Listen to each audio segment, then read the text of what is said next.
On a desolate battlefield, a fierce clash raged. Everyone surrounded a man in black. A relentless voice echoed in his mind. Live for the family. That's what my father always said. He meant I shouldn't aspire to anything, just linger like a shadow beside my brother. The man in black knelt, hands limp. He seemed drained of his last strength. From afar, someone approached, marveling. What a priceless scene. The man, face bloodied, glanced around.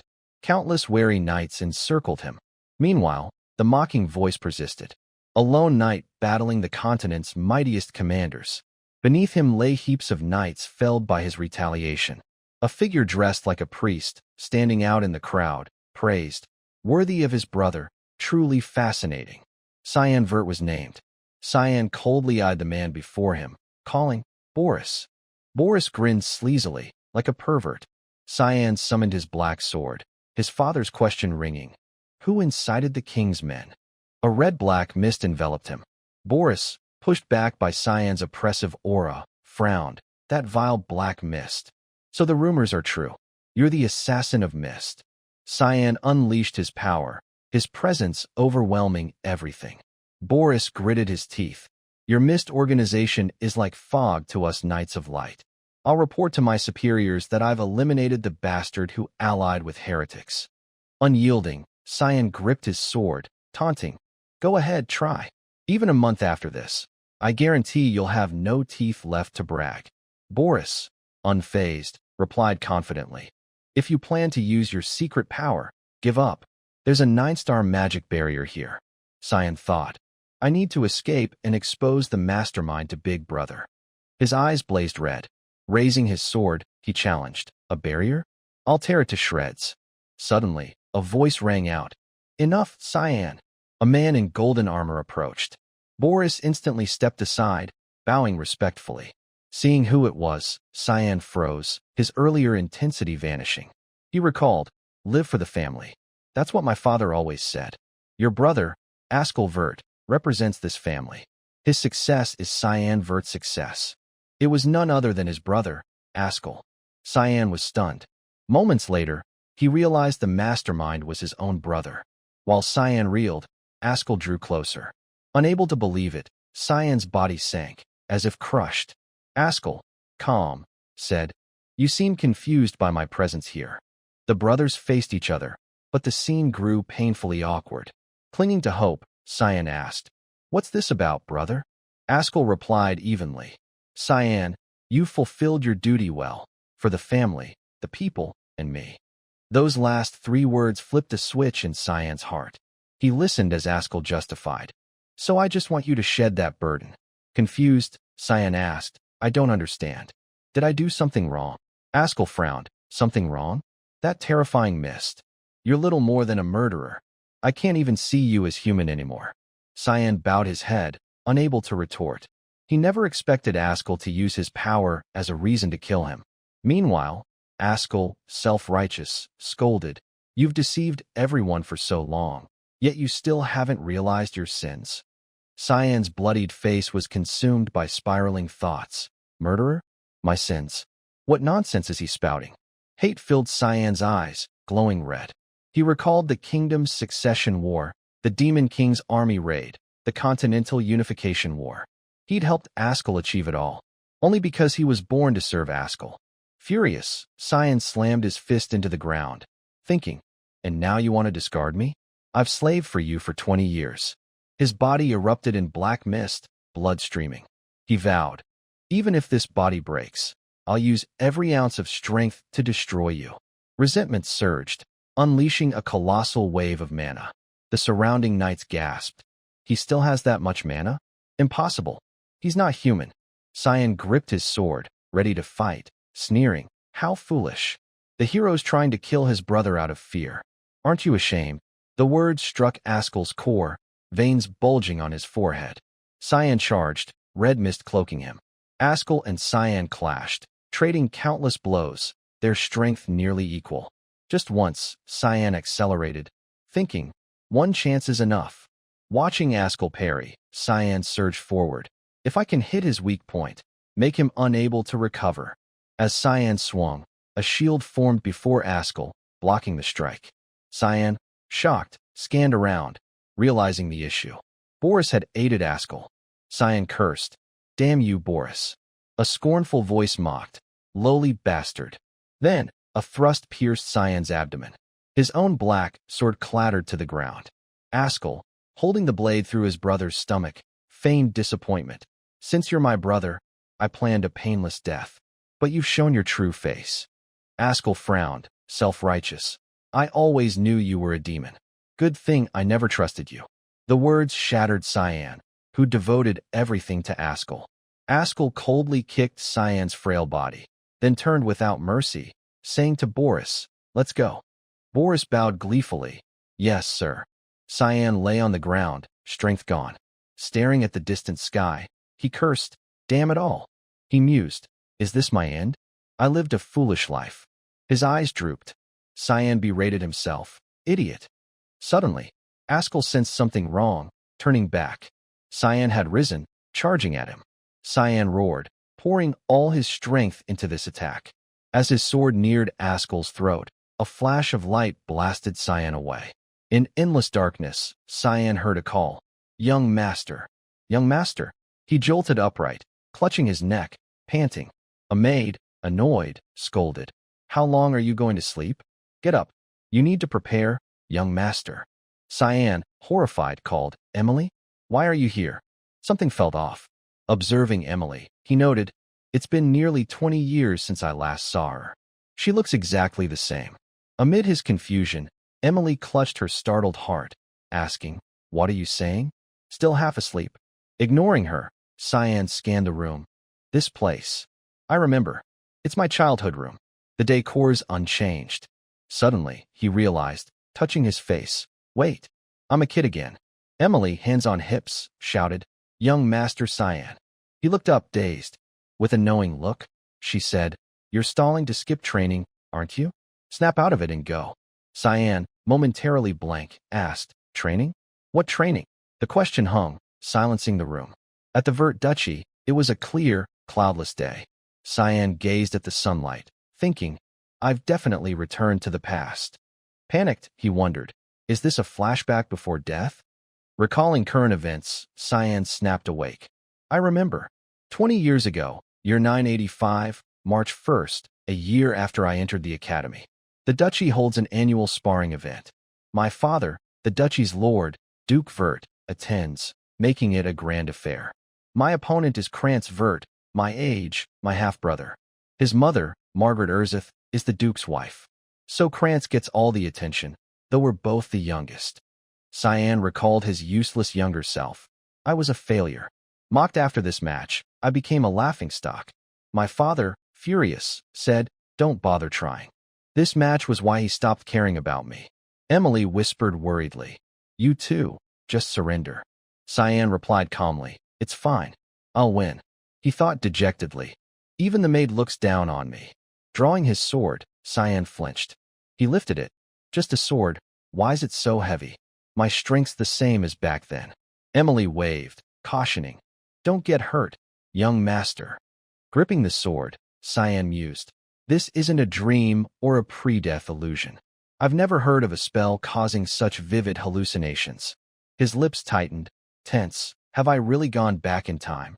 Stepping onto the arena, Krantz taunted, "You didn't run?" Cyan's mind fixated. "Can I change the future?" He glanced nervously aside. Duke Vert signaled, "Begin." At that, Krantz charged, smug, yelling, "Were you looking, idiot?" Krantz swung gleefully. Cyan watched, thinking coldly, "What's this? Is he a snail or something so slow?" Cyan stepped back. Krantz, carried by momentum, stabbed the ground, humiliated. Gritting his teeth, he cursed, "Dodging, you coward." As Krantz prepared to strike, Cyan casually swung, knocking Krantz's weapon away, then kicked his knee. Krantz, in pain, teared up but bit down to save face. Unable to endure, Krantz collapsed, clutching his leg, wailing. His mother, Margaret, screamed, "Krantz!" Cyan's eyes glowed red. He thought coldly, "Point my sword at his throat now, and this duel ends." But that's not enough. Gripping his sword, Cyan recalled childhood, how Krantz bullied him, made him a laughingstock. Even at school, it continued. That smug, Val's face was unforgettable. Cyan smirked slyly. He knew better than anyone how to torment her. He'd make her feel the pain slowly. Speaking deliberately, he said, "Madam, you know I'll attend the academy with Krantz, right?" Margaret instantly grew wary. "What do you mean?" Cyan grinned menacingly, threatening. "You'd want your son to graduate intact, wouldn't you? I guess you're not that worried about him. Are you, madam?" Margaret gritted her teeth, seething, raising her hand to curse. "You insolent brat. How dare you?" Cyan waited, glancing at the knight beside him. The knight intervened, politely saying, "Apologies, madam." The duke summoned the young master urgently. "We can't delay further. We must go now." The knight's words were faultless, but carried an impatient edge. Margaret bit her lip, unable to act despite her reluctance. Cyan, smug, hid behind the knight, thinking, the duke's orders are supreme, and I'm protected by a knight under those orders. A knight who doesn't even yield to the duke's wife. A kind, reliable man. Cyan was led to the duke's chambers. Knocking a few times, he heard from within, "Come in." Entering, he greeted respectfully. "Cyan, youngest of the Vert family, requests an audience with father." Bowing, he thought, "It's been nearly 15 years since we met alone like this." Duke Willius Vert spoke, gesturing, "Sit." He was the great lord of Velius, a western territory of the Ushif kingdom. Known as the continent's guardian, a hero who thwarted the demon invasion with immense mana and sharp intellect.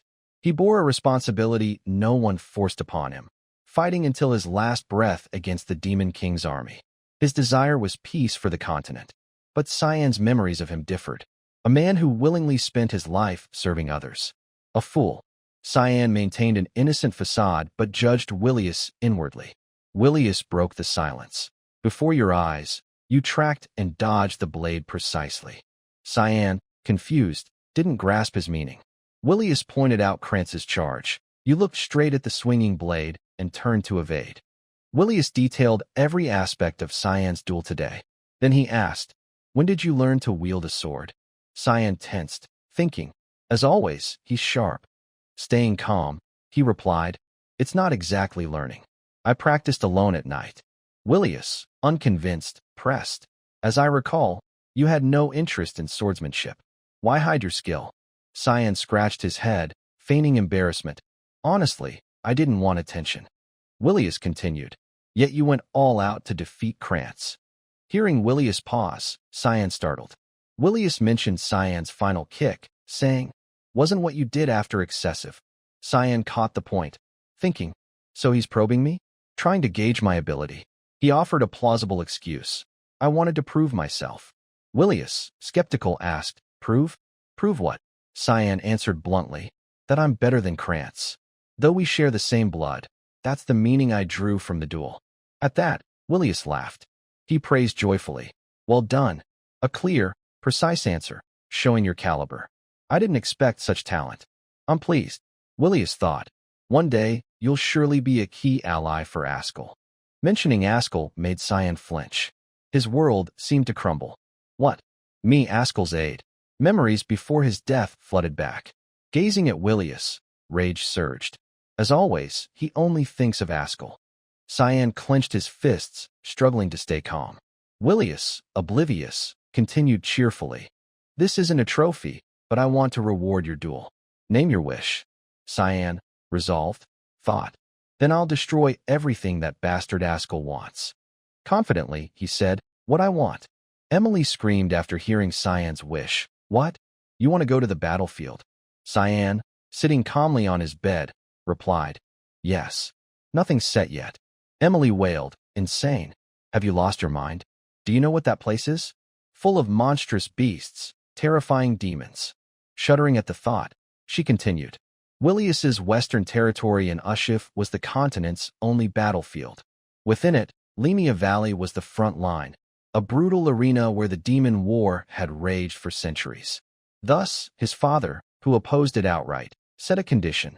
Cyan must prove himself worthy of Lemia Valley within a month. Cyan eyed his frail body, thinking, "In that time, I need to build physical strength. Compared to peers, I'm weaker. Unless I'm lucky enough to retain my pre-regression combat instincts and the faint mana I sense within. If I train my body with my abilities, I'll make great use of it. Perfect. I'll start training today. Gazing at the red mist in his palm, Cyan grew more determined. Suddenly, a shout came from outside. Cyan! A girl burst in. Seeing who it was, Cyan gasped, Alice? Before he could process, Alice stormed over, yanking his collar. Emily asked, bewildered, Are you okay, Lady Alice? Ignoring her, Alice scolded Cyan. Are you crazy? I heard you asked Father to go to the battlefield, right? Cyan, choking, gasped. Alice, let go first. Alice released his collar. Seeing her frail brother on the floor, she huffed. Beating Krantz made you cocky, huh? No way. Alice ordered sternly. Follow me to the ramparts now. The sky had darkened. On the ramparts, Alice faced Cyan, commanding, Draw your sword, and we'll start. Survive my attacks for 3 minutes, and I'll let you go to the battlefield. Cyan, exasperated, asked, Do we really have to go this far, Alice? She replied gravely, I don't care. Answer one thing. Are you aiming for the family title? Her eyes sharpened. Cyan understood, thinking wearily. So that's why she's doing this? I have zero interest in it. Seeing him silent, Alice assumed she was right. Drawing her sword, she said, So it's true? Draw your sword, Cyan. Cyan tiredly drew his blade. After half a day's rest post-Krantz, today had been chaos. Seeing Cyan draw, Alice charged. He thought she was joking, but it was real. Staring ahead, dazed, Alice swiftly attacked. Luckily, Cyan's past life instincts blocked the strike. Alice was stunned. Impossible. He parried? He's only 10. While she reeled, Cyan gritted his teeth, thinking, Is she really going all out on her brother 7 years younger? Alice stepped back, assessing. The willow sword's blade is thin, yet he blocked my longsword. Twice was luck. Veins bulged on her forehead. She smiled thinly. Your instincts are better than I thought, dear Cyan. Seeing that smile, Cyan's spine chilled. I'm done for. He called weakly. Alice, hoping for mercy. But Alice ignored him, charging again, attacking relentlessly. She spun, swinging her sword in a dazzling move. Cyan struggled to block the heavy blade on his shoulder. He slid along it, escaping her hold, and swung at her. This shocked Alice, who'd thought Cyan weak, leaving her terrified. Escaping Alice's hold, Cyan seized the chance to thrust his sword at her. But the power gap was vast. Gritting his teeth, he cursed inwardly. Damn it!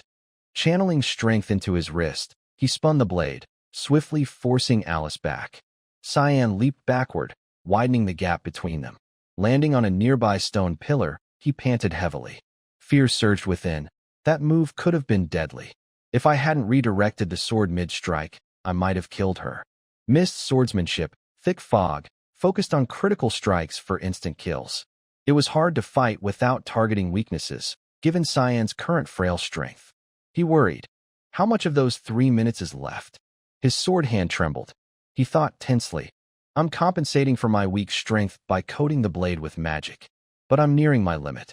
Meanwhile, Alice, furious at failing to defeat her 7 years younger brother, gritted her teeth and chanted, Earth, wind, water, come and enhance my blade.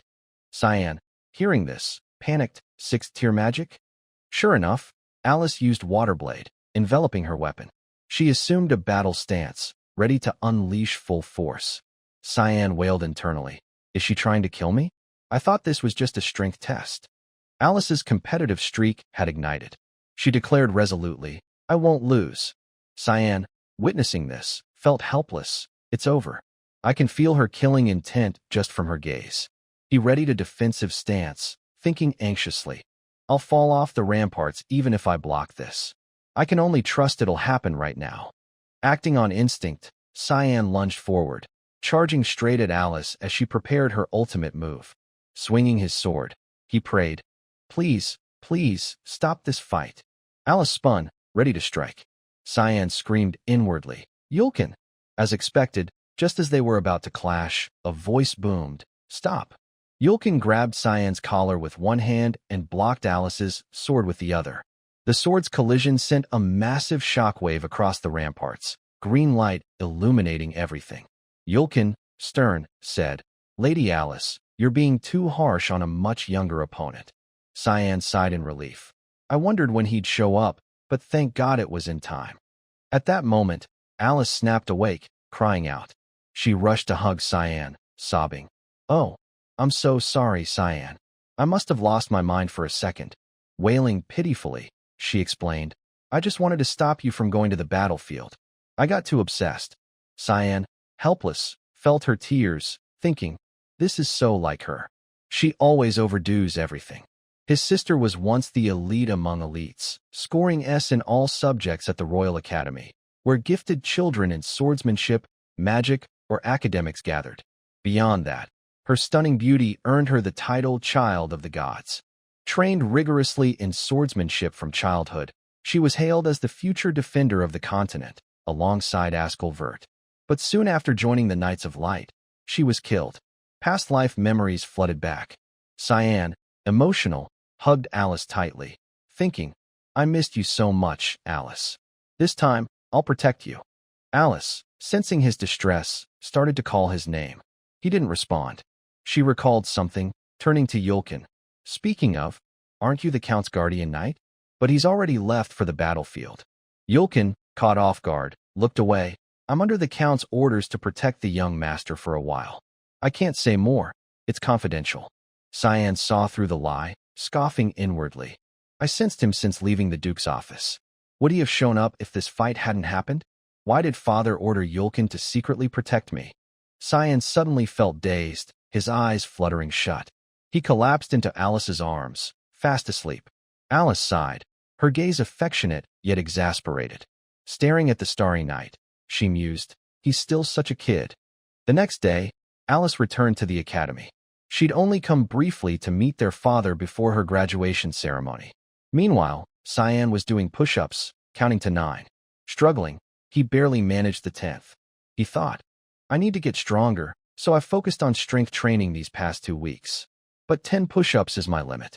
I've been stuck here for 2 weeks. Facing harsh reality, Cyan despaired. He envied his past self. I was confident in my strength before. I want that back. I need a way to boost my physique. Suddenly, Emily entered, announcing, Young Master, a package from Lady Alice. Cyan perked up. Really? Emily, pinching her nose, handed over a foul-smelling vial. What is this? It stinks.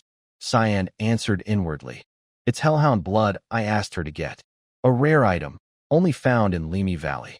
But I guess the black market rumors were true. Pouring the blood into a bowl, it bubbled fiercely. He mused. Demon beast blood is considered poison for its stench and burning sensation, but it permanently boosts mana and strength on first use. Many think it's a myth, but I know it's true from past experience. Seeing Cyan lift the bowl, Emily asked worriedly, Young Master, are you really drinking that? He nodded, adding silently, Don't worry, Emily. I'm the only one who can stomach your cooking. He downed it in one gulp, recalling, I still remember my first time, forest mushroom soup, right? My heart stopped after one bite. Compared to that soup, the image of that monstrous, writhing soup haunted him.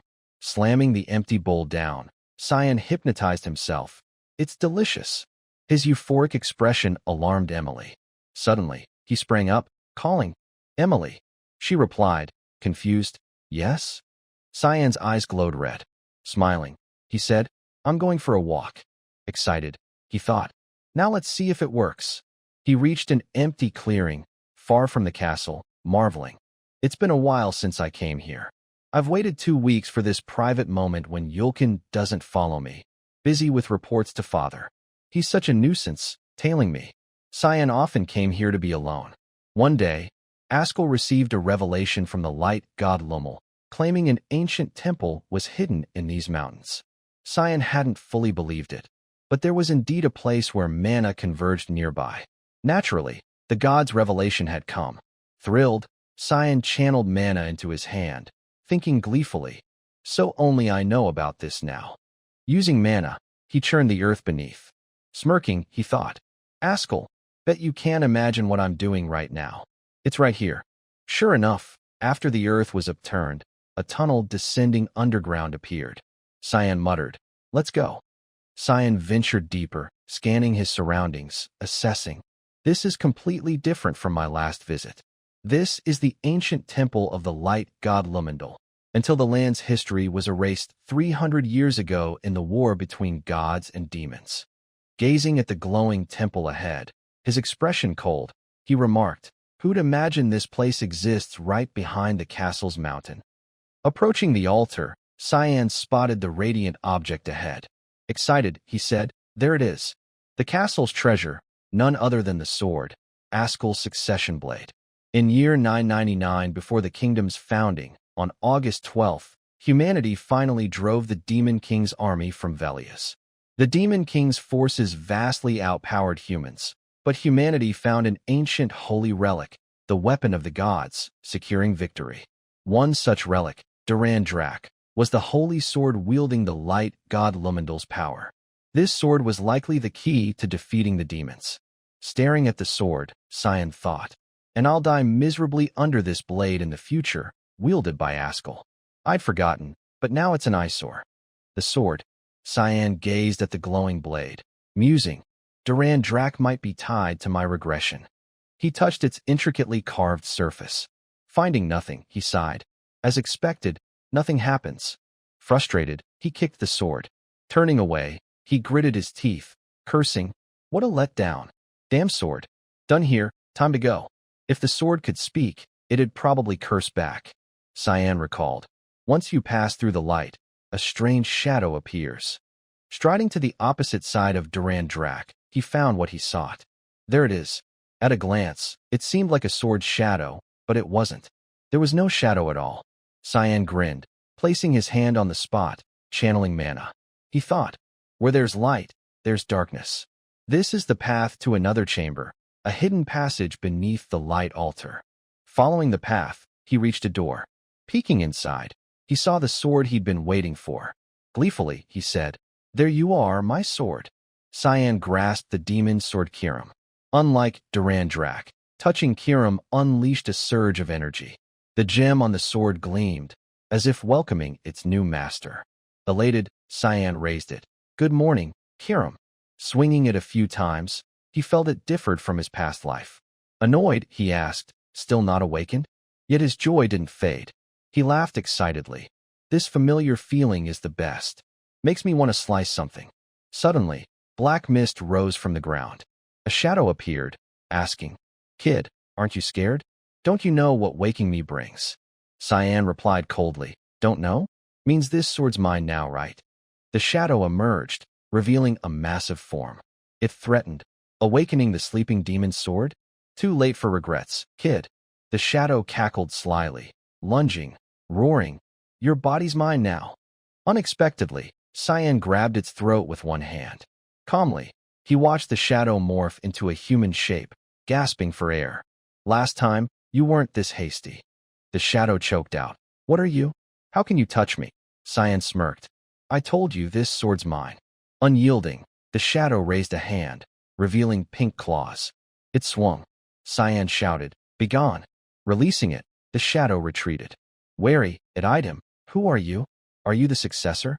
In the shadow's eyes, Cyan was cloaked in eerie red-black mist.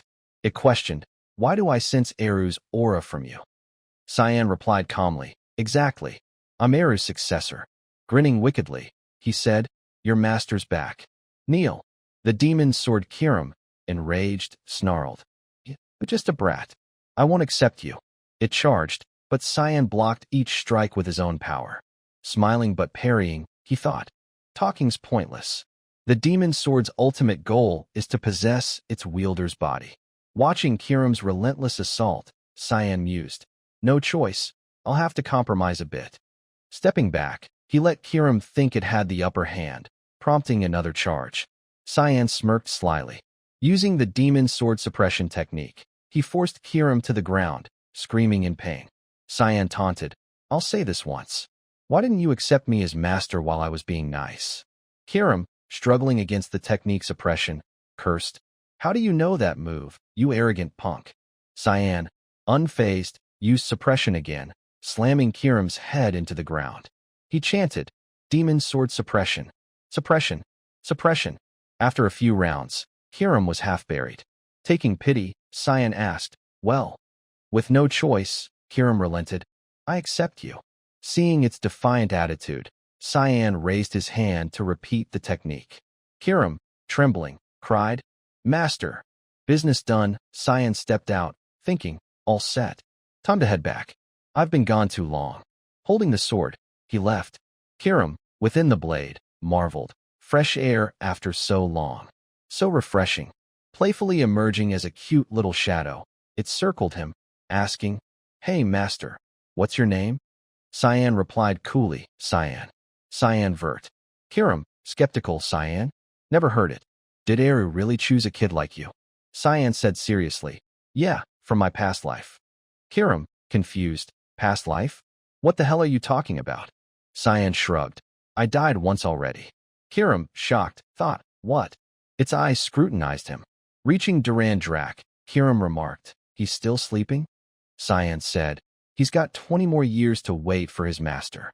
Kiram scoffed at his certainty. You talk like you know the future. Suddenly, Cyan raised his sword, slicing Duran Drak's hilt in two. As the sword clattered, Kiram gasped, What are you doing? Cyan grinned wickedly, holding the broken hilt. Who knows? Maybe this'll make the future more interesting. As dawn broke, the carriage set off from the castle. Its wheels halted on desolate ground. The door opened, and Cyan, clad in armor, stepped out. Surveying the area, he remarked, Can't believe this day's here. Time flies. Cyan approached Willius, bowing, Greetings, Duke. Willius spoke gravely. I'll ask one last time. Are you set on charging into battle? If you want to back out, I won't stop you. Cyan, brimming with resolve and confidence, replied, Yes, father. My heart belongs to the battlefield. Hearing this, Willius didn't press further. Turning to Yulkin, he ordered, Open it. Yulkin responded promptly, Yes, sir. He produced a scroll. Cyan recognized it instantly. A magic scroll? Are they summoning something? Yulkin raised the scroll, revealing a magic circle within. A beast slowly materialized before them. A massive paw with sharp claws appeared, followed by a ferocious hound snarling at Cyan. Cyan gasped, Demon Hound. Smirking confidently, he said, A low-tier beast from Lemia Valley? Father and the knights must have put effort into this test. Growing more excited, he gripped his sword, readying his stance. Nearby knights held their hilts, prepared to intervene. Cyan noted, They'll jump in if it gets dangerous? Willius, arms crossed behind, instructed sternly, You're responsible for your actions. Prove your ability, pass this trial, and show us. Meanwhile, Yulkin, lost in thought, recalled days prior. Holding his sword, he'd been stunned, asking, The young master wants to duel me? Cyan had stood before him, acting resigned. Only 3 days left to fulfill my promise to father. I can't keep swinging at air, right? I need real combat experience. Help me out. His face was earnest. Yulkin, tense, replied, This duel, at your age, young Master Krantz would. Before he could finish, Cyan cut in. I don't know why, but every time Krantz sees me now, he bolts. He recalled Krantz's frantic escape and terrified screams. Stay away. Yulkin thought desperately, What a hassle. Finding no excuse, he relented. If you insist, fine. Cyan beamed, grinning. Yulkin raised his sword, setting terms. Instead, I'll only use the scabbard and focus on defense. Attack with all you've got. Cyan drew his blade, smiling. Thanks, Yulkin. Suddenly, he added, Oh, one more thing. From now on, no matter what happens, don't tell father.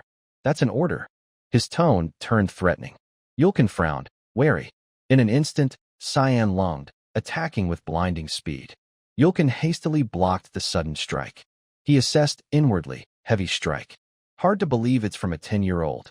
Cyan exploited his small frame and speed, darting to the side. Yulkin thought, shocked, he's fast. Suddenly, Cyan vanished. He'd leaped into the air, flipping behind Yulkin, who gasped, Since when? Quickly regaining composure, Yulkin turned. Their swords clashed, unleashing a powerful gust. Cyan didn't relent, shifting positions to keep attacking. His eyes glowed red with killing intent. His small form charged swiftly. They exchanged a few more blows, Yulkin blocking every strike. Cyan stepped back, sighing. As expected, I can't beat you yet. Sheathing his sword, he turned. Good work, Yulkin. Thanks for helping. Yulkin, panting, praised. Well done, young master. He thought. I never imagined the frail young master Cyan would improve this much. The memory of Cyan's bright, joyful smile surfaced. Back in the present, Yulkin mused, if my gut's right, the young master can pass this trial.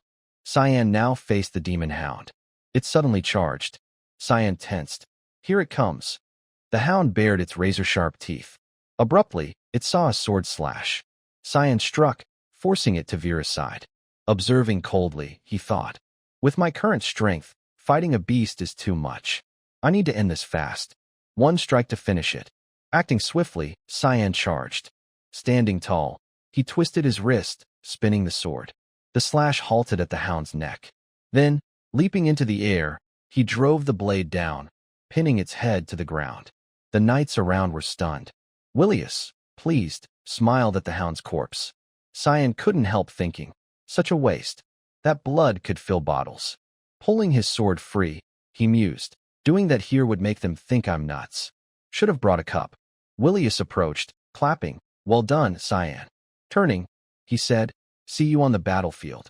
His cloak flared, as if he thought it looked cool. Cyan bowed respectfully. Thank you, father. Kiram emerged. Master. It fumed. You treating me like a fruit knife, or what? Cyan, startled, replied, of course not. You're the demon sword, why ask that? Kiram gritted its teeth, cursing. Then use me, damn it. I need blood to grow stronger. It floated to the hound's corpse, pleading, please, just one sip. Cyan, helpless, watched. Smirking slyly, he comforted it. Black mist enveloped him. Holding Kiram, he explained, because soon, I'll use you for something big. Just wait. On the battlefield, ferocious monsters rampaged. Knights swiftly encircled them, shouting, ogres. Northwest ogres. They rang the alarm bells. Willius, leading on horseback, commanded, form a defensive line and wipe them out. Leave none alive. The campaign to halt the monsters began. The knights raised their swords in unison. A massive magic circle enveloped the monsters, splitting into smaller circles beneath the ogres' feet. Vines sprouted from the circles, binding their limbs. Seizing the moment, Willius ordered, attack. The knights charged, slaughtering the beasts. Each focused on eliminating them thoroughly to prevent future threats. Notably, the colossal lead ogre, 10 times a man's size, loomed. Yet a knight calmly charged, beheading it with one slash. The head landed before Cyan. While he gazed at it unfazed, Emily, trailing behind, screamed, "Oh God!" Sobbing, she called, "Young master." Still baffled, she asked, "Why'd you want to come here? Aren't you scared?" Cyan didn't answer, surveying the chaos, musing, "Being back here feels nostalgic. Still a hellhole." Willius, done with his task, approached, asking, "Cyan, how's the front line?" Cyan, composed, replied lightly, "Just a bit thrilling, father." Willius cautioned, "As you see, the battlefield's a death trap. You never know when you'll die, so stay vigilant." Cyan replied earnestly, "Yes, I understand, father." He thought, at the front, this is routine. 3 or 4 battles a day, each with detailed strategies, centered on skilled high-ranking knights to handle monsters breaching the line. The battle ended, and the group returned to their tents. Cyan peeked out, observing, "My tent's at the rear, the safest spot." Annoyed, he thought, with guards this tight, Kiram can't even get blood. Do I really have to wait till dinner? Turning, he saw Emily trembling under a blanket, asking, "What are you doing, Emily?" Emily poked her head out, wailing, "Didn't the Duke say we could die anytime? That's why I'm scared." Cyan sighed, "Unbelievable. So you're packing to go home." Seeing his expression, Emily snapped, "Think it's funny? When will you grow up without me?" Gritting her teeth, she ranted, "Monsters are everywhere. If I ran off, who'd look after you, young master?" Fuming, she stormed out, "Let's go? Dinner's soon." Cyan suddenly asked, "Emily, what about the cloak I asked for?" But she'd already left without answering. Veins popped on Cyan's face as he thought, should I fire her? That's how she treats her young master. At night, Cyan placed a life-size doll of himself in bed, covering it with a blanket. Inspecting it, he muttered, "That'll do." A voice spoke, "Training out here, really?" Cyan flinched, "Did I wake you?" Emily, rubbing sleepy eyes, praised, "You're so diligent." The Duke would be proud. Cyan scoffed inwardly, pulling up his hood, instructing, "I'm off. Act normal. I'm still sleeping, got it?" Emily yawned, "Yes." Cyan used mana to boost his speed, thinking, "This is the front line. Night patrols are strict. If I don't leave camp now, I won't move freely." He dashed out of the encampment. Using Thick Fog's third move, Mist Descent, he leaped off a cliff, landing below. He noted, "If I recall, this place is crawling with monsters." Sure enough, bloodthirsty demon hounds surrounded him. His eyes glowed red, a sly grin spreading as he assessed. Perfect spot to use Kirim and let it feast, right, Kirim? Summoning the demon's sword Kirim, its gem gleamed. Smelling the blood it craved, Kirim exclaimed, "That blood scent, master. I can't hold back. Hurry, let me cut something." Cyan didn't disappoint, raising the sword, eyeing the hounds charging unaware of the danger. He lunged, thrilled. "All right, Kirim, I'll indulge you." He slashed at the hounds, spinning his sword for a move. From behind, he unleashed Fog Tempest Blade Dance. One strike obliterated countless hounds.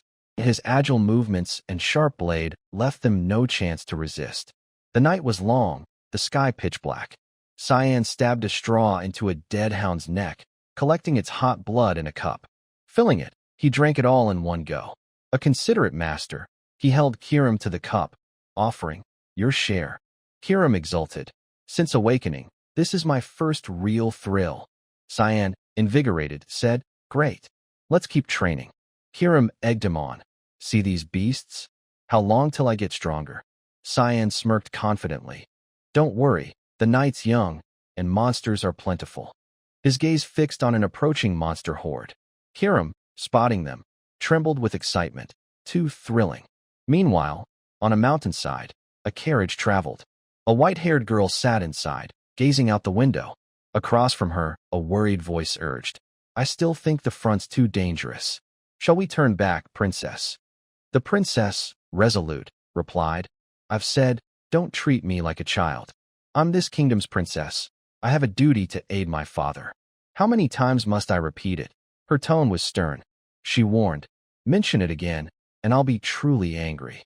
The maid stammered, "Yes, princess." Then she added, "Oh, by the way, rumor has it the Vert family's youngest son joined the battle. He's about your age." The princess, surprised, asked, "He brought his youngest son?" The maid clarified, "The Duke didn't plan to. The young master requested it himself. You're the same age, maybe get to know him." The princess, flustered, turned away. "As if I care about trivial things like that. Forget it, I need a nap." The maid, thinking she'd upset her, bowed. "Yes, ma'am." Moments later, the princess asked, "What's his name?" The maid answered quickly, "Cyan." "I'm pretty sure it's Cyan Vert." The princess murmured, "Cyan. Cyan Vert." Arms crossed, she gazed out the carriage. Moonlight softly illuminated her beautiful face. A humanoid bird-like monster, slashed multiple times, screeched in agony. Willius rode around, ordering, "Check for injuries." The knights shouted, "All clear, sir." Willius nodded, "Good. Return at once." The knights complied, "Yes, sir." He scanned the area, deep in thought. In the distance, Cyan pulled his sword from the monster's corpse, stepping on it, sighing, and sheathing his blade. Willius approached, asking, "How did you adapt to survive your first battle?" Cyan bowed respectfully. "I learn something new every day, father." Skeptical, Willius said, "That's all? I thought you'd rush back to the family." Willius smiled warmly. "You've endured here for a while. I'm proud of what you've accomplished on this battlefield." Cyan, stunned, thought, "What? He's proud of me." Willius left with Yulkin, adding, "Tomorrow, I need to speak with you. Come to my tent at dawn." Cyan replied, "Yes, father." Still reeling from the unexpected praise, he mused, "He's never treated me this well before, not even in my past life." Night fell. A colossal monster swung its tail, smashing everything. Cyan stepped back, gritting his teeth, eyeing it. "Look at this giant, writhing beast." He recognized it instantly, a death worm. They only appeared deep in the valley. Kirim eagerly suggested, "Master, you seem in trouble. Let's switch. I'll possess you to fight." Cyan scoffed, "Switch? You think I don't know what you're after? Kiram replied confidently. I swear it'll be quick, and I'll return your body. The deathworm's veins bulged grotesquely. Seeing its wounds heal, Kiram pressed. See? It regenerates instantly. Keep attacking, and it's pointless. Cyan, realizing the issue, thought worriedly. True. This isn't sustainable. A month at the front, recalling the monsters he'd slain, he reflected, I've drunk countless beasts' blood, but it's not enough. Facing the charging giant, Cyan sighed. Fine. He said sternly. I'll switch, whatever you're scheming. Kiram cheered. Great, let's go. Cyan used Thick Fog's ninth move, Demon Sword Eruption, with Kiram possessing him. One slash struck the beast. He thought, I'll tear your thick hide to shreds. The deathworm wailed in agony. Cyan leaped skyward. Under the moonlight, he unleashed Fog Sword Trammel Blossom, slicing vertically from top to bottom, splitting the beast in half. He followed with relentless slashes, obliterating it. Elsewhere, a group inspected monster corpses. Yulkin, leading the knights, assessed. The residual mana here is immense. A demon might be responsible. Willius, eyeing blood on his hand, agreed. We can't overlook this. If it involves the demon clan, he ordered, search the area immediately and destroy these corpses. The knights shouted, Yes, sir. Examining a demon hound's neck wound, Willius mused, This slash looks familiar. Or, am I mistaken? He frowned, dismissing the thought. Yulkin called, Sir, you should see this. Willius approached. What's this? Yulkin nodded. Indeed, a deathworm. Staring at the high-tier monster's carnage, Willius gasped. Who could do this? He worried. Perhaps that organization. Meanwhile, Cyan reflected. Demon Sword Manifestation lets Kiram control my body, unleashing full power. But I can still take control if it lets its guard down. Recalling the scene, lying in bed, he thought, that's why I let it take over against monsters. I drank all the beast's blood after killing it. My strength's grown slightly. A month ago, I couldn't have handled this. Clutching his head, Cyan sat up, groaning. My body aches. Kiram spoke. I get it. Floating over, it said confidently, You look like a kid, but you don't act or talk like one. Fighting with me, you're swift and skilled. You know Lemia Valley's geography well. Your swordsmanship suggests 30 years of practice. Plus, you said you died once, right? I'm certain. Smirking slyly at Cyan's surprised face, it asked, You were reborn, weren't you? Unexpectedly, Cyan looked at Kiram like it was an idiot. I said I died once. Obviously. Kiram, embarrassed, roared. Obviously how? You never explained. Cyan shrugged. Too lazy. Kiram clicked its tongue, then speculated. Killing someone like you isn't easy. I bet you were slain by Durandrax Wielder. Two possibilities, a duel or betrayal. Its guesses were spot on. Cyan's face darkened. Kiram, smug, said, I'm leaning toward betrayal. Cyan, curious, asked, Why think that? Kiram explained, You despise the holy sword. So, I figure you've got no love for it. Sensing it was right, Kiram floated closer. Your goal's revenge. Whatever your plan, remember, if I sense failure or cowardice, I'll devour you. It grinned, threatening. Cyan calmly swatted it away, mocking, Devour me? I'm not dumb enough to let you. Kiram crashed into a bookshelf, dizzy and unconscious.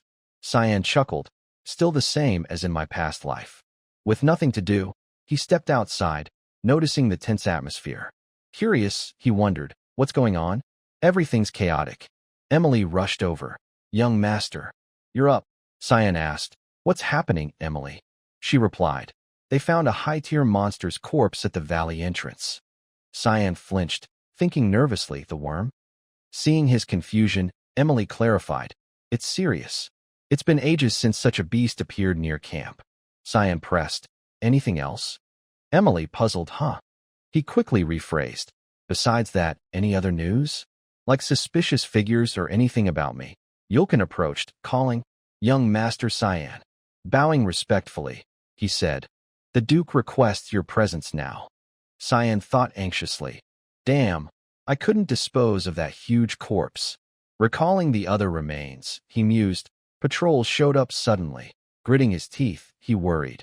My plan to enjoy life before the academy. Entering Willius's tent, Cyan bowed.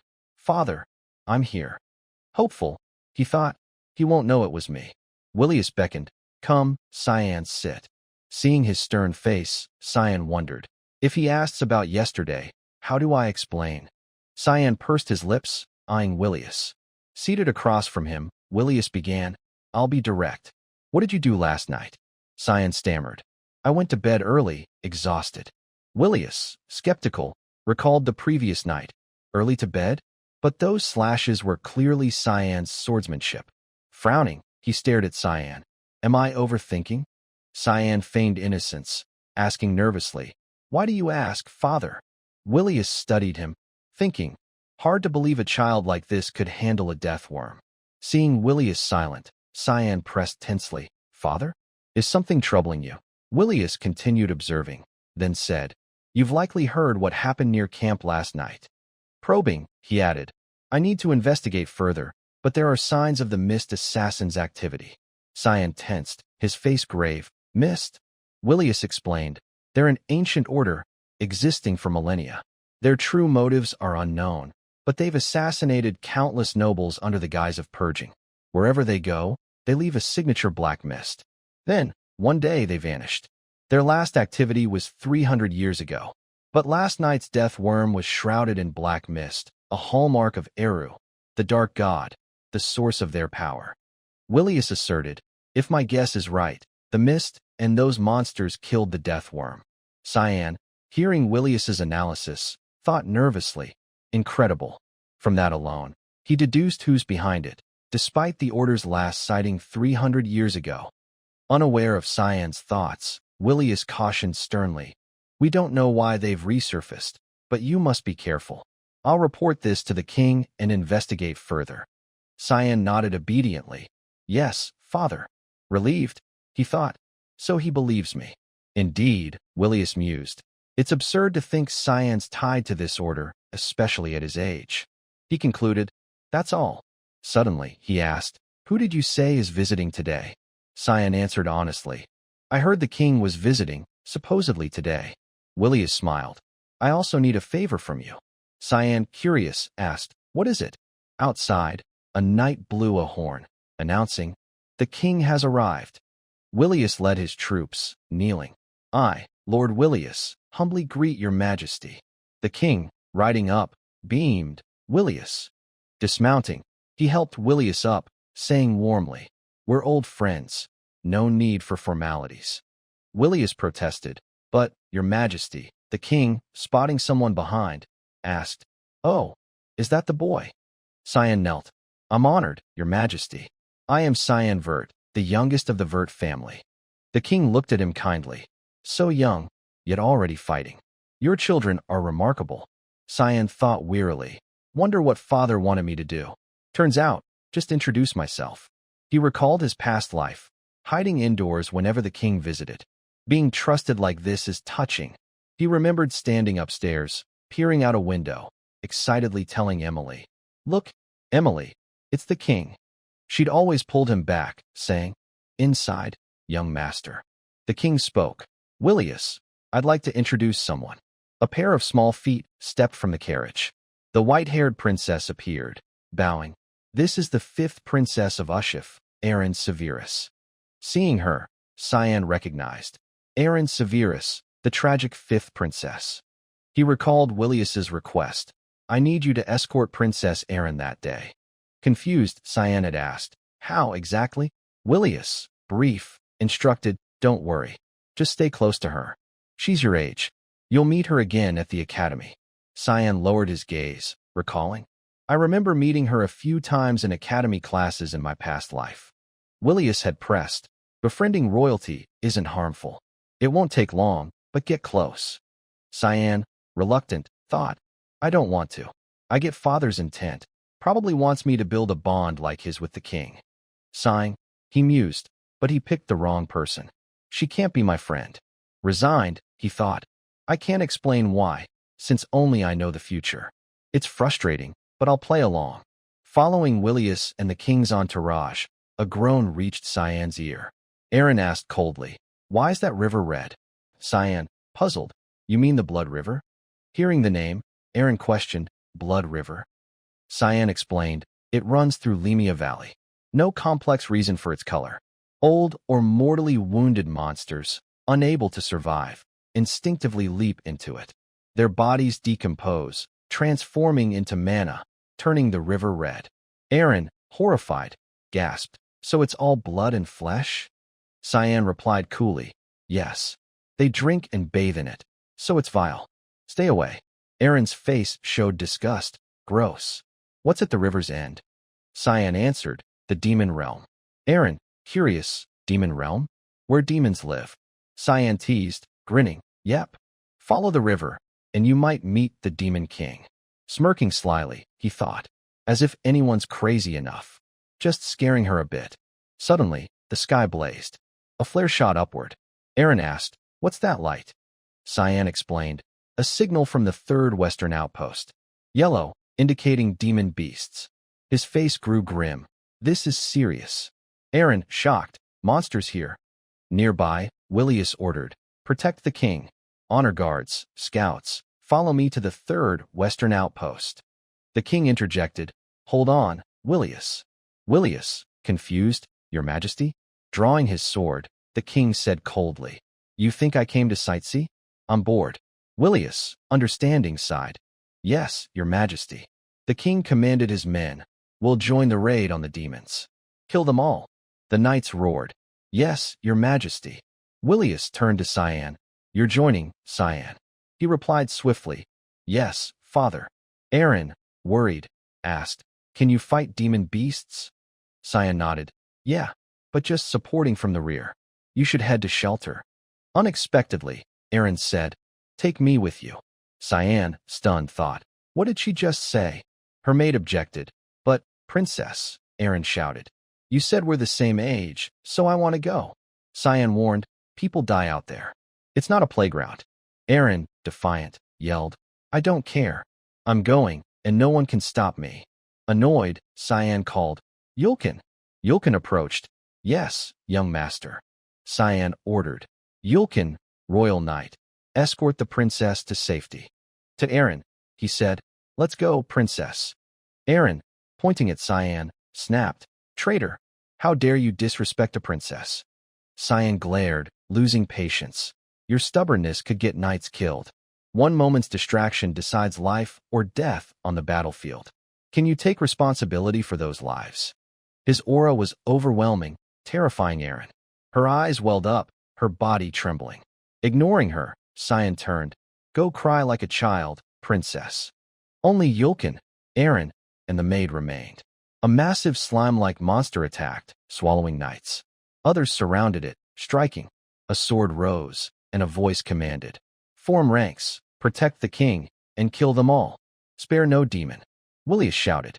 The knights charged into battle. Dion Severus, king of Ushif, had 2 wives.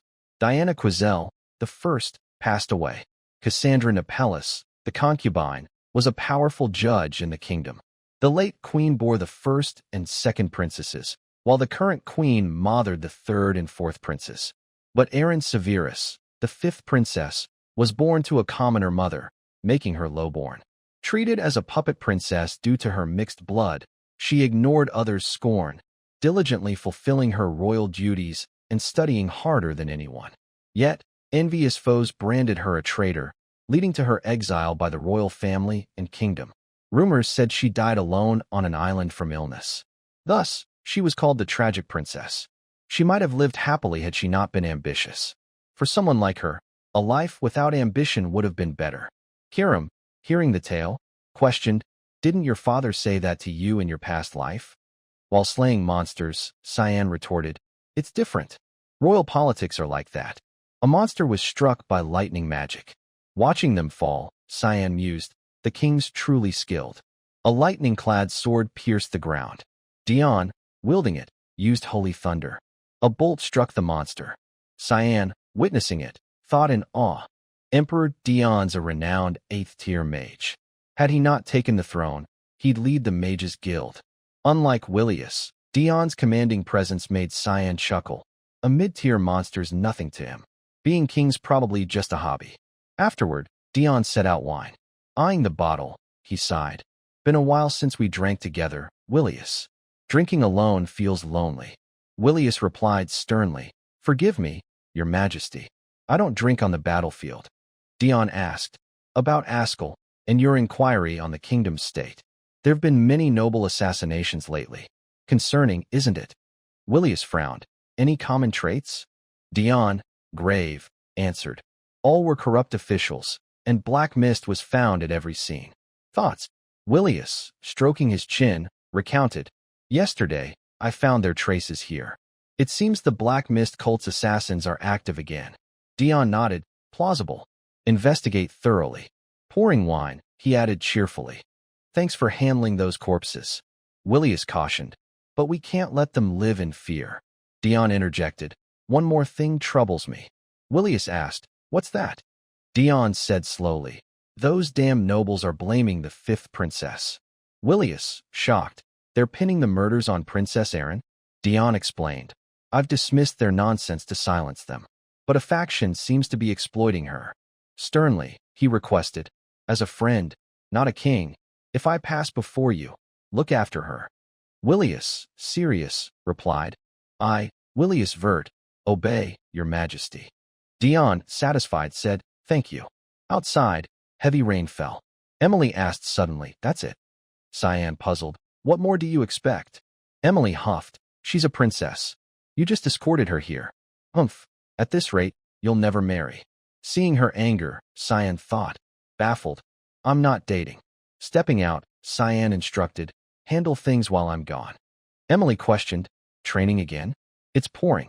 Cyan reassured. Don't worry, don't wait up. A figure emerged through the rain. Emily screamed. Who's that? A hood was lowered. Erin asked. Going somewhere? Seriously, she added. Sorry, but if you're free, can we talk? Seeing Erin, Emily's eyes sparkled. Princess. Guards patrolled outside in the rain. Erin glanced around, asking, How long have you been here? Cyan replied coolly, About a month. Then he asked, Why were you here? Erin hesitated, glancing at him, then at the excited Emily, saying, Could we have some privacy? Emily stared, and Cyan, embarrassed, ordered, Out, Emily. Emily left gleefully, giggling. All right, have fun. With her gone, the air grew tense. Cyan scoffed inwardly. Fun with a 10-year-old? Nope, I'm 40. Erin, blushing, spoke shyly. Sorry about earlier. I didn't act like a princess. Cyan scratched his head. No worries. I was rude too. Seeing his remorse, Erin chuckled. Not really. I'd have said the same. Her face darkened. You're recognized by so many. Not like me. And you're way more mature. Cyan raised an eyebrow. Surprised?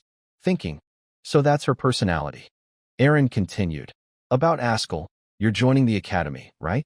Maybe. Guessing her intent, Cyan cut her off coldly. Sorry, but I can't help you. Erin, stunned, froze. He pressed. If you're here to make friends, leave. Erin trembled. I just wanted us to get along. You're so harsh. Or do you think I'm just a hollow princess? Her expression shifted. Tears streamed down her face. Cyan stayed silent, neither refuting nor explaining. Erin, sobbing, said, I get it. Being friends with me offers you nothing. Sorry for wasting your time. I was blind. I thought we could at least talk, but you're nothing like Askell. That familiar name hit Cyan. He froze, stunned, thinking, what did she say? Rage surged, grabbing her arm. His strength made her cry out in pain, unable to break free. Erin shouted, What do you want? Cyan asked coldly. Askell, how do you know my brother? Erin, wincing, replied, Last year, at the Royal Academy, I met him. He told me to ignore others' opinions and focus on being a princess. Cyan's eyes dulled. He couldn't believe it, thinking, advice? Bullshit. I know that Val bastard better than anyone. From the moment she met him, it was all planned. The scheme to topple Princess Erin. Gritting his teeth, he growled, I'm warning you. A loud crash outside interrupted them. Emily ran up, shouting, Young master. She yelled, Run. Too late. The tent's roof collapsed. A monster, wielding a pillar, smashed Cyan's tent before Emily's eyes. Nearby knights shouted, panicked, Damn it. The young master's tent. Hurry, check if he's in danger. Emily dropped to her knees, throat choked, unable to speak. Sobbing, she wailed. Her cries of young master echoed through the camp, but the monster showed no mercy. At Willius and Dion's tent, after hearing a subordinate's report, both were shocked. What? Dion's face darkened. What did you say? The knight replied. High-tier monsters ambushed the borderland camp, sir. I believe the princess is there. Dion stood abruptly, ordering all royal forces to the camp immediately. I must ensure the princess's safety. The knight saluted. Yes, your majesty. Dion pondered. She's at the camp? Who's she meeting? Elsewhere, monsters wreaked havoc, wielding weapons around the camp. Cyan observed, assessing, death worms and ogresses. They dwell deeper in the valley, yet they're here. Something's changed. Behind him, Emily, Aaron, and other knights hid, awaiting a chance to counterattack. As Cyan wondered, is it because of me? Emily called, Young master. Tears streaming, she said, I thought you were really gone. I'll never leave your side again. Back then, as the tent's roof collapsed, Cyan's reflexes kicked in, grabbing Aaron and escaping. He snorted, scoffing. I killed a demon king before. As if these could take me down. Aaron asked, Are the camp's knights okay? Emily, eyes gleaming, replied confidently, Don't worry, princess. They're strong. Aaron, covering her mouth, sobbed. If I hadn't come, this wouldn't have happened. The knight's with me, the knights reassured. We're fine, princess. Protecting you, as knights of the kingdom, is our duty. Another knight grinned. He's right. We'd give our lives for you. Amid the touching scene, Cyan shouted, Move. A massive hand emerged behind the knight, crushing him, blood spurting. Before Aaron's eyes, the knight who vowed to protect her was seized. His screams echoed. Before Aaron could react, Cyan darted forward, shielding her. Get back. The monster smirked, having found its target. Its demeanor confirmed Cyan's suspicion. Knew it. It's after me. The monster tossed the knight aside and advanced. Cyan ordered the others. I'll distract the demon hound. You, get the princess to safety. Emily complied. Yes. Cyan paused, noticing Emily had already grabbed Aaron and fled. Veins bulged on his face as he thought. She really just bolted? Emily, holding Aaron, called to the remaining knight. What are you doing? Move. The monster, long waiting, roared furiously, raising its fist. Cyan gripped his sword, charging. He leaped, slashing at it. Attacking, he wondered.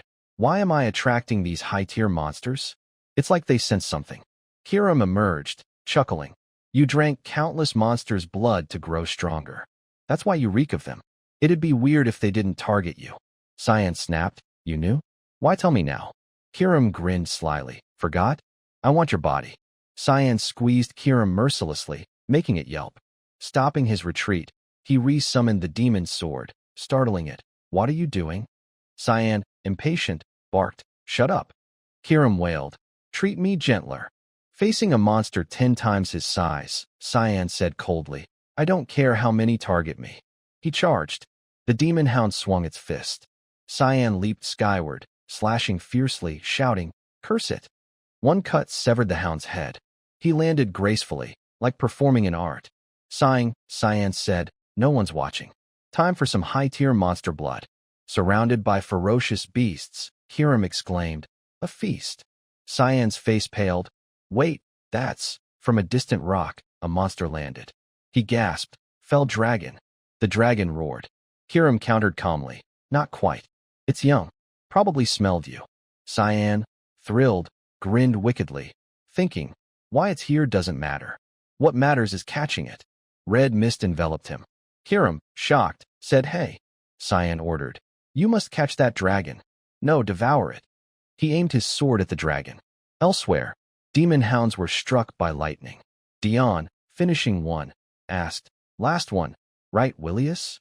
Willius nodded. Seems so, your majesty. Dion frowned. What about the princess and your son? Willius, anxious, replied. Since the tent, I've seen no trace. Dion sighed. It's fine. You must be worried about your son. Willius frowned. Worried about him? The princess matters most. Dion, puzzled, asked, You're cold. Is he even your son? Willius replied coolly. Verts must protect themselves. A royal knight rushed up, reporting, Your Majesty, we found the princess. Dion shocked, Really? Aaron ran over. Father! Dion hurried to her. Are you hurt? Aaron, frantic. Hurry, father. We must save him. Dion asked. Save who? Aaron, sobbing Cyan. Because of me. Willius's face darkened. Dion, tense, said, Calm down, tell me. Willius faced Emily, asking, You're Cyan's maid, right? Emily replied, Yes, sir. Willius's eyes burned with killing intent. Tell me, what happened to Cyan? Emily, trembling under his aura, thought, terrifying. I've never seen the Duke like this. She answered, The young master lured them to buy us time to escape. Willius's eyes narrowed. A knight interjected, I know where he was. Give the order, and we'll rescue him. Dion urged. What are you waiting for, Willius? Go. Unexpectedly, Willius said, No need. The group stared, stunned. Dion, incredulous. Are you serious? Willius calmly explained, I must handle the situation. If the camp falls, monsters will flood the kingdom. Rebuilding it now is the only way to prevent greater losses.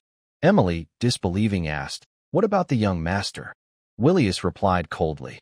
He did his duty, keeping the princess safe. That's what Verts do.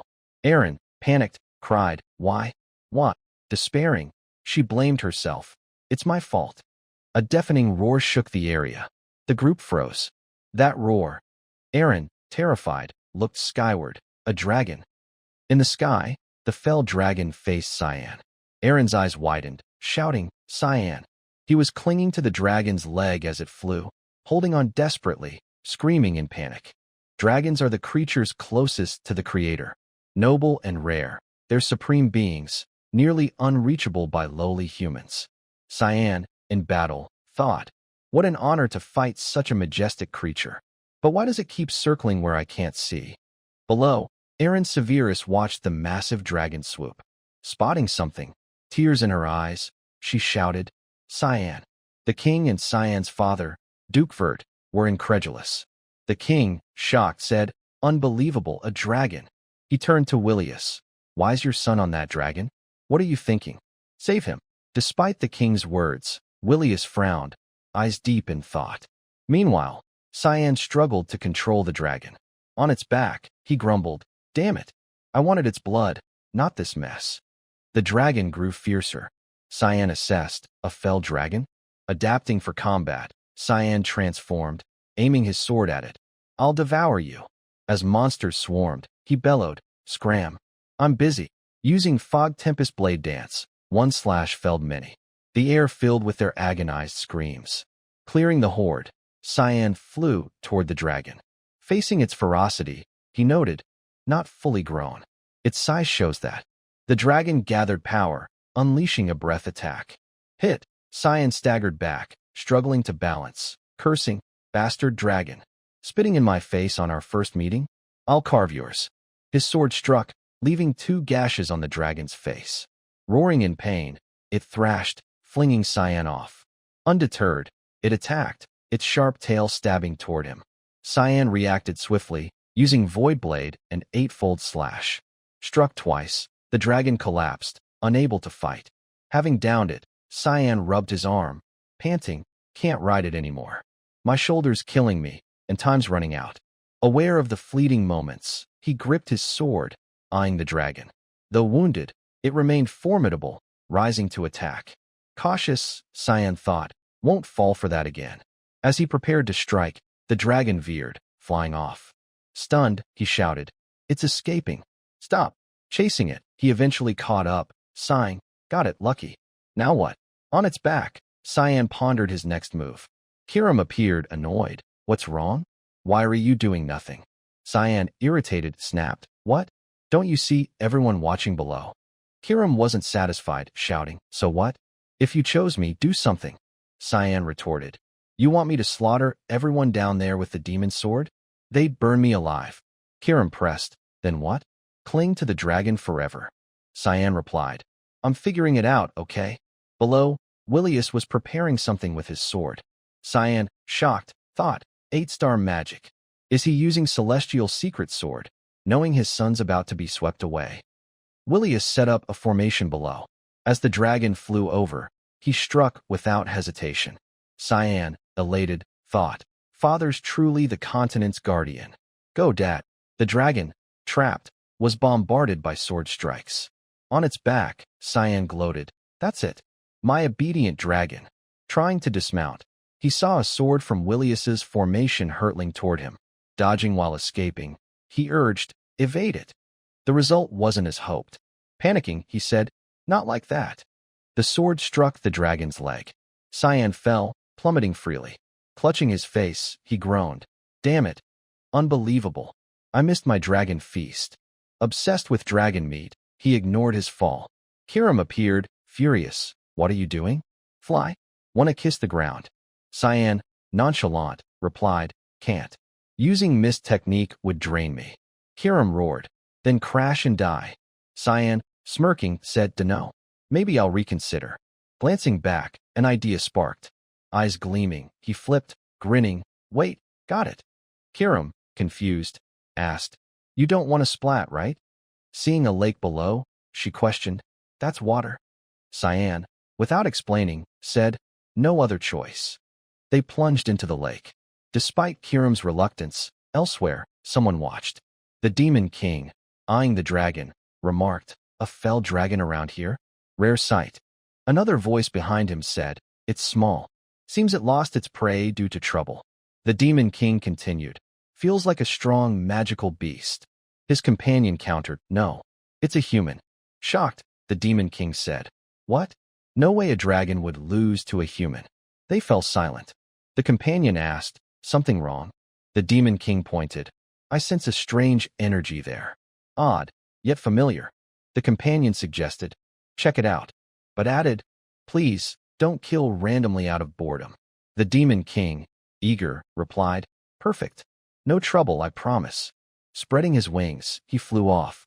At Cyan's location, bubbles rose from the lake. Emerging, he climbed ashore, slumping against a rock. Wincing, Cyan cursed. Turning right, he asked, Kiram, you alive? Kiram snapped, don't talk to me. I'm plotting your death. Cyan sat up, serious. Don't be crazy. I need to get back. Kiram, dismissive but curious, asked, really? Let's go together. This is the demon realm. Cyan, understanding, replied, no worries. No high-tier demons here. As he spoke, a voice rang out. Knew it. Knew there'd be fun waiting. Cyan tensed, eyes widening. He thought, that voice, it's burned into my mind. I can't forget it. The Demon King stood behind him. Looking at Cyan, he asked, you're human? Cyan's mind confirmed. It's Demon King Valkyrion. Cyan recalled that in the past, everyone who met him described it as facing the embodiment of evil. That very being now stood before him. Damn it. Why now? Thinking this, Cyan snapped alert, assuming a defensive stance. His sharp sword was gripped tightly, aimed forward. The Demon King, irritated, shouted, I asked, are you human? Why no answer? His eyes narrowed, pupils turning crimson. Losing patience, he roared, you little brat, want to fight me? Cyan glanced at his sword, then behind, and without hesitation slashed at the Demon King. The strike cut a strand of his hair. Expecting rage, Cyan was surprised when the Demon King laughed heartily. I heard humans have limitless potential. Seems true, huh? Kiram, the demon's sword, spoke, bit late to ask, but who's that?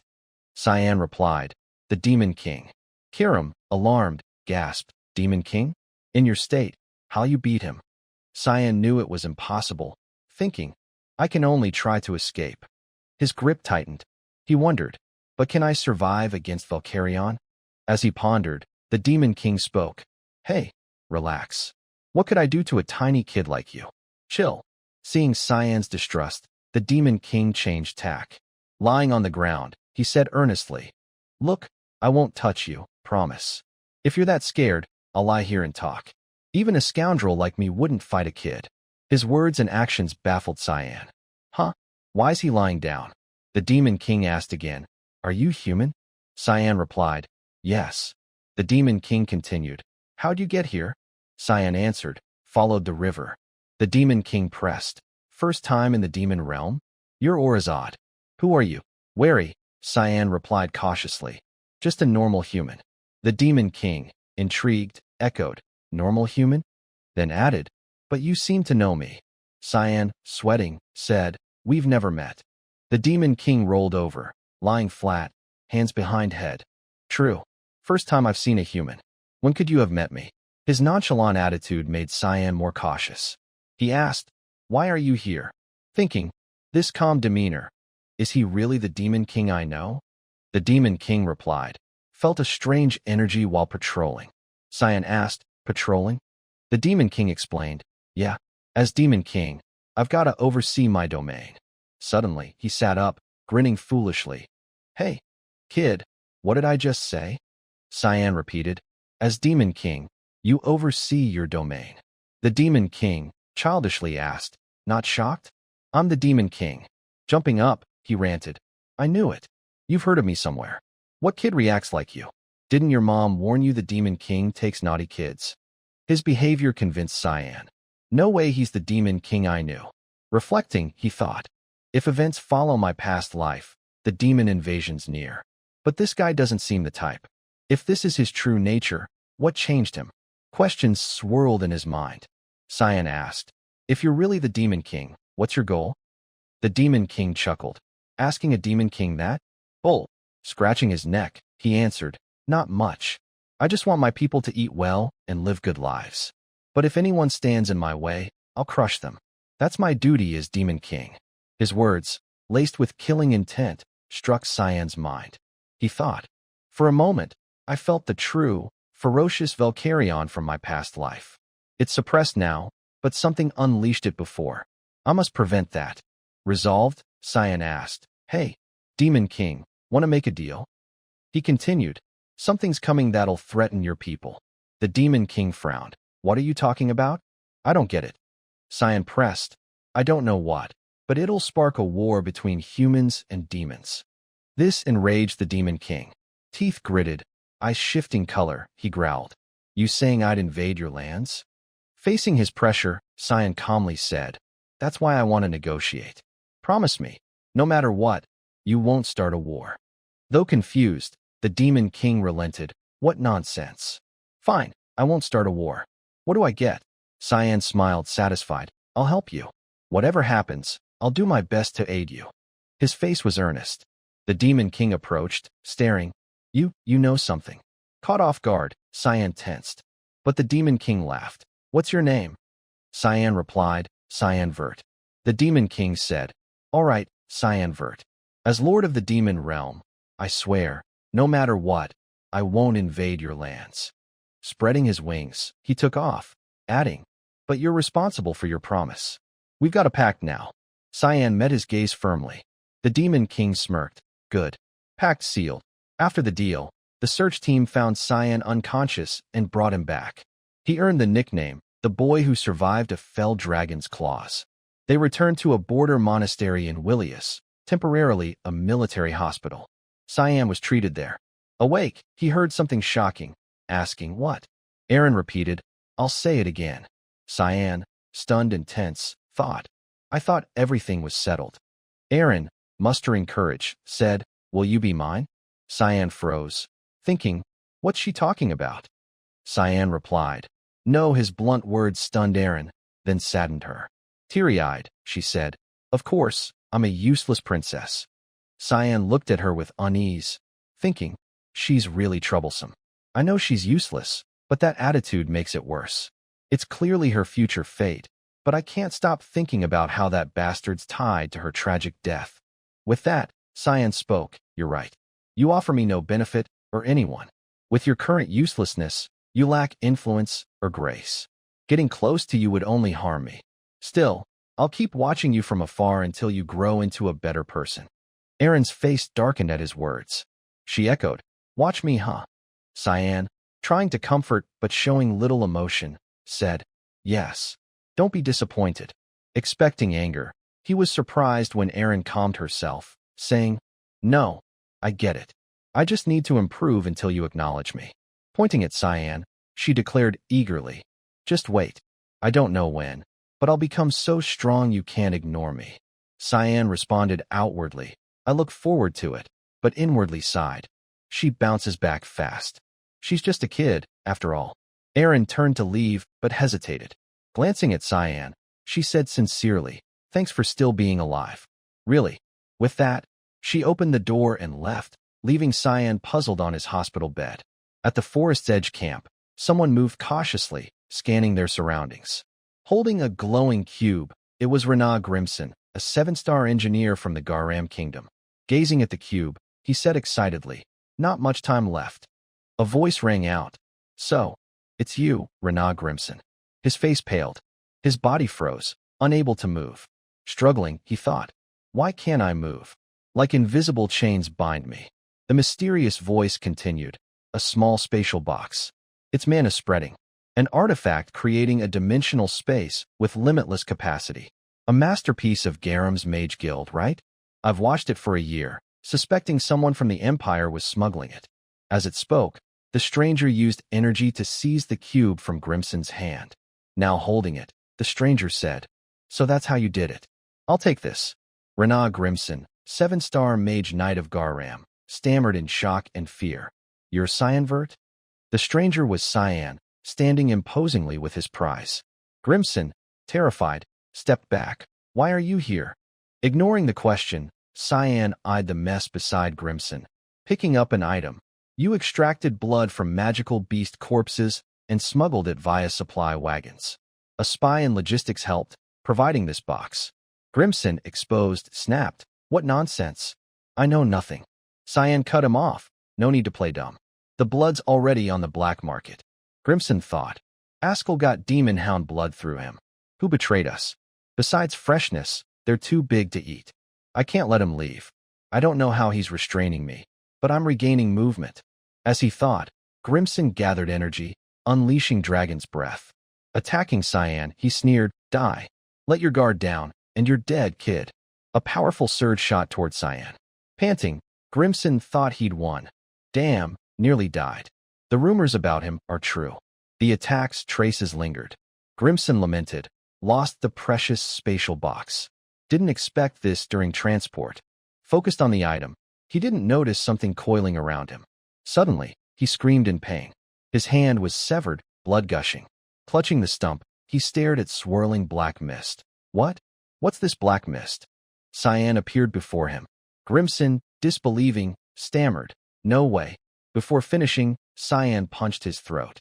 Pinning him against a tree, Cyan said, "Choose. Tell me the smuggling route and the spy's name, and die easily.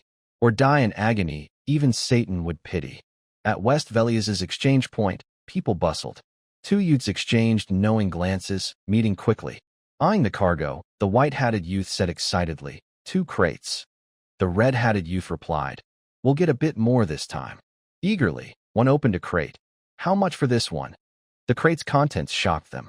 Seeing it, they shouted, "Lord Rana? Who did this?" Amid the busy exchange, the youths stared at their crate, at a loss. Cyan observed from afar. Kiram asked, "Not dealing with them?" Cyan replied, "Nah, this warning's enough." Rana Grimson, 7-star Mage Knight of Garam, smuggled magical beast blood from the front, betraying the Ushif Empire. The contraband came from Garam's Mage Guild. Garam's Mage Guild, a hub for magic-obsessed mages, studied magic's origins and crafted new spells. Aiming to surpass human limits, they created artifacts like the spatial box. In the future, they'd produce wild creations with magical beast blood. Kiram teased, "So, switched from assassin to problem solver?" Cyan, unfazed, snapped, "Shut it." He vowed inwardly, "I must stop this." Kiram continued, "Thought you'd live for yourself, but this isn't even for you." Cyan's gaze hardened. "I just don't want anyone else using magical beast blood." In an Ushif Empire residence, a young man stood by a window, holding a letter. After reading, he said irritably, "Cyanvert went to the front with father?" A woman on a bed, covered by a sheet, tossed her hair. "Cyanvert? Your half-brother?" The man, Askel, Cyan's brother, smirked cunningly. "Yeah, he's been a nuisance lately. Time to pay him a visit." The suitcases were packed. Emily cheered. "Finally, this awful frontline life is over. I'm so excited. The academy's got to be better than this wretched place, right?" While Emily daydreamed, Cyan said glumly, "Yeah, for me, it's the start of a new hell." The academy wasn't what Emily expected. It was a den of schemes and tangled political interests, a place for alliances, but rife with envy and jealousy, where networking trumped learning. Unaware of this, Emily remained thrilled, saying, I heard the academy has tons of handsome teachers. Oh gosh, what'll I do? Emily's excitement contrasted Cyan's dread. He wondered, why is she so hyped? Emily mused, maybe I'll find new love? Cyan, exasperated, thought, she's coming to the academy with me? The next day, Cyan arrived at the academy. Spotting something, he saw Krantz, his half-brother. Krantz, seeing Cyan, stammered. Cyan startled. Cyan, surprised, started. Krantz, what? But before finishing, Krantz fled. Kiram, seeing Krantz's panic, asked, what's that? Who's that fool? Cyan replied, Krantz, my half-brother. Don't mind him. Kiram added, why were you so at odds with your family? Like with your dad? Cyan denied, not true. I get along fine with Sister Alice. But inwardly, he thought, the one truly opposite me is someone else. A door opened. Cyan stood there. Inside, servants bowed, chanting, welcome back, young master.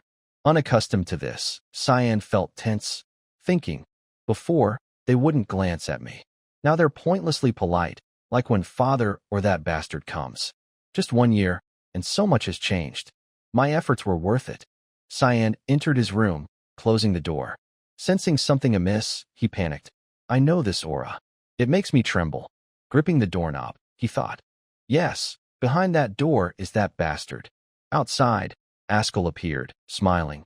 Long time no see, Cyan. Cyan urged himself to stay calm. When Cyan didn't respond, Askell asked, don't remember me. Understandable, since we last met before I entered the academy. Cyan struggled to stay composed, but his eyes shifted. Seething, he thought, how can I stay calm? I'll kill. Gripping his sword with murderous intent, Kiram emerged, grabbing his hand. If you don't want your head crushed, snap out of it. Killing him gains nothing, right? At those words, Cyan's eyes calmed. Lowering them, he bowed deeply. Cyan, youngest son of House Vert, greets you, eldest brother. Askell, seeing this, asked, so you remember me?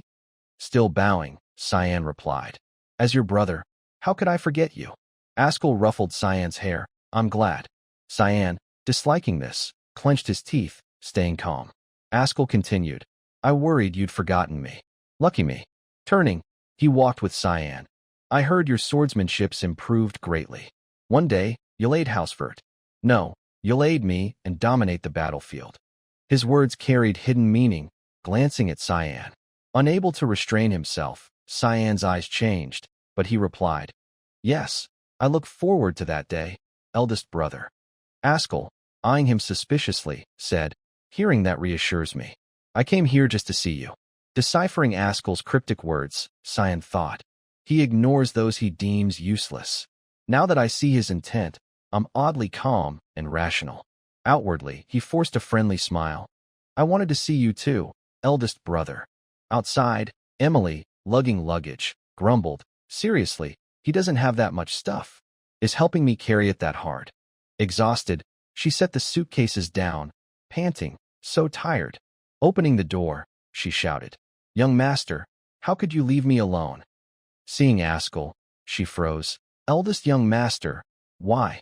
Askell smiled warmly. I heard you're close with Cyan. Seems true. Keep up your work. With that, he left. Askell gone, Emily sighed. Thought I'd die from stress. Turning, she scolded Cyan. Young master, you should have warned me he was coming. Cyan, ignoring her, said, Emily, step outside. Confused, Emily replied, what? But, Cyan cut her off. His eyes now red. He growled, don't make me repeat myself. Seeing this, Emily grew worried. Cyan slumped over the toilet, vomiting. Standing, he asked Kiram, why'd you stop me? Kiram countered, shouldn't you thank me first? Cyan pressed, that was your chance too. My collapse was perfect for you to take my body. Kiram laughed, don't get it wrong.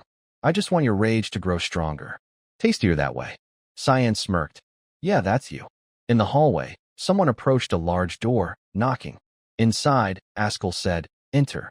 The man bowed, reporting, per your orders, I've located the second young lady. As Joel, reading, asked, Where's she at? The aide replied, confirmed in the northern continent, Brina's white elf territory.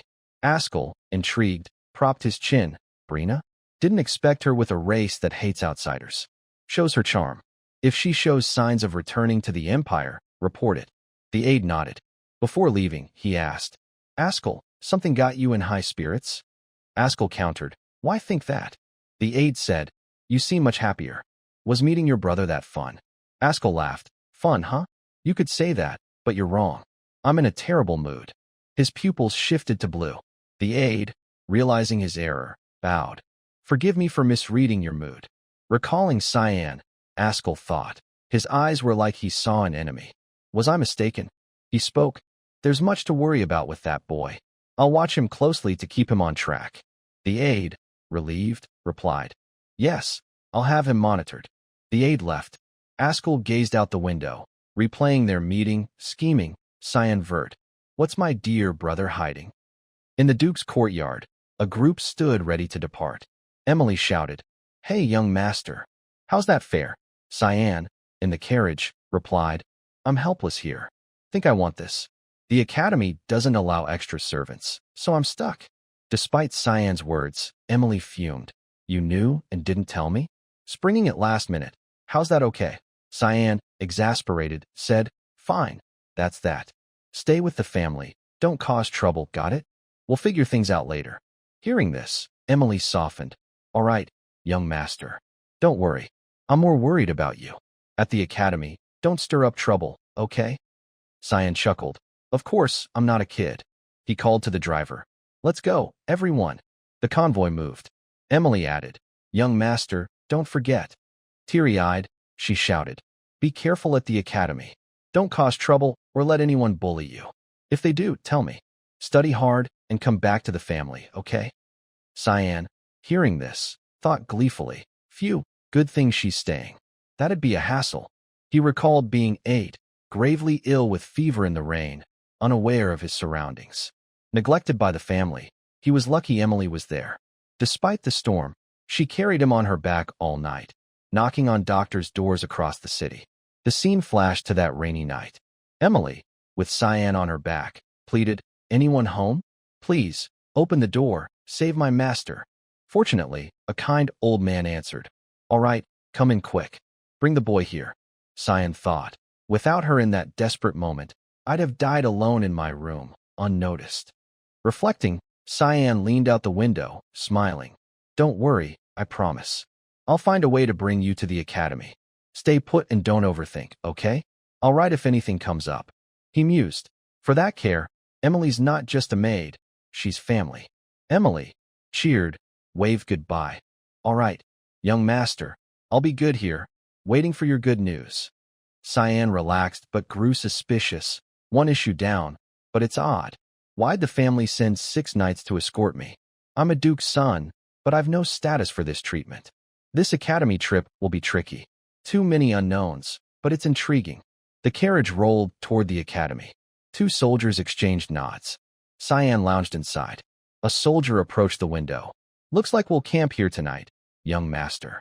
Cyan replied. Fine, rest if you're tired. How far are we from the family? Checking a map, the soldier said. We've covered a good distance, young master. We're near the heart of Saffron territory. By tomorrow afternoon, we'll reach its city. Cyan nodded. All right, rest up. Report any issues. The soldier saluted. After instructing, Cyan's eyes narrowed. Trouble. I know there's no forest near Saffron. They think I'm young, never been here, and can be fooled.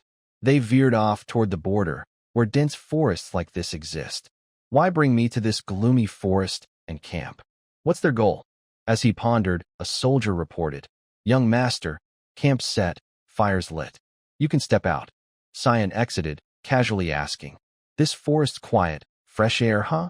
But why are you all surrounding my carriage? I wonder what Askell told you to do. Cyan was now encircled. The soldiers exchanged glances. One smirked slyly. Noticing, Cyan thought, they're smirking. His demeanor shifted, eyes changing color. He repeated, I asked, who ordered you to do this? A soldier laughed menacingly. You're sharp, young master. But a dead man doesn't need to know. His hand gripped his sword's hilt. Another added, Ask all you want, doesn't matter. We follow orders. Like it or not, we can't choose. As knights, we swear you won't suffer. We'll send you to the afterlife swiftly. Got questions? Ask there. Just stand still, don't think. It'll be quick. The soldiers closed in, taunting. One stepped forward, raising his sword. Enough talk. Goodbye. The blade swung, but Cyan tilted his head, dodging. A moment later, something flew, blood spraying. The soldier's head hit the ground, eyes unclosed. Sword in hand, Cyan addressed the rest. You're in trouble now. One's dead, so answer my question. The soldiers, witnessing this, trembled. Their earlier confidence vanished. Cyan pressed, no one talking? Too scared to speak. Glowing red with rage and madness, he added, stay silent, and death's your only end. Brian Kenrick, watching, thought in disbelief, unreal. A kid acting so decisively and powerfully. The others attacked Cyan but failed, losing limbs or heads. Screams echoed. Brian grew frantic. Impossible. He's 11, yet so strong and ruthless? No wonder he survived a dragon dragging him to demon territory. This mission's doomed. We underestimated him. Nothing went as planned. Lost in thought, Brian collapsed, face pale with fear. Cyan stood before him. Just you left. Speak. His aura oozed killing intent. Brian, tears streaming, sobbed. Young master, it was the Duchess. Lady Margaret ordered us to take you into the forest and quietly kill you. Cyan thought, what a coward. But with his allies dead, he had to talk or join them. Brian wept uncontrollably. With the issue resolved, the carriage moved on. Brian, now driving, said, young master, rumors have spread in the family. Heard them? Krantz, terrified of you, asked Lady Margaret to act. I suspect she followed Krantz's plea to eliminate a future threat to him. Recalling Krantz, Cyan said, so it's him. No wonder he fled like I was a plague during that test. Next time I'm back, I'll deal with him properly. Brian hesitated. Young master, what about me? Please spare me.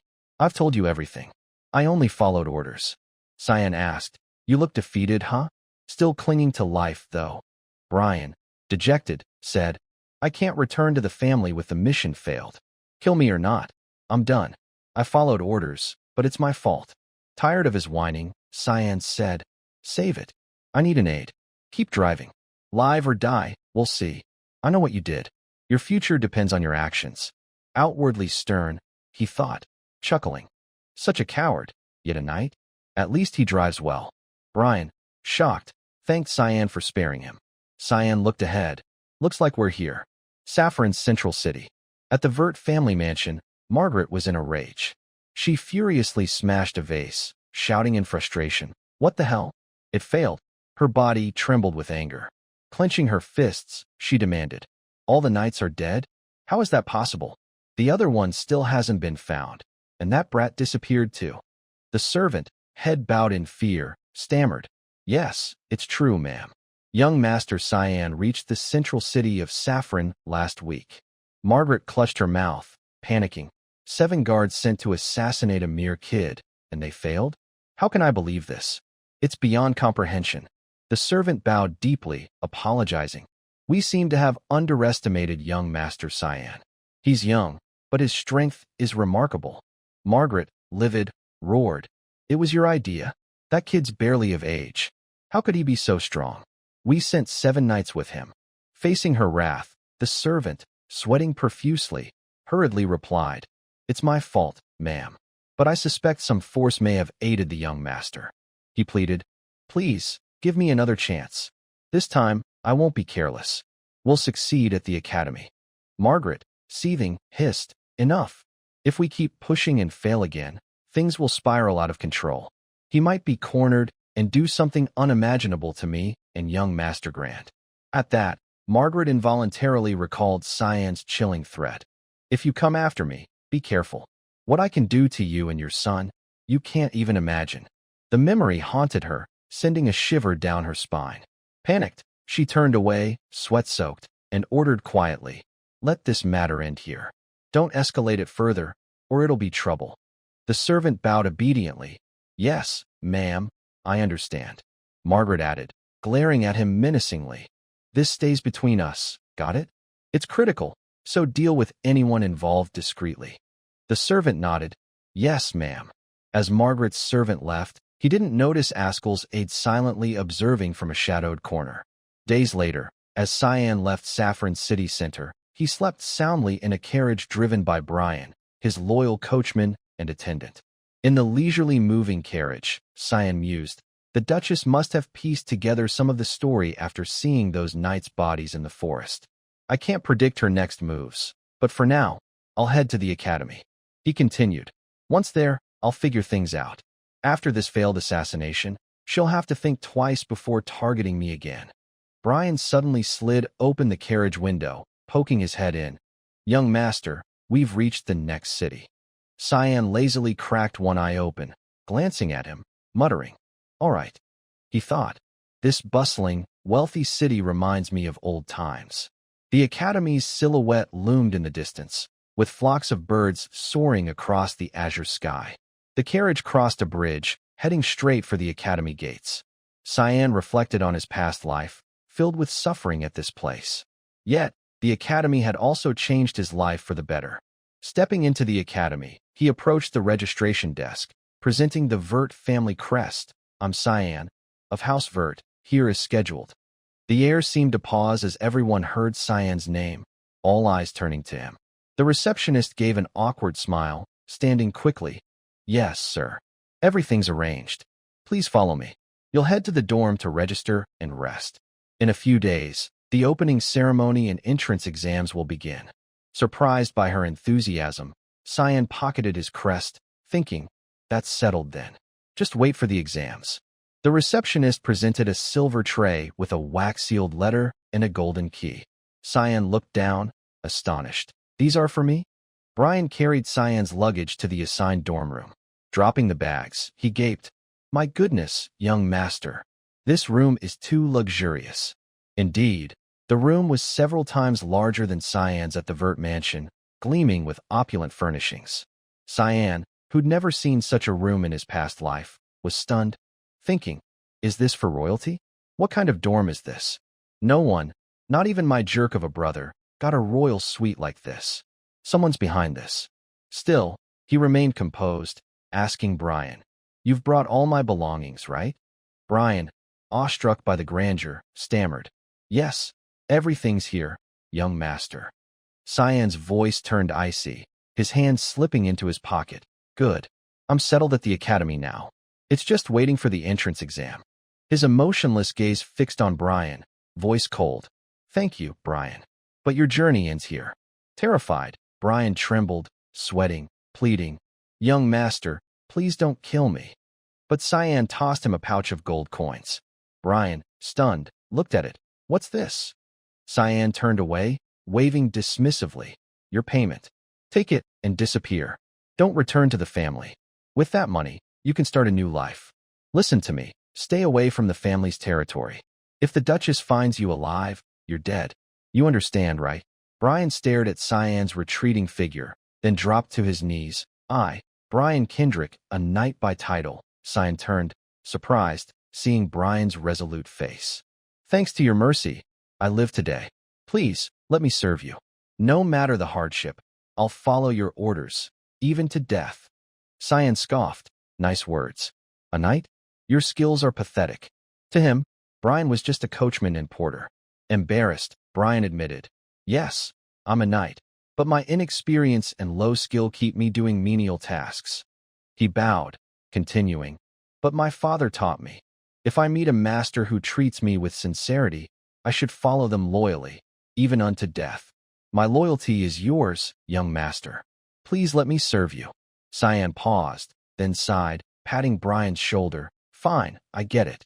Turning to leave, he added, stay here. Keep an ear out in the main hall.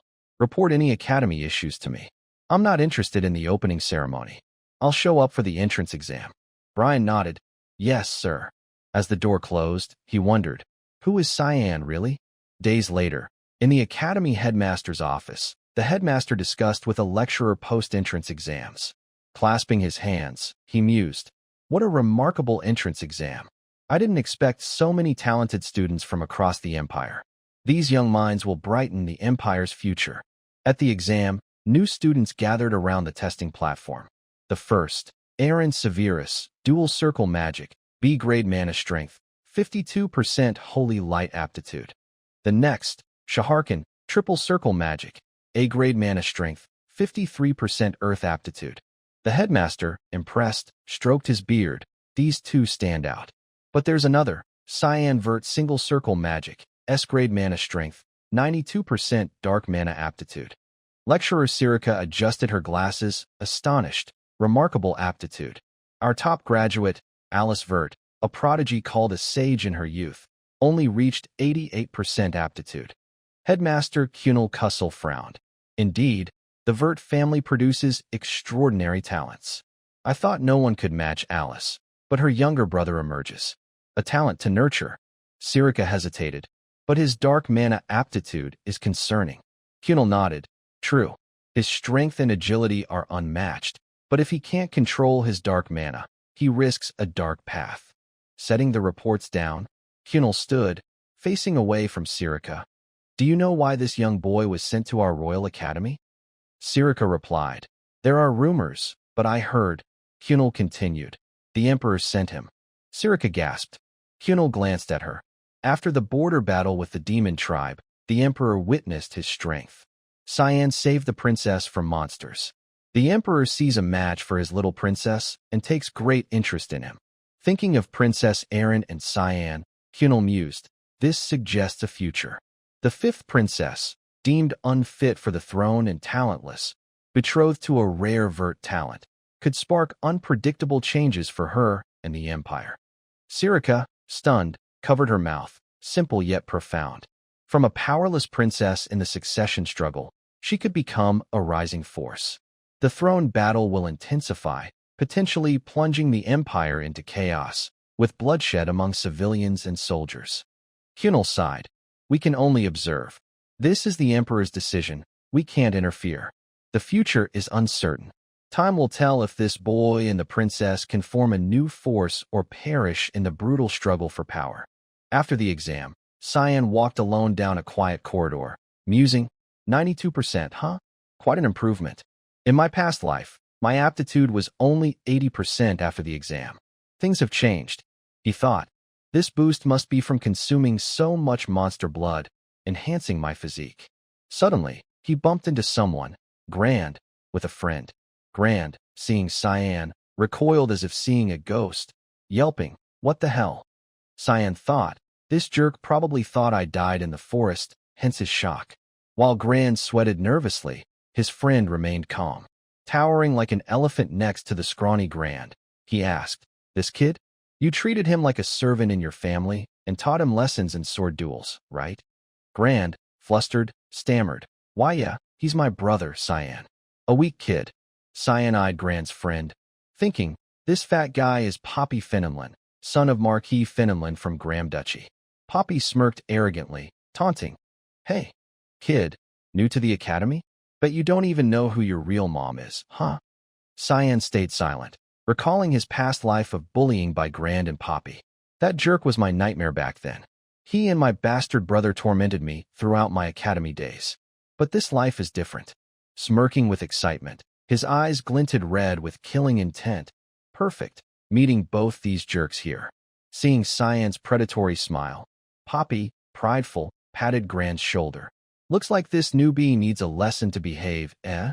Grand, uneasy, warned, wait, Poppy. He's weak, but be careful. Poppy, dismissing Grand's concern, scoffed, relax, don't worry. Since we're here, let's get acquainted. Grand, sweating profusely, weakly protested, let's go. We can deal with him later. It's dinner time. Ignoring Grand, Poppy charged forward. But before he could act, Cyan's kick sent him crashing into a wall, shattering a section of stone. Grand trembled, tears streaming, screaming, no, Poppy. Poppy, trying to show off and defend Grand. Poppy foolishly challenged Cyan, only to be floored by one kick. Grand, crying, yelled, Poppy. After swiftly dealing with Poppy, Cyan turned to Grand, calmly asking, shall we talk? Alone with Cyan, Grand, terrified and sobbing, stammered, why, what's up? Cyan didn't respond immediately. He coldly approached Grand, slowly placing a hand on his shoulder.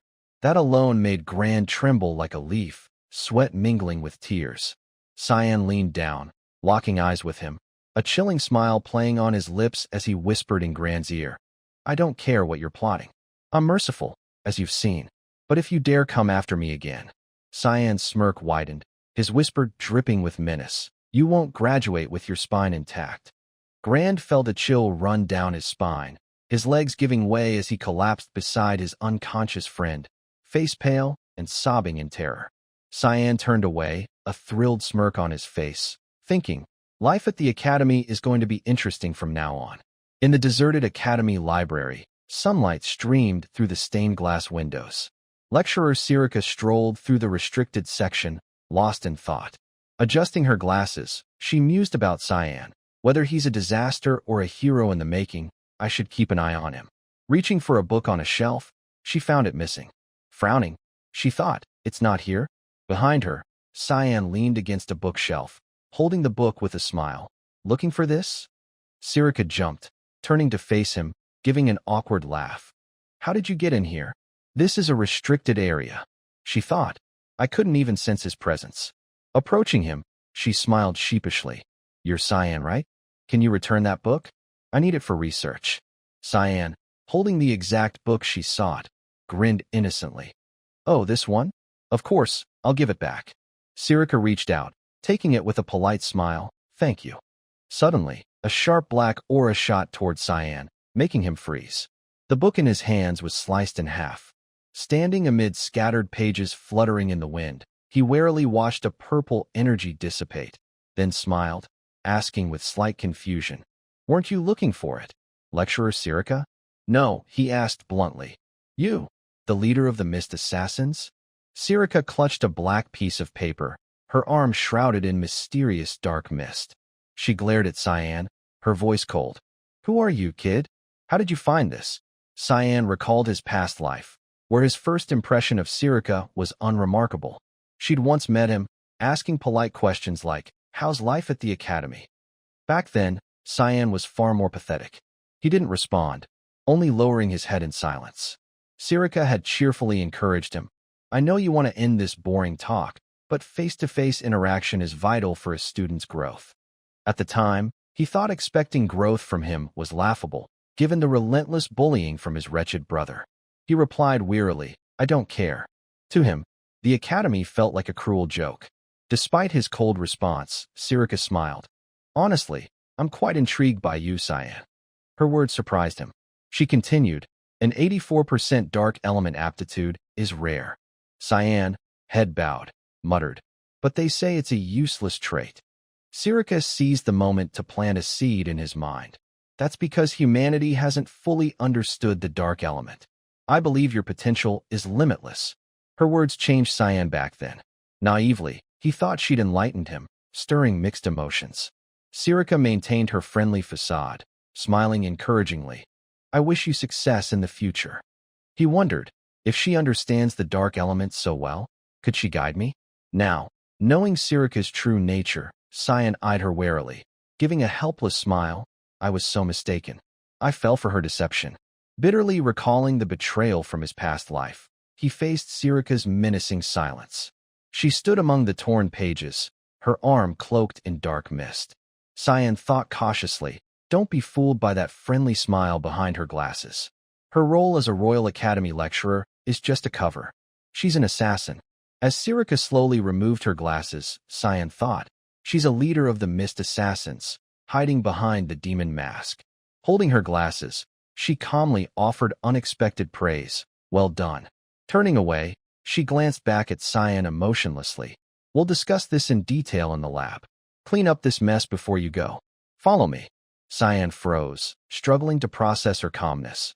How is she so composed after what I said? The Academy's lab was just as he remembered, cluttered with test tubes and quartz orbs. Looking around nostalgically, he thought, this place hasn't changed. Sipping tea, he looked up at Sirika with an innocent smile. Did you poison this? A faint purple mist rose from the cup. He thought, no wonder she's so calm. Sirika laughed heartily. It won't kill you, so relax. Just enough to melt some of your organs. Cyan wasn't surprised to face an assassin. Smirking to himself, he recalled, "It won't work. I've consumed demon blood and Emily's poisons before." Glancing at Sirica, he grinned challengingly. "Hope you up the dose next time." Stunned, Sirica stared at him. "All right, shall we talk?" She asked directly. "How did you know my identity?" Pausing, she mentioned the book. "You even knew the exact location of the Mist's orders, hidden among obscure library books." Smirking slyly, she asked, "Or are you saying you're part of the Mist?" Cyan rolled his eyes, exasperated. "Do I need to prove more?" Sirica glared at him, her eyes gleaming with menace and excitement. Smirking, she taunted, "Think your high dark element aptitude makes you cocky, kid?" Cyan didn't reply, turning to the window with a smile, speaking off topic. On the way to Saffron, everyone asked if I was fine with just one knight, who was only a coachman. Sirica, puzzled, listened as he continued. "I heard noble heirs have been dropping dead on their way here." Glancing at Sirica with a knowing smirk, he asked, "Since when did the purge begin?" Sirica, startled, muttered, "Purge?" Cyan deliberately referenced the Mist's signature noble assassinations. She smiled, deciding Cyan was a threat. Her eyes turned cold, brimming with killing intent. "I don't know what you're talking about." A dark mist erupted around her, enveloping Cyan. A red vortex, characteristic of the mist, swirled around him. Loosening his tie, he asked nonchalantly, "Isn't that tied to the Mist assassins?" Sirica's gaze was terrifying. Gritting her teeth, she smirked, hissing, "You'll regret what you just said." Cyan met her gaze, smirking, threatening a student. Swiftly, Sirica kicked over a table, hurling it at him with a sinister grin. Cyan clenched his fist, asking coldly, "So that's how you want to play?" He punched the table, splitting it in half. Sirica seized the moment, lunging from behind with two sharp daggers. Cyan glanced at her, disappointed. "I thought I'd proven myself." Sirica smirked, diving like a hawk. "Even if you're missed, as a leader, I know nearly every member's face." She slashed twice, but Cyan dodged both. Pressing her attack, she laughed. "You can't escape, kid." Tired of the game, Cyan sighed. "No choice, then."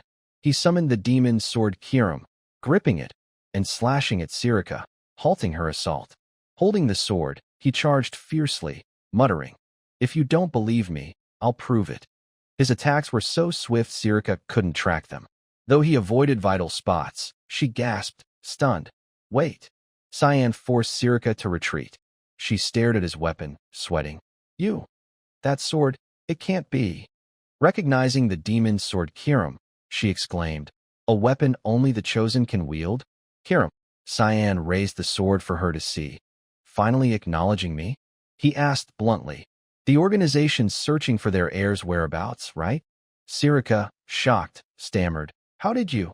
Cyan rested the sword on his shoulder, looking at her firmly. "Look, the heir they're seeking is right here." That night, on a deserted street in Lemia, bathed in the dim glow of flickering streetlights, the city was silent, with shops shuttered and windows dark. Sirica led Cyan to a wooden house, its door locked tight with iron chains. Using magic, she unlocked the gate, and the door swung open, revealing a dark passage for Cyan. Noticing his lack of reaction, Sirica asked coldly, "Not surprised that the Mist Assassin's base is in a place like this?" Cyan remained silent. Sirica glanced into the deep, dark doorway, a chilling breeze wafting out. She continued impassively, "This is the entrance to the sanctuary you seek. From here, you walk alone." Cyan stepped forward without hesitation. Familiar with the house, he moved confidently, thinking, "This is an independent space created by Eru's power." Staring into the dark corridor, he mused, "It's much larger than it appears from outside." As he walked, he thought, 2 daggers at 4 o'clock, 3 throwing knives at 11 o'clock, striking simultaneously. Drawing his sword, he swung, deflecting the incoming knives. Immediately after, 3 mist assassins lunged from the shadows above. Cyan glanced at them, expressionless but inwardly annoyed. "I knew it wouldn't be simple, but this is excessive." He spun, leaping back, evading their ambush. The assassins wasted no time, attacking relentlessly. Cyan dodged fluidly, the clash of blades ringing sharply, sparks flying from metal. In a split second, his dagger aimed at one assassin's face, startling him. The assassin dodged swiftly, countering Cyan's strike.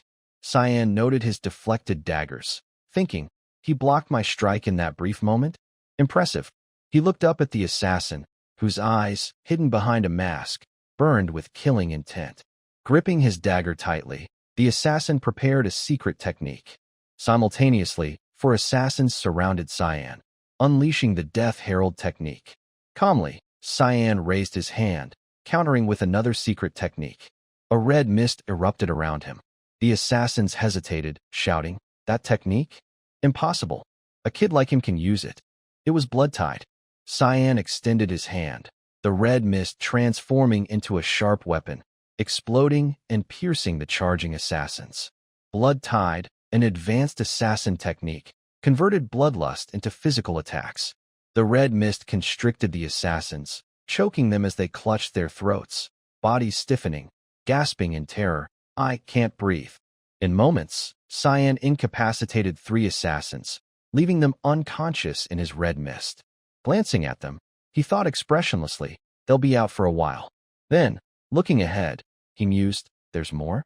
Surprised, he saw one assassin still standing, seemingly unscathed. One still up? A high-ranking assassin? Undeterred, Cyan whispered, summoning the demon sword Kirim, cloaking himself in red mist. His eyes glowed with deadly intent. He prepared the next technique, unshakable roots of the great tree. Suddenly, the last assassin charged directly, interrupting his move. Stunned, Cyan thought, he disrupted my technique? Who is he? The assassin discarded his mask, revealing Sirika, who said calmly, "You've mastered assassin skills, haven't you?" Smirking, she pressed her blade against Cyan's demon sword, challenging, "I won't hold back anymore." Cyan froze, shocked to recognize her. "What? Hall Master Sirika?" She looked strange, her excitement mixed with killing intent, almost manic. Panting, she laughed, "Show me your true strength." Instantly, Cyan unleashed thick fog 8th form, chain slash, barraging Sirika with rapid strikes, forcing her back. His attack only cut the tie holding her hair. Sirika crouched defensively, grinning with delight. "You've mastered thick fog and sword dance. You're getting more interesting, Cyan," she shouted eagerly. "Show me how great your potential is." But before she could finish, Cyan turned and sprinted into the deeper chamber. He wasn't fleeing out of fear, but realized Sirika's battle lust drove her to fight to the death. Running, he thought, when Sirika's in pursuit, she'll fight to a kill. Anyone who's faced her knows. "I need to escape now." Sirika, battle-hungry, chased him closely, a crazed smile on her lips. Her eyes gleamed with bloodlust, her face flushed with excitement as she called, "Come back, Cyan." Refusing the toast, "You want the penalty drink." She unleashed Fog Tempest sword dance, charging at him like a frenzied whirlwind. Quickly, Cyan spun, blocking her downward slash. Leaping back, he thought irritably, "I don't have your perverse battle lust." Sirika noticed he wasn't fighting at full strength. Unaccepting, she stared at him. "This space is Eru's creation. No one outside can sense your presence, so don't hold back." Frowning, he thought, "She's right. I can unleash my full power here." But he hesitated. I could kill her, but that wasn't why she brought him here. Still, he raised the demon's sword, forcing himself to tap its demonic power. Red mist swirled around him. Suddenly, Cyan felt dizzy, collapsing in Sirika's surprise and confusion. A sinister voice echoed, "I understand." The demon's sword Kirim in his hand began to dissolve. It materialized in its true form within a thick black mist, telling Cyan, "You can rest now." Sirika, startled, demanded, "Who are you?" Kirim, arms crossed, glared at her. "I don't like repeating myself. You know who I am, don't you?" Sirika knelt, bowing respectfully. "Yes, you're the demon's sword Kirim." Kirim, displeased, snapped, "What's the situation here?" Glaring at Sirika, she growled, "You worship Eru, yet you attack my master." Sirika, unfazed, replied coolly, "I was testing if he's as strong as rumored, to see if he's truly the chosen one." Kirim, furious, shouted, "Then why not summon your master from the start?" Her anger sent mist swirling chaotically. Sirika, head bowed, stayed silent. Kirim smirked coldly. Since you've acted this way, I'll take it as a challenge. Sirika, nonchalant, gave a mocking smile. We should focus on the kid first. Kirim paused. What? Remembering Cyan, she looked down, seeing him unconscious in a small pool of nosebleed, and shrieked. Hey, why do you look half dead? Sirika glanced at Kirim, chuckling. Your true form has a side effect. Grinning, she added, it erodes the wielder's life force. Kirim exists by draining Cyan's vitality. Kirim, irritated, hoisted Cyan by his collar, grumbling. It's not that bad. You drank tons of beast blood. Cyan, still dazed, bled from his nose. While Kirim tried waking him, Sirika stood, saying, I, Hall Master Sirika Nigris of the Mist Assassins, never refuse a fight. Her eyes gleamed with perverse bloodlust, her breathing quickening. Licking her lips, she continued, If you're my opponent, I can't resist. Kirim, unnerved by Sirika's mania, covered her mouth, paling. What's wrong with me? I'm actually scared. Cyan, awake, pushed Kirim's hand away, ordering, Let me go. Kirim, turning to him, mocked. Oh, you're still alive? Ignoring her, he glared. Why'd you manifest? Kirim didn't answer, instead facing Sirika with a delighted smile. Step back, kid. I'll teach this wretch a lesson. Sirika gripped her glowing purple dagger, eyeing Kirim eagerly. It's an honor to fight you, Kirim. Kirim smirked, raising an eyebrow. Don't cry when I beat you. Sirika, thrilled, retorted. I hope you push me to that point. Suddenly, a voice echoed. Enough. Sirika froze. Lord Eru. A dark portal appeared beside Kirim, radiating light. Cyan focused intently. Eru commanded. Bring the chosen one to the sanctuary. Sirika knelt, bowing. Yes, my lord. Cyan smiled nervously, thinking, Finally, I'll meet Eru, the Lord of Darkness. At the sanctuary, Eru sat on the throne, awaiting Cyan in the enveloping darkness. Many called Eru evil, a merciless killer who justified his actions as serving others' interests. He'd said, with eyes blazing red like fire, Others cannot decide right or wrong for you. If death protects your principles, that's enough. Cyan thought, they call his mindset insane, but I tell them this god only wants to protect the weak.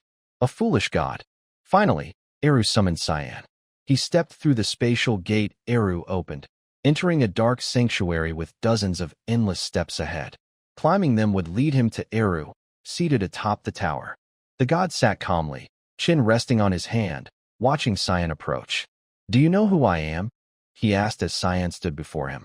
Cyan looked up, replying calmly. Of course, Eru, the god of darkness. Eru's piercing red eyes scrutinized him, asking coldly, Your name is Cyan Vert. Why haven't I met you before? What proof do you have to claim you're my heir? Unfazed, Cyan replied. You must sense the mist's power within me. Eru pondered, then said, There are two ways to become my heir. First, I personally grant the mist stone. Staring at Cyan, he continued. Second, the mist stone manifests in someone worthy. Cyan listened silently, dark power surging around him as if echoing Eru's words. Pointing at him, Eru said, I don't know you, so I assume it's the second case. He mused. Indeed, the mist stone, meant to be in this sanctuary, vanished last year. His eyes widened, noticing Kirim, now a small orb of fire. Amused, he exclaimed, You awakened Kirim? Even I couldn't find her. You control her well. Kirim, fuming at the jab, gritted her teeth, glaring at him. Who's controlling whom? Cyan stood quietly, absorbing Eru's judgment. Observing Cyan's eyes, Eru remarked, The light in them doesn't match your age. Suddenly, chuckling behind his hand, he said, I see. You're an outsider, from a timeline I don't know. Surprised, Cyan thought he doesn't know? He said, I thought you were behind my presence here. Eru sighed, waving dismissively. If you're seeking an all-knowing god, you're in the wrong place. I'm not that powerful. My godhood was stripped long ago. Seeing Eru's indifferent laziness, Cyan sighed inwardly. He's right. I shouldn't expect much. Eru, rubbing his chin, muttered. This works in my favor, though. Cyan frowned. What do you mean? Eru leaned back, grinning lazily. A perfect heir came to me. Less work for me now. I don't need to lift a finger. Both Cyan and Kiram were stunned by Eru's laziness. Cyan grumbled, "You're as lazy as ever." Eru narrowed his eyes, saying seriously, "You've brought something troublesome." He'd spotted the fragment of the light sword's hilt, broken by Cyan when seeking Kiram, which he always carried. Eru asked casually, "Got the demon's sword and still not satisfied? Planning to claim the holy sword's power too?" Cyan smirked, understanding the implication. Pulling the broken hilt from his pocket, he grinned mysteriously. "I haven't decided yet." Holding the glowing fragment, his eyes glinted with malice. "If the world doesn't know this exists, it might be useless." Noting Cyan's calculated smile, Eru stood slowly.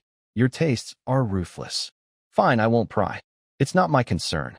Approaching Cyan, each step cloaked in blood-red mist, he said, "But I'll follow the rules." Raising his hand, a radiant light flared, red mist swirling around him. He declared, "As your supreme god, I ask you, heir who received my power, what will you do with it?" The red mist enveloped Cyan. He thought, "In my past life, I was asked this too. I said I'd live for my brother." Recalling Askel's betrayal, he seethed, "What a stupid answer." In his past life, neither Eru nor Sirika cared about his response. Despite wielding world-shaking power, the mist stood by as he fell, unconcerned. He wondered why. Didn't I have my own desires? Eru had warned him. Nothing is more dangerous than blind trust. Thinking of his tragic end, betrayed by Askel, Cyan mused, "Maybe Eru foresaw my downfall." Stepping toward Eru, Cyan replied calmly, "I have no grand plans, no lofty purpose or sacred faith." He thought, "This time, it'll be different." Eru, puzzled, raised an eyebrow, waiting. Clutching the mist's power, Cyan declared boldly, "I'll use your power for my own purposes, for myself alone." Eru approached, asking, "You decide right and wrong. Are you confident you won't regret it?" Observing his air, he warned, "Answer carefully." Pointing at Cyan, he growled, "I could kill you right here." The threat didn't faze Cyan. Meeting Eru's gaze, he said calmly, "I don't care about the consequences." Stepping closer, he continued, "I won't follow anyone's orders. That's my path." Impressed by Cyan's resolve, Eru nodded, rubbing his chin. "You've got a plan. Care to share?" Cyan retorted bluntly, "Nope." Eru sighed, sulking like a child. "Fine. Just clear my name, all right? You're pretty boring." He glanced at the floating orb beside Cyan. Suddenly, Eru lunged at Kiram, eyes gleaming. Rubbing his chin, he teased, "You've changed, huh? You like your master that much? Such a good girl." Kiram, sweating, yelped, "What the hell are you saying?" Unfazed by her outburst, Eru pouted playfully. "Seeing you like this makes me happy." Kiram screamed, "Get away. Stop." Eru hugged her, saying, "I'm being nice since I have nothing for your master." Kiram pushed his face away, yelling at Cyan, "This lunatic. Do something." Eru resisted, "Hold still." Cyan, playing dumb, turned away, chuckling, "Such touching father-daughter love." Kiram screeched, "What?" Eru leaned to kiss her forehead. Suddenly, something vague appeared, startling Kiram. A glowing array formed before her, panicking the demon's sword. She cried, "What's happening?" Red mist enveloped her, and in an instant, she transformed into human form. As the mist cleared, Kiram was no longer a floating orb but a human. Stunned, she stammered, "This? I have a body." Even Cyan was shocked, thinking, "It didn't use my mana. Did Eru use his own power to create it?"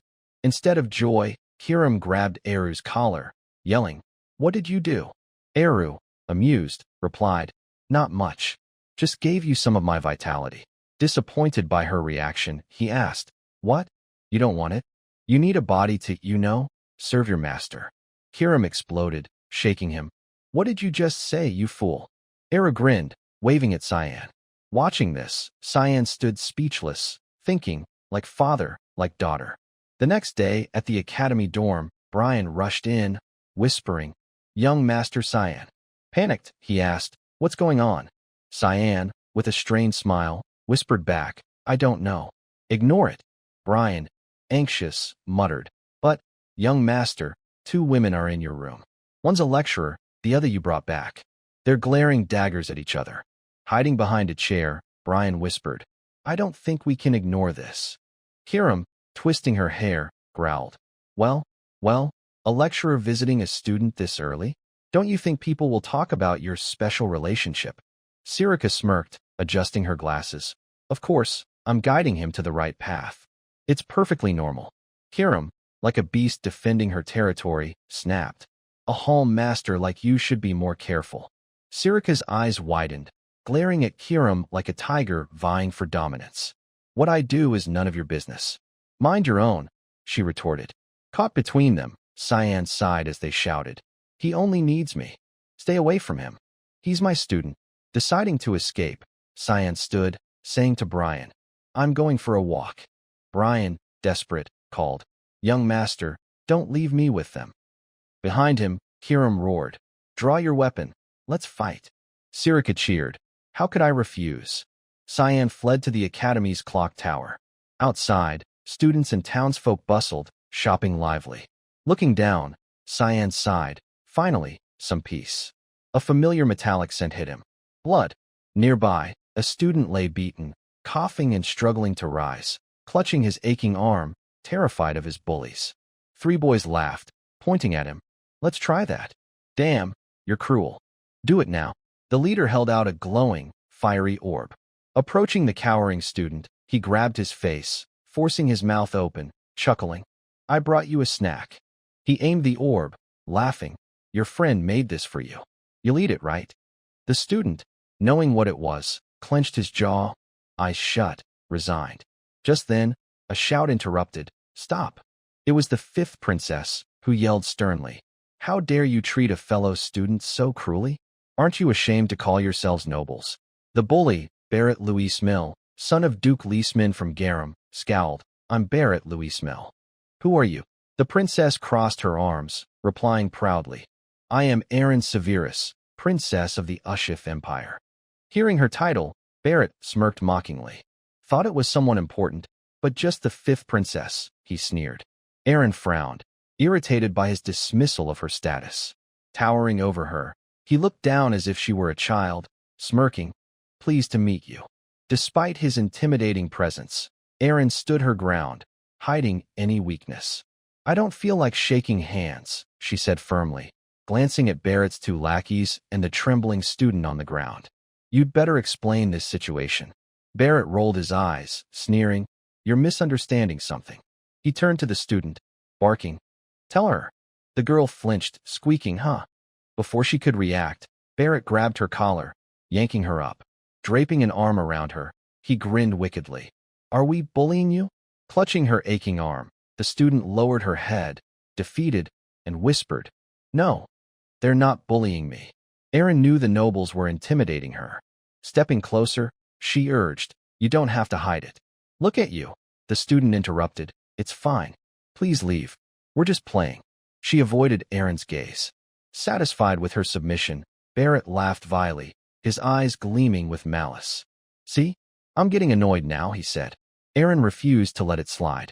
Stepping forward, she reached for the student, declaring, I don't care, she's coming with me. Before she could act, Barrett grabbed Aaron's wrist, squeezing hard, making her cry out. Showing no respect for her title, he growled. Got a hearing problem? Letting the student go, he advanced on Aaron menacingly. Though shaken, she kept her voice steady. What's that supposed to mean? Barrett, irritated by her defiance, tightened his grip. Didn't Leximus tell you to leave? Unyielding, Aaron countered. Let go of me now, or I swear you'll regret it. Unfazed, Barrett laughed, knowing her title held little power. You're nothing but a weak little girl, he mocked. At that moment, Cyan intervened.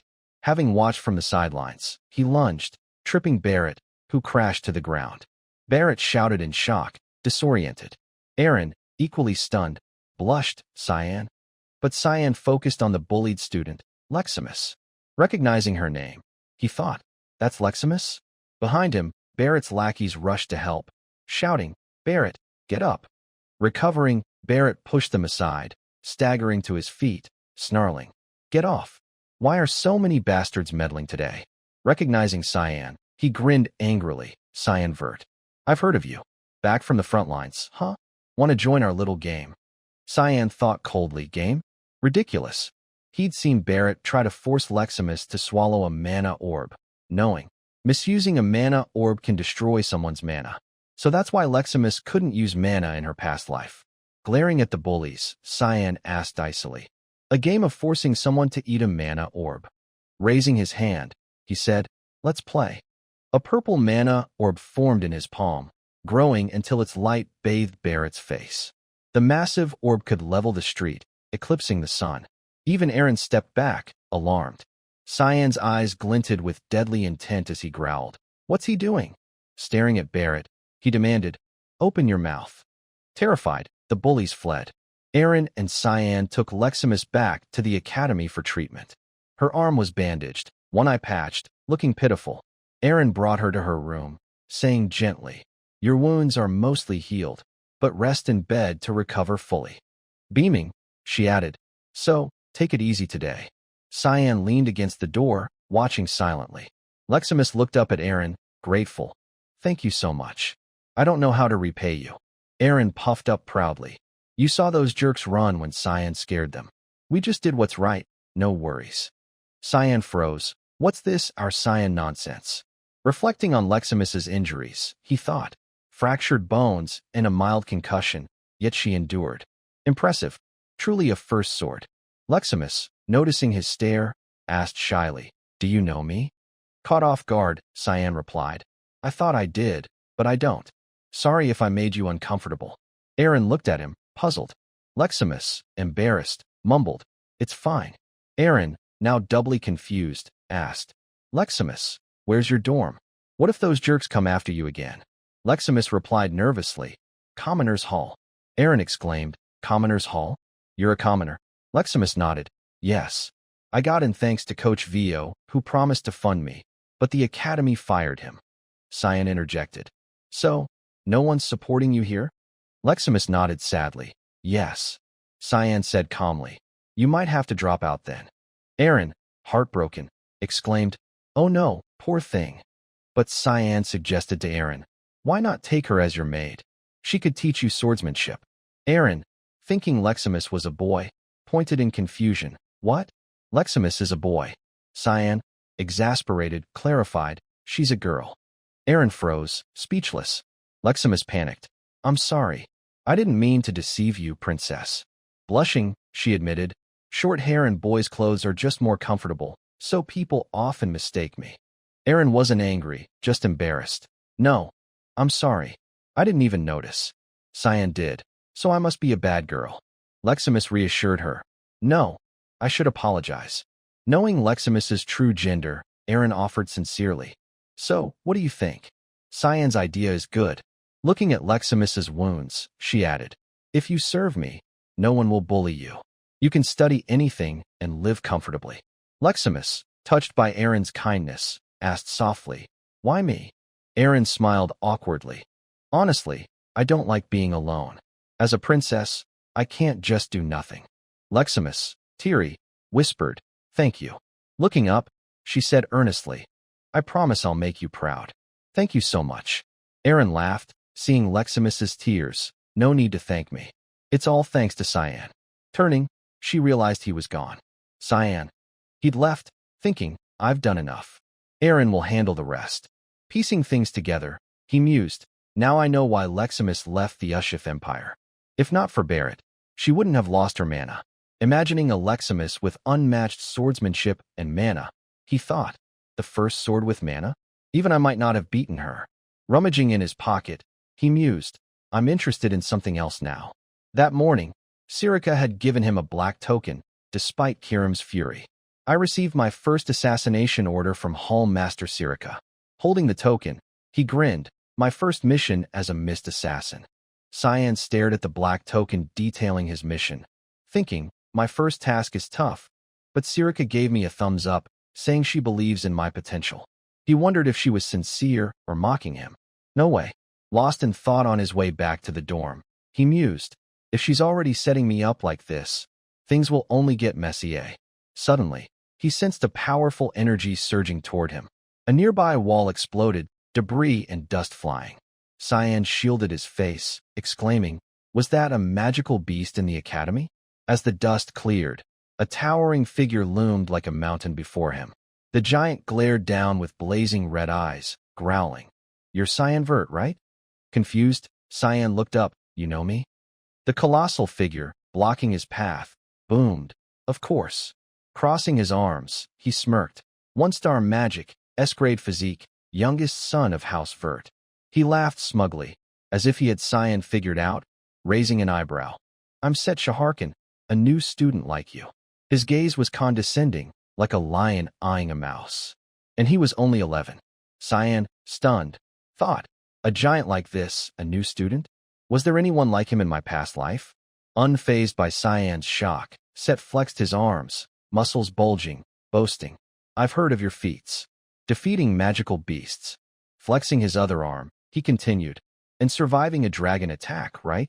He slammed his fists together, chest and back muscles rippling, his 8-pack abs menacing. Smirking, his eyes gleamed. "You have an S-grade physique even I can't match." His chiseled body ready, he roared excitedly. "Fight me, Cyan Vert." The air surged under Set's presence. Cyan, startled, thought, "I remember now." Noticing a strange circular emblem on Set's chest, he realized, that's Spania's symbol. The rumor about the desert prince at the academy is true.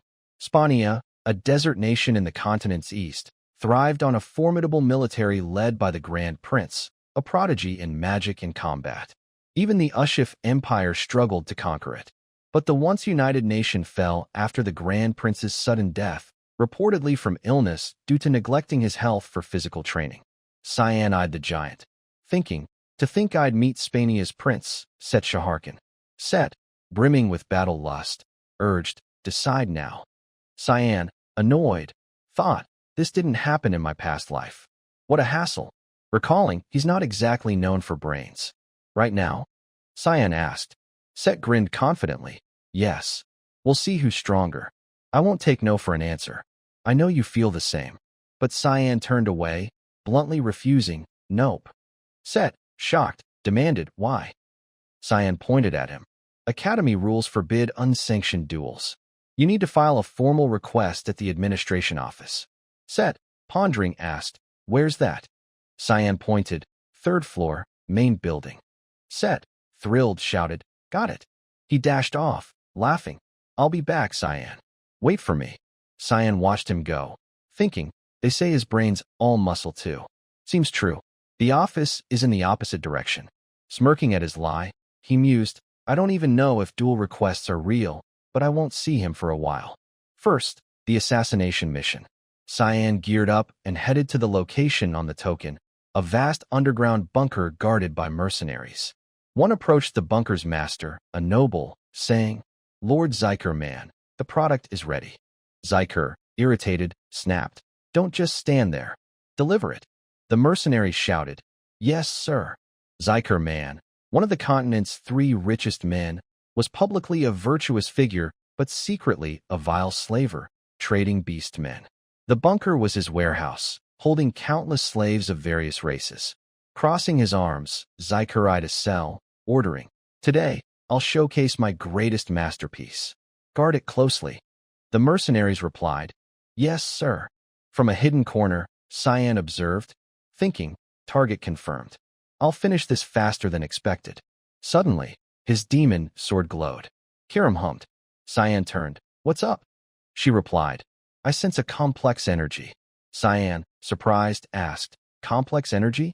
Kiram clarified, "Your target's hiding something strange." Zyker stared into a cell at a slave curled on the cold floor, grinning wickedly. Finally tamed. Laughing vilely, he said, "Sleep well, my golden goose." Unnoticing the black mist creeping toward him, he muttered, "Black mist." A crimson streak flashed, piercing the surrounding mercenaries. Zyker, shocked, fell back as they collapsed, blood pooling. Panicked, he froze. The mercenary leader drew his sword, shouting, "Who's there?"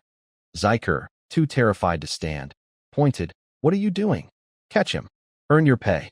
The leader, equally panicked, couldn't see who or how his men died. "Show yourself," he yelled. Cyan emerged from the black mist, gripping his demon sword, charging like a deadly breeze. In one move, he disarmed the leader. The next slashed his calf, dropping him. By the third, Cyan was behind, sword at his throat, too fast for the leader to see. The leader gasped, "Damn it!" Cyan slit his throat, the noble watching in horror. Zyker screamed, "Where's the rest of you?" Cyan replied calmly, "You'll find out soon, because you're next." Glancing at the dead mercenaries, he added, "You hired so many, and they're useless." Zyker, terrified, crawled back, hands raised. "What do you want? Money? I have plenty." Cyan, gripping his glowing red sword, approached silently. Without a word, he severed Zyker's raised hand. Zyker screamed, clutching his arm, unaware of what happened until he saw his hand gone. Cyan glanced at the slaves, collapsed from exhaustion, and said coldly, "Zyker man, countless inhumane experiments and crossbreeding.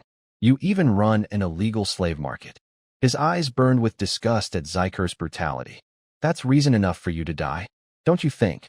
he declared icily. "You have 1 minute to repent for your sins. Then the pain stops." Zyker, pale and sweating, tears streaming, drool pooling, gasped, "You're here to kill me." Desperate, he wailed, "I did this to survive.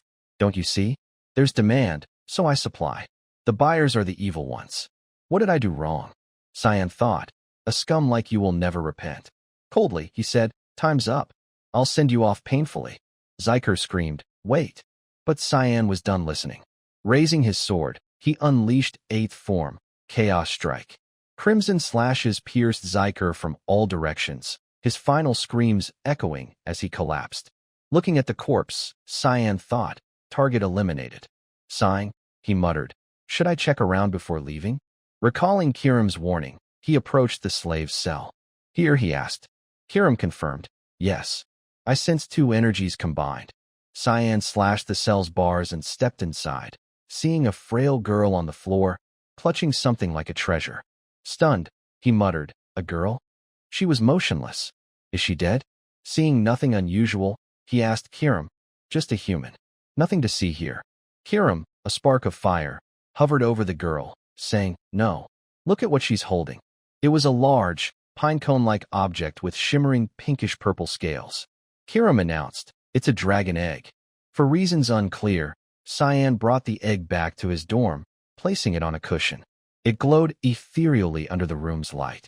Brian, stunned, asked, "Where'd you get that?" Cyan replied casually, "Found it on my walk." Brian, incredulous, shouted, "Who finds something like this?" Cyan insisted, "I'm serious." Picked it up while strolling. Crossing his arms, he thought, a dragon egg. Zyker was going to sell something this dangerous? To where? Brian, panicked, yelped, "What if it hatches?" Cyan remained calm. "It won't. Don't worry." He explained, "Each dragon is a mana construct of a unique element. Even infusing the right mana doesn't guarantee hatching. Without its mother, a dragon egg is just a stone." But as he spoke, the egg trembled, scales cracking. Both froze, exclaiming, "It's cracking." Purple light burst from the egg, which shook with loud cracks. Stunned and sweating, they stared, speechless. The dragon egg Cyan brought back trembled, cracks revealing mystical purple light from within. Its horn shell shattered, splitting the egg in half. A small girl with tiny horns and miniature wings emerged. Brian, clutching his head, screamed, "It hatched." "What now?" Cyan, stunned, stared at the creature. He hadn't expected the egg to hatch like this. Observing the girl, he thought, not a dragon, not human, a dragonkin. Brian, panicking, had never seen such a being. Cyan, bewildered, mused, a dragon-human hybrid? This is more trouble than I thought. The girl locked eyes with Cyan, her sparkling eyes wide, cheeks flushed. She squealed, "Ah," and leapt, hugging him tightly, nuzzling and calling, "Papa." Cyan, shocked, thought, "Papa? She thinks I'm her father?" Kiram, the demon's sword, burst out laughing, pointing, "Papa? An 11-year-old dad." The girl smiled innocently at Kiram. Brian was still processing, while Cyan, furious, lifted the child, glaring at Kiram, thinking, "This is your fault." Back in the dungeon, after eliminating his target and finding the egg in a slave's cell, Cyan had taken it from the dead slave's arms, asking Kiram, "Should we take it?" Kiram, circling the egg, warned, "In the wrong hands, This is dangerous. Swayed, Cyan had mused. Fair point. It probably won't hatch, right? Kiram had reassured him. I've never seen a dragon hatch without its mother. It's just a dangerous rock. Convinced, Cyan brought it back. Now, she stood grinning shamelessly, saying, living long shows you strange things. Cyan, seething, snapped. You said it wouldn't hatch. Kiram, smirking awkwardly, deflected. That's why I said strange things happen. Changing the subject, she said, a dragon-human hybrid? Its existence could be dangerous. Cyan, arms crossed, looked at the child sleeping soundly on his lap, drooling and snoring carefree. He thought, she's right. Big trouble. The girl slept peacefully, oblivious to the world's dangers. Cyan knew her life as a half-human, half-dragon dragonkin would be perilous. If discovered at the academy, the headmaster would fear external threats and eliminate her. Pure-blood dragons, learning of her, would destroy anyone aware of her existence. Closing his eyes, Cyan thought, do I need to take on this burden? Glancing at her, he mused, her life will be suffering. Better to end it now. Resolute, he raised his hand. Kiram, smirking, said, so you've decided? It might be Kinder. Cyan, expressionless, placed his hand on the girl's neck. Kiram thought, if she's doomed to misery, ending it now? But as his hand touched her neck, the girl stirred, blinking sleepily, murmuring, Papa. His hand, capable of snapping her neck, froze. Her innocent call didn't sway his cold expression, but she lunged, hugging him, giggling. Papa likes, thinking he was playing. Cyan paused, feeling a rare, genuine warmth. So warm. The sensation melted his icy resolve. Lifting her, he wondered, what is this feeling? Holding her high, her laughter disarmed him. He muttered, it'll be fine. Looking at her pure smile, he said, I'll raise her.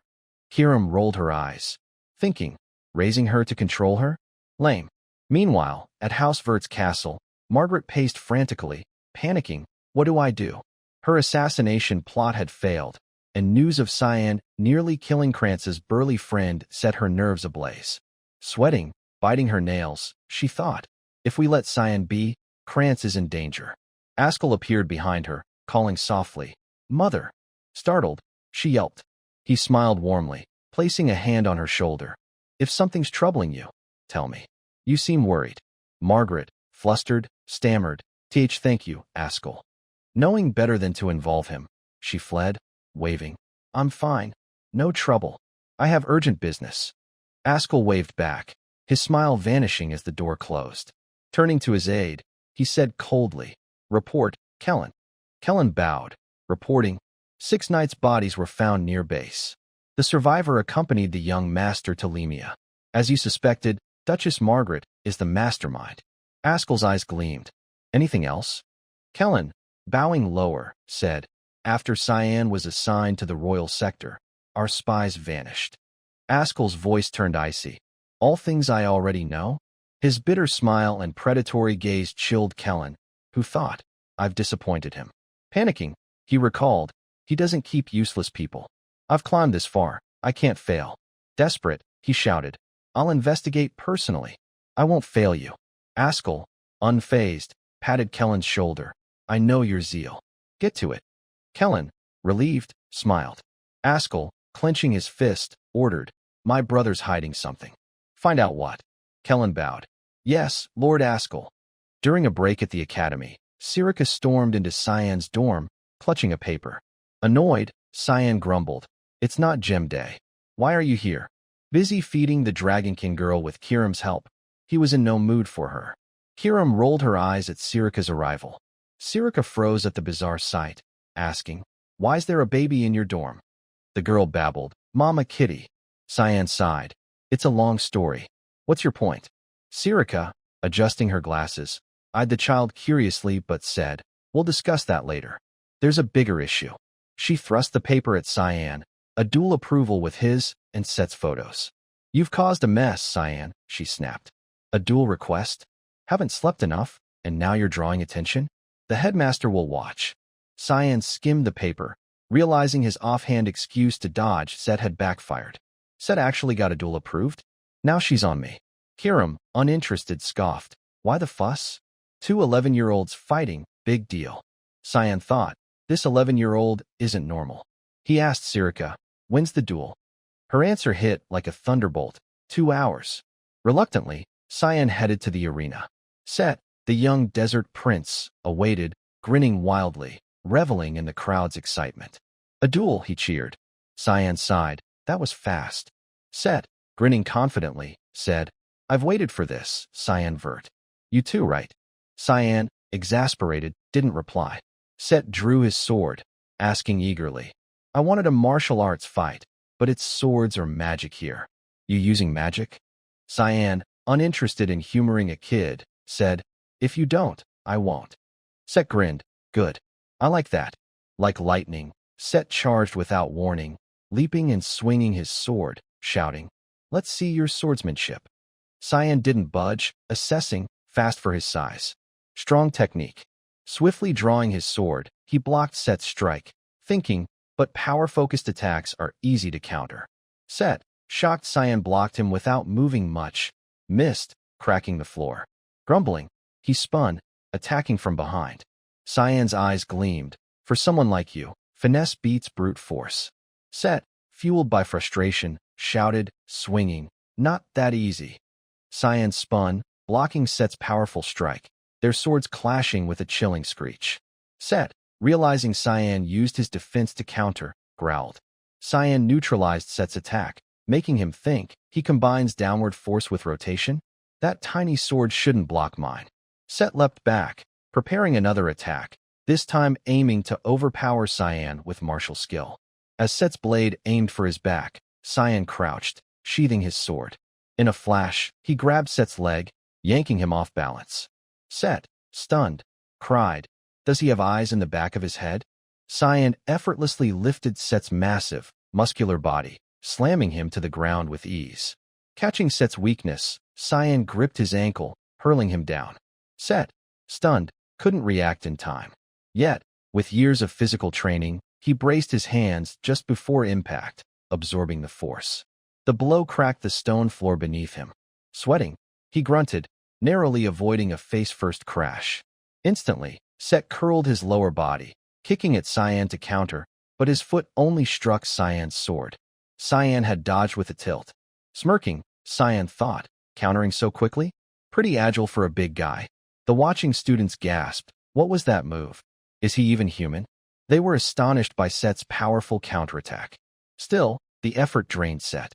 Kneeling, panting heavily, he grinned, sweat dripping.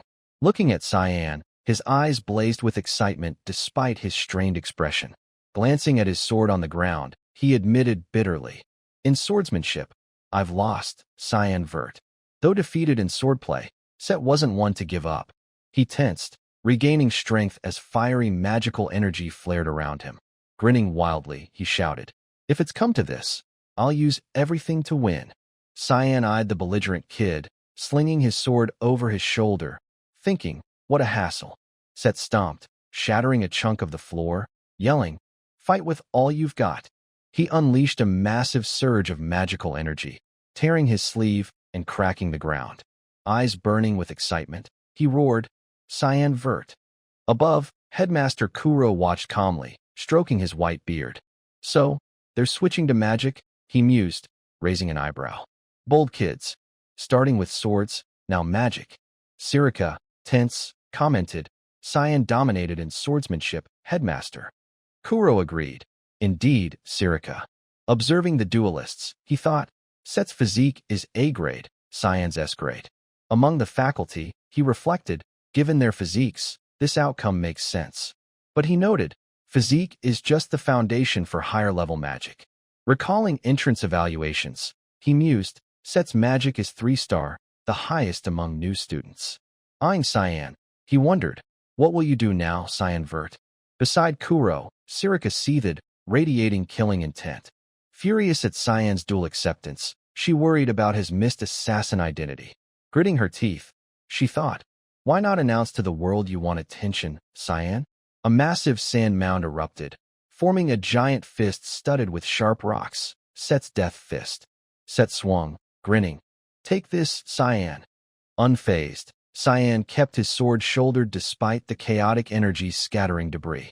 So, magic now, he thought. As the sand fist slammed down, Cyan leapt aside, the blow shattering the arena floor. Seeing Cyan dodge, Set summoned more magic, cracking the ground beneath him. "You won't escape," he shouted. Giant sand dunes surged, chasing Cyan's every step. Set, gripping one arm, channeled power into a new attack, Desert Claws, blazing with electric sparks. Cyan paused as a new sand mound spiked upward, sharp claws encircling him, trapping him. Cyan thought urgently, "Set Shaharkin, 3-star magic." A massive explosion rocked the arena, sand claws converging on Cyan, dust obscuring everything. Yet, Cyan escaped the trap unscathed, landing cleanly. Assessing the attack's power, he thought, "At this rate, he's close to 4-star magic." Glancing at the protective barrier and straining faculty, he noted, the barrier's maintainers are struggling. Frustrated, Set hadn't landed a hit. Glaring at Cyan, pristine and untouched, he snarled, "How long will you scurry like a rat, Cyan Vert?" Cyan retorted, "Should I stand still and take it?" His nonchalance enraged Set, who roared, eyes blazing, "If you're a warrior, don't dodge, you runt." Perplexed by Set's intensity over a childish duel, Cyan thought, "He's unhinged." Aloud, he asked, "You know we're both runts, right?" Infuriated, Set bellowed, "Shut up." Channeling all his power, he unleashed Desert Storm. Kuro exclaimed, "Oh." Sirika, shocked, cried, "Wait. Set's 3-star, but isn't that 4-star magic?" Set launched a raging sandstorm at Cyan, shouting, "You can't dodge this." Cyan, anticipating the move, replied calmly, "Fine." Smirking, he declared, "I'll block it directly." At the dorm, Brian finished preparing a bottle, testing the milk's temperature. "Perfect," he muttered, relieved. Experienced with younger siblings, he thought. Caring for them was a pain, but who knew it'd help now? Holding the bottle, Brian called, "Princess, feeding time." Seeing the dragonkin, he froze, exclaiming, "No way." The girl had grown, standing upright, asking, "Food?" In the arena, Set's sandstorm obscured the barrier. Students murmured, "What's happening?" The storm cracked the protective barrier. Faculty shouted, "The barrier's collapsing. Reinforce it." Straining, a teacher grumbled, "What kind of students are these?" Sweating, he snapped, "It's critical, and the headmaster's doing nothing?" Sirika, panicked, urged, "Stop the duel, headmaster." Kuro replied calmly, "Wait a bit." Squinting, he murmured, "Something's happening." Cyan, in the storm's eye, summoned a dark orb, activating Void Sphere. Sirika, recognizing it, gasped, "No, stop." Cyan's orb swelled massively, purple lightning entwining Set's sandstorm, swallowing it into its dark void. Faculty gaped at Cyan's dark magic. Kuro, stroking his beard, chuckled, "The more I see of Cyan, the more I'm impressed." Sirika, frantic, leaned over the railing. "Why use that here?" Cyan's orb consumed Set's storm, leaving his uniform tattered, body drenched in sweat. Set, panting, was stunned, unsure what happened. The crowd buzzed. His magic vanished instantly. "That black orb, a spell? I've never heard of such magic. What is he?" Cyan closed his hand, the orb dissipating, leaving dark streaks and black mist. He asked casually, "Keep fighting?" Set, gasping, stared at unscathed Cyan, his clothes pristine. Realizing he couldn't win now, he knelt, admitting, "No, I've lost. I didn't expect to lose, Cyan Vert." Dejected, he muttered, "Swordsmanship and magic, I lost completely. I'm disheartened." Cyan, feeling a pang of guilt, thought, "Did I crush his spirit too much?" Suddenly, Set punched the ground, roaring, "Great." Laughing, he exclaimed, "Perfect. I'm tired of beating weaklings. My drive to train is back." Cyan, surprised, thought, "I worried for nothing." Set approached, offering his hand, grinning, "I don't know when, but I'll challenge you again. Will you accept, Cyan Vert?" Cyan, shaking his hand, replied bluntly, "Nope." After the duel, Cyan rushed back to the dorm, shocked to learn the dragonkin had grown rapidly. "I knew dragons mature faster than humans," he thought, staring at the girl, "but she already looks 6. She ran to him, waving, "Papa's back." Bewildered, Cyan thought, Dragonkin grow this fast? She'll catch up to me soon. Kiram slept soundly, but Brian, frantic, said, while I wasn't looking, she grew so much. Cyan, watching her bounce around, told Brian, at this rate, hiding her here will be tough. A voice interrupted, you can't hide forever, can you, Cyan? Turning, he saw Sirika. Adjusting her glasses, she said, I overlooked your demon sword, but I can't ignore this dragonkin. Glaring, she hissed, especially after today's stunt. What were you thinking? Kiram, the demon sword, had been napping all morning. When Cyan returned from the duel, she jolted awake, groggy. Who mentioned me? Cyan, staring at the flapping dragon wings on the dragonkin girl, exclaimed, she's growing insanely fast.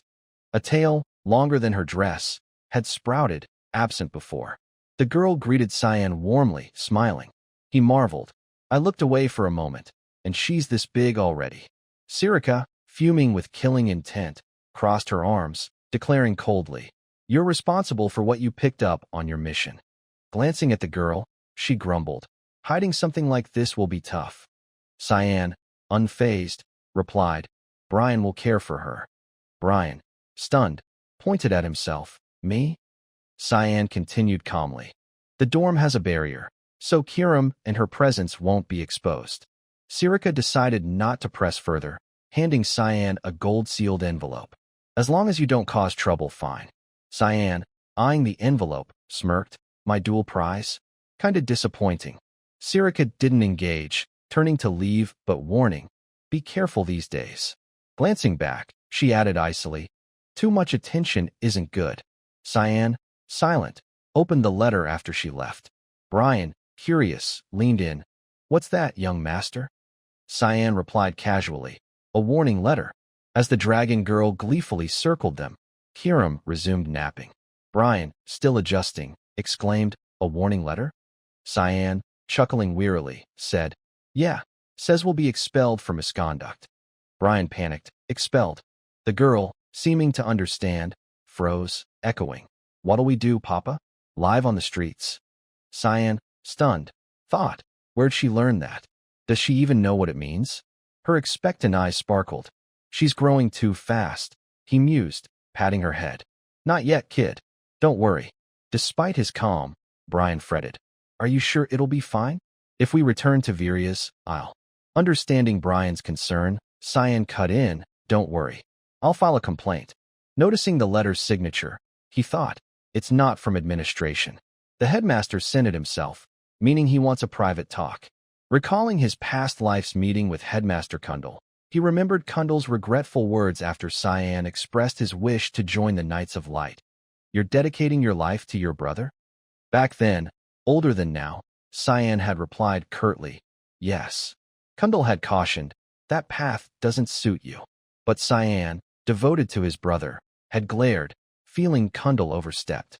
Kundal, laughing, had offered advice. This path won't bring you good. Facing trials or cruel fate, you'll gain nothing, living like someone's puppet. In the end, you'll resent your brother. Recalling those words, Cyan, hand on the girl's head, smiled bitterly. What will he say this time? Brian interrupted. Young master, shouldn't we name her? Cyan, still patting her, asked, name? Brian insisted. We can't keep calling her kid. Cyan tossed out, Nana? Brian gasped. You didn't even think. Before he could protest, the girl cheered. Awesome. Jumping, eyes sparkling, she shouted. Nana. Backwards, still Nana. I'm Nana Vert. Cyan, dumbfounded, thought, how does she know my surname? Brian, face palming, wailed, she'll get bullied. At the Royal Academy's headmaster's office, Kundal paused his writing, reflecting on Cyan's duel. Cyan Vert. I knew he had potential, he mused. Recalling Cyan's nullifying move, he frowned, absorbing 4-star magic with a 1-star dark orb? Terrifying talent. Squinting, he thought, he didn't even struggle. I want to know your limits, Cyan Vert Kundal. Mentor to Emperor Dion Severus and father of the last queen, Diana Quizelle, a rare 9-circle mage, had devoted himself to the academy after Diana's death. En route to Kundal's office, Cyan pondered, I need to know something about him. In this life, he's suddenly meddling in the royal succession. The hallway to the office was pitch black, empty. Spotting a faint shadow, he thought, his personality hasn't changed. Knocking the air, a glowing 9-star barrier illuminated the corridor. Smirking, he knew I'd come, yet set this up. Peering at the closed door, he muttered, "If this is a test, I'll take it."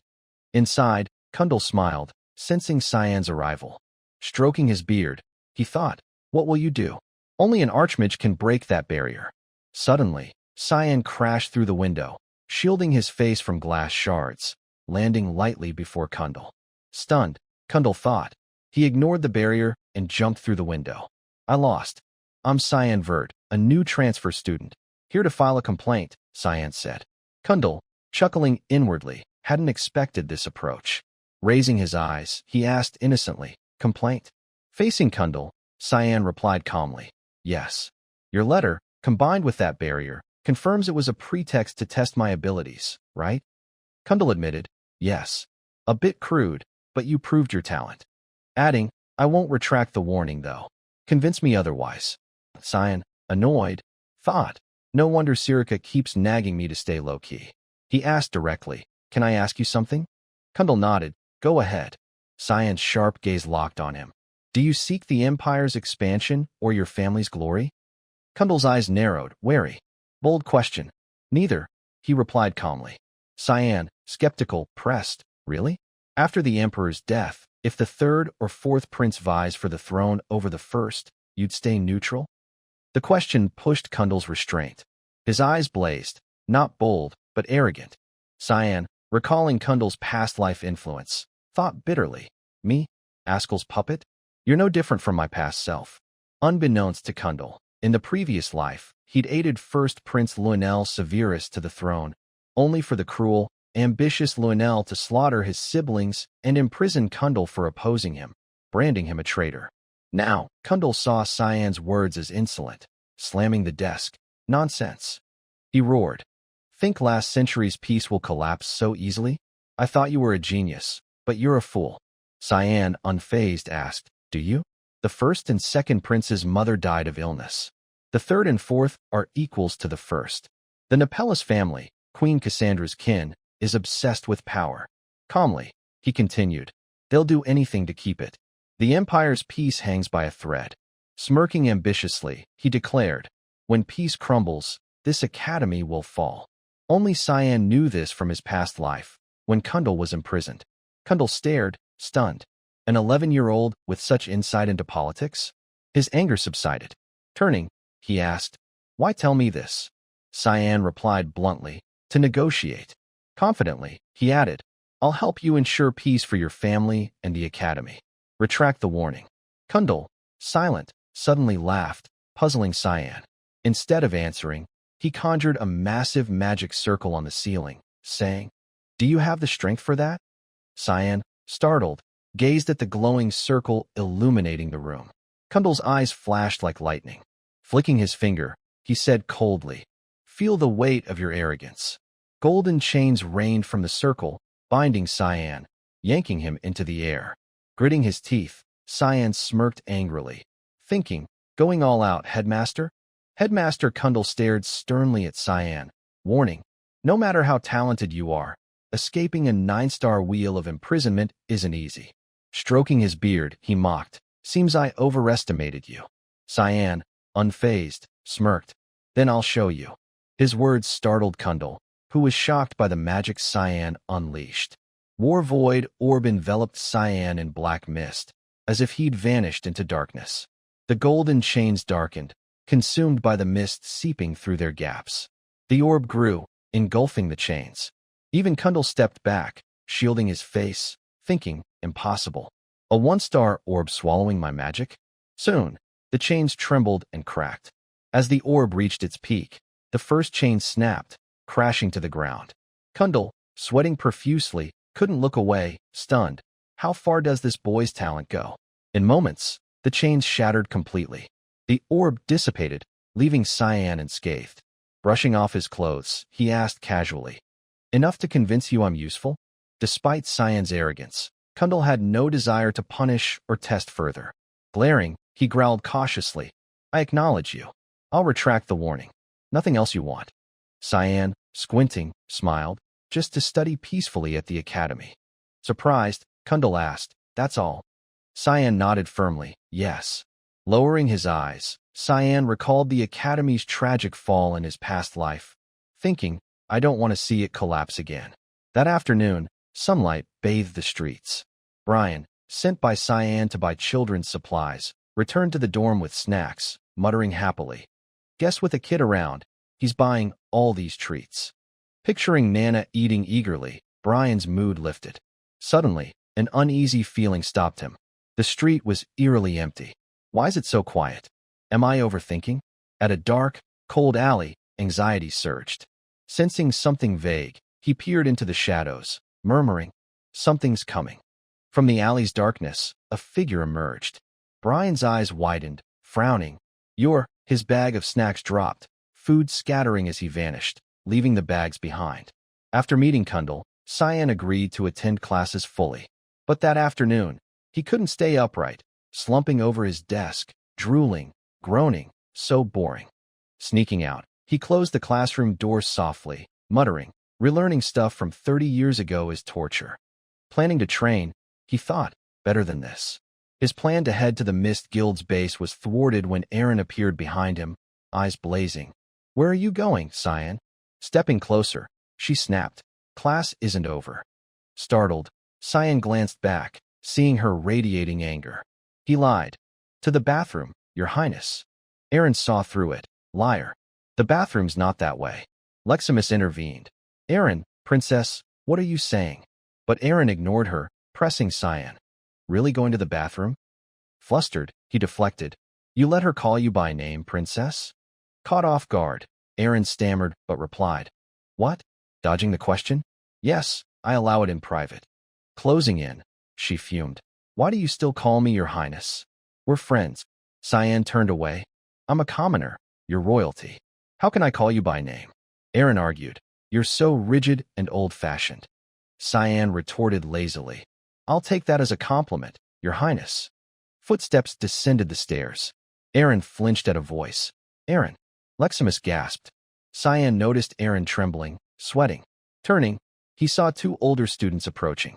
They knew Aaron. Smirking, long time no see, Aaron. Aaron greeted them. Brother Fabian. The silver-haired one frowned. Brother Nerovian, she added to the red-brown-haired one, who smirked arrogantly.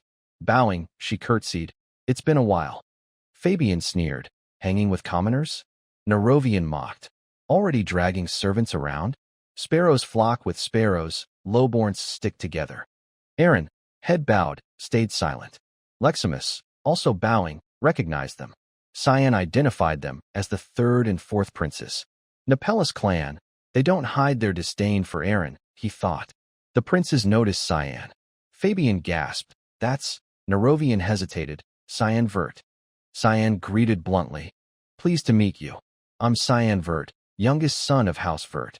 The princes stepped past Aaron, ignoring her, and addressed Cyan pompously. How could we not know the son of father's friend, Duke Vert? Your duel was impressive. Shamelessly, they added. We'll invite you to our next tea party. Uninterested in royals, Cyan's gaze caught Aaron, ignored and bowing silently since her greeting. The princes prattled. We'll talk more then. Let's get closer. Nerovian patted Cyan's shoulder arrogantly. Not an opportunity you get often. Cyan replied curtly. Thank you, sirs. Satisfied, Fabian said, see you later. Aaron remained silent. Nerovian, now behind her, placed a hand on her shoulder, whispering maliciously, You're not invited. Aaron's eyes widened, startled. He taunted, Just a lowly princess. Don't get cocky. Trembling with rage, she clenched her fists. He sneered, Know your place, got it? Fabian looked at her with contempt. They walked off, leaving Aaron drowning in distress. Leximus, incredulous, exclaimed, They're princes? How can they be so cruel? Aaron, head still bowed, said coldly, They're family, blood relatives. Cyan interjected, Who knows, they seem worse than strangers. Aaron looked up, eyes filled with confusion and sorrow. He continued calmly, Blood or not, before power, it's meaningless. Knowing the royals would slaughter each other for the throne, he advised Aaron, Their coldness shows they fear you, little princess. Ignoring Leximus's glance, he added, if they're wary of you, don't bother with them. I'm off. Erin's cheeks flushed, her heart racing. Too flustered to stop him, she felt faint. Leximus, noticing her blushing, tugged her sleeve. Erin, you okay? Cyan, no longer in the mood to train, returned to the dorm, calling, I'm back. Only Nana slept soundly. Looking around, he muttered, what? No one here. He shouted, Brian. Kiram. Kiram, in spirit form, grumbled, here. You're ruining my nap. Cyan asked, why re you in soul form? She replied lazily, hides my presence better. What do you want? Pointing, he ordered, find Brian. Kiram paused, glaring, am I your dog? What's with that attitude? He'll come back. Cyan stayed silent, enduring her rant. Suddenly, she sniffed, exclaiming, blood. Cyan, alarmed, stared at her. Meanwhile, Brian lay beaten in an alley by a gang led by a smug, noble student. Barrett, the arrogant bully who tormented Leximus until Cyan intervened. Seeking revenge, Barrett sneered, I asked nicely earlier. Why not obey? Grinning maliciously, he taunted Brian. You're in deep trouble now, got it? Seeing Brian cough blood, he mocked. Your master's only night, this week? Pathetic. Gazing at Brian, helpless, he declared, I'll carve you up and send the pieces to your master. Seething, he hissed, this is the price for humiliating me, Barrett Leximus. Laughing gleefully, just thinking about it makes me sick. Brian, coughing painfully, retorted, you're despicable. Barrett's eyes flashed with rage. Despite his battered state, Brian, a knight, refused to yield, smirking. Who challenged who? Hilarious. His defiance enraged Barrett further. Sneering viciously, he said, beaten senseless, huh? Ordering his sword-wielding thugs to surround Brian, he added coldly, I just pity you lot. With a final shout, kill, his voice echoed through the alley. Barrett cackled gleefully, watching Cyan's retainer, Brian, beaten to a pulp on the ground. His eyes gleamed with chilling malice. Truly insane. Beaten brain dead, huh? He sneered, signaling his mercenaries to surround Brian, feigning boredom. I'm tired. Kill him. As one mercenary drew his sword, Cyan appeared atop a nearby rooftop, asking coldly, what are you doing? Barrett's blood ran cold at Cyan's voice alone, jolting at his sudden arrival. Sweat poured down his face.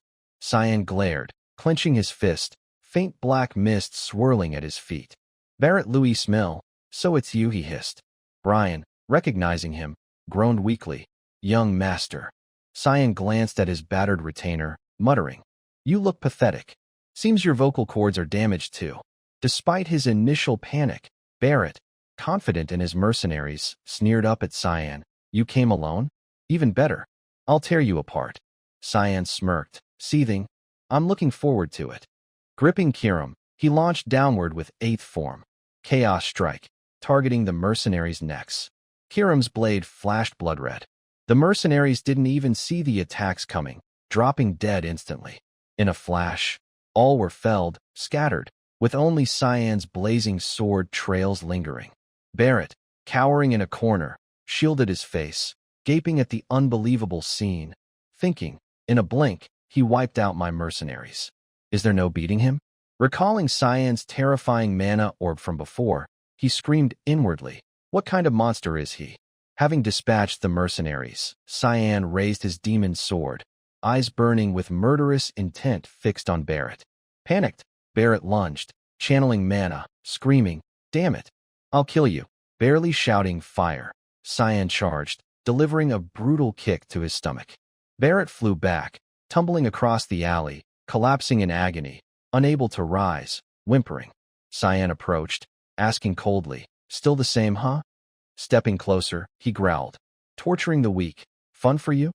Barrett, smirking through pain, scoffed, meddling in others' fun? Gonna kill me for this. Barrett Louis Mill, eldest son of the Louis Mill family, a dominant force in Garam's kingdom, was notorious for troublemaking even in Cyan's past life. He'd beaten servants and burned small animals for sport. Later, his cruelty escalated, murdering a female classmate to test his magic, prompting the Mist Guild to order his elimination. In his past life, Cyan had carried out that mission. At Barrett's estate, post-expulsion, he'd found a horrifying sight. Countless servant corpses piled like a mountain in the basement. Cyan had planned to torture Barrett slowly before killing him painfully. He still recalled Barrett's mocking laugh. "Stop dragging it out and kill me. I've had all my fun." That depraved, inhuman smirk still boiled Cyan's blood. The memory alone reignited Cyan's fury. Glaring at Barrett, he thought, killing him like that wasn't punishment enough. He got his way until the end. Recalling Barrett's actions against Leximus, his rage flared. The price for ruining lives is still too light. Cyan grabbed Barrett's jaw, forcing his mouth open, and conjured a small mana orb. Barrett realized Cyan meant to make him swallow it, destroying his mana. Paralyzed by pain, he couldn't resist, screaming, "Stop!" Cyan asked coldly, "What was that about killing me?" As the orb neared, Barrett's panic surged. He yelled, "You think you'll get away with this? I'm Barrett Louis Smil, Garam's elite." Cyan snapped, "You talk too much." He shoved the orb down Barrett's throat, clamping his mouth shut to force him to swallow. "You can hate me, despise me," Cyan hissed as Barrett thrashed, struggling against the orb's agony. "I don't care what you say behind my back, but you shouldn't have touched my retainer. You had no part in this." Smirking viciously, eyes glinting, he spat, "Filthy scum." Barrett, forced to swallow, convulsed in gut-wrenching pain as the orb's light burned within him, screaming. Above, a cloaked figure, Kellen, Askel's aide, watched Cyan, grinding his teeth. "I didn't expect young Master Cyan to hide such power. I must report to Lord Askel." Frowning, he could ruin Lord Askel's plans. Suddenly, a hand grabbed Kellen from behind. Sirica, in her mist assassin cloak, clamped his mouth, pressing a dagger to his throat, whispering, "So, you're the fanatic tailing my student." After dealing with Barrett, Cyan approached Brian, who sat propped against a wall, battered and bruised. Avoiding Cyan's gaze, Brian mumbled, "I'm sorry, young master. I didn't expect so many attackers." Cyan frowned. His face is unrecognizable. Bluntly, he asked, "Are you really my retainer? Can't you fight? Why resist them?" Brian, head bowed, whispered, "Young master," Cyan, eyeing his swollen face, asked coldly, "This is your loyalty?" Crouching, he teased, "Why not run? I get what you were trying, but are you an idiot?" Seriously, he warned, "No loyalty is worth dying for. Stop doing stupid things, it pisses me off." Standing, he sighed, "Unbelievable. Just know you're getting scolded later." Brian whispered, "I'm sorry." Having settled personal matters, Cyan called, "You can come out, Sirica." She chuckled, "Oh, caught me?" Cyan glanced at her and the hidden mist assassins. "With all your members here, how could I not notice?" The others vanished as Sirica appeared, dragging Kellen. "Got a gift for you," she said, tossing him to the ground, bound tightly. Cyan, unsurprised, said, "The one tailing me lately." Sirica gasped, "You knew?" He nodded, a bit. Sighing, she admitted, "First, I'll acknowledge your skill." Reflecting on her observations, she praised, "Strength surpassing mist assassins, negotiation with the headmaster, and resolve to wield the demon's sword perfectly.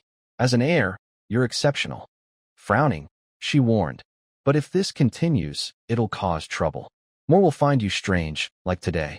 Cyan replied calmly, "I'll heed your advice."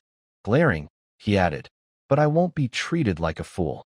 If anyone touches those close to me again, I'll hunt them down and crush them." Sirica chuckled, "He'll protect his own."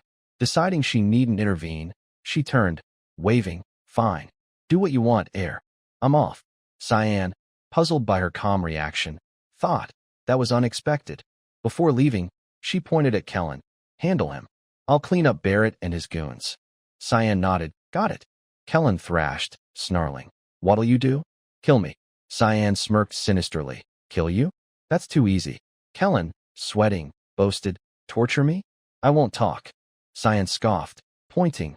"Kellen, Askel's closest aide, right? I know everything." Stammering, Kellen asked, "How?" Cyan thought, "How could I forget? You were always by Askel's side." Recalling Kellen's jealous, hateful glares in his past life, he mused, "He envied me and Askel back then." Smiling wryly, from another angle, he's quite dangerous. Summoning dark energy, Cyan thought, Killing him now wouldn't matter, but he's Askel's pawn. Grinning eagerly, he beckoned the black mist. He'll be useful for my plans. Kellen panicked at Cyan's calculating expression and the swirling purple-black mist enveloping him, screaming, "What's that? Stay away." Cyan's eyes blazed as he unleashed Dark Persona Construct on Askel's aid. The black mist surged, flooding into Kellen's mouth and eyes, overtaking his body, erupting from his orifices. He thrashed, screaming in terror. That morning, the academy rang with the clash of wooden swords. Miriam gripped her wooden sword tightly, charging forward with resolve. She swung directly at Princess Aranel, who parried but staggered under the force, letting out a grunt. Aranel pushed back, repelling Miriam, shouting, "That's nothing." But Miriam was a step ahead, darting behind the princess in a flash. Before Aranel could react, Miriam pressed her sword to her back, crowing, "I win, Your Highness." Caught off guard, Aranel gasped, muttering, "I can't ever beat you, Miriam." Pouting, she grumbled, "Didn't I say to call me Aranel when we're alone?" Miriam, flustered, scratched her head. Sorry, Your Highness." Aranel glared, pouting harder, "Lady Aranel." Panicking, Miriam corrected, "Yes, Lady Aranel." Nearby, a yelp echoed from another training square. Aranel glanced over, noting, "They're going hard over there too." In the adjacent field, Cyan was drilling Brian in intense physical training, pummeling him relentlessly. A crushing punch to Brian's gut was followed by a swift kick to his knee. Cyan's onslaught was merciless, leaving Brian wailing, unable to block or counter. After the barrage, Brian curled up, clutching himself, grimacing in pain. Cyan, observing, thought, "He claims to be just a servant, but his endurance is solid. His stamina's impressive." Despite bruises, Brian held up well.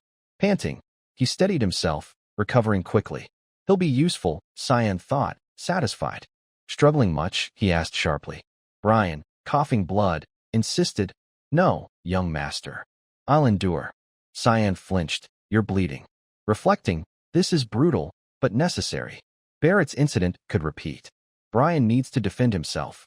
Still seething over Barrett's sadistic smirk, Cyan frowned. Brian, regaining strength, hesitated. "Young master, about keeping that Kellen guy?" Noticing his concern, Cyan reassured, "Don't worry. He's with us now." The incident involved Cyan casting a spell on Kellen. Sirica had tossed him to the ground, where he writhed under Cyan's enchantment. Brian, battered from Barrett's ambush, witnessed it, swollen-faced, gasping. First time seeing him use magic. Soon, Kellen lay still. Casting the 9-star Dark Persona spell exhausted Cyan. Sweating, he thought, "Haven't used this in ages. It's tough." The spell created a new personality, allowing control over the target. In his past life, Cyan used it once. Cutting Kellen's bonds, he asked coldly, "Who are you now?" Kellen knelt, shrouded in purple-black mist. "Kellen Diego, sworn knight of Valius. I came to Ruin to monitor young Master Cyan." His earlier defiance gone, Cyan smirked, "He's obedient." Testing, he asked, "Who's your master?" Kellen, emotionless, replied, "Initially Lord Askel, but now I wish to serve young Master Cyan. Please accept me." Cyan grinned, "Fine.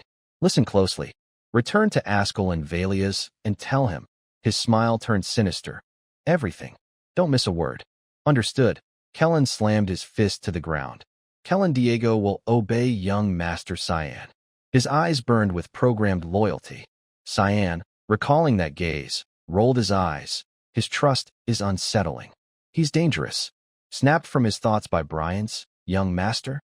Cyan muttered, "He'll be fine." Aranel and Miriam approached. Aranel, hands on hips, called, "Training with your knight? Didn't expect you here." Brian bowed hastily. "Princess." Cyan replied indifferently, "Yeah, you training too, Your Highness?" Aranel beamed, "Yes. I practice swordplay with Miriam weekly. After that incident, I want to be ready." Cyan glanced away. She means last week's attack. Barrett had ambushed Brian to spite Cyan. Found battered outside the infirmary, Barrett refused to name his attacker. Cyan knew Sirica had dumped him there. He can't talk. He'll never use magic again, Cyan thought, recalling forcing Barrett to swallow the mana orb, a tactic Barrett used on Miriam in the past life. Glancing at her, I thought she'd be pleased. Miriam, however, looked somber, puzzling Cyan. I expected some satisfaction. She stayed silent when Barrett's incident was mentioned. Suddenly, Nana shrieked, "Papa!" All four jolted, looking up. Nana hovered above them. Brian panicked. "Young master, over there." Cyan gasped, "Nana?" I left her with Kiram. Unbeknownst to him, Kiram was snoring, clutching a toy. Nana plummeted, landing in Aranel's arms. Bewildered, Aranel asked, "Where'd this kid come from?" Nana ignored everyone but Cyan, squealing, "Papa." Nana found Papa. Aranel froze, muttering, "Papa." Nana pointed, yelling, "Papa." Aranel's face darkened, sweating. "Father?" Fuming. "Since when?" "With who?" Cornered, Cyan sighed. "No choice." He explained Nana's dragonkin origin. Relieved, Aranel wiped her brow. "So that's it. Not your kid. I misunderstood when she called you Papa." Back at Aranel's dorm, Miriam played with Nana. Aranel believed Cyan's story, exclaiming, "Who'd think you're this kind?" Surprising. Cyan, sweating, thought, "This is bad." She's got leverage now. Brian, pale, fretted, "If the academy finds out, he'll be expelled." She knows Nana's a dragonkin. Aranel reassured Cyan, smiling confidently, "Don't worry. My lips are sealed." Stunned, Cyan asked, "Really, Your Highness?" Aranel glanced at Miriam. "Of course, right, Miriam?" Miriam, enjoying Nana, grinned. "Yes. I've no friends to tell." Aranel cringed at her tactless question, but Cyan asked, "What's your reason, Aranel?" Tilting her head, she smiled softly. "Reason? I pity her." Watching Nana, happy with Miriam, she added, "Not human, not dragon, she'd be shunned." Looking at Cyan, she praised, "Good thing you're caring for her." Seizing the moment, Aranel asked boldly, "In return, can I visit your room sometimes?" Cyan blinked. "My room?" Blushing, she stammered, "No misunderstanding. Just to see Nana." Seeing her sincerity, he agreed. "Sure, no big deal." Aranel's cheeks flushed. Cyan proposed, "From now on, this is our secret, okay?" She nodded eagerly. "Yes, I'll remember." Misinterpreting, she thought shyly, "Our secret?" Brian lifted Nana. Cyan prepared to leave, saying, "We're off." Miriam bowed. "Safe travels, Brother Cyan." After they left, Miriam noticed Aranel's silence. "Lady?" she asked. Aranel, lost in daydreams, smiled dreamily, cheeks red, heart racing. "I'm closer to Cyan now, right?" Miriam shrieked. "Lady Aranel, are you sick?" Back at his dorm, Cyan woke Kiram, who learned of the fiasco. Smirking, she teased, "What? All this fun while I napped? Why not get caught with a demon sword too?" Furious, Cyan pointed, "Shut up. Reflect on your failure. You slept while babysitting." Unfazed, Kiram lounged, rolling her eyes. "She's like her papa, always unpredictable." Brian held Nana, who squirmed for Cyan. He suggested, "Why not take her for a walk? She's been cooped up." Cyan pondered, "Not a bad idea." Brian beamed, "Thank you. We'll head out." That night, in distant mountains, two dragons in human form soared. The male, Lucayon, halted midair, sensing something. The female, Catalina, stopped, asking, "What's wrong, Lord Lucayon?" Frowning, he muttered, "I smell something foul." "Where are we?" Catalina replied, "A bit far, but near Ruin's outskirts." Lucayon wrinkled his nose. "From Ruin Academy?" "I'm pausing our journey." His eyes glowed with deadly intent, pointing to the source of his unease. "I sense an energy I can't tolerate. As a dragon, I won't allow it to exist." That night, Cyan and Brian took Nana to an open field on Ruin's outskirts. Nana, thrilled to fly freely, flapped her small wings, darting ahead joyfully. Brian chased after her, shouting, "Nana, wait. It's dangerous." Cyan strolled behind, watching the delighted dragonkin girl cheer. "This place is so big." Nana's so happy. Seeing her relish the freedom, he smiled. She's in high spirits. The field was 10 kilometers from Ruin. Gazing at Nana's radiant smile, Cyan thought, "Here, she can do whatever she wants." Kiram, catching his thoughts and smile, hovered around him, teasing, "Well, look at Daddy. Why not find her a mom, like that princess from earlier?" Cyan gritted his teeth, smirking bitterly. Before he could retort, Kiram froze, a chill running down her spine. Hold on, something's coming, she muttered. Two dragons appeared before them. The male dragon, teeth clenched, snarled in disgust. Repulsive. Brian sensed the danger instantly, yelling, Nana, be careful. He grabbed her, clutching her tightly as a massive force crashed nearby. Cyan rushed to them.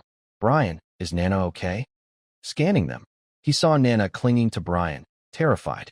Brian, shielding her from debris, replied, She's fine. Cyan stepped forward, Kiram behind him. Both of you, get behind me, he ordered calmly. Amid the ravaged field, two dragons emerged in a blinding light and thunderous roar. Cyan shielded Brian and Nana, eyeing the newcomers. Why are elder dragons here? Two of them? The dragons glared at Brian and Nana, the male growling. So, that's the source of that stench. Brian tightened his grip, hiding Nana, glaring warily. The male, silver elder dragon Lucayon, squinted with disgust, utterly foul. His companion, crimson elder dragon Catalina, sneered, a dragonkin?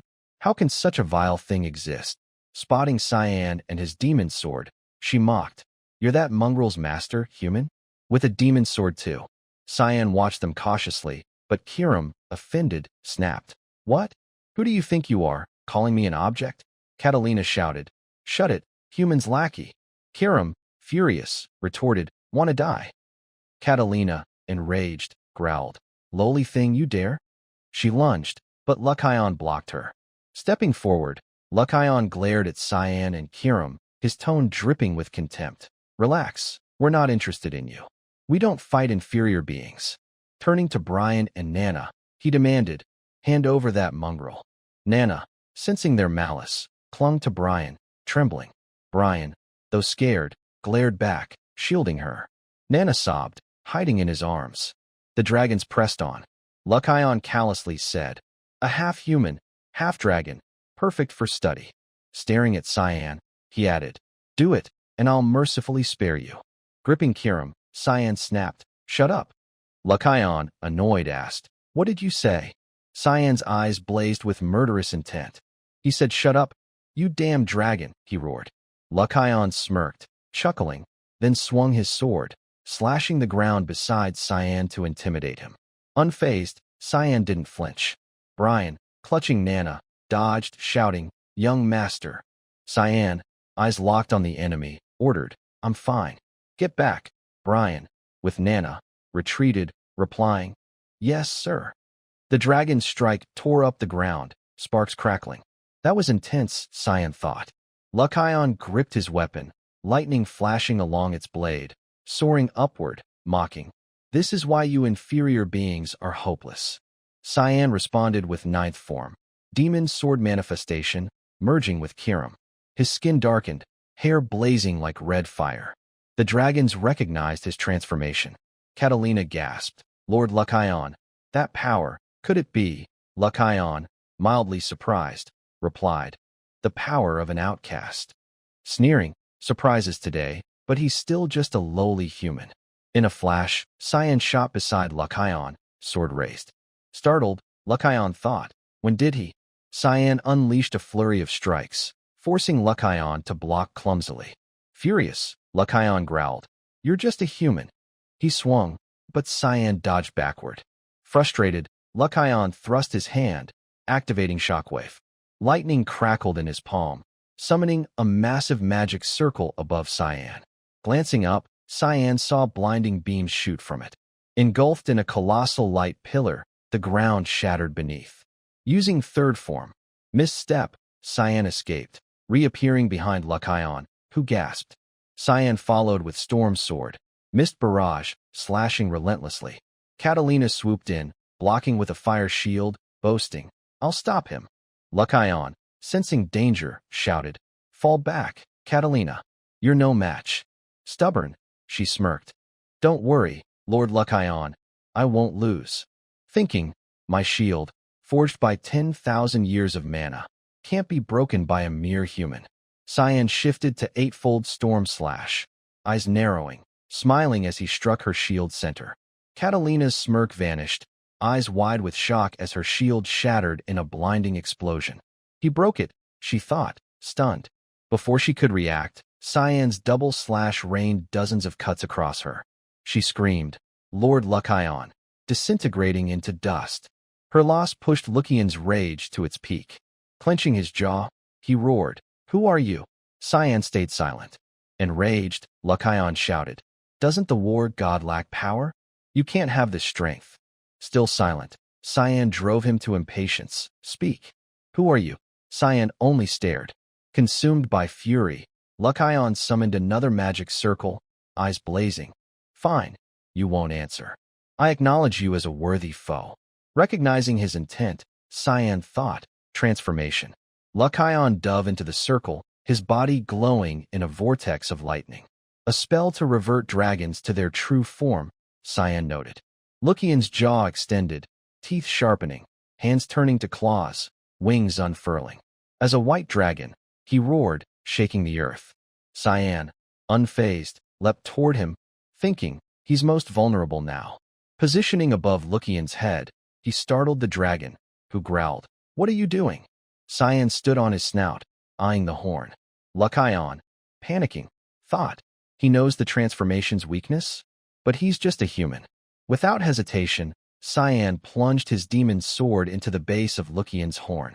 The dragon roared in agony, eyes bloodshot with pain and shock. Black mist clouded his vision. You bastard, he snarled. But inwardly, I need to escape. Cyan smirked, reading his fear. Too late. With unshakable tree sword, Cyan channeled all his power into the blade, driving it deeper into the horn's weak point. Black mist erupted, forming sharp blades that slashed Lucian's body. Helpless, he roared in torment, collapsing as the venomous mist tore him apart. Lucayon crashed, kicking up dust. Brian, unable to see Cyan, ran forward with Nana, shouting, Young master, are you okay?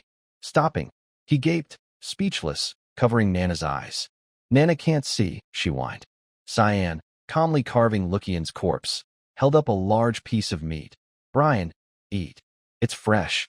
Brian froze, unsure how to react. Nana, in his arms, chirped. Nana wants some too. Cyan sked. No way, kid.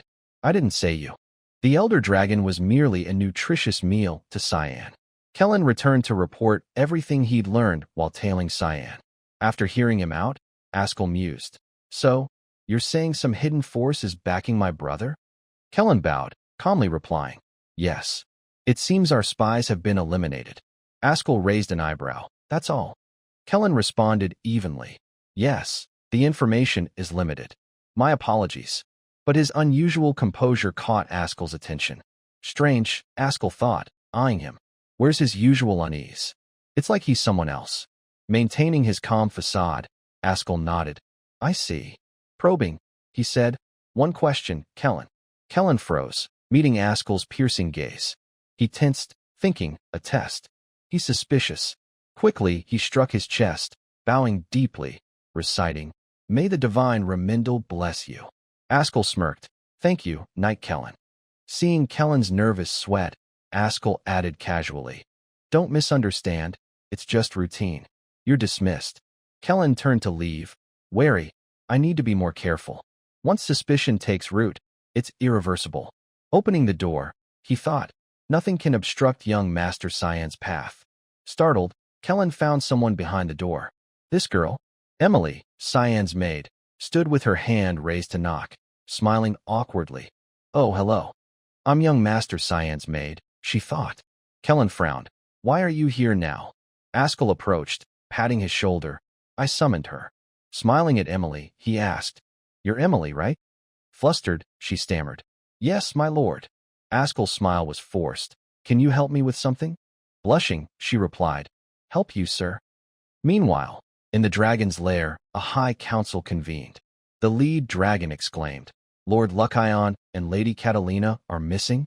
Others, hidden behind small mana crystals, reported.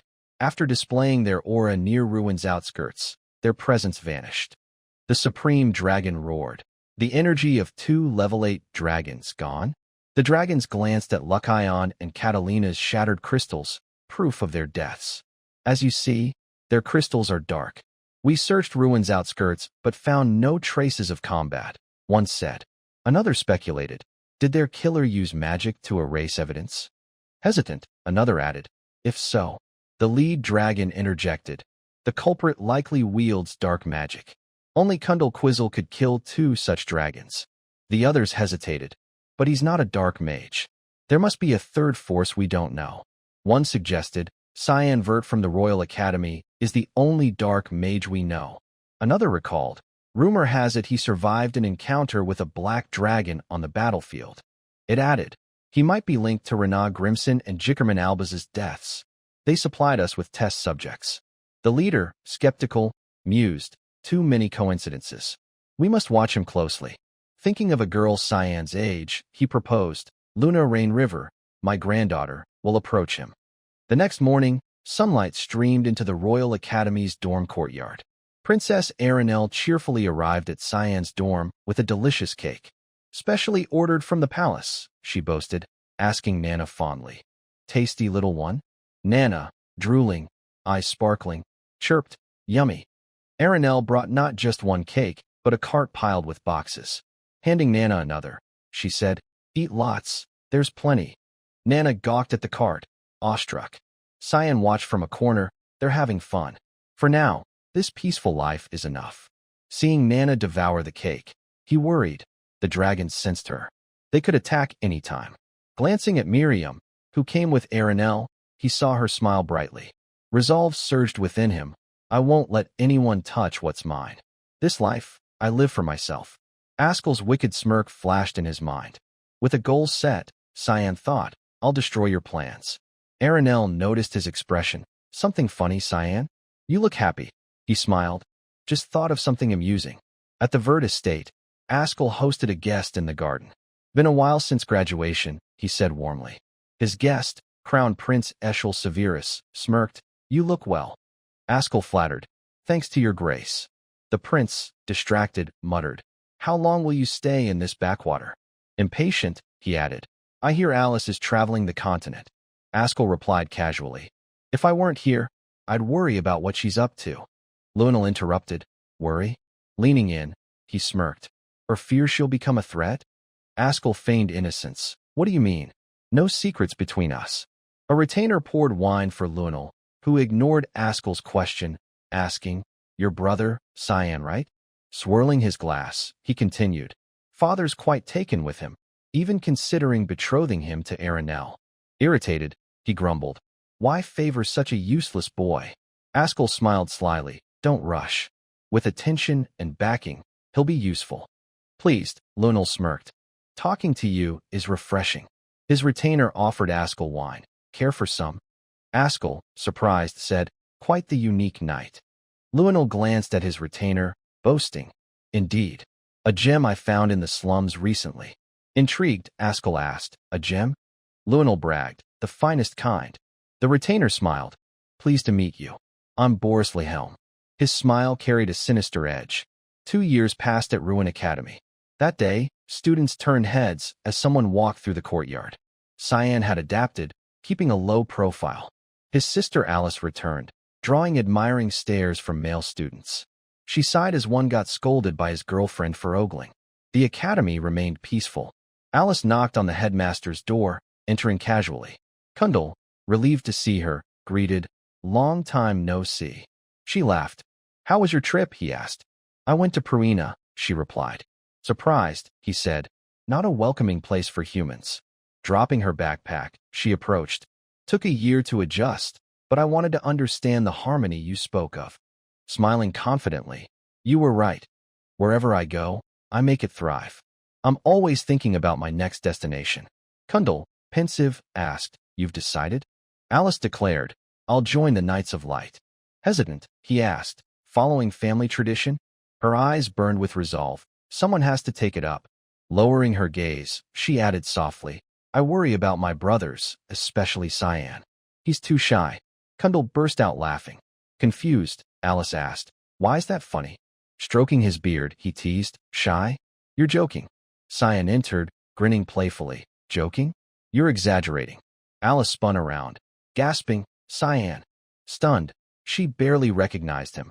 taller, stronger than she remembered. Hesitating, she muttered, "Is it really?" Cyan smiled warmly. "I missed you, sis." The Vert's siblings strolled through the academy courtyard, chatting lively. Alice, amazed, exclaimed, "You've changed so much, Cyan." Before she left, Cyan was small and frail. Now he matched her height, his frame stronger and more mature. Measuring his height with her hand, she muttered, "You're as tall as me now.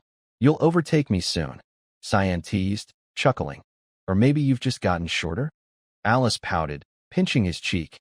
"That's enough out of you." The joyful moment stirred Cyan. Gazing at the sky, he recalled, July 2nd, 988. "I remember this day clearly from my past life."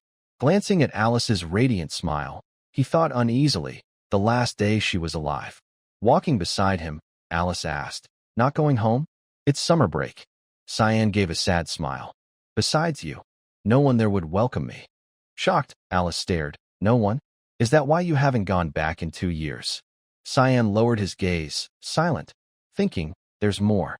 Askell's there. The Duchess wants me dead, and father doesn't care." Irritated, he recalled the Duchess's plot to have him killed the day he left for the academy. Stepping toward the academy gate, going back is suicide. "I won't return until I graduate." Lost in thought, Alice asked, "You're not close with Krantz?" Cyan snapped coldly. "Never." Stunned, she asked, "Why?" Meeting her eyes, he glared. "You know how he treats me. He even tried to kill me." Alice froze, horrified. Brian, silent until now, spoke up. "I can vouch for that." Alice turned, confused. "Who are you?" Cyan introduced. "My knight, Brian Kendrick." Alice gasped. "A knight? No wonder he's following us." Brian smiled awkwardly. Under the academy's sun, Cyan recounted Krantz and the Duchess's schemes. Alice, shocked, exclaimed, "Is that true?" Lowering her head, she muttered, "I was in Purina, clueless." Cyan replied calmly, "It's their fault, not yours."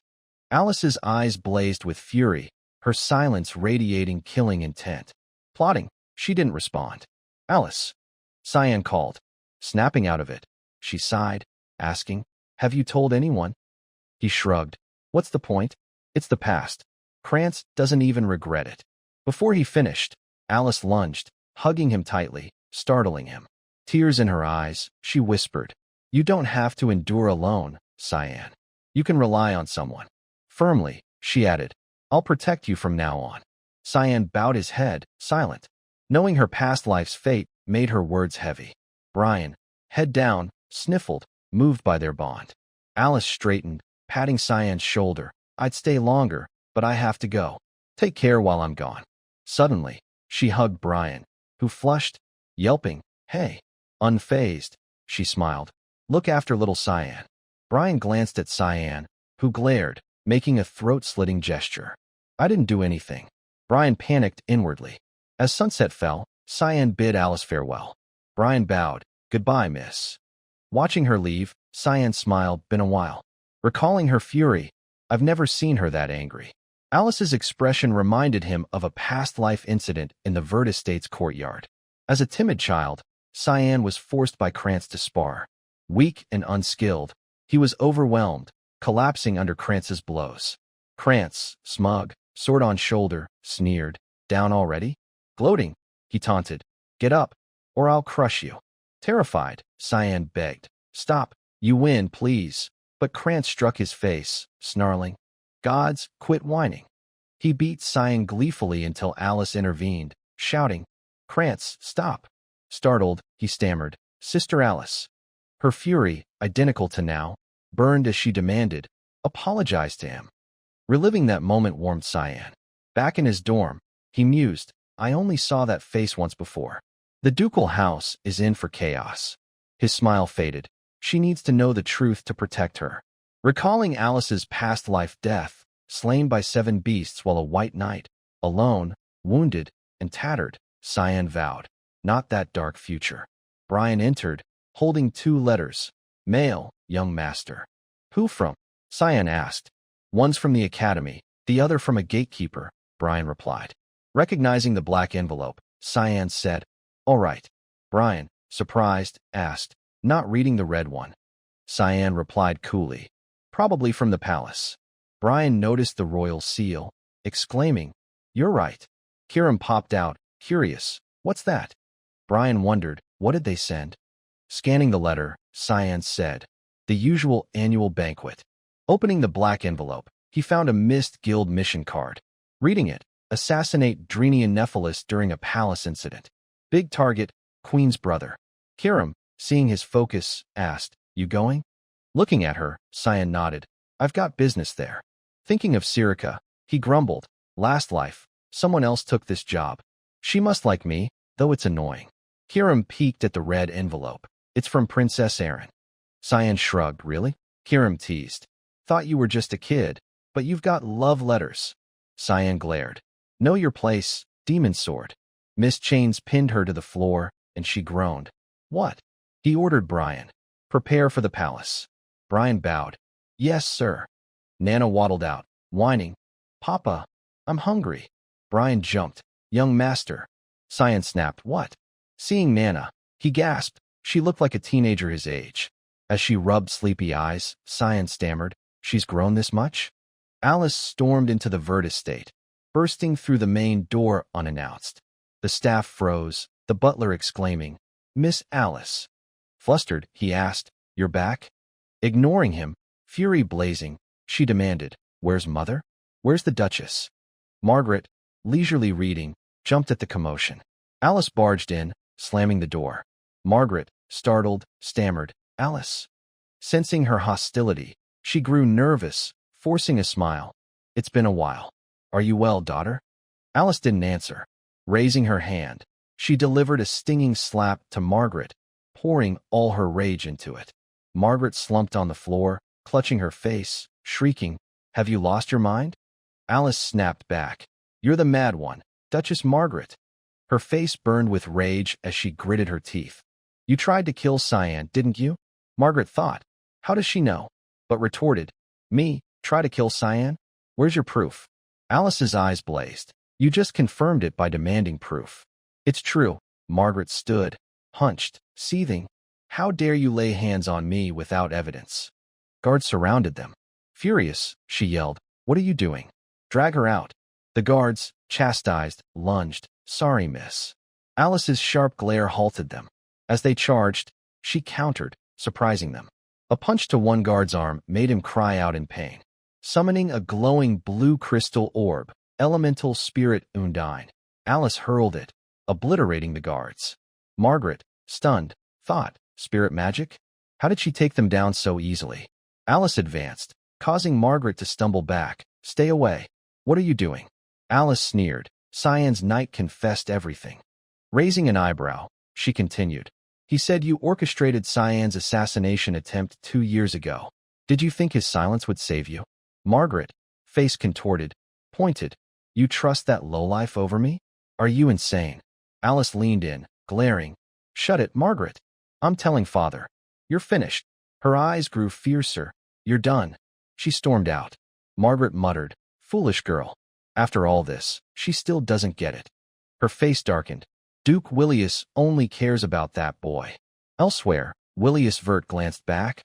"I know she tried to kill Cyan." "So what?" Alice, shocked, gasped, "What do you mean? Your son nearly died, and that's all you say?" Willius half-turned. "I'm not excusing it. As long as Cyan's fine, it's fine." Alice, trembling, shouted, "He fought 6 full-fledged knights alone. Without his knight, Brian Kendrick, he'd be dead." Willius's eyes sharpened. "You think that fool saved him? He's just an errand boy." Confused, Alice, sweating, asked, "You mean Cyan took them all down alone?" Willius stepped closer. "You don't know your brother, do you?" Handing her a crimson envelope, he said, "Take this." Puzzled, she asked, "What's this?" He explained, "An invitation to the royal banquet. I can't go, so you will." Looking at her, "Relax there. Don't worry about Cyan." She held the invitation. "That boy's stronger than you think." "I'm heading to the barracks," he added, leaving her bewildered. Later, Alice walked the hallway, thinking, "I don't need to worry about him, but he's only 13. A woman with long hair called, "Lady Alice." Overjoyed, Alice recognized Cecilia Diane. "You're back." Cecilia rushed to hug her. "Where have you been?" "No letters." Alice smiled, sorry. Introducing her, Alice said, This is Cecilia Dine, a senior knight of the Light Knights, my maid, teacher, and friend. Pulling her along. Let's unwind. Cecilia, confused, asked, unwind. Alice waved the invitation. To the palace. On a luxurious carriage to the palace, Nana, awestruck, exclaimed, so this is spotting deer. Wow, dear. Cyan, expressionless, said, Nana, hide your tail. Her face fell, silent. Then, excited again, she bounced in front of him, making him smile. She's hiding her features somehow. Feels safer now. He asked, Nana, you haven't forgotten my lessons, right? Instantly, she switched to a refined demeanor. Of course, Master Cyan. I'm your maid. Pointing at herself. Nana. Cyan's worry grew. She's too excited. Trouble's coming. A noise caught his attention. Turning, he asked a guard. What's that? The guard hesitated. Up ahead, there.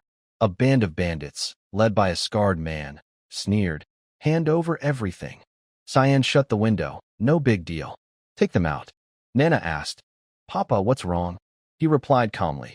Nothing. The guard placed a gleaming sword against a bandit. Just vermin. With a slash, he dispatched them. Another bandit shouted, My lord. A group ambushed from above, yelling, Die.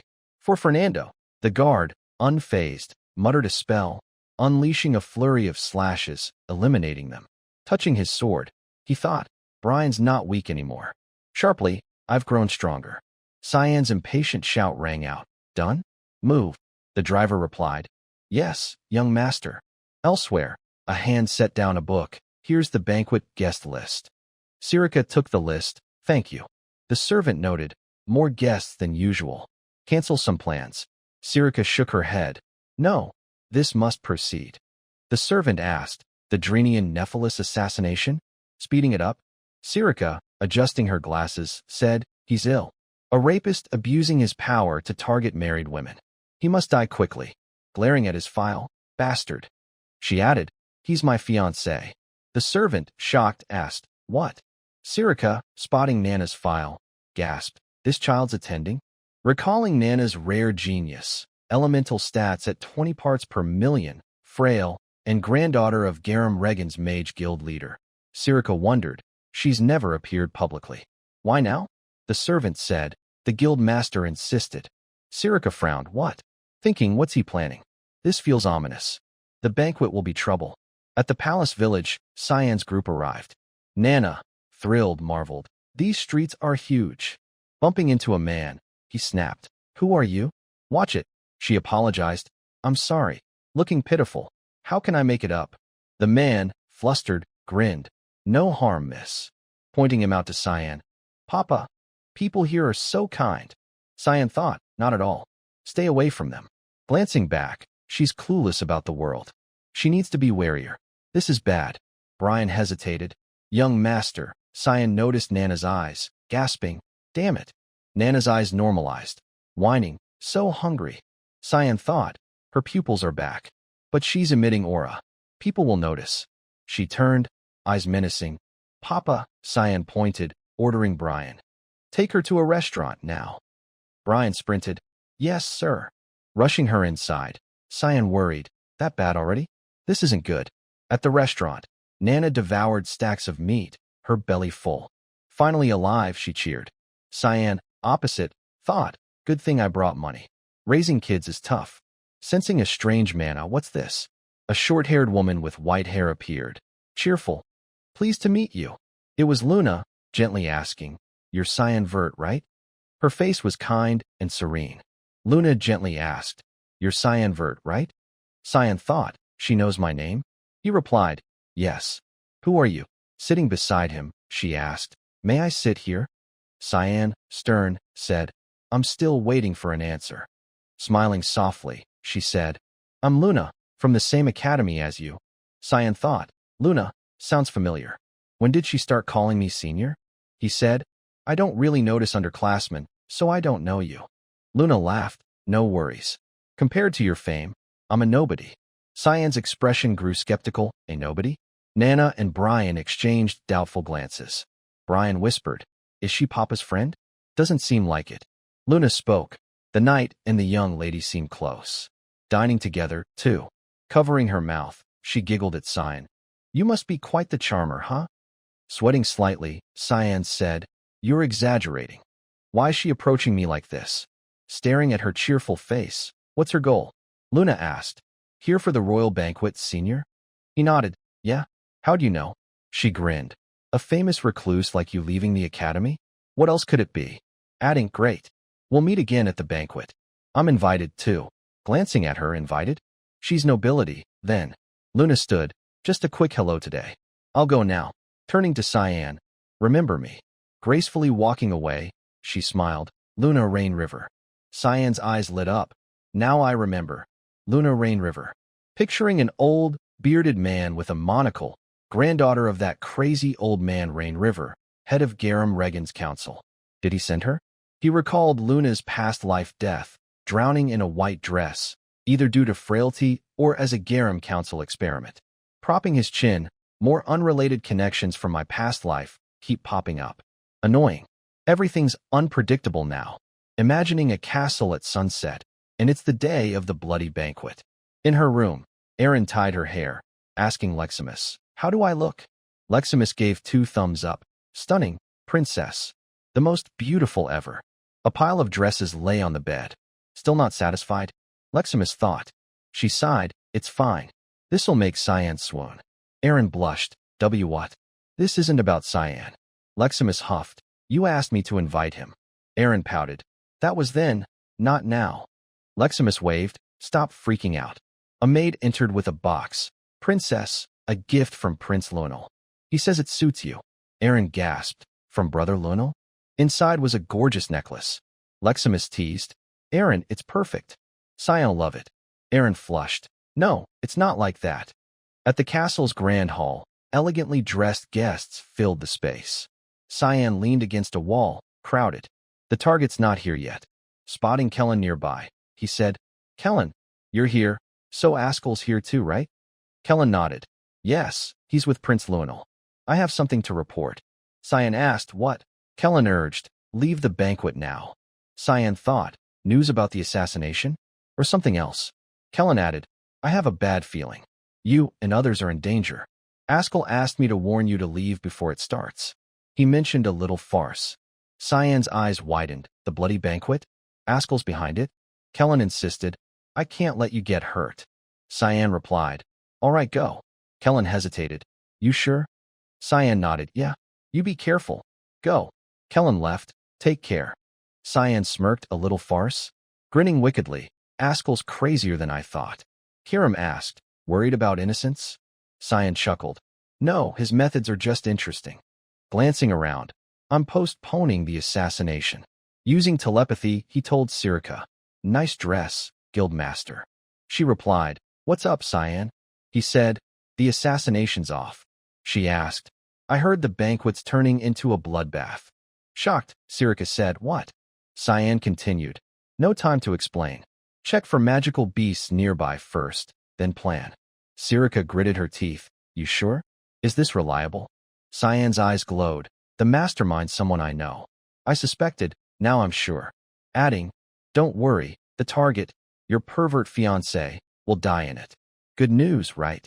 Blushing angrily, Sirica snapped. How'd you know he's my fiancé? Cyan walked off. I'm off to work. Sirica shouted. Explain yourself. Alice called. Instructor Sirica. Sirica turned. Alice? Alice, radiant in her gown, smiled. Long time no see. Sirica asked, Why were you here?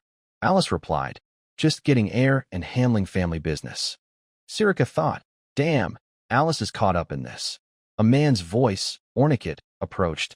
Alice is here? Like seeing 2 beautiful flowers. Alice laughed, but Sirica gritted her teeth. It's getting messy, eh? The man bowed, Drenian Nephilis. A pleasure. His smile was vile. Cyan stepped forward, telling Brian, Time to work. Brian saluted. Yes, my lord. Placing a hand on his chest, Knight Brian Kendrick awaits your. Cyan cut him off. Enough. That's weird. Brian's too confident lately, he thought. Dragon Bloods made him embrace his knightly duty. He ordered, Check the palace's secret gate. Brian protested. What? It's dark and creepy. Scratch that thought. Cyan snapped, pointing. Just go. I have reasons. Brian glanced behind Cyan. My lord, behind you. Cyan asked, what? Brian shouted. A suspicious guy's tailing us. Charging. I'll handle him. Art. Cyan called. Wait. Too late. Brian tackled the figure. Gotcha. Cyan, sweating, squinted.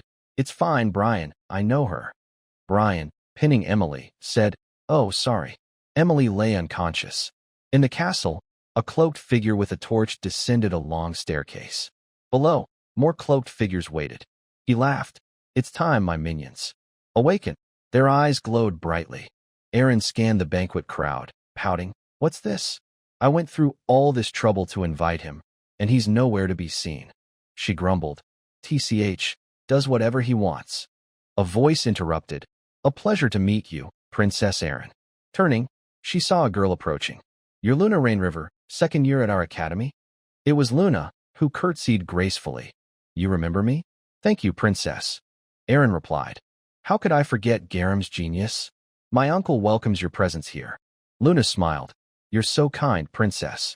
Senior Cyan could learn from you. Surprised, Aaron asked, you know Cyan? Luna nodded. Yes, I met him yesterday. Aaron gasped. Met him? You're that close. Realizing her slip, she covered her mouth. Oops, said too much. Luna giggled. So, Princess, do you like Senior Cyan? Aaron flushed. Cyan, do I like him? A scream cut through. Everyone turned, including Aaron and Luna. A girl raised her hand, shouting, as a masked, cloaked figure stood behind her. Someone call the guards, she cried. The figure slashed, severing her neck. Aaron, stunned, stammered. Impossible. How did a beast get into the palace? The beast swung its sword, and panic erupted. Ah, beast! Guards shouted.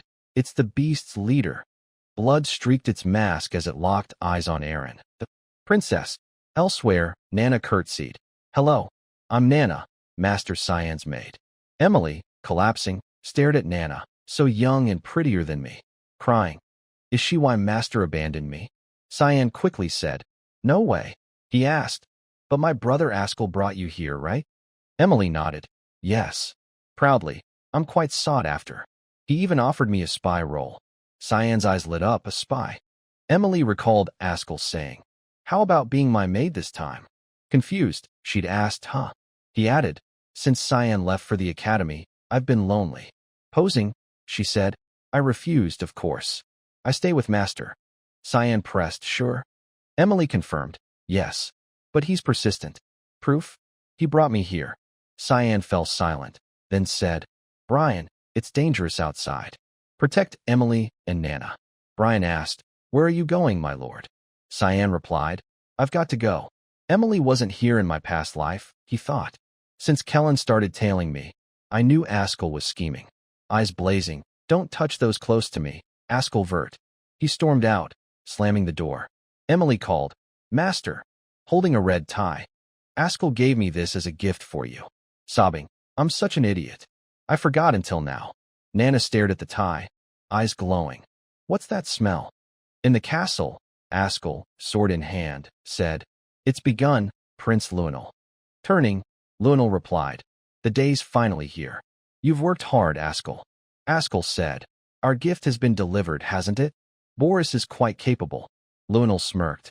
He'll be very useful for our new empire. Askell nodded. Yes, it's time they see who the empire truly needs. Lunel grinned wickedly. In the hall, chaos reigned as people screamed, Run. Luna urged Aaron. Leave this to the guards, princess. Evacuate. She added, Hurry, it's dangerous. Aaron replied, I'm fine. Prioritize the others. Luna said, Then I'll stay too. Aaron smiled. Thank you, Luna. The guards fought the beasts, shouting, Stop them at all costs. Morris turned, seeing more beasts approach. More? A guard, grabbed by a beast, begged, Help. Morris yelled, No. Another shouted, Captain, there's a high-level mandragora. Morris thought, Why are giant beasts here? Tears fell. We can't win. We're all doomed. A beast bared its fangs. Sirica charged, shattering it. Evacuate everyone now, she shouted. Morris, shocked. The academy instructor? Alice slashed a beast with her skyward blade, cleaving it in two. Standing with Morris, they said, Leave this to us. He nodded, Yes. Ordering his men. All units, escort the evacuees. They replied, yes, sir. The beasts morphed into tree-like monsters, their branches sweeping everywhere. Sirika and Alice focused. Here it comes. But the branches veered elsewhere. Turning, they realized, we're not the target? The branches aimed at Eren and Luna. Eren, stunned, froze. Sirika shouted, Princess Eren. She's the target. A branch lunged at Eren, who stood paralyzed. Flash. Morris severed it, yelling, protect the princess. A scratch bled on Eren's face, her eyes wide, tears welling in shock. Morris battled the monsters, but was overwhelmed. Vines pierced his body, and Eren's tears streamed down.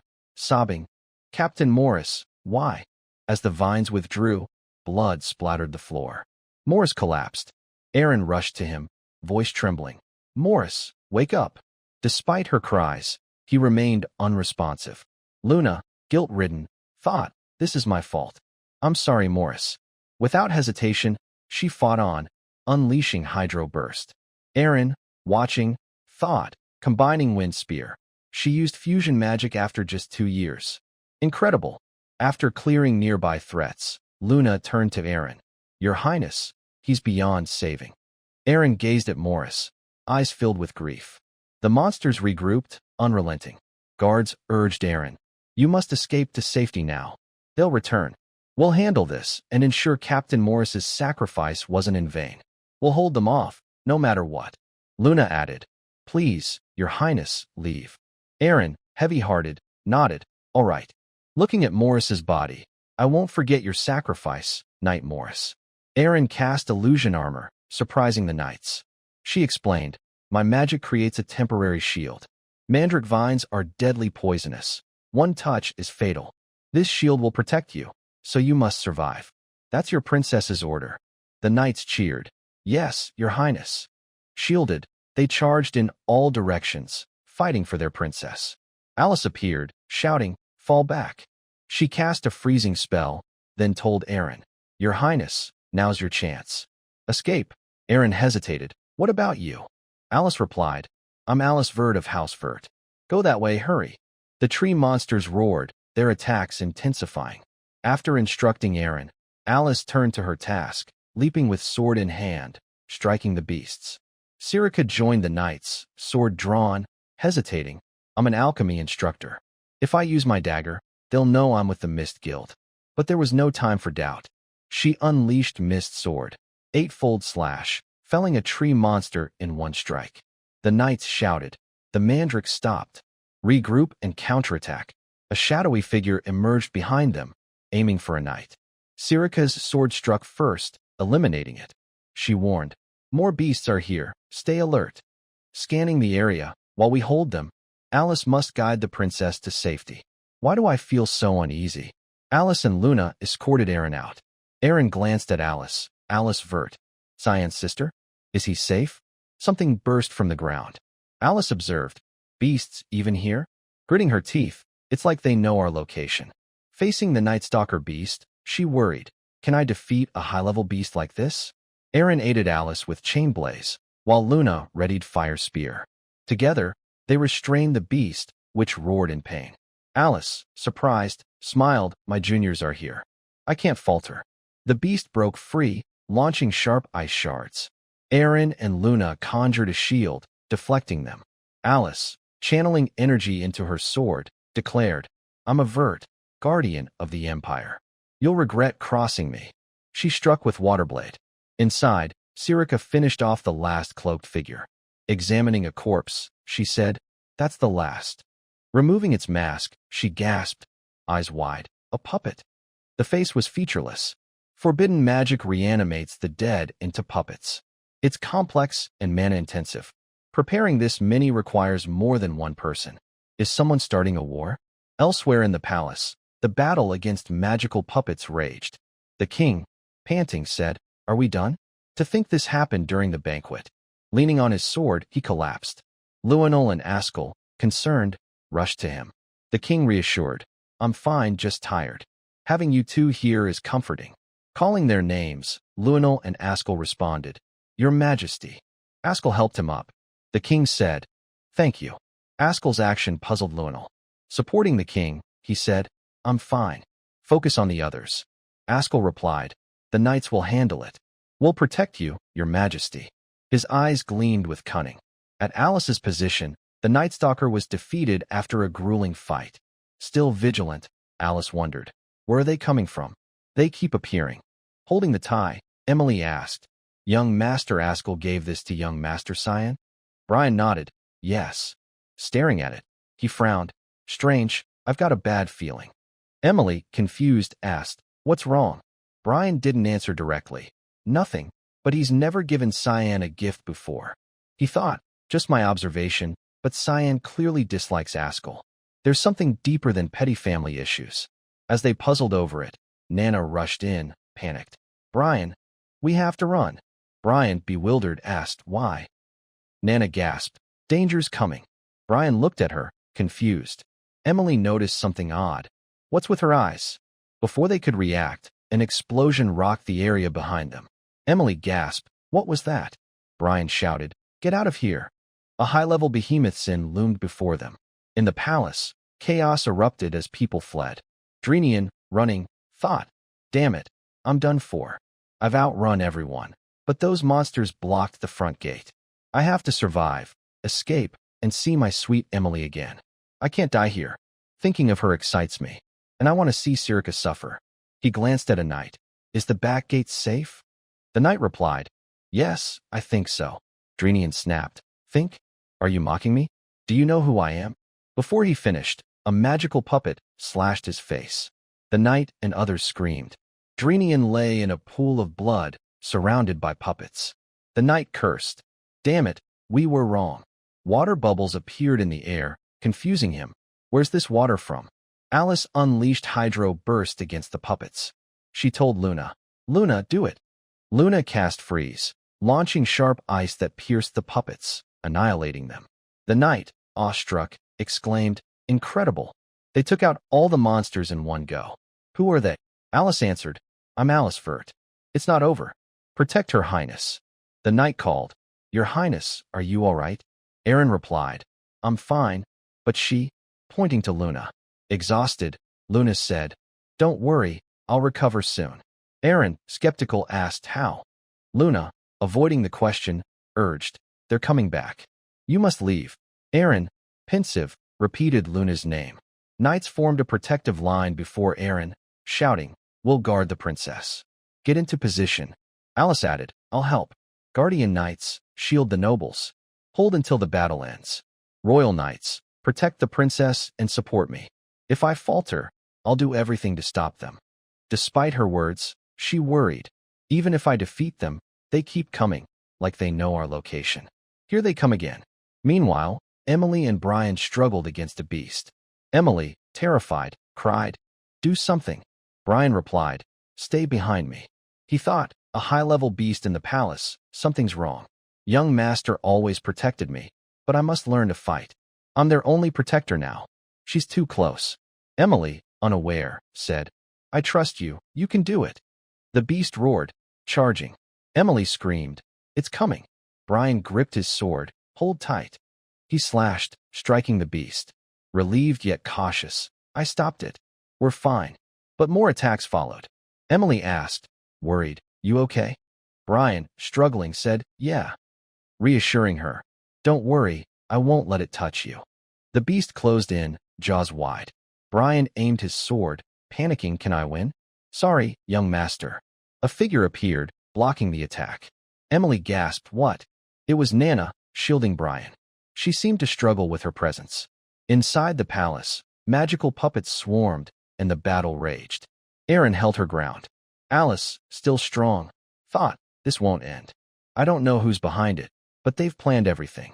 The knights are tiring. I need another way. More puppets appeared.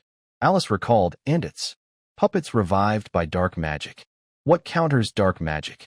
The light god Lumendal's holy magic. If someone can use light magic, we have a chance. Alice devised a plan, telling Aaron, Princess, channel your mana into my sword. Aaron hesitated. I can't. It'll dispel the knight's protective spell. A knight interjected. Your Highness, don't worry. We can hold for a bit. Trust us. Smiling confidently, he reassured her. Aaron, reluctant but agreeing, channeled mana to Alice. Her sword glowed with blessed light. Alice thought, it's working. Combining two mana types is hard, but with spirit magic, it'll flow. Confident, Alice said, I'm not guaranteed to win, but this risk is worth it. Cyan approached the skull and mask on the ground. Observing, he noted puppets and mandrakes. Picking up the mask, he mused, seems they've allied with AO. He calculated, so Boris became Askel's subordinate at this point. Kiram, behind him, asked curiously, necromantic dark magic? Humans today can use ancient magic? Cyan explained, yeah, it's a tactic one guy often uses. He recalled the Power Stone's ability, enhancing and enchanting monsters with mana to attract them. Kiram said, I sense mana from that stone over there. This place is a bloodbath. Let's go. Before moving, Cyan paused, noticing his blood-soaked clothes. Gotta change first. Elsewhere, Spirit Marina was summoned to repel enemies. Luna, stunned, thought, Marina? She's using light mana to summon her temporarily. Worried, mana can't be mixed like that. She can't sustain it. Panicking at the consequences, she urged, we must stop her. Or, seeing Alice strain to maintain the summon, Luna feared, her body will shatter. Marina embraced Alice, who asked, Kid, why sacrifice yourself like this? Helpless, Alice said, I have no choice. Marina, pitying her, said, such a shame. Fate is cruel to Purina's blessed child. Raising her head, she faced the enemies, snarling, get away from this child. Marina's power blasted the soldiers back, fiercely protecting Alice with surges of energy. Aaron, awestruck, thought, one wave of her hand caused that much force. Luna, seeing it wasn't enough, said, they're getting up. The soldiers regenerated. Aaron shouted, Alice, stop. You'll die if you keep pushing. Alice persisted, no. If I stop, it'll get worse. Seeing the fear around her, I must end this. Marina prepared a final strike. Suddenly, someone grabbed Alice's sword hand. Marina froze, and Alice, bewildered, gaped. Aaron and Luna, shocked, saw a masked figure. Who's that? Another puppet. But, no, this or is different. Black mist coiled around them. Alice, struggling, his grips tight. I can't move. The figure's eyes glowed red. In pain, unable to break free, this mist will consume me. As Marina bid farewell, Alice was stunned by her voice. Marina said gently, your journey ends here, kid. Partings are sad, but cheer up. The grip released Alice's weakening hand. She staggered, is it the mist? I'm exhausted. Before vanishing, Marina advised, remember, Alice, Purina will always welcome you. Alice called, Marina. Aaron, confused, what's happening? Luna, wary of the figure. He cut the mana summoning the spirit. Doubtful, is he even human? As more enemies swarmed, Alice despaired. It's over, they're back. The mysterious figure turned, slashing the army with one strike. Alice, shocked, he's on our side. The enemies kept coming. Confident, he thought, as expected. He reasoned, if I step back, they target the princess, like something's drawing them. Asking Kiram, sense any unique mana from them?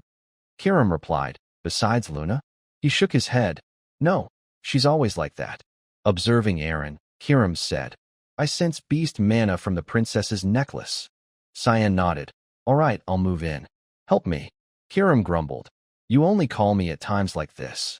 Cyan cast creation magic, touching the ground. Amid the enemies, he calmly unleashed a massive force, blowing them away. Guards warned, careful. We don't know what's in this mist. It's like another realm. Black mist enveloped the enemies. The massed army panicked, surrounded. Alice, stunned, the mist swallowing them. The puppets vanished, leaving the area empty. They sighed. It's quiet, like nothing happened. Aaron, shocked, he killed all the puppets. Who is he? Seeing Luna collapse, she shouted. Luna. Shaking her, wake up. A shadow appeared behind Aaron.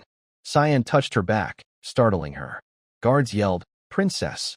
Cyan held her, pressing a weapon to her throat. The retinue shouted, what are you doing? Let her go. Aaron struggled. Who is he? He feels familiar. Cyan silently stabbed the mana-infused necklace. Guards cried, Princess. Bastard. Alice shouted, Aaron. A guard swung at Cyan, but it was only mist. What's this mist? Cyan approached the unconscious Luna.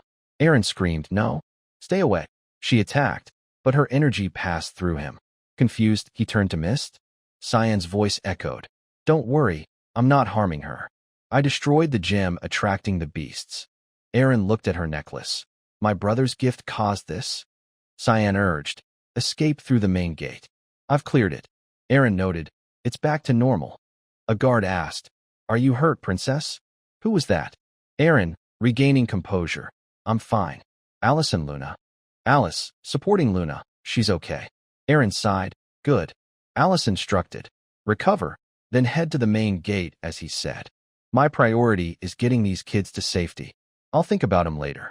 Luna's eyes flickered.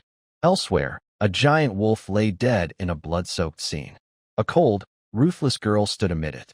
The maid, terrified, clung to a soldier. "What is she?" "You sure she's a maid?" The soldier hesitated. "I'm not sure.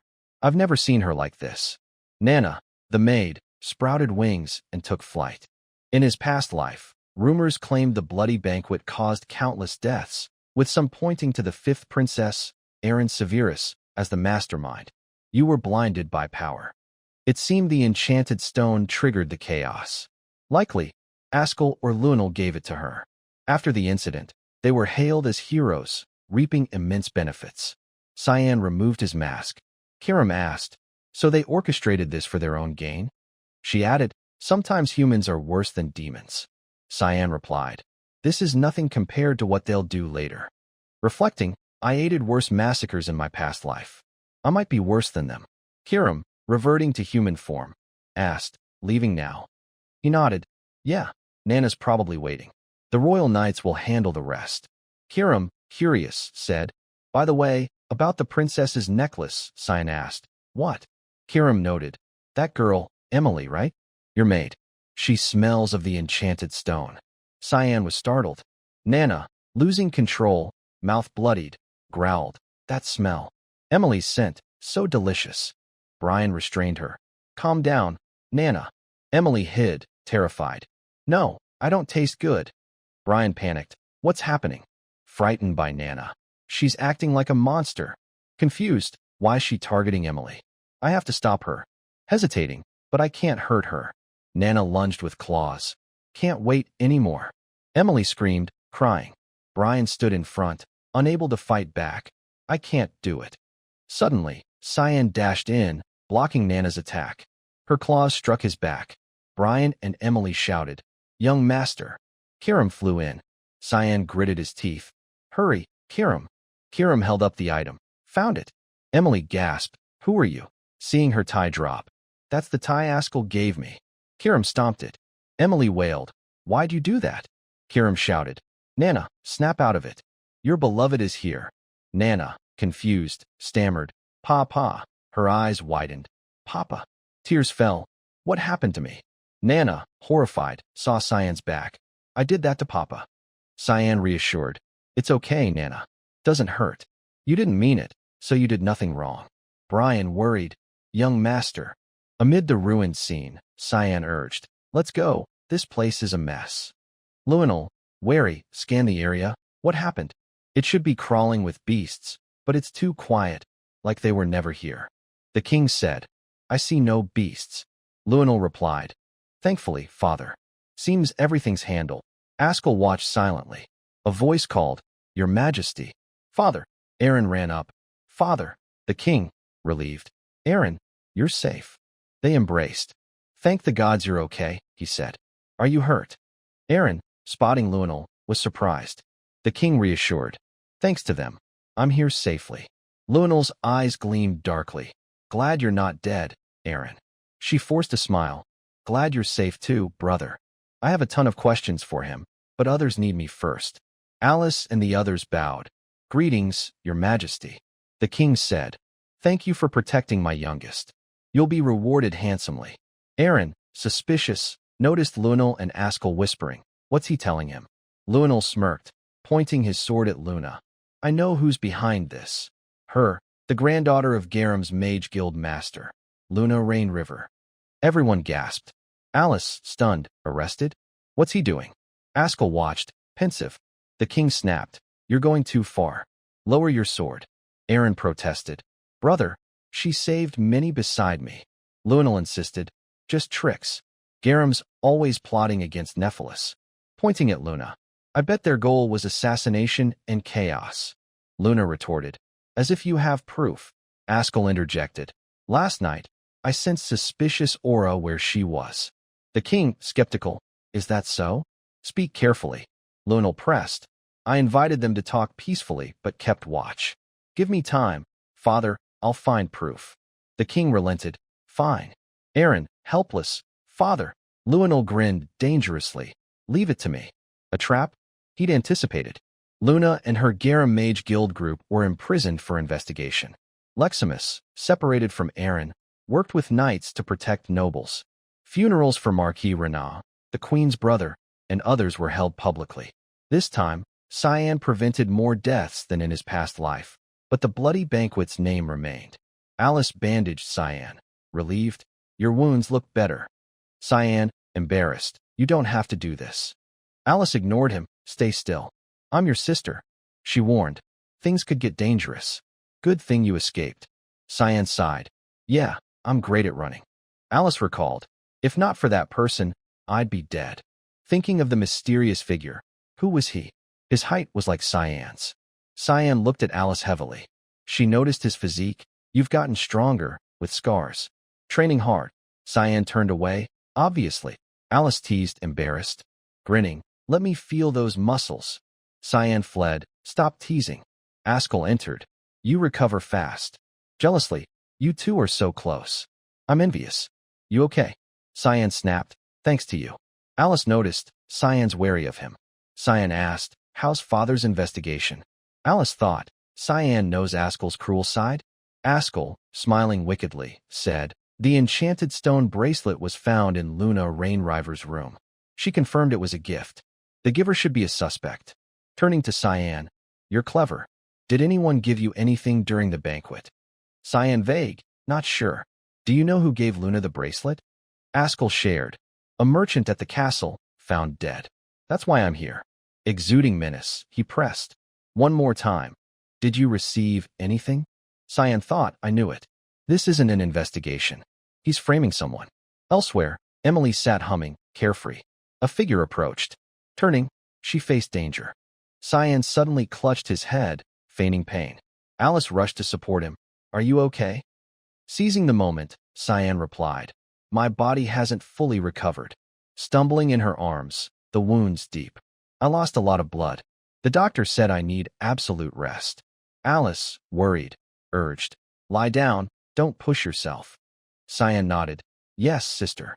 Askel, exasperated, said, all right, rest. I'll leave. Cyan added, I don't recall receiving anything. Askel caught Cyan's subtle warning.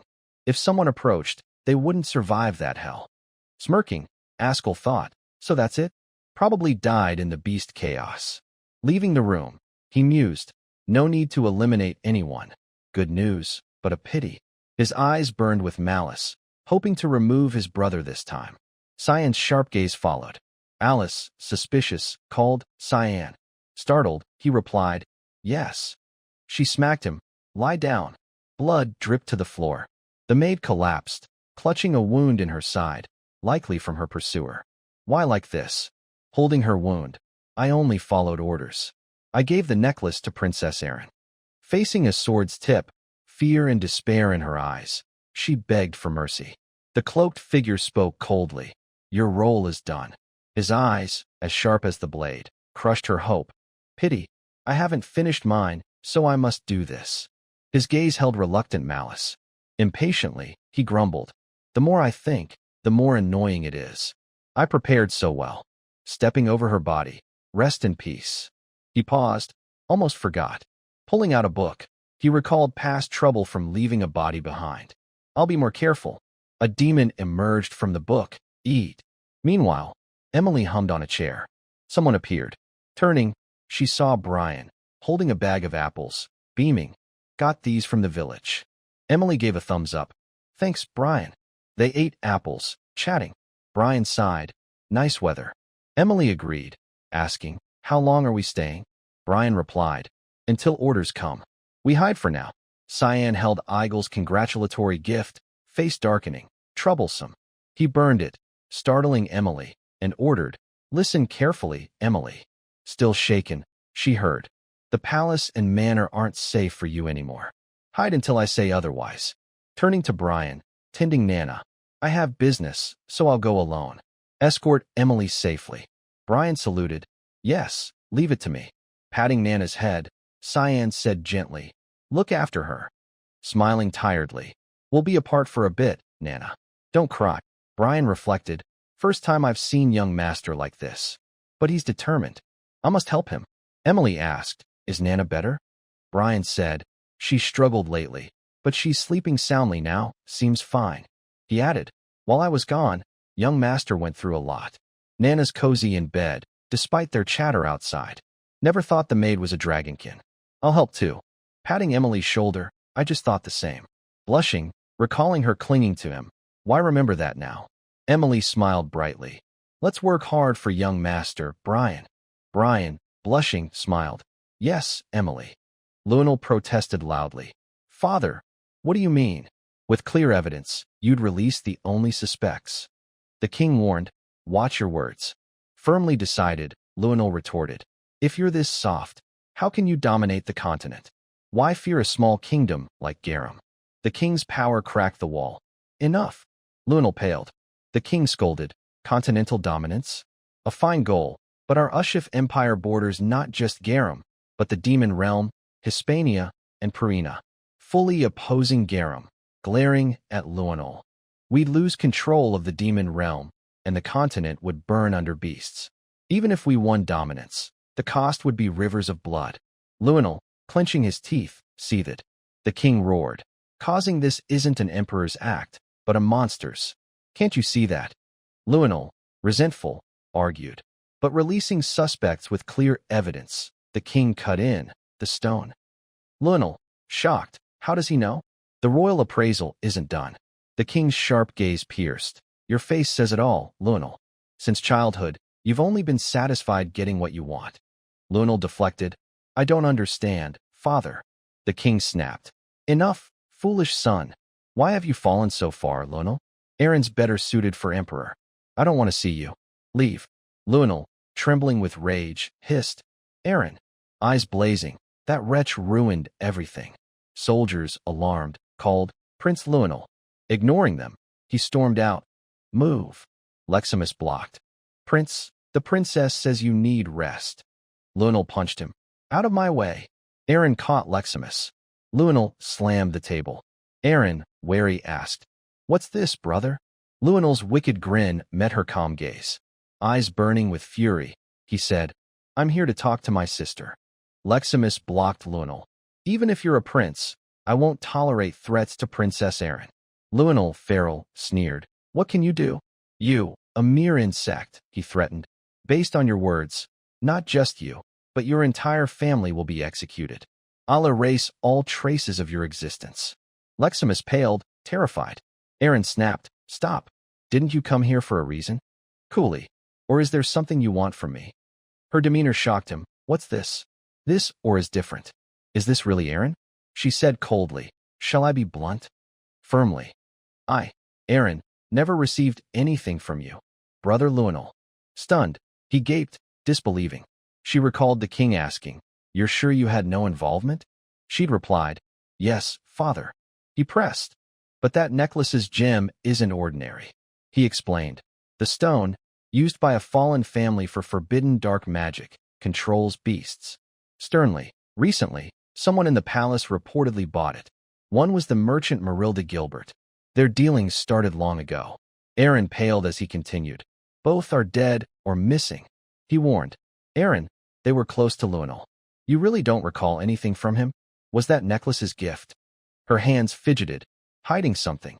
"No, I never received anything from him."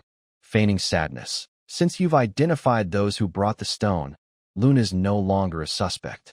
Release her. She saved many at the banquet." He agreed. "All right, don't worry."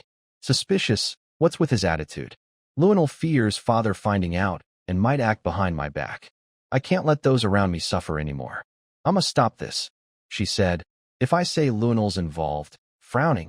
Is that enough, brother? His aura darkened. Yes, I never gave you anything. She nodded. I told father that. Lunel's gaze turned icy. What's with your attitude? People might think I did something wrong. He mused. Should we silence that subordinate first? Aaron refused. He's important to me. Lunel, confused. Important? More than me. Calmly. Someone vital to me.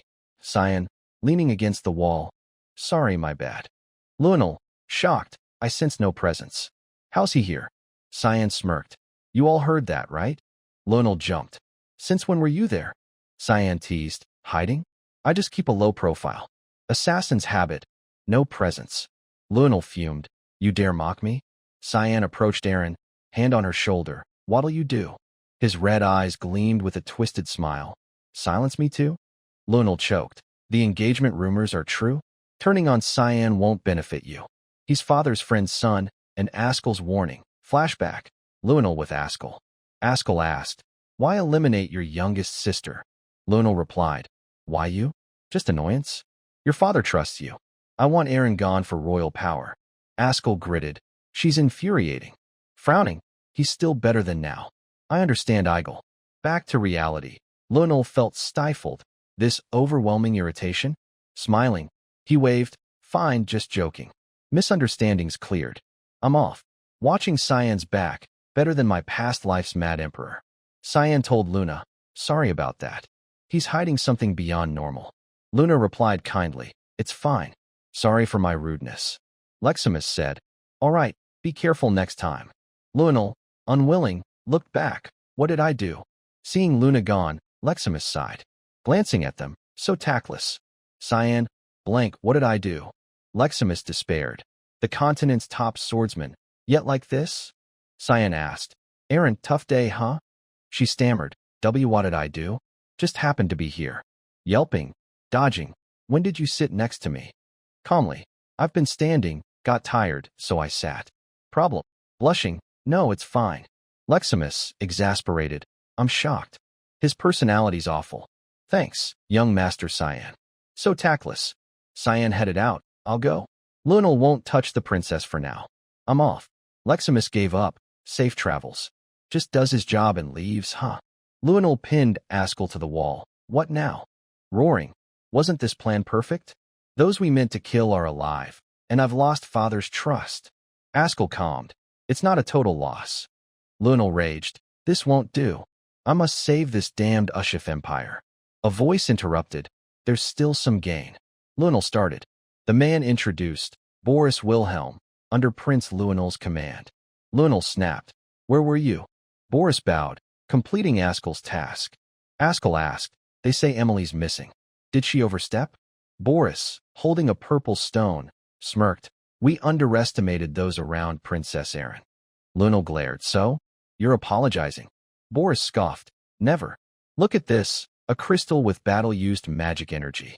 Erin's group mostly used normal energy. Enhancing the stone. This energy is rare, considered evil, unsettling. Smugly. It's demon blade energy. Boris added, unholy. Someone in Erin's group wields a demon blade. Brian, staring at a dish. They call this grilled crab soup, but why's it so gruesome? Uneasy. Watching the others eat happily. Why don't they notice? Emily laughed. Eat slowly. Brian, horrified. It moved. Cyan set his hand down. I'm full. Emily, what? Eat more. Wiping his mouth. Can't. If I stay, Askel might catch me. Emily slammed the table. Damn Askel. Cyan explained. I came to check your safety. It's still dangerous. If you need anything, send Brian. They're watching the hideout. This is the safest place. Bidding farewell, I'm off. Emily sad. Come back. He added, don't worry. While I'm gone, take care of Brian. Brian, reluctant. Yes, young master. Outside, a voice said, you're lucky. A mysterious woman pressed. Explained the bloody banquet and my fiancé's death. How'd you know and act so precisely? Like you saw the future. Threatening. Think carefully. Your answer decides if I'm your enemy. Furious. Who are you, Cyanvert? In the gloomy city, a man with a cunning face said. From the bloody banquet. The purple-haired woman, hearing of her fiancé's death, frowned coldly. Not to mention my engagement to him. How could you know? How? Cyan, calm, replied. Drenian was a target to eliminate. Does it matter? She snapped. Of course. Her expression turned fierce. What if you're a spy from another group? Cyan raised an eyebrow. If so, what'll you do? She drew her weapon, lunging. Pointless question. A red flash streaked before Cyan. A loud crash echoed. Someone blocked the purple-haired woman's attack, protecting Cyan. She was pushed back, sneering. Interfering now? Kiram stepped forward, shielding Cyan. Still not learned. Huh? Didn't I warn you not to mess with my master? Unfazed, the woman charged. You're the fool, Lady Kiram. I've never been this excited. Kiram, irritated, veins bulging, countered, gritting her teeth, refusing the toast. You want the punishment? They clashed fiercely, trading blows. Kiram formed an energy orb, smirking. Let's open your eyes. The woman, thrilled, thought, here it is. Kiram shouted, unyielding black mist, hurling the orb downward, splitting the ground. The woman dodged lightly. Strong move, but a sidestep's enough. Unbeknownst to her, the orb exploded behind, unleashing a massive blast. Startled, she glanced back. Kiram's power? One hit or counter, and I'm done. Seeing Kiram spit, no wonder she stays a sword. She could raise a city. Observing the devastation. Only a demon king could block that. Kiram licked her lips. Ready? Just warming up. The woman grinned. I'm waiting. I'll go all out. A voice cut in. Demon blade control. Kiram collapsed, pinned by an unseen force, groaning. Hey, I was just starting. Cyan, annoyed, smirked. You're causing a scene. Scolding. We're exposed now, idiot. Kiram flinched. The woman, confused. Oh, right. Cyan said, I'll tell them to move. Leaving them, he entered the house. Clean this up yourselves. Slamming the door with a bang, he left them in silence. Rubbing his forehead, plans changed. Pack up. A voice piped up. Senior, you're here? Luna smiled. It's been a while, and your family's grown. Brian said, sorry, young master. I was cleaning when she showed up. Cyan thought. She bypassed the barrier and guards, asking, how'd you find this place? She's stronger than I thought. Luna replied, just one of my talents. Don't worry, no one else knows. Adding, things seem safe now, but what was that noise? Everyone turned to Cyan, curious. Speechless, he said, forget it. Why are you here? Luna answered, to thank you, senior. Cyan puzzled, for what? Luna smiled, no need to hide. I know. Leaning on her hand, beaming. That day, when you went deeper in, the room tensed, sweating, staring at Cyan. She continued, what's that mean? That incident. Cyan thought, I thought she was unconscious. Luna extended her hands, one with ice, the other fire. Merging them, the elements harmonized. She said, I can use all elemental magic, combining or altering as I wish. Tracking someone's mana is trivial. Her face darkened. Sounds great, right? A gift from my grandfather. Cyan frowned. Feels more like a curse. Your body's damaged. Luna looked up, joyful. It was you. Cyan didn't answer, saying, let's talk elsewhere. Glaring at Brian and Emily whispering, he snapped. Pack up. If it's not done when I'm back, you're in trouble. Emily asked, where to, young master? Cyan replied, Ruin Academy. Emily's eyes sparkled. Really? I can care for you all day. Brian, uneasy, recalled her horrific cooking. Nana, noticing, asked, what's wrong, Brian? He sighed, just feeling mixed emotions. Luna confided to Cyan, my childhood was spent in a dark, cold place, enduring painful experiments. I could only bear it silently. Recalling her despair, my strict grandfather said it was my duty as Reagan Rainriver's granddaughter. Strolling on a nearby bridge, Luna asked, Senior, what's your duty? Cyan replied, none. She pressed, why not say you saved everyone? He exhaled lazily, you know why. It's pointless, just invites trouble. Luna paused, why? A dark elemental orb appeared in her hand. At first, I thought your magic was just dark. Recalling their first meeting, I gathered some at the banquet. Cyan thought, she can read mana through contact. I didn't know this in my past life. Luna continued, when I fainted, the mana you gave me, the dark magic amplified. Staring at Cyan, what is it? It's yours, yet not of this world. Calmly, I see why you came. To tell Reagan. Luna clenched her fist, the magic vanishing. No, smiling, hands to her chest. What's the point? Just more trouble. Cyan chuckled. Betraying your Rain River blood? Luna stepped closer. Don't you know why, Senior? Leaning against him, startling him.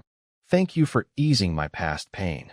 Cyan thought. Luna's body is like a boiling pot, fueled by all elemental mana, chaotic and constant. Imagining a sealed, simmering dish, someone doused its flame. He mused. The mana won't drain anymore, but over boiling too long, it's burning her life's embers, pushing her toward death. His gaze grew heavy. I just poked a hole in that pot. Gripping her shoulders, pushing her back. She's like someone's puppet. I can't stand it. Patting her shoulders. No need to thank me. I'm done here. Keep my secret, Junior. Turning, he waved. Be careful, don't overdo it. See ya.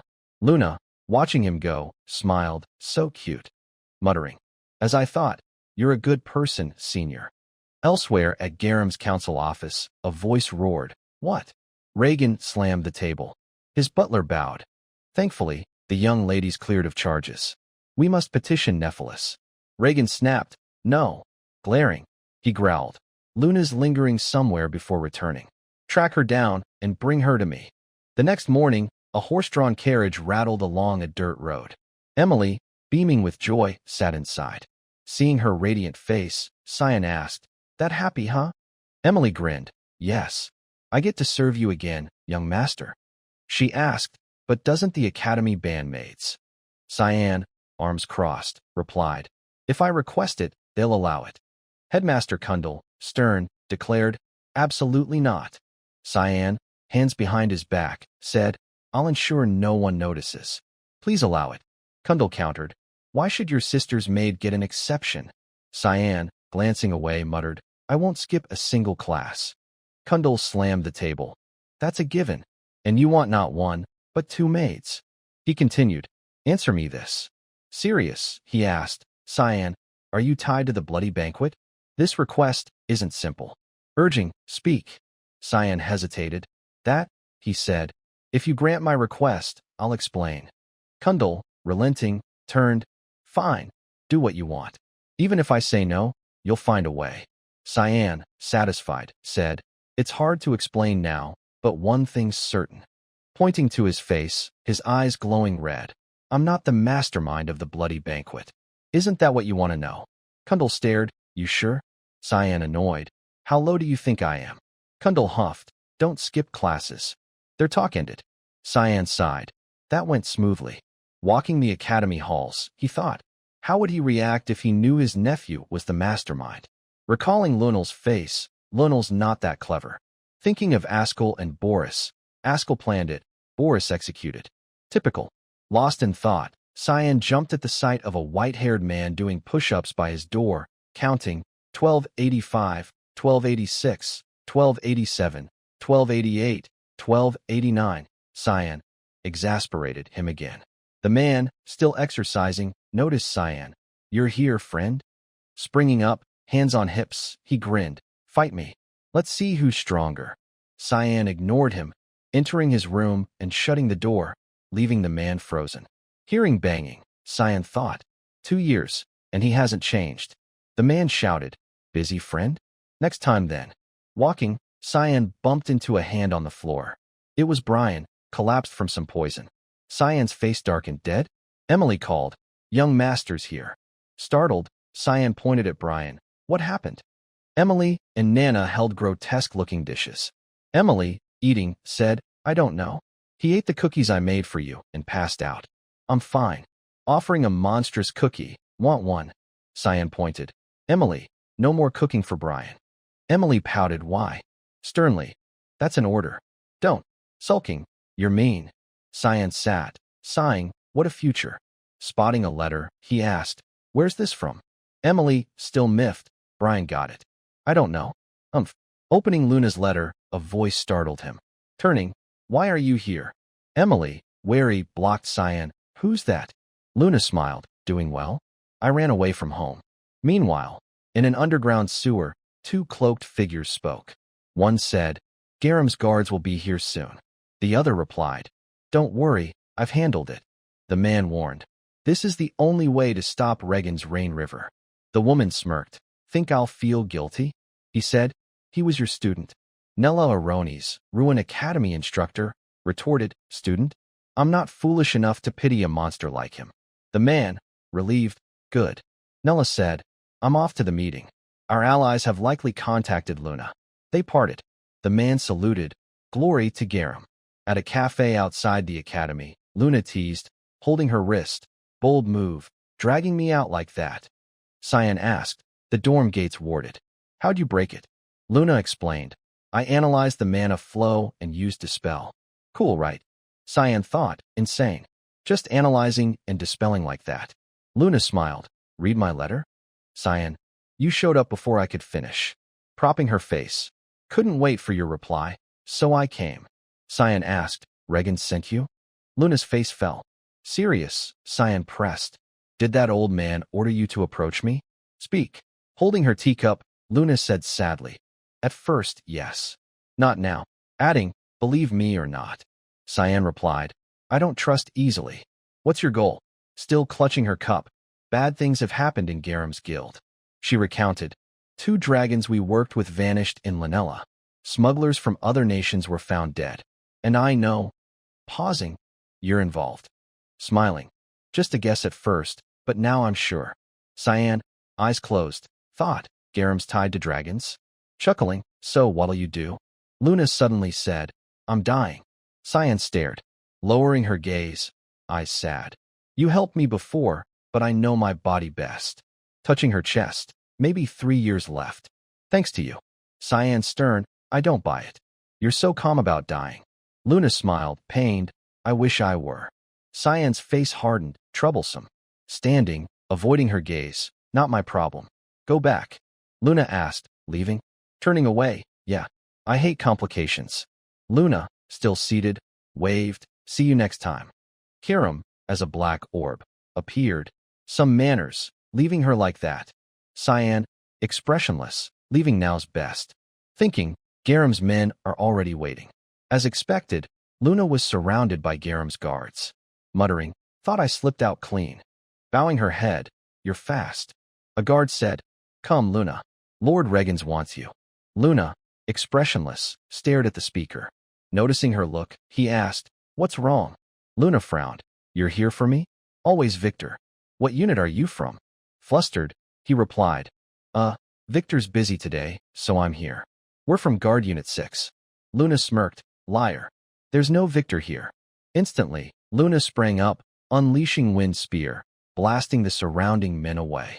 One shouted, "Ugh! She's escaping, chase her." Fleeing, Luna glanced back, "Extremists?" Not noticing someone ahead, she thought, "Escape first." As the thought faded, a magic-covered hand touched her forehead, casting deep slumber. Luna collapsed, asleep. One laughed, "Ha. Knew it wouldn't be easy." Removing his hood, revealing a bald head, he grinned. "But caught so fast? Load her onto the carriage." Another replied, "Yes." Luna, in a deep sleep, lay unaware. Kiram, sensing something, turned, Sounds like a fight." Cyan paused, glancing back, not Garam's men. His face grew pensive. Elsewhere, a carriage rolled through the night. The bald man's voice rang, "Wait here." His men replied, "Yes." Entering a cathedral, he announced, "I've brought Luna Rain River." A strange voice replied, "Well done." A black-cloaked figure sat in the cathedral's chair. "Poor child, tortured by experiments, discarded." "Such a pity," said Nella, adding meaningfully, "We'll use her." In a more meaningful way. Outside, a red aura crept across the ground toward the carriage. A guard noticed, seeing black mist spread. "What's this mist?" Another said, "Wait, is it?" A red flash slashed his head. The guard gasped, "Marcel." Turning, he saw others attacked. Panicking, "What's happening?" Shouting, "Stop! Don't!" A masked figure appeared above. His scream echoed into the cathedral, alerting the bald man. Nella asked, "Another guest?" He replied, "Someone's tracking us." Nella, calm, "An enemy?" Ralph, "Show them the fate of those in our way." "Go." Ralph, eager, "Yes, I'll silence them." Kiram, now a black dagger in Cyan's hand, said, "Smoother than I thought." Cyan replied, "Not over yet. The stronger one's in the cathedral." Ralph stepped out. "Not bad, kid." "Alone?" Cyan said, "You're not thinking he's like Luna." "No, more unstable." Ralph charged arrogantly. "I'm enough for you." Nella, waiting, stepped out. "Done, Ralph." Shocked, she muttered, "This." Ralph lay defeated before Cyan. "Not as planned," she whispered. Ralph, battered, sprawled on the ground. Cyan looked up. "You're the last, right? Why kidnap Luna?" Nella conjured magic. "Asking too much doesn't charm ladies. Find out yourself." Cyan recognized her elemental control, like Luna's. Exactly like her. His eyes gleamed.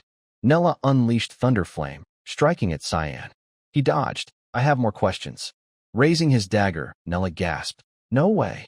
Cyan slashed, breaking her attacks. Stunned, "You blocked me with a dagger?" Before she could act, Cyan closed in. "Got you." Nella yelped, using Wind Leap to vault airborne, dodging. Another spell formed. "This kid's dangerous. Must kill him." Casting Thunderstrike, a red aura flashed. Kiram appeared behind. "Look here too." Nella, startled, not alone. Caught by Kiram, she cried, "Ugh." Struggling, Nella conjured magic, shouting, "Let go." Her uncontrolled spell swept from ground to cathedral wall. Cyan, watching it graze him, her powers no joke. Held by Kiram's magic, Nella snarled, "Didn't you hear me?" Kiram dusted her hands. "No human escapes this." Cyan approached Luna. "Who hired you to kidnap her? How many more like you?" Nella, head bowed, laughed. "Interesting kid. You'll find out soon." Bloodied, her body fading, "We'll find you. See you in hell." Kiram, holding her chin, "That's absolute heart." Cyan mused. A relic compressing the wearer's mana in their heart, blocking circulation. Kiram grinned, like in Luna's body. Nella, frantic, "How do you know?" Cyan replied, "Your monster group from Garam's experiments. Path of evolution, right?" More panicked, "Who are you two?" Patting her fading head, "Find out in hell." Nella, tears mixing with blood, "No way." Cyan stabbed her stomach, finishing her. She gasped, "Ugh," recalling a past life's ancient book from Garam's lab. It detailed absolute heart and controlling it. Holding a glowing object, also how to destroy it if it fails. Looking at the stone, "Good, it works." Kiram asked, "What do you do with it?" Cyan said, "Help me get Luna from the carriage." Kiram protested, "Why me?" Cyan countered, "Want to be controlled too." Reluctantly, Kiram complied, carrying Luna out. Cyan approached, first time doing this. Holding the stone forward, not sure if it'll work. Crushing it, he brought the fragments near Luna. If she has one, this should destroy it. A strange reaction occurred at her chest, emitting green light. Luna's eyes snapped open, glowing beautifully. The next day, at Garam Guild's main building, Luna opened her eyes, murmuring, "What's this feeling?" Raising her hand, she observed, "My body feels lighter, like a heavy burden's gone." Dreamily, "Why do I sense Senior Cyan so clearly?" On a nearby rooftop, Kiram asked Cyan, "What's your plan?" Cyan replied, "On second thought, she could be useful later. Killing her would be a waste." Kiram, arms crossed, pressed, "How's that different from helping others? What if she stabs you in the back?" Cyan smirked, "You saying that?" Kiram retorted, "Your body's mine eventually. Take care of it." Cyan brushed it off, standing, "Let's go. Lingering here's pointless." Regans tapped the table. "After your kidnapping, you remember nothing, but someone brought you here?" Luna, facing him, said, "Yes, grandfather. I don't recall anything else." Regan's face hardened, slamming the table. "You think I'll buy that? The kingdom's in chaos over the bloody banquet, and you're this calm." The butler interjected, "My apologies, Lord Regans. I should have brought Miss Luna sooner." Regans stood, circling the table. "She acts on her own whims, not your fault." The butler bowed. "Thank you for your leniency." Regans placed a hand on his shoulder. "You always suffer for my granddaughter." The butler replied, "I only do my duty." Regans encouraged, "You've worked hard." Suddenly, flames erupted from Regan's hand, burning the butler's shoulder. Panicked, "Guildmaster." Regan's gaze was icy. "I've known your betrayal for a while. Thought you could touch my granddaughter and escape." The butler pleaded, "A misunderstanding." Let me explain. Regan snapped. Silence. Furious. Your words disgust me. Flames engulfed the butler instantly. Luna, horrified, covered her mouth.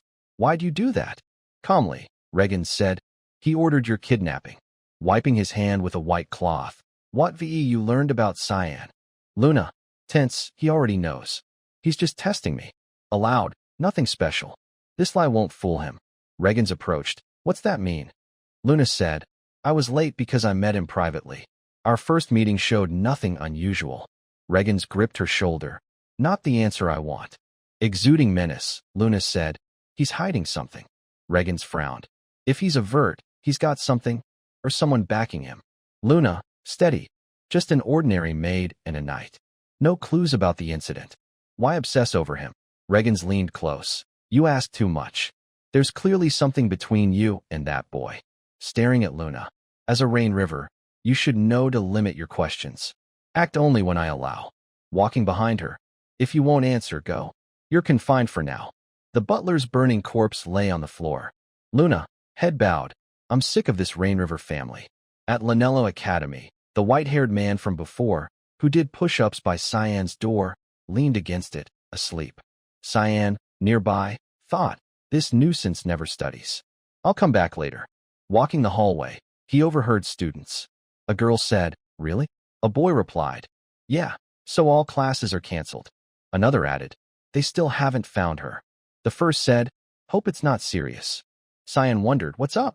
About to leave, he heard, a magic instructor, Nelaronis, went missing. Turning, he saw a purple-haired, bespectacled person behind him. They said, you. Cyan asked, what do you mean? They pressed, why'd you kill that instructor? Cyan stepped back, hand raised. Why assume it's me? I don't even know her. The stranger said, skipping every class, of course you wouldn't. The purple-haired person explained, she was a brilliant mage from Garum. Not surprising she came to Lugan, a neutral zone. Rumor says she opposed Regan's Rain River, so I'm just observing. Adjusting their glasses. Luna's kidnapping was unexpected. I was about to act, but you lightened my load. Cyan, dazed, no wonder she seemed familiar. Annoyed. Are you listening? Who am I talking to? They continued. Only I know this, so relax. I'll give you a private task. Stay out of the academy for a while. Cyan asked, what about the instructor's position? They replied, others will cover, but we need a replacement. We've posted the opening. Elsewhere, a long-haired man rode a cart with an old farmer. He sighed, this view's amazing. The farmer laughed, city folks think so. Asking, why come to far-off Lanella? The man replied, looking for a job. A spot opened, so I'm hurrying. The farmer said, teaching at Lanella? The man chuckled, no, it's embarrassing. Meanwhile, Emily sprawled in the dorm, whining, so boring. Kiram approached, move. I said this is my spot. Emily refused. Why? This is young master's dorm. What's yours here? Kiram's face darkened, annoyed. Cyan entered. I'm back. Seeing Emily's messy hair, hugging her knees, he asked, what's this? Emily whimpered. Kiram's so scary. Cyan told Kiram, get up, we've got a mission. Kiram asked now. Emily raised her hand. Wait, take me too. Cyan pointed, no. You've got a bigger job. Emily, surprised, really? Pointing to the next room.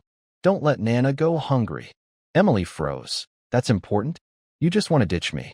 Noticing eerie sounds from Nana's room, if I leave it. Recalling Nana's transformation, she'll turn again. Nana's door opened. With a terrifying face, she muttered, Papa, I'm so hungry. Before she could act, Emily stuffed a cookie in her mouth. Nana yelped, ah. Emily shouted, eat this, Nana. Nana, delighted. Yum, so good. Emily, determined, told Cyan, leave it to me. Don't worry. Cyan gave a thumbs up. I trust you, Emily. Emily grinned. Hee hee. Relax, I'm a great cook. Brian, pale, lay in a nearby room, delirious. Grandma, why re you across the river? Cyan warned Emily. Don't let Brian eat. He's recovering. Kiram, a black orb beside Cyan, asked, where to? Cyan replied, Southwest Nephilis Empire. He added, Lamaster, a city ruled by crime, money, and violence. They headed to chaotic Lamaster. A betting match roared. I'm betting on you, one shouted. Another yelled, Don't let me down. The arena crowd chanted. Crush him, Jabier. Jabier. The long-haired man, Jabier, faced his opponent, muttering, Phew, a real monster. The hulking foe sneered, Just let me kill you. His grotesque, massive form loomed. They told me to crush you. Thoughts? Jabier took his stance. Shut up, let's go. Taunting. Need a warm-up, pig? The referee called, Fight. The giant roared, swinging. Jabier dodged nimbly. Too slow. You'll pay for underestimating me. Before finishing, the giant grabbed him, laughing savagely. I've decided. Time to crush you. Jabier, caught, struggled, coughing blood. The referee shouted, Jabier's down. Jabier screamed. The giant, satisfied, roared.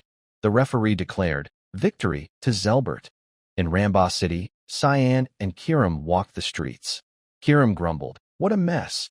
Cyan replied, Luan's a neutral zone, agreed upon by two nations. But this area is isolated. No one can interfere.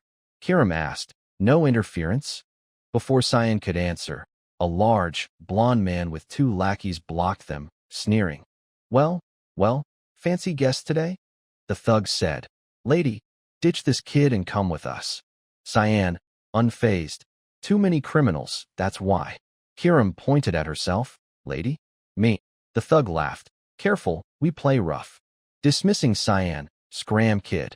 Cyan smirked. Still green, huh? Moments later, the thug's battered face hit the ground, groaning. Ugh. Cyan and Kiram strolled off.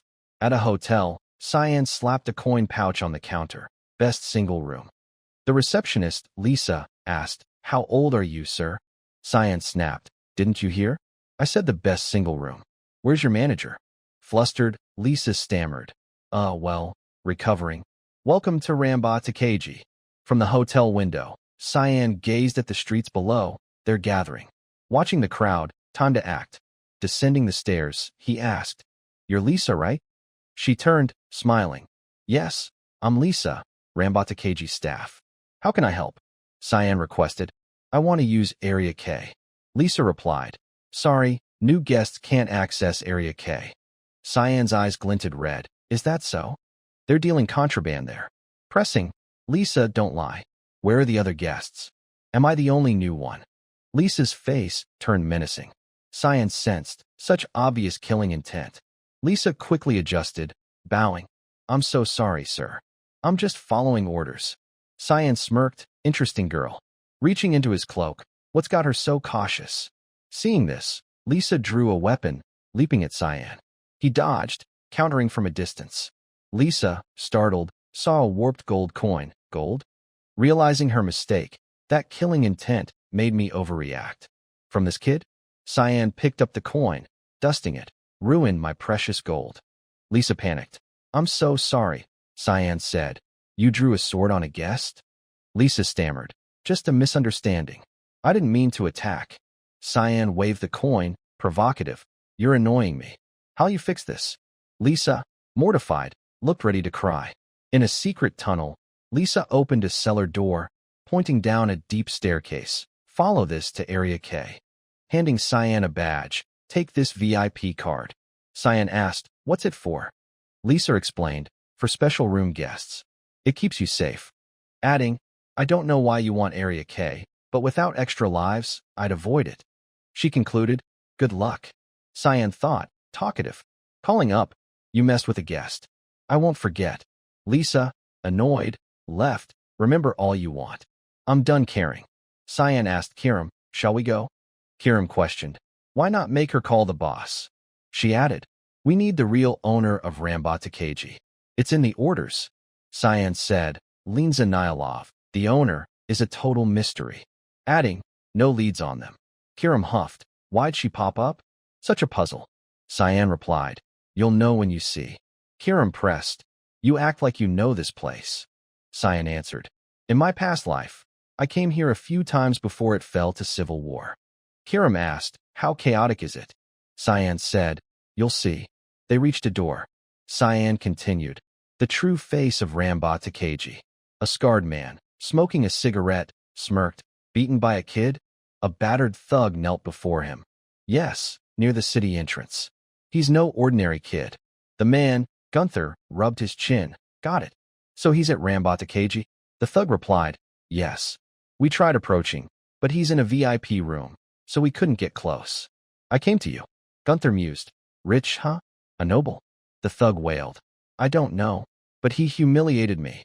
Please help, Lord Gunther. Sobbing. I can't show my face anymore. Gunther said, all right, this kid's interesting. Cracking his knuckles. Let's see his face. To Rambatakeji. Elsewhere, a man took a knee to the face from a woman in another arena fight. The referee declared, Linda wins. She stepped on his neck, posing flamboyantly. Cyan and Kiram watched from the stands. Kiram said, I see why this place fell. Cyan added, these betting fights are concerning. Cyan continued, that's why I'm here. Kiram puzzled, what? Cyan grinned slyly. If we can't reach Linza Nilov, we'll make her come to us. Kiram, confused, didn't grasp it. A man approached. Hey kid, this isn't for children. Cyan thought, perfect timing. He punched the man's stomach. The man, Jason, collapsed, clutching himself. A colleague rushed over. Jason, what did that kid do? Cyan grabbed Jason's hair, smirking cruelly, raising his fist. Jason pleaded, stop. I'm sorry. Cyan punched his face again. The colleague, stunned, watched Jason fall. Cyan, done, said, that'll do. Exuding thick, killing intent, wiping blood from his face. Besides watching and betting, where do I sign up to fight? On the arena stands, some shouted, what's Area K doing? This short on fighters. Another yelled, nonsense. You mocking us? Seeing Cyan enter the ring, they roared, a kid's fighting? Zelbert's voice caught Cyan's attention. Didn't expect this event. Fun. The hulking Zelbert strode in, taunting. How should I kill you, kid? A man in the stands, arms crossed, muttered. The organizers are ridiculous. This is a massacre, not a fight. Another laughed. Doesn't that make it more exciting? The first replied. But he's facing Zelbert, half-ogre monster. Zelbert opened his grotesque mouth. Ha ha, I'll crush you. Raising his hand to squash Cyan, Cyan leaped, stomping Zelbert's finger, snapping it instantly. Zelbert howled. Arg. Cyan charged, fist raised. Zelbert, panicked. What? Cyan's punch smashed Zelbert's face, deforming it. The giant collapsed, foaming, crashing hard. The noisy stands fell eerily silent. Spectators gaped, shouting, unbelievable. The referee announced, Simon of Ramia wins. The stands erupted, cheers echoing. Cyan stood indifferently. Kiram's voice questioned, Simon of Ramia? Cyan replied, what else? Can't use my real name. I'm a duke's son. Kiram said, your face is exposed, why hide the name? Cyan answered, relax, I've cast a veil spell. Kiram smirked, that old god's carelessly sharing power again. Adding, meet or touch. They'll know you, but recalling your face? Impossible. Fading, good enough. I'm napping. Cyan rubbed his shoulder. You're weird today, worrying about me? Kiram snapped, who's worried? Gunther, watching from the stands, grinned. Simon of Ramia. Nice, you're my next opponent. Don't disappoint. Back at the hotel, Lisa, arms crossed at the desk, asked, what's the issue? Delkia, red light district manager, faced her. Let's not make this big. Straight to it. Irritated, a brat caused chaos in our alley today. I know he's here. Call him out. Lisa frowned. I don't know what you mean. Leave. Delkia threatened. My boys get involved. It's trouble for you. This is my turf. Stay out. Lisa hid a weapon, warning. I won't tolerate more nonsense. It involves our guest, so no way. Delkia shouted. So he's here. A man behind her said. Boss, give the order. Lisa thought, that kid's trouble. What now? Bad situation. Cyan's voice rang, hey, appearing behind them, arm raised. Looking for me? Delkia's men spun, shouting, when he get here? Lisa rattled. Sir, how long have you been here? Cyan approached. Since someone said my turf. Here I am. Facing Delkia, speak directly. Stop hassling her. Delkia saw Cyan like a radiant savior, imagining him offering his hand gently. Cyan said, sorry for upsetting you, miss. Adding, but they started it. Delkia grabbed his hand. Well, if smitten, may I have your name? Cyan hesitated. Simon. Delkia, blushing, handsome face, matching name. Lisa, horrified. He's a minor. Dangerous. Stammering, sir, don't talk to her. Come here. Cyan waved her off. Don't worry, I'll handle it. Lisa, frantic, no, she's dangerous. Delkia pulled out a card, my business card. Let's chat more next time. Cyan took it, reading, Delkia's Pleasure Lounge, all tastes served. Goosebumps rising insane. Delkia and her crew left, waving, visit us. Winking, for you, Simon, it's free, A to Z. Humming, hee-ho, she departed. Lisa, face purple, stood frozen. Cyan, expressionless, shredded the card. Lisa sighed, propping her chin. You ignored my advice. Cyan pointed at the departing group. They started it. Lisa asked, heard you fought and won? Cyan replied, news travels fast. Lisa said, small place. Warning, don't ever visit the night of pleasure. Cyan, annoyed, headed upstairs. Who'd go there? What's Lisa thinking? Embarrassed? Cute. A woman appeared in the corner. Delkia left? Lucky. Lisa, startled, turned. Lady Linza. Linza Nilov, Rambata KG's owner, said, you're chummy with that kid. Lisa bowed. Just tending to a VIP, ma'am. Linza asked, giving him advice? Lisa, sweating, not personal. He's just a kid. Gunther appeared, laughing. Just a kid? You underestimate him, Lisa. Lisa's eyes flashed with killing intent. Who let you barge in? Gunther. He sauntered in. Hey, long time. This place is old, no renovations. Linza waved. I called Gunther. Lisa shocked, why? Linza said, arrange a match for him. Lisa protested. But he's been banished. Against who? Gunther pointed to himself. Simon of Ramia. I want him. Grinning. Good deal, Lisa. Profit's coming. Elsewhere, a voice shouted in a room. No, not like this. Screams echoed. A man outside said, Delki is off today. Another replied. She said she'd ruin that kid. The first chuckled. Now she's smitten. The other said, she'll do anything to get him. The first, rubbing his chin, definitely. She gets what she wants. Adding, poor kid. Good thing we're normal. Inside, Delkia rummaged, shouting, not this. On a round bed, surrounded by science sketches, she muttered, why can't I remember? Wailing, I just saw him. Clutching her head, she screamed, why can't I recall that beautiful face? Desperate, her voice softened. Why? What? Ranting. It's like a fog's clouding my mind. Frenzied, then euphoric. Makes me want you more, Simon of Ramia. Liquor, young girls, gambling, the hub of all pleasures and thrills. Cyan was walking down the street, glancing at the bustling road across from him, thinking, Cambursta's red light district, gotta steer clear of that place. He recalled the strange manager Delkia and got goosebumps. I had a hunch, but that woman, rumor has it she's got tastes you can't even put into words. Cyan continued musing, gotta gather clues about Linza Nilov from other areas. Then, he pulled the hood of his cloak up, turned around, and accidentally bumped into a girl, causing her to fall back with a yelp. Ah! Her basket of goods spilled onto the ground, items scattering everywhere. The girl sat on the pavement, groaning. Ouch! Cyan crouched down, looking at her. You okay? It was a young girl. She looked up at him, stammering. Sorry, please forgive me, sir. Cyan, bewildered, didn't get it. Huh? Why are you apologizing? He started picking up her scattered items, noticing. Cigarettes, huh? After gathering everything, he asked, You're not hurt, are you? I'm the one who should apologize. The girl replied, I'm fine, sir. She knelt on the ground, bowing her head to Cyan. Thank you for your kindness in forgiving me. Cyan, sweating at the sight, responded, All right, get up.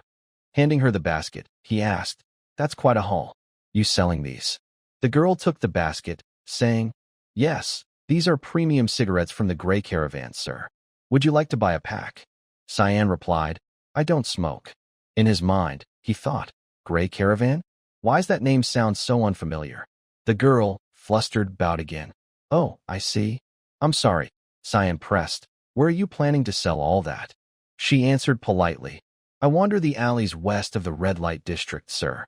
If I'm lucky, I'll sell everything tonight and can head home before dawn. Cyan looked at her, thinking, so she can't go home until she sells everything? I get the picture. He pulled out a gold coin and handed it to her. Here, 1 gold coin. That enough to buy the whole lot? The girl, confused, said, What? But you said you don't smoke. Cyan shrugged. No big deal, just take it. He pulled out another gold coin, smiling. And this one's for you. Keep it safe. The girl's eyes lit up, practically sparkling, as she gasped, Wow. She handed the basket to Cyan, then ran off, waving and shouting. Thank you so much, sir. I won't forget this kindness. Just then, Hiram appeared, teasing Cyan. Why don't you just switch to charity work? Cyan shot back. What's that supposed to mean? That way's the scrapyard. Let's check it out. Hiram asked, Follow what? Cyan replied. Just come, you'll see. The girl Cyan had helped was suddenly shoved backward with force, letting out a loud cry. The man who pushed her was the same thug who'd blocked Cyan's path earlier. He snarled, What's this, huh? Hiding another gold coin? You little cheat, trying to scam us. Cracking his knuckles, he added, Bet that story about selling all the cigarettes was a lie too. One of his lackeys egged him on. Teach her a lesson, boss. The thug, with a cruel grin, said, Since that bastard Simon got me riled up yesterday, I need something to vent on. Perfect timing. The girl, on the ground, teary-eyed, pleaded, Big brother, no. I didn't steal anything. Please believe me. At that moment, Cyan appeared atop a pile of nearby junk, saying, The kid's begging you to believe her. You still won't back off. The thug froze at Cyan's voice. That voice. Cyan frowned, unimpressed. Grown man bullying a kid for pocket change? Pathetic. The thug, still cocky, glared at Cyan. You bastard, you came looking for me? This time I won't slip up. Cyan didn't let him finish, swiftly kicking him square in the face, making him howl. Cyan proceeded to thrash the thugs, their cries echoing. The girls sat on the ground, staring at Cyan in awe. The beaten thugs, faces bruised, shouted, Mercy! Stop! We're sorry. Why's it always us? Cyan grabbed one thug's leg, saying, Why? I get my kicks from simple things. With a smirk and a glint of menace in his eyes, he added, Like beating the crap out of bad guys. The thug screamed, Wait. Please. Cyan snapped the thug's leg, his face twisting in agony, a tear escaping his eye. Cyan picked up the gold coin from the ground, telling the girl, This guy won't be moving for a while. Still on the ground, she stammered, Sir. Cyan handed her the coin, smiling, Don't drop it this time. Tears welling, she replied, Thank you, sir. Gunther appeared, clapping. Well done. Impressive. Cyan glanced at him. Who are you? Do I know you? In his head, he thought. With the hypnosis, he probably can't recognize my face, right? Gunther stepped forward, saying, I had my doubts, but only one guy could pull off what you just did. Pointing at Cyan, he said, You're Simon from Lemia, aren't you? Pleasure to meet you.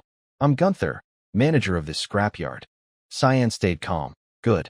I was going to ask your buddy down there some questions, but you'll do. Gunther glanced at the thug on the ground. Him? He's worthless now. The thug, with Gunther's foot on his head, still pleaded. Lord Gunther, it's that guy. It's him. Gunther ignored him, swiftly killing him, blood splattering everywhere. With a vicious look, Gunther said, Useless things get discarded, don't they? The girl, witnessing the gruesome scene, screamed and covered her face, trembling. Cyan frowned at Gunther. You didn't need to kill him. Wiping blood from his face, Gunther replied, Oops, my bad. Got a bit carried away. With a twisted expression, he licked the blood off his finger, eyeing Cyan. Just met the boss of Rambat Takagi. He's itching for a fight with you. Cyan went on high alert, thinking, This guy knows about Linza Nilov. Seeing Cyan's reaction, Gunther paused. Whoa, what's up? Before he could act, Cyan lunged at him. Gunther blocked Cyan's attack, thinking, Not bad. Grinning, he said, Want to go right now? He shifted into combat mode, shouting, Hell yeah, let's do this. Gunther roared, Bring it, and threw a punch at Cyan. Cyan flipped into the air, dodging the blow. Gunther's punch cracked the ground beneath him. Cyan, observing, thought, This guy's gonna wreck this place. Noticing Gunther's iron-like arms, he mused, Some kind of physical enhancement? Gunther turned. Why wait for the match? He leaped into the air, closing in on Cyan. You're even better than I expected, Simon. With a thrilled look, he taunted. Entertain me more. Cyan frowned, watching Gunther approach, thinking, this guy's lost it. Gunther clasped his hands, slamming them towards Cyan. Meanwhile, in some realm of the black mist god, a purple-haired figure sat cross-legged in meditation. A voice echoed, you gave Cyan quite an interesting task. The black mist god, standing beside the figure, said, the one named in that directive isn't on the altar's list.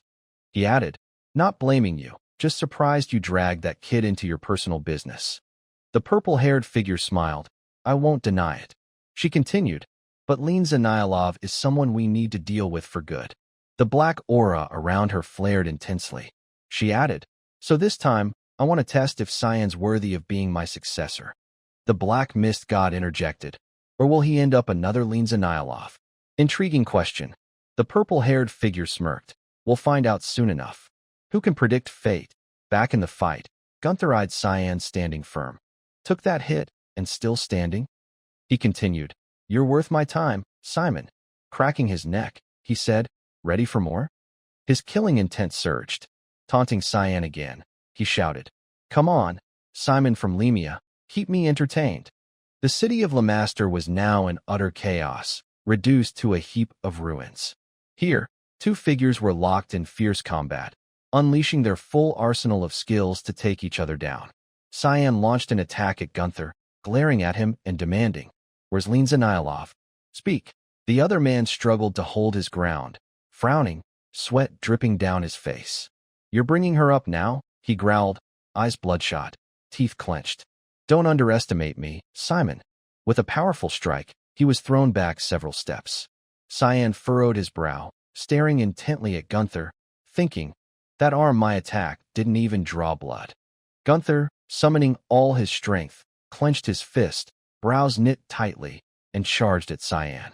Let's see you dodge this. His attack unleashed a tremendous force, creating a long crack in the ground toward Cyan. Cyan deftly dodged, landing on a pillar nearby, while Gunther's eyes burned with towering rage. Gritting his teeth, he spat venomously. Not bad, Simon. Beyond my expectations. He looked up at the crumbling pillar, shouting, get down here, we're not done. Then he added, should I make my move? Cyan seemed to sense something. Wait, someone's coming. A voice rang out, accompanied by a barrage of weapons raining down. Stop. Gunther's eyes blazed with fury as he snapped toward the voice. What? Another pest getting in my way? Looking to die. A girl, holding a gleaming dagger aimed at him, stood with several burly men behind her, demanding, explain why you're picking a fight with our honored guest right now. Gunther, even angrier, pointed at himself. He started it. The girl wasn't having it, shouting back, nonsense. Gunther tried to defend himself. No, it's true. Why am I always the one blamed? Cyan watched their back and forth, thinking, do these two know each other? The girl, fuming, snapped. Your behavior says it all. Realizing she couldn't out-talk Gunther, she stormed off. Ugh, I'm done. Don't bring up my fight with that guy again. From atop the pillar, Cyan found the scene unexpected, thinking, she's surprisingly obedient. The girl saw Cyan jump down and hurriedly asked, are you hurt anywhere, honored guest? Cyan, looking exhausted and visibly annoyed, replied, I'm fine, just a bit. The girl, flustered, bowed deeply, sweating. Yes, I understand. As our VIP, we should have protected you better. Cyan asked, is there something you need from me? Surprised, she looked up. How did you know? Cyan addressed the three of them. He said he met the boss to arrange a fight with me, and I agreed. It's no big deal. All three were stunned. The girl's eyes widened in shock. Really? Cyan continued, but with a condition. He casually put his hands in his pockets, glancing toward a corner. Find something for that little girl to do. In the corner, a frightened, trembling girl with a small face stood. Outside the city, one man turned to his friend. Heard the news? The other replied. About Gunther heading back to Takagi, right? The man stroked his chin. Word is he's fighting Simon from Lemia. Didn't expect to see Gunther from the scrapyard make a comeback. That kid's gotten tough. In the bustling city with its lavish, opulent villas, Lamaster buzzed with talk of Cyan and Gunther's fight. Here, Cyan relentlessly attacked his opponent. After a few matches that week, He learned that these betting fights had rules to follow. In one match, he looked at his opponent, sprawled on the ground. Rule 2. If the opponent loses the will to fight, the match ends. Naturally, the third rule was no killing, at least for now. A man in dark glasses with bright blonde hair declared loudly, "This is a no-rules match." In the arena, the two fighters faced off. The referee added, "This was approved by Takeji's boss herself." Cyan, a bit excited, asked, "Wait, what does no rules mean?" The referee grinned happily. "It means no rules." Cyan, skeptical, pointed at himself. "But I wasn't told anything." At that moment, Gunther, with a cold stare, strapped a weapon to his hand. "You don't know how long I've waited for this." Cyan eyed him. "Hey, where'd you get that?" Then, irritated, he turned to the referee. "This match isn't." The referee had vanished without a trace. Cyan's mood darkened. Amid his frustration, the fight heated up fiercely. From a high vantage point, someone watched, thinking, "Let's see what you're made of." She smirked, revealing a smile. "Simon from Lemia?" Gunther gripped his weaponized hand, asking, "You didn't know this was a no-rules match?" Cyan, annoyed, snapped, "How would I?" Gunther got into position, grinning, his eyes glinting red. "Then go grab your weapon. Unless you're scared." Cyan, irritated, exhaled. "Don't need one." A red aura began emanating from his hand. Cyan took his stance, glaring at him, surrounded by the red aura. "I've already planned this out. Bring it." Gunther assessed him, smiling. "Magic, huh? Nice. I was worried I'd kill you by mistake and miss out." Cyan looked at him, asking, "I thought this wasn't a death match." Gunther licked his lips. "Guess you don't know me yet. I know exactly what I'm doing." He seemed to relish the memory of taking a life, savoring the thrill. Cyan, eyes blazing red, asked coldly, "Oh, really?" Gunther, feeling insulted, frowned. "I'll rip those smug eyes out first." With that, he charged at Cyan. His fist swung at Cyan, but Cyan dodged swiftly. At that moment, the red aura formed into a dragon. A red streak flashed by, startling Gunther. Cyan decisively severed Gunther's arm. The pain made him scream in agony. "Ah!" The crowd was stunned, murmuring, "What was that? Did anyone see what just happened?" In the arena, Gunther collapsed, clutching his arm. "Ah! My arm!" His eyes burned with towering hatred. "You bastard! I won't let you get away with this." Cyan, like a demon, eyes glowing red, slowly turned, his voice low and threatening. "Don't move, or you're dead for real." Gunther froze, silenced by Cyan's menacing presence. The referee reappeared, announcing, "Gunther has lost. Simon from Lemia wins." The crowd whispered, "Never seen a fight like this." Gunther got crushed. A man, excited, said, "That black bone and that mysterious magic." His hand trembled as he thought. "No doubt, it's the demon sword." Cyan, wiping his face, mused, "Someone deliberately hid the match's rules. Could Linza Nilov have figured out my plan?" The little girl from before appeared, her face bright and full of life, holding out a cup. "Amazing fight, Sir Cyan." Cyan took the cup, asking, "Oh, you've started working?" She replied, "Yes, Manager Lisa put me in charge of facility support." Looking at him, she added, "I hope for your guidance, sir." Cyan glanced at her name tag. "Lewis Wright." He patted her head, encouraging her gently. "All right, keep it up." A voice called out, "Honored guest Simon." Cyan thought, perfect timing. "I need answers today." Lisa bowed in apology, surprising both Cyan and Lewis. "Huh, manager?" Lisa said, "I'm so sorry, honored guest." "Truly sorry." Cyan looked at her directly. "Why'd you hide that today's match had no rules?" Lisa, anxious, hurriedly explained, "Hide?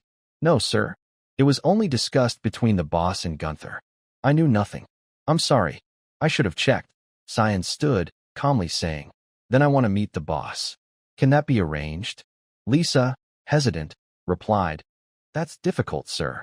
She rarely shows herself." Cyan eyed her, thinking, "Not going to be easy, huh?" He said, "All right, be more careful next time." Suddenly, a voice interrupted their conversation. "Excuse me, but..." A man spoke up, suggesting, "Can we talk for a moment, sir?" Cyan looked at him. "Who are you? I don't think we've met." The man bowed, introducing himself. "I'm Morris, from the Gray Caravan." He covered his mouth, his expression turning sinister as he said, I'm here about the demon's sword you possess. Would you sell it to me? His face darkened as he repeated in a low voice, that demon sword you have. Can I buy it from you? Cyan's eyes glowed red, his face turning colder. I don't know what you're talking about. Morris smirked, locking eyes with him. No need to hide it. I'm the only one who'd recognize it. He spoke of his past work with the Alba's Camel Guild. I used to work for the Alba's Merchants Guild. Events kept repeating step by step until 2 years ago, when the guild leader, Lord Zickerman, was assassinated. Then I switched to a place with a black horse emblem, the Grey Caravan. He continued. After that, I left and came to Le Master, taking the role of director for the Grey Merchants Guild. Bowing, he rambled on. My specialty is weapons, including swords. At my old guild, I even supplied ancient weapons to Garum Academy. Cyan, stoic and expressionless, listened as Morris went on. No one on this continent knows weapons like I do. And today, I finally saw it. Morris laughed gleefully. The demon sword of black feather resolve. After all these years, it's finally found its master. He confidently made his offer. Name your price. I must have it at all costs. Cyan grabbed Morris, repeating, Only you know, huh? That makes it easier. I just need to take you out. Cyan seized Morris by the throat, lifting him high. Morris, clutching at Cyan's hands, gasped, Ugh. Suddenly, a group of black-clad figures appeared. One, with cold eyes glinting with killing intent, led the charge, weapons aimed at Cyan. Don't want to die? Let Lord Morris go. Cyan's face darkened, a cold laugh escaping. Haha, that's rich. His red eyes flared as he asked, You think these guys can stop me? Glancing at the assassins, he thought, even hired shadow killers from Sagia? After Zickerman's death, he's gotten serious about protection. Cyan shot a look at the lead assassin, while Morris's face twisted in terror, struggling to breathe. Can they save you before I snap your neck? Morris choked out, Ugh, help me. At that moment, Lisa and Louis burst in. Oh, Sir Cyan, honored guest. What's going on? Lisa, weapon in hand, eyed the group. What are you doing to our client?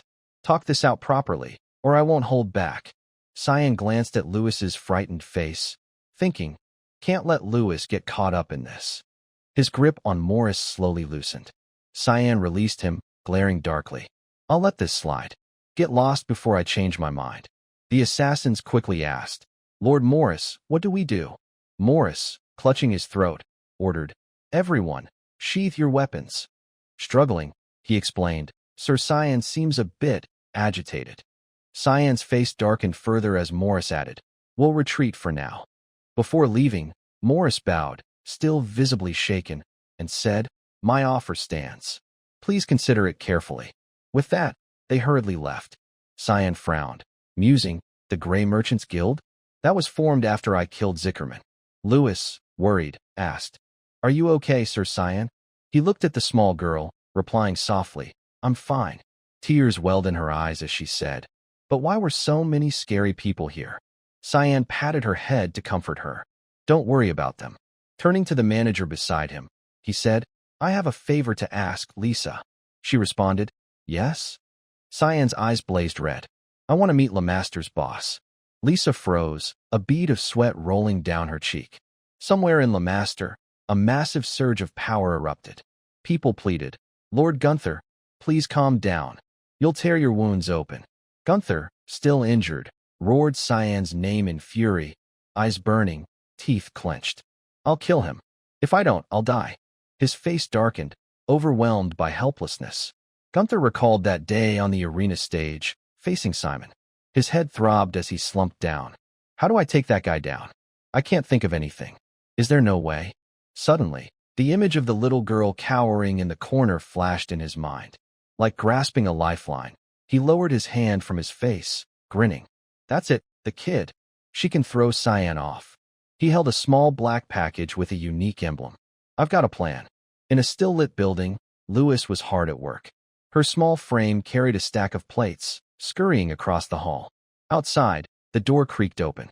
Surprised, she glanced over. Oh, a guest at this hour? Welcome to Le Master.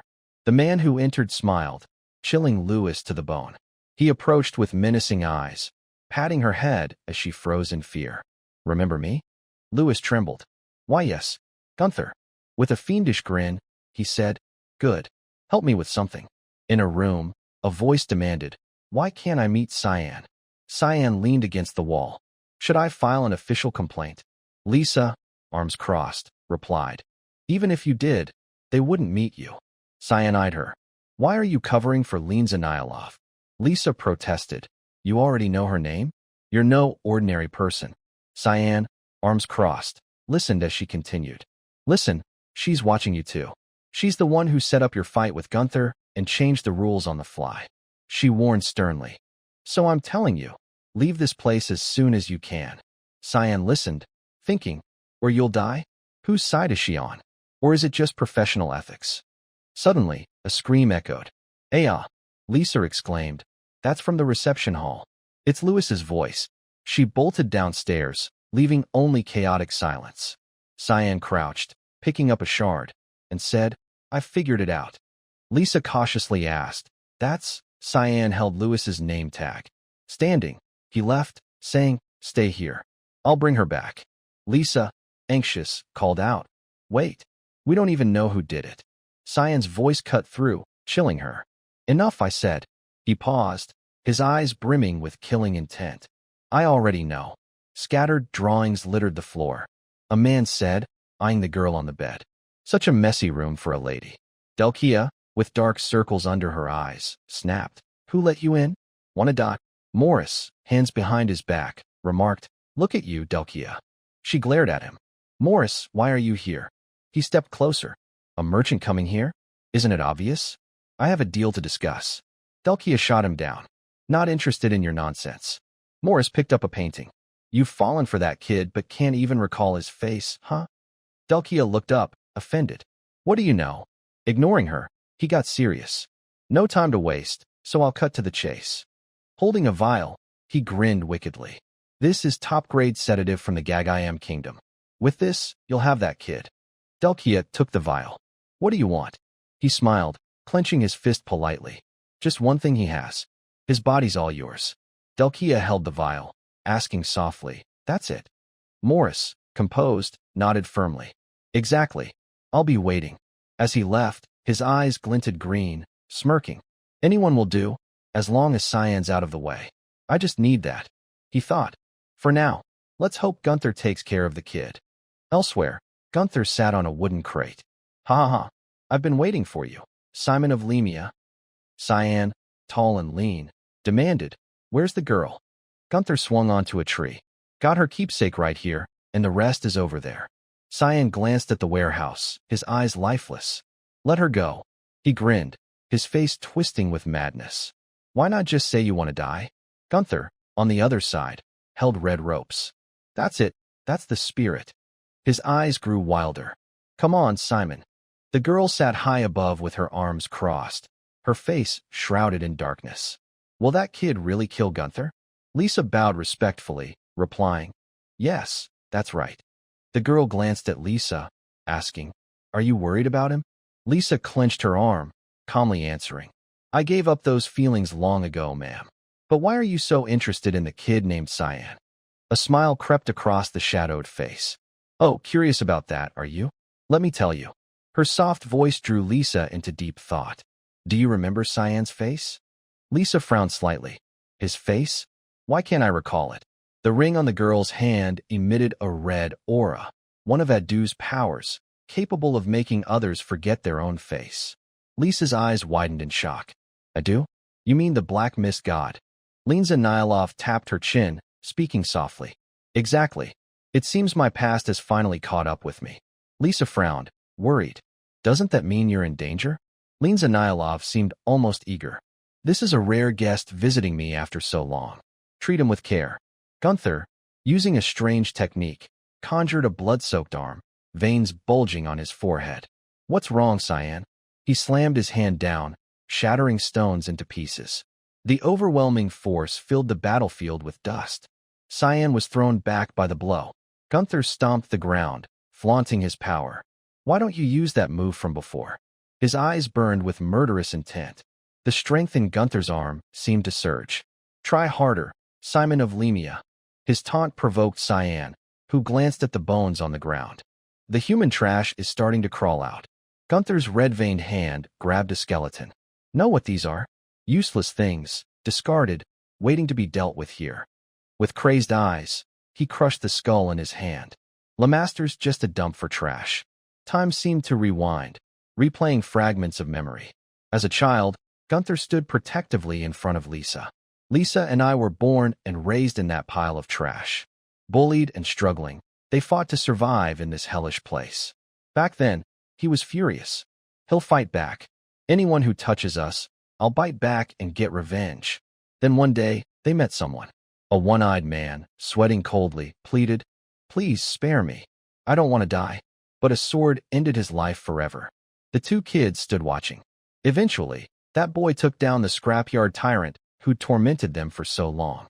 The teenager swept through, sparing no one, and said, "I'm just passing through for fun while at Len Academy, so I cleared out the trash here." He reached out, his hand like gentle morning light, captivating. "I've taken care of all the garbage around here. Nothing can threaten you anymore." Gunther could never forget that angelic face. It awakened something in him, and he vowed to admire that person. From that day, his life changed. Gunther climbed from blood and bone, dreaming of one day clearing all the filth in Lemaster. He honed his strength, built his influence, and became the ruler here. He faced countless foes.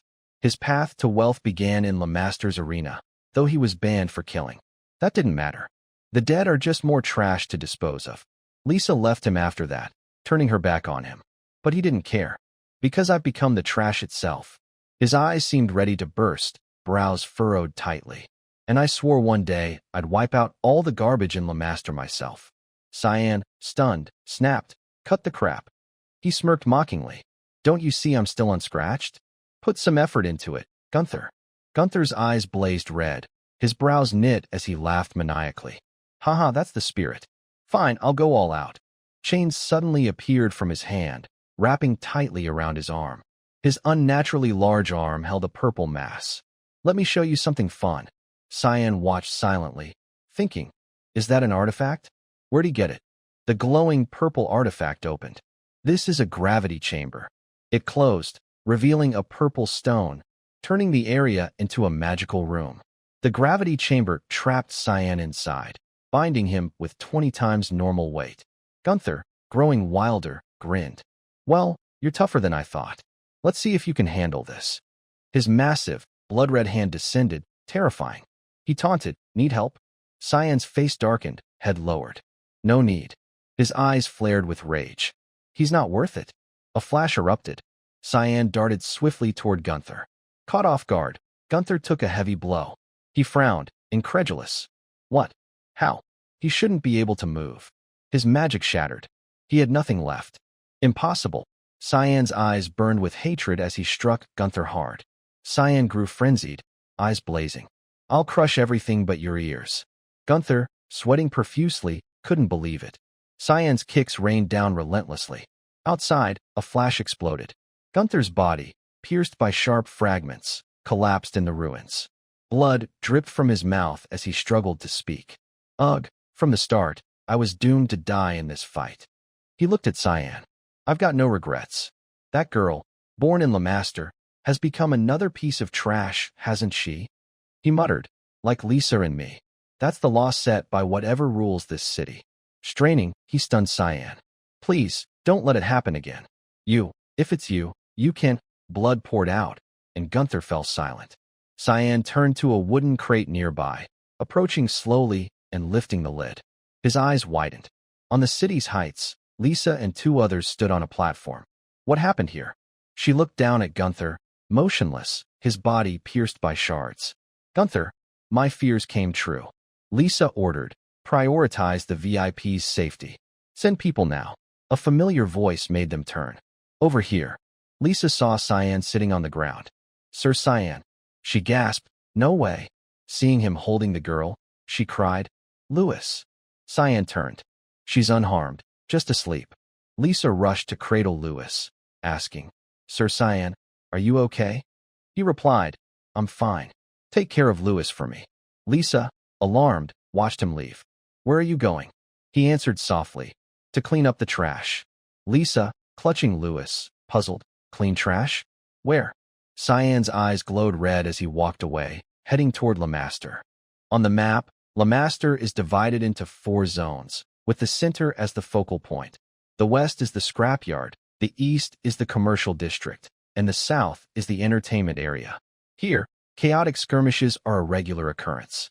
The city has no organization to maintain public order, nor is it governed by any nation. Instead, a control mechanism enforces the rules. This chaotic city is driven by shadowy forces, the managers responsible for each zone. So how do you conquer a place like this? Simon asked, trailing behind Askell. Askell, brooding, calculated. If it were a nation, you could wage war, but that's tough. The only way is to take out the managers yourself. The man replied, no need. Cyan looked at Askell seriously. How are you so sure?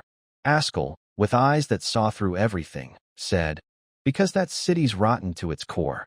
I've seen it. Only when Cyan stood before the city himself did he understand. Though Askell's confident expression still puzzled him, Askell was right. The city was rotten to its core. Cyan frowned, observing the city, holding a cup of tea emitting a red aura, thinking, today, I'll rip this place out by the roots. Though it was black tea, it had a minty flavor, creamy and sweet.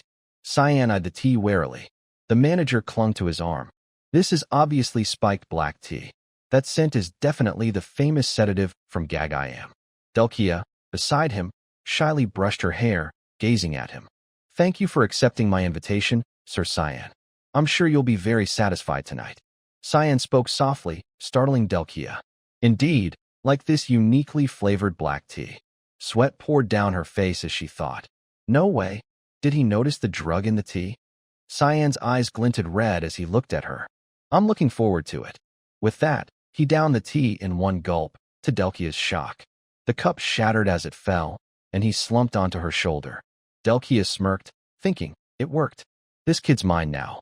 In a lavish mansion of the Grey Merchants Guild in the commercial district, Delkia had succeeded in capturing Cyan. The butler bowed respectfully. Yes, we just received word from the entertainment district. Morris, elated, savored his meal. Oh, the gods are on our side. He frowned, darkening, thinking of the gravity chamber. Such a shame about the spatial compressor I gave Gunther. Took a lot to get that artifact from Gagayam Academy. He bit into a drumstick fiercely. But no matter. The demon's sword will soon be mine. A black-clad figure beside him cautioned. Things going this smoothly feels suspicious, sir. Morris kept eating. Do you have to be such a buzzkill? The figure insisted. My instincts are never wrong. Let me scout first. Morris glanced over. Fine, but don't do anything stupid. The figure left, leaving Morris to his feast. He mused. Those damn Sagia, taking my money and still whining. Could they be eyeing my demon sword? On the main road, shouts echoed, startling people to clear the way. Everyone moved. A carriage sped through the bustling street. Morris yelled, I'm in a hurry. He flung the door open, beaming. I'm here. Delkia looked over. Early, huh? Slow down, what's the rush? Her face flushed as she licked her finger. I was just about to have some fun. Morris cut in. I don't need the body, just what he's carrying. Delkia crossed her arms. Oh, I've set that aside already. Morris's face lit up, thrilled. That's all I need. Hand it over, quick. Delkia tugged a cord lightly. Hold on, you're gonna be floored. The curtain parted, revealing bound hands. As the red drapes opened, someone stepped out. Morris, drenched in sweat, gasped. What? This is... The girl before him pointed at the figures behind her. What's wrong? Not what you were looking for. Inside stood a green-haired man gripping his sword hilt. Didn't expect such horrors behind the curtain. A blond man holding flowers added. You preserve corpses or something? Morris trembled, pointing at the bound, bruised girl in a red dress. Delkia. He shouted at the girl resembling Delkia. Then who are you? She replied, don't be so rude. Her face emerged from beneath Delkia's mask. The demon sword you crave? She smiled at him. It's me. Morris's eyes bulged, stunned, as he collapsed. The demon sword in human form? Cyan, radiating murderous intent, stood behind. Morris, you know too much. Morris screamed in terror. You damn shadow assassins, save me. Cyan, wincing, covered his ears. God, you're loud. He struck. Quiet down. Morris choked, coughing, as the two watched. If you're so eager to see them, I'll send you. Cyan summoned his power, black and red mist swirling, forming a foggy swamp. Morris, incredulous, fell to his knees, black shadows turning into mist. His face darkened, surrounded by a powerful aura. Cyan, eyes blazing with killing intent, glared. You're the one who gave Gunther the artifact and supplied Delkia with the sedative, aren't you? Morris tried to deny it. I'm sorry, I'd never. Cyan's red eyes burned as he smiled. Every word you say, I know you won't get to fulfill. Goodbye. The red mist slowly engulfed Morris amid his screams. No, please. He sank into a bottomless abyss, surrounded by red. Morris's swollen, distorted face struggled as he glimpsed the dark figure before him, his own shadow assassin. Morris clutched his throat, shouting. Cyan spoke. Now only Delkia's left. I'll handle her. You go ahead. Her face demonic. She raised her hands, smiling eerily. I know you're awake. Get ready. I'll slice you into exactly 1,000 pieces. Her body trembled, tears streaming. I'm sorry. I'm so sorry for plotting that. A heavy blow landed. Outside the door, Cyan heard her agonized scream, thinking, she's probably getting beaten to a pulp. He frowned. Why is there a familiar aura? His eyes widened. Outside lay a desolate scene, a misty domain. A green aura appeared, accompanied by a voice that put Cyan on guard. That look on your face is amusing. A powerful voice echoed from above. I'm Lin Zanailov, one of Lemaster's managers.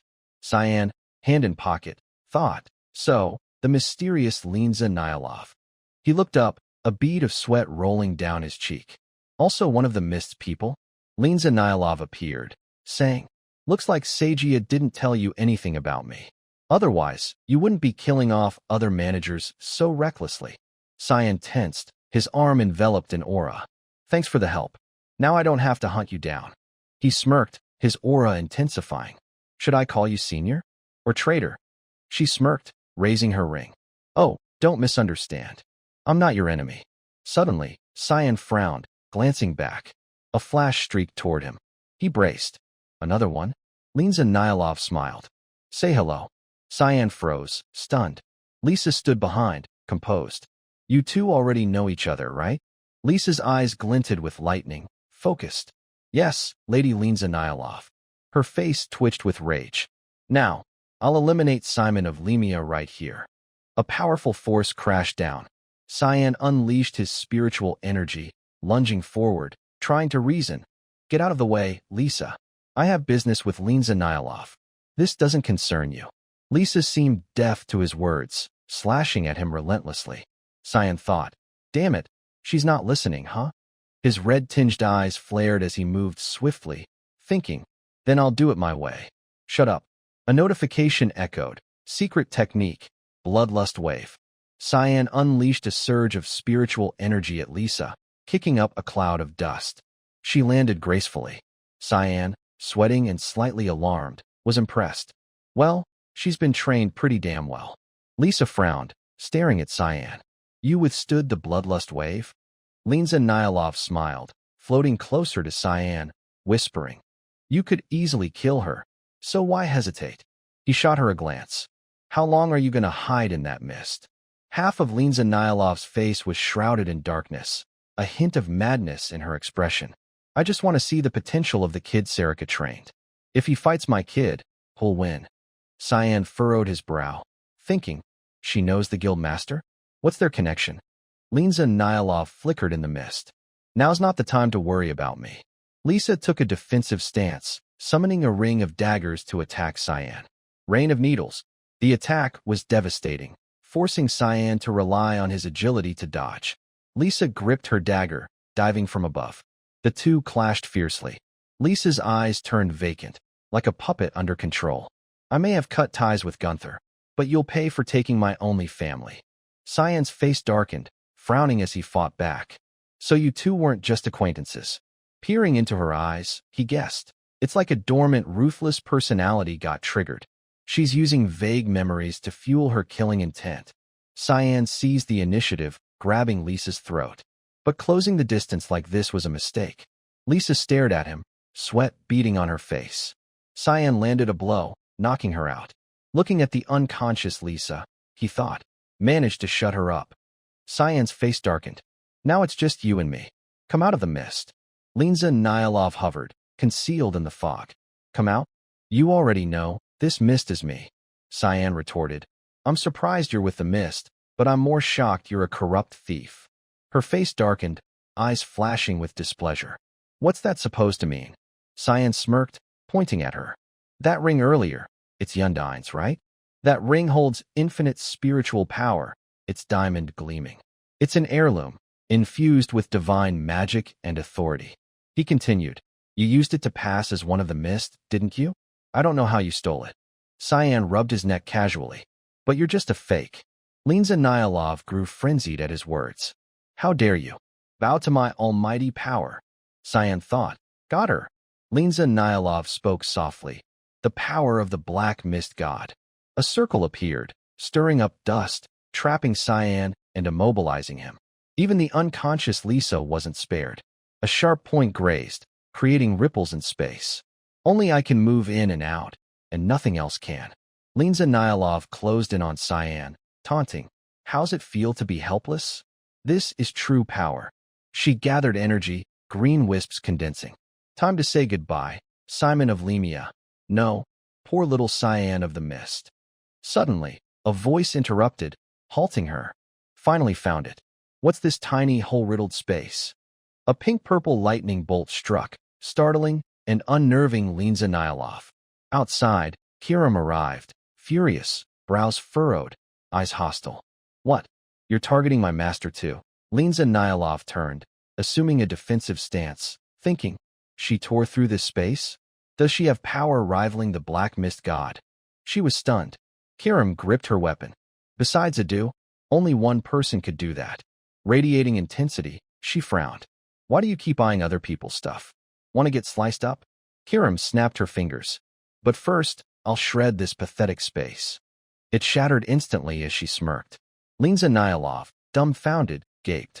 No way it collapsed that easily. Cyan frowned, mildly scolding. What took you so long? Kiram, fuming, glared at him, thinking, I saved your ass, and you're complaining? Jerk. Cyan propped his hands on his hips, grumbling. I was in serious danger here. Linza Nilov shouted, enraged, Shut up. You can't be the heir. Clenching her fists, she grew more unhinged. For 300 years, no one was chosen. So how could a brat like you be worthy? Kiram whispered to Cyan. What's her deal? Cyan calmly replied. I stirred her up a bit earlier. Linza Nilov ranted, increasingly frenzied. You're just a snot-nosed kid. Losing her composure, she charged at Cyan. Don't underestimate me. Fake heir. Kiram watched, asking, why is she so worked up? Cyan swung his dagger, leaving a blazing red streak. That's no way to be an assassin. The two clashed, evenly matched. Blades flashed viciously. Ugh! Linza Nilov was thrown back, a dagger hurtling toward her. Cyan, glowing with red light, gripped the dagger, his eyes brimming with ferocity. Believe me now? If not, I'll show you the true power of the gods. Linza Nilov, battered, sat on the ground, struggling. Ugh! She bowed her head, dazed. The power of the Black Mist God. A massive red mass formed, unyielding. Cyan, eyes blazing red, said, Block this with that ring you're so proud of. Linza Nilov's face darkened. A surge of power erupted, scattering stones. In her eyes, there was a hint of fear. At the Black Mist Temple, a voice echoed. You're really leaving?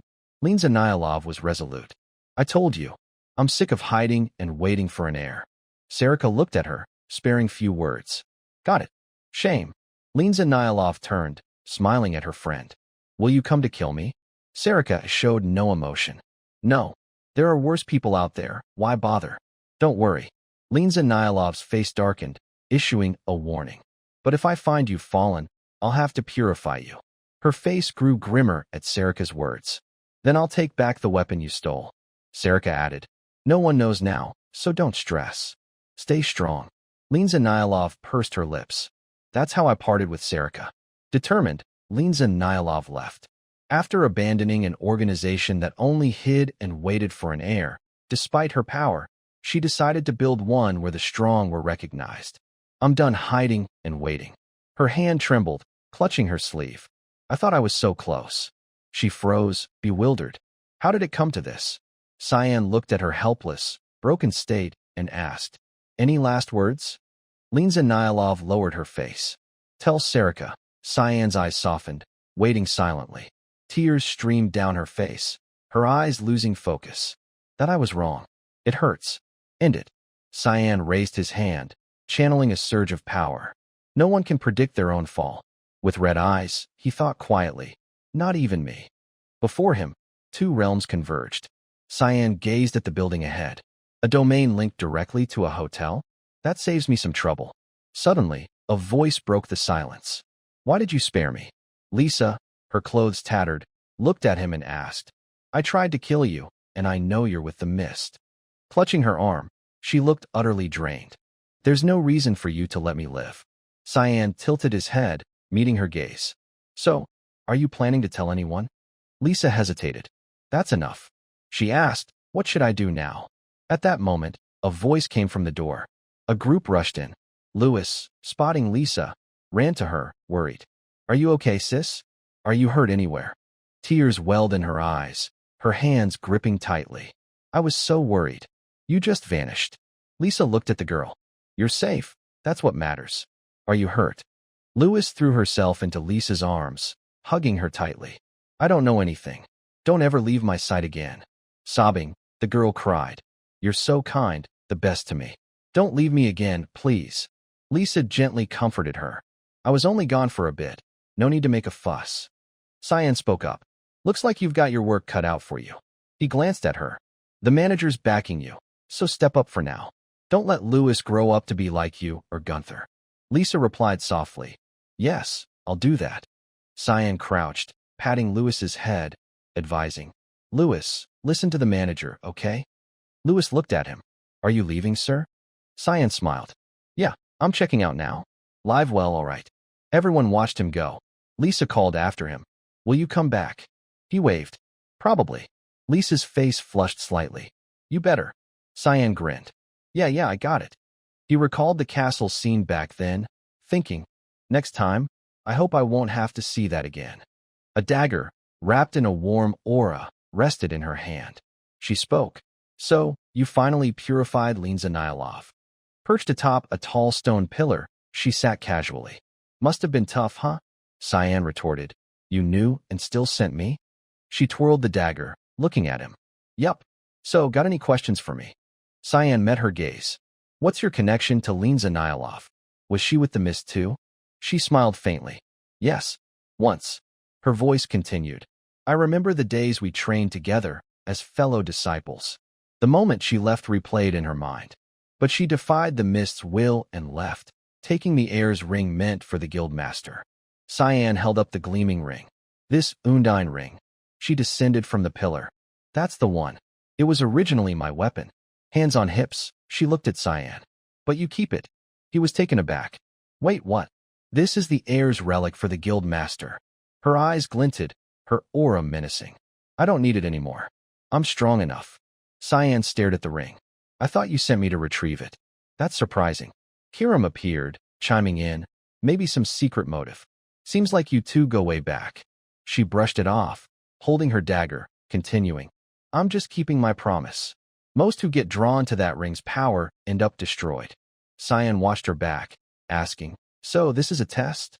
He studied the ring's radiating energy, thinking, "Is she checking if I'll be corrupted by its power?" Cyan frowned slightly. "You're warning me that I'd be a purification target if I fall, right?" Kiram rubbed her chin, nodding. "Sounds about right." Cyan pressed. "You still don't believe I'm the heir, do you?" She smiled, glancing at him. "I want to see if you'll be a disaster or a hero. If you're the heir, you've got to pass tests like this." Kiram frowned, gritting her teeth, glaring at her. "What did you say?" Cyan, resigned yet amused, sighed. "Fine. I'll take it as good intentions." Golden rays slipped through the window's cracks. In the principal's office at Len Academy, a white-haired man gazed into the distance. After Instructor Nerovian's disappearance, the student's unease has reached its peak. He turned to the person behind him. It's tough starting your role under this pressure, but please do your best. The man replied, Don't worry, Principal Kundal. He patted his chest, assuring, I'll try to understand the student's mindset. I'll give it my all. Principal Kundal looked at him. Thank you for your dedication. The man bowed. I'll take a tour of the campus, if I may. Kundal watched him, thinking, Boris, his aura is strange. Outside, Sarika rushed in, panting. Sorry for being late. You called, Principal. She froze, noticing the man before her. He greeted, Miss, I'm Boris, the new instructor. Pleased to work with you. His aura was eerily strange. He left, saying, I'll head out first. Sarika thought, that stench of blood is overwhelming. Watching him, she mused, that guy's dangerous. Kundal looked at her, saying, I hear he's from the capital. His eyes tinged red. He warned sternly, Be cautious around him, Sarika. His skills are exceptional, his demeanor polite, but he exudes a bizarre magical aura. She frowned, adjusting her glasses. Yes, I'll keep that in mind, Principal. Doubts stirred within her. That blood scent can't be erased. Picturing Boris, she thought, like a walking corpse. A flag flew under the deep blue sky, cheers echoing everywhere. Below, a formidable army in polished armor raised their banner high. Welcome to Len, City of Harmony. Princess Erin marveled at the display. The city's guard has grown, hasn't it? The boy beside her was surprised. Really? They walked under the guard's imposing presence, thinking, They say they beefed up after that bloody feast, but this is intense. Such pressure. A voice suddenly called, startling the girl. Princess Erin. Luna smiled. It's been a while. In the courtyard, butterflies fluttered as the three strolled, chatting. Luna said, I'm glad you're safe. Thanks to you, Princess. Erin, pained, replied, Thanks? You helped me so much and got imprisoned for it. Luna closed her eyes gently. I'm fine. I'm tough. Erin introduced her companion. This is my classmate, Nana. Nana looked at Luna, eyes sparkling. Hi. You're so pretty, so mysterious. As they walked, a voice interrupted. A man bowed, introducing himself. I'm Boris, the new instructor. You're Princess Erin, right? Erin looked up. Yes, I've heard of you, Instructor Boris. You teach applied magic, right? Luna listened quietly. Boris replied, You already know? I'm honored. May I have a moment of your time, Princess? Erin asked, Right now? Boris smiled. Yes, nothing serious. A dark aura began to emanate from him. I'm assessing the magical strength of talented students. May I test your mana orb? Princess Erin extended her hand, emitting a faint golden glow. Like this. He nodded, pleased. Yes, that's perfect. Luna, uneasy, whispered, Wait, Princess. I have a bad feeling. Erin glanced at her. Huh? Why? It's just a mana test. What could go wrong? Boris reached forward, winds stirring, the space darkening. Yes, it'll be quick. Suddenly, a hand grabbed Erin's. Boris frowned, visibly angry. Erin yelped, panicked. What's happening? She looked at him, his eyes glinting red, his face pitch black. Cyan, tense, faced Boris like he was staring down a demon. He thought, why is he here in Lewin, Boris Rehelm? The battlefield was littered with corpses. 1,002 years ago, the liberation battle annihilated the Demon King's army. A cleric stood in the center of a magic circle, shouting, It's a hit. Everyone, prepare to defend. But the beast's claw descended swiftly. The cleric's scream echoed as the monster's talons shattered the barrier, causing a massive shockwave. Despite the heavy losses, they maintained their defenses, reforming their ranks. A young man, unable to hold back, gritted his teeth and warned, We can't hold them off. They'll overrun us. A cleric behind him stammered, pointing, Hitch, there's someone coming. Moments later, a powerful figure appeared in the sky. He swiftly felled the beast with precise sword strikes. Everyone cheered. Finally, he's here. A man exclaimed, I thought he was at the western camp, but as the rumors say, he moves like a ghost. This battle's ours. They placed their trust in Cyan, the young lord who had arrived. Cyan ordered, All the wounded, retreat now. I'll handle this. The spider-like beast gathered energy for another attack. The surroundings fell silent. A wave formed, and the creature unleashed a green beam. It retracted its claws menacingly. After the onslaught, Cyan clenched his fist, remarking, "They say it's a special grade beast, so we had some expectations, like you." He climbed onto it, taunting, slow as a turtle. Cyan unleashed his power again. A dark orb in his hand grew stronger, as if ready to obliterate the beast. Boris clapped calmly. Cyan turned toward the voice. "No wonder Lord Ao values you so highly." Cyan asked coldly, "Weren't you at the rear with my brother?" Boris admitted, "I came because I heard the Northern Front needed support, but you've already cleaned it up." Cyan sat by a fire, speaking slowly. "It was almost a total disaster. This war really has no end." He tossed more wood into the flames. Elite knights, led by noble families, had gathered at the front, having handed the Empire's crown to Emperor Lionel a year ago. Smoke rose thickly. As the story went, the beasts exploited a weakened front to launch their invasion. The war dragged on endlessly. Cyan reflected, "It all stems from Emperor Lionel's greed. If Ao hadn't asked, I wouldn't be here." Boris quickly cautioned, "Talk like that could get you killed, but I share your view, so I won't say more." Cyan, curious, asked, "Weren't you sent by Emperor Lionel?" Boris chuckled, admitting, "I was chosen for my lackluster talent, but my personality seems to suit Lord Ao better." Cyan pressed, "Oh? What talent?" Boris cast a spell, humbly replying, "Nothing special." A surge of power formed as Boris explained, "I collect traces of magic you use and turn them into mana orbs." Quickly, he captured a small orb, preserving it. Boris mused, Your magic is quite unique."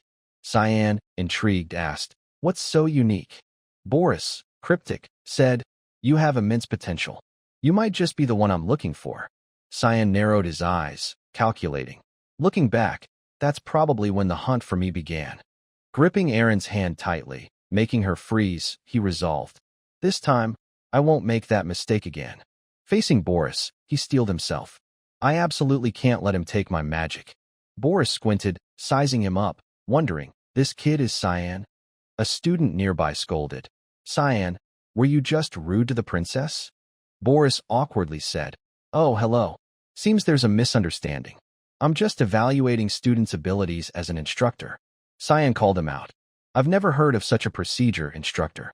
He thought, "Boris, appointed as an academy instructor?" Boris explained stiffly, "If it bothers you, no need to force it. My apologies for the rudeness." Cyan said firmly, "Fine, I accept your apology. Leave before this gets more uncomfortable." Erin, blushing, stammered, That was rude." Boris forced a smile. "I didn't expect such open hostility." He conceded, "All right." Bowing, Boris said, "I'll leave." And so, Cyan drove him off. Luna rolled her eyes, thinking, "Boris Helm? Never heard of such a mage." "That kid's sharp," she said. "You can let go now, Cyan." He released her hand. "Sorry, princess." Erin, flustered, said, "No, it's fine." Rubbing her wrist, she added, "I trust you had your reasons. You're my person, so it's okay." Her face flushed. "My person?" Erin suddenly grabbed Cyan's wrist, startling him. "Huh." She pulled him along, dashing off. "I've got urgent business." "But," Cyan, flustered, said, "Yes, ma'am." Luna had a question. "Cyan, do you know anything about that instructor Boris?" He replied, "A bit." She smiled faintly. "Funny, I've never heard of him." Cyan cut her off. "Don't." He stepped forward, warning, "Luna, stay away from him and don't dig into him. I'm leaving too." She watched his back, thinking, he's been so tense. What's going on? Under the clear sky, Luna mused. Now I'm even more curious. Cyan raised his hand, channeling magic. Quickly, he cast a spell, causing a cascade of candies to fall, making Nana cheer. Whoa, a candy waterfall. Cyan addressed his attendants. "You two worked hard while I was gone." Nana, thrilled with the candies, exclaimed, "Candy Lord." Brian boasted, "Hard work? That's you, sir." The girl beside him complained, "Brian won't let me cook anything." Cyan teased, "Didn't you say you liked having someone cook for you?" She sighed, "This feels like my main job's been stolen." Cyan asked, "Oh, really?" He ordered, "Then let's train, Brian." Brian blinked. "Huh? Right now?" Cyan smirked. "Yup, right now. Ditch the apron." Brian, resigned, nodded. "Yes, sir." They headed out, one after the other. The scene shifted to the academy's training grounds. Cyan was slightly surprised. Oh, someone's still training? Leximus, gripping a sword, was panting heavily. She swung her blade down forcefully again. Brian clicked his tongue, impressed. Wielding a great sword as tall as she is with such skill. Cyan nodded. Yeah, impressive. He smiled, thinking, of course, she'll later be called the continent's first swordmaster. Cyan picked up a sword, saying, let's see how much you've improved. Leximus turned, stammering. Young Master Cyan, what do you mean? Cyan said slowly. I mean, I genuinely want to spar with you. Strike. She hesitated. But this is a real sword, and you're using a wooden one. Shouldn't I use wood for fairness? Cyan swung his wooden sword at her, pressing the attack, forcing her to block. He praised. Leximus, great reflexes. She was stunned. Is this really wood? Why is it so heavy? They clashed fiercely. Leximus shouted. Fine, I won't hold back anymore. The two fought earnestly. Cyan praised. Nice strike. He smiled, encouraging, keep it up. Then he taunted. That's all you've got? Attack like you mean to kill me. Leximus struggled to keep up, thinking, what? I'm attacking full force, and I can't even touch him. She charged, determined. No way. I have to land a hit. But her efforts were swiftly countered by Cyan. All right, that's enough. Her sword flew from her hand. Cyan pointed his wooden sword at Leximus, advising, letting emotions take over leaves your attacks full of openings. Watch that. She rolled her eyes, admitting, I'm no match for you. You're really strong. Cyan's words made her blush. You've got real skill, don't sell yourself short. Wielding a sword, even adults struggle with. That's no small feat, Leximus, embarrassed by his continued praise, stammered as he added. Keep this up, and I bet no one will surpass your swordsmanship in the future. She sputtered, what? You bruise my ego, then comfort me? That's just unfair. Cyan thought, you don't know it yet. Rubbing his chin, he said, you've held up this well, so I don't need to step in anymore. Turning to the boy beside him, he said, from now on, you train with her, Brian. Brian stammered, huh? Me? Cyan rolled his eyes. Yes, you. He instructed Leximus. I'm counting on you. She nodded. Yes, sir. Brian, curious, asked, where are you off to, young master? Cyan replied calmly. I've got some business to handle. Brian scratched his head, sheepish. Well, I'm counting on you then. Leximus agreed. Got it. Her eyes blazed with determination. Looking forward to your guidance. Brian Kendrick froze, intimidated. That's scary. A familiar feeling lingered as they moved forward. Cyan spotted Luna's figure in the distance, thinking, what's she doing out here at this hour? He muttered, Luna? Following her direction, he saw her. Luna suddenly spoke. That's Instructor Boris's research room. Cyan approached, curious. You planning to go in there? Luna, skeptical, hummed. She smiled lightly, countering. How'd you know? I've just been watching. Cyan squinted. You're seriously going in? For what? Luna shrugged casually. I'm curious. She said bluntly. I've never heard of Boris Helm. The Brian Guild has no record of a 9th-rank mage with no history. She concluded. It's too strange. Cyan smirked inwardly, digging herself into trouble again. Luna suggested. So, you'll help me, right? He raised an eyebrow. Why should I? Her eyes flicked over. Because I feel you know him. And you seem to really hate him. Cyan sighed, thinking, now she's dragged us both into trouble. Looking up, he guessed, he's finally left the research room. Staring at a distant door, he noted, I can't sense any trace of him. Cyan pulled Luna aside, instructing, I'll go first. Follow close. She nodded, all right. He activated his shadow step skill. A bookshelf slid open behind the door. Seeing shelves packed with books, Luna exclaimed, so many books here. She added, all complete sets. Guess he's a bookworm, huh? Cyan scoffed. Or just a collector. Luna noticed. Most are about ancient magic. Suddenly, Cyan sensed something. He glanced at the window, thinking, where are you going, Kiram? On the rooftop, Kiram said, don't worry about it. Focus on your task. Cyan wondered, why is she suddenly up on the roof? Luna piped up, I think I found something. Cyan turned. Luna pointed to an ancient, weathered book. He thought, no, that's not just any book. He realized, it's Boris's treasure. A surge of power withdrew. A woman's hair was visible in the distance. She spat. Ugh, makes me sick every time. Stop stalling and show yourself. Kiram's eyes were venomous. Shards of the sky keep fell. Hiskria said, long time no see, Kiram. He asked, how's it feel to wake after 300 years? She smirked maliciously. Was fine until I saw you. Hiskria taunted. Same old personality, huh? No wonder you picked such a lousy master. Kiram snapped. What did you say? Hiskria landed slowly. Calm down. He offered. I'm not here to fight today. Kiram sneered. So you want to talk? Hiskria raised a finger, signaling. Exactly. Kiram's face twisted with rage. Nonsense. What trick are you pulling now? Luna flipped through Boris's ancient book. First time I've seen a magic tome like this. It's like it's recounting history. She noticed. The letters are arranged like a cipher. It'll take time to decode. Cautiously, she said. For now, I can only make out this drawing. Touching the page, she mused. It's like it was just drawn. What does it mean? Luna pondered. The sun and black clouds, or the mist? Cyan suddenly slapped the book shut, startling her. He warned, we need to destroy this now. Luna gasped, huh? What? Cyan narrowed his eyes, thinking, because this is the root of it all. He placed his hand on the book, recalling the bloody feast and other horrors. Boris spoke slowly.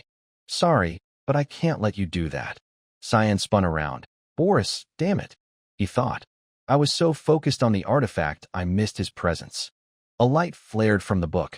Boris reclaimed it, chuckling. I was just coming to find you. This makes it easier. His words put them on edge. Being watched isn't pleasant, is it? Boris coldly cast a spell. First, let's get Luna out of here. Instantly, he teleported her out with rough magic, catching Cyan off guard. Boris reassured, a bit heavy-handed, but don't worry, she's safe back at the dorms. He turned to Cyan. Now, can we have a private chat? His tone was cryptic. I'm very interested in you, not just your surface, but your personal depths. Cyan smiled outwardly but cursed inwardly. This guy's unhinged. I really want to kill him now. Glancing at the book in Hiskria's hand, he thought, but this is no small issue. And Kiram's not here. Kiram, exasperated, demanded, what's this nonsense? Explain so I can understand. Hiskria flashed a fake smile. My master is chosen by the gods. You can't win. Kiram scoffed. So what? You're saying I, the demon's sword, should join Lumendal and betray my master. Hiskria countered. Why go that far? There are other ways. He bluntly enticed. Like possessing your master's body, for instance. That'd complicate things for us. Kiram sneered coldly. What's your next trick, huh? A struggle unfolded. Good versus evil, light versus darkness, creation versus destruction. Two opposing forces, unable to coexist, clashed relentlessly. A six-winged cherubim stood at the pinnacle. In the end, light always prevailed. On a beautiful morning, 300 years after the great divine demonic war, the empire flourished as never before. The scene shifted to a temple, but the world was gradually forgetting us. The statue of the god remained, yet it no longer commanded the reverence or worship it once did. Hiskria declared, we've thought long and hard, and reached this conclusion. With malice, he continued, there must be darkness. Darkness will make us shine even brighter. Kiram scoffed. What a pathetic reason. She bluntly exposed him. In short, if I possess my master and rebel, you'll suppress me and play the savior, right? Hiskria laughed. Exactly. Talking to you is so much easier, Kiram. As he chuckled, a sudden attack forced a pained scream from him. Kiram lunged, furious. Enough nonsense. Hiskria, exhilarated, exclaimed, oh, what a pity. A vortex formed. He asked casually, wasn't the demon's sword born to possess its master? Changed your mind. Kiram gritted her teeth, venomous. You're the ones who branded us as evil. Solve your own problems. Don't push them onto others. Hiskria sneered mockingly. Didn't expect you to think like that. It'd be easier to talk to Oru, wouldn't it? Kiram's gaze turned icy at his words. But it's still nice to see you today. She watched the vortex vanish with Hiskria's feathers, seething. What have you done, you foolish old god Oru? Boris offered. This is premium black tea from the Spania Mountains. Does it suit your taste? Cyan cut to the chase. What do you want from me? Boris chuckled. Isn't it natural for an instructor to take interest in talent? Cyan countered. But I'm hardly ever in class. Boris remained calm. Why is that? Cyan didn't hesitate. Because there's nothing to learn. Boris's eyes narrowed. Does the Duke know about this? Cyan rolled his eyes, dismissive. Get to the point. Boris didn't dodge. Fine, I'll ask directly. Have we met before? Cyan frowned. Why would you think that? Boris recalled. I sensed hostility from you last time. He remembered Cyan's demeanor, especially his eyes, even murderous intent. Boris maintained his smile. It was my first time meeting you, young Master Cyan, but I'm not sure if you know me. Cyan challenged. If anyone should find it strange, it's me. A mage with 8th rank magic should be renowned everywhere. Boris's gaze turned dangerous. I prefer peace and quiet. Cyan pressed. Where are you from? Boris brushed it off. A faraway place. You wouldn't know it. The two locked eyes, but Cyan knew Boris was lying. Propping his chin, he thought, he's definitely hiding something. He kept it secret in my past life, too. He asked, nothing else you want to ask me? Boris deflected smoothly. It's late. We'll get to know each other in time. Night fell. Boris, chillingly cold, stared at the book in his hand, musing. No wonder Lord Askel felt threatened. He might be the aide who stood by Princess Erin. Boris touched the ancient book. Life's ironic. The brother of the savior, blessed by Lumendal, becomes the demon sword's master. Hiskria appeared suddenly, laughing. Isn't that fate? Boris agreed. Fate, an interesting way to put it, Lord Hiskria. Hiskria continued. The demon sword Kirim might be the darkness we seek. Boris tapped the ancient book, analyzing. If your prediction's correct, he'll surely make you shine brighter, like the darkness eclipsing the sun in the prophecy. Boris's face twisted with malice. The savior's return will begin soon. Kirim stepped out of the magical space, huffing. She stood in the temple of darkness. A voice rang out. Rare for you to come here on your own. Oru, seated on the throne of darkness, asked. What's the matter, Kirim? She didn't waste words. You know damn well. So why ask? I just ran into Hiskria on my way here. She sighed. Not far from this place either. Oru frowned. What did he do to you? Kirim realized. So you knew. What were you thinking, letting those bastards run loose? Forgot how they dragged you down. Oru teleported behind Kirim, admonishing. I can't fall any lower. Nothing to fear. Kirim shouted, furious. Nice words. But they're planning to use me and Cyan. Oru asked, isn't that your wish? Kirim blinked. What wish? He replied, to protect Cyan. Oru drew a talisman. I'll grant it. He commanded, take this order. All of the mist will support you and Cyan. Kirim accepted it. So you're still not stepping in directly. What happened between you and Lumendal? Oru said calmly. Just know it's all for you too. Kirim spat. That doesn't excuse you. She stormed toward the spatial rift. Keep hiding like a coward. Oru watched, pained. Ouch, that stings. Meanwhile, at the sacred wall, a priestess ordained Alice Vert. In the name of Lumendal, supreme god of light, I bestow upon you divine grace. O one worthy of salvation. In the solemn space, a voice echoed. I ask you, do you truly wish to be the sole light to save this darkened, perilous world? The priestesses bowed respectfully. The high priestess declared, can you live and die on the front lines? Alice Vert solemnly vowed, by the will of Lumendal, I, Alice Vert, shall obey. Her eyes were resolute, but her heart wavered. Is this truly the right path? The divine soldiers saluted reverently. Recently, the Empire recruited exceptional talents into the Knights of Light, sending them to the front lines. Alice mused. So, faced with disasters like the Bloody Feast, the royal army could only stand by. She looked up at Lumendal's statue.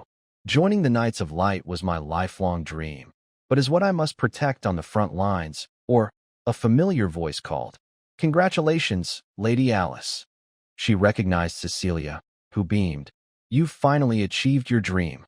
Alice, flustered, said, it's Knight Cecilia now. I'm just a low-ranking knight.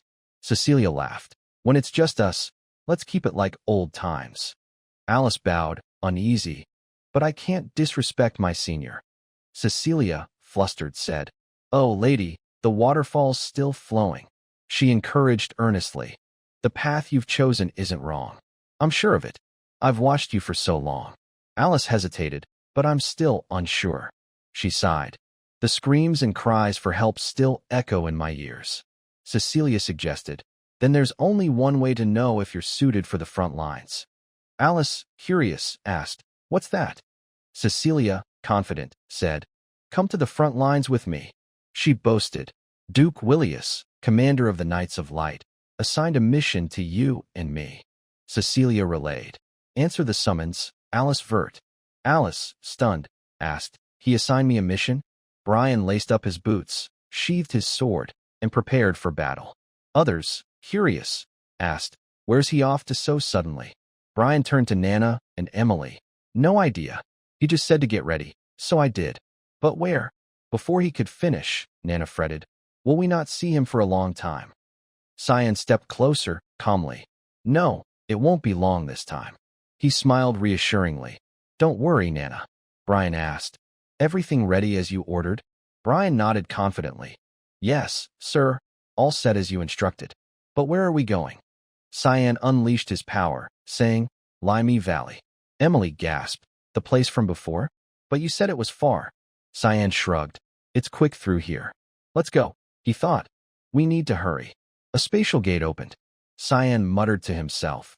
Because right after Alice's death, during the royal inspection, the cavalry moved forward. Yin shouted, all troops halt. He turned to the group. We've arrived. Thanks for your efforts, Lady Alice. Alice, behind him, smiled. Lady? Come on, Sir Yukon. The sky turned crimson. Yukon said, you've become a knight of light and come here. That's our pride. Alice, embarrassed, replied, don't flatter me. I've still got a lot to learn. Yukon chuckled. If it's you, you'll do great. The Duke must be proud too. Alice dismounted. Yukon, I told you not to call me lady. He laughed louder. Willius spoke. The Duke awaits you. A pair of silver-armored boots stepped down. Alice reported. Alice Vert, eldest daughter of the Vert family, reporting as ordered. Willius frowned, turning to issue commands. Today, the third prince, fourth prince, and second princess will inspect. Prepare quickly. Alice obeyed. Yes, sir. She thought. Still as cold as ever, not like family. Willius said sternly, they're here. A proclamation rang out. The princes and princess have arrived. A large entourage approached. Third Prince Fabian Severus grimaced. This place reeks. Fourth Prince Nerovian Severus held his nose, sneering. How do they live in such filth? Second Princess Violet Severus, gentle and kind, said, You've always worked hard at the front, Sir Vert. Willius, Alice, and the others bowed respectfully. I, Willius Vert, greet the princes and princess. The two princes, irritated, showed disdain. Hurry up and finish. This inspection's just a formality. No beast will attack, right? Willius smiled faintly. Only minor beasts in the rear at most. Our family has the finest knights. No need to worry. Alice glanced at Askell, stunned. Brother Askell? Willius patted Askell's shoulder, encouraging. Indeed, I trust you'll do your best this time. Askell nodded. Yes, I won't disappoint you, father. Fabian sneered. Deal with anything that gets here. Askell, we're not like you. Our status is far nobler. Everyone complied. Yes, your highness. Violet encouraged. Do well escorting us, Sir Askell. Askell, courteous, replied. It's my honor. Violet looked around, asking, but why isn't Linnell here? He's not one to miss occasions like this. Askell explained. Due to urgent matters, he entrusted me with your protection. Violet sighed. Is that so? Having you guard us is reassuring. The army is assembled fully.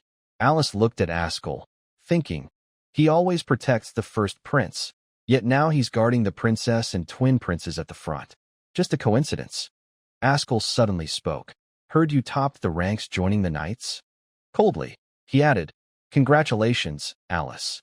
She flinched at his chilling gaze, familiar yet unsettling. She recalled her 9th birthday when Askell patted her head. Happy birthday, Alice. He gifted her a 4th-rank magic scroll, saying, Train hard to one day wield 4th-rank magic and use this. Alice studied diligently. When she reached 4th-rank magic, she remembered the scroll. Touching it, she gasped. A summoning scroll? A hand stopped her. Alice jumped. Cecilia explained. That's a mid-tier beast summoning scroll. Dangerous. Alice broke into a cold sweat. If I'd used it then, I might have died. Watching Askel's back, she wondered, did he know and still give it to me? Thinking of him, she questioned, why Askel? The inspection convoy moved through the area. Narovian fumed. What? Linnell assigned Askel to us. Fabian questioned, suspicious. What's he planning? Violet interjected. Having someone like Askel guard us isn't reasonable to doubt. She narrowed her eyes. You both know what he's like. Prepare, unless you want to die unexpectedly. The carriage shook. Narovian peeked out. What's happening? Alice reported. We're under attack. She urged. You must take cover now. A beast roared. The area was assaulted by a high-grade beast, Anter. The princes panicked. What? The beast attacked relentlessly. Narovian, shocked, exclaimed, an earth dragon? Weren't there supposed to be no high-grade beasts here? Alice warned. Hurry. Narovian stammered, cursing. Damn it. A massive claw aimed at the carriage. Alice cast a spell, shouting, guard barrier. She held firm, yelling, forward. Calculating, she thought. Impossible. Why's a beast here in the rear? Narovian shouted, run. Fabian snapped. Don't run recklessly, coward. A voice rang out. Violet froze. Askel, calm, drew his sword. I'll protect you. Stay close. Violet gritted her teeth, thinking, is this his goal? To kill me in this chaos. Alice turned, stunned. Brother Askel? Countless attacks clashed in the storm. The beast's roar echoed. Alice cheered as aid arrived. Cecilia. Cecilia called. Get over here. Alice grabbed Violet's hand, pulling her. I'm sorry, Princess Violet. Violet, confused, asked, where are we going? Cecilia urged. We need to leave for now. Alice glanced back, uneasy. Askel's gaze at Violet was terrifying. Her eyes widened. What? The beast roared, swiping at Askel. Yet he stood unharmed, effortlessly blocking the claw. Lady Alice looked up, asking, what in the world is that? Cecilia shouted, Alice, hurry. The Anter beast loomed above Askel, leaping down from above, landing with a menacing growl. A command rang out. Everyone, to your positions. Askel, with sharp eyes, glanced at something. He clicked his tongue, looking into the distance. The lead knight signaled. All knights, don't let Anter near the princes and princess. Reform the ranks. The beast opened its massive jaws, revealing razor-sharp iron teeth.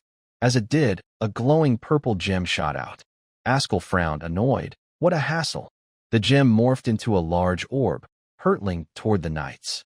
One knight shouted, spotting it, fall back. Askel raised his holy sword, its power surging. He swung, shattering the beast's orb. The knights cheered, awestruck. Wow, Sir Askel stopped it. Provide support. From afar, Princess Violet watched the battle unfold. Fleeing with Alice, she glanced back. Suddenly, something made her halt. She collapsed, gasping. Alice, confused, shouted, Princess! Princess! She asked, are you hurt? Violet flashed a terrifying smile, her eyes blazing red. I won't go down so easily. Alice blinked, bewildered. Before she could react, Cecilia stabbed Alice in the back with a dagger, freezing her in place. Alice stammered, blood spilling from her mouth. Cecilia. With a cold expression, Cecilia withdrew the blade, and Alice collapsed with a groan. Cecilia asked, you're Askel's sister, aren't you? Violet leaned down, continuing, the moment I saw your brother Lionel slip away, I got suspicious. Not letting Alice respond, Cecilia added, you're using this chaos to take us out and pin it on someone else, right? She continued, this is just self-defense. In pain, Alice protested, you're mistaken. I wanted to protect the princess. Violet, with her eerie smile, silenced her. You think I don't know the ambitions of your family and Lionel? I won't let myself be taken out so foolishly. Alice winced in agony. Violet held a royal decree. If you want to plead your case, do it in the little time you have left. She tossed the decree to Alice. Maybe Lumendal will save you. Violet's red eyes were terrifying. The two vanished, leaving Alice writhing in pain. Alice, in anguish, thought, Cecilia wouldn't do this. She must be controlled by magic or had no choice. Tears fell in despair. She wouldn't abandon me like this. Suddenly, She saw red-eyed, bipedal beasts with sharp iron teeth, licking their lips as they approached. Alice gripped her sword, staring at the ground. Stay sharp. She struggled to her feet. The beasts drew closer. I can't die here. I have to survive. Forcing herself up, she fought through the pain. I have to live to find out why she betrayed me. With her remaining strength, Alice channeled her inner power, casting a spell. O Mother of all, source of life. The beast charged. Alice shouted, tremble before my fingertips. She fought with her spear, Yunjine. Violet and Cecilia had reached a safe hideout. Violet crossed her arms, sighing. Phew, I can finally breathe. She lay on a bed. The air out there was disgusting. Cecilia replied, yes, indeed, Your Highness. Cecilia's face briefly showed sadness. She recalled eating ice cream and laughing with Alice. Guilt gnawed at her. Violet asked, why spare her? Cecilia, confused, said, pardon, Princess? Violet propped herself up, casual. You could have ended her life right there. I ordered her death. Cecilia replied coldly, she'll die anyway. The beast will take care of it. Back at Alice's battle, she raised her hand, and a beast roared before collapsing. She defeated the terrifying creatures, but was exhausted from blood loss. She sank to her knees. It's over. I need to get back. She despaired, unsure how to report. How do I tell the knights that Princess Violet tried to kill me? Who'll believe me? She stood, fleeing the grim scene. First, I need to escape, then figure it out. Alice paused, sensing something imminent. A massive high-grade salamander beast emerged from the ground, spewing fire. Panicked, she thought, I need a plan. I have to survive. She felt tiny against the beast. Think. The salamander opened its fiery maw, revealing sharp teeth. Alice cried, I can't think of anything. The beast roared, intimidating. Amid its savage cry, a young man wielding a fierce blade, Tempest, arrived to save her. Alice looked up at the man soaring above. Who's that? The beast loomed over her, ready to swallow. Suddenly, the man grabbed her shoulder. Sorry, Lady Alice. Before she could process, he held her tightly and dashed away. The beast missed its prey. His feet moved nimbly, dodging the salamander's fireballs. He shouted, hot, too hot. Alice, in Brian's arms, thought, Brian? Then the one with him. The beast growled, spewing fire everywhere, targeting their hiding spot. Luckily, they found cover. Brian said, hang in there, my lady. The flames closed in, nearly finding them. Suddenly, a sword pierced up from the ground. Brian shouted, there. The beast saw something glowing in the distance. A figure emerged from the earth with a blade, quipping, what? You all got collective heartburn or something. It was Kiram, retching, wearing something on her hand. Brian cheered, Kiram's the best. Kiram yelled, hurry up, Cyan. Alice, tears streaming, stared as Cyan used his triple mist form to counter the beasts. He wielded dark orbs. The beasts looked up, roaring. Cyan used his split technique, one orb becoming two, striking the ferocious beast, then another. He split more orbs, launching them at the horde. The beasts fell, defeated, but the fire persisted. As it died down, Brian helped Alice escape. Cyan stood amid the flames and scattered beast corpses. I had a feeling. Alice approached, touching Cyan's mask. It fell to the ground. Cyan, tears in his eyes, gazed silently. He smiled brightly. Glad I wasn't too late, big sister. Brian used his magic to heal Lady Alice's wounds. Was Cecilia a spy for Princess Violet? Alice, tearful and sorrowful, replied, and I didn't even notice until now. I'm such a fool. She continued, to think I dared talk about inheriting the family. Cyan, gazing into the distance, said, it's not your fault, sister. The ones responsible are Cecilia and Princess Violet. He glanced at Alice, adding, and Askel too. Alice stood up angrily. Are you saying he orchestrated this? You know something, don't you? Seeing her rise, Brian panicked, eyes wide. Ah, your wound's not fully healed. Ignoring the pain, Alice pressed. But it was clearly Father's orders. Cyan, irritated, replied, probably just Askel's suggestion. You know how it is. Father would do anything he asks. Cyan placed his hands on Alice's shoulders. She bowed her head, asking, but why? Cyan looked at his sister. so he can inherit the family himself. Alice, furious, snapped, inherit the family? Her eyes blazed. Kill his own kin for that. She collapsed with a groan. Cyan said, "You're wound." Despite her exhaustion, Alice pressed, "Are you sure about Askell?" Cyan answered, "I'm sure. You know his true nature too." Alice, despairing, said, "I thought I was the only one who sensed it. Turns out, you did too." But it's strange, Cyan's face appeared in her mind. She asked, "Why don't Father and the others see it? It's like Askell has something I don't." She recalled the high-grade beast from the earlier battle. An invisible force seemed to protect Askell. Cyan frowned, thinking, an invisible force? He remembered fighting Askell. I felt it clearly too. I was so close. Askell had a power Cyan couldn't touch. That force had stopped him. What is it? Cyan's eyes gleamed like bullets. A power that repelled even the demon's sword. It can only be that. Alice continued. We need to tell Father quickly. Cyan replied, "Not now. He won't listen." Alice insisted. "Maybe if it's just you, but if we both convince him," Cyan, stone-faced, said coldly. "Sorry, sister. Trust me this time. If we do that, we might turn the entire Knights of Light against us."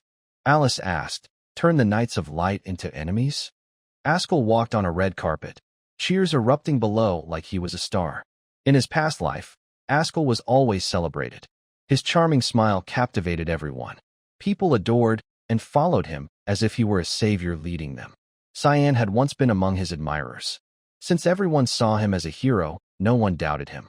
Cyan crossed his arms, watching Askell, thinking, looking back, it's odd. To them, he's like a religion. If there were believers, there had to be dissenters, right? The Duke's face came to mind. But even their late father, the ambitious twin princes, or those seeking truth, all trusted Askell without question. When Askell defeated Cyan, even in his final moments, Cyan still believed in him. Rage at the betrayal surged. Lying on the ground in pain, Cyan wondered, what made me trust Askell so much? There was only one explanation. The beast within Cyan stirred, his eyes glowing red. Askell is an absolute entity, granted power by the supreme god Lumendal, the savior of this world. The scene shifted to soldiers guarding the princes. They're coming. Everyone, protect the princes. A massive beast surrounded them. A prince, terrified and tearful, screamed, "We're done for." The prince beside him snapped, "TCH, idiot, get out of the way." Askell swooped in, slashing at the beast to protect the princes. The white-haired prince praised, "Well done, Askell." Askell smiled, "Step aside." The beast roared, shaking the earth. Askell unleashed his move. "This is the end for mad creatures like you, Sage's judgment." The beast spewed something from its mouth. If hit, it would banish its target from the earth. The prince leapt onto the white-haired prince's back in fear, yelling, "Ah, they're coming." The white-haired prince shouted, "Ow, idiot, let go." Askell struck relentlessly, countering the beast. He created a barrier to block its spew. The battle raged fiercely, both sides clashing, sending rocks flying. The beast unleashed terrifying substances, shattering the ground wherever it went. It roared, a purple mist spreading like fog, blinding the soldiers. Askell's eyes sparked with lightning. The beast roared again, charging at him. He raised a shield against its toxic emissions. Behind it, Askell shot forward like a blazing hero, leaping and slicing half the beast's face. Blood sprayed everywhere. Askell landed, and the beast roared before collapsing. He retracted his blade, asking, "Everyone all right?" The crowd cheered, "Hail Askell." "Truly, Sir Askell." Another shouted, "Not even an earth dragon is his match." The white-haired prince praised, "Great job, Askell. We'll report this to Father." Askell pursed his lips, about to speak, then smiled. "I'm honored, Your Highnesses." The scene shifted back. Alice stared wide-eyed. Askell a savior? No way.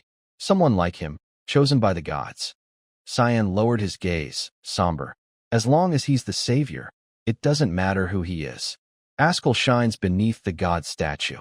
Once chosen by Lumendal, denying him is blasphemy and pits you against his followers forever. Alice covered her face, regretful. But I still don't understand. How could the god I've trusted my whole life do this? Cyan looked toward the sun. Alice asked, "Cyan, how do you know all this?" He deflected. I can't tell you yet. He thought. I can't let her get more involved. Alice placed a hand on Cyan's shoulder, patting gently. I trust you. You must have your reasons. Her eyes sparkled. But someday tell me, okay? Don't carry it all alone. Cyan smiled. Yes, sister. Alice turned to thank Brian. Thank you, Brian, for healing me. Brian scratched his head, sheepish. Oh, no big deal, haha.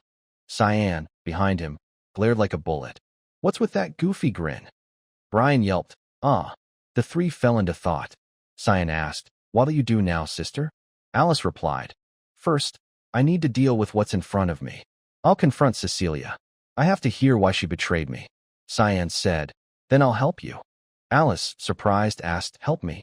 Cyan grinned brightly under the red sunset. She can't have gone far. At Violet's hideout, the air was fresh.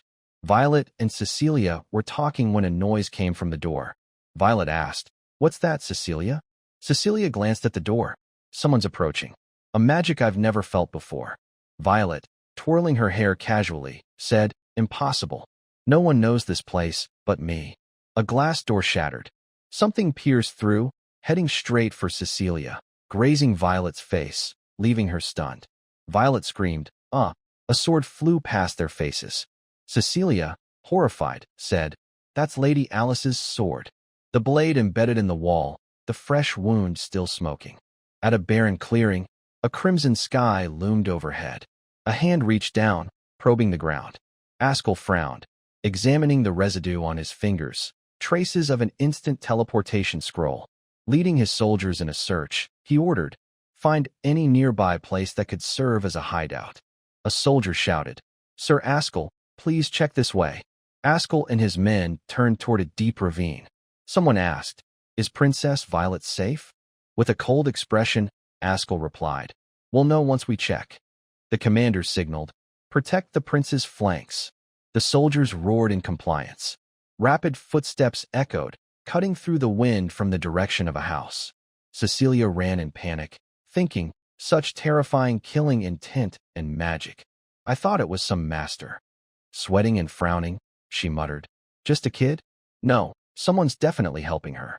Using her wind step technique, Cecilia sped down the mountain, her eyes fierce amidst the gusts. Can't let my guard down. She swung her sword forward. Suddenly, she halted, raising her blade to block, dodged it. She froze, stunned, seeing Cyan, masked, standing before her. Who are you with? I've never seen movement like that in the house, Cecilia demanded.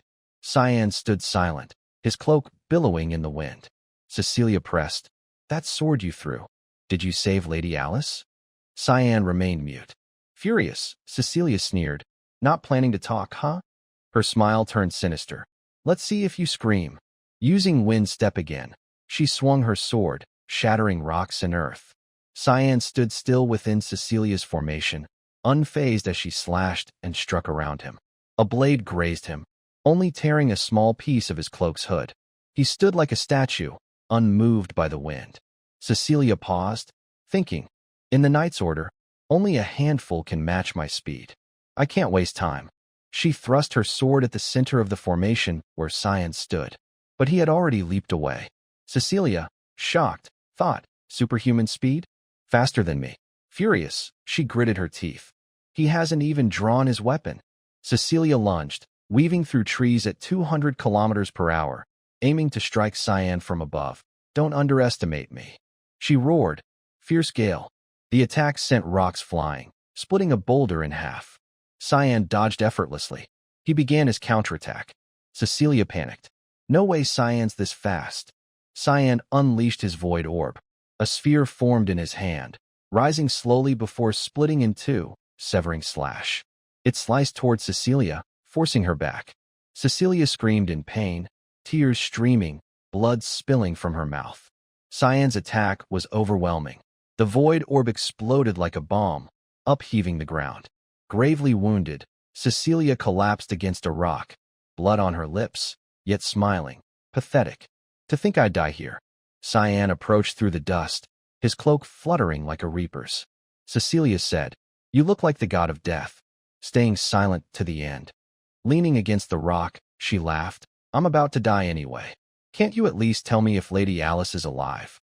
Cyan crouched, facing Cecilia. I'm more curious about that look on your face. Cecilia blinked. What? Cyan continued. It's like you're smiling with satisfaction. Cecilia looked at him, silent. Cyan added, I was hoping for more remorse. Cecilia laughed. Maybe this is my karma? A death like this suits me. A voice interrupted. Karma for what? Cecilia thought. That voice. Brian was supporting Alice as they approached. Cecilia looked up. Lady Alice. Alice, furious, demanded, Speak. Why did you betray me? Cecilia lowered her gaze, tears falling, unable to meet her eyes. Thank goodness, Lady Alice, you're alive. Alice shouted, Shut up. Tell me why you deceived me all this time. Cecilia turned away, tears streaming, silent. Cecilia recounted. My hometown was a small village, wiped out by beasts, its name erased. I was the last survivor, on the brink of death. She recalled a young girl in tattered clothes, curled up, crying in a corner. I heard a voice, There's a survivor here. A soldier peered into a cellar, spotting Cecilia, saying, Hold on, little one. The beasts are gone. It's safe. The soldier carried young Cecilia out. Someone waiting ordered, What are you waiting for? Bring water and food. The soldier replied, Yes, princess. Princess Violet, arms crossed, looked at Cecilia. Thanks to the royal knights arriving in time, I was miraculously saved. Princess Violet took me in when I had nowhere to go. Saved by her, I owed her my life. One day, a grown Cecilia, slender, carried luggage. The chance to repay her came. Standing before a grand mansion, she received orders, build a close relationship with the Vert family, and await my command. Thus, Cecilia joined the Verts as a maid. Young Alice, adorable, held a wooden sword, looking at Cecilia curiously. Then I met Lady Alice. Cecilia smiled brightly under the sky, thinking, Looking back, I do feel regret. Alice looked at Cecilia, eyes glistening. I shouldn't have left. Cecilia recalled crying in a dark corner. I should have died in that village's ruins. Then this wouldn't have happened. Violet's terrifying face appeared, her red eyes glaring. It's time, Cecilia. Kill Alice for me. She's dangerous. Alice asked, I'm dangerous? Cecilia replied. Princess Violet was always wary of the Verts. Prince Linnell smirked wickedly. Since first Prince Linnell is close to Askel, she thought the Verts sided with him. In that urgent situation, her paranoia grew. She only trusts herself. What a coward. Cecilia laughed. Nothing like you, Lady Alice. Why did I serve someone like her? Alice said, You trusted me so much. Cecilia replied, I'm so sorry for letting you down. Cyan stepped forward, cutting in. Enough nonsense. Unmasking himself, he smirked. If you think repentance earns forgiveness, you're gravely mistaken. Alice panicked. Young Master Cyan, wait. Let me think a bit more. Cyan frowned, drawing his blade. This can't end so easily. Cecilia smiled faintly, content. I know, young Master Cyan. Alice shouted, Wait. Cyan, just listen a bit more before deciding. Brian grabbed Alice's shoulder. Hold on, my lady. He added, Please trust young Master Cyan. Nana aimed at Cecilia. Alice, seeing this, yelled, No. Suddenly, the hideout's door shattered. Violet jumped up, screaming, Who's the bastard? Panicked, she thought. Damn it. Where's Cecilia at a time like this? Someone stepped in. So you're here. Violet, terrified, thought. How does he know this place? Askel approached, saying, I'm here to escort you, Princess Violet. Outside, rain poured heavily. A figure stepped in, saying, So you're here. Princess Violet, terrified, thought. How does he know this place? Askel approached, stating, I'm here to escort you, Princess Violet. Furious, Violet glared at Askel. You look like you want to kill me. Don't you know this is treason? Askel replied calmly, I do intend to kill. Frowning, he continued, Per the plan, Prince Fabian, Prince Nerovian, and you were to die by a high-grade beast. Violet, hands on hips, snapped, You think you'll get away with that? From a distance, Askel used Swift Strike, targeting the decree in Violet's hand. She screamed, Ah! The decree burned to ash, Askel's hand still glowing. He said, I wasn't finished. Violet, clutching her injured wrist, spat, Insolent. Are you really going through with that plan? Askell stepped closer. Maybe. Violet stammered. What's that supposed to mean? Askell eyed the sword embedded in the wall, thinking, Alice's sword. He asked, Where's my sister? Violet smirked. I've already dealt with her. Askell's gaze pierced like bullets. Violet continued. What if she was conspiring with Linnell? She's your sister, after all. Her face twisted with red eyes and a sinister smile. But I believe it was the right call. Here to avenge her now. Askell replied, No. I'm changing the plan. Violet, shocked, glared. What? Askell pulled Alice's sword from the wall. You're awfully calm for someone in this situation. He hefted the sword, approaching Violet. Eliminating suspects on sight. Huh? Gotta admit, it's a smart move. Honestly, I'm a bit surprised. You and Prince Linnell are nothing alike. Violet, stunned, thought. He doesn't care about his sister? What does he want? Askell said, the original plan failed. I'll report to Prince Linnell that it's over. Violet, now panicking, demanded, What do you want from me? Askell leaned close. Join my plan, both of you. Violet's eyes widened, sweating. Aren't you Linnell's man? Askell smiled cryptically. Who said that? It's just business. Violet, calming herself, crossed her arms and sat on the bed. You expect me to believe that? Askell replied, Believe it or not, Princess, but Linnell's just a piece of my plan. Violet scoffed. You want the whole empire? I can't help with that. Askell turned, scanning the room. I don't care who rules the empire. Violet asked, Then what do you want? Askell gazed into the distance, as if seeing the future. To eradicate evil. I'll wipe out all wickedness from this world, root and stem. Violet smirked mockingly. He's spouting nonsense. Askell gripped the sword tightly. Who knows? His eyes sharp, stance rigid. He held the sword as if evil stood before him. Violet gasped as the wall before her cracked, massive fissures splitting it apart. Askell stood firm, tensing, sensing the surrounding magic. Goosebumps rose. This magic is strange.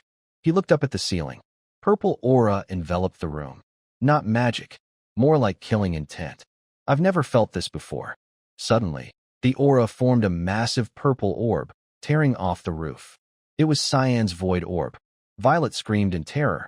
The orb's wind shattered the walls, debris flying. Violet shut her eyes, shielding her face, stammering, What's this? Askell saw a small star-like light approaching from afar. His face turned grim, sensing danger.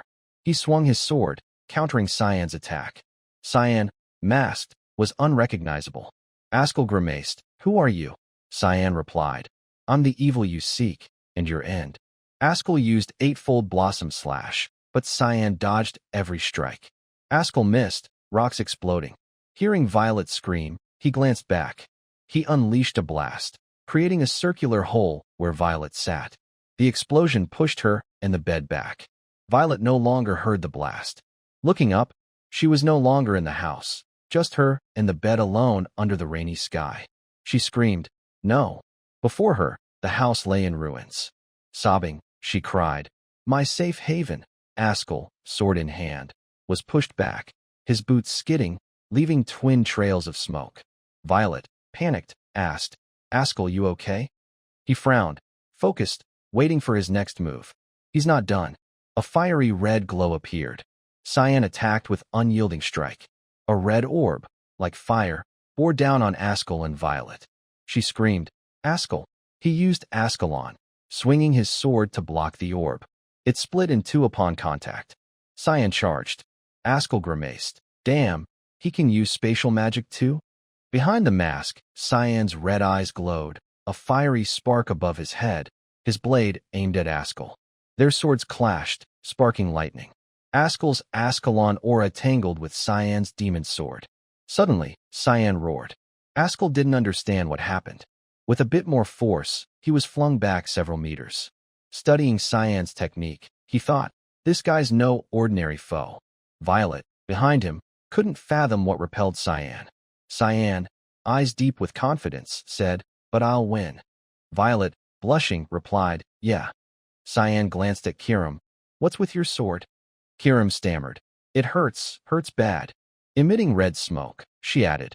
It's like my body's being torn apart. Is this the power of divinity? Trouble.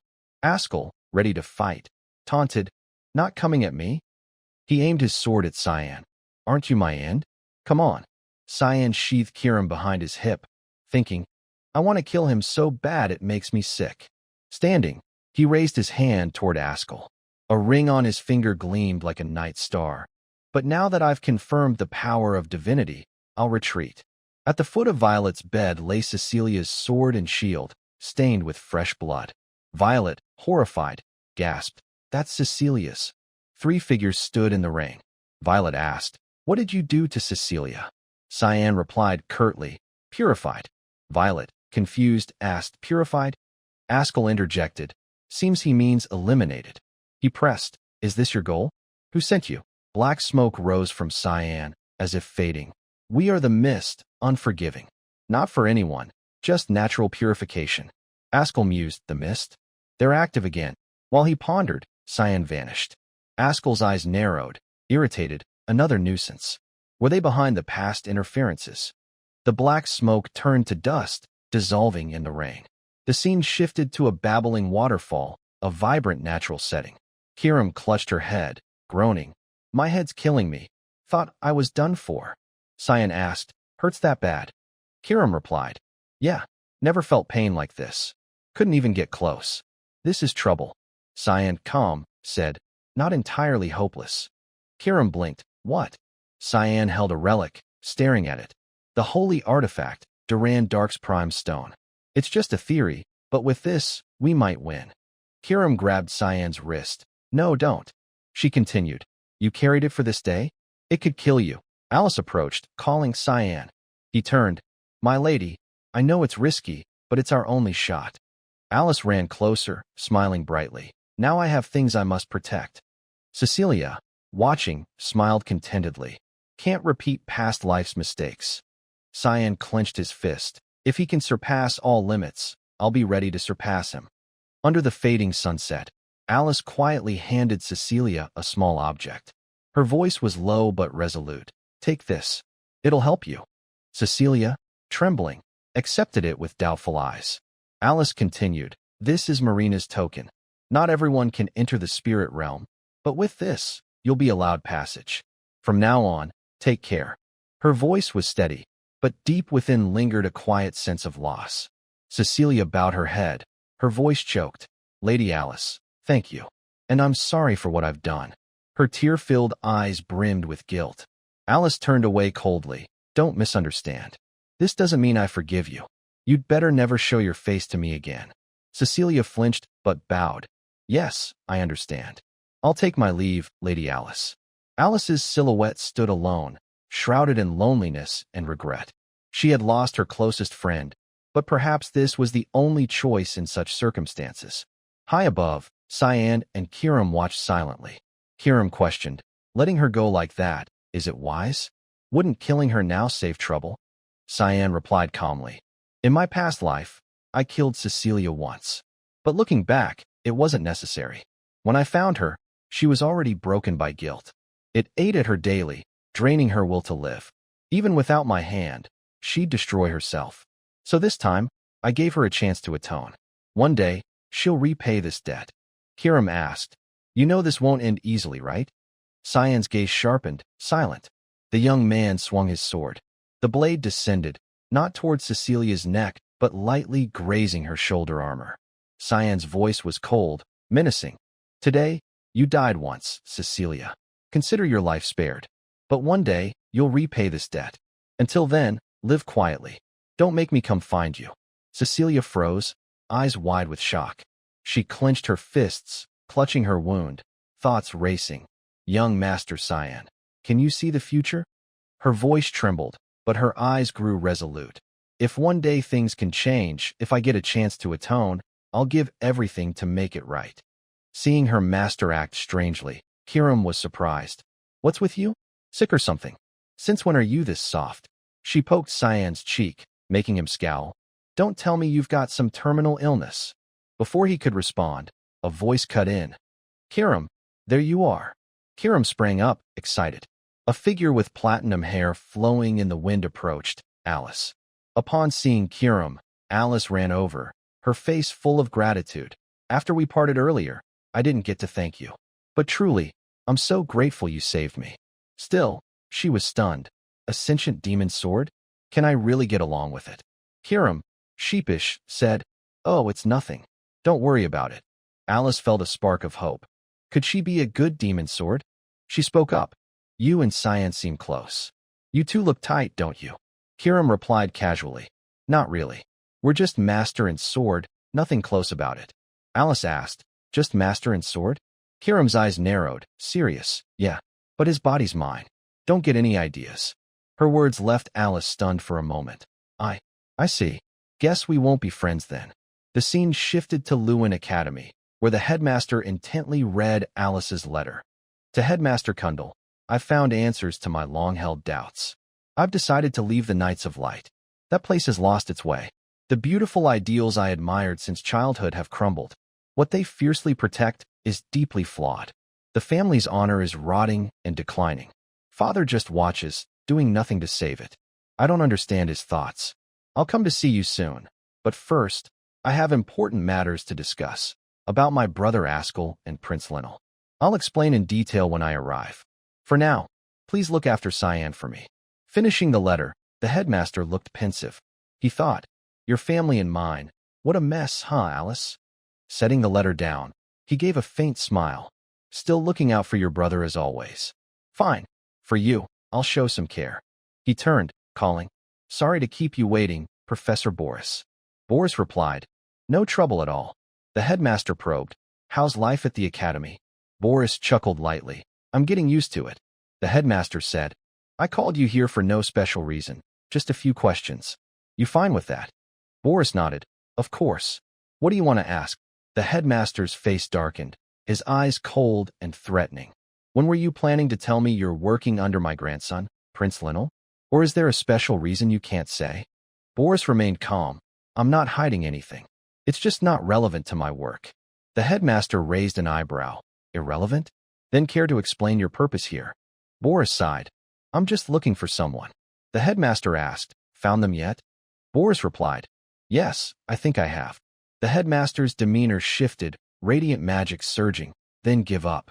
If it's who I think, you'd better abandon it." His words dripped with menace. "This is a talk, but if you persist, I'll have to enforce my will by force." Facing the headmaster, Boris was humble but smirked with intrigue. "Understood. I'll keep that in mind." Leaving the office, Boris mused. Didn't expect Headmaster Lemia's reaction to be so strong. Seems student Cyan gets more attention than I thought. He's truly interesting. Boris sat, writing a report. The enchanted scroll flew off, likely to Askell with updates. Suddenly, a worried voice spoke. "What now? If others interfere, it'll get messy, eh?" It was Hakel, a soul manifesting as a winged, angelic shield, wholly on the surface but harboring twisted demonic thoughts. Boris replied, "I understand, Hakel. Be careful. Unlike me, a soul entity, Demon Sword Kiram has a physical form." Boris smirked wickedly, eyes gleaming with calculation. "So, we start with those around him, right?" Hakel's voice turned sinister. "Not a bad idea. Leave it to me." From a distance, a figure approached, a clear voice calling. "You wanted to see me, Professor Boris?" Boris smiled cryptically. "Thanks for coming, Professor Sarika." Boris said, "I've been wanting to meet you. Let's get started. I have questions about student Cyan." Sarika frowned slightly. "Cyan?" Boris leaned closer, his voice soft but dangerous. "He spends most of his time in the dorms, rarely attends class. Yet his strength is extraordinary. Don't you find that odd?" Sarika maintained her composure, deflecting. "Maybe he's a natural genius. But you seem very interested in Cyan." Boris replied, "Indeed. At first, he was the only one who intrigued me. But over time, those around him caught my attention too." He leaned toward Sarika, his smile sly, eyes brimming with malice. "Professor Sarika." "No. For a loyal Mist member like you. Should I call you Mist instead?" Sarika's eyes widened, shocked. "What?" Her hands summoned her demon sword, but Boris was ready. He grinned triumphantly, waving his hand to trigger a summon. From the ground rose a massive beast, covered in sharp-fanged mouths and countless red eyes. The ravenous, brutal fire hound. It lunged at Sarika effortlessly. It seemed over, but a seasoned assassin like Sarika wouldn't fall so easily. In an instant, dozens of slashes tore the firehound to pieces. Sarika activated her dark god's power, exuding terrifying killing intent, her eyes those of a veteran killer. She expanded her domain, a thick mist isolating Boris from the outside world. Boris remained calm, smiling confidently. I didn't expect this. You can open another dimension? So that's how you block external magic flow. Fascinating. Sarika faced him, her aura overwhelming. I don't know how you uncovered my identity, but you're courting death. Her smile deepened. If death is what you seek, I'll grant your wish. Sarika flashed a confident smile, her sharp eyes locked on Boris, unflinching. Her voice was calm, but brimming with absolute pride. Boris slowly summoned his ancient tome, its holy power glowing brightly, but Sarika spoke coolly. Pretty confident, huh? Wonder how long that'll last. As she finished, dozens of mist assassins appeared, surrounding Boris with no escape. Sarika smirked. Shall we begin? Time to test your strength. The tome in Boris's hand opened, radiating dazzling holy light. Kill me if you can. Numbers mean nothing to me. I'll take you all on. The scene shifted to the academy, inside a cozy room. Nana, fast asleep, jolted awake. Papa's back. A spatial gate opened, and Cyan and Brian stepped through. Cyan smiled gently. I'm home. Beside him, Brian, worn from days on the battlefield, was starving and unsteady. Before he could speak, Nana rushed to hug Cyan tightly, startling him. Having a daughter really warms the heart. Brian staggered toward Emily, yelling, Give me something to eat. I'm starving. Emily blinked. Didn't you tell me to stop cooking? Meanwhile, Cyan gently patted Nana's head, his voice warm. You doing okay? Nana beamed. Yes, I've been good, listening to Papa and getting along with Sarika. Cyan thought, she's holding up well. He had asked Sarika to train Nana to control her outbursts. Sarika's methods were harsh but effective for self-control. Let Nana unleash her dragon instincts and slaughter, and if it went too far, Sarika would intervene. Cyan asked, Must have been tough, huh? Nana smiled. Yeah, but today she had a meeting, so no training. Cyan frowned. A meeting? What kind? Kiram's lazy voice came from the corner. Probably off purifying someone. She appeared, lounging in a chair. I told her to purify that Boris guy. Cyan froze. Purify? Isn't he a professor here? Kiram shrugged. Sarika's a professor too. Easier for her to get close. Cyan narrowed his eyes. Kiram, you wouldn't agree to this lightly. Do you know what you're dealing with? Kiram smirked. Of course. You mean that holy tome? Think Sarika and the mist can't handle him with their numbers? Cyan stood abruptly, clutching his head. Tisich, so you knew about Hiskria's existence. His face darkened. Why didn't you report it to me? Kiram chuckled. Why bother with trivial stuff like that? Cyan glared at Kiram, clicking his tongue. Not a moment's rest. Brian asked, You heading out? Cyan nodded. We have to. Boris's danger isn't just the tome, it's his bloodline. If we're late, Sarika could die. He turned to Brian. I'm going. Take care of Emily and Nana. Before he finished, the sight before him stunned him for 3 seconds. Brian was devouring Emily's charred cookies with gusto. Cyan, skeptical, asked, What are you eating? Brian shrugged.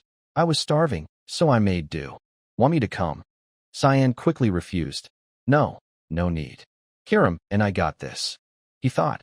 First time I've seen a normal person eat Emily's cooking and not die. You've definitely gotten stronger, Brian. Behind them, Emily beamed. He's eating so happily. Perhaps, after near-death experiences, Brian had developed extreme poison resistance. Brian asked, So we wait here? Cyan replied, No, take Nana and Emily to Grand. The words hit like a thunderbolt. Nana panicked. We're leaving. She ran to Cyan, sobbing. He patted her head, soothing. Sorry, kid. This place might be dangerous. Papa's worried, but I'll be fine alone. Cyan smiled. I'll come find you after. Count on you, Brian. Kiram, hoping for a break, trudged along, grumbling. Ugh, such a hassle. Back at the battlefield, Sarika was at a disadvantage. Most mist assassins were down, leaving her gravely wounded. She muttered, Damn, the more I look, the more disgusting this is. Before her, soulless zombies advanced slowly. The blood feast was his doing too? These marionettes have the same aura as back then, but stronger. It's him. Boris smirked smugly. Tired already? This is just the appetizer. Around them, zombies exuded thick, suffocating demonic energy. Serica thought, how can someone with holy power control zombies? Boris sneered, I've got plenty more to play with. Missed Assassin, the main course and dessert await.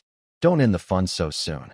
At his command, the zombies charged, their attacks relentless and powerful, forcing Serica to dodge desperately. They were like ravenous beasts, tireless. Serica countered with Mist Fury Voidblade. Hundreds of slashes tore through the monsters. Next, she unleashed Eightfold Blossom Void Dance, slashing down from the air. Finally, her ultimate technique, Slaughter Wave, obliterating all enemies around. Before she could rest, dozens of Boris's attacks rained down. He used Holy Spear Judgment. Hundreds of sharp spears descended, sweeping the battlefield mercilessly. Serica struggled to dodge, thinking, spamming high-level magic like this, how do I even breathe? And these marionettes too. A zombie lunged from behind, attempting a suicide bomb, but failed. With their overwhelming numbers, dodging everything was no easy feat. Serica panicked. Can they read my movements?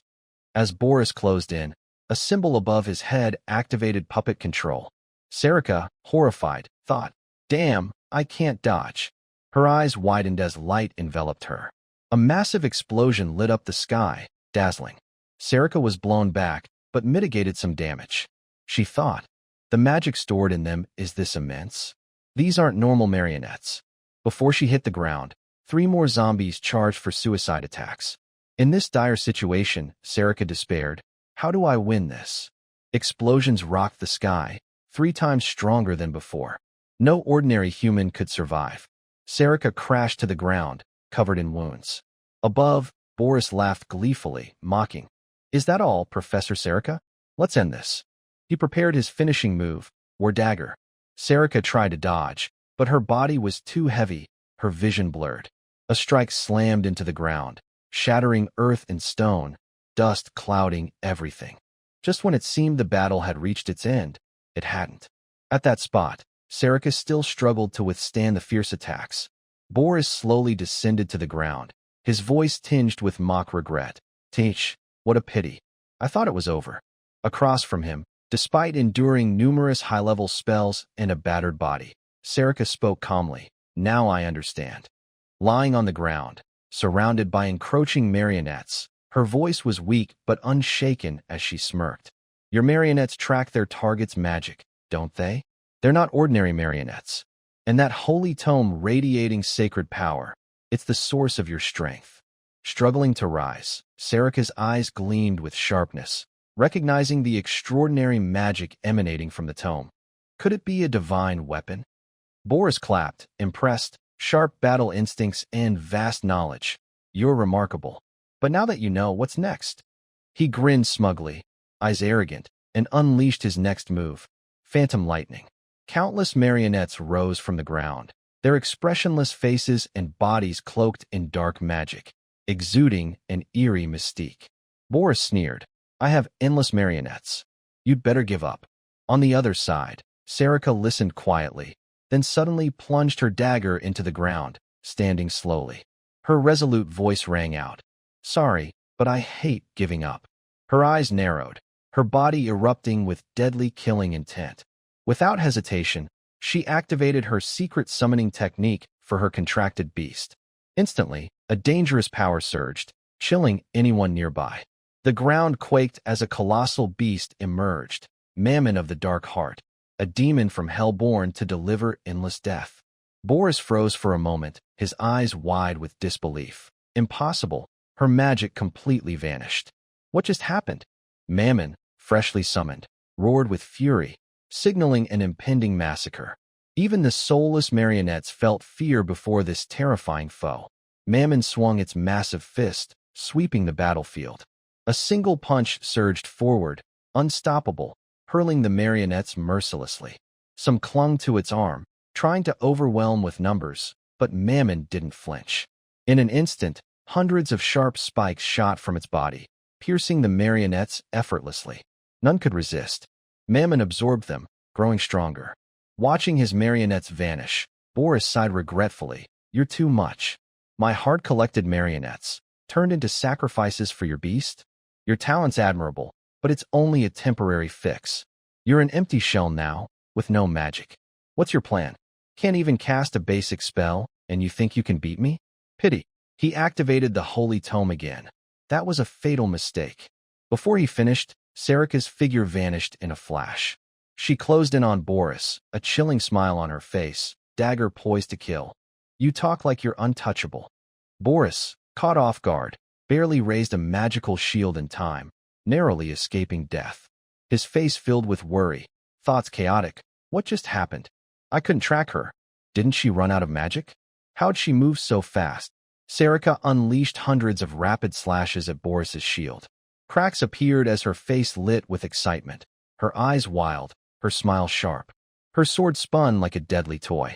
A powerful thrust shattered the shield completely. With her other hand, she threw a mighty punch. Checkmate, huh? The punch crushed the shield and its wielder. Boris was flung back, sliding across the ground. He struggled to rise, disoriented, but Sarika didn't let the chance slip. She charged, grabbing the stunned Boris, dragging him along, giving no time to cast. Boris cursed inwardly. Damn, what's happening? Sarika pinned him down, her sword raised to end it. But Boris wasn't so easily defeated. His hands cast a spell without chanting, Earth Thunder. Sarika gritted her teeth, furious. Damn, I got careless. Boris triggered an explosion, launching himself into the air, escaping. Without hesitation, he activated Holy Spear Judgment, preparing a counterattack. Sarika knew her lack of magic was a fatal weakness. If Boris prolonged the fight, she'd have no chance. Pouring all her strength, she charged, dodging his attacks. Each movement was perfect, like a true assassin. In a flash, she appeared before Boris, her smile deadly. Spinning midair, she delivered a kick to the stunned mage. A mage against an assassin gets wrecked. The flawless jaw kick arced perfectly. Boris crashed to the ground, causing a massive explosion, dust clouding everything. As the smoke cleared, Boris staggered up, dazed. Sarika descended from above with overwhelming force. This ends today, Boris. She aimed to finish it, but without the tome's protection, she might have won. She gritted her teeth. Damn, did the divine weapon shield him? We know too little about her. I thought she was just a Hecate devotee, but this fight shows she's at least Legion leader level. Fighting her now, I'd likely lose. Retreat's the right call. Suddenly, Sarika squinted, noticing something. Your blood. It's black? Are you from the Black Blood clan? I thought they were extinct. How's one like you still here? Boris wiped blood from his mouth, smirking. This is why I hate bleeding. He sneered. The marionettes and stones from the blood feast? The Black Blood clan created them first. Sarika froze, her eyes blazing with rage. So it was you. You orchestrated that massacre. Boris glanced at her, casual. Caught me, huh? Guess I can't work here anymore. Shame. He cast a spell to flee, but Sarika lunged to block him, her voice icy. Shut up. You think I'll give you another chance? You die here today. Mammon, having cleared the marionettes, loomed behind, its fists charged for a lethal strike. Boris, attacked from both sides, could only defend helplessly. Trapped. How could he escape? Hiskria fumed. What a troublesome woman. I forgot about that contracted beast. It turned my marionettes into sacrifices. Despite Sarika's advantage, her situation was grim. Nearly out of magic, she faced the tome's near-impenetrable defense. Without it, she'd have won. Suddenly, a slash tore through the space behind Sarika, making her pause, eyes wary. Who's that? Who just breached my domain? Does he have allies? Contrary to her guess, it wasn't Boris's ally. It was Cyan. Boris's face paled, panic rising. Why is he here now? Cyan charged, eyes blazing, gripping his demon sword tightly. This was a once-in-a-millennium chance he wouldn't miss. A devastating slash ripped through Hiskria's shield like paper. Now, Boris faced three fearsome foes, a frenzied, uncontrollable Sarika, Mammon, the beast that absorbed his marionette army, and Cyan, the demon sword's master with overwhelming power. An explosion erupted as their forces clashed, sending a massive shockwave. Sarika landed lightly, stepping over scattered debris, advancing. Kiram, walking alongside, remarked, "How pathetic." She bared her teeth in a sinister grin, shouting, Hiskria? Hiskria, clutching a wound on his arm, groaned. How did you find me? He frowned, puzzled. Why are you here? Kiram replied. My instincts are sharp. She stepped closer, smug. I can smell you. Approaching Hiskria, she said, especially the stench of hypocrites like you. Nauseating. Hiskria, irritated, snapped. I warned you. His eyes locked onto Kiram. You chose the wrong side. Kiram, annoyed and confused, glared back. As he spoke, Hiskria unleashed his ultimate divine spell, Seraphim. In the dim light, an eye appeared within a triangle.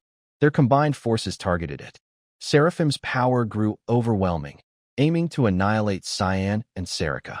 Both were thrown back, unable to withstand the spell's might. TCH, Serica cursed. Damn it! She shouted, Cyan. Cyan faced Hiskria alone. Hiskria, stunned, exclaimed, He's resisting the ultimate divine power? The chaotic battle left Hiskria incredulous. What power is affecting him? A demon sword alone can't endure this. He realized, Cyan, you're hiding something far more dangerous than I thought. The brown-haired man, observing from a distance, said, I'll assist you, Hiskria. He proposed, the demon sword's master is right here. We must eliminate him now. Hiskria replied, Stop, Boris. We're not strong enough yet. Cyan called out, Boris. Their clashing powers were evenly matched. Boris, panicked, gasped what? Cyan broke through the encirclement, lunging and stabbing Boris in the chest. Boris screamed in pain. Arg. Shocked, he said. He pierced Hiskria's barrier? This kid's too dangerous. Boris realized. The black bones eclipsing the sun, it must refer to Cyan. He fought desperately to stop Cyan. If he's the blade aimed at Lord Askel in the future, with Hiskria's barrier active, we must break him now. Serica, watching from outside, saw the dire situation and charged in. That's a terrifying magic surge. At this rate, Cyan won't hold. She prepared to attack, thinking, I need a plan before Mammon is destroyed. Cyan and Boris fought fiercely, neither yielding. Cyan used the deep-root void blade to end it quickly. Boris countered with Fire River, pushing Cyan back. Cyan braced with unyielding footing, resisting Boris's force. Seeing the disadvantage, Serica unleashed her secret technique, Demon Fusion, confronting Boris head-on. Cyan, in pain, called, Master. Suddenly, his eyes widened as a blinding light surged toward them. Serica blocked it, and an explosion erupted nearby. Serica's eyes burned with killing intent. You broke my mist domain? Is this the power of a divine artifact? She said. He escaped. The purification failed. Cyan shielded her. Why did you stop me? Serica, frustrated, retorted. Is that how you talk to your savior? Cyan looked at her. I'm the one who saved you. Serica snapped. What? Fuming, she thought. Where'd you learn that attitude? Cyan ignored her, checking his weapon. You okay, Kiram? She replied, I'll need a nap. Cyan recalled the fight. That pain, I felt it fully. But I endured. His voice turned serious. Time for the final battle. Serica, exasperated, said, What? Ignoring me now? Cyan added, Looks like that's the only way. The scene shifted to a bustling trade city near Brynjuluen. Alice pushed through the crowd, searching. She spotted Kundal in the distance. Can't believe it. Staring, she thought, he really came. They met and headed to a cafe to talk. Kundal said, It's been a while since I left the academy. Alice sat across. Honestly, I'm surprised too. Her eyes widened. You rarely leave. Kundal sipped his tea. Your letter prompted me. Things seem serious. Alice frowned, worried. Because I left the Knights? Kundal chuckled. Huh. I knew you'd forge your own path. Stroking his beard, he reassured. Protecting the family isn't that crucial. Askel and Linnell are the real concern. Alice, curious, asked, You know about Askel? Kundal, holding his tea, grew serious, partially. If Askel takes over the family, what happens? Alice lowered her head. The Empire's core talents are in the Knights of Light. He could lead the Empire's strongest army. Kundal nodded, exactly. And his close friend, my grandson Linnell, could co-lead the Knights. Alice's eyes widened, shocked. That's my biggest fear. So you think. Linnell, your grandson. Kundal mused slowly. One day, your brother Cyan asked me, "Do you want the Empire's prosperity or the family's honor?" He admitted, "That kid sees farther than us." I was too complacent about the future. Alice, stunned, asked, "Cyan saw something?" Kundal stood, "I don't know. But you should leave the Empire for a while." Alice asked, "Why leave?" He turned, warning, "A major upheaval is coming. I'll try to fix what I can, but nothing's certain." Alice whispered, "An upheaval?" Kundal's eyes were grave. "I mean a coup. Signs of a civil war for the throne are emerging." Nana was brimming with excitement about the world around her. She pointed at a fruit she'd never seen before. Then, she turned and pointed at strangers. "These people are so weird." Her words angered those of different races nearby. They glared at the oblivious girl. Sensing trouble, Brian quickly stepped in to apologize. "I'm so sorry. Please forgive the kid's words. We'll leave right now." The group hurried away, Brian's face etched with worry. "Nana, don't point at people like that. It's very rude." Emily, still cheerful, chimed in. "Oh, come on. What's the harm? That's how kids grow up. Every child's curious about new things." Brian sighed helplessly. "Drawing too much attention isn't good. Our top priority is reaching the safe house." "Ugh, you're too uptight, Brian. I bet people just think we're a normal family." At that, Brian's face turned tomato red, his mind clearly wandering. He rushed ahead to hide his embarrassment. "Let's go this way." "Huh, what's up with him?" Emily wondered aloud. "Wait for us, Brian." Meanwhile, Nana spotted something intriguing and wandered off in another direction. Neither Brian nor Emily noticed the kid had slipped away. At her safe house, Alice gazed out the window, bored and melancholic. She recalled Headmaster Kundal's words, "I'm talking about a coup. A civil war for the throne is brewing."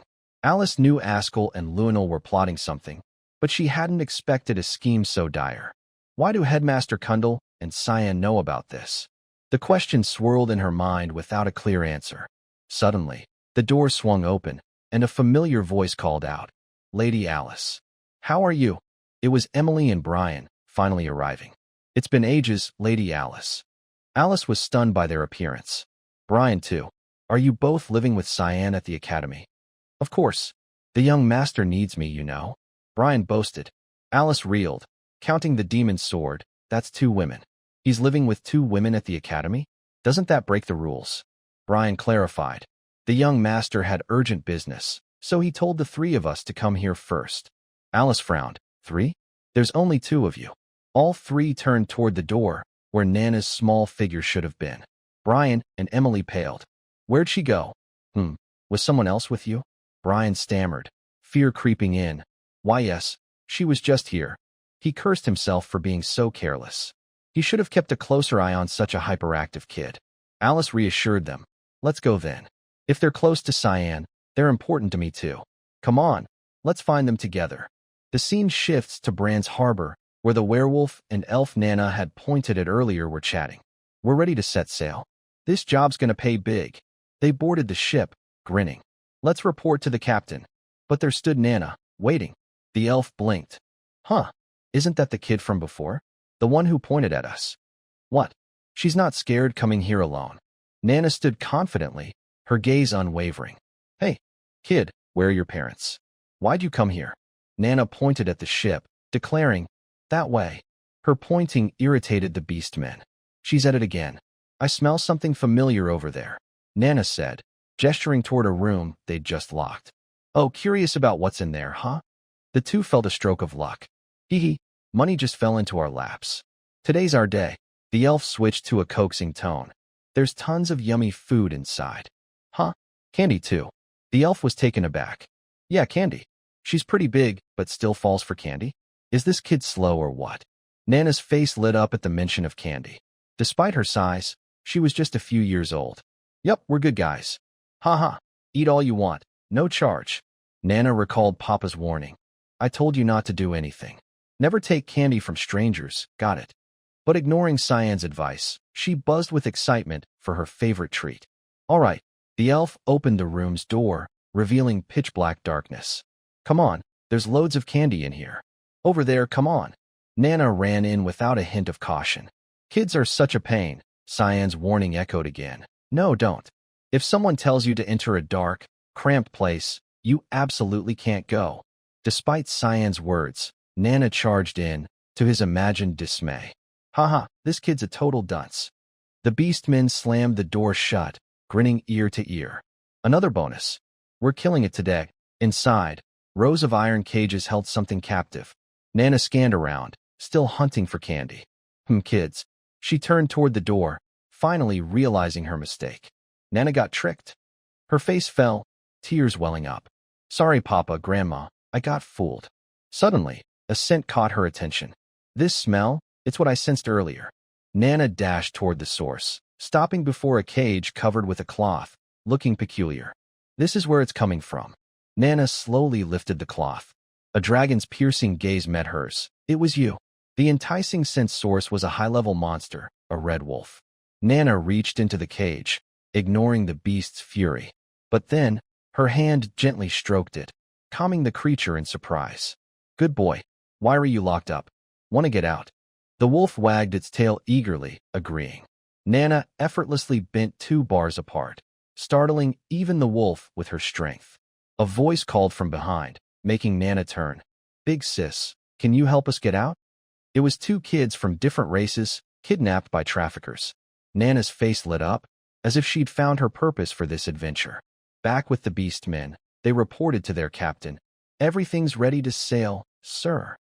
Great. Now we just hoist the sails and head out. He was Torino, leader of the Red Wolf Merchant Guild. A dwarf subordinate asked. We're negotiating on our own again this time? Yep. Maui's vanished out of nowhere, so the Gray Merchant Guild's done for. No more fees for him, meaning we'll make more than before. Torino said, petting his wolf. The younger the kids, the more the Gashilam Association pays. Once this job's done, you'll all get bonuses. The dwarf spoke again. First Umbooze, now the Grey Guild. I've got a bad feeling. Is this what they call women's intuition? The werewolf and elf gaped. You're kidding. You're a woman. Even onlookers wouldn't guess she was female. A real powerhouse lady. I say we stay cautious. The guild leader, confident in his beast, scoffed. No worries. We've got the champion wolf here. Just then, an explosion rocked the harbor where Nana was trapped, drawing everyone's attention. What the hell? My ship. From above, Nana leaped down with graceful ease. Who are you?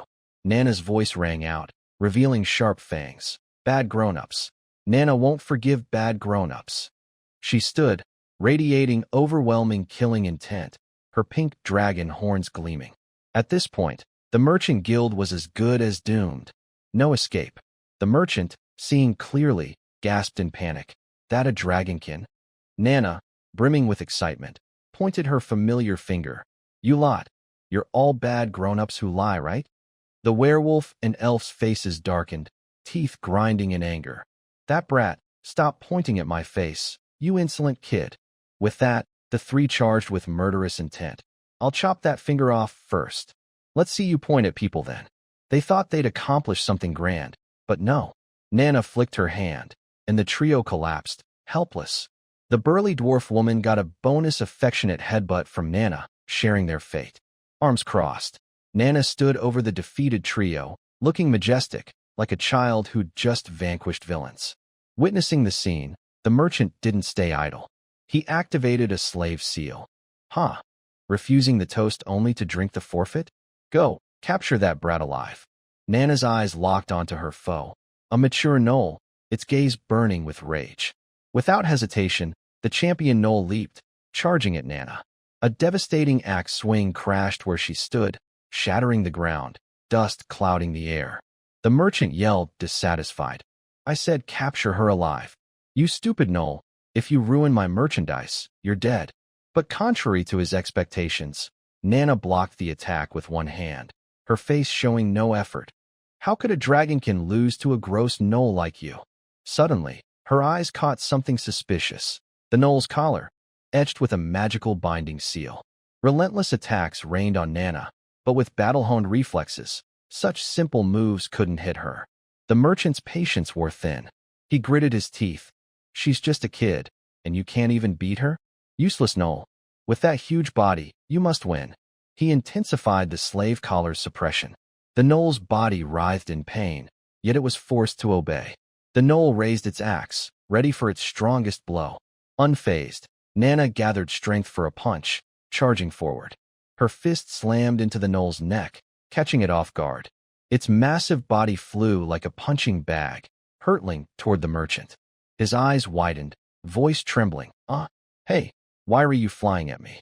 The battlefield was shrouded in dust, the outcome seemingly decided. The battle's noise was so loud that the city's residents heard it. Gods, what's happening over there? Brian noticed. Must be the kid over there. I sense a ton of magic from the harbor. He quickly explained to Alice and Emily. The group rushed to the harbor. We gotta hurry. If not, she'll cause a mess. Emily called. Wait for me. Back at the battlefield, after being slammed by his own beast, the merchant struggled to rise. Ugh, you damned brat. I won't let you off. He pointed at the knoll, ordering, Go kill that kid. Suddenly, his voice faltered. What? The collar's broken. Freed. The knoll turned to the merchant with hateful eyes, its killing intent soaring. It seemed it had endured much suffering. The knoll's hands slowly closed in on the terrified merchant. In that moment, he realized his fatal mistake. Nana watched as the villain's pained screams echoed. He paid for his deeds. After dealing with its captor, the knoll turned to Nana, its face cold and expressionless, advancing slowly. They faced each other, the story far from over. In a flash, Nana pulled something from behind her back. Even the enraged knoll was taken aback. It was a tiny knoll pup Nana had rescued earlier. I bet you're this little one's mom, right? It's been looking for you all this time. Look at this cute pup. The mother and child reunited joyfully, never expecting to see each other again. After their reunion, they began their journey home. Nana stood waving. Bye, tasty-smelling pup. To her, everything was food. Watching their happiness, Nana felt a pang of loneliness. I miss Papa. Suddenly, voices caught her attention. Thank you for saving us, big sister. The children she rescued from the ship gathered to express gratitude. Though she saved them, Nana didn't know how to help them further. These kids are too young to go home alone. Oh, right, she shouted, freezing the three beast men. You bad uncles over there. You're responsible for taking these kids home. Didn't you kidnap them?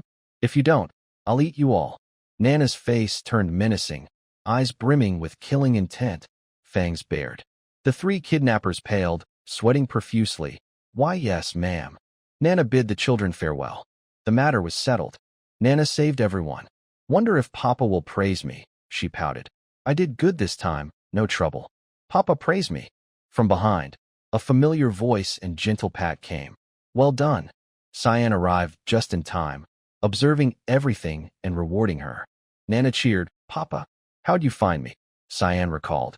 Your magic was radiating everywhere. Hard to miss. I checked the hideout first, but no one was there. You got lost somewhere. When I see Emily and Brian, they're in for it. He smiled. No matter where you are, I'll find you. I'm your Papa, right? Nana squealed. Papa's the best. Sensing her magic, Cyan marveled. Truly terrifying. As they talked, Brian and Emily arrived.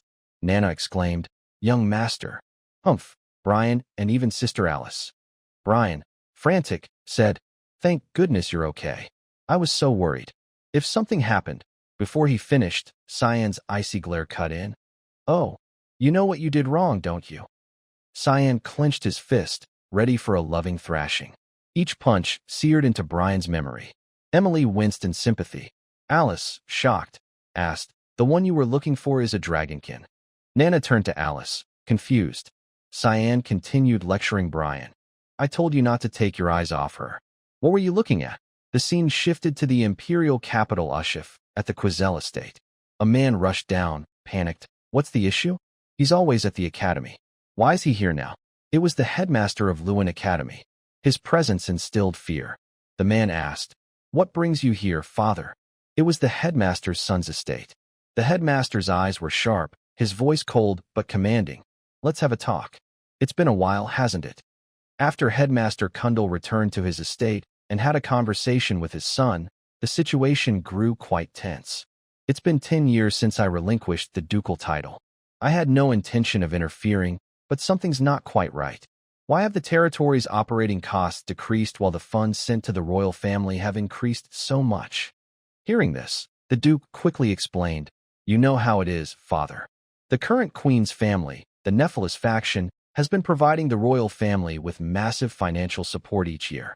If we fall behind in funding, our political standing will weaken significantly. In the end, they'll place their own bloodline on the imperial throne. That would be a serious problem. Don't you want Lunel to become the emperor of this nation? Enough. Headmaster Kundal slammed his hand on the table, resolute. He didn't want to hear any more from his son. Do you think that boy Lunel has what it takes to be emperor? The duke's voice lowered.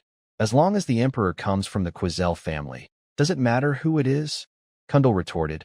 Oh, so it's like when you married off your late sister to the emperor? Is that what you mean?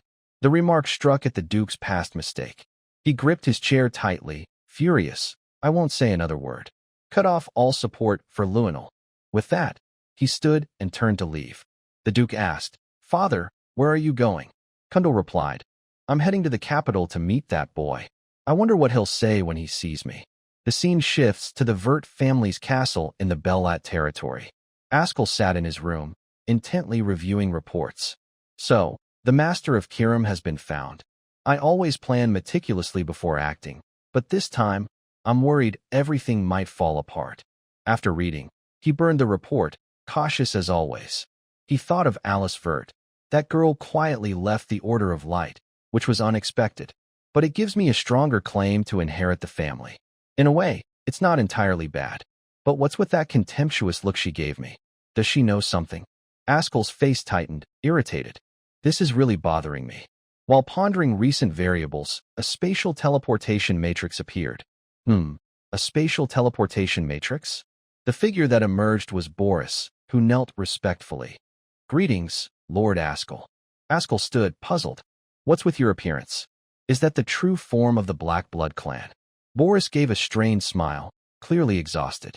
My apologies, Lord Askel. I'm ashamed to appear in such a pitiful state. Askel waved it off. Forget that. Who did this to you? Weren't you at Lewin Academy? Boris's voice was faint. It was your brother, Cyan. That kid chased me all the way here. A moment slower, and I might not have made it. Askel's eyes flared with anger. Cyan. But Boris continued. At the same time, I achieved my goal. He produced a crystal brimming with concentrated mana, the power of Kirim, found at the blood banquet. Boris grinned, triumphant. I've discovered who Kirim's master is. Contrary to Boris's excitement, Askel's expression darkened, furious. So it's clear now. Cyan is Kirim's master. That brat ruined all my plans, and I didn't even see it. Boris bowed apologetically. I tried to eliminate him, but I lacked the strength. Askel growled. No matter, I'll handle it myself. He recalled his past sword fight with Cyan. It won't be easy, but I still have a chance to win. Expecting Boris to agree, Askel was surprised when he objected. I think now isn't the time. Askel frowned. Not the time? What? Boris explained. Cyan has followers of the Black Feather deity by his side. Without careful preparation, facing him could be unpredictable. Askel asked, So what's your plan? Boris replied, First, follow the prophecy. The saint will guide you to where the holy sword Durand Dauk lies.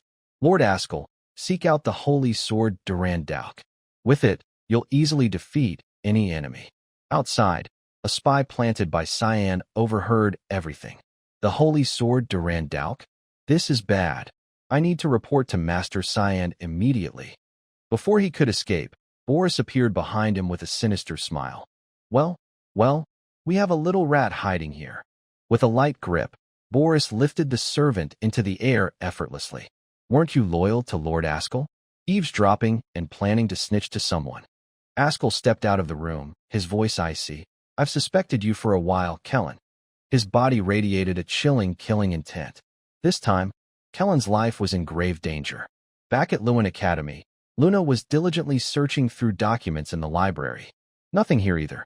That ancient book in Professor Boris's lab. The only clue was the text in the old tongue. If I hadn't been hit with that forced banishment spell, I could have learned more. She muttered, What I know is that there are only two authentic books in the ancient language, the Holy Scripture and the Arcane Tome. The one I saw seemed more like the Holy Scripture. But why would something like that be in Boris's lab? I can't find any useful information on its contents or purpose. Suddenly, Princess Erin appeared. Do I really have to search the forbidden archives of the Garum Council? Luna, what are you doing? Luna turned, casual. Lady Erin, you were so lost and thought you didn't notice me standing here? Erin replied, Oh, it's nothing. What brings you here? Luna asked, So, have you seen Cyan around lately?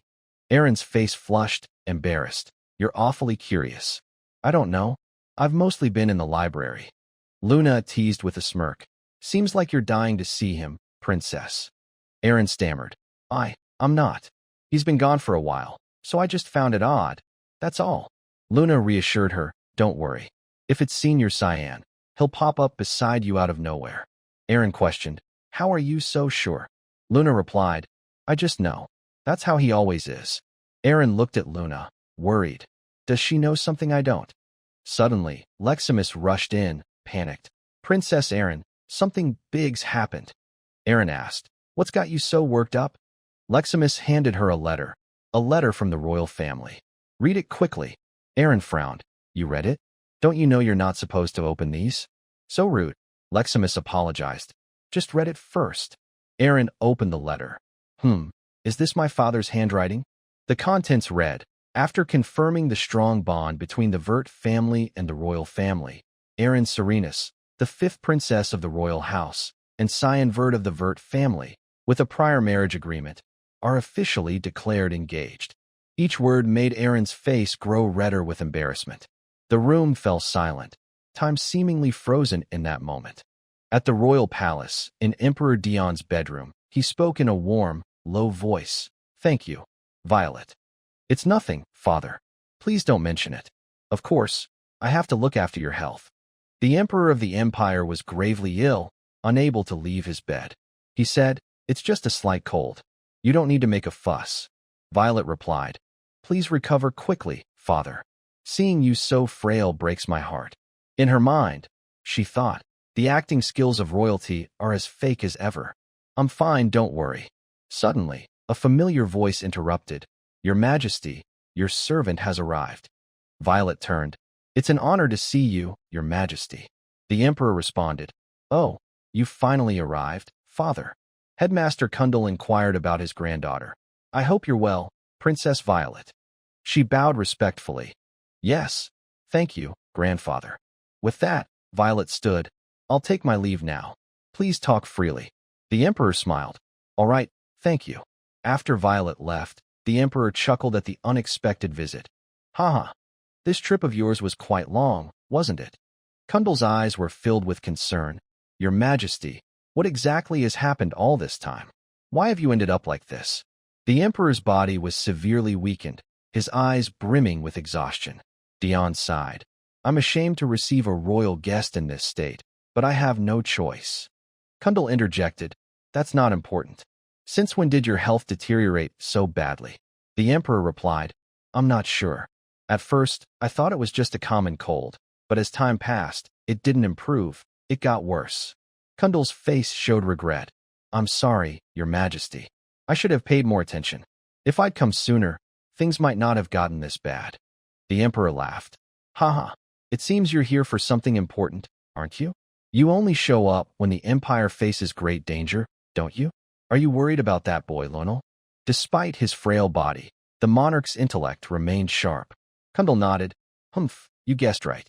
Before coming here, that boy was my only concern, but now the situation is far graver. The Emperor mustered his strength, forming a mana orb in his hand. You needn't worry, father. As long as I stand firm and uphold the kingdom's will, I won't let that boy cause chaos. Seeing the mana orb, Kundal grew skeptical. His Majesty has immense mana, but in his current state, it's extremely unstable. Not only is he weakened outwardly, but his core strength is severely damaged. The Emperor turned, weary. But now, there's something that worries me more. Kundal asked, what is it? How's little Erin Serenus doing at the academy? The Emperor was surprised. You thought it was something that serious? If it's about her, I'm at ease. She's an outstanding student, both diligent and talented. If things continue, she'll become an exemplary princess. You don't need to worry too much. Dion exhaled in relief. Really? That's great. She used to cry so much as a child. Hearing you say that puts my mind at ease. Ever since she met a boy 3 years ago, she's matured a lot. Kundal raised an eyebrow. A boy? You mean Cyan Vert? The Emperor nodded. Yes. I believe that boy will always protect Aaron Serenus in times of danger. That's why I decided to let them marry. Kundal sighed. Aren't you surprised? The Emperor smiled. I had a feeling. Ever since you recommended that boy for the royal dormitory, I knew you had some plan. Dion asked, what do you think of Cyan Vert? Kundal's face twisted in anger. That boy is truly deplorable. The Emperor blinked. Deplorable? Kundal continued. He skips classes almost all day, more often than he eats. I've never seen him read a single book. That brat is the worst student in my 50 years of teaching. Each word struck like thunder, making the Emperor think, did I make a mistake? But Kundal added, that said, to be fair, he's one of the most exceptional talents. If Cyan is with Aaron Serenus, no one in the world could lay a finger on her. The Emperor smiled, relieved. Well, that's reassuring to hear. But what exactly are you worried about? Dion's voice grew heavy. In truth, I fear that one day, the children I've sired will slaughter each other for the imperial throne. The scene shifts to the hallway, where Luinal waited for Violet. He spoke arrogantly. Hey, Violet, you just came from father and grandfather, right? Why is he here? Violet brushed past with a mocking smile. Who knows? Why don't you ask him yourself? Luinal's face darkened, gritting his teeth. Hey, Violet, I'm not done talking. She paused, sighing with disdain. You're truly pathetic. Luinal froze. Have you lost your mind? Are you declaring war on me now? Violet turned, her smile smug and noble. Of course not. Do you think I'd stoop so low? Someone like you isn't worth it. Luinal couldn't hold back. Violet, what the hell are you talking about? Before he finished, Violet's hand gripped his face, her voice cold and threatening. Oh? I thought you already knew everything. Or do you need me to spell it out? Haven't you been trying to kill off your siblings to secure the succession? Each word cut into Luinal's hidden secret. He panicked. Don't spout nonsense without proof. He swatted her hand away, resisting to mask his unease. Violet, I'll ask him myself. You'd better watch yourself. Violet stood there, her victorious smile proud. Looks like I've sided with Askel. Back at the academy, Aaron Serenus was flustered by the letter. What? I'm marrying Cyan. Why did father decide something so important without asking me? She hung her head, embarrassed. Luna said gently, if you don't like it, why not refuse? Aaron shouted, then softened. It's not that I completely hate it. Our families have to consider status. But at least father should have told me first. Suddenly, Leximus slammed her foot on the table, declaring loudly, I'll do everything to support this marriage. All this time, I've seen the princess's heart stolen by Master Cyan. She's been secretly pining for him. She continued, this is fate, or the will of the gods. Conquer his heart, milady. Aaron, mortified, leaped to cover Leximus's mouth, her face red as a ripe tomato. Stop talking, Leximus. That's too much. From the corner of the room, a familiar voice rang out. Leximus, why are you causing a ruckus in the library? It was Cyan, pointing disapprovingly. The library is a quiet place for reading. Why are you shouting? Can't you see the princess is embarrassed? Aaron dragged Leximus away as usual. Cyan and Luna stood there, puzzled. Huh? What's wrong with those two? Luna turned to him. Senior Cyan, do you like Lady Aaron Serenus? Cyan answered instantly. Of course not. He thought, my real age is over 40. Princess Aaron is just a kid. How could that even happen? The thought alone gives me chills. Luna pressed. Really? Then that's fine. She smiled, as if thinking she still had a chance. Cyan asked, what were you getting at? Luna replied, oh, the books I was reading. I'm looking for information about a book. Cyan asked, which one? Luna explained, the book in Professor Boris's lab, written in the ancient tongue. Cyan mused, I don't think you'll find anything useful here. If you want to know more about the Blackfeather sacred text, you'd need to check the Forbidden Archives. Even then, there's not much. Cyan placed a book on the table. Have you read this? Luna picked it up. The Chronicles of Swordsman Penelon? Isn't it just a travel journal? Cyan pointed to a passage. Here. A mountain covered in sand trees, where the beast defeated in the war between god and demon slumbers. A mountain steeped in ancient legend. He leaned close to Luna, making her flustered. A mountain covered in sand trees. Any ideas? Luna stammered. And no, not really. But what does that have to do with the sacred text? Cyan's voice grew low, his eyes sharp with killing intent. I'm not looking for the sacred text, but something that countered it in that war. The legendary book, one of the two rarest in the world, the arcane tome Lamy Haram.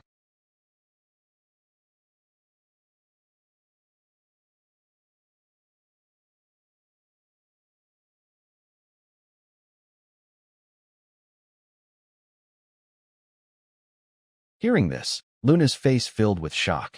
How does he know the names of the sacred text and the arcane tome Lemaharam? Only a handful of people know about them, even in the Garam Council. She quickly turned away, evading.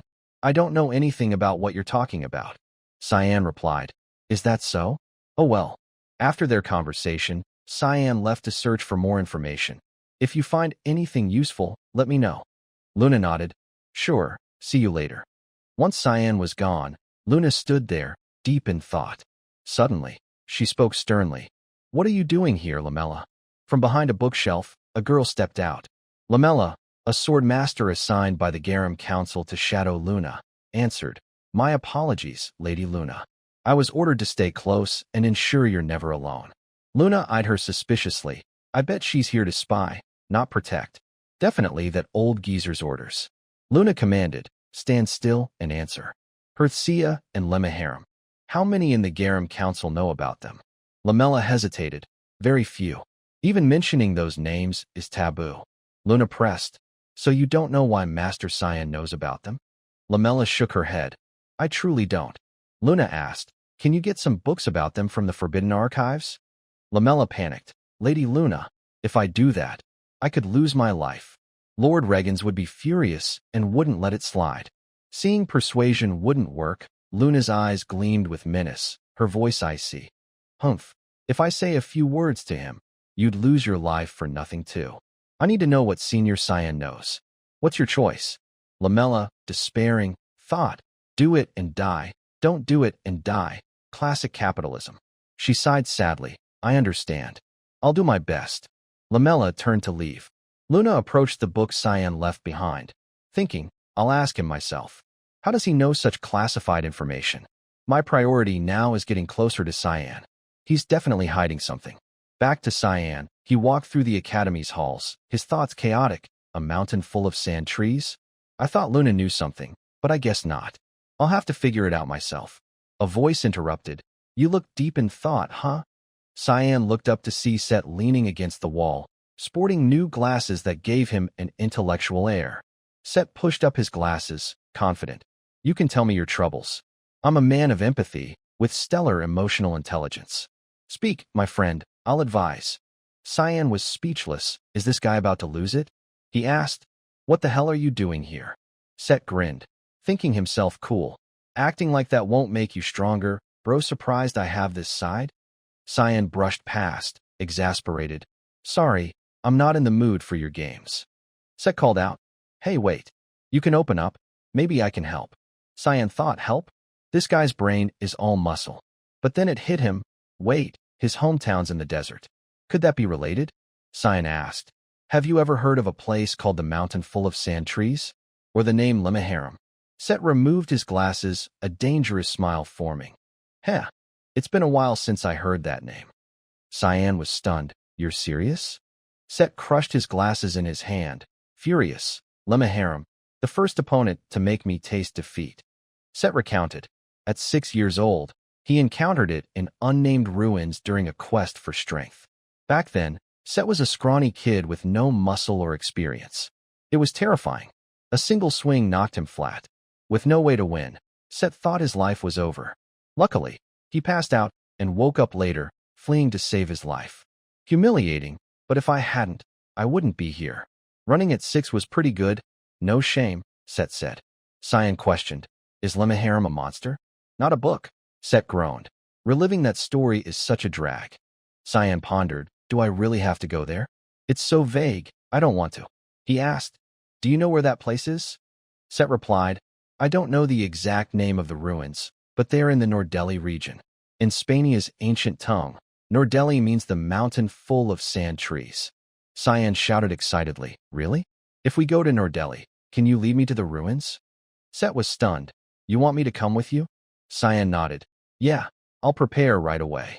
Set recalled his childhood, when his mother, the queen, comforted him.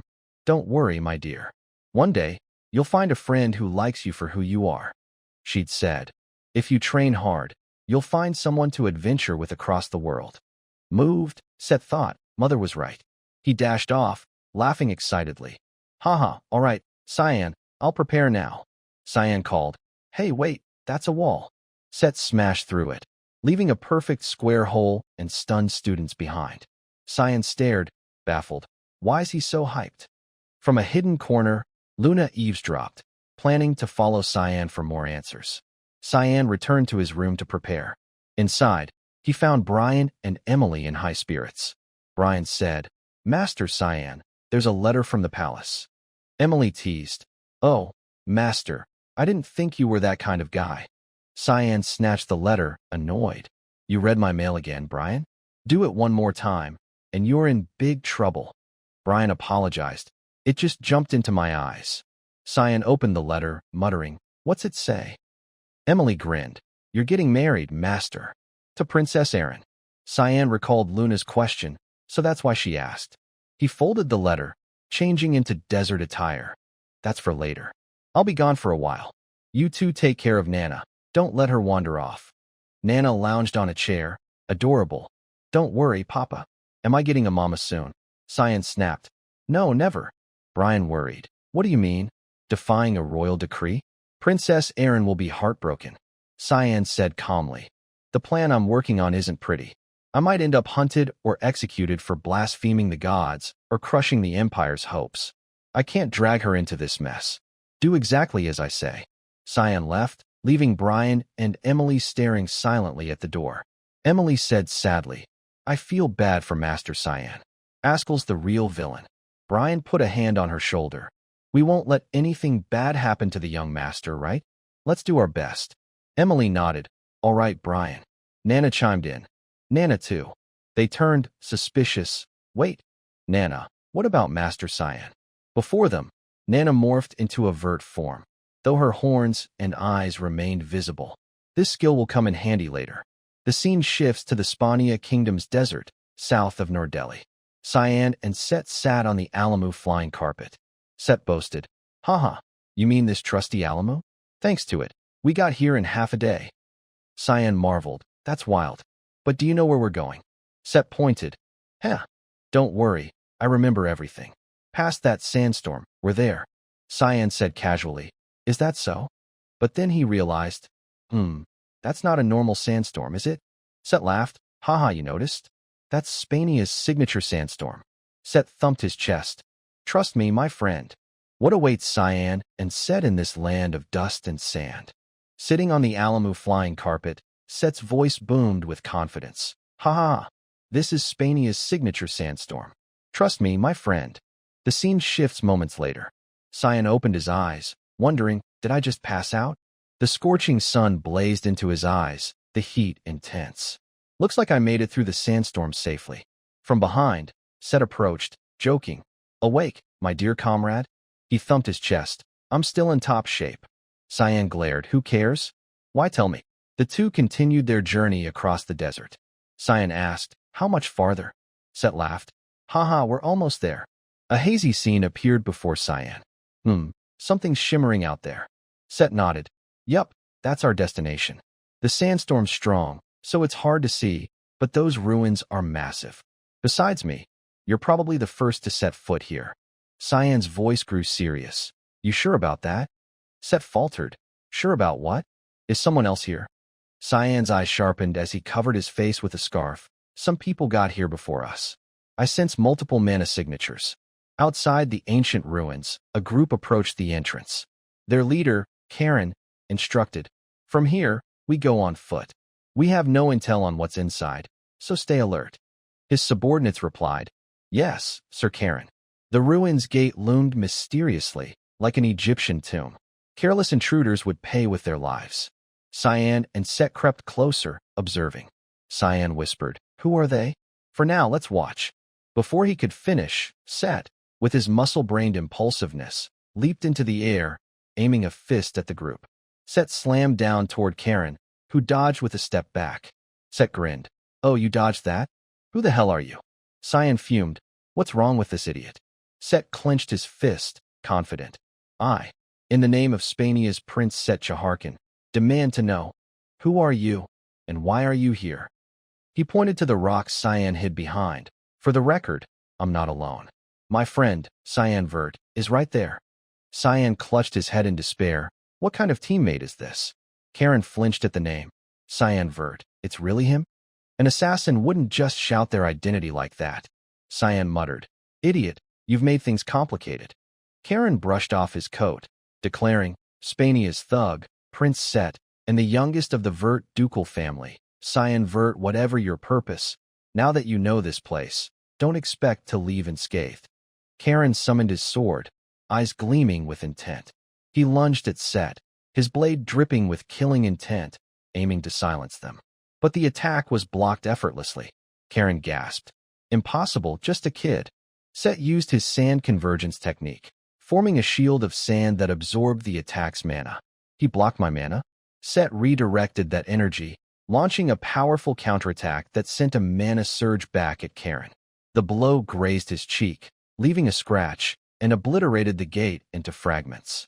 Karen touched the wound, thinking, "He countered with my own mana?"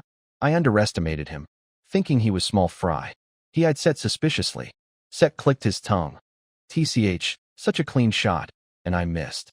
"Lame," Karen roared. "Arrogant brat." He turned to his men.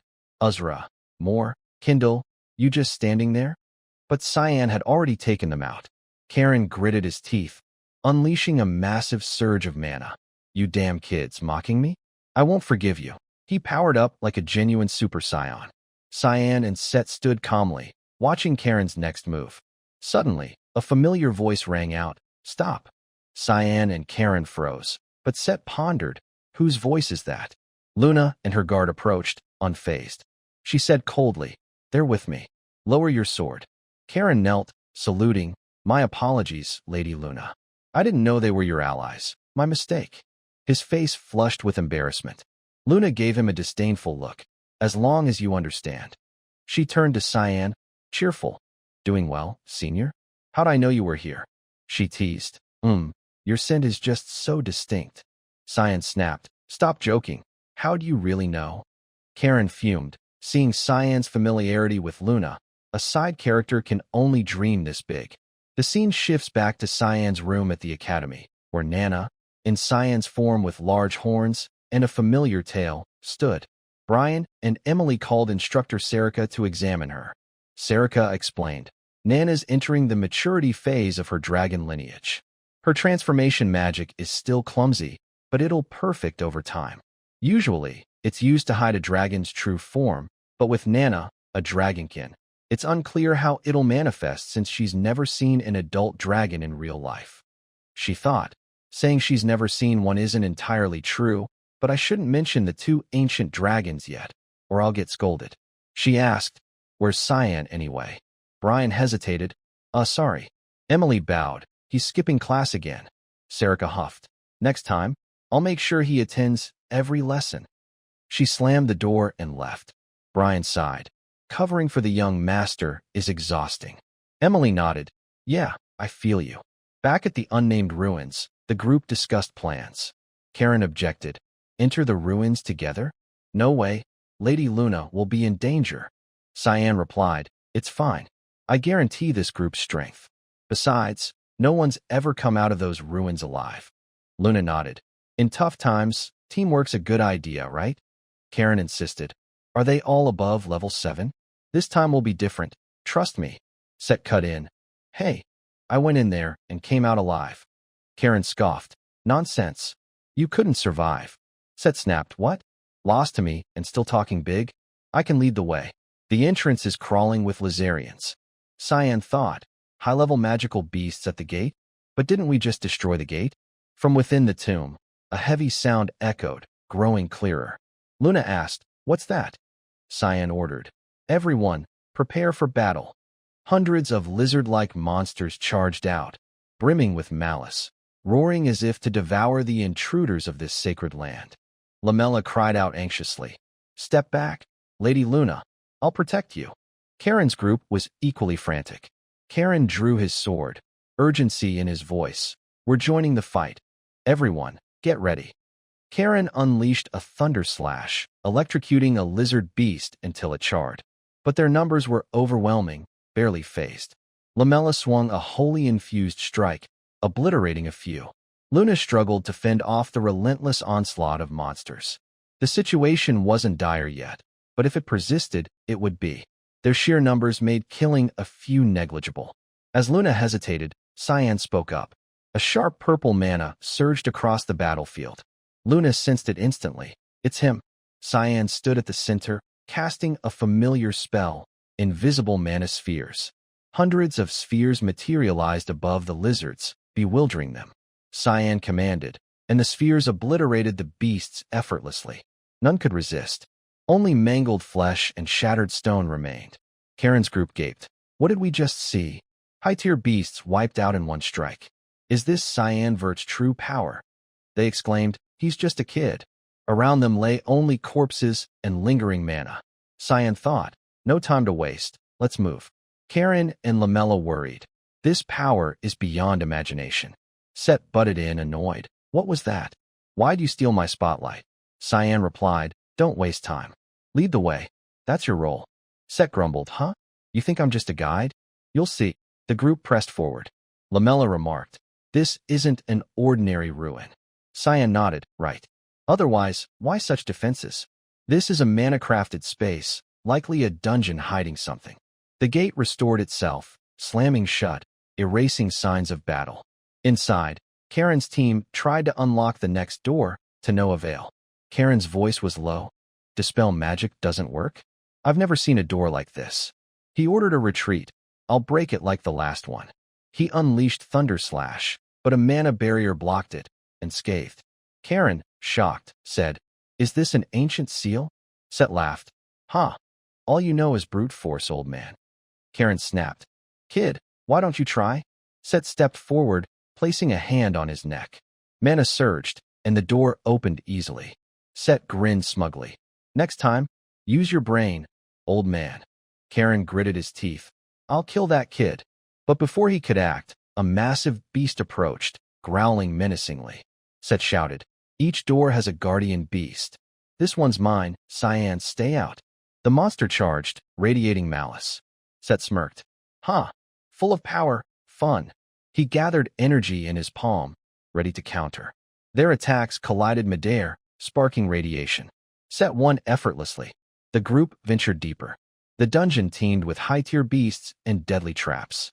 Luckily, Cyan caught Luna, saving her from peril.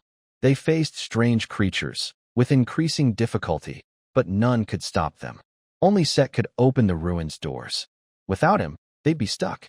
After a long trek, they camped for the night. Cyan and Luna sat by the fire, chatting. Luna asked, "The ruins react to Set's royal blood?" Cyan nodded. "They say the Saha Khan clan built this."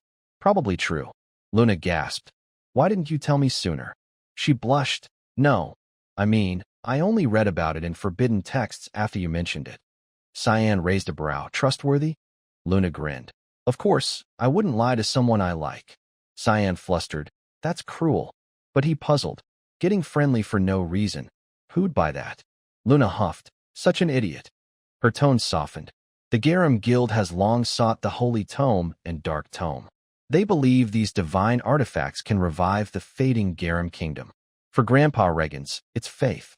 He thinks owning them will dominate the continent." Cyan smirked. "Control the continent? Tedious and delusional.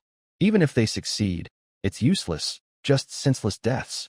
Luna's eyes sparkled. "And you? Why do you want the Dark Tome?" Cyan grinned slyly. "To sabotage. If their ridiculous plan exploits it, I'd rather be the wrecker for fun." His words stirred Luna, her cheeks flushing, smitten. "Then I'll help you." Cyan blinked. "What? Help me get the Dark Tome?" Luna beamed. "I just realized I want to." Her smile could melt anyone. Cyan mused. "Luna, you should sleep." She pouted. "Why?" "I want to stay with you." Cyan stood. "Then I'll sleep first." "You stay." He walked off, thinking, Why'd I tell her that? She's only 12. Gotta be careful next time. Luna fumed. Why's he so dense? Perfect flirting, but picks a 40-year-old geezer. At a distance, Karen seethed with jealousy. No chance for jealousy, you dumb old man. The next morning, they reached the final boss door, towering far above the others. Set opened it, voice low. It's been a while since I've returned here. The barrier dissolved, revealing the final chamber. At its center, a bizarre object floated, radiating dangerous miasma. Cyan asked, "That's Lemaharim?" Set nodded. "Yes, it's powerful. Be careful." Conflicting thoughts flooded Cyan's mind. Why doesn't it look like the Dark Tome? Before them was a demonic skull wreathed in miasma, not a book. Karen jumped in. "If you're scared, I'll go first." Cyan stopped him. "Wait, assess it." Before he finished, Lemaharim awoke. Luna warned, "Fall back.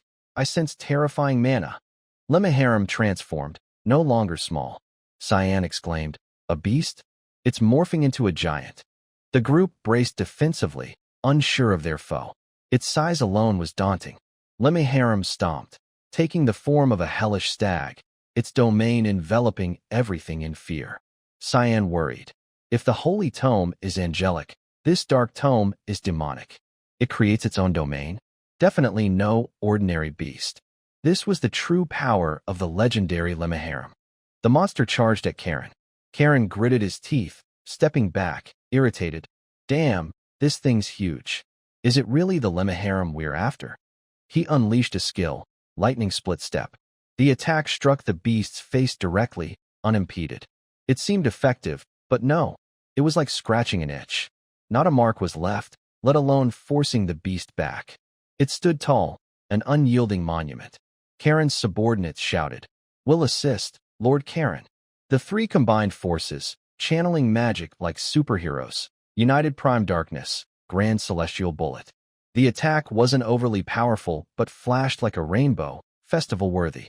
It shot like an arrow, slamming into the beast's stomach, eliciting a pained roar. After taking the hit, the stag-like creature dropped to its knees, the attack seemingly effective. Karen, thrilled and relieved, exclaimed, "It's down. Well done." Luna, from behind, cast a spell. "I'll pin it."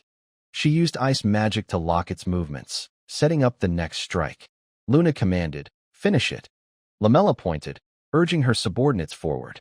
Nimble on the ice, Lamella closed in, ready to deliver the killing blow. Gripping her sword, holy energy glowing, her eyes burned with resolve. A powerful slash swept across the beast's neck, carrying terrifying force and radiant holy light. The battle seemed over, but the beast countered suddenly, swiping Lamella away. Danger lingered as Set attacked from another angle. He slammed his fist into the ground, unleashing sand vortex. A massive sandstorm enveloped the beast. Set, exhilarated, shouted, "Long time no see, Lemaharim. I'm here to finish our old fight. Today, I settle the score." The sand whirl raged, sharp as a grinder, ready to shred everything. This was Set's trump card. Luna worried for Lamella after the counterattack. Lamella, flung back, crashed near Luna, slowly sitting up. "I'm fine, Lady Luna. Lucky it's all sand here. City streets or rocks would have been bad." Luna sighed in relief.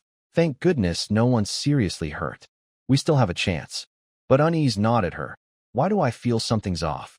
A woman's intuition couldn't be ignored. In the raging vortex, the beast's eyes blazed. It swung, dispersing the sandstorm effortlessly. The mana shield tore like paper. Set stepped back, still grinning but tinged with worry. "Huh. A true monster." It countered that spell. The beast charged Set, roaring deafeningly.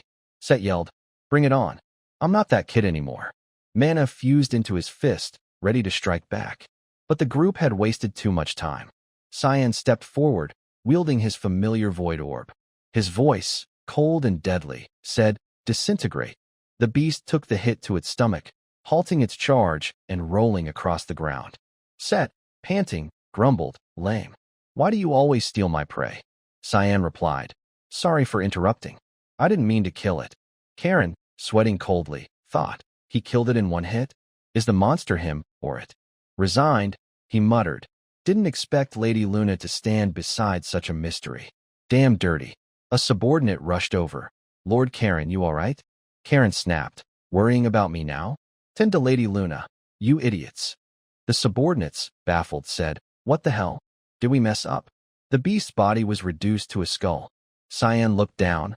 We've escaped the domain space. Seems it's over, but where's the dark tome? First time I fought this thing, so I don't know what's next. Suddenly, green flames erupted from the skull.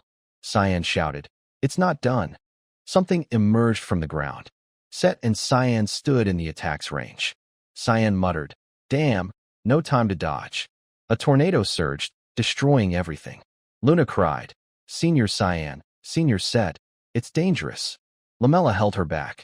Karen ordered his men to retreat. Cyan stood amid the tornado. The sudden attack left him unsure how to react. Debris swirled, converging at the room's center. Luna watched helplessly. Lamella, despairing, said, We're too late, Lady Luna. Even with young Master Cyan's skill, survival's unlikely. But Luna believed, No, Cyan's alive. She approached the rubble, ordering, Help me clear this, Lamella. Lamella hesitated. Lady, it's hard to believe, but trust me. Cyan and I are linked. I know he's in there. Just follow me. The scene shifted to Cyan, trapped in another domain space. He looked around. Another domain? Before him, the beast revived, muscular and more robust, its power overwhelming. Above a waterfall, an object was pinned by a spear. That must be this place's secret. Cyan assessed. A beast? Its mana's completely different now. He turned to Set. You okay? It revived without a scratch. But the sight stunned him. Set, charred and dying. Cyan thought he couldn't dodge.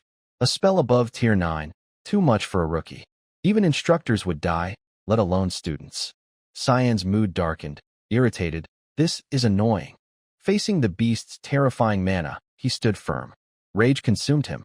Drawing Kirim, he snarled, You bark too much for a beast. Alone, he unleashed his full power. I'll carve that damn head off right here. Don't expect an easy death. I'm in a foul mood. A deadly smile spread across Cyan's face. They clashed like warriors, one with beastly might, the other an enraged demon. It had been ages since Cyan was this furious. He unleashed everything, no restraint. The beast's fate would be grim. Both sides clashed with full force, driven by a fierce desire to kill. No mercy remained. Cyan's mind burned with the urge to tear the beast apart to vent his rage. He unleashed his ultimate technique, Mist Blade Fog, dozens of slashes cutting through the monster, leaving it defenseless. Unrelenting, Cyan spun, striking relentlessly. His rapid chain attacks targeted critical weak points, making the beast roar in agony. With just a few simple moves, it collapsed with a thud, disintegrating. It couldn't resist. Thinking it was over, the beast revived, standing with a halting voice. You're the first human to reach here. Cyan narrowed his eyes, surprised. It speaks? But you'll fall soon. The beast roared. Killing me won't be easy. My body regenerates endlessly in this domain. Prepare to die. It grinned triumphantly, green flames flaring menacingly. But it chose the wrong foe. Before it finished, a void black orb appeared, blasting half its face. Dozens more orbs pummeled its body, leaving gaping holes. Gripping Kirim tightly, Cyan charged with a finishing blow. Mist Blade Fog struck, severing the beast's head in a flash. Its massive body crumbled into faint embers, revealing a small orb within, the spirit stone enabling its regeneration. The beast's fragments enveloped the stone, reviving. It gloated, Haha, useless. My body is immortal, regenerating infinitely. You can't win. You'll just exhaust yourself. Cyan replied, his icy voice startling the stag beast. I like your ability. Shall I keep slicing you into 100 pieces? Fun. Don't die. Regenerate again. The beast faltered, unnerved. It had picked the wrong demon to fight. Back with Luna, she and Lamella frantically struck the rubble trapping Cyan and Set. Their attacks hit hard, but left no mark. Lamella, frustrated, said, Our magic's useless. Are we stuck chanting forever? Luna, exhausted, replied, A barrier protects the ruins. We really can't do anything. She wished, if Set were here, it'd be easier. Footsteps echoed. Karen appeared. Lady Luna, glad to see you. Are you hurt? Luna answered, I'm fine. You okay, Karen? Karen, excited, said, I found an exit. Follow me. Luna cut him off. No, I can't leave. Karen, shocked, said what? This place could collapse any moment. You need to get out. Luna stood firm. I can't yet. My seniors are trapped in this rubble. If you won't help, go, Karen. Karen roared. No one survives that debris. Why are you obsessed with Cyanvert? Don't you care about us? Azra, Emo, Kinzel, all died in that rubble. He shouted. They died before my eyes. Are their deaths meaningless? I'll escort you out, unlike Cyanvert. I've followed you for so long. If you love someone, it should be me. No one cares for you like I do. Karen ranted wildly. It's fate. Why only now do I see? You're my destiny, a frog daring to chase a swan. Luna's eyes narrowed, her voice cold with disdain. Sure, I could say that to Senior Cyan, but not a vile creep like you. It's disgusting hearing sweet words from stinking garbage. Her words struck Karen like a blow. Lamella chuckled. But for a pervert, insults only fueled him. Karen growled. Laugh all you want. I don't care. If needed, I'll use force. Lamella pointed her sword. You've crossed the line, Karen. But he grabbed her throat easily, pinning her against the rubble. Don't interfere, Lamella. Dare challenge me? Crushing you is like breaking a cheap toy. He cast thunder pressure, electricity surging through Lamella, making her scream and collapse unconscious. Karen eyed Luna, his gaze crazed, smirking. All obstacles are gone. Just us now, Lady Luna. A voice rang out. Freeze, Karen. He looked around, toward a hole in the ceiling. Still survivors? Who are you? Show yourself. The voice replied. Show myself? Haha, fine. But you'll pay for your insolence. Karen's twisted smile hinted at trouble. The scene shifted to Set, waking in a strange space. Where am I? He scanned around. Why here? I only remember Lemaharam's attack, then blacking out. Am I dead? A voice answered. You're not dead. A tan girl with desert magic tattoos approached, perhaps a royal ancestor or deity. She said, Long time, Saha descendant. Set, wary asked, Long time? Have we met? Who are you? She smiled. Don't remember? I saved you as a child. No matter. I'm more interested in the boy with you. She grabbed Set's face. Lend me your body again. A deep kiss left Set flustered. What's happening? In reality, his charred body stirred, infused with her soul. Curse marks spread across him. On the other side, Cyan's battle with the beast raged dominantly. Eightfold mist slash. Dozens of cuts tore through its flesh. It couldn't endure, pleading, stop.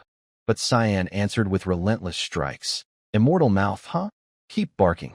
Cross mist sword technique, carved a cross on the beast's stomach, making it roar in pain. Its body split, revealing the spirit stone within. Cyan muttered, this again? He sliced through its body easily but couldn't break the stone. Hard as rock. I'm done. He formed a black orb. Wait, stop. Before it could protest, Cyan split the stone in two, ending the bloody ordeal. The beast didn't regenerate, crumbling to dust like a fallen sandcastle. Only a sheet remained in the dirt. Cyan picked it up. What? Just a page of the dark tome? All this for nothing. He thought. Kiram would have known if she were awake. Kiram, drained from battling Boris, slumbered eternally. Cyan wondered. When will she return? Why am I still in this space? I killed the beast that made it. Suddenly, Set charged, punching with murderous intent. Cyan dodged, shocked. Set? What's wrong? No, something's off. His man is completely different. What's going on? Back with Luna, the menacing voice from earlier revealed itself. Well, I didn't plan to interfere, but why are you trying to harm that child? If you can't give me a satisfying reason, today next year will be your memorial. A figure radiating crimson dark mana, akin to Cyan's, appeared. Its oppressive aura sent chills down spines. Karen slowly reached for his sword, thinking, this terrifying mana isn't like that guy before. He's far stronger. So, you're the real Lemaharam? Answer me. Karen's face dripped with fearful sweat, yet he believed he could overpower the creature before him. I'll subdue it and make it mine. Seeing this, Lemaharam replied softly, truly pathetic. It raised its hands, casting a technique. Instantly, Karen's arm froze, immobilized. What? His arm twisted backward, spiraling like taffy. The sound of shattering bones echoed like crushed styrofoam. Lemaharam stepped closer, voice cold. Is that how you answer my question? You think you can do anything with that pitiful strength? You're utterly crude. With a snap of its fingers, Karen's arm exploded, blood spraying. He clutched his stump, collapsing with an agonized scream. Luna stood frozen, watching the horror unfold. Lemmaharam continued, using mana to hurl Karen against the wall. The impact shattered it, dust billowing. A massive mana-forged hand pinned Karen, rendering him immobile. Finally behaving, huh? I'll ask again, what's your answer? Karen was crushed against the wall, his body like a fragile biscuit, ready to crumble. Regret came too late. All he could muster were pained cries, wordless. Finding the game dull, Lemmaharam mocked. That's your defense before death? Pathetic and filthy to hear. It unleashed the power of the giant, depraved hand Zaya.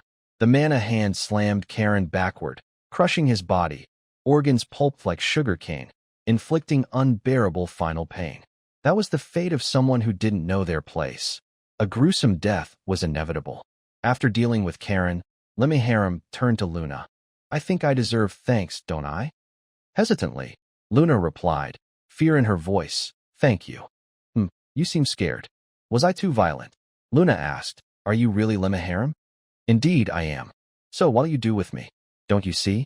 I'm just observing you. Luna's face showed worry and confusion. Just observing me? What's it plotting? Lemmaharam leaned close. I get it. Get what? Luna asked.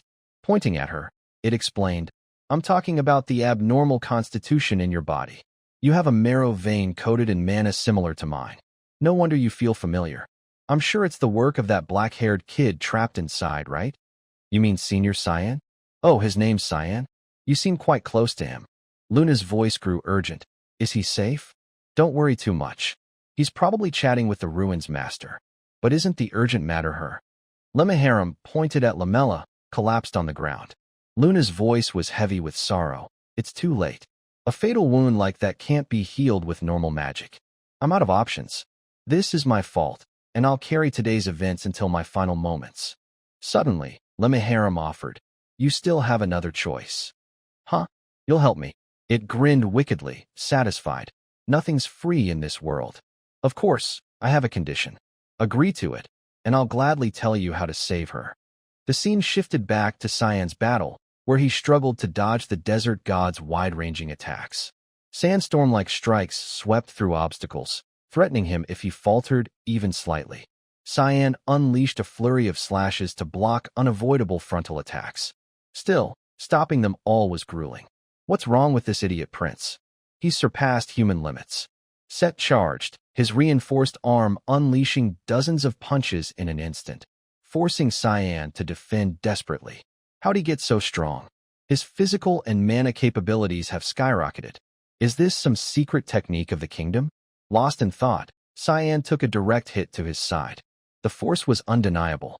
The desert god smirked triumphantly, finally landing a blow. Got you. Another punch followed, striking Cyan's other side, dealing heavy damage and pushing him back. Cyan drove Kiram into the ground, sliding backward, a confident smile on his face. He doesn't even give me a second to breathe. Just blocking is nearly exhausting me, let alone countering. And now he's flying around up there? From above, the desert god's voice boomed.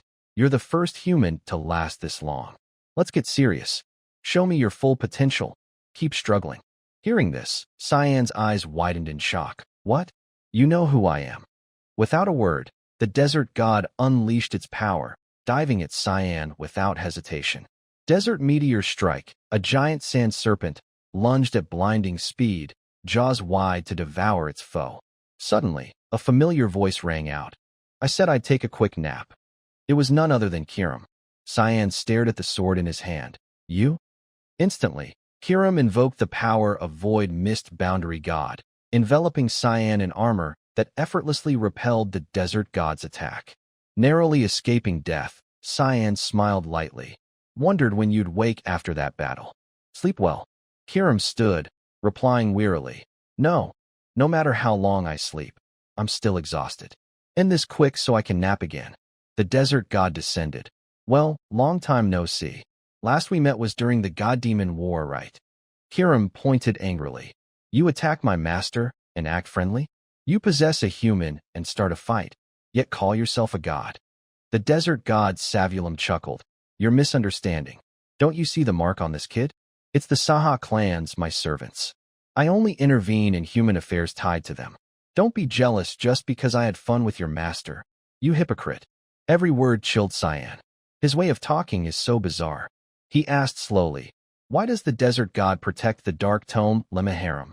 I don't protect him. I just rent him a room here. This was a temple built by my followers.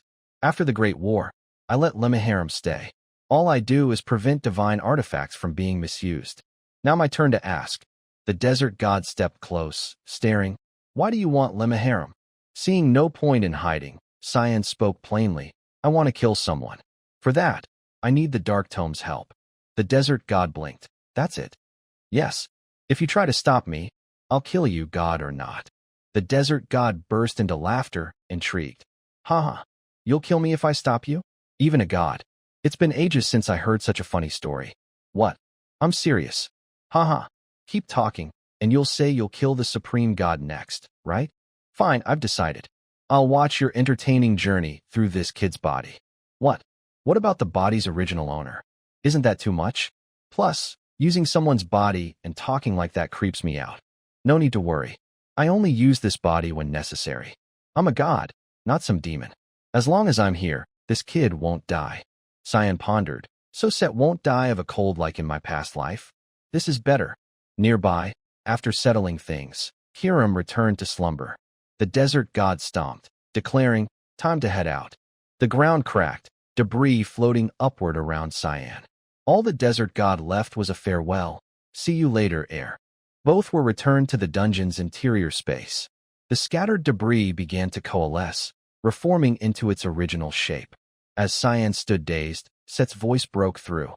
Hey Cyan, why are we here? Where'd Lemaharim go?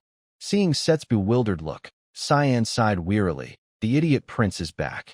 From behind, Luna and Lamella approached, calling out, Senior Cyan, you're back. Oh, Luna? You okay? Luna's face lit up. So relieved you're safe, Senior Cyan. I was so worried.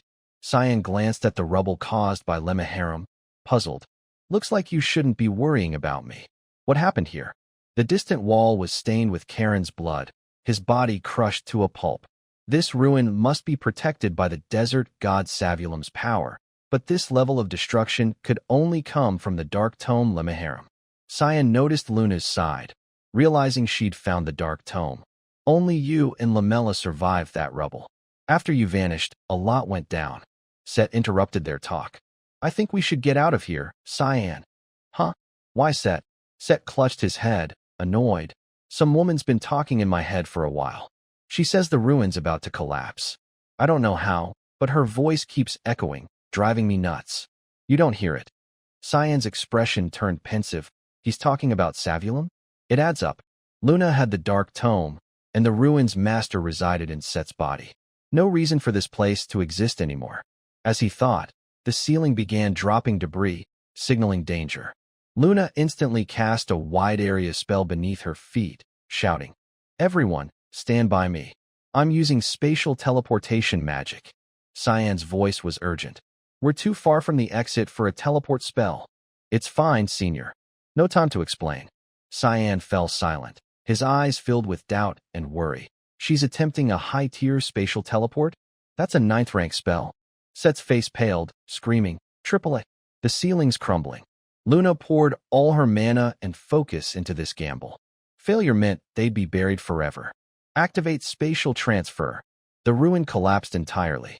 Without its divine protector, it was just a useless pile of rubble. The scene shifted to Cyan's dorm at Lwyn Nana Academy, where Nana had perfected her skill. Standing before a mirror, she beamed with excitement. Everything's perfect. She checked herself. No horns, no wings, no tail. I'm a perfect copy of Papa. Time to do it. A mischievous idea sparked in Nana's mind, and as Cyan, she strolled calmly to class. Classmates were stunned. What? Why's he here? Attending a lecture? Is that really Cyan? Suspicious eyes fixed on Nana, sitting nonchalantly in the middle of the room, oblivious. I've always wondered what Papa's day is like, so today I'll live as him. Papa studies with so many friends. It's awesome. The teacher's great too. So cool. Her antics left me speechless. Up above, Princess Erin Severus saw Cyan. Speechless, her face flushing with embarrassment. Leximus, beside her, chimed in. Could young Master Cyan be here for the lecture? Princess Erin, is he ill? Erin didn't reply, her mind racing. What should I do? I really need to tell him about our engagement. The class ended peacefully. Nana walked down the hall, brimming with excitement. Ha! No one recognized me. Too perfect, she shouted, heedless of onlookers. Cyan's return to the academy might make him the class clown. Posing as Cyan was far more fun than watching through a window. For a child, being cooped up in a room was stifling. So this is Papa's world. It's so fun. Off to the next class. Suddenly, Instructor Sarika appeared behind Nana. Voice icy. What are you doing here? Nana turned slowly. Instructor Sarika. Humph. Think you can fool me, Nana? You thought prancing around like this wouldn't get noticed? Nana's face paled. I'm caught. Sarika leaned in. Voice menacing. Lucky for you. Headmaster Kundal's at the royal palace, so you're safe for now. What if someone else caught you? You know this doesn't make me happy. Nana's eyes welled up. You're so scary, Instructor. I'm sorry. Abruptly, a familiar voice interrupted. Excuse me. It was Princess Erin Severus. I need to talk to him for a bit. Got time. Sarika's eyes narrowed. Oh no, why's Princess Erin here now? Unlike Sarika, Nana saw a lifeline. She grabbed Erin's hand. Let's go. Dragging the princess eagerly. To your room, princess. Erin, shocked by Cyan's odd reaction, stammered. Wait. He wants to talk in my room? Leximus, behind, egged her on. I won't return to the room today. Good luck. A teleportation circle activated, returning them to the desert kingdom. Luna's body gradually appeared post-teleport, followed by Cyan and Set. Even debris caught in the spell landed, kicking up a dust cloud. As the dust settled, Cyan spoke softly. We really escaped? Guess so, that was close. He glanced at the teleportation circle, didn't expect her to pull off a 9th-rank spell. Luna's too skilled to underestimate now. She sighed, exhausted from the high-level magic. What a relief. Honestly, I wasn't sure I'd succeed, but we're alive thanks to you, Lady Luna. Don't move too much yet, Lamella. Rest. We'll head to the nearest city. Cyan turned to Set. Know where we are, Set? Of course. This is a place I know well. Nordeli, City of Outcasts. From the city, people hurried out, confronting Set. Why are you back? A group led by an elderly man, Elder Banti, and 3 middle-aged men approached, visibly fearful and wary of Set. Set laughed heartily. Ha! Long time no see, old man. But unlike Set's friendliness, Nordeli's people feared him, showing no warmth. Stay away. It's been 6 years, Prince Set. That time let our people overcome a painful past and rise again. Please, spare this old man and leave. I beg you, don't take the peace we've fought for. Set's face was filled with astonishment. Huh? Aren't we pretty close? The elder trembled, pointing at a young man behind him. Do you remember who this is? Set replied casually, unbothered. Of course not. Why should I? That's my son Ago. When you were a kid, you broke his 2 front teeth because you wanted to spar with him. Wait, that was just kids fighting. Because of that, my son still hasn't married. And every time you came here, you destroyed our village well, leaving us struggling without water. Even innocent walls were smashed for no reason. Why did you do that? Instead of denying it, Set confidently answered, because they got in my way. Why not use doors? Hearing the havoc Set caused, Cyan and Luna sighed helplessly. He's been pissing people off since he was a kid. No wonder they call him the Wrecker Prince. Guess we're not resting here. The elder and villagers firmly opposed. Please leave. We can't let you in. As he spoke, Set's body was overtaken by the desert god again. Humph, I can't let this slide. Curse marks spread across the foolish prince's body. Luna, witnessing it for the first time, was shocked. Cyan, already used to it, sighed. Her again? Set's face lit up with a grin. A woman's mannerisms in that muscular body look ridiculous. This child is my chosen. I won't let you treat him harshly. The elder, confused, stammered. What do you mean?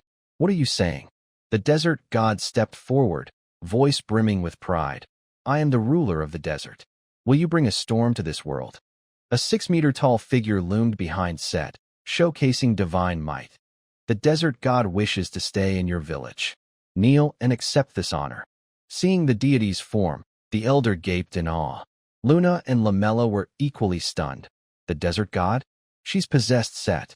Cyan maintained his bored expression, a drama-loving goddess and a dumb prince. Perfect match. The desert god released Set's body, her mana fading.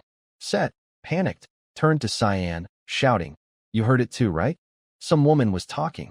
Cyan pointed at the villagers. "Yeah, thanks to her, we can stay." Set, confused, saw the elder and others kneeling. "Please forgive us, desert god." Back at the academy, Leximus closed the princess's door, thinking, something good's happening today. Good luck, princess and young master Cyan. Inside, Erin Severus didn't know the Cyan beside her was fake. Flustered, she thought, what do I do now? Nana, carefree, chirped, "I'm so happy." Instructor Serica's scary, right? Suddenly, Erin sensed something off. She glanced at her hand, still held tightly by Nana. Her heart screamed, a mix of joy and shyness, her face burning, heart racing. "What's wrong? You okay?" Erin froze as Nana touched her forehead. "No fever." "Hungry, princess." Snapping out of shock, Erin stepped back. This is too much for a young girl. Wait. They stared in silence, Erin's mind chaotic. Damn, I just rejected him. We're engaged, I shouldn't act like this. Seeing Nana's innocent face as Cyan, Erin couldn't hold back. No more running. "I have to tell him today," she weakly shouted. "Our engagement. What do you think of it?" Contrary to Erin's expectations, Nana answered recklessly. "It's awesome. I really like you, princess. That's why I love this marriage." Erin's face softened. "Is this what I've been waiting for?" "Really? Totally. I like you more than candy." Erin didn't suspect a thing. A dream? Cyan likes me? I never dared imagine this. Tears of joy welled up. I really like him, don't I? Amid her emotions, Erin noticed something. "But, Cyan, since when do you have a tail?" At that moment, the headmaster's carriage returned to the academy after a long trip to the palace. "I've been gone so long. The academy feels foreign." At the gate, he sensed Nana. This aura's draconic? No, something else has infiltrated. Inside the princess's room, the two were unaware of the looming danger. Erin's face darkened, realizing. "So that's it. You're not Cyan. You're Nana using transformation magic, right?" Caught. Nana sat silently.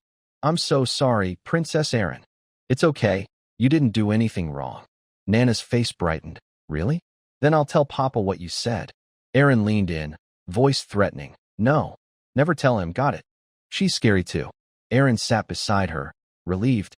"But I'm glad. You helped me realize things I'd forgotten." "Huh? What's that?" "If you promise to keep it secret, I'll tell you." Nana eagerly pinky swore. "I promise." "All right. Can you turn back into Cyan?" "Sure." Nana transformed again, mimicking Cyan's appearance, but with a child's demeanor. "I'm perfect, right?" Erin clapped. "Amazing, Nana." Hee. Suddenly, Erin's face flushed, ready to confess. "I really like you, Cyan." Nana's eyes widened. "Now I see my true feelings. I fell for you the first time we met. I know I'm a burden to you, nothing more. But I've worked hard to be worthy of standing by your side. Please don't vanish without a word. Can you stay with me forever?" Her heartfelt words lifted a young girl's first love burdens. Wiping tears, Erin pleaded, "Don't tell Cyan what you heard, okay, Nana?" Nana looked up, distracted. "What's wrong, Nana?" "Something's coming, princess. We're in trouble. Someone super strong is here." Outside, Headmaster Kundal reached the princess's room, blocked by Leximus. "You can't enter now, Headmaster. The princess is busy." Kundal's face darkened, voice cold and authoritative. "No place in this academy is off limits to me. Step aside." Leximus, trembling but resolute, stood firm. "If it's urgent, I'll relay your message. Please leave." Kundal placed a hand on her shoulder, casting a small spell. "I don't have time." He gently pushed Leximus aside with magic, strong enough to move her, but not harm. His other hand used basic wind magic to fling open the door without breaking it. His mastery of magic was terrifying. Seeing Kundal barge in, Erin shouted, "Headmaster Kundal, why are you here? What's this about?" "I'm having a private talk with my fiancée." "Leave." Even a princess is just my granddaughter. You can't fool me. Step aside, Aaron. That's not Cyan. He fired a light magic spell at Nana, merciless. Aaron shoved Nana aside, dodging the attack that obliterated a chair. If it hit, Nana would have been done for. Aaron yelled, "Run, Nana. You can't beat him." Nana's face was frantic. Okay, but escaping a master mage was impossible. Think you can flee? Nana dashed to the window, shattering it. Kundal grabbed her, lifting her effortlessly. Think this is a playground? My academy isn't for monsters like you. You'll pay for your foolish choice. His hands glowed with holy energy, ready for a swift killing blow. A high-level holy spell, the sacred spear of Connie's, was unleashed by the headmaster, striking Nana directly from above. The attack hit her head-on, her face twisting in pain as her consciousness faded rapidly. Meanwhile, at Cyan's training room, Brian and Emily heard the shockwave from the headmaster's attack. That thunder outside is loud. Brian suddenly felt a chill. That's not thunder, is it? What is it? They rushed to Nana's room, flinging open the door. Where's Nana? Brian sensed a massive surge of mana from outside. He grabbed his coat and dashed out in a hurry. Where are you going? Emily asked. To find Nana. She's definitely tied to that explosion. A bad feeling grew, chaotic thoughts flooding his mind. Don't let anything happen to her, Nana. Outside, the rain grew heavier, dark clouds blanketing the academy. The headmaster relentlessly attacked Nana with magic, showing no mercy. Nana struggled to dodge while maintaining Cyan's form. Kundal's eyes narrowed, irritated. It took a direct hit from a 9th-rank spell and still moves like that? This thing is on a different level from ordinary dragons. The ground beneath Nana cracked and rose, launching her skyward. From both sides, stone slabs converged to crush her, leaving no escape. A massive explosion erupted midair as the slabs collided, seemingly shattering everything under the headmaster's overwhelming power. But the fight wasn't over. Kundal was stunned by Nana's resilience. Impressive. Is your body possessed by a god or something? Nana strained against the crushing stones. A normal person would have died 10 times over. You're neither dragon nor human. Why don't you fight back? Kundal withdrew his magic. Are you mocking me? Or waiting for something else? Nana collapsed, her voice weak. You're not a bad person. Nana won't attack good people. Kundal, surprised, asked, how do you know that? I can smell a gentle scent from you. Nana recalled instructor Sarika. My teacher taught me to only use my power against bad people. Kundal's hands glowed with holy energy, his voice booming. Interesting. Tell me about this teacher. Is it the one who brought an impure thing like you into the academy? I'm curious who'd dare. His body radiated multiple 9th-rank spells. He could obliterate the academy in one strike if he wanted. Nana gritted her teeth, her body revealing dragon scales and dark mana. Nana's not bad. Papa said I'm a good girl. Her wings, tail, and claws shed their disguise. Against a master mage like Kundal, she had to get serious to survive, let alone win. Kundal fired a powerful spell, Stellar Judgment, grazing Nana and pulverizing the stone pillar behind her like mere splinters. He redirected the attack. You won't escape. Another Stellar Judgment shot toward the fleeing Nana. This time, escape seemed impossible. Nana mustered all her strength to deflect it. I can't take any more. She pushed the attack aside, shattering the ground behind her. Seizing the moment, Kundal closed in. His hands unleashed a close combat skill, Giant's Kick, mimicking a giant strike, hitting Nana's face dead-on. The force equaled hundreds of MMA kicks. Nothing could withstand it. Nana's consciousness faded, blood spilling as she collapsed after the critical hit. From her room, Princess Erin witnessed everything, pounding on Kundal's barrier. No. She'll die. Leximus, behind her, said helplessly. It's no use, Princess. We can't break it. It's the headmaster's barrier. We're just kids. How can we? Erin's face darkened, an idea forming.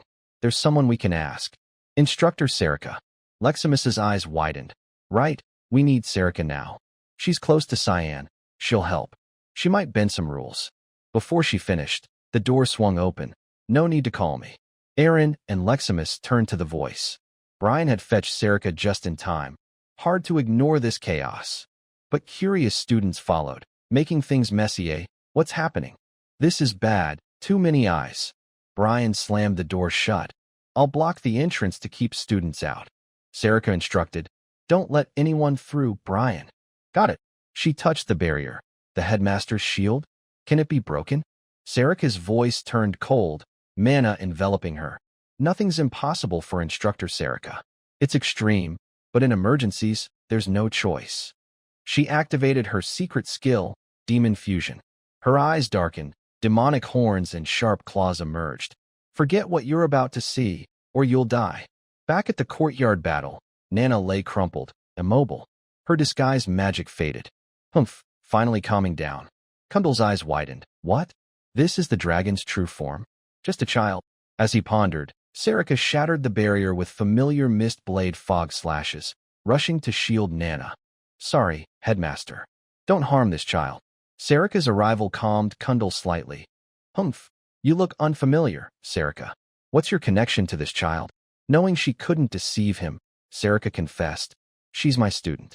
I'll take full responsibility. Nana, barely conscious, whispered. Instructor Sarika. Kundal roared. This isn't about responsibility. Step aside. Despite her strongest form, Sarika knew she was no match. I can't, sir. Nana's voice interrupted. Nana's sorry. Struggling to sit up, battered, she said. Nana's not bad. I did wrong, so I'll take the punishment. Please don't scold Instructor Sarika. She sobbed under the pouring rain. A child's ultimate weapon. Seeing this, Kundal recalled young Alice Vert crying similarly. It stirred his heart. He looked down. It's pouring today. Turning to leave, he said, the child's badly hurt. Get her treated. Sarika, meet me in my office later to discuss. Sarika, shocked, bowed. Thank you, headmaster. He replied, face stern. Too early for thanks. We still need to discuss how you'll take responsibility. The scene shifted to Cyan, at a lively festival. Someone sat on a grand throne, garishly made up. What's going on? Below, the crowd cheered. The desert god has descended. Summoned through Prince Set. Hooray! It was Set, adorned with makeup and lipstick, looking like a total creep. What the hell's happening? It's blinding.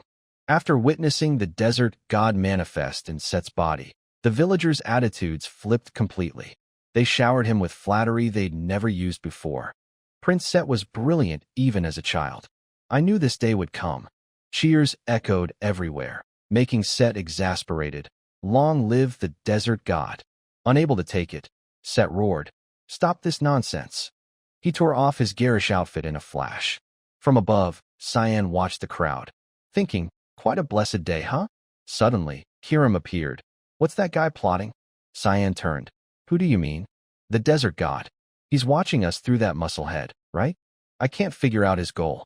Cyan recalled the world's rules. Gods can't directly interfere with the human world. Once we left the temple, they couldn't touch us. Didn't that idiot god prove it? But if he uses that fool to meddle, that's different. Better not let your guard down. Master, another entity's watching us too. As she spoke, a door opened.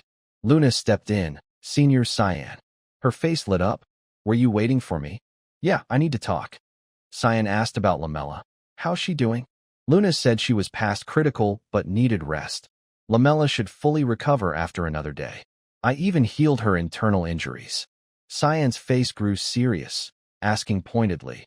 Large-scale teleportation and high-level healing like resurrection. Luna, you've grown a lot. Understanding his implication, Luna sighed. So it's about that? I wondered why you hadn't mentioned it. She glanced at the book at her side. You want to know how I got the dark tome Lima Harem, right?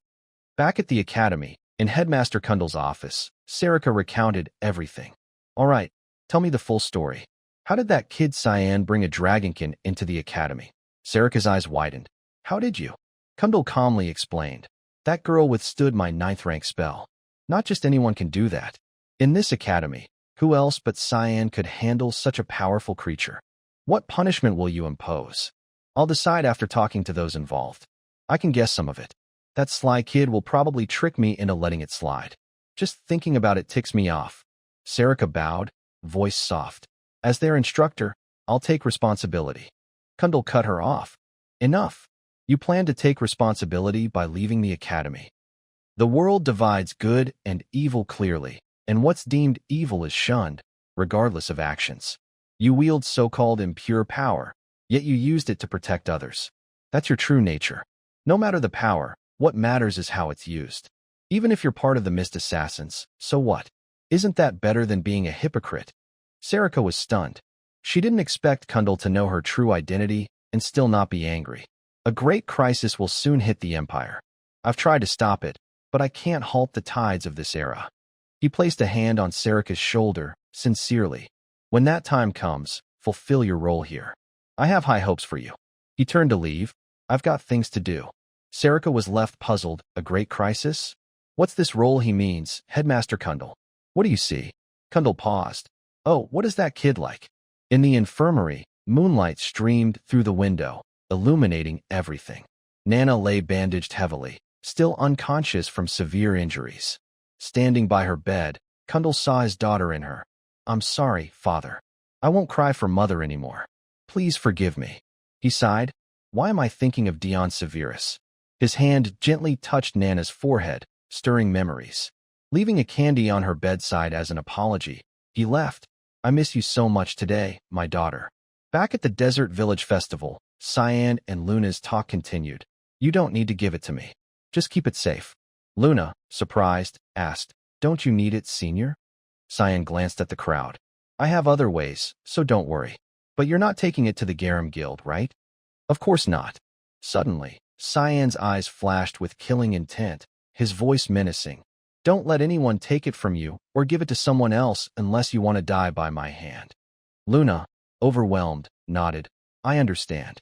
I'm heading back to the academy. I've got things to settle. When things here are sorted, return with Set. Watching Cyan's retreating figure, Luna thought helplessly, he's off alone again. Lemaharam's voice spoke.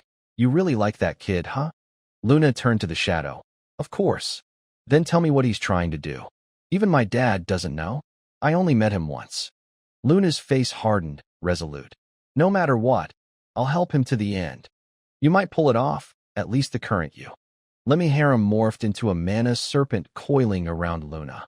Keep our deal, and my truth is yours, Luna Brian River. Why call me Luna? Lemaharam's too long, huh? Back at the training grounds, Brian practiced swordplay, recalling Sarika's critique. You've adapted well, but you lack innate talent. In the end, I'm just too weak. Gripping his sword, he vowed, I can't stay discouraged. One day, I'll be someone who can help young master. A strange figure appeared, a knight radiating dark, oppressive killing intent. He muttered disjointedly, Cyan, where's Lord Vert? Brian grew wary. Who are you? Young Master Cyan's not here. He sensed something off about the knight's mana. The knight drew a strange artifact. Hand over Lord Cyan, Guardian Knight. A barrier from the artifact enveloped Brian, shocking him. Wasting no time, the knight drew his sword and charged. Give him to me. In an instant, he closed in, slashing downward. Brian barely blocked, countering with a skill that knocked the sword away. Don't underestimate me. A slash cut across the knight's shoulder, but he seemed unfazed. Gripping his sword, he attacked as if nothing happened, his killing intent thickening. Another slash came, and Brian blocked, but it was much harder. They clashed fiercely, swords drawing blood-red arcs in the air. This bastard. Is he even human? Hand over young master. He's mine. In a moment of carelessness, Brian took a grazing cut to his stomach. He retaliated with a sweeping strike, knocking off the knight's helmet. As it rolled away, the knight's face was revealed. Brian's eyes widened. You're Kellen? The knight's face was dark, his eyes lifeless, like a zombie. Hand over Lord Cyan now. The scene shifts to Cyan's room, where he quickly changes and prepares to return to the academy. All right, I'm ready. Let's go. Kiram questions. You're leaving the kids behind and going alone? Cyan replies. Luna can travel with Set and Lamella once she recovers. Staying here won't help. Kiram chuckles, teasing. You sure about that? That Luna girl will be hurt. Cyan opens a spatial ring portal, responding indifferently. Why? I don't think she'd care that much. You'll both stay lonely with that mindset, Master. Cyan steps through the portal, unbothered. I don't like those brats much, such a hassle. I'm used to being alone anyway. Upon returning to the academy, Cyan steps into the barrier Kellen created. He's stunned by the scene. What's going on here? Both he and Kiram scan the area warily. Brian is slumped on the ground, covered in wounds, but none fatal. Why's Kellen like this? Brian spots Cyan and shouts, "Young master, be careful. That's not Kellen anymore." Before he finishes, Kellen charges at Cyan without hesitation, flipping midair with a gleeful expression. "Found you, Cyan." Without a moment's pause, Cyan draws Kirim to counter. "Why do nuisances keep finding me?" His eyes narrow with resolve, unleashing mist blade fog. Dozens of interwoven slashes strike in a single moment, aimed at the enemy. Kellen's limbs are severed effortlessly. He collapses, writhing in pain. Brian, watching, is shocked. He took him down in one strike? As expected of young master, he's on another level. Am I just a useless grunt? Cyan turns to Brian. "You look pretty beat up. You okay, Brian?" "Yes, I'm fine." Cyan's voice grows unusually somber. "You held out well while I was gone, Brian. I'll handle the rest." Suddenly, Kellen's weak voice speaks up. Cyan looks at his disintegrating body, feeling a pang of sadness. "You're awake. Please be careful." Askell and Boris Lehelm. They've found the location of the holy sword Durand Dauk. Cyan's eyes narrow. Irritated, "It's happening faster than in my past life. Things are getting unpredictable." As Kellen's body fades into nothingness, he warns, "Be careful." "You did well, Kellen. Rest now." They turned him into a puppet. I don't even need to guess who did this. Brian approaches, puzzled. Why did Kellen end up like this? Because of this. Cyan pulls a mana-filled stone from Kellen's body, a reversal sigil. It twists the target's heart, making them attack allies, an ancient dark spell. He used his dark essence to turn it against its master. "I should have killed you back then, Boris Lehelm. As long as that bastard lives, this will keep happening." Gripping the stone, Cyan grits his teeth. "I won't sit back and watch those scum destroy everything like in my past life. This time, I won't be careless. Your life will be under my foot, Boris Lehelm." Resolving his next move, Cyan says, "Pack up, Brian. It's time to leave the academy." The purge begins. Elsewhere in the duchy, at the Lendl Kale Temple, Askell meets a key church figure. A woman turns. "I've been waiting, Lord Askell." Askell, calm and confident, replies, "Long time no see, Nephrod Iris." The beautiful white-haired woman lowers her hood. "It's been a while since someone called me that. I'm used to being called Saintess now. I thought you stopped working with Prince Lwen." "This visit has nothing to do with him." The Saintess teases. "Oh, so the rumors are true? You're working with Princess Violet Severus?" Ignoring her, Askell gets to the point. "I heard you received a divine revelation?" "Ugh, you're no fun. The holy sword Durand Dauk is said to rest on a hill where the Guardian's vision lies. That refers to the land of the false Guardian. That's why I called you here." Askell's face shows confusion. "The spot with the clearest view of that land. You know it well, Lord Askell." "I have a place in mind. But why so close?" The Saintess leans in, smiling brightly. "Who says the truth is always far away? That's the love of Lord Lummendel." Back at the academy, Cyan places the stone on Kundal's desk. "Recognize this?" The headmaster examines it calmly. "A reversal sigil?" "Yes, I found it in the academy today." Before Cyan can finish, Kundal snaps. "What disaster are you causing now? Dabbling in dark magic too?" Cyan thinks. Does he really think I'm that much of a screw-up? This wasn't me. He even knows I brought a beast man here? Caught off guard, Cyan freezes. Crap, he found out. Kundal trembles with rage. "My patience has limits. If you keep acting reckless, leave this place." A barrage of words leaves Cyan no room to breathe. But, against Kundal's expectations, Cyan agrees. "Fine, I'll do as you wish. Things will get harder to control from now on. As long as I'm here, trouble will keep coming." Kundal, surprised, says, "You're oddly compliant. What's your reason?" Cyan points to the stone. "The sigil's master is a key player in the bloodbath. His body radiates killing intent, voice icy. I have to stop that bastard. If I don't, he'll keep threatening those around me." "Humph, that's some killing intent. What got you so angry?" Holding the stone, Kundal says, "Let me tell you something interesting about this sigil. Know what its transformation process resembles? Obsidian. Some believe they share an origin, linked to the Bloodblack clan. Though they were supposedly wiped out long ago, rumors say survivors live in Alium's slums, near the capital." Cyan's eyes widen. "Why tell me this?" Kundal hands him the stone. Stop carrying everything alone, kid, and listen. The Empire's peace is on the brink of collapse. If it falls, this academy goes with it. Do your part well. I'll handle mine. Cyan recalls Kundal's past life warning. Here's advice. You won't hear anything pleasant there. Be it trials or cruel fate, that life offers you no benefit. That's what it means to be someone's dog. In his past life, Kundal was right. Stop carrying all the burdens. Maybe that's my advice for this life. As Cyan ponders, Sarika blocks his path. So, you're leaving the academy? Humph, Professor Sarika. She says calmly.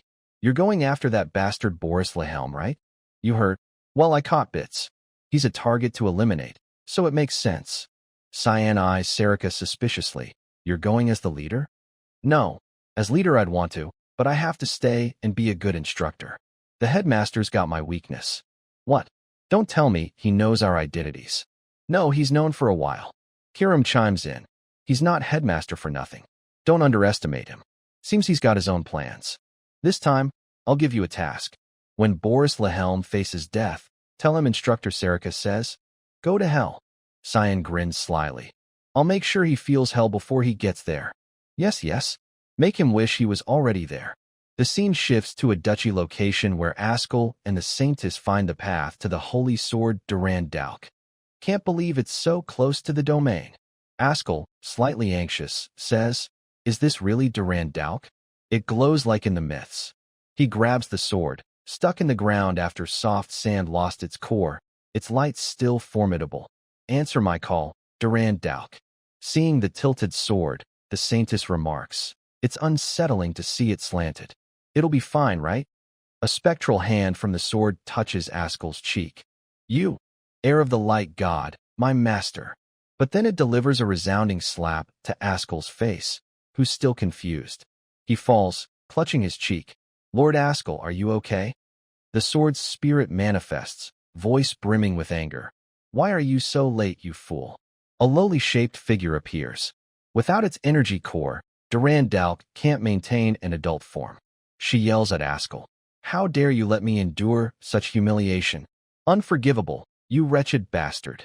After reaching the basement hiding the holy sword Durand Dauk, Askel expected glory, but reality slapped him hard. The sword's spirit clenched her teeth in fury, roaring, why are you only here now? You're too late, you idiot. How dare you let me endure this humiliation? I'll never forgive you, you useless worm. Askel, clutching his face, was stunned. A kid. The Saintess was equally confused. That must be Durand Dauk's spirit, but why this form? The sword's spirit, tears streaming, wailed. You think this is funny? It's all that bastard's fault. How did he find this place? Does he have divine foresight or something? Damn it, they're all bastards. That Kiram's master. He stole my power. Durand Dauk barked like a rabid dog. I can't take this shame anymore. Bring it back, you wretched heir of light. The scene shifts to Lewin Academy's infirmary, where Cyan sits by Nana's bed, reflecting, lucky it ended like this. She faced the continent's greatest archmage and survived. Honestly, I'm a bit surprised. Cyan gently brushes Nana's hair. She's grown so much she doesn't need my protection anymore. Suddenly, Brian's voice interrupts. I'm ashamed, young Master Cyan. Cyan glances at him. For what? For constantly letting you down. I failed as a guardian knight. Cyan's face darkens, voice sharp. If you know that, do better. Yes, sir. Cyan stands to leave. I have things to settle, so I'm off. Prepare as I instructed. Brian asks, by the way, where are we going? Cyan replies calmly, a suburb in Lewin. Instructor Sarika will explain later, so you two go ahead. Brian persists. You're not coming with us? I'll join after I'm done. Brian's face lights up, resolute. Understood. Leave it to me. Oh, and if it weren't for you, Nana wouldn't have made it this far. That's beyond my ability. You did well, Brian. Brian looks puzzled. Why say that now? Enough. Be careful. I'm off. Safe travels, sir. Emily rushes out, holding a demonic lunchbox. Young master, I made lunch. You can't just leave. But the door slams shut, leaving the two behind. Emily pouts. Why is he in such a rush? Brian watches silently. The scene shifts to Nordelly's ancient ruins, where Cyan just left. The Garum Guild arrives, following a signal. This is where Karen last contacted? Yes, Lord Riggins. He pulls out an artifact. He had such grand ambitions, yet ended here? What a pity. Riggins activates the artifact. O departed soul, unveil the shroud, and appear. Mana swirls, forming Karen's wretched soul. His broken speech grates. You answered the summons? Riggins asks, what happened to the dark tome? It vanished with Lady Luna. Riggins's face twists in shock. Luna was here? Why would she? Karen continues, chasing the dark tome. Lady Luna aided him. Riggins's eyes blaze with rage. Is that true? Murmurs rise behind. Why would Lady Luna do that? Riggins commands, I understand. Rest, Karen. He turns to his subordinates, radiating killing intent. What are you standing around for? Bring Luna to me now. In Axilium's underground sewers, beastmen gather. A rabbit-eared girl snaps. Can't you move faster, Fistule? The burly weasel man retorts. I'm going as fast as I can. Stop rushing me. A white-haired, four-armed man adds. Those stones' mana is terrifying. No ordinary person could handle it, right? Fistule holds a stone. Forgot why this place became a dead zone. The rabbit girl cuts in. Less chatter, more work. Lord Boris Lehelm's waiting. The white-haired man bristles. Hey, you're not the only leader here. Stop ordering. Before he finishes, Hiram's blade presses against his neck from the shadows. Flash. Blood sprays. And a minor character named Toby is gone. The others gape at Cyan. Who the hell are you? Without hesitation, the rabbit girl casts a fire spell. Blazing eruption. A massive fireball hurls toward Cyan, but he doesn't dodge. With one slash, he cleaves it in half effortlessly. He charges at unimaginable speed. Damn, he can cut magic. Fistule steps in front. Calm down. Be careful. As expected, these small fries can't stop Cyan. With mist blade fog slashes, he cuts through both like paper, utterly dominant. He approaches the fallen rabbit girl. You know Boris Lehelm, don't you? His eyes brim with killing intent. Where's that bastard hiding? She grins maniacally. So you're Cyan Vert? Sparks ignite from her body, erupting into a massive explosion, obliterating everything. A suicidal attack, pure detonation. Meanwhile, Luna senses Cyan's danger, a strong premonition stirring. Lamella, noticing, asks, What's wrong, Lady Luna? Oh, nothing. Set chimes in. Ahem, let me continue. He proudly unveils his flying carpet. This is passed down through the Saha clan. Behold, the treasure of treasures. He tosses it out, shouting, Glorious Arab. With this artifact, we'll reach the academy in a flash. I'll grant you the honor of riding with me. But reality crushes Set's pride. Luna calmly reveals an identical carpet. We have one too. Lamella explains, Lady Luna hails from the Garum Guild, known for collecting rare artifacts. A carpet like Arab is common there. Simply put, it's a cheap, easy find. Set freezes, embarrassed, speechless in the desert. You're going separately? He quickly stows his carpet and joins Luna's, speeding off. We need to hurry. It's hard to explain, but my gut says something's happened to Senior Cyan. In Excellium, a raging inferno engulfs the area from the Beastwoman's attack. Earlier, Cyan observed from a high vantage point. Didn't expect someone to use an explosive spell here. Kiram agrees. That was practically suicidal. This place is laced with mana-infused magic stones, you know? As long as they're artificially placed and not extinguished, the flames will burn forever. Cyan stands and casts an air spell to douse the fire. He absorbs the hidden mana within the stones, reverting them to normal. Without energy to sustain it, the fire dies out. Kiram, surprised, remarks, Wow, you're kind-hearted. Cyan responds nonchalantly. Look closely. I don't see them anymore. Kiram questions, They didn't burn to ash, did they? No way they'd burn that fast. Cyan eyes a newly appeared tunnel. Seems they escaped that way. Huh? Weren't they all dead before the explosion, except that woman? We should confirm. Suddenly, voices shout from behind. What the hell? Just a human kid. Cyan turns to see a group of beastmen yelling. Why's a human here? Get lost. Kiram, annoyed, snaps. What now? You just put out their fire, and this is their attitude. Cyan's eyes narrow thoughtfully. They just don't want us here. Long ago, this was a peaceful village. But the holy demon war and Leviathan's attack shattered that peace. Thanks to the light god's hero, Liath, they defeated the demon dragon. But the tragedy didn't end. The corrupted magic stones left by the dragon made things worse. Their intense mana turned Excellium into a barren wasteland. The villagers' bodies mutated from exposure, earning them the name Demonkin. They still live here, mining magic stones, and curse any human they meet for treating them like filth. A werewolf snarls, "How dare you step here? Get out." Kiram fumes, "Should I kill him?" Cyan declines, "No need for unnecessary trouble. If they don't want us, we'll leave." Among the beast men, the weasel man grumbles, "This is all we gathered?" The rabbit woman snaps, "TCH, what a waste. All this mess for one kid." He retorts, "It could have been worse." "Yeah, you're right." The four-armed man clutches his neck.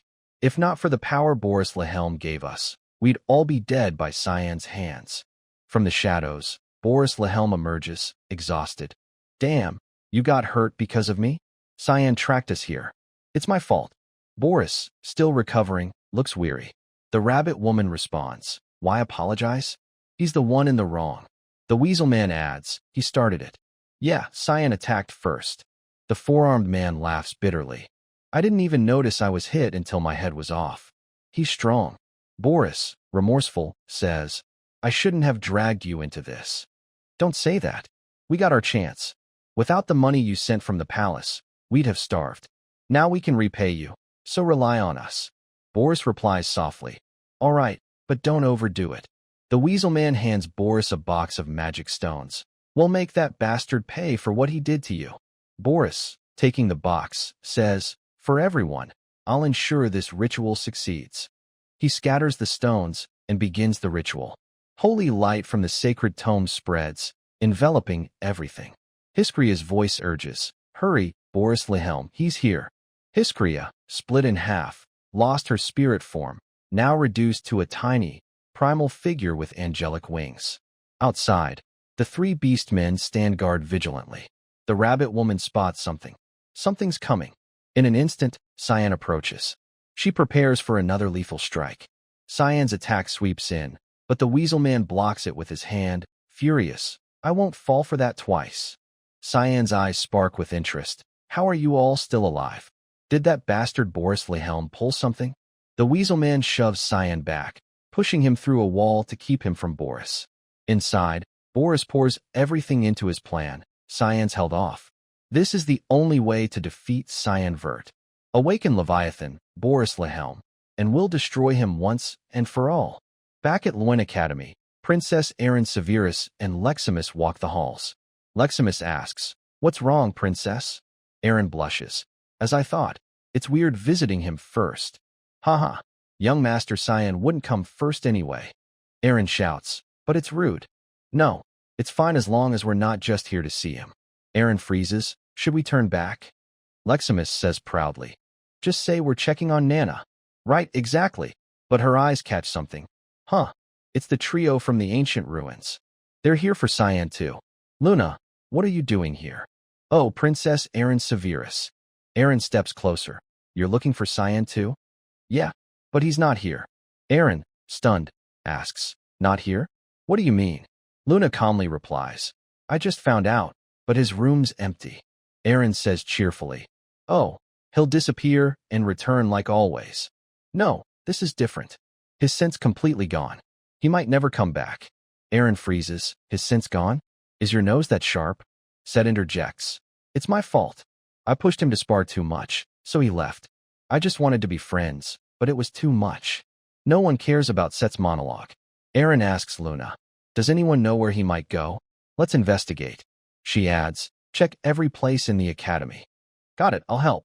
Luna says, "We'll check the Garum Guild's info." "Leave it to me." "Lady Luna." Erin runs off. "I'm counting on you, Luna. We'll check the royals." Lemeharim's shadow appears beside Luna. "This won't be easy." "What do you mean?" Lemeharim replies, "He's erased all traces. Even I struggle to track him." For Erin, her long-held fear comes true. "I've always been afraid Cyan would vanish any time. This time, I won't just watch. I'll find him before he's gone." Back at the battlefield, an explosion blasts a wall, throwing Cyan outside. He says calmly, "What are you? Are you even alive?" The Weasel Man, covered in wounds with a severed arm, regenerates quickly. "You humans treat us like filthy trash." Mocking me. "You're just Boris Wilhelm's puppet. How are you aware?" He roars. "A human like you could never understand what it's like to live as cursed trash, the misery of a demonkin. Boris Wilhelm took our cursed pain and turned it into a divine blessing." At the safe house, Cyan instructed Brian to bring the others too. He finishes packing. "That's the last of it. Lucky this safe house is close to Lewin Academy, so things are convenient." Emily praises, "Great job, Brian." She asks, "Young Master Cyan knows about this place, right? Will he really come after he's done?" Brian replies gently, "Instructor Serica said so. We can only trust him and wait." Emily's face shows worry. "I'm just anxious about young Master Cyan." Nana's really sad too. Maybe she's upset because he came and left while she was still unconscious. Brian's eyes widen, reflecting, "I need to do something." He recalls Cyan's words, "There are things I can't do." "Right, I'll do what I can." He approaches Nana, smiling warmly. "Nana, why so glum?" "Brian." Nana's voice trembles. "Did Papa leave because I messed up?" Brian quickly reassures her. "Never." He pats her head. "You did nothing wrong. He'll be back after his work. We just need to wait and do our part well." "Okay. Papa's a dummy. Scold him, Brian." "Haha, definitely." Back at the battlefield, Cyan faces 3 opponents. The Weasel Man throws a powerful punch, but Cyan leaps back, dodging easily. The 4-armed man charges with mana-charged hands. Cyan springs off the ground, soaring upward. The Rabbit Woman's voice echoes, "Got you. You can't dodge midair." She smirks, casting a fireball that rockets toward Cyan.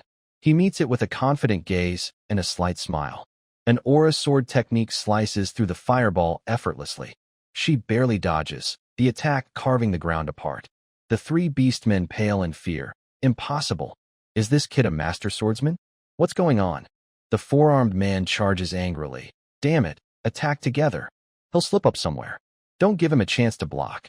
Kiram mutters, "Why do they all follow the same damn pattern?" Cyan smirks. They don't realize thinking like that just exposes their weaknesses.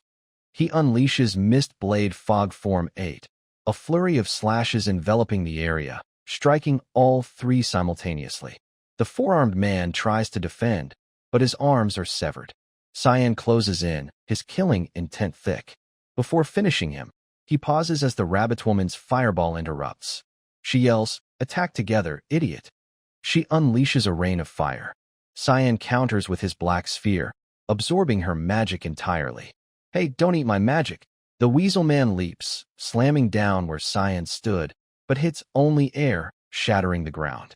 Cyan uses Mist Blade Fog Form 7, his shadow appearing behind the Weasel Man. "Damn, I swear that hit." Slashes tear through him in an instant. Cyan shifts to the next target. As expected, the 4-armed man fares no better, his head lightly severed again. Thinking, "Damn, my head's off again?" Spinning Kiram, Cyan delivers a precise slash, bisecting the Rabbit Woman before she can react. All 3 collapse, yet Boris Wilhelm's power keeps them alive. "What kind of monstrous strength is this?" one mutters. The 4-armed man reattaches his head. "Huh, we can't beat him. He's a monster." Cyan retorts, annoyed. "I don't want to hear that from someone who doesn't die after decapitation." "What?" The Weasel Man adds. "Aren't we here to beat you? Why'd you start this fight? What's your goal?" He grins confidently. "We just need to stall for him." The ground trembles violently.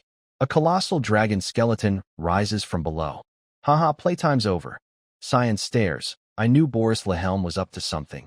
But reviving Leviathan's corpse as a puppet?" The ancient calamity's emergence obliterates the area, cloaking it in dust. Its skeletal wings, radiating mana, exude undeniable menace. Even Kiram marvels. Well, interesting. Didn't think I'd see it again. It'd be bad if that thing's unleashed again. I won't let it happen. First, I'll purge Boris Wilhelm, the bastard atop that dragon." Boris smirks, eyes gleaming with assured victory. Below, the beastmen grow smug. "Haha, it's too late. The world that shunned us ends here.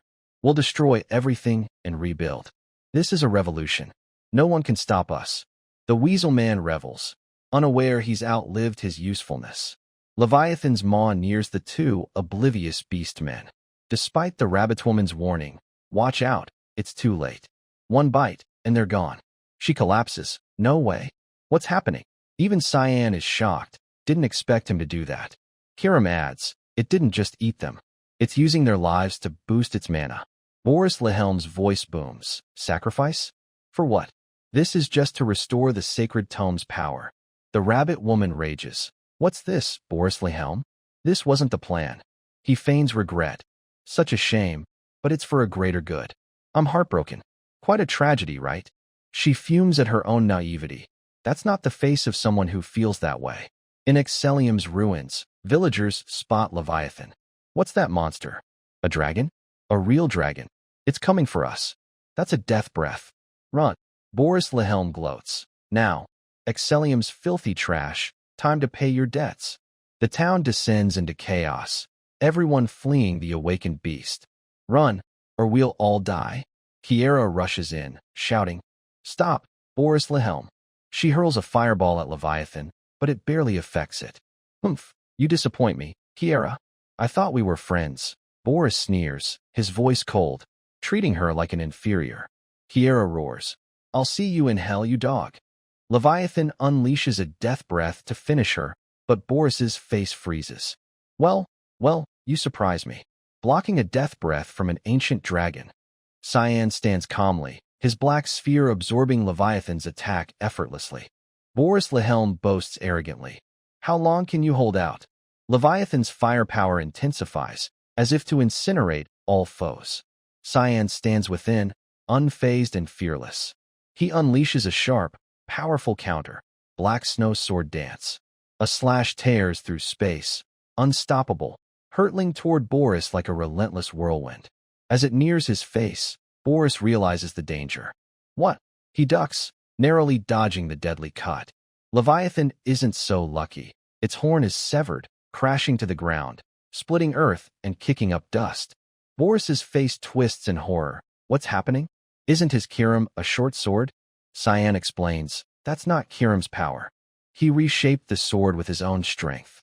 From a small dagger, it's now a long sword brimming with dark mana. Its name is Repentance Bicolor, first form. Boris orders Leviathan to attack with its claws, but it can't match Cyan's speed. From above, Boris casts a long-range spell, Lightning Ring. As Cyan hovers midair, bolts home in like guided missiles.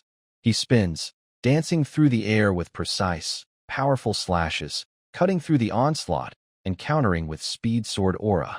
The slashes converge on one point, fated to hit Leviathan.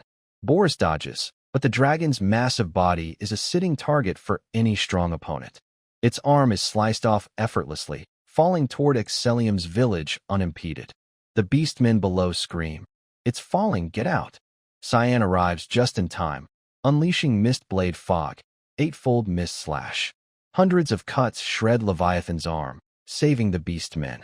But their response is ungrateful and vile. He woke Leviathan. Cyan glances at the voice, puzzled. He's seen this before. Boris laughs gleefully from above. Ha! No time to worry about others. Become my sacrifices. A powerful breath targets Cyan and the village. The beastmen yell, Run, yet stay put. The attack, Ragnarok, is a merciless dark energy orb. Cyan lowers his stance, ready for a spectacular counter. Mistblade Fog, sacred bone-seizing mist slash. One cut splits everything in its path. The orb splits like paper before a katana. Boris's eyes widen, incredulous. What? The strike grazes Leviathan's neck, nearly decapitating it. Seizing the moment, Cyan leaps onto the rubble, closing in on Boris. In an instant, he's face to face with his nemesis. Got you, filthy rat. Cyan smirks. You can't imagine how long I've waited for this, Boris. No escaping this time. He unleashes Divine Suppression Atonement. A massive energy orb forms behind him, an unavoidable finisher. It's fated. It slams into Boris's face before he can react, crushing him and Leviathan in helpless defeat. A cataclysmic explosion ravages the battlefield, obliterating everything. A weapon of destruction meant to flatten all foes. At Lewin Academy, Lemeharim senses Cyan's aura. Humph, found him. Luna beams, you found him? This form's cute.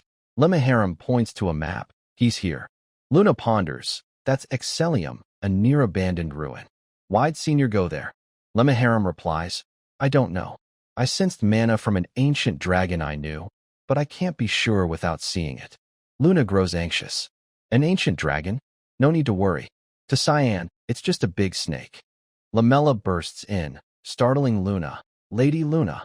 Luna slams the dark tome shut, trapping Lemaharam. She turns calmly. What's up? Lamella says, sorry, the Garum Guild's here. Men in white ordered. Lord Regans wants you. Lady Luna, come with us.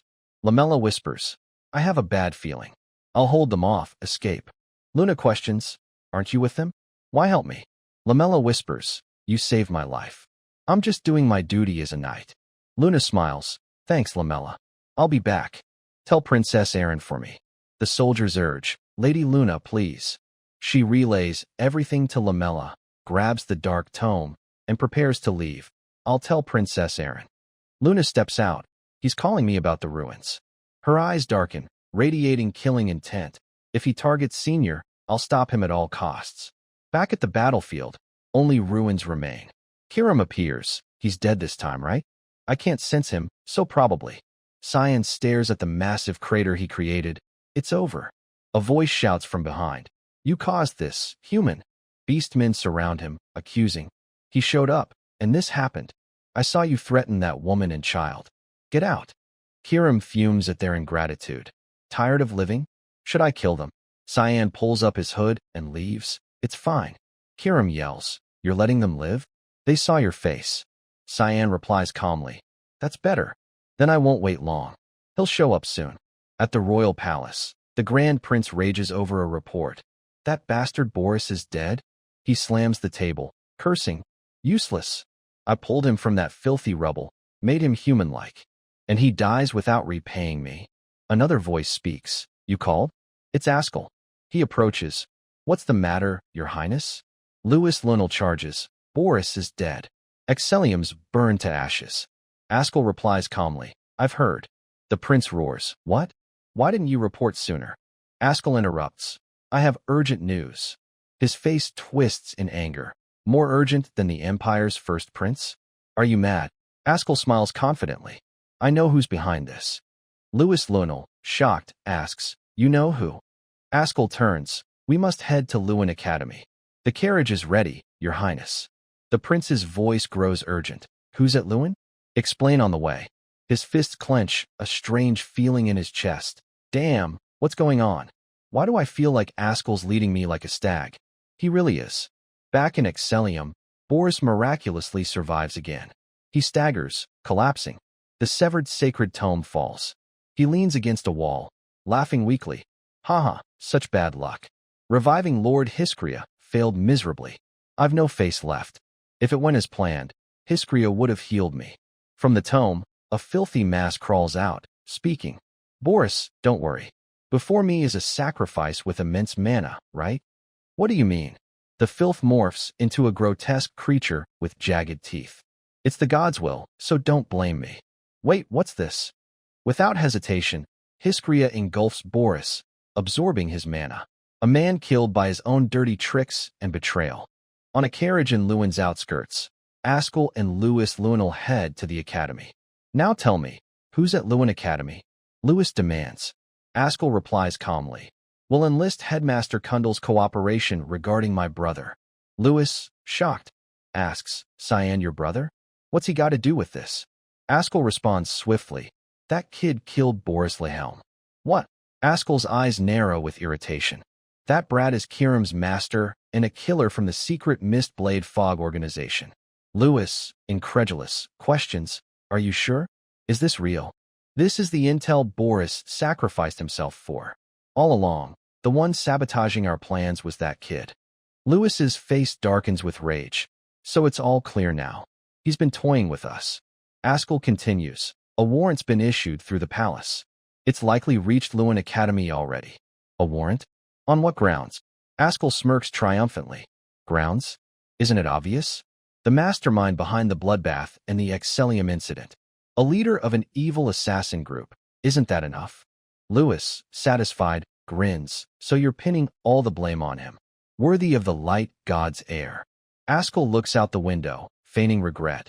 Though it pains me to turn my blade on my brother, Vert must be eliminated for this land's peace and justice. It's his fated destiny and the divine will. The scene shifts to Luna entering a room calmly. You came all the way to Lewin to see me, grandfather? Regans' face darkens. I'm surprised you came willingly. I summoned you. Fine. I'll ask as your grandfather, not the council leader. Answer honestly. Did you go to Nordellis ruins with Cyan? Did you help that kid get the dark tome? Luna's eyes avoid his. She hesitates. I don't know what you're talking about. Regans, losing patience, exudes pressure. As expected, you're covering for him. A heavy force weighs on the room, but Luna stands firm. She protests. Isn't this just your assumption? You won't get anything from me. Regans, slightly surprised, thinks she's resisting my mana pressure. You've grown, Luna. You're the future of the Garum Guild. He intensifies the pressure, making Luna buckle, the ground cracking. You mustn't be swayed by petty emotions. Luna grits her teeth, furious. I'm done with this. I won't let you manipulate me again, grandfather. She shatters Regans' pressure with her mana, stunning him. She neutralized it? Unbelievable. Luna stands, exhausted. This is too much for me. Give up, you'll get nothing. Regans replies softly. I see your resolve. He snaps his fingers. So you choose suffering. Magic circles appear around her. A trap spell? He set this up beforehand.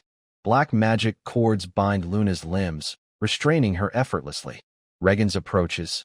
Soon, even your regret will vanish. Luna's face burns with anger and helplessness. You'll kill me? Ancient runes and mysterious mana envelop his arm. I can't kill the guild's future. Seeing the runes, Luna panics. He's using will-destroying magic? His voice is cold, eyes resolute. I'll erase your useless memories. Resistance is futile. I'll make you perfect. Return to the granddaughter I cherished.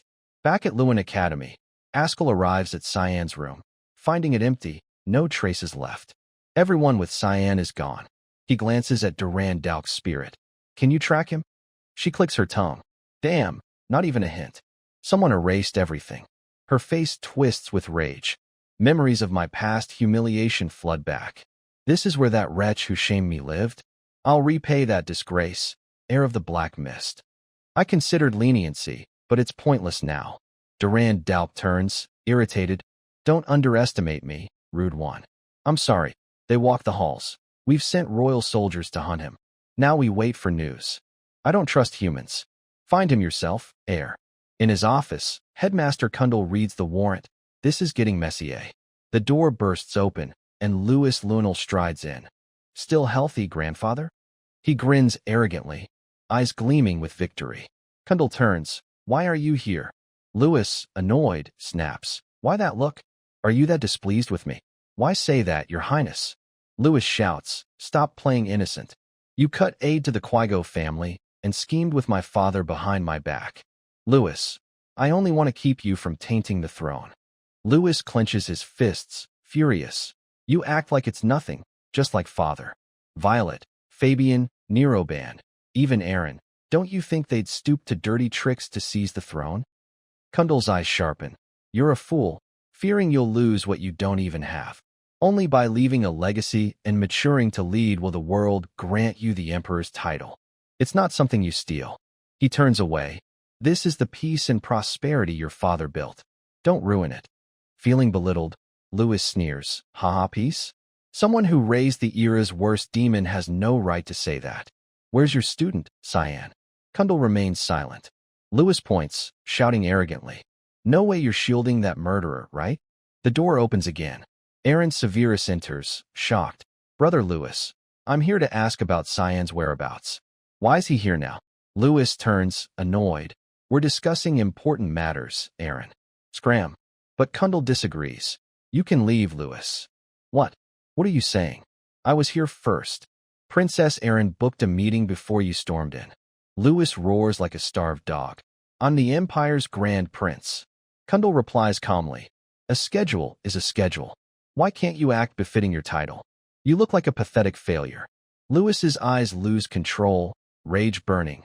Grandfather, A familiar voice interrupts. Cyan's dorm is empty. He's a major threat to the Empire's peace. If you know where he is, I'd appreciate your cooperation. Askell. Aaron, stunned, asks, threat to the Empire's peace? It's unfortunate to say. Princess Aaron, Cyan's exposed as the mastermind behind the bloodbath and Excellium's destruction. Witnesses and testimonies confirm it. He turns to Kundal. You've received the royal letter, right? Yes. Aaron can't believe it. No way, Cyan wouldn't do that. The warrant's empire-wide. Be careful, Princess Aaron. Her face darkens, voice trembling. It's a lie. I don't believe it. Cyan would never. In a city, Cyan's warrant stirs crowds. Isn't that the youngest Vert? They say after the bloodbath, he turned Excellium into hell. If he's the Vert heir, he survived the demon attack, right? I heard he was at Lewin Academy. No reason he'd come here. Cyan picks up his warrant, musing. Kiram chimes in. This picture looks better than the real you. Satisfied? A bit. He grins slyly. Now Askell will have to drag himself here. The Empire's grandest trophy awaits him, or maybe his grave. The scene shifts to the icy plains of Prunia, where a figure hurries through thick snow. It's Cecilia. Clutching a notice, she rushes forward, her breath heavy with exhaustion and worry. Reaching a rocky outcrop, she calls out, Lady Alice, big trouble. Alice turns slowly, her eyes tinged with surprise.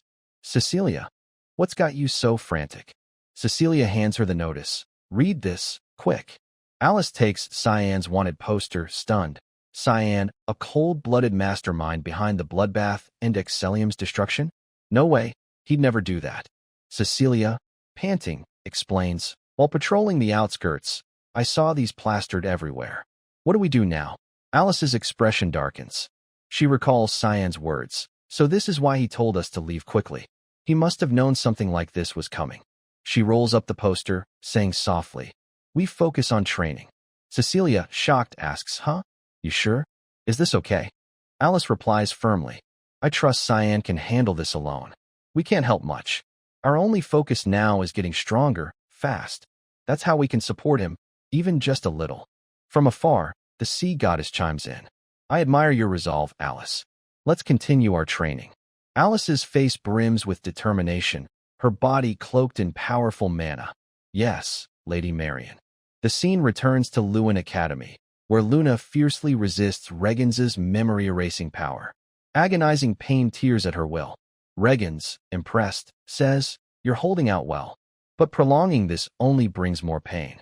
He intensifies the mana, probing her memories. Luna resists fiercely, refusing to yield. Images of her time with Cyan, though brief, are priceless. She won't let them be erased. No, don't take Senior Cyan from my mind. Regans remains resolute. Struggling is futile. I'll purge every trace of that kid from your memories. As the situation spirals, Limaharam intervenes before it's too late. Regans's body is suddenly pulled into another dimension. He gasps, what's this? Looking around, he realizes it's a domain. Who's there? Limaharam's chilling, threatening voice echoes. You dare cause chaos in my domain? Regans's eyes widen in terror. This mana, the dark tome, Limaharam. It glares at the frail old man. Its killing intent suffocating. Puny human, don't you know fear? Panic and shock consume Regans. He can't believe it. So Luna has the dark tome? A massive hand rockets toward him. Wretched insect. Suffer for the truth you sought. The attack swats Regans like a harmless fly. He coughs blood, barely surviving. In reality, the cords binding Luna vanish, and she collapses, exhausted. Luna speaks softly. You stepped in? From behind Regans, Limaharam's tiny hand emerges. Stop the act. Don't pretend this wasn't your plan. Caught. Luna gives a weary smile. Thanks, Limaharam. Let's find Senior Cyan. They creep to the door, peeking out, but a guard spots them. Lady Luna? Tiny Limaharam, perched on Luna's head, snaps. What are you staring at, lowly bugs? Dealing with Regans makes the rest easy. At the Lewin safe house, the trio is anxious. It's urgent. Brian slams the wanted poster down. Emily, excited, says, wow, young Master Cyan looks handsome even in this. No, not that. Look closely. Emily gasps at the text. He's wanted? Royal soldiers are swarming the streets. All after him. Brian shouts, "Someone framed him." Nana chimes in, "Yeah, framed." A loud knock interrupts. Brian grips his sword, eyes resolute. Emily, worried, asks, "What are you doing with that sword?" Brian aims it at the door, voice firm. "I swore to young master I'd protect you and Nana with my life." Nana jumps up. Nana wants to fight too. All right, when the door opens, we strike. The knocking grows louder. Emily panics. "Stop banging." She signals, "I'm opening it." As the door creaks open with tension, a familiar voice rings out. "Why so slow?" It's Cyan, back to hide his burdens before the final battle. "Young master, don't yell." Emily hugs him, relieved. "We were so worried." Brian and Nana, seeing him safe, tear up. "Young master, Papa." They swarm him like bees. Brian gets a kick to stay back. "Glad you're safe." "Welcome home, Papa." They sit to discuss the kingdom-wide warrant. "Of course I didn't do it," Cyan says. Emily fumes. "We knew it. Never doubted you for a second. So what's the plan?" "Clear your name." Cyan replies calmly. "No need. While I'm wanted, this place won't stay safe long. Askell has Duran Dauk. With its help, it's only a matter of time before he finds us. I want you all in my spatial realm for now. No one can find you there." His eyes sharpen, words heavy. "Soon, every blade in the Empire will point at me. You won't be safe." Brian kneels. "I, Brian, swore loyalty to you at the Academy. My heart hasn't wavered. I'll give everything to aid you, even to the heavens." "All right, I get it, go already." Emily, inside the portal, shivers. "You're overacting, Brian. Hurry up." Cyan watches them enter, closing the portal, relieved. Kiram appears, amused. The baggage is gone. "Our load's lighter." Cyan smirks. "I've got a special task for you. You'll love it." "Oh, really?" At Lewin Academy, Regan slams the ground, furious. "Damn, I thought Cyan had the dark tome, but it's with Luna." A soldier rushes in. "Chairman Regan's, you okay?" "Why only you? Where's the rest?" The soldier lowers his head. "Sorry, sir. Lady Luna took them all out." Outside, guards lie unconscious across the hall. Regan laughs. "Haha, that girl tricked me. What now, Chairman?" His eyes burn, words heavy. "Luna has the dark tome. Find Cyan. We must get it at all costs." In Browse City, royal soldiers hunt Cyan into the night. A figure atop a tower calls out. "Who up here?" Kiram, disguised as Cyan, stands arrogantly. "Heard you're looking for me?" The soldiers below gasp. "No way." Kiram removes the mask, sneering. "Come get me, idiots." Back at Lewin Academy, a familiar voice droned with melancholy. "The academy feels so empty and dull now. Where my friend once sat, now only endless loneliness wailed." Set slumped to the ground, his face clouded with disappointment. Is Cyan really not coming back? This boredom is unbearable. Memories of their recent journey flooded Set's mind. After everything we've been through, how could he abandon me in a boring place like this? His gaze dulled, his breath slow with despair. Should I just leave this school? It's so damn dreary. Suddenly, hurried footsteps approached. Luna stood before him, panting, urgency in her stance. "Huh, Luna? What's wrong?" She quickly explained. "I found him. I found Senior Cyan. Let's go." Set's face lit up with shock, stammering. "What? You found where Cyan is? But more importantly, what's that cute little thing on your head?" Lemaharam, annoyed, snapped. "If you heard her, hurry up and come with us." Heir of the beast. Set's face flushed with embarrassment. "It's too cute," he thought, then immediately grabbed Luna and rushed off. His voice regained its usual excitement. "Ha, I got it. No time to think. I'll show you the fastest shortcut." Grinning widely, Set punched a hole through the wall, as was his habit. Both plummeted from the second floor amid falling debris. Lemaharam leapt ahead, declaring, "I'll lead from here." The magic beast transformed into a colossal creature, dense mana enveloping the space, resembling a mythical bird. They climbed onto its back, its massive wings and sleek body enabling blinding speed. "Hold tight. It's not far." Scene shifts to the sword training room. Princess Erin Severus practiced with a wooden sword, recalling her earlier talk with Lamilla, Cyan's in Excellium. "Yes, Lady Luna asked me to pass this to you before she was taken to meet Lord Regans." Erin turned away, replying, "For now, I'll see Headmaster Kundal for help. Yes, my apologies, Lamilla said. Lamilla bowed, adding, I have other duties, so I can't go with you. It's fine, Aaron replied. She rushed to the headmaster's office, finding Crown Prince Louis Lunel and Askell there. Shocking news awaited. The culprit behind the bloody banquet and Excellium's collapse was allegedly Cyan. Most stunningly, the revelation that Cyan was part of the Mist Blade, a ruthless assassin group serving the Dark Mist, god of death and destruction, left Aaron reeling. Her face darkened, chaotic thoughts swirling. I don't know anything about him. Have I been this naively, foolishly ridiculous? Leximus beside her asked worriedly. Aren't you going with him? What's the point? Aaron gripped her sword tightly. I trained tirelessly every day just to stand by his side and help him. But in the end, I'm useless, incapable of doing anything worthwhile. Cyan's in a place far beyond my imagination, some dark, lonely realm I can never reach.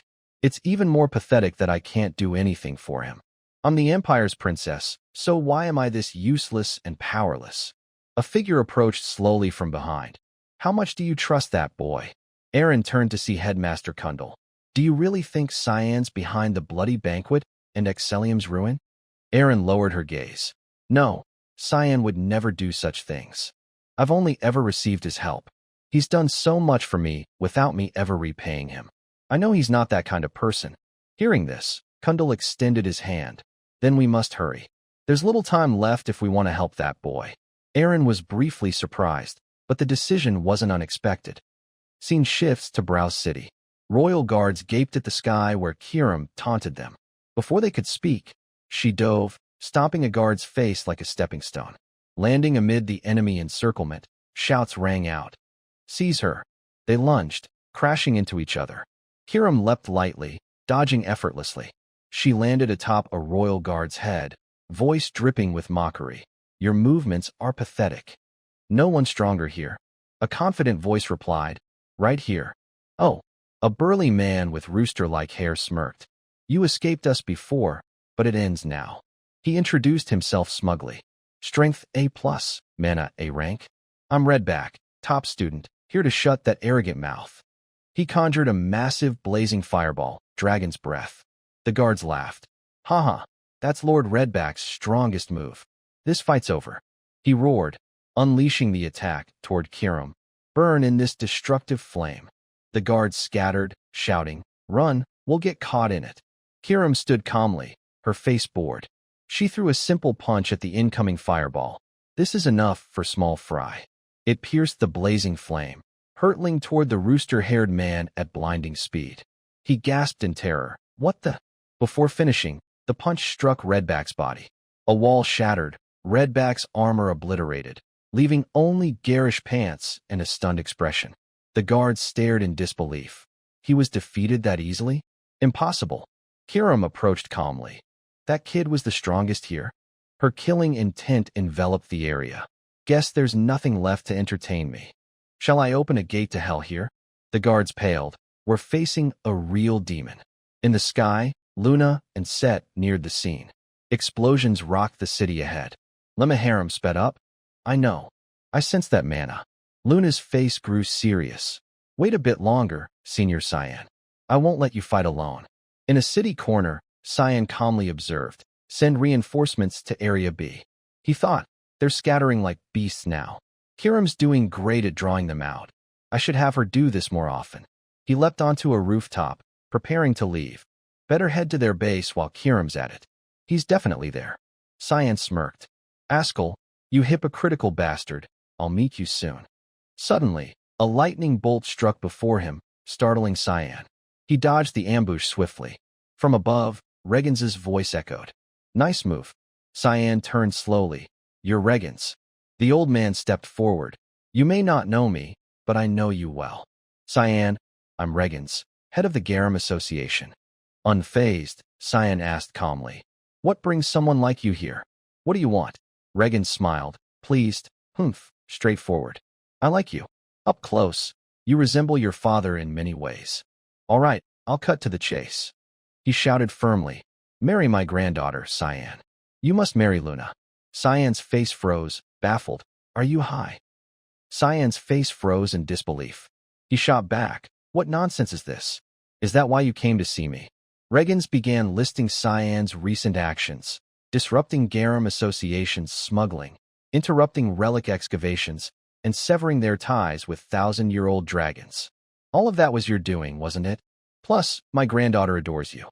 She even defied me for you. Cyan scoffed. Is he serious? Regens grinned triumphantly, voice brimming with confidence. So join the Garum Association. Cyan, you have no choice but to accept. Before he could finish, Cyan cut in. Thanks, but I'll pass. What? Cyan smiled calmly. A massive organization and a 9-star sage? Yet there's something you can't achieve. Flipping Regens off, Cyan said confidently. That nonsense will never happen. I bet you're trying to use me and Luna for some personal scheme, but I won't let it. Infuriated, Regens's killing intent surged, enveloping him. So that's your answer. His hands conjured a magic circle, and Cyan was surrounded by Garum's filthy lackeys. If you won't join us, I'll ensure no one else gets you. Scene shifts to Browse City's command headquarters. Louis Lunel's voice thundered. You call that a report? Grabbing the commander's collar, he roared. That bastard's just a kid. And you say all the royal knights were defeated? What the hell have you scum been doing? The commander stammered. Please calm down, Your Highness. That's not our only issue. Out of nowhere, Garum Association members ambushed our knights. Both sides are fighting fiercely now. Louis's eyes darkened. Garum? Why? I don't know. He smirked arrogantly. Perfect. Tossing the commander back, he ordered. Kill them all. Laughing like a third-rate thug, this is Garum's provocation. If you need more forces, add the Light Knights.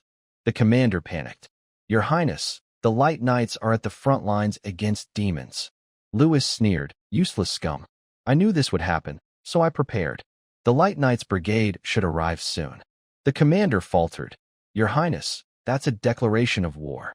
Headmaster Kundal and Princess Erin Severus entered, clad in battle gear. Kundal spoke calmly. You really intend to start a war with Garum? Louis glared at Erin, furious. What's that bitch doing here? Turning to Kundal. You're blocking me again, grandfather? Erin presented a decree, declaring, this is an official request from the Emperor. Lewin Academy will assist in finding my fiancée. Louis roared, teeth gritted. Erin Severus, you dare. Pointing, he demanded. Can you prove that request's legitimacy? Kundal shielded Erin, saying, I can. The Emperor's condition has worsened for unclear reasons. I was tasked to aid Princess Erin. Seems he didn't tell you. His eyes turned menacing, voice threatening. Should I investigate why you're gathering our strongest forces and starting a war against Garum? Unable to argue, Louis resorted to violence. He shouted, Stop them. They might be colluding with the criminal. The lackeys charged like filth, but Kundal raised a shield, blasting them away. Louis glared at the knights, yelling, Useless scum. Kundal radiated holy power, saying calmly, Enough, Louis. Are you trying to fight me now? Louis snapped. Why do you always block me? I'm your grandson. Kundal observed silently. I don't want you to destroy yourself further. A teleportation circle appeared beneath him. Louis shouted, Stop them. They're escaping. But the lackeys could only watch as Kundal and Erin vanished, powerless scum. The commander bowed. Please forgive His Highness. He's beyond our knight's control. Louis cursed. Damn it, you scum, go die. Scene shifts to another part of Browse City. Kundal and Erin appeared from a teleportation circle. He spoke softly. We're in Browse outskirts, far from their headquarters. They won't find us here. Really? Thanks to you. Erin said, holding up the decree. But this is fake. You lied. Haha. What are you talking about? We should hurry. No time to waste. Erin paused, then asked, Why are you helping me so much? Kundal turned, replying slowly. Who knows? Curiosity, maybe? I want to see the future of the boy who keeps stirring trouble. It'll be interesting. Meanwhile, where Kiram was wreaking havoc, the top student from earlier was still stuck to a wall. Luna and Set arrived via Lemaharim's speed, staring at the ravaged scene. This is, suddenly, someone caught Set's eye. He laughed heartily. Ha! I finally found you, my dear friend. Kiram stood amid scattered bodies, some flung onto rooftops. She turned, expression bored. Huh? Who are you? Lemmaharam warned. Wait, that's not Cyan. Luna shouted, stop. So, she explained, that's not Cyan. Who are you? Where's Senior Cyan? Kiram smiled seductively. Oh, you noticed because you're the magic beast master, right? She dispelled her disguise, reverting to her true form. Though I know you well, this is our first meeting, isn't it? I'm Kiram, pleased to meet you. Set, stunned, pointed, stammering. Cyan turned into a woman. Your timing's perfect. Seems the plan had a slight hiccup. An explosion rocked the area behind Kiram, the battle intensifying. Luna and Set looked up, awestruck. What terrifying power! That's grandfather's mana, Luna said. Lemmaharam appeared, saying, Regan's is quick. I bet Cyan's there. Hurry, climb on. I'll take you to him. The magic beast morphed into a sleek black panther, ideal for the task. Kiram smirked, teasing, turning into a beast? Not bad. Lemmaharam snapped. What do you know? In a narrow alley, knights scrambled. What was that explosion? I don't know. It's not where we're headed. A soldier asked. Could he have more accomplices? We'll find out when we get there. Suddenly, the ground shook violently. What's happening? An earthquake. Before they could finish, Lemmaharam's claws struck from above. Wait, what's that? The magic beast landed among them, roaring, sending the knights scattering. Oh God, is this hell? As the battle raged fiercely, Askel, from a distance, witnessed the earth-shaking eruptions. Turning to his subordinates, he declared, Over there is my brother, the traitor to the Empire. Never forget your oath. We must eradicate evil from this world. Raising the holy sword Durand Dauk, now devoid of its core, he proclaimed, Honored knights, follow the light to illuminate the world. Let humanity witness the greatness of the omnipotent God of light. As of now, I declare the hunt for Cyan has begun. The filthy lackeys roared with fervor. Yes, sir, we follow the light. Suddenly, the spirit of Durand Dauk appeared behind Askel, warning, You'd better not mess this up, Savior. Her eyes blazed with menace, voice seething with resentment. Retrieve the power that wretched rat stole from me. It's your only hope to live out your lifespan. Below, the lackeys whispered. Can you imagine mobilizing the Empire's knights to kill your own brother? The Vert family is something else. A soldier hushed, Shoo. What if someone hears? Who cares? The rumors are already spreading across the Empire. The other asked, confused, What rumors? This battle won't end in Browse. What? Not end in Browse? What do you mean? The soldier's face grew grave with worry. They say we might march straight to the Emperor's palace. It's unthinkable what the prince is planning. It'd turn the Empire upside down. But there's some truth to it. Why else would they be with us? He glanced at the figures radiating dark auras behind them. Since we marched here, they haven't said a word. I've got a bad feeling about them. The two knights behind exuded murderous intent, their bodies clearly hiding something terrifying. Back at Cyan's battle, Cyan effortlessly crushed Garam's filthy lackeys. The few still standing panicked. Monster, doesn't he ever tire? Is that bastard even human? He's a demon. Cyan turned, his face cold, voice taunting. Anyone still able to fight, come at me. I don't have time to waste on you. They gritted their teeth in rage. Damn it, that brat dares look down on us. Suddenly, Regans's voice cut in. I must admit, I see why Luna adores you. He hovered in the air, a menacing magic circle behind him. That's exactly why I can't let you leave alive. Regan spun, unleashing his magic, meteor. The lackeys below scattered. Run? That devastating meteor spell will crush us like bugs. From the dark sky, a brilliant, blazing object emerged. A massive, fiery meteor hurtled down. Can you dodge this? Cyan stood calmly, watching it descend. He'd kill his own allies with this. What a mad old man. The impact shook the area, obliterating everything in a cloud of dust and incinerating all life nearby. Even soldiers hiding far away struggled. Arg. At this speed and damage, we'll all die? Hide behind the buildings. A footstep approached, and a voice demanded, Is my friend there? Set stood before the trembling soldiers. I'm sick of obstacles like you. What? He snapped, Get out of my sight. The ground shook violently. A sudden sandstorm swept through, blowing away the panicked lackeys. Set nodded, satisfied. That's more like it. Luna urged. Senior Set, hurry. It's Senior Cyan. At the battle, Regens admired his handiwork. Finally, some peace. But I'm sure it's not over that easily. As predicted, a crack appeared on the meteor's surface, splitting it in half. Bursting free, Cyan charged at Regens without hesitation. He conjured countless dark spheres, launching them at his foe. They expanded, surrounding Regens, who remained unfazed, even mocking. I've never seen anyone wield dark spheres so skillfully. Quite a sight.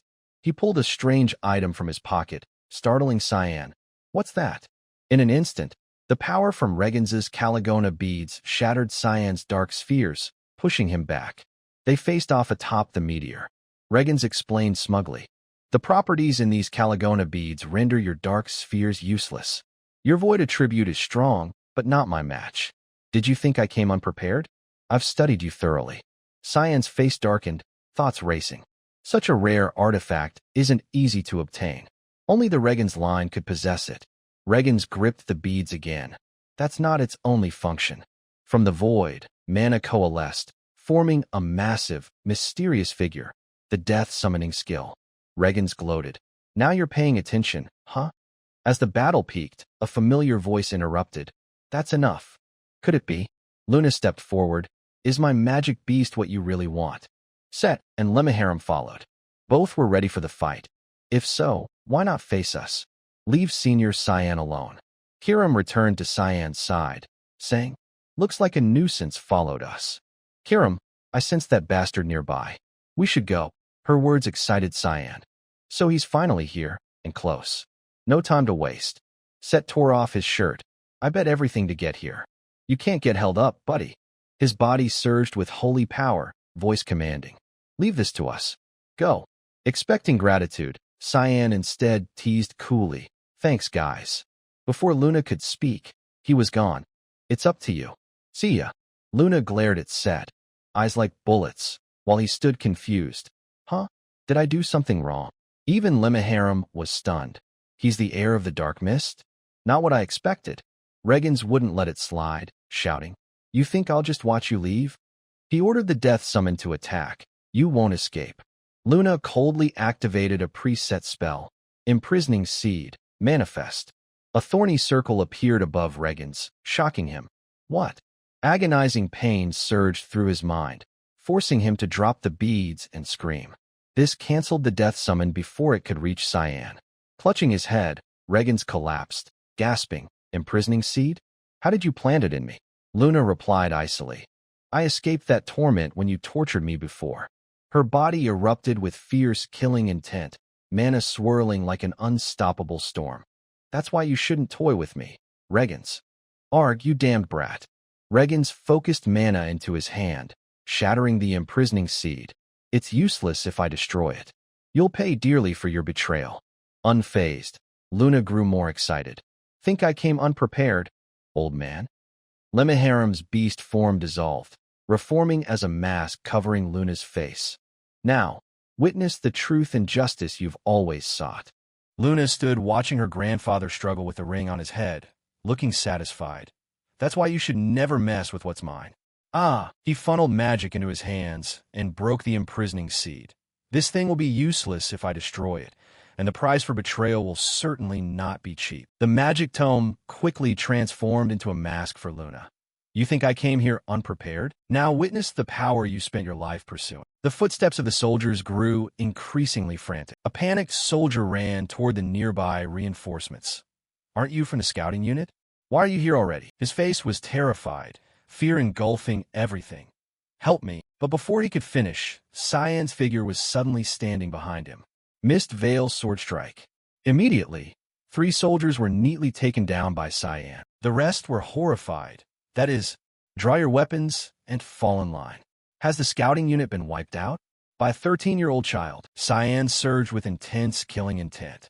He leaped forward at overwhelming speed, holding the formation. Cyan gripped Kiram tightly, his eyes full of fury. He is Kiram. Everyone attack. Fight with the honor of the Light Cavalry Legion. Advance. We will defend this empire with our lives. Both sides lunged at each other in a merciless melee. Hundreds of slashes etched through the air, cutting down any fragile hope of fabricated justice. Mist Veil Sword, Serial Slash. Just after taking down one group, another rushed in. A giant magic circle appeared directly in front of Cyan. Now he could not take another step. From within the magic circle, a giant hand of Lindel Kale emerged. It radiated a holy power like a tornado of purification and brought peace. The whole road was instantly plowed into rubble by the giant hand. The mage thought he had succeeded, caught him, but in the blink of an eye, Cyan stood beside him like a death bringer heralding his end. He kicked him hard against a nearby wall. The other man, seeing this, panicked and attacked. Damn, block this. From his staff, bolts of lightning shot toward Cyan, but they were too weak and slow to hit him. Cyan leapt to smother the talkative mage's mouth before he could spit out another bolt. His whole body trembled in pain. Cyan merely smiled with satisfaction in his eyes. A thunderous explosion occurred, and the mage lay flattened on the ground by his own power. Suddenly, a familiar voice rang out, exciting Cyan. I will lead you to the path of salvation. Cyan, he's here. Askel descended from the sky, his hands gripping the holy sword Duran Dauk, his body blazing with fierce holy power. The power of the god of light, Sun Chariot. A powerful slash aimed straight at where Cyan stood. He calmly assessed. Starting with heavy artillery, huh? The street was instantly split in two by a violent tremor. Houses were tossed into heaps of rubble. The two charged at each other and tore into one another without mercy. Shock waves radiated outward, making the space tremble. Cyan's face tightened. I can feel all of Kiram's pain right now. Maybe I shouldn't try to directly stop the holy sword Duran Dauk. Kiram was trembling in pain. The power of the holy sword Duran Dauk basically completely counters Kiram. Inside the consciousness, Kiram was forcing herself to withstand the terrible, tearing pain. Her body was laced with wounds caused by holy power, blood streaming incessantly. Appearing from somewhere, the holy sword Duran Dauk slowly approached with a haughty voice. Have my eyes deceived me? You don't look like yourself at all. Don't tell me you've been tamed. Why haven't you taken over your wielder's body like you're supposed to?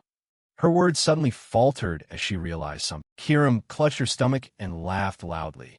Haha, look at you now. Don't laugh at me. This is all your damned master's fault. She rushed forward, grabbed Kiram by the collar, and shouted, Tell me what he did to my power. Kiram paid no mind and laughed exuberantly. I told you to stop laughing. Haha. Now you're holding my collar, are you? How adorable. You say I was tamed? Yeah, I suppose you could say that. Kiram pierced the holy sword Duran Dauk with a satisfied look. But seeing you in such a pathetic state, I think it's deserved. Hearing that, her face flared with rage. How did he do it? How did he know where I was? Kiram shoved her hand away and continued. Does that really matter now? Sit down and enjoy this. What? What do you mean by that? Kiram's eyes turned blood red, excitement reaching its peak. Who do you think will be destroyed first? Me or your heir? This is worth betting on. Instantly, Cyan's whole body was enveloped by dense demonic chi, his power rising to a new level. The ultimate technique, Demon Forest Stance. Askel quickly noticed something amiss. Something in the air just changed. The holy sword Duran Dauk in his hand was now knocked away by Cyan. Their power gap was no longer one-sided. The holy force barrier was now being intruded upon and disrupted by demonic power. Askel stepped back with a bewildered expression. He pierced the power of the holy sword Duran Dauk? Could that kid have used Kiram's full power? Kiram had now transformed into a long sword with demonic chi amplified to the maximum. Black Bloodblade, First Awakening, the beginning of atonement. Askel's eyes narrowed in anger for an instant. It doesn't matter. In the end, the Black Void God is still one who is cast out. That kid cannot overcome the power of the highest god. Cyan slowly slung Kiram over his shoulder and sneered. So Kiram's power can stand up to the holy sword Duran Dauk. Huh? You look surprised. But is the holy sword Duran Dauk having a flaw really that surprising? Cyan lightly held the energy core of the holy sword Duran Dauk in his hand and said triumphantly, Yes, this is the remainder of the precious holy sword Duran Dauk you hold. Come and take it if you can. Immediately, the holy sword Duran Dauk trembled violently with anger. It roared straight at Cyan. Give it back to me, you little bastard. Cyan replied calmly with a mocking tone. Haha, you think I'll hand it over for free?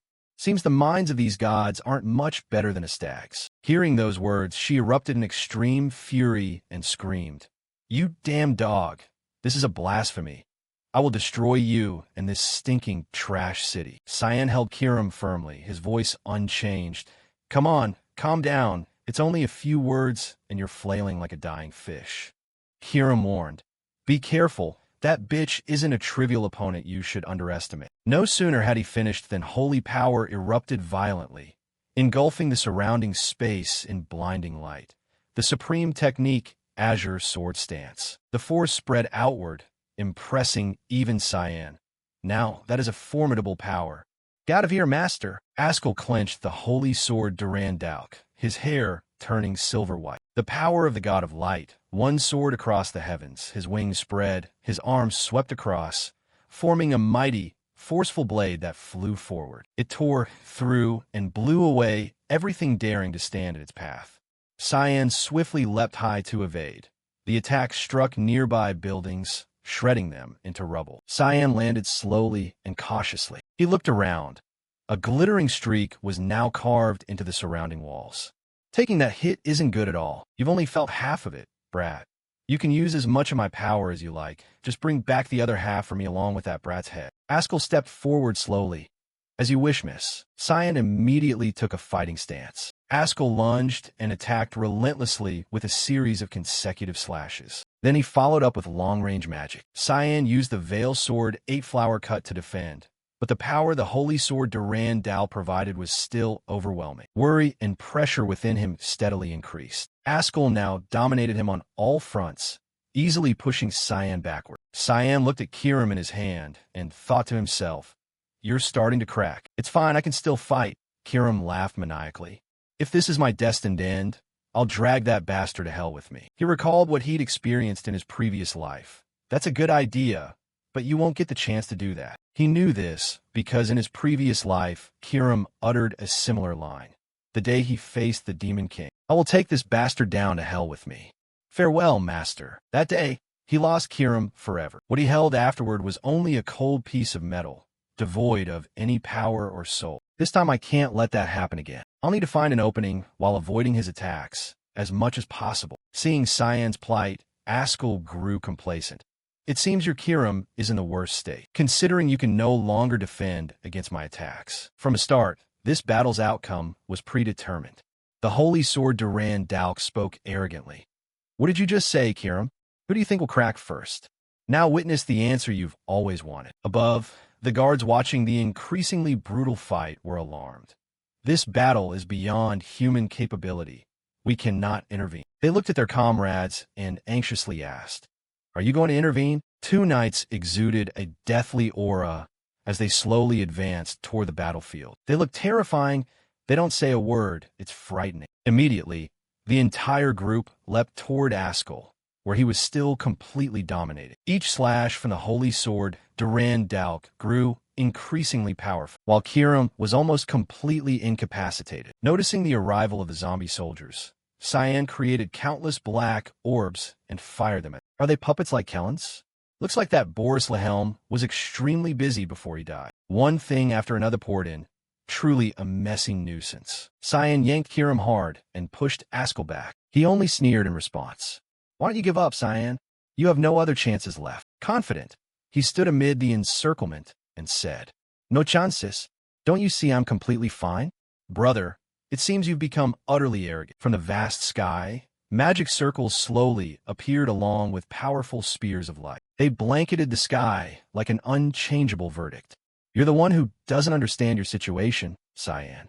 It's time for you to return the power you stole from me." Power of light, storm spear judgment. Hundreds of strikes closed in on Cyan, and even the zombie soldiers lunged in to try to take his life. At the same time, in the command mansion, Louis Lunel was watching the entire battle below. "I didn't expect him to fight that monster for so long. Young Master Askel truly is a terrifying warrior." The prince spoke calmly. "That still isn't enough. We need to use the holy punishing beam. But your highness, it's a siege magical artifact. It could put Lord Askel in danger." Hearing that, Louis Lunel turned to him with a murderous look. "Don't make me repeat myself. Go and execute it." The group panicked and ran down to the basement.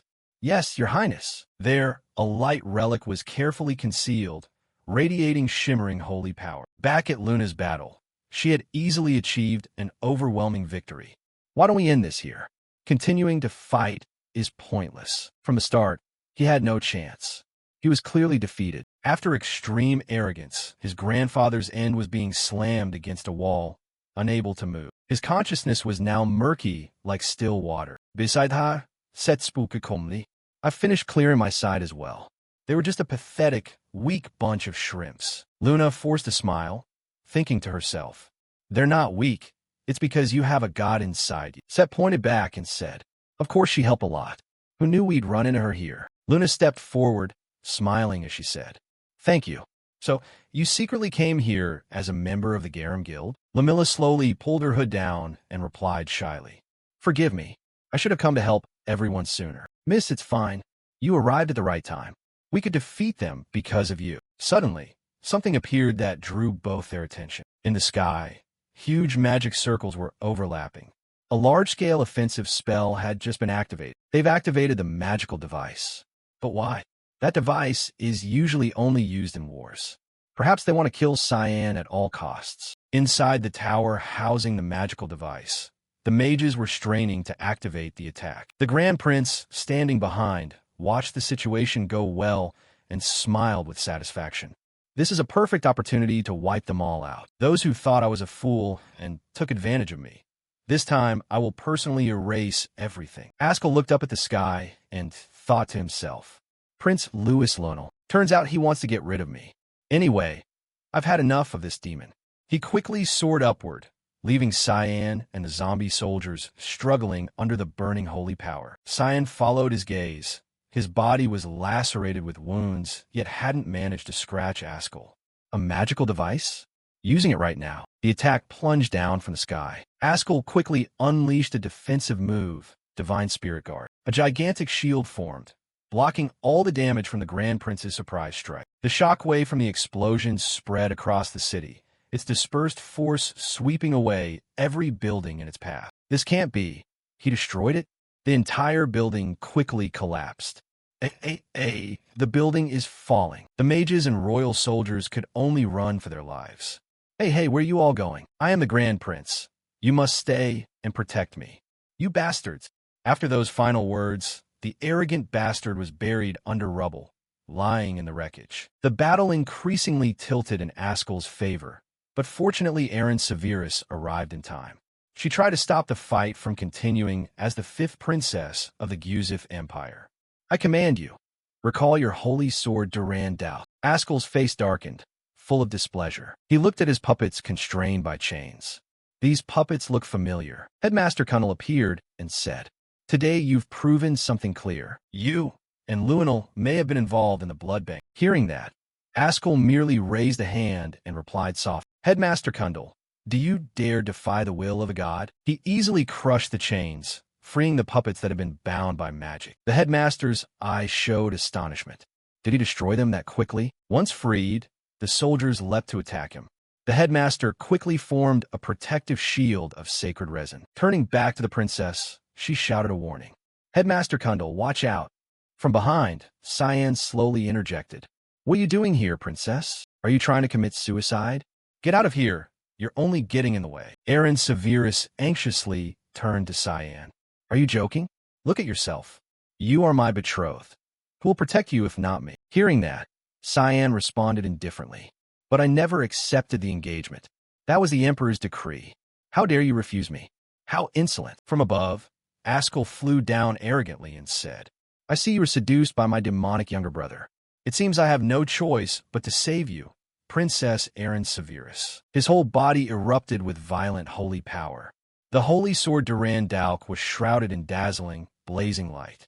The supreme god's power, divine radiant glory. Cyan's eyes widened. At last it has finally appeared. The ultimate attack of Lumendal, said to be capable of killing even a god, was the thing that ended him in his previous life. Princess Aaron Severus desperately intervened. Stop right now, Askell. But he absolutely would not leave things unfinished. Askell clenched the holy sword Durand Dao and roared.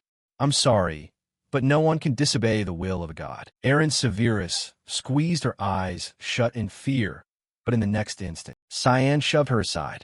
His eyes flared with excitement. This is the moment I've been waiting for.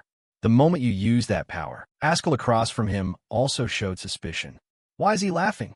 Wait, could it be that Cyan threw the core of the holy sword Durand Dalk into the path of the attack? Askell couldn't stop in time, so the core was blown to pieces, cracked, and shattered. The attack continued to plunge forward and swept past Cyan, turning the earth and rocks behind into ruins. The holy sword Durand Dalk screamed in desperate fury.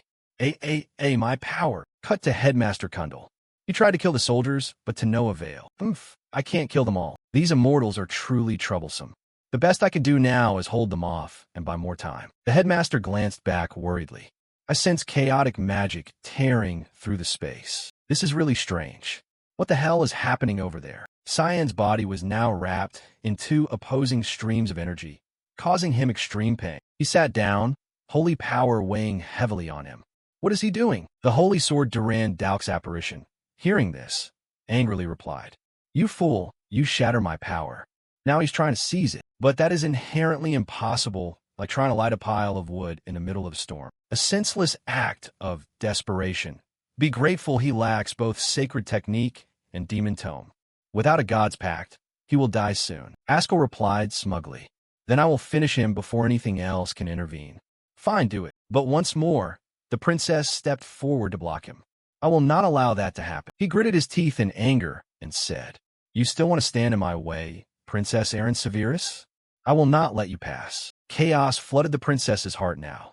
I cannot retreat. If I don't stop him, I will truly lose. From afar, the demon tome was charging toward the battlefield. The headmaster fighting was surprised. That's Luna. She sat atop the demon tome and shouted, her eyes turning to panic. Headmaster Kundal, Senior Cyan needs you. Please help me reach him. He immediately gathered magic into his hands. There's no time to explain. Reversal. A wave of light blew everything aside and opened a path for Luna into the center of the battle. The demon tome did not hesitate to trample the soldiers and press forward. Each agile movement, like a predator familiar with the terrain, drove the group through the enemies. But the moment the soldiers regained their balance and landed, they charged to attack again. Seeing the chaotic obstruction, Set leaped down and delivered a punch that blasted them all away. Luna anxiously turned to Set and asked, Lamilla. The two stood tall and declared, We'll handle the puppets here. Please go to the young master immediately. Miss Set ran straight into the soldiers without forgetting to admonish. You'd better take care of my friend. Luna's eyes hardened. She urged Lemmaharam hurriedly. Quick, I can sense Senior's energy weakening. We're here. He's ahead. Luna swept her gaze across the battlefield and saw Princess Aaron Severus exhaustedly holding back Askell's power. Cyan was no better, standing on the brink of life and death. A sense of unease ran through the holy sword Durand Dalk. Stop her now. Why? Why is the demon tome appearing here? Luna and Lemmaharam leapt into the battlefield without hesitation. Their imposing force was enough to make Askell cautious. He flew in to slash and cleave the space. But Luna and the demon tome risked themselves to dodge. She lunged at Cyan to the princess's astonishment. Senior Cyan. The holy power was corroding Cyan's body by the second. Fearing he wouldn't hold on, Luna clutched him and pleaded with the demon tome. Lemmaharam, please. At this rate, we'll lose him. The demon tome calmly observed the situation and sighed. How did things get this far? It's like he's trying to kill himself. Or perhaps he did this knowing it would happen. Could he have known Luna and I would come? But there's no time to ponder that now. Askell stood behind the demon tome, ready to annihilate them all in a single strike, the ancient god's pact. Immediately, the surrounding space warped. Fierce demonic force surged, opening an ancient eye. Its name was Danu. Power filled Cyan's body. A strange sigil appeared in his eyes. It's time for a counterattack. Askell and the holy sword Durand Dalk were overwhelmed and pushed back by Cyan's terrifying might. For the first time, fear showed on his face, sweat running down as if his mind were unraveling. What is this? He easily slashed away the attack with simple precision. Demonic energy filled the space, roaring wildly. Light no longer held its prior advantage. Askell was driven backward, his feet skidding along the ground as he tried to resist the impact. The holy sword Durand Dalk bellowed in fury. Damn it! Why has the demon tome, Lemmaharam, appeared here? Askell looked toward the converging, swirling demonic flow. This is we cannot interfere with that. Cyan's body was wrapped in dense layers of demonic aura. The power from the light core, a force born of a pact with an ancient god, activated. His hair turned white, wings of light erupted, and horns of authority appeared, opening a spatial domain. Shattered radiant refraction. Let's end this here. The holy sword Duran Dauk's brother warned. Be careful. You inherited the light. He will be much stronger than before. No matter, he's just a power thief anyway. Cyan slowly set down the unconscious princess Aaron, Severus, and Luna. Lemmaharam hurriedly asked, "What will you do now?" "I will kill my brother here," Lemmaharam continued anxiously. "Is revenge so important that you'll absorb my curse to obtain it? I don't think you fully understand your current state, but the mark on your chest says it all. You will pay a price greater than your own death." Kiram in Cyan's hand suddenly spoke after a long silence. "Foolish master, is this what you prepared from the start?" Back before the battle, Cyan had instructed Kiram on many things. If we make enough of a disturbance, sooner or later Luna will show up. "Luna? You mean the girl who owns the demon tome?" "Yes. So if you meet her, bring her to me immediately. And don't cause trouble while you're disguised. Someone might notice." Kiram asked back, "How can you be so sure she'll come?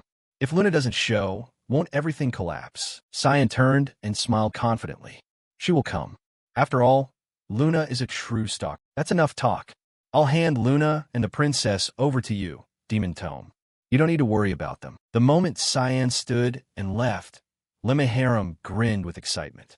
Finally, the prophecy has come true. Cyan charged at Askell without hesitation. His power now utterly surpassed him in every aspect. Dance. The fragments of the gods' artifacts. They collided in midair. Shockwaves spread, suffocating everything nearby. A life or death duel leaves no room for sentiment. Cyan curled a lip and taunted. "You suddenly look so weak, brother." He reached out and lightly flicked Askell's forehead, to Askell's astonishment. "Everything's ready. Now the party begins." "Haha, it seems the light god's barrier no longer works on me. Not even the supreme god's power can save your life." At the same time, outside the sacred demonic barrier where they fought, Lamilla, Set, and the headmaster struggled to resist the stinking undead trash. But suddenly everything took a different turn, surprising her. What is going on? Before Lamilla, the stinking trash was gradually disintegrating. They were no longer regenerating. Set stepped forward, picked up a fallen hat, and said, "Oomph. I was hoping for a tense fight." Yet it seemed they were suddenly disconnected, perhaps because their power source vanished. The two turned toward the voice and saw Headmaster Kundal slowly approaching with a very calm demeanor. "I'm glad you're all safe," Set replied excitedly. "This was nothing, Headmaster." He looked at him fondly and continued, "You did very well. Prince Set, I praise you for rushing to help your friend. Even though it's exam season, you'll be suspended for 2 months. You should choose your friends more carefully, and you've never attended classes anyway." Hearing this, Set froze in place, speechless. "Oh, Headmaster." He looked toward the space shrouded by the dense barrier and mused. "It seems that space was the cause of the sudden change. Is there nothing we can do but wait here?" Suddenly something had just escaped from within the barrier. The headmaster's eyes widened. Both Princess Aaron, Severus, and Luna have been brought out of the barrier by the demon tome, Lemmaharam. Their wounds weren't too severe, but both were unconscious.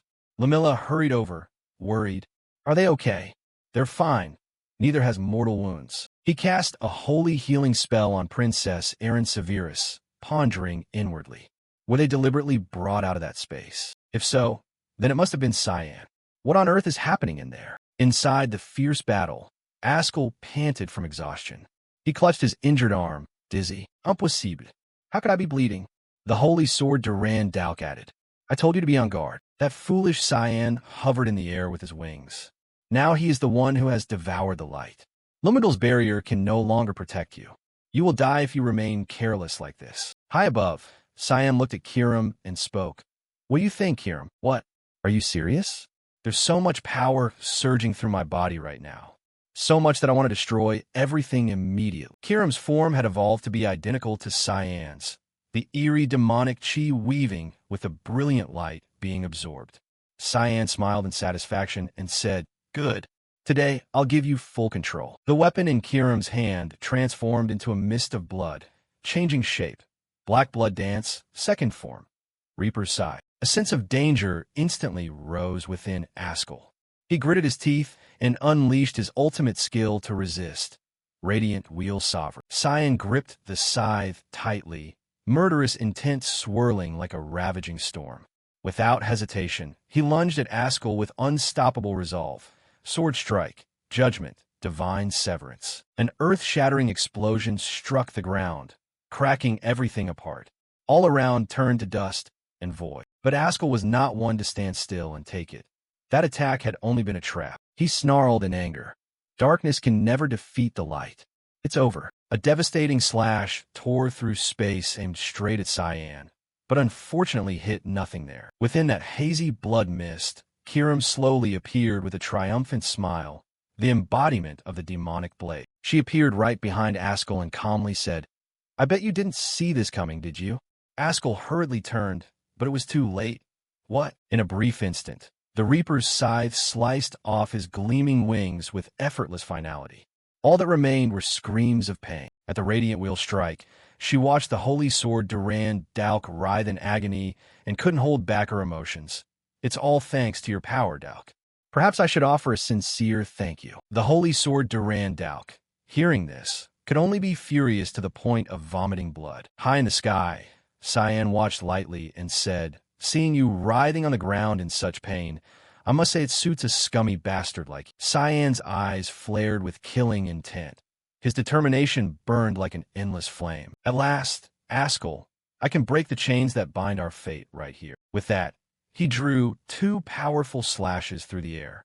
The scythe's form increased the damage. Sword technique. Linked Cloud Ascension Reap. Askell took the attack head-on, unable to resist. His entire body was crushed into the ground, shattering everything. For the first time in his glorious life, Askell bled and suffered so utterly. A defeat unbearably painful. He had been born destined to save this world. That was what his mother always told him when he was small. She said she received the divine revelation when she was pregnant. And that was why Askell was granted so many talents. But for some reason she was killed, accused of being a witch. Right before Askell's eyes, all those involved were arrested and publicly executed. That was the first and only time I saw my father so furious. He had to execute them himself. But even that was clearly not enough. Such demons must be eradicated to the root. The poor and those born into low status, they easily fall into the path of demons. At some point, they will eventually threaten those wealthier than themselves, just as they stole his mother's life. Both Kiram and Cyan rushed toward Askell, who lay sprawled on the ground. This will be the finishing blow of this battle. Demonic sword unification, divine annihilation king. Both Kiram and Cyan rushed toward Askell, who lay sprawled on the ground. This will be the finishing blow of this battle. Demonic sword unification, divine annihilation king. The two seemed to become one. Simultaneously, they unleashed the demonic blade unification technique. The strike aimed straight at Askell. The collision made the ground tremble, shattering into fragments of. Askell screamed in agony as he took a direct hit. After enduring for a while, Askell was nearly exhausted of fighting strength. He turned to Cyan and spoke. "I have a question. You always act as if you can foresee the future. You found the holy sword and the demonic blade before me, disrupted my plans and that bloodbath earlier. Could have just been luck? Yet I cannot comprehend the wrath you bear toward me. Where does that emotion of yours come from?" Cyan slowly released the power within his body and replied calmly. "It seems you've noticed. Do you not understand the situation? That someone like me would cut across your path." Then he voiced Askell's thoughts. "Why didn't I see it sooner? Was it because I regarded him as the useless child of a concubine and didn't want to care? If only I had paid more attention to him. I should have trampled him from the start. That must be what you're thinking now, right?" Cyan continued. "I have always hated that way of thinking of yours." Feeling as if Cyan had read all his thoughts, Askell, helpless, gave a faint smile and said, "Ha, have we always been that close? In our previous life, we were very close. But the one who turned that life into a lie was you, Askell. This karmic bond will end today." Just as Cyan was about to turn and leave, Kiram stepped forward and quickly said, "It seems it's not over yet." This caused Cyan to show a brief opening for a few seconds. The holy sword Durant had reverted to its original form, a sword.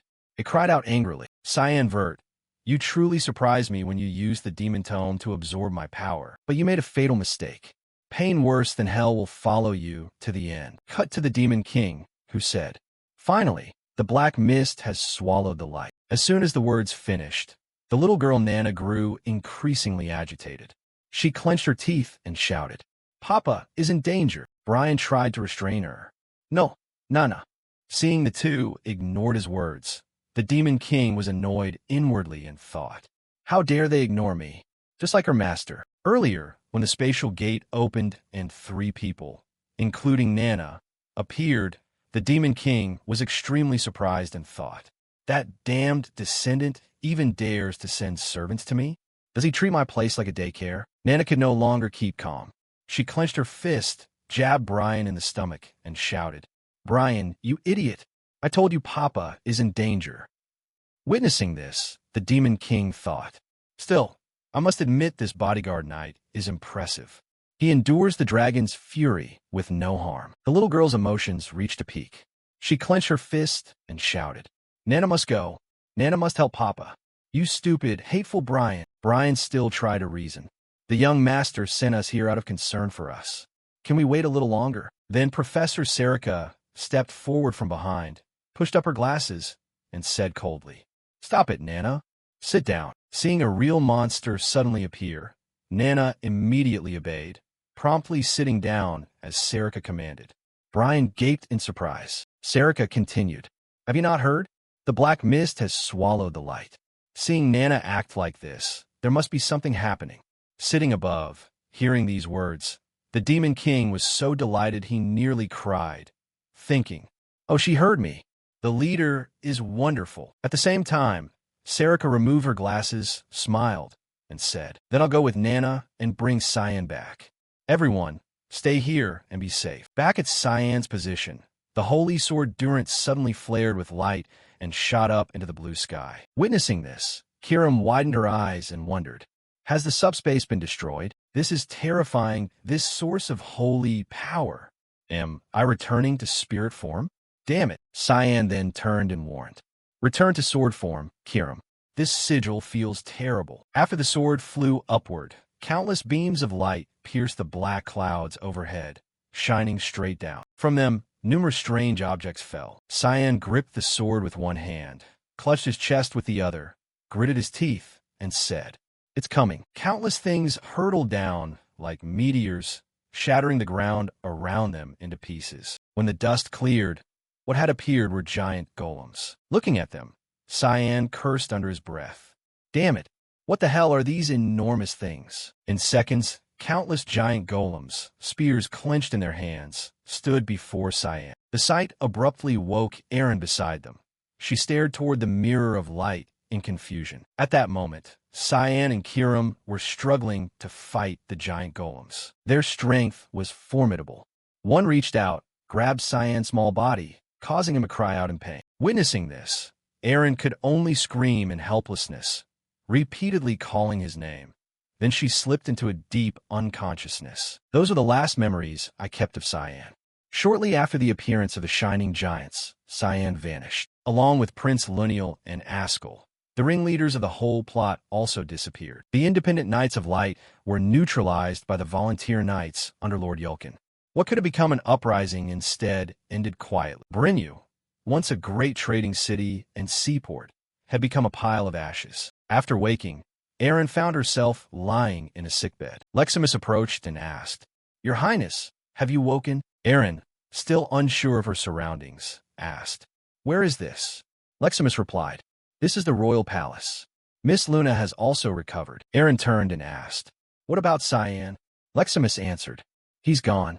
Prince Luniel and Lord Askel are gone as well. Hearing this, Aaron's eyes filled with helplessness.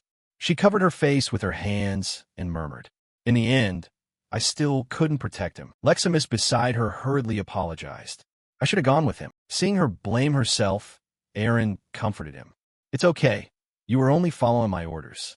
What about the investigation I asked you to carry out? Leximus gradually regained his composure and stammered. Yes, about that there's bad news. His Majesty's condition is much worse than I thought. Cut to the king. The monarch's condition was far from hopeful. He lay motionless on the bed. Wallace sat beside him, head bowed, and spoke. I beg your pardon, your Majesty. I arrived late to examine you. Having been preoccupied with defending the borders, I neglected the children. My eldest proclaimed himself a knight of light, while the youngest became the killer of an era. If not for the duties weighing on my shoulders, I would have begged for forgiveness with my own life. Yelkin stood beside him and offered comfort. Please don't say such things. Wallace cut in. Is there any father more pitiable than me in your eyes? Askel's mother was assassinated by villains, and Cyan's mother abandoned her child early due to illness. Therefore, I resolved to be cold to them so they'd learn independence early, believing that was the only way to preserve the family's legacy. Though raised in similar circumstances, they chose different paths. Askel chose glory, while Cyan chose self-cultivation. Aren't these outcomes the result of their own choices? Brynju has been raised, and the family's heritage is also at risk of vanishing. Wallace turned and asked, Have you learned anything about that girl Alice yet? Yelkin replied, Miss Alice was last seen at the northern border. Then she vanished completely. As for young Master Kront, before he could finish, Wallace's expression darkened. He rubbed his forehead and said, Enough. Then he continued, Lately the boy has immersed himself in faith. I hear he has taken holy orders as a monk. Yelkin nodded and replied, That is correct. From afar, Violet entered and said, Well done, Duke Wallace, Lord Yelkin.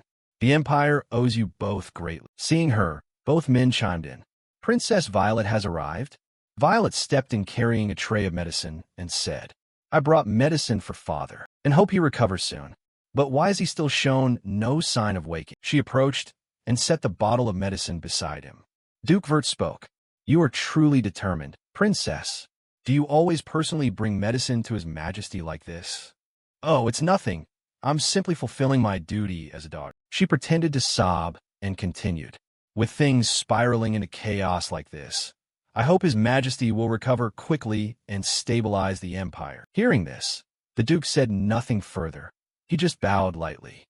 His Majesty will be pleased to know of your tireless resolve. Princess, we shall take our leave now. The two left the room, leaving the overly cautious princess behind. She slowly poured the poison from the bottle into the Emperor's mouth and thought to herself, You don't need to worry, father. Your empire will surely thrive under my hand. You can rest in peace forever. Her eyes brimmed with self-satisfaction. As for Luniel, I had already sent him to the other world before you. Back at the fierce battle, the prince had been crushed beneath a building, but had not yet died. He tried to escape the rubble, crawling and dragging himself against the collapsed walls. You useless bastards. His face contorted with fury, his voice warped with rage. Look what they've done to me. They couldn't even kill a brat. At the same time, Princess Violet's men were scouring everywhere for survivors. Surely someone must still be nearby. The foolish prince, thinking he'd found a lifeline, hastily called out for help. Hey, I'm here. But the only response he received was looks full of hatred. Oh my, you really are stubborn. Luniel, still not understanding his situation, asked, Violet, what are you doing here? She smiled confidently and replied softly, Look at what you've done to our empire. Brother, it's only natural that I stand up and clean it up, isn't it? After all, that has always been my role, don't you see? Luniel, still speechless, answered, I've had enough of your nonsense. Now, take me back to the palace at once. I need treatment and rest. But Violet's reply left him stunned and disbelieving. I'm afraid that's going to be a bit difficult. What? Violet turned away with a look of satisfaction. As you can see, the exact thing I came to clean up in Brynju today is your corpse. The guards immediately closed in on Luniel, their sharp swords aimed at him. What is the meaning of this? Even at death's door, you still don't realize how stupid you are. I've changed my mind. I will declare that we haven't even found the crown prince's body. Hearing that, Luniel screamed in fury.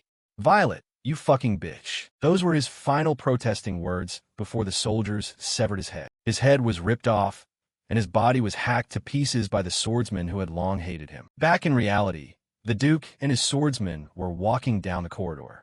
Wallace spoke. What do you think of the second princess's medicine? Yelkin replied. I find it rather suspicious.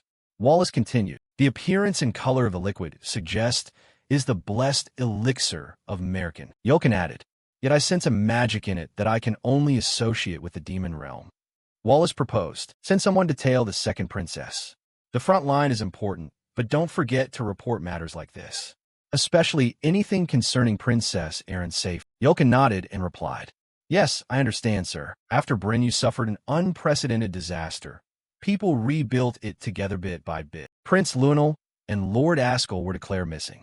Although many rumors circulated, most remembered the incident as a tragedy in which Askel fell in battle, attempting to stop his younger brother who had been controlled by the dark forces. Eyewitnesses reported, pitifully, that his divine wings were overwhelmingly struck down by the demon Cyan. In the end, Cyan bore the wrath of the heavens and met a painful death at the hands of God's emissaries. Someone had to restore order to the empire, sliding into chaos. But with His Majesty Bedreddin, the second princess rose and began her rule. She had built her reputation through many years of relentless effort. Violet becoming the chosen one was inevitable. Although this account differs entirely from what I know, I do not wish to embellish it further, because silence is now the only way to protect him. It's all for Cyan, the son I love who I am sure is still alive. Time passed. In the hall of the Royal Academy, a professor spoke. Erin, choose your path. The stands were filled with students attentively watching the ceremony. Erin stepped forward and placed her hand on the grimoire. I will choose this. The wisdom of the god, Rummindle, will always be with you and bless your future. Well done. Serica, with short hair, approached and handed the princess. This is your diploma. Keep striving. Thank you, Instructor Serica. Now I am a graduate of Lewin Academy. May my future path always be bright. I will strive to become a light that illuminates the academy. After the ceremony ended, Instructor Serica came to report to the headmaster. Princess Erin chose the grimoire? How interesting. I thought she'd pick a sword or a wand. I thought so too. The headmaster turned to the window with a pensive look. It's been 3 years since that day, and Princess Erin is still searching for clues about those great light deities. Serica immediately asked, Great light deities? Do you mean the giants who attacked Cyan that day? The headmaster calmly explained. They are called Nephilim. They are emissaries of light sent by the high deity, Rummindle. Serica's eyes widened in astonishment. But doesn't that mean the gods themselves intervened in human affairs? The headmaster's voice grew solemn. I don't know that either. There's no official record stating whether Nephilim are gods or mortals. But your speculation is very good. Princess Erin said she would remain at the academy to conduct further research. Why is that? Suddenly the headmaster's face turned serious. Because of Cyan. I suppose that boy is still alive, isn't he? Cut to outside the academy. Princess Erin and Leximus were strolling when someone suddenly blocked their way. Long time no see, Princess. She looked up at the person opposite her. Luna, I hope you are well. Your Highness, congratulations on your graduation. Erin replied warmly. It's been a while since I last saw you here. Yes, I've been a bit busy with work at the Garum Guild. So Guildmaster Riggins is still ill? He is much better, but the internal injuries remain. You must be very worried about him, whether you admit it or not. Of course not. He learned a costly lesson about what happens if he meddles with those I care about. So I'm quite satisfied. Princess Erin, hearing this, grew a little anxious. How is your search for Senior Cyan going? Erin lowered her head and said sadly, I'm still doing everything I can, but I can't find anything, except that those giants are Nephilim. But I won't give up. Luna turned to her with a fearful look. I hope you find him soon too, because if things continue like this, I'll find him first. No, I will definitely find Senior first. Their gazes met, and the atmosphere grew oppressively tense. I won't let you win. All right, then let's both do our best. Of course, I'm happy to assist you until we find him. Leximus, standing beside them, trembled at this merciless rivalry. Terrifying. In his room, Headmaster Kundal calmly observed everything with a deeply pensive expression. Cut to some boundless void where voices echoed relentlessly. Cyan, you have crossed the unimaginable boundary of an entity. You no longer deserve to live in a world I rule. So accept your fate. You will suffer a pain no human has ever experienced before. Refusing to yield easily, Cyan sprang forcefully toward the giants of light. He unleashed a flurry of slashes, but the force now was like autumn leaves falling, utterly non-threatening. Cyan narrowed his eyes, gritting his teeth. Damn it, this damage won't stop him from healing quick. The giant immediately seized the opportunity and swung back. Cyan gripped Kirim tightly and thrust hard into his armor, then sliced a long cut along the arm. Not stopping there, Cyan spun and created void spheres to launch a barrage of attacks. The giant's entire body was covered by countless black orbs, but with only a little effort, he wiped out all of Cyan's attempts. The power of a god is the greatest power. Cyan was driven back by the Colossus's momentum. Another attack came crashing in from his flank. In the blink of an eye, Set sprang from somewhere to block in front of Cyan and shouted, "Don't be afraid, friend. I'm here, you'll be fine." Before he could finish, the giant punched Set in half, though he might not be dead. He slammed his fist into the ground, shrouding everything in dust and ruin, and hurled Cyan flying backward. Far across the battlefield, the aftershocks of the fight remained devastating. Headmaster Kundal was struggling to erect barriers to protect Princess Eren and Luna. His gaze moved from one shock to another. Truly a mad kind of power. Its mere existence emits an overwhelming aura. If this continues, I'll have to protect the princess and Luna here. I'm afraid I can't do anything for you this time. The giant stood motionless, looking down where Cyan had been. Suddenly, something shot up from beneath the ground and pierced the giant's body with ease. From Set's destroyed body, a hand was gradually regenerating with a familiar sigil. Seeing this, Cyan grew confident. "Oh, I forgot to introduce my friend to you. Say hello to Sathan." The noble Sathan. Whirlwind surrounded Set's form and slowly restored his body. Sathan smiled and added, "Why dare you half-breeds attack this beloved child?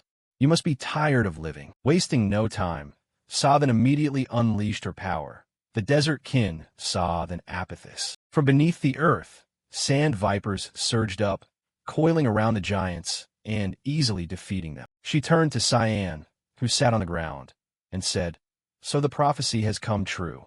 Successor, you don't stand a chance in this fight now. I'll hold them back. You run away quickly." Cyan clutched his wound, suspicious. "Why are you helping me? What do you gain by doing this?" Sathan only smiled and replied, "I do this for no gain. Just keep your promise." Cyan was dumbfounded. "My promise?" "Yes." Sathan's eyes filled with deadly intent, an exhilaration swelling in her chest. "Didn't you say before that if they dared stand in your way, whether gods or whatever, you'd kill them?" Cyan recalled what he'd said that day and blanked. "Yes, I did say that, but that's not what I meant." Sathan leapt forward and admonished, "If you understand me, then go.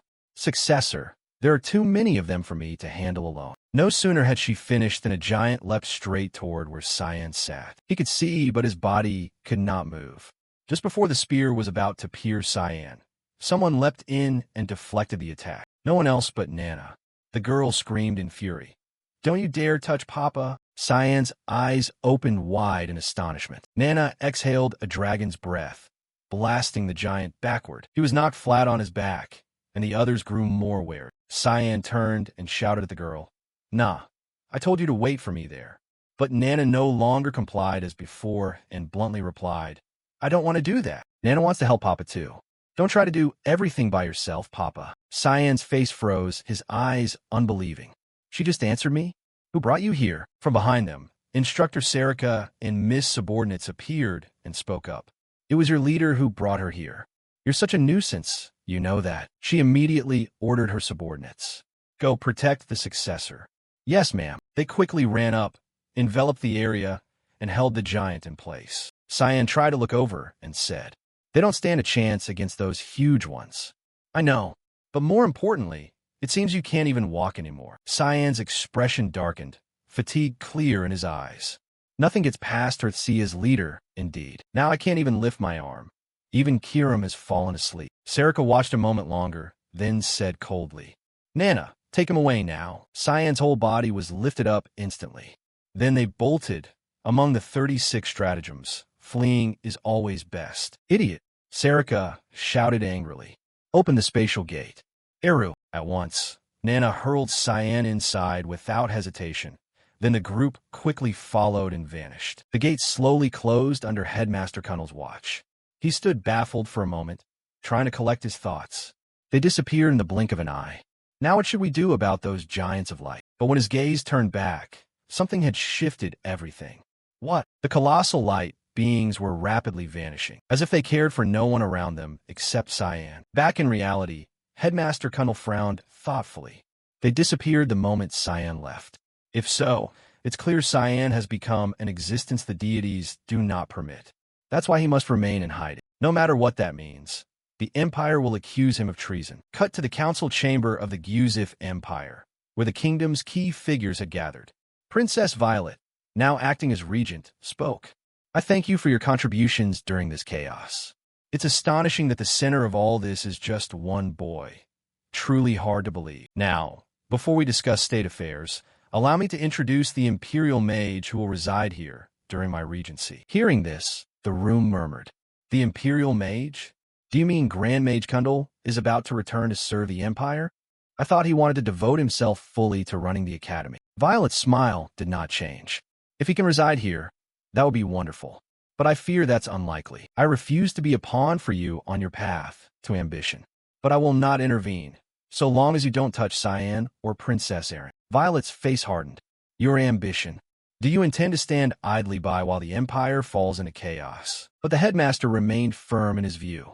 I won't repeat myself. Don't touch those two, and you'll be free to write your own history as you wish. The princess's eyes darkened, anger kindling within her. But what can be done? My father has always been resolute, and besides, someone suitable for that role happened to appear. The room's door opened, and countless gazes turned. Isn't that impossible? Someone sprang up in shock and said, he should have been dead. Yes, and he returned after being killed by the demon Cyan. I dare say there is no one better suited for this than him. Greet each other, everyone. A man with silver-white hair appeared wearing a confident smile. My name is Boris. It is an honor to serve your highness the princess. But when his gaze opened, a glittering light signaled ill omen. This was the holy tome. Princess Violet continued to boast about her new aid. Boris wields 8-star magic? I couldn't ask for a better royal mage than him. Suddenly Violet's eyes widened in horror. You flatter me too much, your highness. Behind Boris's body, the spirit form of the holy tome manifested fully. There was something behind him. She hastily rubbed her eyes, and the nobles beside her asked in concern. Your highness, are you all right? Violet quickly glanced again. What on earth is that? Could be I'm seeing a spirit star? When did the holy tome's spirit reappear? Or can only certain people see it for a moment? Violet rapidly returned to the conversation. Forgive me. I'm a bit unaccustomed to your new appearance. Let's get back to state matters. Boris calmly stepped forward with a scheming look in his eyes. Very well.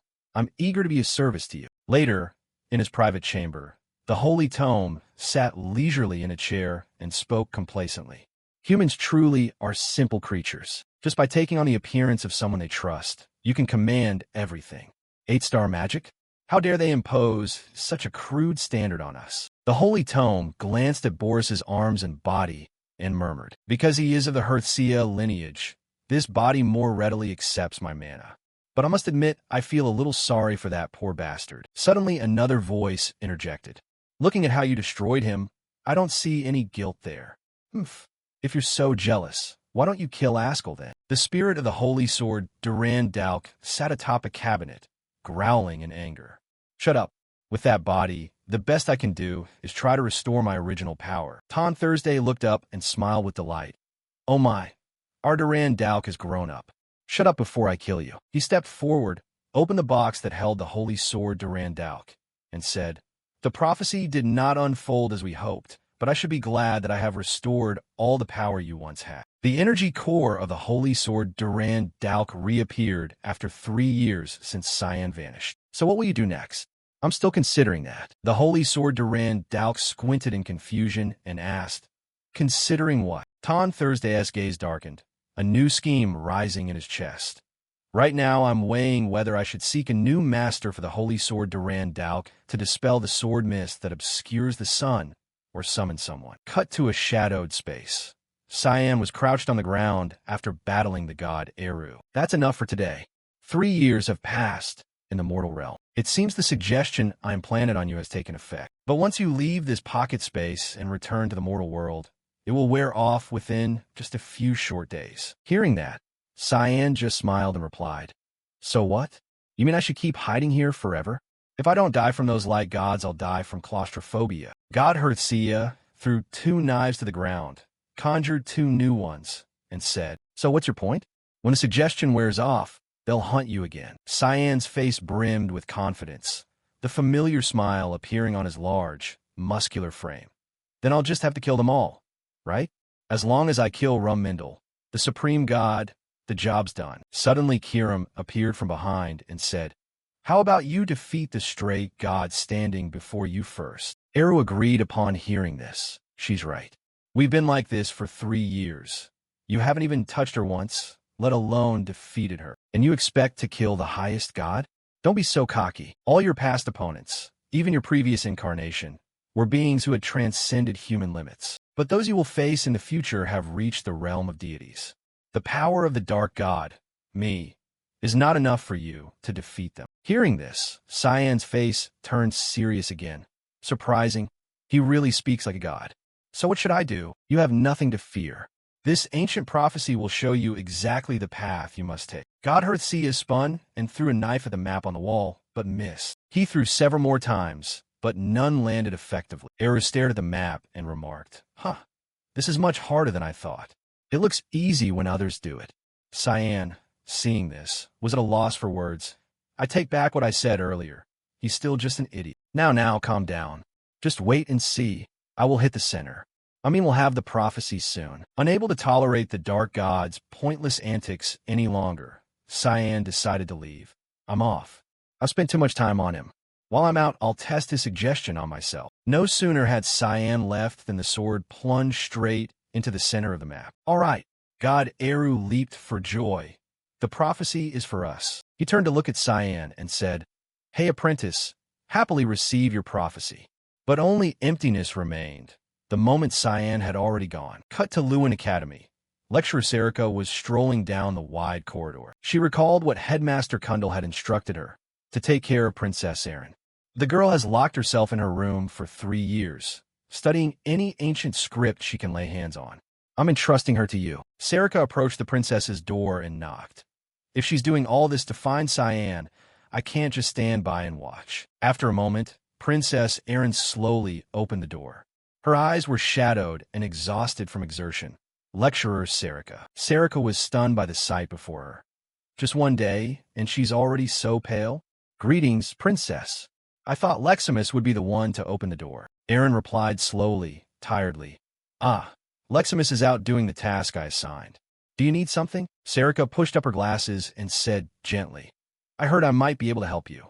I know you've been collecting many ancient scripts. But the princess immediately declined. Thank you, but I can do it myself. Sarika cut to the chase. Aren't you searching for Cyan? You surely need someone's help. At those words, the princess's eyes lit up with interest. After all, the only thing she cared about was her missing fiancé. Come in. The two quickly stepped into the room. Sorry about the mess. As soon as she entered, the one thing that struck Sarika left her astonished. The symbol was at the center of the room, on the blackboard. The same mark that had been carved on Cyan's chest the day the pact was made. I found it while researching the forgotten history of the continent. This symbol always appears with the Light Titans. Could you have seen it before? Sarika shook her head repeatedly in surprise. Oh no, of course not. In her mind she thought, the girl knows more than I expect. I have many interesting ancient texts here. The Light Titans once appeared in Brenu. They are the Nephilim, children of the supreme god Rummindle, were called as guardians according to the records. But I don't know why those beings attacked Cyan, or whether he was simply undergoing a trial. Lecturer Sarika, do you have any theories about it?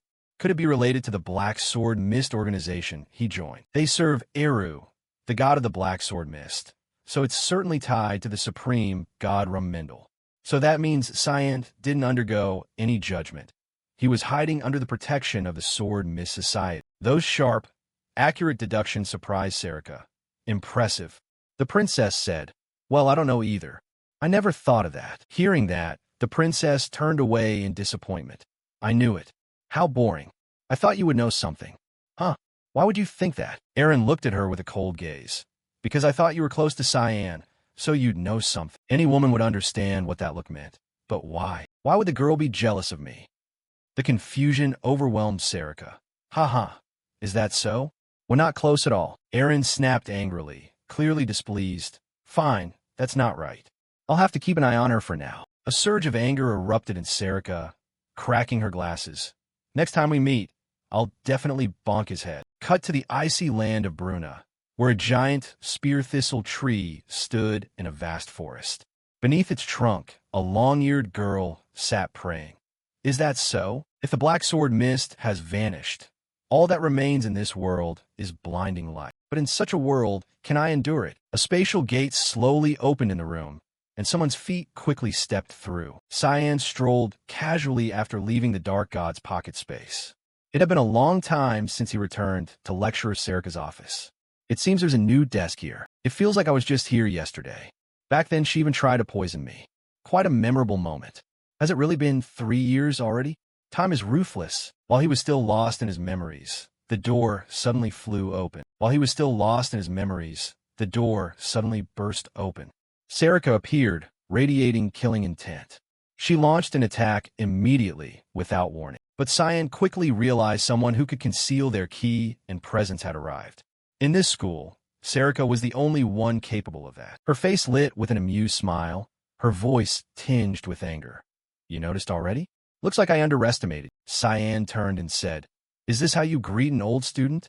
I must say, it really brings back memories. Before he could say more, Serika attacked again, forcing Cyan to fall back hastily. Then let's see how much you've improved over these past 3 years. Serika continued with a precise kick that sliced through the air, aimed straight at where Cyan stood. But he sprang back into the air and easily evaded. Then it's my pleasure. His hand gathered magical power. Streams of energy converged as he willed.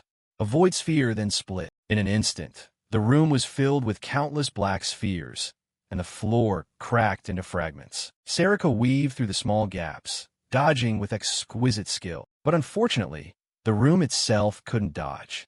Everything began to collapse within moments. Serika glared at Cyan and said resentfully, Are you trying to bring this whole place down? This is a teacher's office. How dare you show so little respect? Her anger only made her more ferocious. Looks like I need to teach you a proper lesson. But Cyan immediately countered, his body shifting into a demigod form, a confident smile on his face. That might be a bit difficult. They collided midair, a terrifying force rippling through the room. At the same time, in her private chamber, Luna recognized the familiar key she had long been tracking. Her senior quickly confirmed with Lemaharam beside her. Do you sense it, Lem? Of course I do. Seems real indeed. It's been quite a long time. By human reckoning, it must be 3 years. Luna covered her face and sank into excited emotion. Her whisper was soft but fearsome. The day has finally come. The day I meet Senior Cyan again. I am truly so happy. Even Lemaharam beside her broke into a sweat. Though I'm a powerful magic book, sometimes she's the one who scares me. Humans are truly dangerous. Cut to Headmaster Cunnell's office. He too sensed Cyan's return. Heavens, he's back and already causing such a commotion. That brat. Looks like my peaceful days are coming to an end. Turmoil is about to descend. Back in Serika's office, everything was now reduced to rubble. You've improved a lot. You even destroyed my entire office. She angrily confronted Cyan.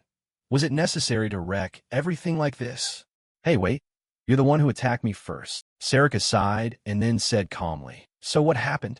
Did Eru say you were allowed to return? Not yet. I returned here despite him. Staying there any longer would drive me insane.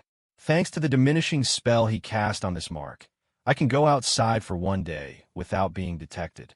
If I exceed 1 day, it will reactivate. But actually I came here yesterday, so the spell is probably about to wear off now. Cyan smiled calmly, without a hint of worry. Sorry about that. Being trapped in there too long has made me increasingly careless. No sooner had he finished speaking than tremors began to occur. Light from the sky quickly shone down. It was the sign that the Light Titans were about to descend upon the mortal realm once again. Serika rushed over, shook Cyan's foolish head and shouted, What the hell is wrong with you? Haha, I told you. I've become more careless. Serika's face darkened as worry crept in her mind. Hurry back right now, you brat. All right, I'm coming. He used his ring to create a teleportation gate. I'll go now, okay? Serika, unable to contain her anger, shoved him through. Ah, you stupid kid. Serika followed him into the shadow space as well, leaving the room in disarray after their very intimate encounter. The moment Cyan's presence vanished, the Light God's judgment ceased. The gates to the mortal realm quickly dissolved. After returning Cyan to the Dark Palace, Sarika promptly beat him up. What the hell were you thinking? What if those giants appeared again? Were you trying to destroy the academy? The Dark God looked on helplessly. This is my dwelling. Did I have to do that in my space? Sarika pummeled the immobile Cyan. Enough. How dare you act so disrespectfully? I'm a god you serve. But Sarika turned and lashed out at the god himself. Shut up, Uru. This whole mess is your fault for letting that brat escape. Hearing that, the Dark God collapsed to his knees, overwhelmed by helplessness. You are outrageous. I am clearly a god. The powers you wield were granted by me. This is utter chaos. Cyan slowly rose and said, whatever you say, at least I learned one thing for sure. As long as I'm tied to this thing, I can't stay outside for more than a day. So I can't go far away either. From behind, Sarika stepped forward slowly and said, let's see. She stared intently at the mark on Cyan's chest. If Eru can cast the diminishing spell on it again, there shouldn't be any problems. But I didn't expect it to last only one day. It's not too surprising. After all, this magical mark belongs to the Supreme God. But look at you now. You've grown a lot taller. Honestly, you really do look like a proper man now. Just as she finished speaking, Kiram appeared and slapped Sarika across the cheek. Stop that cheap flirting with him. Both sides began brawling noisily. Why did you hit me? Damn sword, because you deserved it. You slut of a lecturer. Cyan was left speechless watching the fight unfold. Meanwhile, the Dark God struggled onto his chair. He sat upright and said, accept your prophecy. Successor, you must go to the frozen land of Fruna, for there a seer still awaits you. Once you arrive there, you will learn the next path to take. Cyan recalled what he had done the day before and blinked. You mean that dart-throwing trick of yours was a prophecy? Are you joking? But before he could finish, a beam of light struck his chest, sending Cyan reeling backward. Sarika's expression shifted quickly. Wait, what is that? I can no longer feel the energy of the magical mark. The Dark God explained slowly. 3 years ago, I couldn't cast the diminishing spell on you at full strength because your body couldn't withstand it then. But now you've grown to a state that can endure it. With this, you can go out into the world for 2 weeks. It's not a lot of time considering you have to travel all the way to Fruna, but it's still better than just 1 day. But you must always stay vigilant. After 2 weeks, death will knock at your door again. Hearing those grave words, Cyan suddenly felt unsettled. Why does he all of a sudden act exactly like a god?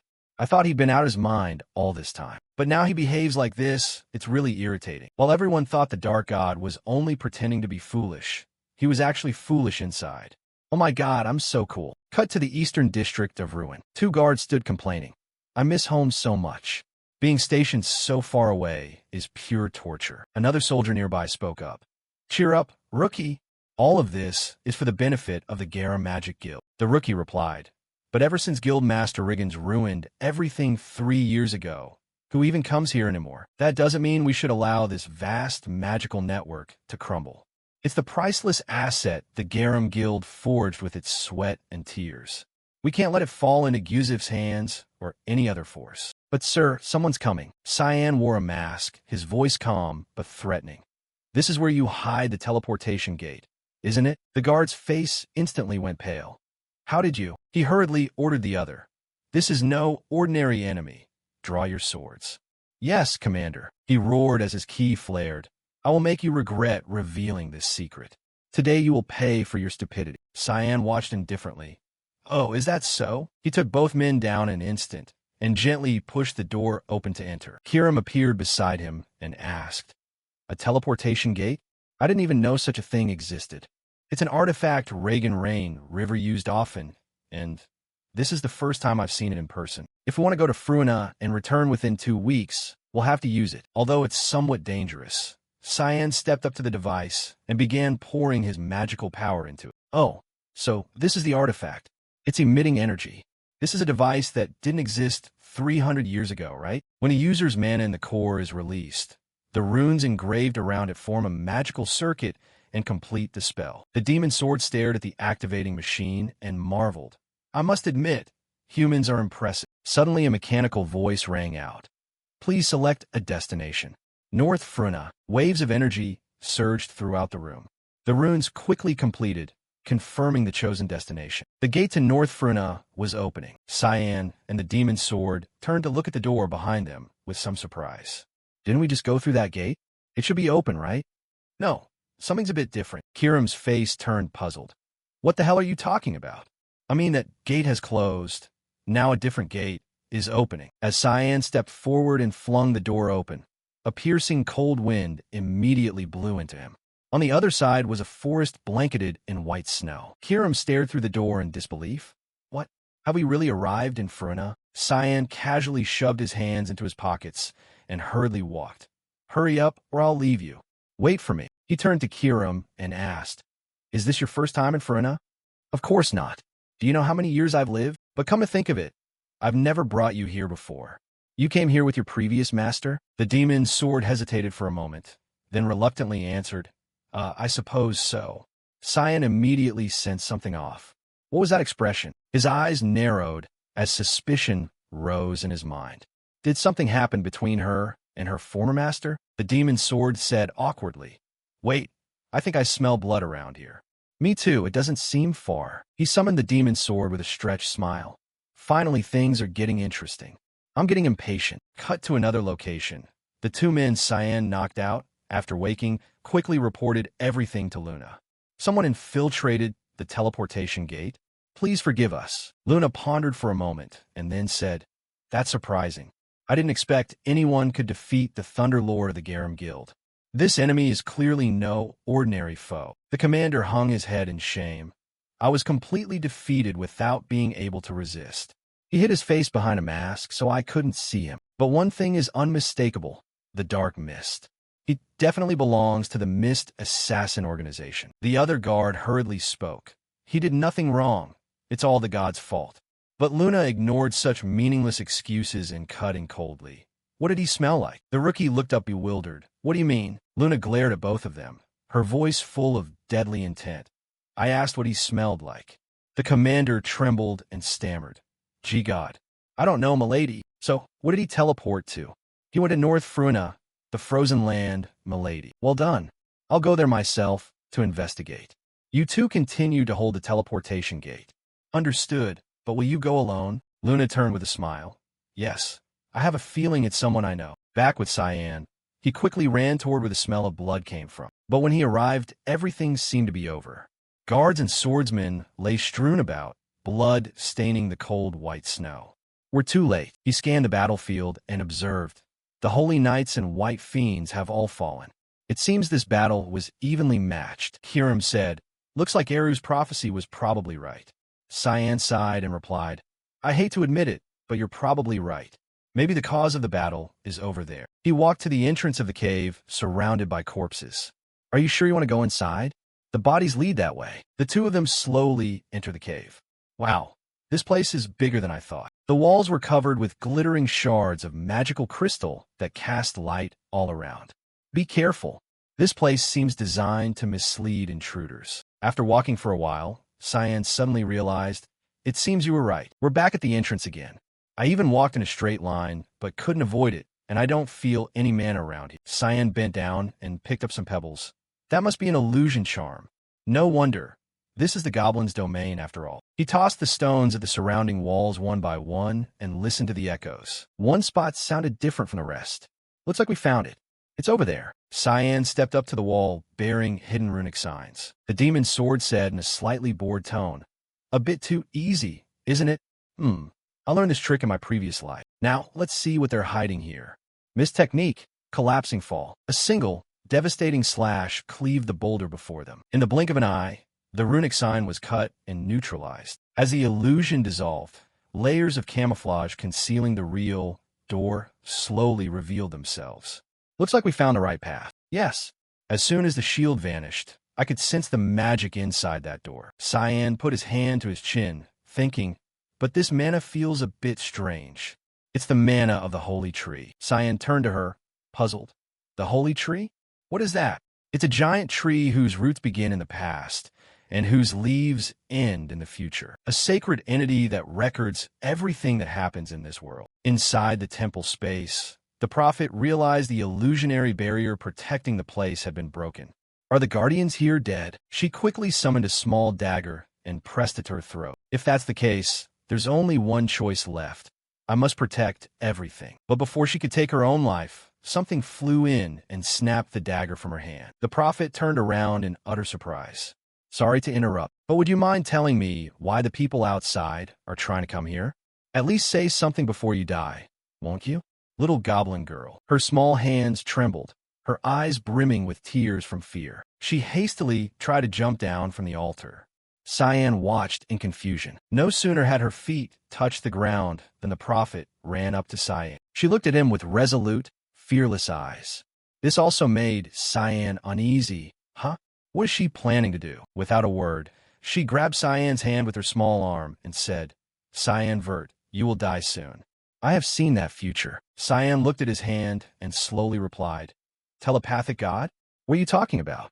How do you know who I am? The girl's face turned serious, her voice carrying a fearful weight. My name is Haztia, prophet of the Holy Tree. Why'd you come here?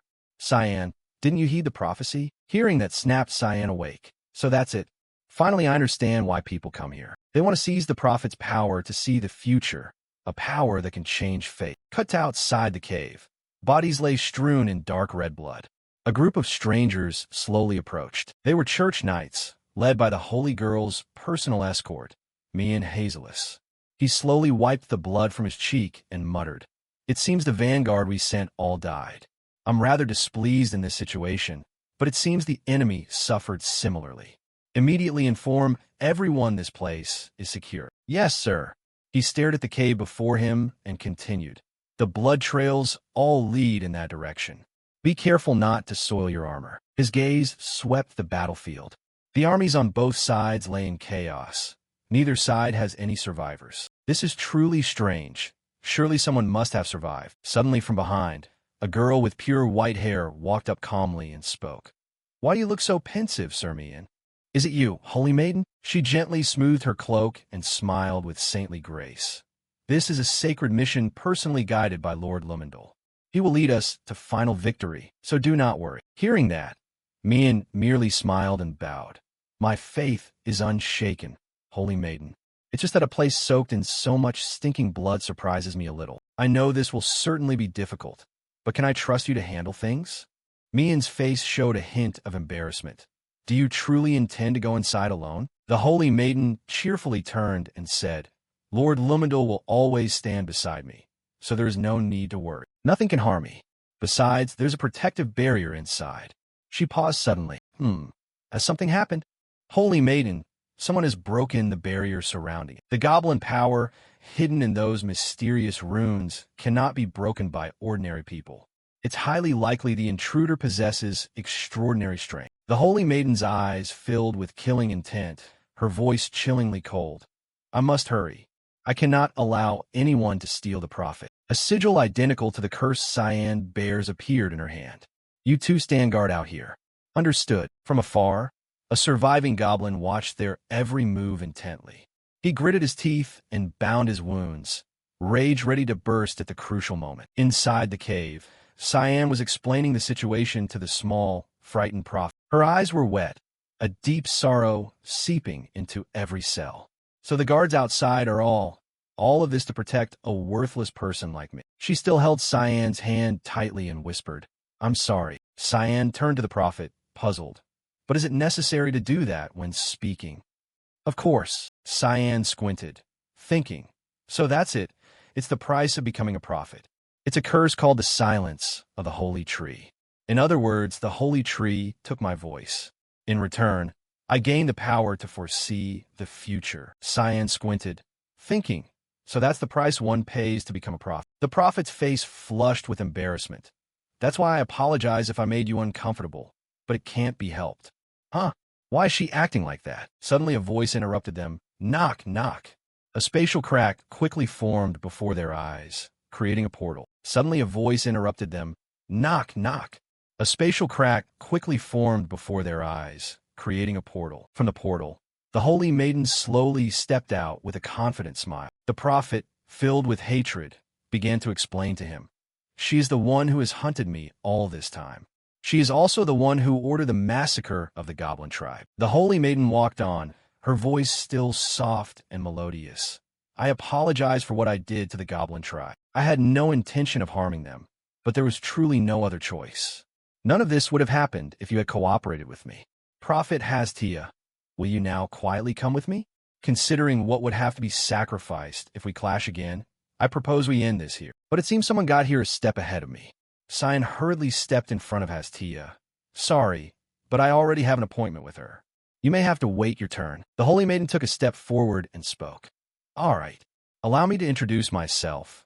I am Nephrodite Iris, the Holy Maiden serving the mighty Lumendal. I never expected to be lucky enough today to meet the famous Cyan Verd in person. Truly a day filled with Lumendal's radiance. Hearing his name spoken by a stranger startled Cyan. Does she know who I am? Without hesitating a second, Cyan lunged at the Holy Maiden with a bloodthirsty demon sword in hand. Then let's see how powerful this Holy Maiden really is. Unfazed, Iris immediately raised her arm, revealing a strange sigil. It seems the rumors that you are violent are accurate. Cyan's eyes widened in shock. That sigil is. Hastia, standing behind, was also overwhelmed by what had a gigantic sword materialized to block Cyan's attack before it could reach the Holy Maiden. Damn it, what the hell is this? Before his eyes, a colossal being of light appeared behind the Holy Maiden and shielded her. My 2-week period hasn't ended yet, so why is this bastard appearing? No, something's not right here. He isn't someone I summoned. The sigil on me is still sealed. If so, it must be caused by her. She also has a similar sigil on her hand. The Holy Maiden stood proudly with a smug smile. Now erase that thick black mist. O messenger of light. The colossal god slammed the giant shield in his hand down where Cyan stood, shattering the ground. Cyan was pushed back by the terrifying force. Hastia behind him cried out in extreme worry. Lord Cyan. Suddenly a hand rested on the prophet's shoulder and a voice said, should we leave those two alone? After all, we don't want to get in their way, do we? Since when did you? The prophet turned around with eyes full of despair. At last I can hear your voice. It seems I must touch you to hear it, huh? Suddenly the Holy Maiden's ears lengthened and returned to their true form. This surprised Hastia. You're a goblin? Iris gave a bitter laugh. Oh dear, it's exposed. I suppose being so close to the holy tree makes concealment impossible. Then how could you have done that to your own kin before? In the end, what do you want? The Holy Maiden replied coolly. Isn't it obvious? I want to obtain your prophetic power. Back on Cyan's side, he was crouched on the ground after the giant's sudden attack. Damn it, the mask on his face fell to the ground and shattered. I didn't expect to run into one of you here. Suddenly Kiram's voice rang out as a warning. It seems that woman has taken the goblin girl away. Hastia, but when he turned back, only a faint trace of magic remained. The door had closed some time ago. Cyan stood up straight, breathing out in annoyance. Cyan swung his sword in a simple horizontal slash, his words full of anger. Where did you suddenly appear from and ruin all my plans? The shield in the giant's hand was cleanly cut in two and fell to the ground. Layers of bright red mist began to well up and slowly envelop the area. Cyan gripped the demon's sword tightly, a grin fueled by rage boiling fiercely. I will make your death anything but beautiful. Scene shifts outside. The Holy Maiden is guiding Hastia down the steps. Now it's just the two of us. Will you obey me? The prophet whispered in a weary, desperate voice. Is my power worth you slaughtering your own kin? If you gain this power, you will also lose your voice. The Holy Maiden smiled and replied, I am willing to do anything for the glory of the mighty Lumendal. But do you know? You will soon die. Hearing that, the Holy Maiden simply smiled. You really are an adorable child. Do you think saying such things will change the situation now? But in response came a very clear statement. A prophecy. I'm telling you about a future I've seen through the holy tree. You will soon see it come true. No sooner had she finished than agonized screams rose from outside. The Holy Maiden hurriedly grabbed Hastia and ran out. When they arrived, they found a fierce battle underway. What's happening here? Me and the panting knight attendant spoke. Don't come any closer, Holy Maiden. Iris widened her eyes and stared ahead. There, it was Mian clutching his spear, streams of holy power beginning to whirl. Divine technique, exécutez justice. With that, he lunged at the warrior rampaging among 3 or 4 swordsmen. It was none other than the goblin warrior from before. His gaze was sharp, like a battle-hardened veteran. Immediately, he stamped the ground. A rock rose up, forming a shield that easily withstood the knight's storming assault. Mian's expression turned worried. He'd just witnessed something an ordinary person couldn't do. Not bad. In an instant, surrounded by soldiers, he reacted to the attack as if it were perfectly normal. How could a goblin do that? The knight captain planted his spear in the ground and said in a booming voice, "My name is Mian Hasselus." "Who are you?" The goblin warrior frowned and replied, "I have no reason to give my name to someone about to die." "What a rude bastard." Mian continued his questioning. Goblins are known for bows and magic, so few train their muscles. Thus, melee warriors are nearly non-existent. The technique you used to stop my blow doesn't look like magic. It is magic. Mian's face grew confused. Magic? But he couldn't sense any mana at all. Mian's face grew confused. Magic? But he couldn't sense any mana at all. The goblin warrior stubbornly repeated, "It is magic." Mian resigned himself. Fine. I shouldn't have expected much from this blockhead. Suddenly, from behind, the holy maiden slowly approached and said, "I didn't think that warrior could use magic." "You know him?" Iris asked cautiously, her voice tinged with fear. "His name is Garnian. Though he cannot use magic, he is one of the strongest warriors of the Goblet tribe. I heard he went deep into the frozen valley to train. I didn't expect to run into him here." Garnian stepped toward the holy maiden, angry. "Are you their leader?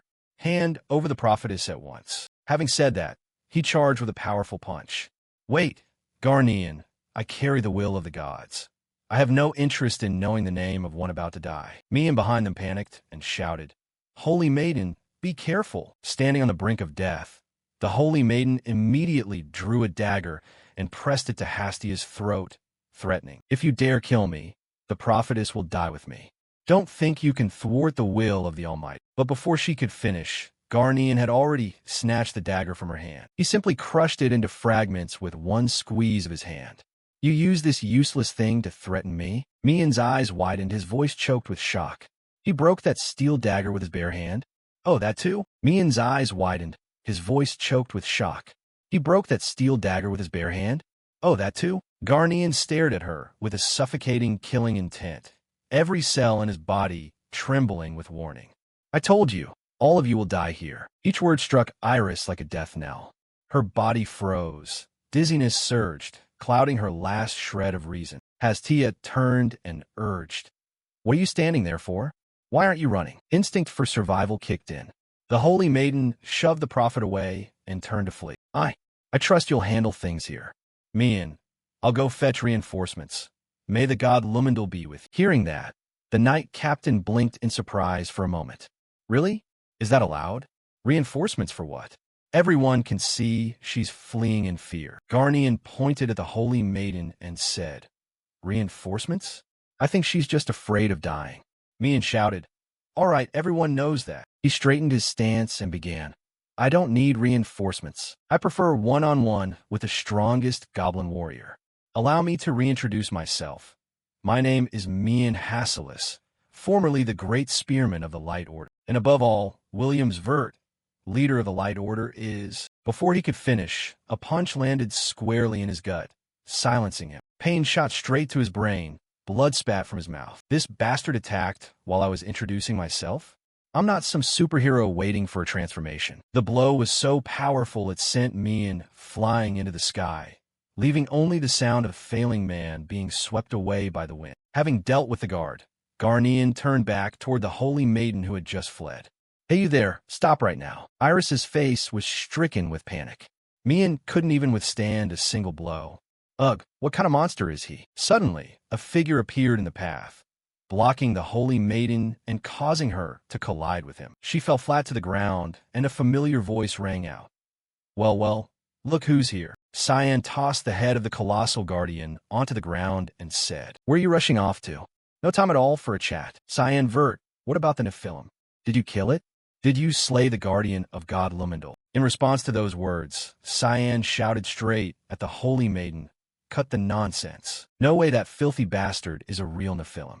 Each word hit Iris like a verdict. "What do you mean? That Nephilim was fake." Cyan squinted, his voice dropping slightly. "Compared to the Nephilim I faced 3 years ago, the thing you summoned was laughably weak. I could slice through its shield like it was butter, and it had no ability to regenerate after I beheaded it. You call such a weak, trashy thing a Nephilim? If you're trying to deceive me, you'd better be far better at it. The holy maiden clutched the hand bearing her sigil and muttered, "Impossible, it can't be. Lumendal himself granted this to me. How could it be a fake?" Seeing that reaction, the demon sword also looked surprised. "Master, it seems she truly knows nothing." "You're right. Even I'm rather surprised." Suddenly Iris screamed in fury. The truth had struck her pride. It was blasphemous. "If you dare doubt me, I'll show you." But before she could complete the summoning, Cyan kicked her straight in the gut, knocking the holy maiden unconscious. He hoisted Iris over his shoulder and grumbled, "Too noisy. I'll make my own introductions later." As he walked, something suddenly latched onto him. Cyan looked down to see Hastia clinging to him. "Ah, I forgot about this little one." "Thank heavens, Cyan." Cyan looked down to see Hastia clinging to him. "Ah, I forgot about this little one." "Thank heavens, Cyan." Cyan replied indifferently to the small prophet. "Not done yet." Garnian's figure appeared right behind Cyan. His legs swung hard toward him.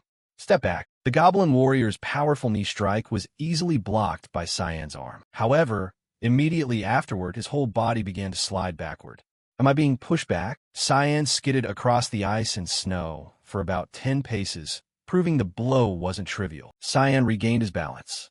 His arm ached from absorbing Garnian's kick.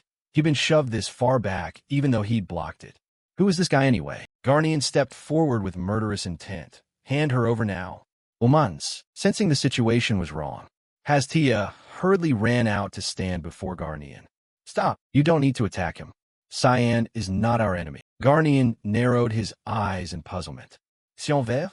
If he's a vert, what does he have to do with her?" The name mentioned made Cyan momentarily surprised. "Her? Could he mean Alice? Is she with the goblin tribe?" Then they all proceeded back toward the tribe. Someone's voice rang out. "I heard you protected the prophetess. On behalf of the goblin tribe, we are grateful to you." A woman stood and introduced herself. "I am Elder El Furis of the White Goblin Clan. Welcome to our village. You must be tired from your journey. We will prepare a place for you to rest. Please rest assured and make yourself at home." Cyan glanced at his hand and thought to himself, "How can I rest with a kid clinging to me like this?" The demon's sword manifested and laughed gleefully. "Seems she doesn't want to let you go. Hey, prophetess, how long do you intend to do this?" Hastia's face flushed. "But this is the only way I can talk to you.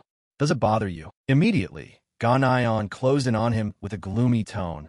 "You're truly rude." "Well, rude, is it?" Cyan suddenly turned to the goblin and asked. "Wait, can you hear her without touching her?" Ganayon growled in reply. "I have the blessing of sight. I'm entirely different from you." Hearing that, Cyan grew even more puzzled. "The blessing of sight, what is that?" Elder El Furis hurriedly waved her hand and interjected. "Enough greetings for now. Everyone, please come inside." Although he doesn't seem much like it, Ganayon is one of our elders. I'm sure he's just greeting you. I didn't see him welcome anyone. How could he be an elder? El Furis sighed and replied. "Please understand, he doesn't have much experience with this. As you can see, it's rare for our village to have visitors." Suddenly Cyan's expression turned serious. "I have no problem with that. But what do you intend to do with the holy maiden I brought back?" The elder's voice deepened. "We will ask her why she betrayed her tribe." Cut to the detention chamber. The holy maiden is bound and seated in a large space. The large door slowly opened as two figures entered at a measured pace. "So at last we meet. Holy maiden, I have many questions for you, but I'll ask this one first. That human, he claims to be Cyan Vert. Exactly who is he? Why is he an enemy of you and your organization?" The holy maiden's face filled with hatred, rage swelling in her chest. Cut to the room where Cyan is resting. "I don't like this place at all. Are you sure it's okay to leave things as they are?" "It's fine. Everything will be all right." They discovered the holy maiden. "You play an important role in the Light Church, and you're a white goblin. Of course they want to talk to her. But don't you feel there's something off about this?" "What do you mean?" Kiram stepped forward and thumped her head against Cyan's chest. "I'm talking about that fake Nephilim. When you defeated it, something appeared beneath that helmet. The skull inside was clearly that of an ancient giant, but it didn't look like a puppet at all." At that, Cyan jolted upright, his face registering deep concern. "This can't be." The demon's sword looked at Cyan nonchalantly and said, "See, I told you something was wrong." Back in the interrogation room, the holy maiden has recounted everything to the elder. So he is the heir of the Black Mist? He who killed Lumindal's heir was him. Does this match the prophecy you heard? The Holy Maiden lowered her head and answered, At least until now, I still believe so. I never once doubted that the voice I heard was Lumindal's. But now it's different. I don't know what to believe anymore. Ganayon stepped forward and spoke. Never mind, it's already too late. You've caused countless goblins to die. You said your name was Nephrodite, but no white goblin has that name. What is your real name? The Holy Maiden whispered weakly. My name is... But before she could say another word, a voice surged in her mind, drowning everything out. I have a prophecy for you. The Holy Maiden's mind began to be controlled, her body trembling in waves. Hey, are you all right? You don't look well. Immediately, a dangerous pressure spread that made Ganayon flinch. Elfurus stepped back. The Holy Maiden's face went mad. The sigil on her palm activated strongly, fragmented words spilling out continuously. Kill. I must kill. Kill the prophetess. Kill the prophetess. From behind her, holy power erupted violently. A giant appeared in a grotesque form, no longer a Nephilim in its familiar armor. It blew the room apart in an instant.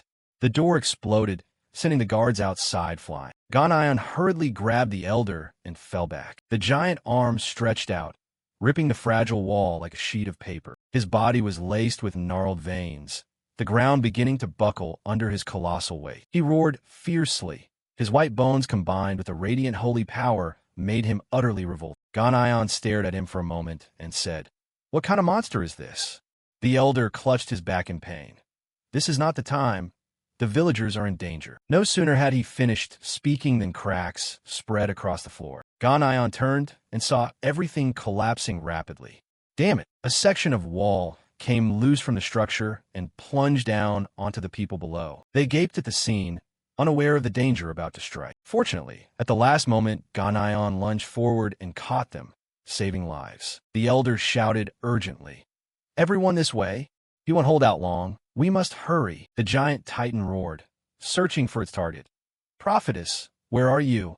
I must find you. He looked straight at the tower before him and decided, If I destroy everything, you'll have to reveal yourself. He gathered energy in his mouth, preparing to blast the goblin village.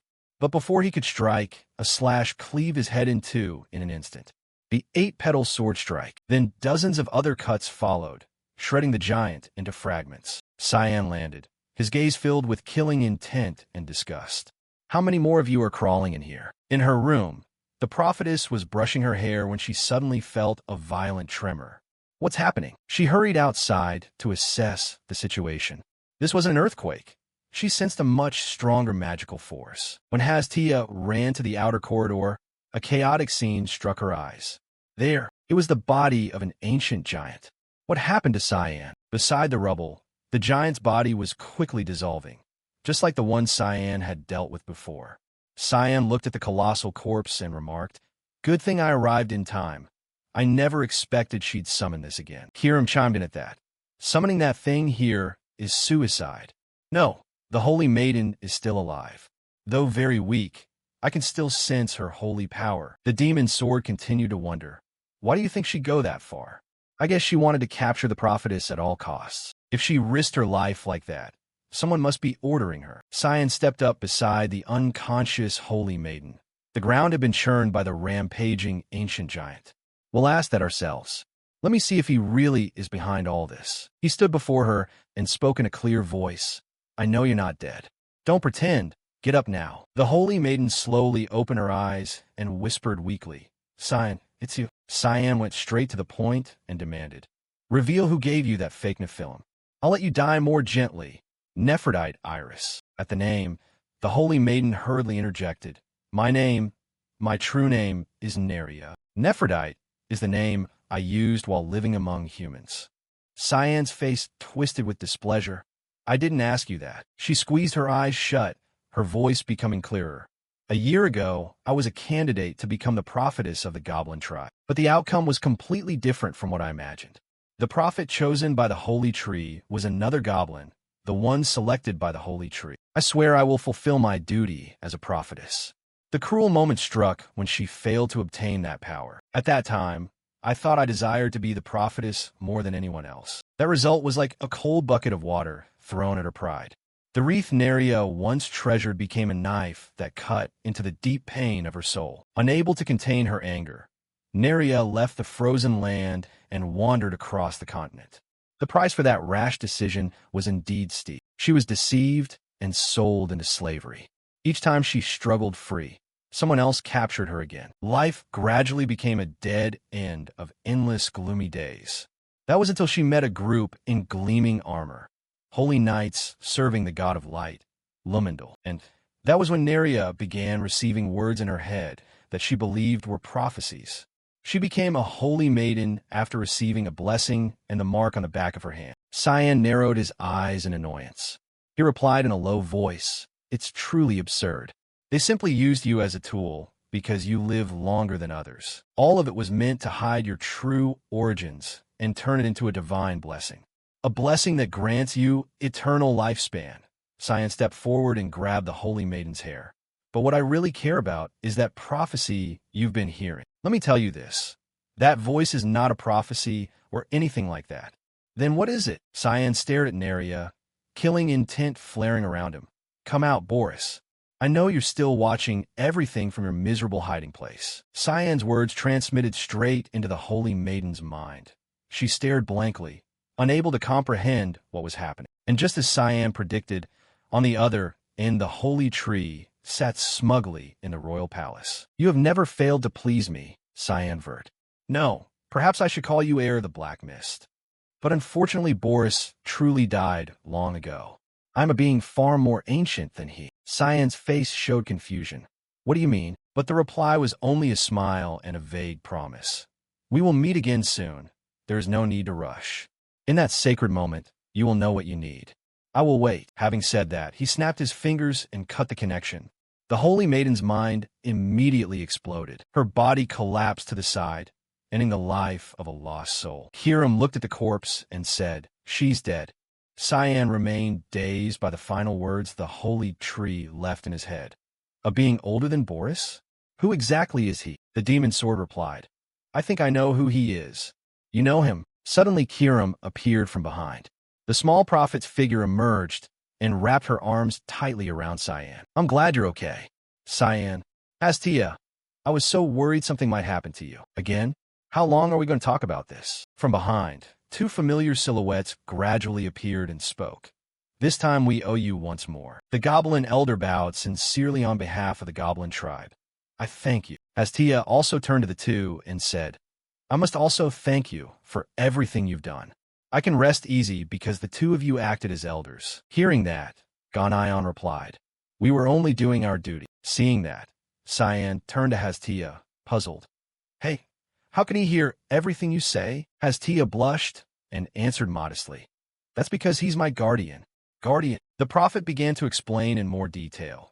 Guardians are warriors who protect the prophetess when danger comes. And because of the special nature of the role, they can hear what the prophetess says from afar. That's what's called the blessing of clairvoyance. Besides that, the blessing also points out the path they must take. Those words struck at what Cyan had been searching for. Can a blessing show the path a guardian must follow? He immediately turned his face. "Though I don't fully understand, from now on I will be your guardian." Hastia brightened with joy. "Really? You truly want to be my guardian?" Ganayon stepped forward in a sour tone.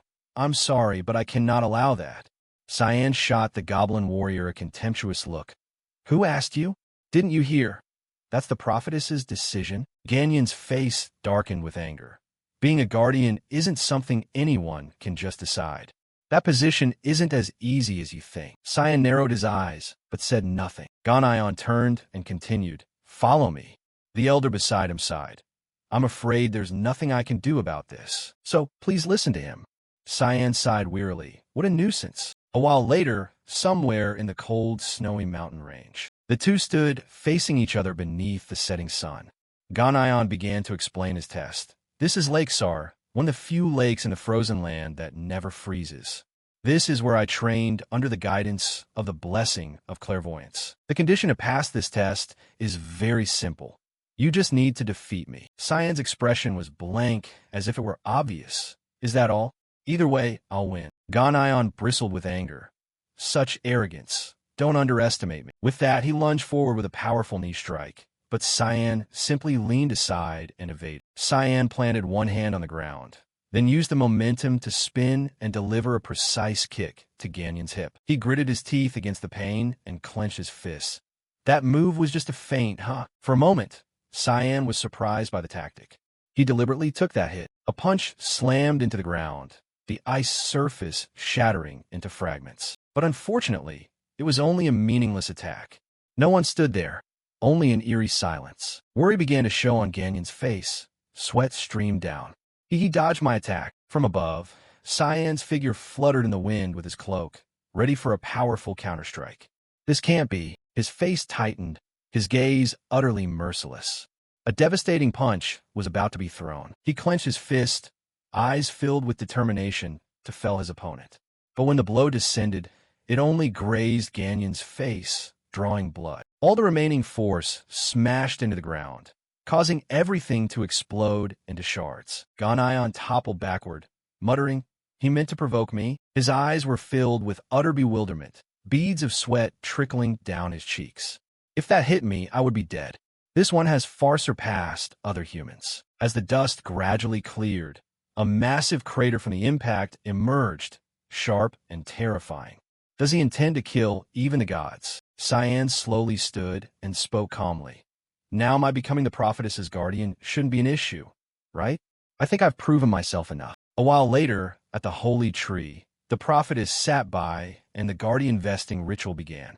Under the grace of the holy tree, Cyan Vert was accepted as the prophetess's guardian. Pale white leaves began to fall, a gentle breeze blowing across Cyan as he stood silently behind. His face showed confusion. Huh, that's it? It seems something changed, but I can't hear anything. Hastia turned to Cyan and shouted, "Cyan, can you hear me?" His expression remained indifferent, emotionless. "Yeah, I can hear it." Hastia ran to Cyan excitedly. "From now on, you're officially the prophetess's guardian." Cyan continued with his question. "Great. Now tell me, what's the weather like tomorrow?" That question stunned Hastia. About that. I was asking what the weather will be like tomorrow. I don't know." Hearing that, Cyan retorted bluntly. "What?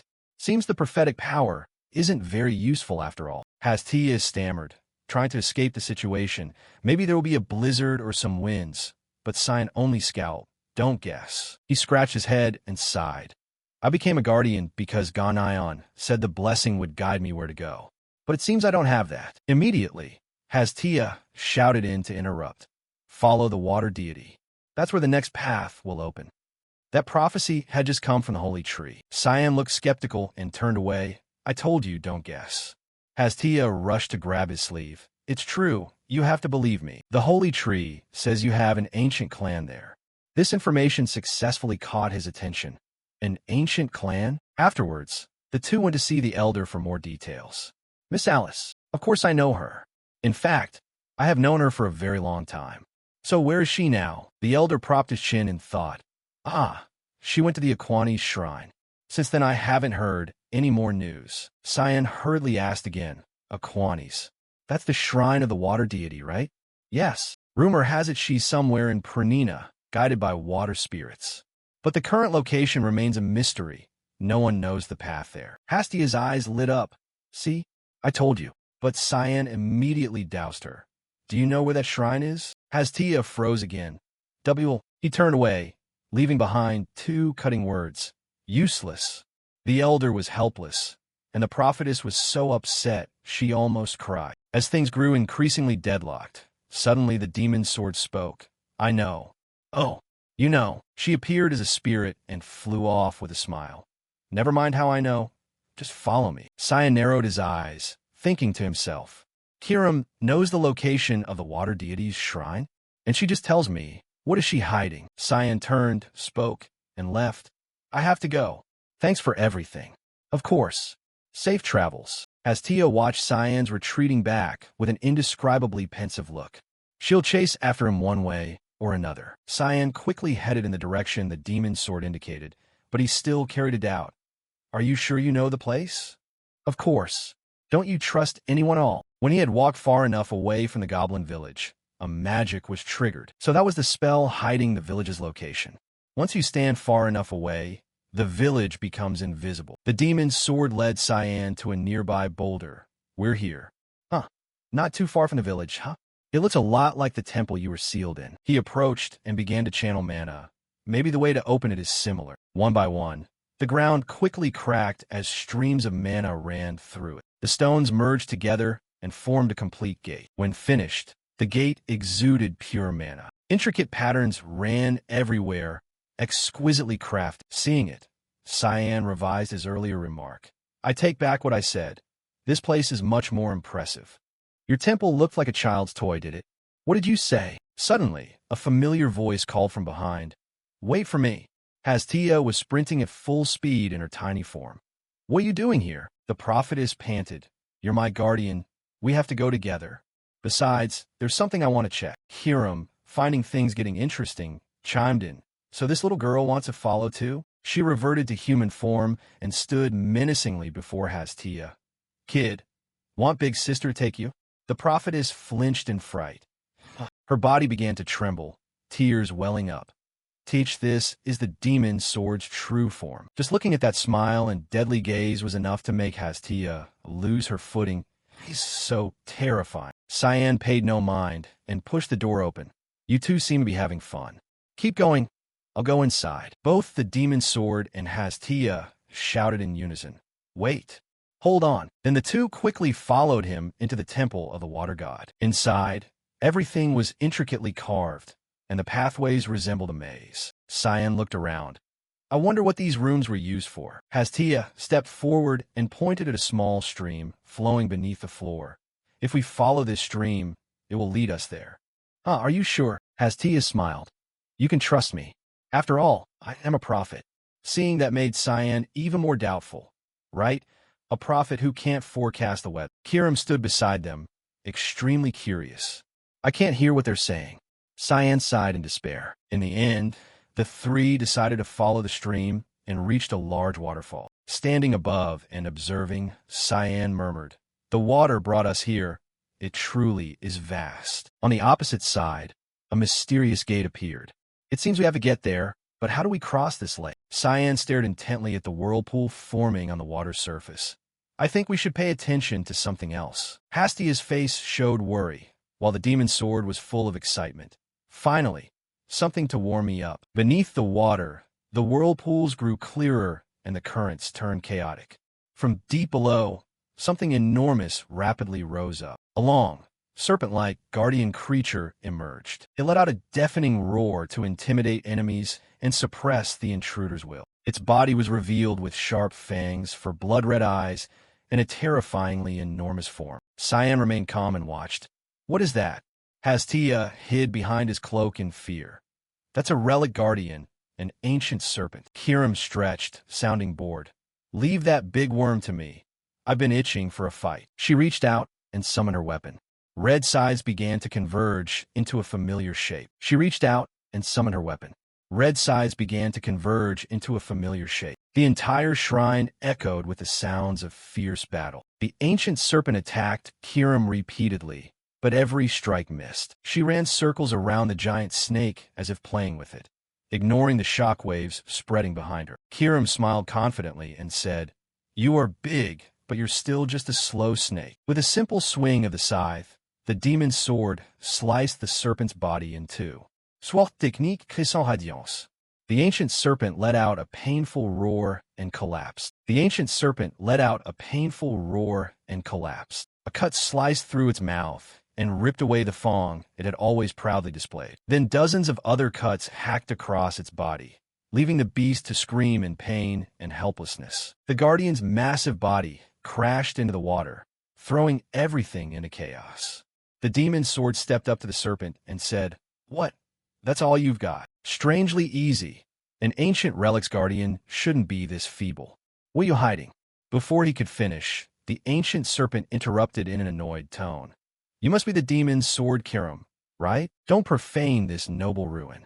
Filthy scum. No sooner had it finished speaking than a foot was placed on its head along with a voice. Hey, guardian, did you see a human woman pass by here? The demon's sword looked displeased. Hey, I was the one who took down that giant worm. You better not steal the credit. The guardian's eyes brightened as it confidently replied, Ha ha, Even if I knew, why should I tell you intruders? No sooner had it finished speaking than Cyan stomped dozens of kicks into the serpent's face, making it howl in pain. It tried to answer in a reluctant voice. Recently someone has been, why didn't you say that sooner? Why did she come here? That I do not know. Immediately, a massive murderous intent enveloped the guardian as the demon sword's blade pressed to its throat, Cyan's expression darkening with anger. I truly don't know, I swear. But in response to those desperate pleas came an unending barrage of blows from Cyan, leaving the room filled only with terrified screams. Hastia stood behind, astonished at the scene. He subdued that giant serpent in an instant. Lord Cyan is truly amazing. Cyan approached, sat beside the unconscious guardian, and tapped its head. I know you're still alive. Don't play dead. Wake up now, or I'll beat you to bits. While he was trying to extract more information from the ancient serpent, a voice suddenly rang out. Leave that serpent alone. Cyan hurriedly stood and turned toward the voice, seeing a deity slowly materializing on the serpent's back. She asked, puzzled, how did you find this place? No human could have wandered into my ruins without guidance. So who led you here? Hastia looked at the newcomer in surprise. It was Marion. Marion, that strangely familiar name, brought back memories from his past life. A smile appeared on his lips. Truly a once-in-a-millennium opportunity. The water deity slowly descended before him. The streams of water swirling around her gradually revealed her true form. Human, this is my first time meeting you. But it seems this is not your first time meeting me. Your eyes tell me you have met me before. I could never forget someone like you. His eyes narrowed as he thought to himself, how could he not know her? She was the elemental dragon of Pernina, a mysterious being at the top of the food chain, one who can command other spirits. She was also the most powerful of all the ancient dragons. In his previous life, Cyan had met Marion while en route to Pernina to seek the demon sword, but he had been flatly refused. At the time, the sea dragon left him with only a few brief words. Go back. What you seek is not here. Back then, Cyan didn't understand what she meant, but he had no choice but to retreat before overwhelming power. He hadn't expected to meet the sea dragon again in circumstances like this. She stepped before Cyan and spoke. Hastia, it's been a long time. Hastia hurriedly bowed. Greetings, Lady Mary. Meanwhile, beside them, the demon sword began to tremble violently. Cyan's expression turned puzzled. He looked down at his demon sword and asked, what's wrong? Hiram immediately flew into a rage, pointed at the water deity, and shouted, listen carefully, Cyan. I'll tell you why I brought you here. I want you to kill Marion right now. Hearing that, the sea dragon calmly looked at the demon's sword and replied, it seems you learned nothing after being sealed for centuries. Huh? Are you going to repeat your foolish mistake again? Cyan struggled to control the demon sword that was gradually spiraling out of control. They know each other? Shouldn't at least one of you explain why? But Marion was not that patient. She slowly raised her arm and said, you can't persuade her. With stubborn, foolish types like that, they must be subdued. She gently waved her arm, and immediately a terrible pressure weighed down on Cyan and Kiram. Hastia stood behind, extremely worried as the situation grew tenser. Seeing Cyan still standing firm, Marion showed some surprise. Oh, I'm impressed by your endurance. But Cyan only responded with irritation. Could you be quiet for once? He glared at the water deity with murderous intent, his voice chillingly cold. Can't you see I'm talking to my demon sword? Marion's eyes widened in astonishment. This level of spirit mana, and he isn't harmed? Impressive. Who exactly is this one? Sensing something amiss, Hastia hurriedly interjected. Please spare him, Lady Marion. Lord Cyan came here only to search for Miss Alice. Hearing that made the sea dragon a bit curious. Alice. She dispelled the spell pressing on Cyan and the demon sword, and the pressure vanished. How do you know Alice? She's my sister. Is she here? Marion answered slowly and calmly. She did come here before, but she left quite some time ago. Cyan continued with his question. Why did she come here? The sea dragon sighed wearily and replied, that I do not know. This is the source of the sacred water, supplied by the water spirits.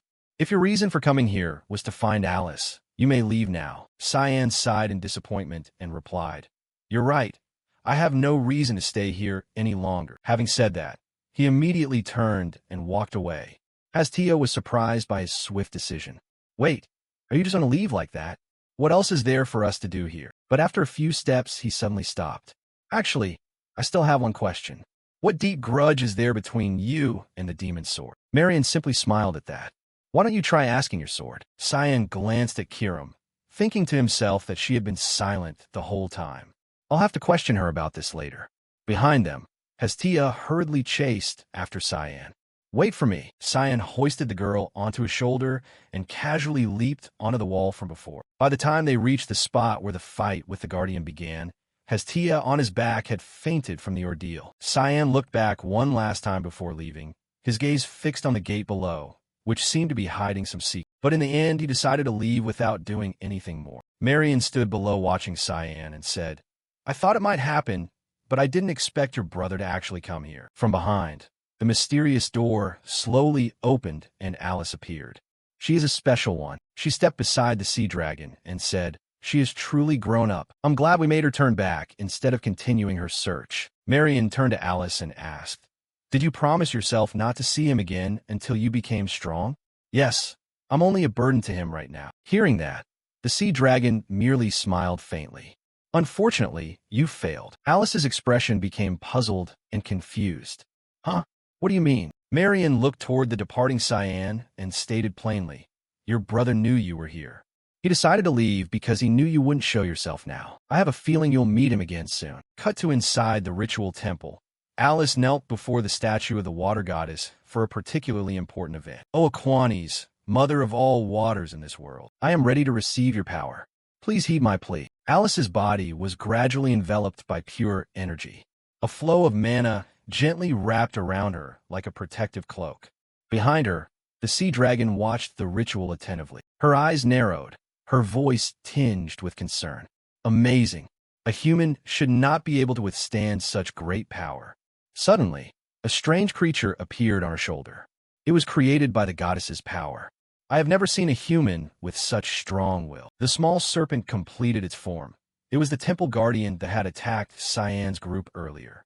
After all, she has been receiving the goddess's power for months now. The water in this temple is the essence of the waters the goddess bestowed upon humanity. The water in this temple is the essence of the waters the goddess bestowed upon humanity. It said sternly at that. But that will not be easy for a human body. You can help her, but the human physique still has definite limits. The sea dragon pondered and replied indifferently. I know, but I still want to help her as much as I can. All right, there's actually something I wanted to ask you. Marion turned to look curious. What is it? About the demon sword earlier. Do you know her? The sea dragon sighed wearily. Ah, if that's the matter, we don't have a very good relationship. Because I was the one who killed the previous master of the demon sword. Back with Cyan, he held Kiram in his hands, his thoughts a chaotic jumble. Since that day, she hadn't said a word. What exactly was the relationship between the demon sword and that dragon? Angry, he flung Kiram and drove it into the door in front of him. Tisich, stubborn bit of metal. At that moment, Hestia opened the door, and the sword embedded in the wood landed just a few centimeters from the prophetess's face, nearly causing her to faint in terror. Oh! Cyan watched Hestia fall to the ground with no guilt. What are you doing here? Hestia stammered weakly. I just wanted to see if you were okay. I thought I was dead. Cyan sighed tiredly and replied, you're joking. I don't need a child worrying about my condition. You should worry about yourself instead. But I saw your future. Immediately, Cyan cut her off with a blunt remark. All right then, tell me what the weather will be like tomorrow. Hestia grimaced in discomfort. No, it's not that kind of prophecy. He glanced at her with contempt, his voice dripping with exhausted disdain. Fine. I don't know why you expect me to trust your vague guesses. Go to bed. Children shouldn't stay up late. Though Hestia was very upset, her worry outweighed everything. I really did see it. The future you are about to face will come soon. A battle you cannot face alone against fate. The scene shifted to the dark god leisurely sipping tea in his palace. He lamented the recent troubles in his characteristically long drawl. Hi. I don't remember when this place was ever peaceful. What's the point of being a god if you can't even have a bit of peace? Beside him, Serica glared at him with contempt. I'm envious of your relaxed demeanor. Didn't I tell you? I am a god. She sighed and continued. You may have used magic to conceal the mark on that brat's body, but if he is delayed even slightly, things could become extremely bad. The Dark Lord simply smiled at that. I see you still don't truly trust that child. Isn't that so? It's far too soon to be at ease. Very well. If you say so, I'll prove it to you. Sarika's face immediately tensed, her eyes wide. What do you mean? Prove what exactly? The Dark Lord snapped his fingers with a mysterious smile. You'll see whether my words are accurate. 3 years of him by my side will not have been wasted. At the same time in Pranina, Cyan was taking his final steps through the place. It seems I'll have to return empty-handed. There's nothing here that can help me anymore. I came to Pranina to find the prophetess and the path forward. But I can't let an elven child be drawn into my own battle. Suddenly, Marion's voice sounded beside him. Are you intending to leave, human? Cyan glanced at the sea dragon and replied, You came to see me off? A primordial dragon went to the trouble of coming here to see off a human. I'll take that as an honor. Think whatever you like, but I'm not here to see you off. I'm here to make sure you leave this land. Hearing that, Cyan merely smiled faintly. You needn't worry. I'll leave at once. I have no intention of causing any more trouble here. I'm glad you show more sense than your sword. If you were stubborn, I would have used force. Cyan narrowed his eyes and said, How do you know about my demon sword? What happened between the two of you? Marion smiled calmly. Why don't you go ask your sword yourself? It seems your relationship isn't very good. But I have some advice. Make peace as soon as you can. Cyan was puzzled by the sea dragon's cryptic remark. What do you mean?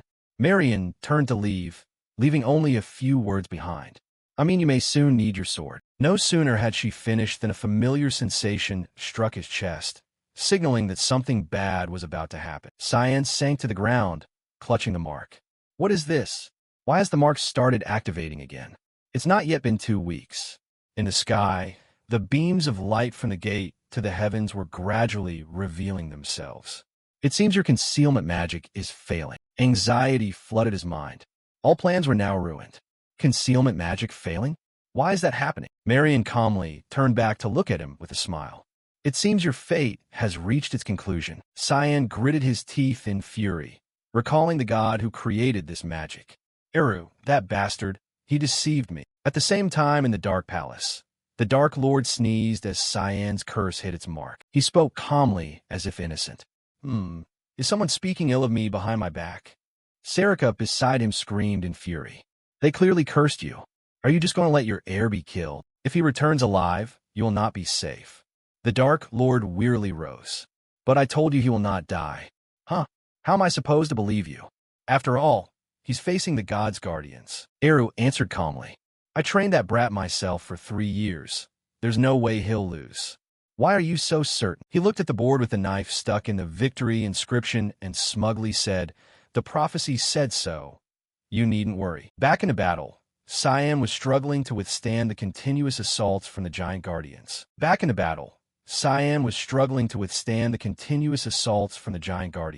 He gripped Kiram tightly, thinking that their timing was perfect. Kiram showed no sign of appearing.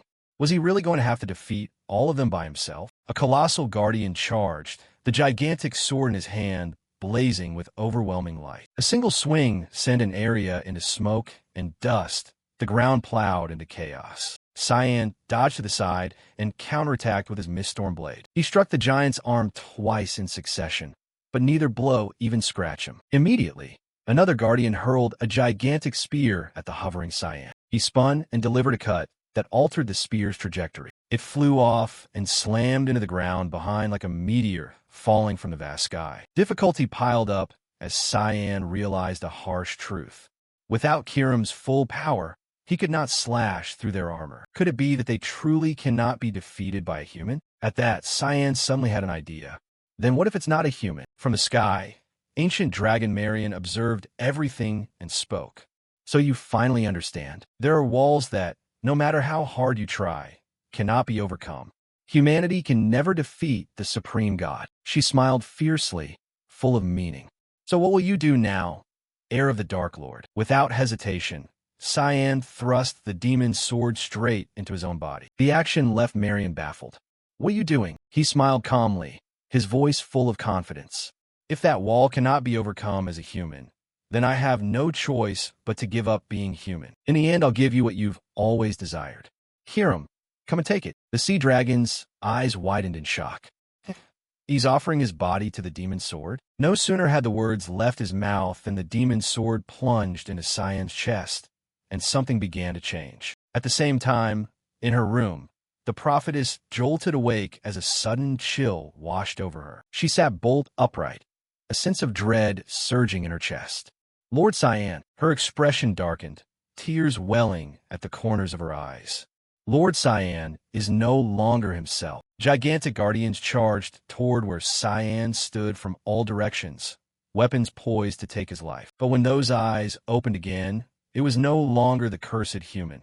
It was the bloodthirsty demon's sword inhabiting its master's body. Kirim swung the massive scythe blade and sent the light guardians flying like useless dolls. The sword embedded in his chest gradually dissolved into a haze of crimson blood. Unbelievable. The colossal guardians sensed something amiss and instinctively pulled back. I never imagined I could take your body in this way. I truly don't know what to say. Well then, perhaps I should say thank you. As the battle raged ferociously, footsteps on the white snow from deep in the forest marked the chaos sweeping Fruina. Hastia hurried toward where Cyan faced the three light guardians. The prophecy had come in sleep, bringing an overwhelming unease. She recalled what her predecessor had left her. Will the blessing of foresight guide them? Yes, it is a gift from the sacred tree. After all, it wouldn't be good if the prophetess's guardian lost his way, would it? Hastia asked innocently. So Ganayon found his path because of you? The prophetess smiled gently and said, No, he did it by his own efforts. The blessing only gives him hints. She was the 10th prophetess of the Fruina elf tribe. Hastia sat up excitedly and said, But I think the prophetess is wonderful. Can you guide people to the path they should take? Freya sighed softly and replied, But it comes with an immense responsibility. And above all, I cannot see everyone's future. Hastia was slightly surprised to hear that. Really, are there people whose futures you cannot see? She tilted her head, her voice warm as spring sunlight. If someone has been cast out by the world's gods, or has received power from the Grim Reaper, I cannot see their future. If you make such a person your guardian, your own future will become unclear. So if you become the prophetess in the future, be careful when choosing your guardian. Hastia answered then with firm conviction. Not if. I will certainly become the prophetess. And when that time comes, I will never choose such a hopeless guardian. Remembering that made the girl burst into tears. I'm such a fool. How could Lady Freya let such a hopeless person become her guardian? Hastia tried to steady the thoughts swarming her mind. I have a bad feeling, but how can I find Cyan in a place this vast? No sooner had she finished than the image of the battle slammed into the prophetess's sight. I take back what I said. It's a huge fight. Hastia's face tensed. Those are the giants I glimpsed in the prophecy. I have to stop them quickly. But suddenly, from the sky, a familiar voice rang out, stopping her reckless intent. If you intend to help, forget it. You'll only die pointlessly. Hastia's eyes widened in astonishment as the sea dragon landed before her. Lady Marian. Marian looked toward the guardians and replied, You may be wondering why I'm here? Those giants are Nephilim, the light guardians sent by Lumendal. They're here to wipe out Cyan Vert, who dared defy their god. But he has chosen to resist his fate by handing his body over to the demon's sword. Marian's gaze grew serious, her voice carrying concern. But after he defeats the Nephilim, he will lose all control. I must stop him before that happens. Hastia ran forward, grabbed Marian's hand, and said, I have to help him. We still have time. Marian calmly looked down at the girl and spoke. Don't be foolish, Hastia. The sacred tree granted you foresight, a power that belongs to the water deity. Being involved in this battle would mean using the water deity's power to interfere in the private affairs of the light god. Do you understand what you're about to do? Can you bear the responsibility for such a reckless act? Even if it means destroying the future of Fruina and your people. Hastia drew her hands back at those words, her face darkening at the unimaginable consequences of her thoughts. Good. The choice you made is the right one, Hastia. The only thing we could do now is wait and see the outcome. Back at the battle, the Guardians were being ripped apart as Kirim broke their armor and felled them like giant dolls. 2 down, 1 to go. Just as she said it, the remaining Guardian leapt at the demon's sword with a ferocious attack. She turned back with an eager smile. I just said it. Immediately, Kirim gathered a massive surge of energy at the tip of her scythe to finish the Guardian. Dark Lord's power. Ultimate Iron Slash. She swung in an arc and fired a blast of magic like a cannon, tearing everything apart, the ground cracking under the immense force. The Light Guardian, hovering in midair, was pierced through the center of its body by the strike and could not defend itself. It passed through the Guardian like limp tofu and exploded in the sky like a firework announcing imminent death. Kiram smiled, a hint of satisfaction in her voice. After taking down the 3 Light Guardians, she said, "Go tell your masters that defeating me will take more than this." Finishing her sentence, she turned her murderous gaze toward those standing outside the battle watching. Now for the remaining nuisances. Wasting not a second, the demon sword flew straight toward where the sea dragon and the prophetess stood. Marion narrowed her eyes, her aura exploding as she prepared for an earth-shattering clash with her archenemy. But before the two sides could collide, an unfamiliar voice issued from Hastia, along with a strange power. What a foolish sword! A wall of water rose up and completely blocked the demon sword's storm-like attack. Marion called out with concern. "Get out of the way, Hastia. This is not your battle." Marion called out with concern. "Get out of the way, Hastia. This is not your battle." Panic flooded Marion's mind as she realized who stood before her. The voice belonged to the goddess Aquanis. At the same time, Kiram was quickly enveloped by Aquanis' streams and carried somewhere. She gritted her teeth in anger. Inside the subconscious realm, the goddess appeared before the demon sword and spoke. "That's enough, Kiram." "What? Is that you?" Aquani stepped gently before her and said, "This is no longer the past. You know nothing will change." Hearing that only stoked her anger further. "Move aside, Aquanis. Do you think I have no reason to do this?" The goddess slowly approached and placed her hand on Kiram's face. "You are enraged, but I assure you your new master will not die so easily." She pressed herself against the demon's sword. Magical currents erupted, surrounding them both in pure holy water. "I will guide you. I will guide you." Time passed, and Cyan slowly opened his tired eyes after the battle. The first faces he saw were Hastia's and Marion's smiling faces. "You're finally awake," he groggily asked the prophetess. "Where am I?" "You lost consciousness during the fight, so Marion brought you here." Cyan sat up holding his head. "How long was I out?" "About half a day." He drew out the demon sword and stared at it. "I remember letting Kiram take over my body, but after that I don't recall anything." His eyes narrowed in irritation at the lack of a reasonable explanation.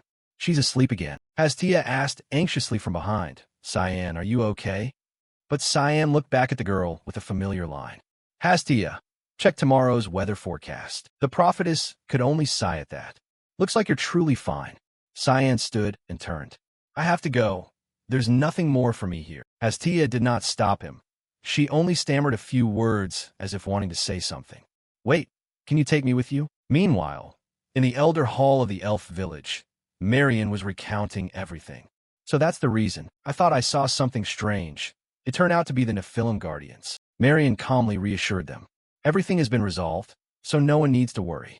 And I've confirmed the protective ward has been reactivated." Ganayon crossed his arms and said sternly, "He seems dangerous.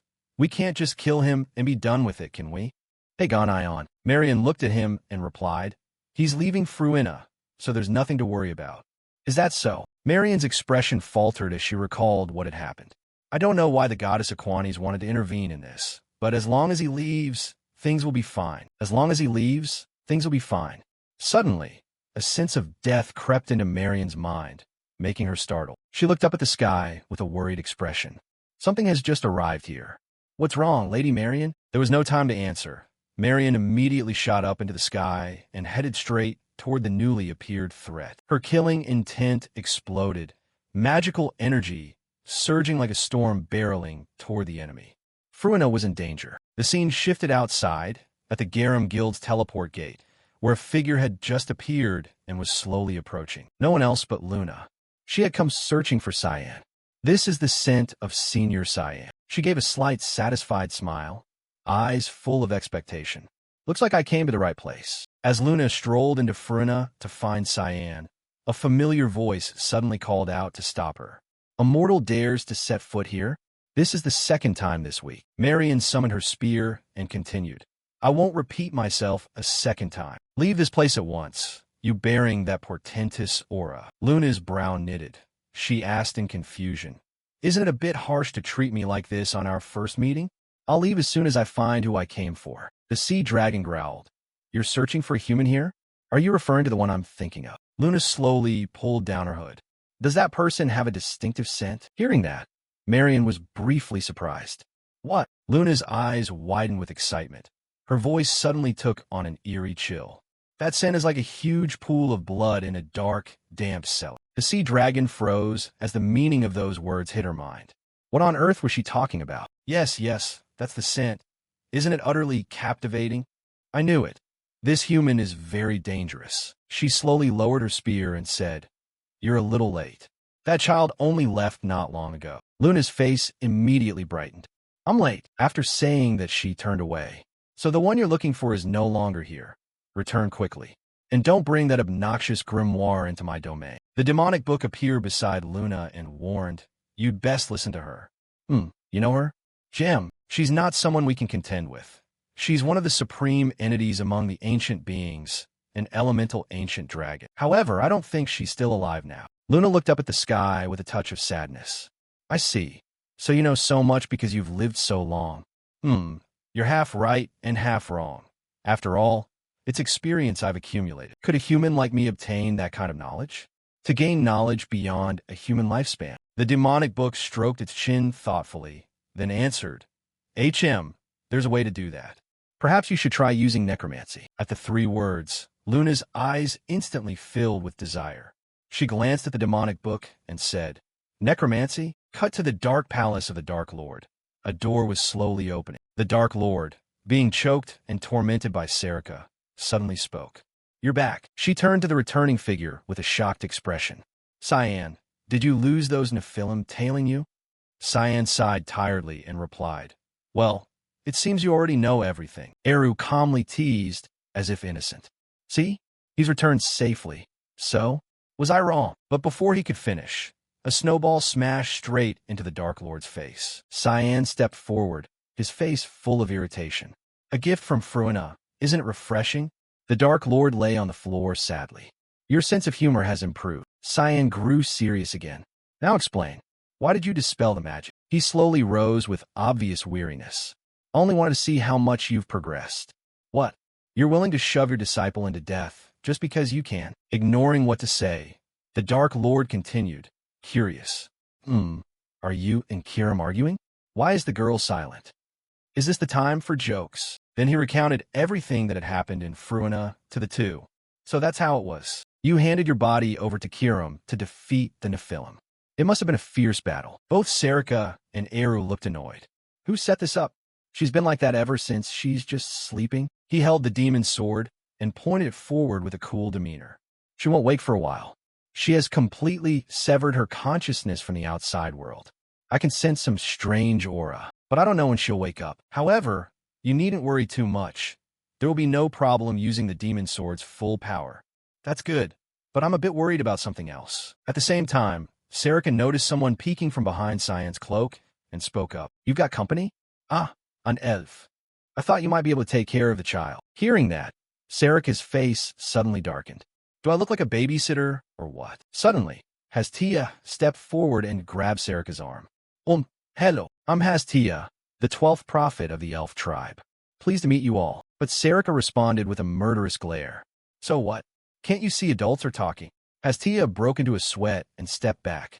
Sorry. She turned to Cyan and shouted, A prophet? Why did you bring an elf child who should be meditating or doing yoga on a mountain? She can see the future, so I thought she'd be useful. The Dark Lord stepped forward and pinched Hastia's cheek in amusement. She's so cute, drop by any time. Hey, old man, don't invite her if you're not the one taking care of her. Because of you, the burden on my shoulders is already exhausting. Isn't your retinue enough? My patience is hitting rock bottom every day. Don't you dare dump her on me. Cyan tried to defuse Serica's hostility with a nonchalant reply. All right, she probably won't agree. He glanced at Hastia, playing happily with the Dark Lord, and thought to himself that he didn't have time for this sort of thing. The shot suddenly cuts to a statue of a god at some temple. The sacred tree stood below, whispering a few words. Humans are really simple, slaves who only worship the strong. beasts that must be beaten before they'll obey. Truly disgusting. Suddenly, a figure approached from behind and spoke. Why did you want to meet me here? Ah, it must have been a tiring journey. Violet entered with her guards. Though I'm a regent, I'm still a princess of the empire. You'd best be ready to take responsibility if this isn't an important matter. Boris looked up at the statue and said, the god has come to express condolences for someone who passed. Has someone died? His voice dropped into a contrived tone. Cyan Vert has killed the Saintess. Violet asked in surprise. Wasn't the Saintess supposed to come to Fruna to explore the ruins? How could this happen? This is only the beginning. He slowly approached the princess with a threat. Cyan Vert's blade will be pointed straight at this empire. What do you think his endless wrath will strike next? Isn't it the one who currently holds the greatest power in the empire? That person. Violet grew briefly uneasy. So what should we do? Will you tell me where Cyan Vert is? As for that, the god does not know. However, we can make plans. Please assemble an expedition with the elite knights of the royal palace. The god will devise a plan at an ancient ruin the god is investigating. Violet suddenly remembered a few things and replied, that won't be difficult. But is this ruin Roma? The sacred tree was slightly surprised. How did you know? Someone else also wants to go there. Will you go with them? The sacred tree was slightly surprised. How did you know? Someone else also wants to go there. Will you go with them? Headmaster Kundal stroked his beard and thought. Then you'll have to cross the Roma Plateau. The journey will be quite arduous. But Aaron answered firmly and determinedly. I'm ready. There's something I need to find there. He wove a spell and took a book down from the shelf. Father, I don't know if that place has anything to do with my former fiancée, but this is a book about the Roma Plateau. It might be of some help. Thank you. The headmaster sighed with worry. But I still have a bad feeling about this. Ha. It'll be fine. I'm not a child anymore. Suddenly, he had an intriguing idea. There's someone who can accompany you. A while later, in the princess's chamber, the door opened to reveal piles of books everywhere. Leximus turned to her and spoke. Your Highness, you're here. I've arranged the books to bring. But an unexpected guest embarrassed Leximus. Oh, Leximus is coming with us too? Then this trip certainly won't be boring. Serica entered the room cheerfully. I'm thrilled to go on such an exciting expedition with my student. Outwardly, she seemed fine, but inside Serica was on the verge of tears. Now, let's discuss the upcoming journey. Am I really the babysitter for these brats? The scene shifted outside, where Hatia was wandering the streets with a weary sigh. It's been 2 days since I arrived here, but I still haven't received a single prophecy. Her face was wet with tears, her eyes filled with an indescribable despair.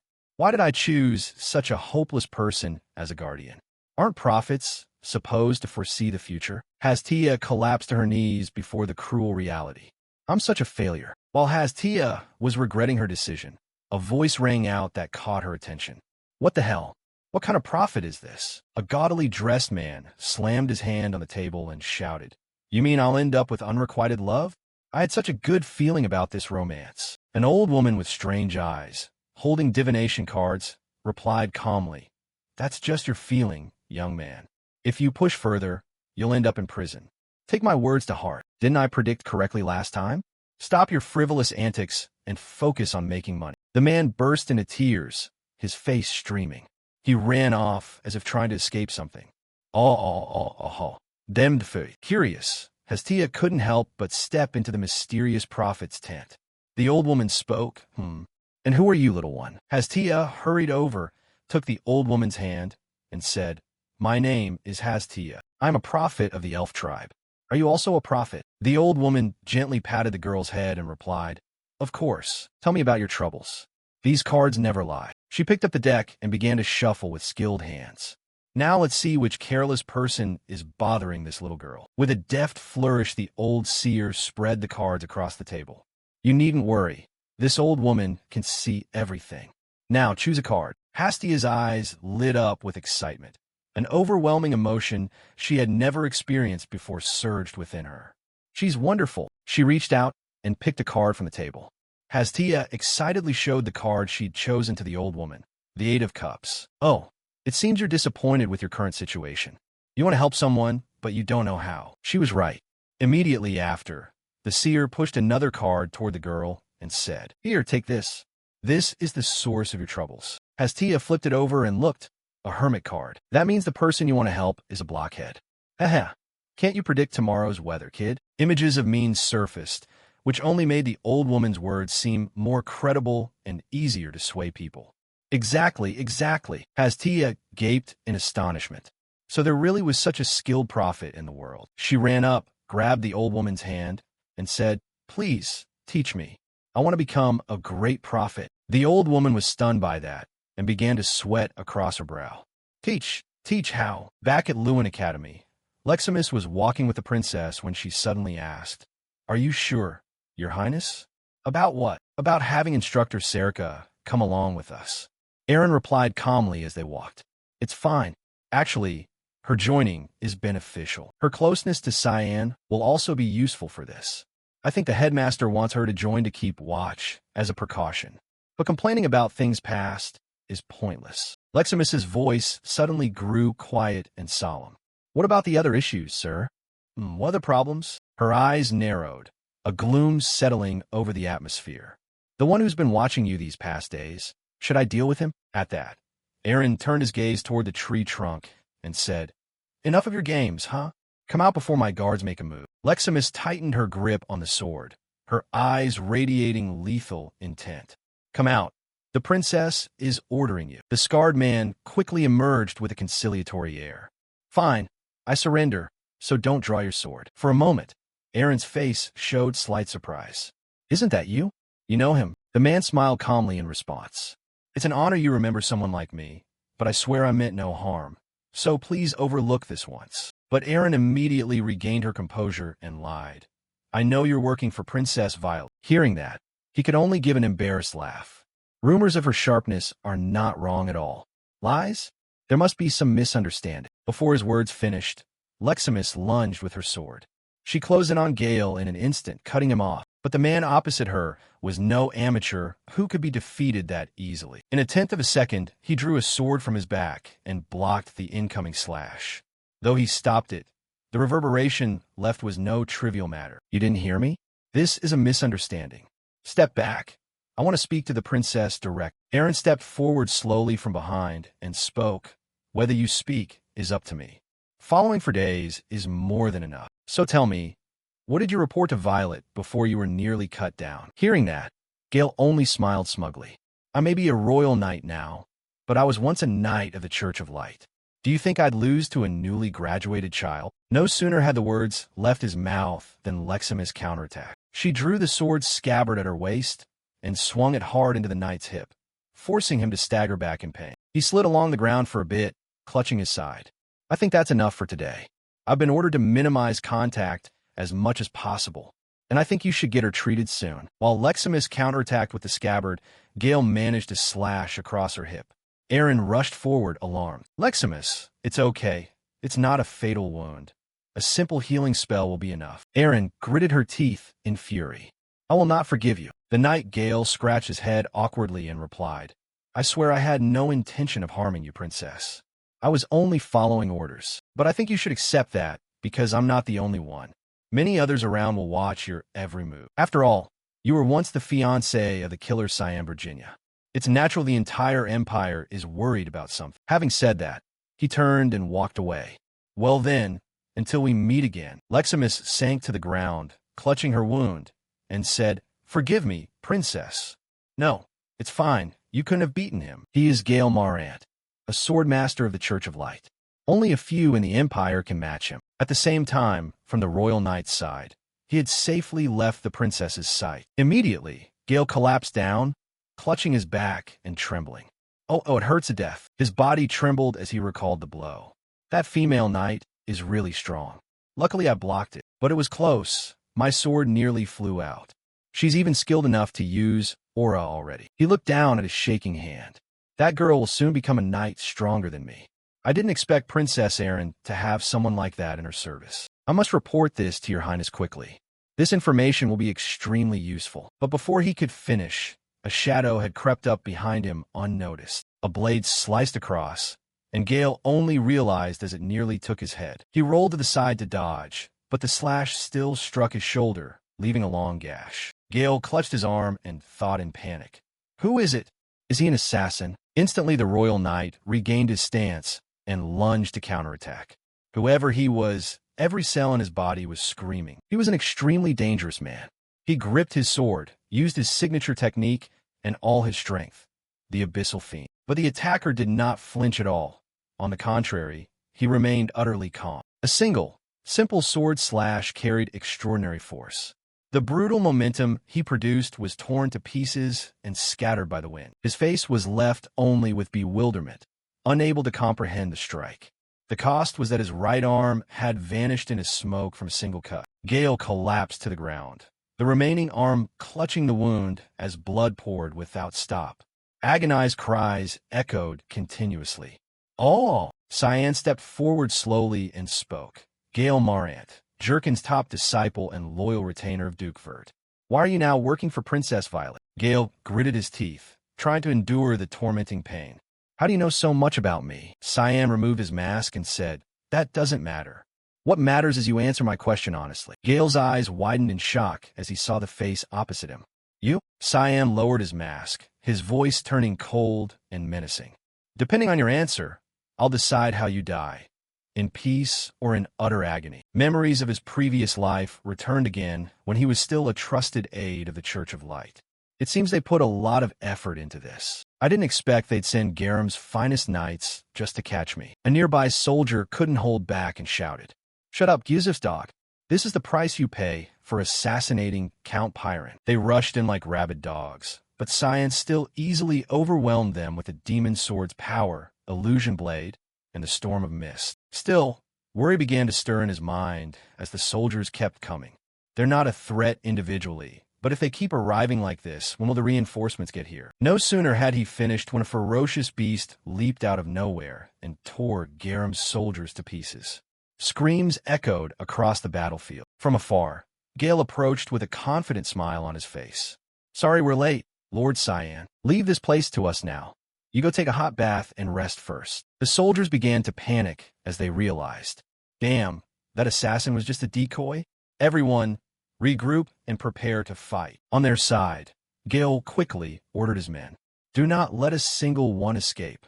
"Yes, sir." He is Gale Marant, a senior knight of the Holy Light Order. He is also one of the few knights who wields a saber. He is a natural genius, exceptionally skilled in both summoning and swordsmanship. Jurken recognized that talent and took Gale as his disciple, training him personally from a young age. A man favored greatly by Dukeford. "Then why are you now serving Princess Violet? Now speak. Why did you betray us?" Gale clutched his severed arm and spoke, still using his usual flowery language. "I did not expect the youngest scion of House Vert to recognize me. I am truly honored." Hearing that, Cyan grimaced in annoyance. "I told you to answer my question. I still have many things to ask you." Gale smiled, his voice growing increasingly feeble. "Actually, I've investigated you quite a bit, young master, so I will gladly speak to you honestly. My betrayal of House Vert to serve Princess Violet was by direct order of the Duke himself." Those words hit Cyan like a bucket of cold water, his eyes widening in disbelief. "From my father?" The scene cuts to the main building of the Garam Association. Voices echoed inside the highest chamber. "How long have I been in this state?" Luna slowly entered the room and spoke calmly. "A little over 3 years now." "Ah, 3 years." Grandmaster Rygans sat up, clutching his head with a satisfied smile. "Huh. Why didn't I know I had such a talented granddaughter?" Luna looked at him with lethal intent. Her voice became terrifying. "That's the price you pay for meddling with what belongs to me. I've been running the association just fine without you. So rest easy and keep resting. Permanent rest is an option if you wish." Rygans ignored his granddaughter's words and continued. "Didn't you say you just returned from Perina? There should be a full association meeting today." Luna replied in a low voice. "I had the guard knight Lamela cover my duties while I was away, and I removed all the key figures I suspected were close to you. The Garam Association is certainly no longer what it used to be." Hearing that, Rygans merely smiled in satisfaction. "Cough, cough. You did quite well without much instruction from me." Immediately after, he burst into loud laughter. "Ha ha ha. It seems my own granddaughter has played quite a trick on me." Seeing his reaction left Luna momentarily puzzled. Why was he laughing? She sighed and asked, "But why did you target Senior Cyan?" "Ah, I intended to force him to marry you, but he refused. That answer hit Luna like a shockwave, shaking everything. What did you just say? Marry me? Raigan smiled and replied calmly. Yes. I believed if he sided with us, the Garum kingdom could dominate the entire continent. But now I have a feeling you can win him yourself without my help. Luna stood silent, staring at him with cold, bewildered eyes. What's with that look on your face? Anyway, set that aside. I've heard a rather interesting rumor. He rose and stepped in front of Luna, asking sternly.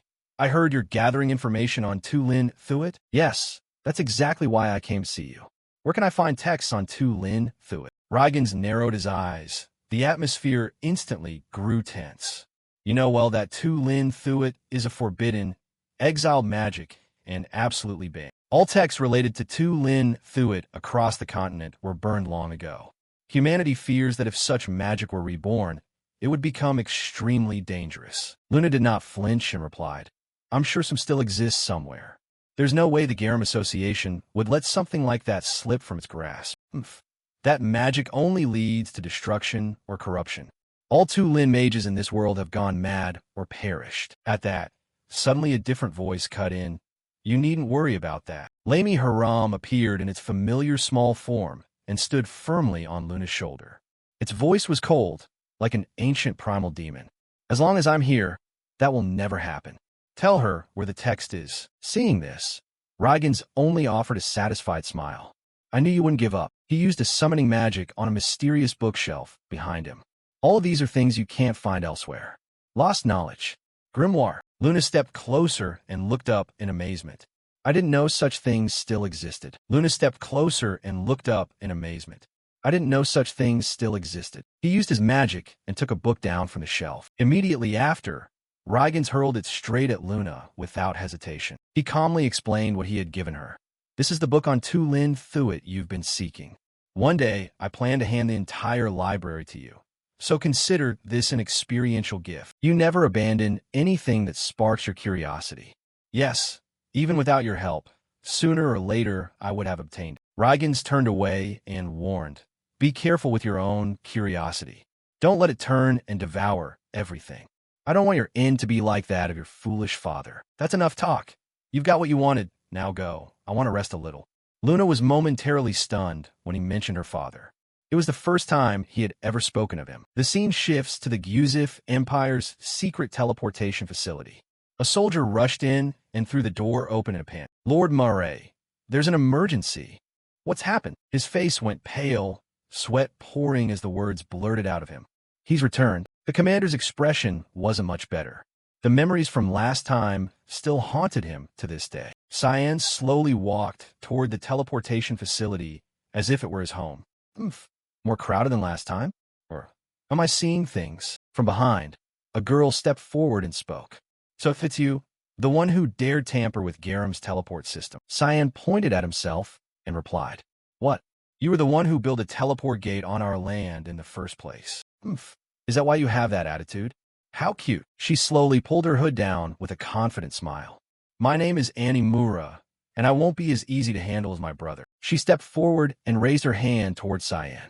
Because my specialty is mental magic. A fierce wave of dark mana surged forth and enveloped Cyan's entire body. I'll devour everything from the inside out. The arrogant brat Cyan didn't resist and calmly analyzed his opponent's magic. This must be a mind collapse spell. Images inside his mind quickly streamed into Annie. Her face went pale and she panicked. What is this? Inside Cyan's psyche, countless souls of those who died by his blade screamed without end. A heavy, terrifying, murderous aura engulfed everything like the deepest hell. What's wrong with his mind? The scene was like hell opening up before her eyes. Moreover, deep within that consciousness, she saw an existence that made her soul tremble. In an instant, her whole body shook violently, cold sweat pouring like rain. She panicked and wondered to herself, what on earth did I just see? That horror exceeded her mind's limit, causing her to lose control completely. Not long after, her body went limp and she collapsed unconscious to the ground. Cyan stood there blankly, not understanding what had just happened. Made it up and then fainted right away. A soldier shouted in alarm. What did you do to Annie? At that moment, a man stepped out from the rear, his voice deep and authoritative. Everyone fall back. The soldiers turned and immediately recognized who it was. Lord Murray. He looked at the troops with a complex gaze and said, "He is not something you can deal with." Cyan smirked faintly at that and turned to greet him. "Long time no see. How have you been?" Meanwhile, Annie remained motionless on the ground, unconscious. The surrounding subordinates began whispering, anxiously asking their commander, "Sir, what should we do now?" Even your sister couldn't resist him. Another man shouted loudly, his tone full of dissent. "Are you really going to do nothing?" Under that pressure, Murray answered briefly, "Yes, that's right." The decisive answer left those around him wide-eyed in astonishment. No one believed he would allow an outsider like Cyan to leave so easily. Finally, under Murray's orders, the soldiers formed 2 lines and made a path. Cyan walked through calmly as if nothing had happened. As he passed Murray, he lightly patted his shoulder and said, "You did not do badly. From now on, I'll be visiting this place more often. We'll see each other again." Murray remembered Luna's chilling threat clearly. "Cyan is mine. If you dare touch him, I'll kill every one of you." Murray understood that whether he resisted or fought back, the end for him and his men would be annihilation. He sighed and murmured inwardly, "I've never seen Miss Luna so terrifying. I hope I never have to meet that mysterious boy again." Meanwhile, Cyan passed through the teleport gate and left. As the teleport light appeared, he removed the mask from his face and smiled expectantly. Not long after, news of Cyan quickly reached Luna. Upon hearing it, she froze and exclaimed, "He's back." The one who delivered the news was none other than Murray. "Yes, he just passed through the teleport gate at Lewin. Miss, I came here to report it to you right away." Luna immediately pressed, "How is he? Is he injured?" Murray misunderstood that she was asking about the guards and hurriedly replied, "Fortunately, no one was hurt." Luna frowned at once. "No, I'm asking about him." Murray was momentarily stunned, but quickly answered, "He is completely safe and left without incident, miss." Hearing that, Luna let out a small, relieved breath. "Good, that's enough." However, Murray continued his report. But it seems he had another companion. A companion? A small girl chased after him and went through the teleport gate with him. At this, Luna widened her eyes, her voice growing icy. "Where did they teleport to?" Murray stammered in response. "To the Roma Plateau, ma'am." Now, Cyan had set foot on the Roma Plateau without any trouble. He looked around the unfamiliar landscape and murmured, "I never thought I'd end up here." Cyan couldn't help but recall his earlier conversation with Gale. Gale had said he knew Princess Erin would come to the Roma Plateau, and that his mission was to watch her under Princess Violet's orders while secretly reporting all movements to Duke Vert as a double agent. Cyan wondered what his purpose was to uncover the truth. Gale also revealed that Duke Vert believed the Emperor's illness was worsening and suspected Princess Violet was involved. Unfortunately, the Duke lacked sufficient evidence. Because of Princess Violet's current power and influence, Princess Erin was in an extremely dangerous position. This left Cyan puzzled. Why would his father do that? What did it have to do with him? Gale only said it was all because of a promise the Duke had once made. Currently, Duke Vert was refusing all requests for aid from the royal family. He cited the Askel incident, when Askel stole the Legion of Light and turned it into his own army, as his excuse. Cyan understood that this action effectively put House Vert at risk of being accused of treason against the kingdom. That worried him. "My father always places the safety and honor of the family above all. Why would he do this?" Gale smiled and replied calmly, "Perhaps it's the Duke's loyalty to the Empire and the responsibility of a father to his children." Cyan disagreed, thinking that reasoning was mistaken. "That's just your delusion." Yet Gale insisted, "Young master, I've been on the front lines with your father for over 10 years, so I'm confident I understand him better than anyone." "Not empty confidence." Cyan interjected irritably. "Enough. Just tell me why Princess Erin came to the Roma Plateau." Gale sighed and admitted that "I don't know exactly. However, there were some rumors about the place. Only hearsay that it supposedly hid the secret of how to kill a true god." That information shocked Cyan, because that was also his goal, to kill a god. Why would Princess Erin be searching for something like that? Gale shook his head. "How would I know that? But I bet it's connected to finding you, young master. Why concerns me? Even if it was a political engagement of convenience, she had once been your betrothed. She truly had feelings for you, young master. Princess Erin never gave up searching for you. Even the smallest tidbit related to you, she collected. While monitoring the princess, I've learned quite a bit about you. Like what? Gale's expression hardened. His voice turned serious. First, you're not a demon. The ones truly manipulating and trying to seize the empire are Askel and Prince Luenel. Cyan just laughed. What you know now is meaningless. Indeed, it's too late to restore your honor now. Gale put his hand on his shoulder and said, in my condition now, I probably won't be able to help much, but once I recover, I'll do my best. Cyan's face tightened with guilt, a sick feeling rising in his chest. You won't be able to swing a sword again with that arm. Just rest and retire. But Gale didn't think so. He gripped his left arm and beamed. This is nothing.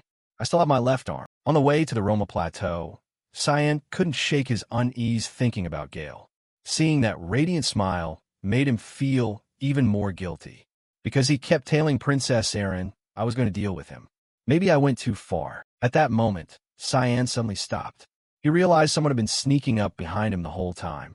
Why not show yourself? Hastia flinched, trembling when she realized she'd been spotted. The girl peeked her head out from behind a tree. Why, you knew since when? From the start.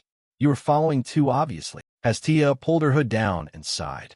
If you knew I was sneaking after you, you should have invited me to come along. That's mean, Cyan replied, visibly annoyed. Whether I told you or not, you'd have kept following. Besides, where else would you go? Hastia pouted and hopped, but she didn't have a good comeback. Cyan turned his face away and continued with his usual line. What do you plan to do here when you can't even do a weather forecast? But unlike before, Hastia calmly smiled this time. Now I can see everything. She quickly shrugged off her cloak and folded it onto the ground with a practiced motion. Hastia spread the tarot cards out professionally. She sat down like a true fortune teller and spoke. Come on, pick a card and I'll answer whatever you want to know. Cyan looked at Hastia with extreme suspicion. When did you learn this trick? She didn't explain, only urged him to pick a card quickly. Idle thoughts rose in his mind. Why did I suddenly think of that earth spirit? Better not let him teach this kid anything stupid. He reached for the spread of tarot cards and picked one. Just play along a bit. When he turned the card over, it was a card depicting a knight. Sen irritably thrust the card toward Hastia and complained. I want to know where I should go. How is this supposed to help? Hastia's eyes widened. Her voice brimmed with confidence. There's a place full of warriors nearby. There you'll find the clues you're looking for. Cyan asked skeptically. Here? In the middle of this desolate wilderness. There's no way a place like that exists. After a while, the two stood before a massive house in the wasteland. Really? Hastia beamed, triumphant. See? My prophetic powers are great, right? Cyan squinted and replied indifferently. Even a broken clock is right twice a day. Don't get cocky. He reached out and placed the hat on Hastia's head. Careful. The two entered the warriors' tavern together. The moment the door closed, the tavern's atmosphere made the girl nervous. There's so many people here. Her face went pale with fear. Sweat ran down her cheek. This place is full of scary people. The rowdy drinkers also took notice of the presence of the two strange patrons. Hastia gripped his hand, trembling. It's fine. They're all just mercenaries. They look a bit intimidating at first, but once you talk to them, they're easy enough. From afar, a bald man with a fierce face approached, sneering lewdly. Hey kid, your skin's awfully fair, huh? You don't see many like you around here. Come with me for a bit. But just as his hand reached for Hastia, a slash cut off several of his fingers. He collapsed to the floor, clutching his bleeding hand that wouldn't stop spurting blood. Cyan declared in a cold voice. Now then, shall we have a little chat? Cyan bent down, his gaze icy as he stared straight at him.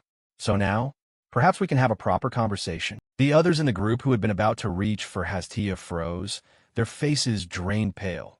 No one dared take another step.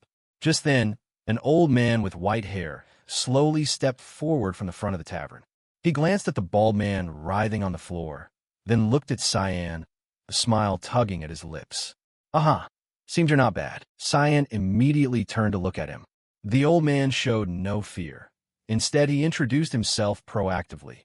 I am Rick, leader of the Swordsman's Guild. Almost at once, Cyan drew the devil sword and pressed it to Rick's throat. The air froze in an instant. Rick stiffened, his pupils contracting, and very quickly he raised both hands high, clearly not intending to resist. Calm down. I mean no harm. I only want to talk. I have no interest in the girl. After that tense moment, things gradually settled. The tavern returned to a relative quiet. Rick invited them to sit at a table. Many dishes were quickly laid out before Hastia, their aromas easing the atmosphere.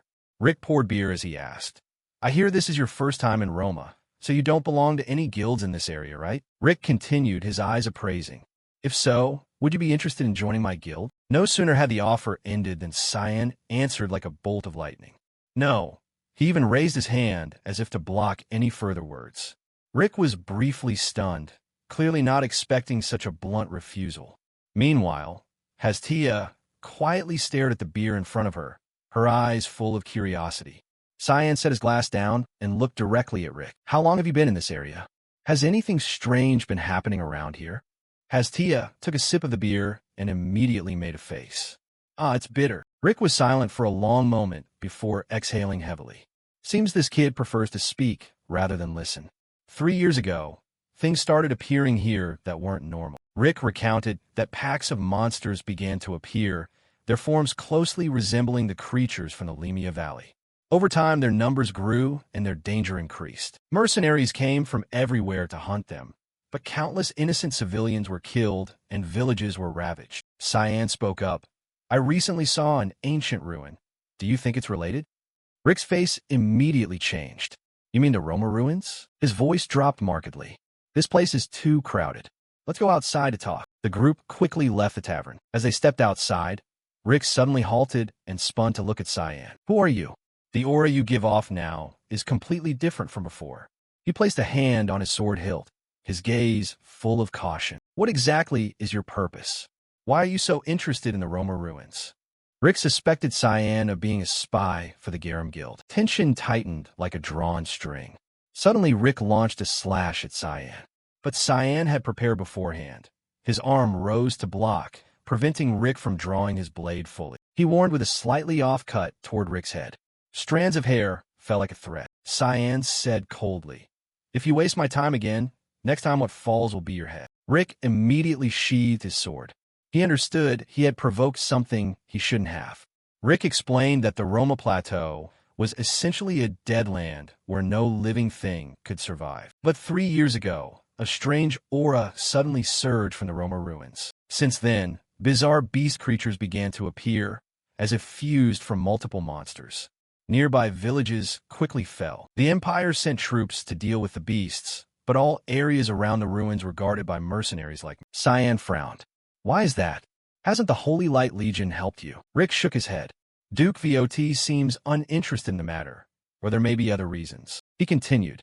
If you're that interested, come with us and I'll lead you inside. Monsters will soon appear around here. I've heard some of them are good for men too. Cyan asked in surprise. Good for men? What do you mean? Do they work like the Hellhound's blood? Rick blushed as he explained. Ha ha, what do you think? Of course, they make you more of a man. Cyan quickly covered Hastia's ears. Why would I ask that? After the brief exchange, Cyan stood waiting at the area's exit, back against a cracked, dead tree, his gaze fixed on the Roma ruins. Hastia stood not far from him, hands clasped together, her face showing obvious unease. Are you sure we should trust those mercenaries? No, I don't trust anyone. Hastia was surprised. Huh? Then why did you agree to go with him? Because he's the perfect type to exploit. What do you mean? Not long after, footsteps sounded. Rick emerged from the shadows, waving as he walked. Sorry to keep you waiting a bit. 3 others followed him. The moment Cyan saw them, he sensed a vague murderous aura from each. Not the aura of regular warriors, but the familiar scent of those who live by blood and corpses. Rick stood aside and began introducing them with pride. Let me introduce. This is Marina. The slender woman with narrow eyes and a sly smile bowed slightly. Her gaze slid over Hastia as if appraising merchandise. Rick turned to the next one. And this is Malvek. The tall, bald man carried a gigantic axe on his shoulder. Each step he took made the ground tremble slightly. He grinned, muscles bulging like a chained beast. Finally, Alt, the fire mage. The gaunt man wore a wizard's robe and held a staff engraved with fire runes. His eyes were cold, constantly scanning for an advantageous position to strike. All 3 sets of eyes turned to Hastia at once. Their twisted smiles made her shiver and instinctively step back, pressing close to Cyan. Rick laughed. Don't worry, they won't do anything to her. These people are trustworthy. You'd find they wouldn't touch a single hair on the girl. Cyan did not reply. He coldly said one sentence. Lead the way. Rick hesitated slightly, then nodded. The air grew heavy as the group advanced deep into the Roma ruins. The terrain was rough and jagged, cliffs standing like the teeth of a gigantic monster ready to devour intruders. This is a shortcut to the ruins. The path is a bit rough, but I think you can handle it. The metallic stench of blood grew stronger. Even without looking, Cyan could tell this place had buried many lives. Hastia softly transmitted, her voice trembling. I have a very bad feeling. Cyan replied via telepathic whisper, his voice low and decisive. When I signal, cover your eyes and ears immediately. Hastia startled to realize he was also using telepathic whisper. What? Cyan warned sternly. If you don't want to vomit all over, do as I say. The deeper they went, the outside light vanished entirely, leaving only darkness and the smell of rotting corpses. The air here was saturated with the scent of decomposing bodies. Finally, Rick stopped. We've arrived. Rick turned, the fake smile on his face gone, replaced by cold cruelty. The real target is you. He glanced at Hastia with greedy eyes. As for that elf girl, she's different. Selling her would fetch a good price. The air froze for a moment. In the next second, Malvek roared and swung his massive axe with all his might. Cyan smiled faintly. Truly, you damn fools have no plan more believable, do you? The axe blade tore through the air towards Cyan's head. Even if you realize it now, it won't do you any good. Too late, kid. But before the axe could strike his body, Cyan's form dissolved into a mist of crimson blood. Actually, I knew the moment I set foot here. The axe slammed into the ground, but unfortunately, it only sliced through air. The giant's face went pale, all blood-drained. Black fog, could it be? Immediately, a dense black smoke exploded outward, engulfing the entire area. Hastia obeyed the instruction at once, covering her eyes and ears and crouching down, trembling all over. Within the black mist, invisible blades began to move. The three vanguards Cyan struck were carved into massive chunks of flesh, blood spraying to dye the ground red. Rick shouted in panic. Seize that elf right now. Marina gritted her teeth, lunged to grab Hastia, and pulled her off like a thief in a market. On my command, Hastia screamed in terror. Let me go. But before she could run far, a terrible pressure crushed her mind. Cyan appeared before Marina, his gaze as cold as if looking at a corpse. The black sword, the fog storm, and countless intersecting cutting edges tore the space into dozens of fragments. Marina screamed in pain, her body sliced with countless wounds like a moving sandbag. Her hands went limp and she collapsed. Hastia was thrown back by the shockwave, and then Rick hurriedly retreated, backing against each other in panic. Damn it, help me. And, goddamn, what the hell is happening? But before the words finished, a cold ray of light swept past Rick's face and sliced across his cheek. What? The staff fell to the ground, and his eyes rolled back, blood poured from his mouth, and he collapsed onto the cold floor. Cyan stepped forward slowly, trampling across the still wet pools of blood. Seems it's just you and me now, isn't it? Now that things have come this far, I have a task for you. Rick, you will help me, won't you? He fell to his knees, trembling all over, a single thought in his head. I picked the wrong opponent. That strange mask and the black mist. Could it be the Mist Assassin Guild? Cyan raised his hand with a satisfied smile, the power of the crafted black mist swirling into shadows. Hope you don't die. Rick's eyes widened as a torrent of mana flooded his brain, erasing his original mind and replacing it with an utterly loyal personality. After that, the group quickly moved into the Roma ruins. Cyan's face showed satisfaction. So this truly is a magnificent ruin. A massive gate loomed ahead, guarded by fierce monsters. Though now forgotten, many had once come here to worship the gods. He recalled what he'd heard from the royal knight. Rumors that within those ruins lay a way to kill gods. He thought the rumor made sense. After all, this place had been a shrine to death. If she could slay other gods, it was plausible she'd be discarded like the god of shadows. From behind, Rick approached and spoke. Is there anything else I can do for you? Lord Cyan, there really is. His face lit up, his smile sparkling like the sun. Excellent. Please tell me. Seeing that scene, Cyan paused for a moment. This old man is too obsequious. Seeing that, Cyan paused for a moment. This old man is too obsequious. I want you to return to the cave at the entrance. Rick asked in astonished confusion. Pardon me, but why? Cyan narrowed his eyes and replied, Don't ask me why. I want you to lead the people who come here. Lead them where? Cyan narrowed his eyes and replied, Don't ask me why. I want you to guide the people who come here. Guide them where? The scene shifted back to the familiar tavern.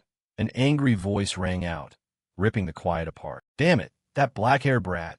He won't get away. The bald man looked at his hand that Cyan had cut off and spoke angrily. Look what he did to my hand. I'll get my revenge for sure. Someone behind him replied. That guy went out this morning with the Swordsman Guild. That kid will realize he's nothing more than a grain of rice. They're just slave traders, but if I can't take revenge myself, what's the use? He turned to the other soldiers and continued. And the girl with him. I'm sure she's from the White Demonkin. You know how much she's worth, right? Even the sword he carries is suspicious. If I hadn't underestimated him, they would all be mine by now. Suddenly a familiar voice cut in from behind. Tell me more about that black-haired youth.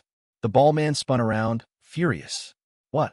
Who are you to order me around? The door opened and a swarm of royal soldiers poured in like ants, led by the holy scripture within Boris's body. Huh, royal soldiers. He stepped forward and said softly, Did you not hear me? Tell me more about the black-haired swordsman. The bald man went berserk, slammed the table, stood up, and shouted, How dare you speak to the great Henderson like that? Before he could finish, a pouch of gold was thrown down in front of him to silence him. I believe this is more than enough to hire all of you. His tone changed instantly. All I know is they want to go to the Roma ruins. There's also a girl with them. Boris immediately understood. So he's traveling with a white prophetess. I'll give you double that if you lead me to the ruins. What do you mean? The bald man sprang from his seat. The soldiers panicked and prepared to draw their swords to attack. But he was quickly restrained. He stepped up to Boris and said, You've come at the perfect time.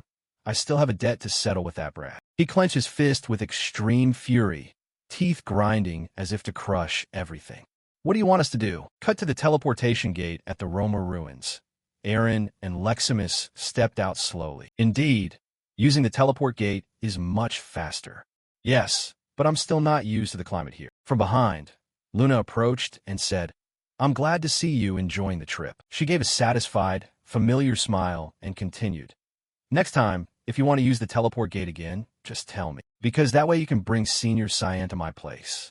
Their eyes met across the space, and the atmosphere suddenly tensed. To understand this awkward journey, rewind a few days to when Luna visited Principal Kundal.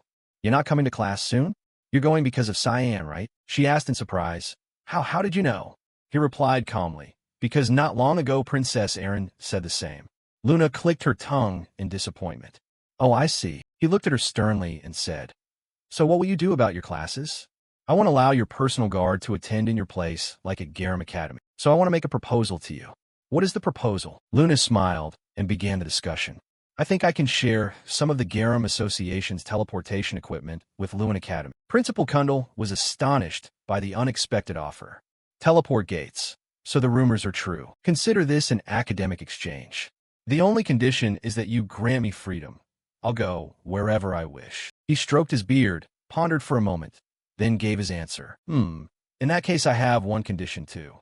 What is it? He quickly stated his requirement. Someone from the academy must accompany you. And that very exchange led to today's outcome. From afar, Instructor Serica walked up slowly. You two seem a bit too close, don't you? She smiled gently. Her voice was calm, but a killing intent flared out and enveloped the area.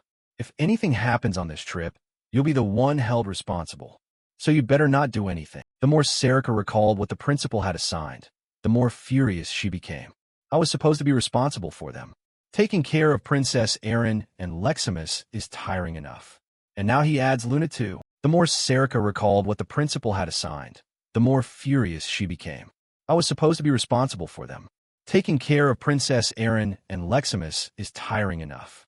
And now he adds Luna too. The three people standing behind were left speechless at her demeanor. After that, the group quickly set off toward the Roma ruins. Do you know where we're going? Aaron replied calmly. Yes, I did some preliminary research before coming. Suddenly a voice rang out that made the whole group freeze. What are you kids doing all the way out here? You all look like noble children. So while I'm feeling generous, Why don't you turn back? Rick laughed confidently and continued. I'm not the type to go easy on women. Luna, Leximus, and Aaron all readied themselves to confront the stranger. Sorry, but we don't intend to stop here. Please step aside. Rick mused with a composed expression. Oh my, these girls do have spirit. At the same moment, Serica leapt up beside him before anyone noticed. Her arm pressed against Rick's neck, a fierce mana ready to sever his head. Suddenly a surrender was heard, as if prearranged. I surrender. Allow me to guide you, ladies. All three stood frozen at the man's action. Huh? What the hell? Serica glared at Rick and threatened. What are you really plotting? Rick trembled and answered. I already said I'd lead the way. Besides, it's a bit scary going alone. She carefully considered everything. I don't sense any threat from him at all. You'd better not try anything foolish. He breathed a sigh of relief. Thank you. Sorry for my outdated sense of humor. Pleased to meet you. My name is Rick. I'm a mercenary with a lot of experience here. Erin crossed her arms and asked indifferently. Tell us, Rick, what's inside that requires you to guide us? Rick looked up and said confidently, This is probably your first time here. If you take the wrong path in there, you'll get into big trouble. It's full of strange monsters inside. As soon as he finished speaking, the scene cut to a chase sequence unfolding within the ancient ruins. Cyan was carrying Hastia on his back, being fiercely pursued by monsters. He looked back at Hastia and teased softly, That bird is really ugly. The girl shut her eyes and screamed in fright. How can you joke now? They suddenly charged at us when we tried to enter the ruins. They don't seem like ordinary monsters or beasts, more like some kind of warped abomination. On the escape path, Cyan was blocked by a giant bear whose body was studded with weapons. Get lost. He stamped the ground hard and leapt into the air, perfectly dodging the slow giant's attack. Then he made successive jumps from spot to spot. The monsters kept charging madly. It seemed they were truly intent on guarding the entrance. Cyan drew out the demon's sword and plunged it hard into the monster bird's head. A grin fixed on his face as he held tight to Hastia. We're about to fall. Hastia's face went deathly pale with fear. The girl screamed wildly. The two of them fell straight down into the waiting swarm of monsters. Cyan casually dealt with them all with a single move. As the dust slowly cleared, he slowly withdrew the demon's sword and stood up. That was it. I thought they'd be able to regenerate or something. Cyan turned to the girl lying on the ground and asked, Hastia, are you okay? Receiving no answer, Cyan went over and flipped her over. Hastia had long since fainted, foaming at the mouth. You're useless. He looked around in frustration. Hey, what exactly are these things? They don't look like ordinary mutations. If they were demons, I should at least sense their power. Cyan sat down, touched the giant bear's blood, and then slowly tasted it. The blood tastes ordinary. They don't seem to possess any mana. At that moment, Hastia woke up, seeing the scene before her. She was even more horrified. Ugh, what are you eating now? You're a savage. Cyan glanced back at Hastia and thought to himself, This rude brat. I need to figure out what these things are. It's all because you can't use your prophetic ability. But Hastia immediately answered with another tarot card she had just drawn. Prophecy power doesn't matter right now. Cyan stood up and asked, It doesn't matter? I mean, we need to examine the path. For example, some of the strange structures here. She pointed to a wall covered in puzzling patterns. The two of them cautiously stepped closer. It didn't look like a passage at all. I sense a faint stream of magic. Cyan began channeling mana into the gate. It quickly spread across the ancient script and activated a hidden mechanism. He squinted and whispered, So it's a secret passage. The wall split instantly into two, revealing a concealed dark corridor. Hastia breathed out proudly. See? I told you. Cyan looked puzzled. Is this fortune-telling girl really not just lucky? There's definitely something suspicious I haven't figured out. At the same time, at the old fortune-teller's place from before, she seemed to sense something as well. A delighted smile appeared on her face. Still haven't realized? Have you? Her hands were slowly covered by a mist of blood, and her true form quickly began to emerge. It was the dark deity Eru in disguise. He smiled with relish. He, I've done a lot for you, successor. Cut back to Princess Erin's group. Rick was leading them in circles through the ruins. Luna, sensing something off, asked, Are we on the right path? This corridor looks exactly like before. Rick stammered a perfunctory reply. This place is like a maze. If nothing bad happens, It means we're on the right track. But that explanation wasn't convincing. The group looked at him with suspicion. Oh, is that so? You're doubting me. Rick recalled Cyan's earlier warnings. Avoid combat as much as possible. Though young, her power shouldn't be underestimated. You're not their match. So I need a new plan instead of circling the same paths.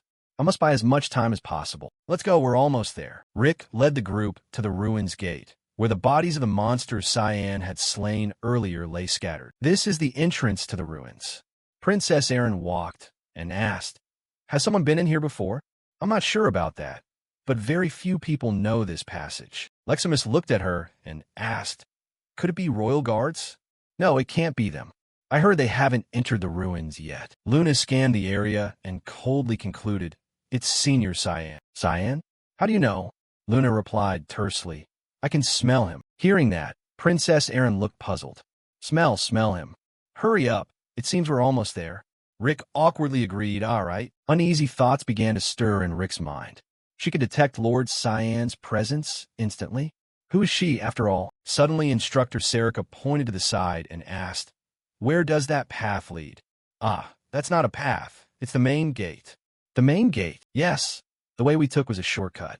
If we'd taken that path, we'd have run into the royal guards. Serica unexpectedly made a suggestion. I'll go by this route. You all continue ahead. Erin asked worriedly. Huh? Is there a problem? It's nothing. Everyone go on ahead. I'll catch up after I finish. Having said that, she vanished, leaving the group still bewildered. What's going on? It seems she had personal business to handle. Let's keep moving. Rick stood before the gate blocked by stone and smiled brightly.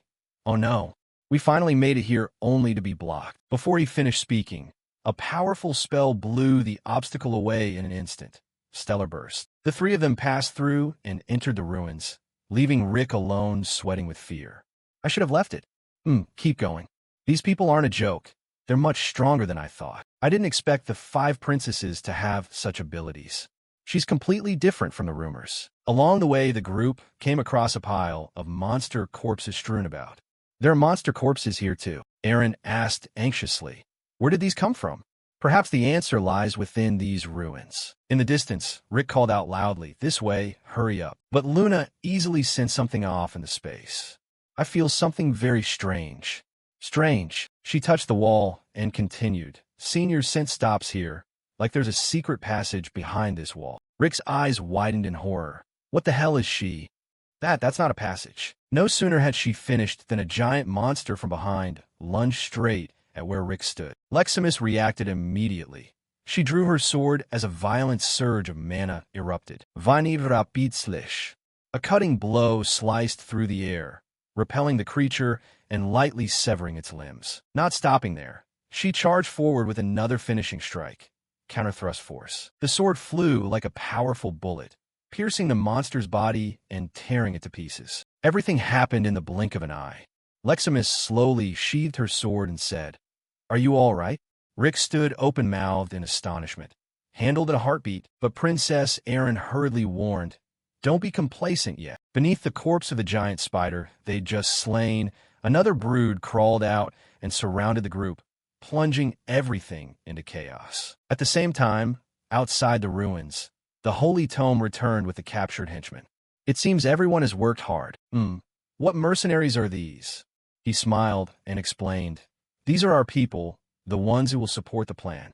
Did anything unusual happen while I was gone? The vanguard has already entered the ruins. No sooner had the words left his mouth than the soldier's neck was hoisted into the air by the Holy Tome. He growled angrily. I told you to wait for me. I sincerely apologize. His gaze stared at the soldier, as if wanting to tear him to pieces. These filthy creatures. Who led the vanguard? Was Sir Nils. He led about 10 soldiers. He tossed the soldier aside and coldly ordered, We must go in immediately. Understood. An uneasy feeling rose in his chest. Why do I feel this odd sense of familiarity? Inside the ruins, the vanguard soldiers were slaughtered one by one. Desperate screams echoed. Hey, Serica slowly walked up to the captain crawling on the floor, pleading, Save me, please. But the only response was icy silence. Murderous intent surged from her, as if swallowing everything nearby in a deadly whirl. In the deep darkness of the secret Roma maze, Cyan, and the little Hastia trudged on. Suddenly Hastia stopped abruptly, her voice trembling. "Wait a moment." Cyan turned and frowned, asking, "What's wrong?" Hastia complained, her legs beginning to shake from exhaustion. "My feet hurt so much, I can't walk anymore." Cyan grimaced in annoyance. "Then why are you trailing after me?" Hastia didn't answer. She wearily sat down in a corner. After a moment, she looked up with suspicion and asked, "Hey, haven't you noticed we've been walking in circles?" Hastia let out a long sigh and pointed ahead. "That statue there, I don't know how many times I've seen it. Why is it still standing there?" Cyan immediately looked where she pointed.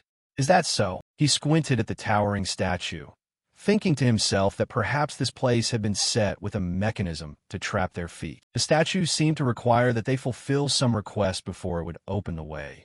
Or perhaps it reflected the desire of the place's master. Meanwhile, elsewhere, Luna's group, Princess Erin and Leximus, had just endured a fierce battle against the ever-spawning monsters. Leximus exhaled and wiped sweat from her brow. "This seems to be the last one. We've cleared them out." Erin sheathed her holy magic and nodded slightly. "Our side is done too. Is everyone okay?" Luna replied. "For now we're fine, but one person has gone missing." The group drew closer together. Erin asked anxiously, "One person is missing?" "Yes, the one who led us. I have a feeling he slipped away while we were busy fighting. But that's fine. He wasn't much help. Maybe going ahead is better." Erin looked around worriedly and said, "But we don't know the way." "Don't worry about that, Princess. Look, my associate. He said he could lead the way." The demon tome appeared in tiny form on her shoulder and spoke confidently. "I can't be 100% sure this is the right path, but I sense a very familiar energy from that direction." The sudden appearance of the demon tome made Erin and Leximus start.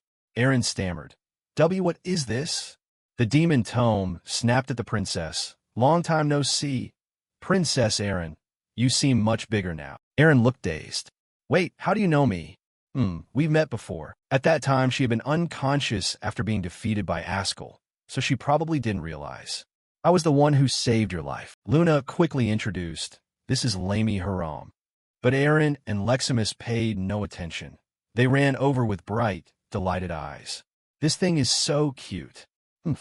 "Are you even listening to me?" After the greetings, the demon tome suddenly leapt to the ground and shouted, "There's no time for these useless things anymore." The demon tome took the form of a fierce wolf and breathed out a deadly exhalation, void violent radiance. A jet of pitch-black energy exploded forward, blasting everything in its path.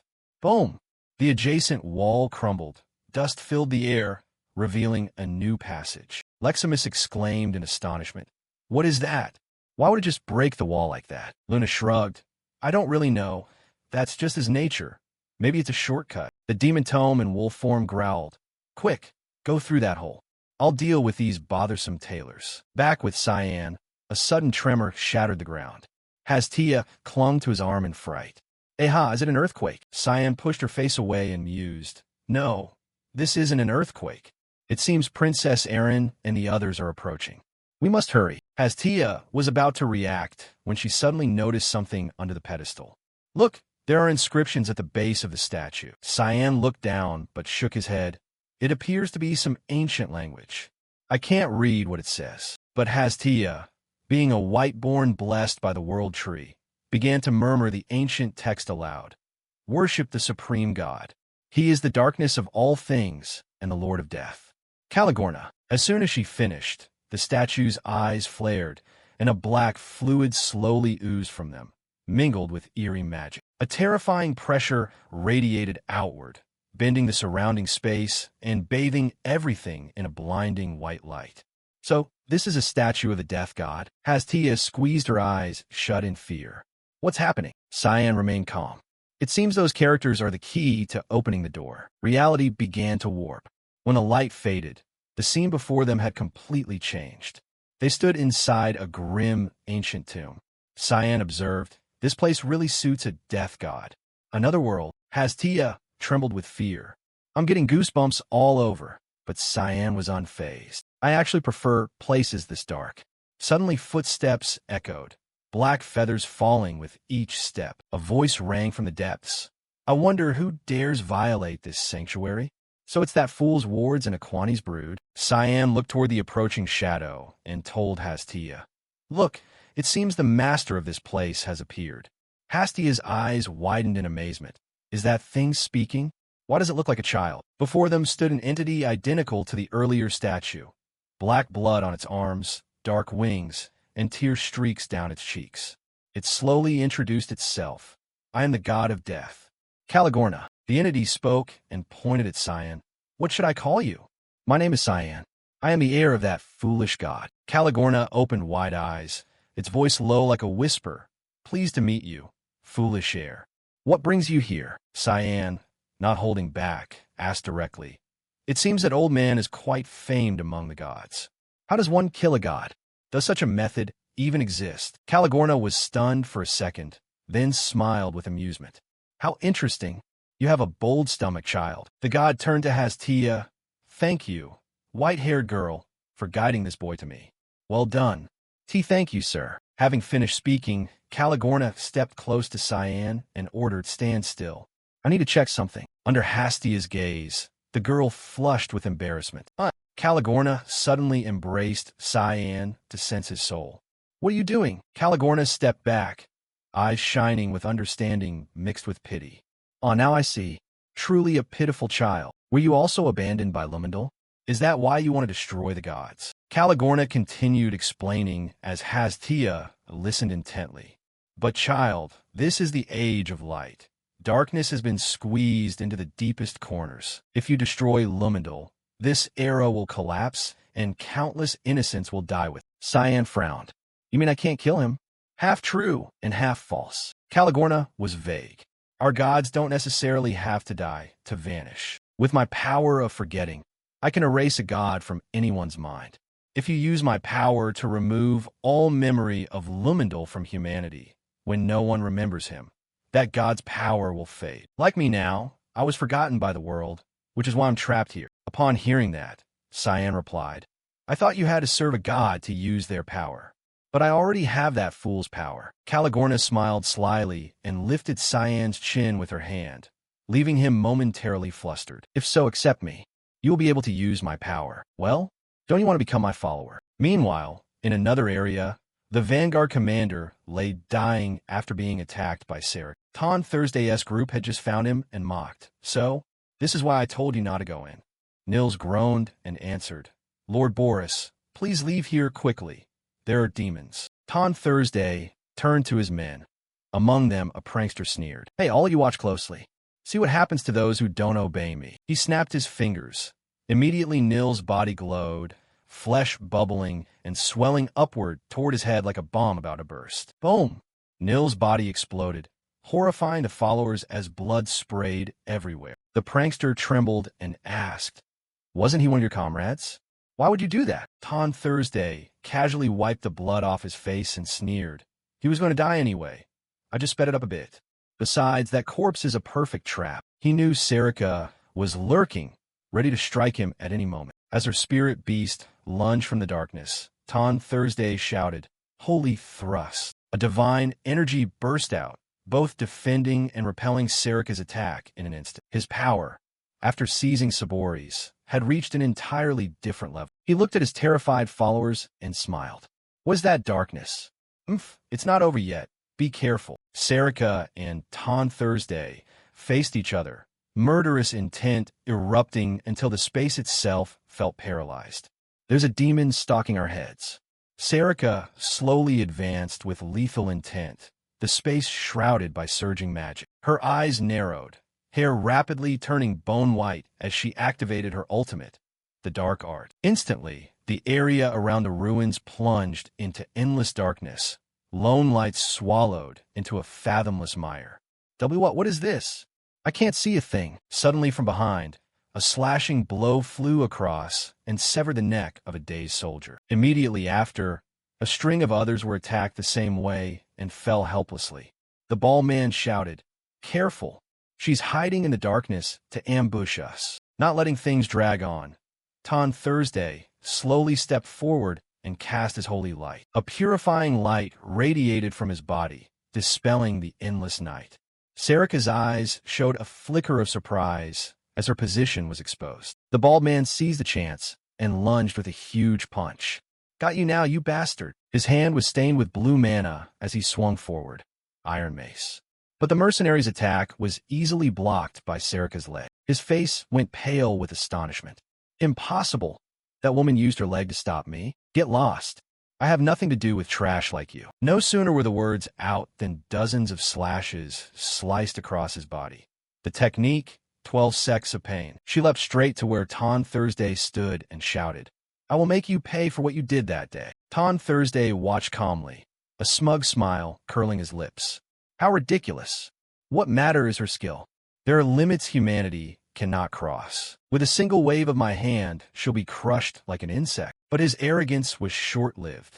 The holy power in his hands suddenly dissolved into nothingness. This is the shrine of the death god. All holy power is forbidden here. He staggered backward, struggling to evade Sarika's consecutive slashes. She gripped her sword and said, I thought only your demeanor had changed, but it seems I was wrong. Ton Thursday spat out mouthfuls of blood and pain, shot clear on his face. What the hell? I can't use holy power. Could Caligona have awakened? Sarika's gaze hardened, and she asked tersely, Who exactly are you? He kept his arrogant smile and replied, Hard to say. I'm not the fool to introduce myself to worms. The scene shifted to Princess Erin, who, with Luna, rode the demon tome deeper into the ruins. Have we arrived? This is the place. Luna looked ahead and wondered, It seems someone is here. Erin replied anxiously, He doesn't look human. Ahead of the group, a white skeleton clad in mysterious robes sat astride a cold stone throne. It looks like someone's corpse. What do you think he's doing here? The demon tome approached and spoke. As one who once served the god, I think he poured all his mana into protecting this place. So the ruins being buried inside the cave was his doing. Exactly, Princess, sharp observation. Hearing that, Luna made her decision. Use necromancy to wake him. Erin snapped and turned to her, alarmed. Necromancy. That's an idea. Wait, hold on. What is necromancy? Why must we use such a dangerous magic? Luna suddenly grew serious, her voice whispering eerily. It's the only way to learn more about these ruins, but is it really necessary to take such a risk? Hearing that, the demon tome sounded mildly annoyed and said, You think I can't protect her? What do you take me for? Erin replied awkwardly, I didn't mean that. She looked to Leximus as if seeking support. Say something, Leximus. What power do I have, my lady? Before the words finished, Luna quickly began to cast necromancy. A wanderer in the darkness. Come toward the place my call arises. Obey my command. Draw aside that veil. From the deep darkness, a slow flame was lit, and a voice echoed through the ruins. Who dares wake the dead? The eyes of the white corpse flared red, and countless eerie spectral hands enveloped Luna. You have cast necromancy. The demon tome quickly positioned itself in front to block and cautioned. It is the will of this body interfering. Continue, I'll assist. It added, before all ends, when he awakens, remember to send him my greetings. I think I'll have to sleep a while due to backlash. Luna flinched in alarm and asked, You know him? Ask him later. Focus on the spell now. The residual mana ripple distorted the space as if twisted. Erin and Leximus struggled to withstand the tremendous pressure. Luna, stop! You'll get hurt. But Luna answered slowly and calmly. The knowledge in these ruins could help Senior Cyan. It's worth the risk. Wouldn't the princess be willing to stake something for him? Those words stunned Erin. She froze for a moment as a truth struck her. The corpse on the stone dais roared violently as its mana blasted outward. As the ritual completed, Luna collapsed from exhaustion. Erin and Leximus hurried over. Are you all right? Luna. Miss Luna, she panted and whispered back. It worked. It succeeded. The white skeleton radiated strange mana, rose, and spoke. Are you the one who woke me? It looked down at its body and continued. It's been a long time since I've come to the land of the living. You even restore my body. Well done, child. But I'm not worthy to be brought back here. One who cannot protect those he cherishes like I did. Are you disappointed, young mage? Luna smiled with satisfaction and replied, How can I be disappointed? This is my first successful necromancy, ancient one. Hearing that, he pondered, an interesting answer. But you've mistaken one point. What do you mean? He pointed at the group and said irritably, The title ancient entity doesn't suit me. Don't you see I'm a handsome, dashing young man? The whole group froze in astonishment. A handsome skeleton, dashing young man? Can someone fetch me a mirror? Erin took a mirror from her bag and handed it to him at once. Oh, thank you. She leaned to whisper to the equally embarrassed Luna. He probably doesn't recognize his current appearance. I haven't fully restored his body yet. It's the first time, after all. No sooner had she spoken than the mirror slipped and shattered on the ground. He turned and sat on the chair in utter despair. I take back my earlier comment. How could you wake me in this state? Luna awkwardly changed the subject. By the way, my demon tome wants to send his greetings. Demon tome? You mean Lamy Haram? She continued. Did you two know each other? Indeed, he began to introduce himself. My name is Valiant Acania. I built this temple and was the former master of the demon tome. The scene cut back to Cyan. His voice echoed through the silent space. You want me to become a follower? Yes. What do you think? I know your desires well. Cyan narrowed his eyes cautiously. But if I'm already serving another god, is that a problem? I don't care about being second. I'm desperate anyway, as you can see. He thought to himself, a god without followers is no different from a dead god. Caligona hovered around him and looped a hand around Cyan's neck, awaiting an answer. Fine, I'll try. Hearing that made the death god smile with satisfaction. Then it settled. The ground beneath his feet suddenly trembled violently. From a distance, Hastia couldn't help but worry. Cyan. He immediately sank into a pitch-black bog. Below, a sea covered in a crimson liquid like blood. Cyan's body drifted aimlessly as several figures appeared. Where am I? I sent someone. Cyan glanced downward. There were all the people he had killed. One by one, they spoke with seething hatred. Do you think you can live in peace after trampling us? You deserve to taste this pain. We curse you. Cyan, we're glad our final wish is to curse you. From behind Cyan, Caligona slowly appeared and said, So what? Don't you think what they say makes sense? Cyan replied calmly. Must I feel gnawed by conscience? Caligona looked at him and explained, These are sounds from the deeply sleeping subconscious within you. Guilt is part of the memories you hold. Do you have the courage to face it? Hearing that, Cyan lowered his head and smiled. Face it. He immediately summoned the ghost-slaying sword. I hate complications. Instead of feeling guilt or remorse, isn't destroying everything much easier? In the blink of an eye, Cyan easily cleaved the drifting spirits that had been roaming and cursing him. A familiar smile appeared on his lips as Cyan shouted, If they want to curse me, go ahead. I'll slash them as many times as I like. The spirit of Askel had its body split in two by him, leaving only broken, unfinished words. Let me become the curse of this world. At the same time, above, Hastia sat beside the dark pit that had swallowed Cyan and wept. Oh, Lord Cyan, I'm sorry. It's all my fault for leading you here. But no sooner had she finished than something black leapt up from below, making Hastia cry out in alarm. Ah! The girl recoiled in fear, her legs trembling so she could barely stand. Ah, don't come near. But the next voice that sounded made Hastia fall silent. No need to make such a fuss. Huh? Is that you? Cyan calmly brushed the black, wet substance from his hair and said, First, show me those who've died. Caligona, what exactly is your purpose? The death god hovered in the air and looked down at the two. That was only a test. I need to know if you're worthy to become my follower. What I just showed you is oblivion. It's been a long time since I've encountered such an interesting human, the one who will become my first follower in this era. I will grant you my power, O heir of the dark duty. Elsewhere in the ruins, Rick was panting after fleeing the horrific monsters at the entrance. His face went pale as he recalled. I nearly died. They had no intention of fleeing. They just charged to fight. Truly an astonishing group of girls. Anyway, dealing with those monsters wasn't an easy task. So my job here is done, right? Now I can go back and rest. How wonderful a cold beer would be. No sooner had he finished speaking than his foot struck someone's corpse. Rick's expression shifted from radiant to dark and bewildered. Aren't these the mercenaries who serve the village? What are they doing in a place like this? And none of them are alive. Suddenly something glittering flew straight toward Rick from the side. He nimbly ducked and preserved his life. Huh? What the hell is that? They sank into the stone wall, shrouded in holy power. Rick's eyes widened in astonishment. Feathers. Was the attention drawn to the fierce battle because of them? If I'm not mistaken, that woman is an instructor from the academy, but the pressure she radiates is entirely different. Opposite her was the Holy Tome, badly wounded. He ground his teeth and spat. I can't understand how my power is being overpowered. This is clearly an intolerable sacrilege. Sarika looked at him and replied, When cornered, your face looks pitiful. It's the ugliest expression I've ever seen. Those taunts made the Holy Tome even angrier. Shut up. His rage made Sarika smile triumphantly. The stronger your divine power, the more suffocating this place becomes for you.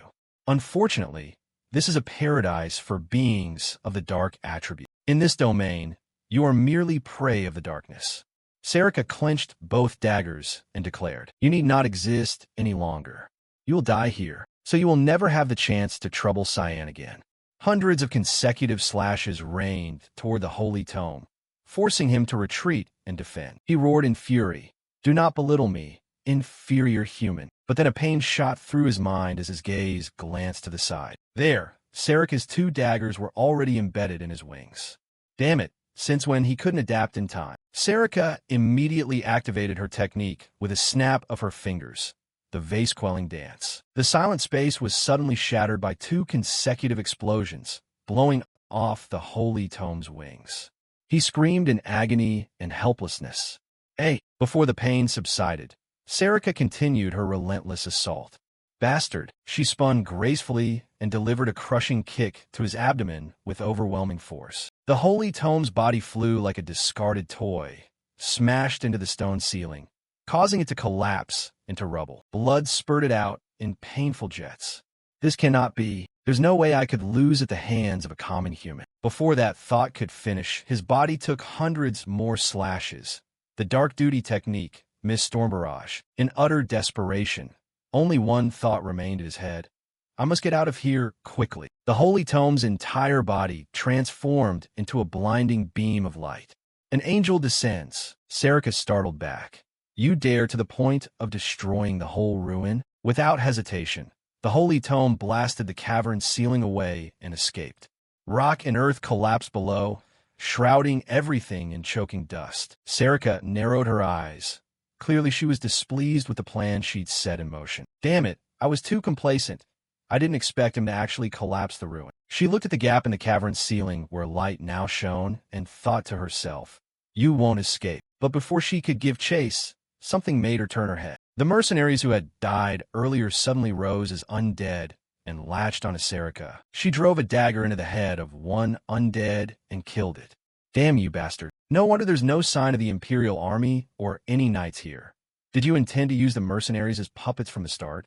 Suddenly, a familiar voice kept shouting. Anyone there? Help! Rick was struggling, surrounded by undead on all sides. Hey, what's wrong with you? Don't you recognize me? Sarika turned to him, puzzled. That's the guide? Why is he alone? Where are the others? Seeing Rick's pathetic crying only made Sarika sigh in exasperation. He's useless. Rick, tears streaming, reached out pleadingly. The scene cut back to the mysterious entity. Luna's voice asked curiously, Were you once the master of the Demon Tome? Yes, but regrettably, that was long ago. Her face showed a flicker of surprise. So that's why the Demon Tome said that. But your Demon Tome is still incomplete. Huh? What do you mean? The ancient entity calmly explained to her. I used half of the Demon Tome to protect this place when it was about to collapse. Aaron beside her asked in puzzlement. But the death god herself was once widely worshipped, wasn't she? So why did the shrine collapse? He turned to Aaron and answered.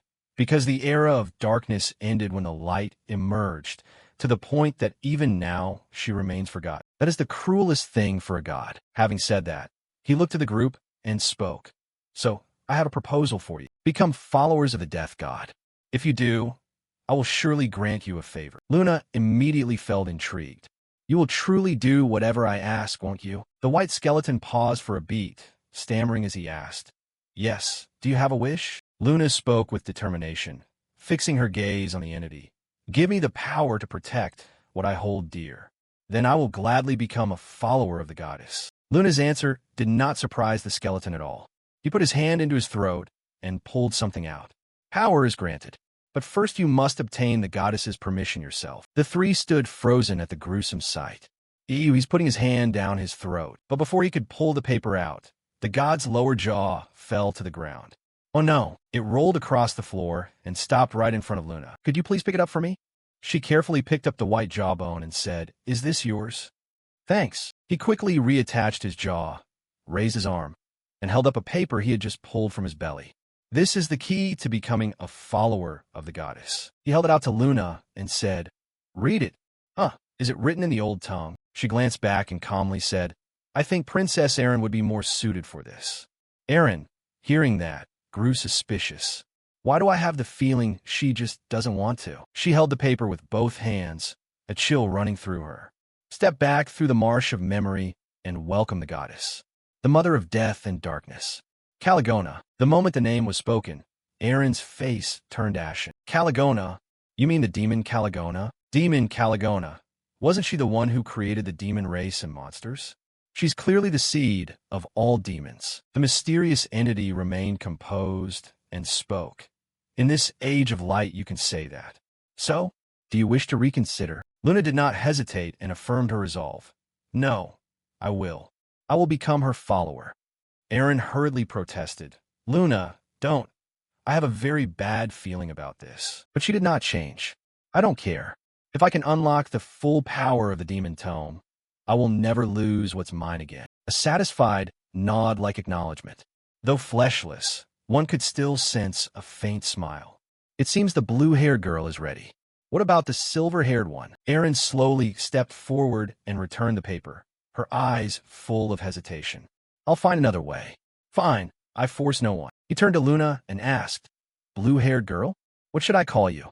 Luna. His hand pointed at her forehead. A bizarre demonic mana quickly flooded her mind. Then I wish you a safe journey. Luna's mind immediately sank into a dreamlike realm, everywhere filled with twinkling lights. Where am I? Luna gently turned and looked down. Below was a memory from before, manifesting itself. Is this the memory of when I was kidnapped?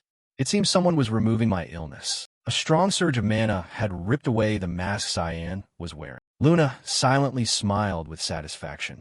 I was right. That was Senior Cyan. He was the one who saved me back then. She rushed to his figure with affection. I missed you so much, Senior. But suddenly a strange force prevented that from happening. It pulled Luna down into a bottomless, pitch-dark chasm. No. She fell straight into Caligona's domain, her face covered in black mud, yet still astonished. All three pairs of eyes turned toward the newcomer with curiosity. Cyan asked confusedly, Luna, what are you doing here? Senior Cyan. Luna's eyes widened in disbelief. Tears brimmed at the corners. Am I dreaming, or is this an illusion? Cyan was still waiting for her answer. How did you get here? Without answering, she leapt forward and hugged Cyan tightly, to Hastia's astonishment. It's really him. At the same time, outside, the mysterious entity looked at Luna's body lying on the ground and breathed a sigh of relief. Good. It seems she has reached a safe place. Erin and Leximus rushed over in panic. Luna. Miss Luna. Leximus hurriedly gripped her sword and shouted in fury. What did you do to her, you skull? But her sword was effortlessly locked in place, unable to move, armament seal. What is happening? I can't draw my sword. He reached toward her and signaled. My name isn't Skull, it's Valiant, and you don't need to worry.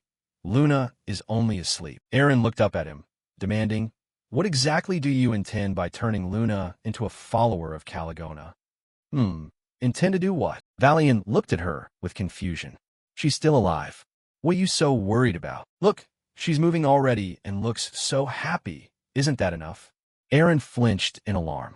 What on earth is she dreaming about? Maybe she's happy to have become a follower of Caligona. Erin turned, puzzled. But according to legend, Caligona is a demon. Before Lumendal could rise and pass judgment on Caligona's sins, the world would be plunged into chaos and darkness. How could I trust such a demon? Valiant felt something was off. What do you mean by sins? She brings death, doesn't she? Yes, you're not wrong. But did you know there were times when people accepted death and even trusted it? Allow me to tell the tale of the Age of Darkness. In the earliest days, this world was an immeasurable wilderness. There was no agriculture, nor any sign of human society. In such a world, human life was astonishingly fragile. They died from harsh weather or fell while hunting. It was an era when humans were all too familiar with death. So humanity prayed to death, They begged it to take away the suffering they endured. Thus the goddess Caligona was born, to grant their wish to die in peace. He folded his arms and looked at the two before him. Why do you look like this is the first time you've heard this? Were you dozing off in history class? Both Aaron and Leximus appeared confused, because this was the first time they'd heard the story. And then that age came to an end. As time passed, fear of death and darkness no longer held humanity back, for they no longer had to endure the brutal conditions of the early days. Is that the age of light?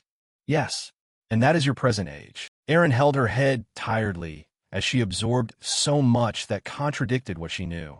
Then I'm even more confused.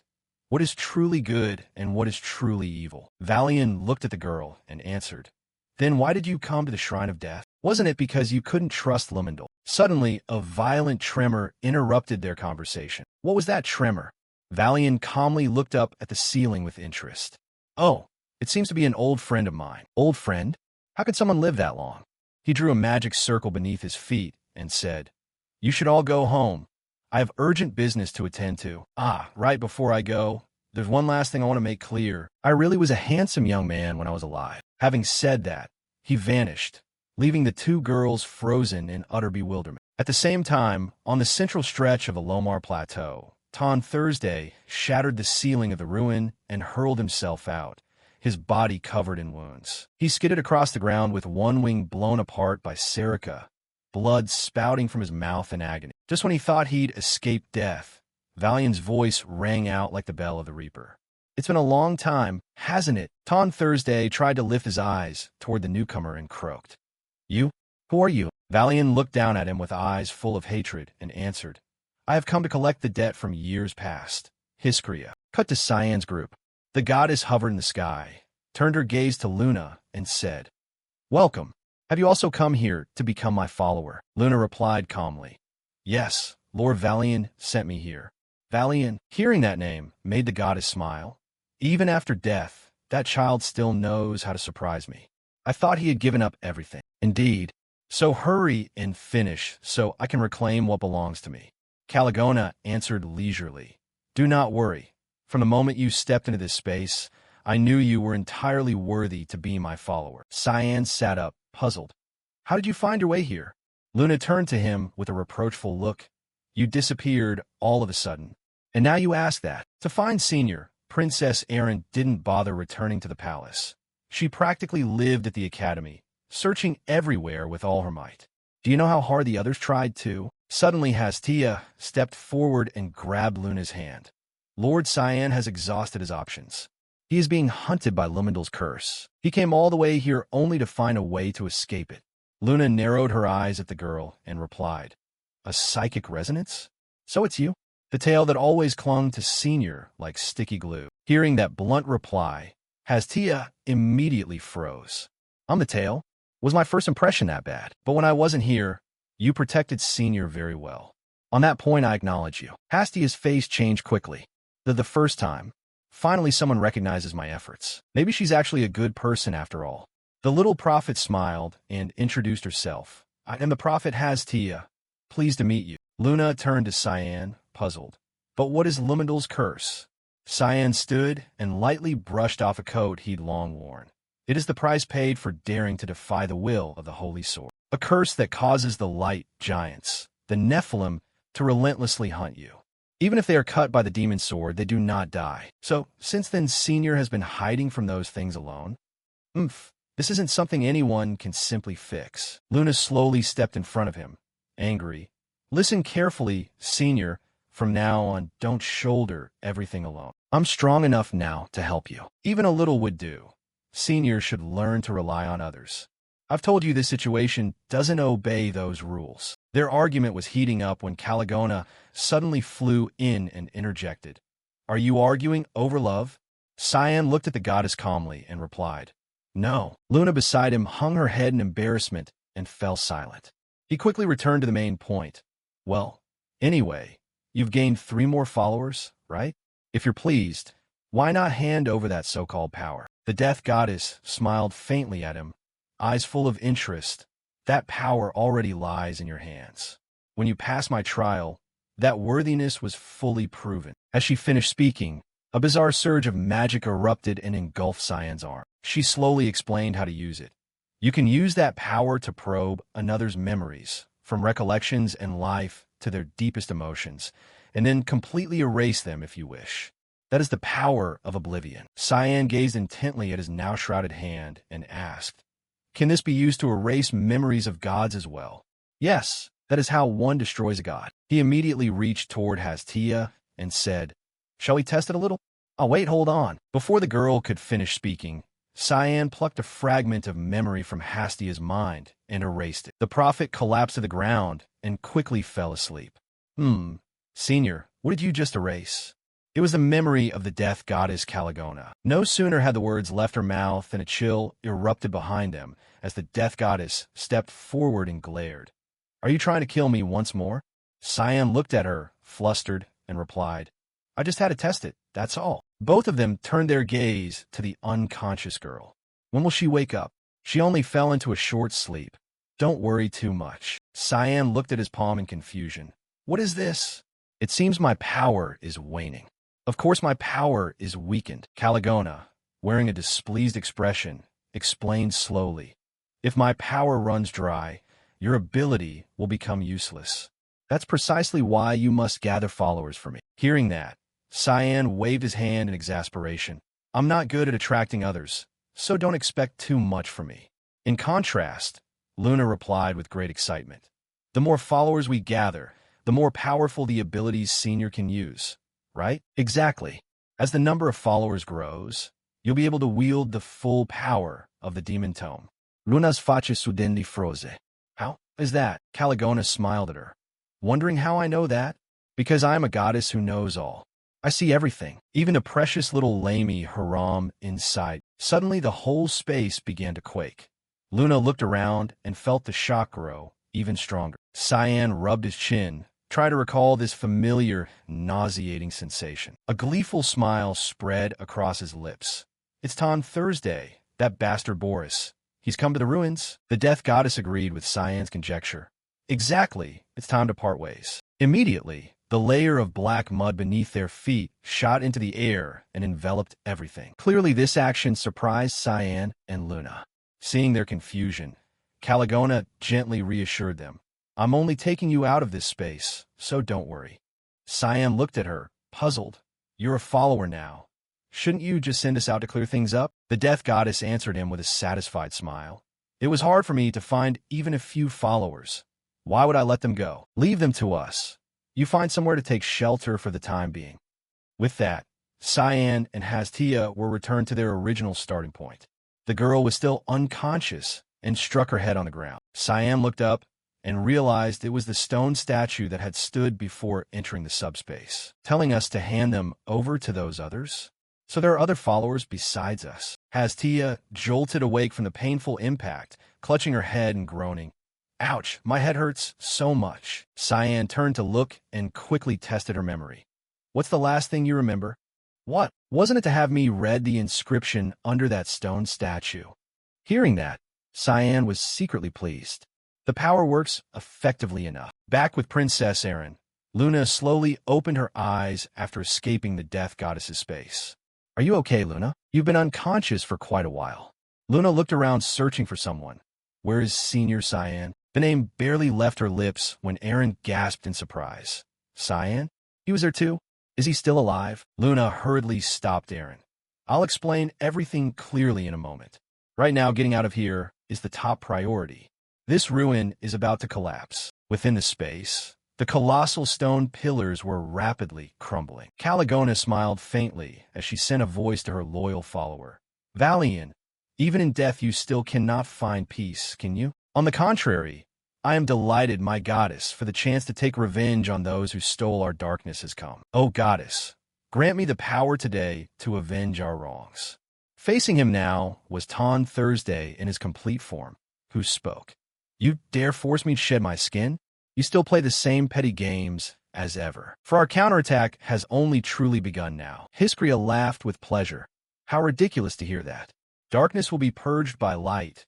That is an obvious truth. But today will be completely different, for behind me stands that very god." He narrowed his eyes in displeasure. So the death goddess Caligona has awakened, after all? The dead should obediently accept their fate, Valian said sternly. The fury long penned up is unleashed. I refuse.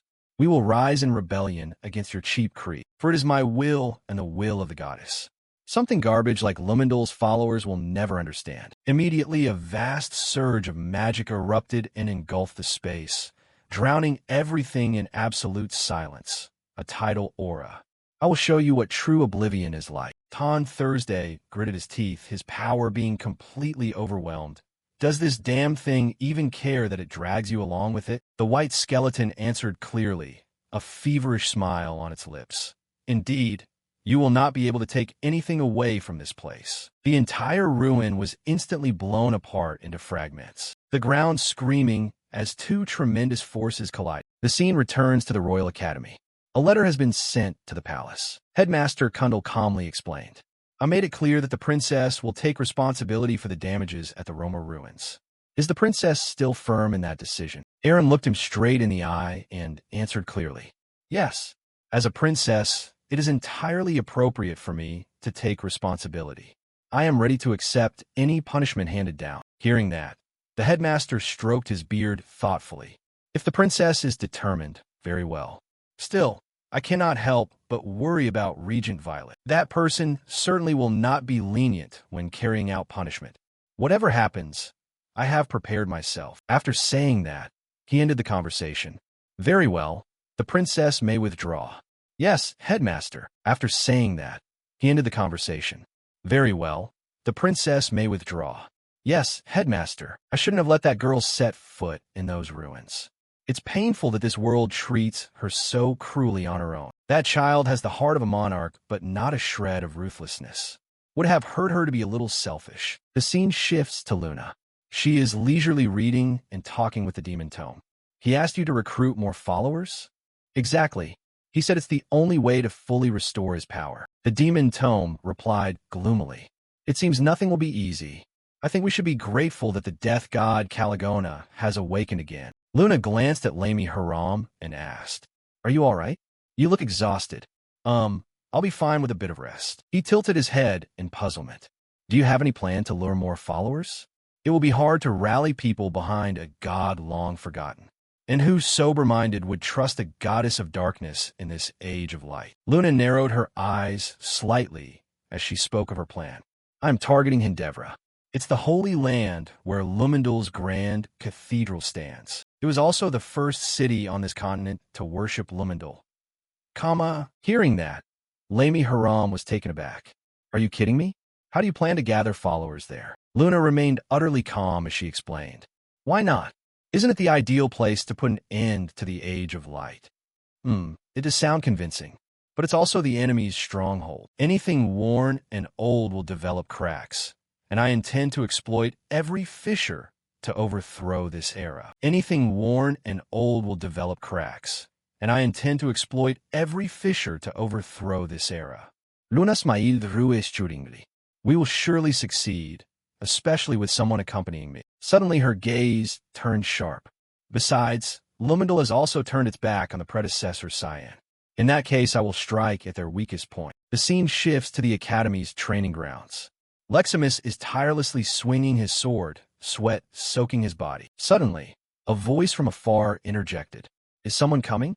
I see you giving it your all. Leximus turned his head and replied. Are you Sir Gale? He smiled and waved in greeting. Long time no see. What happened to your arm? He slowly stepped forward and said, Just a minor wound, don't mind it. And despite that, you still persisted in following us. Hearing that, Gale showed displeasure. Do you really think I'd take such a job in this condition? To be honest, I expected a warmer welcome. Leximus sighed in exasperation. If you came here just to mock, then please leave. I have no time to waste on this. No sooner had he finished speaking than Gale drew his sword. Then I'll get straight to the point. He swung a powerful sweeping strike at Leximus, forcing her to struggle to parry. Her eyes widened in confusion. A mighty blow. Has he always been left-handed? What is the meaning of this move? Gale twirled his sword with flair, tightened his grip on the hilt, and laughed loudly. We should finish what we started before, shouldn't we? Don't underestimate me, just because I have only one arm left. Hearing that, anger flared within Leximus. I won't go easy on you. They exchanged countless sword strikes in rapid succession. The atmosphere suddenly grew tense. As Gale parried Leximus's attacks, he thought to himself, her movements are truly impressive. Stable center of gravity, relentless attacks with no openings. It's clear how much she is trained. Leximus grew serious and channeled mana into her blade. Round 2 began. But unlike before, Gale remained remarkably calm in the face of the incoming barrage. Leximus's thrust tore through the air with a thunderous crack, yet Gale simply bent and evaded perfectly. He spun for a finishing counterattack. Your swordsmanship is sharp, but you're trapped in a terrible habit. Your blade's lines are too easy to read. In Leximus's mind, the vision of receiving a killing blow loomed before her. This is bad. I won't be able to block in time. But contrary to her expectation, Gale simply hooked out a leg and sent Leximus sprawling to the ground. Her body slid along the ground, her sword burying itself in the dirt beside her. Gale walked over slowly. Did I scare you? Leximus scrambled up in bewilderment. What just happened? If I'd exploited that opening, you'd have been dead long ago. He began to critique. I acknowledge your effort training everywhere, all the time. But if you keep fighting in the rigid patterns you've been taught, you'll soon hit your own limit. In other words, you need someone to guide you. What do you mean? His eyes narrowed as memories surged. You want me to train that girl? Cyan replied calmly. I know you've seen her hidden potential.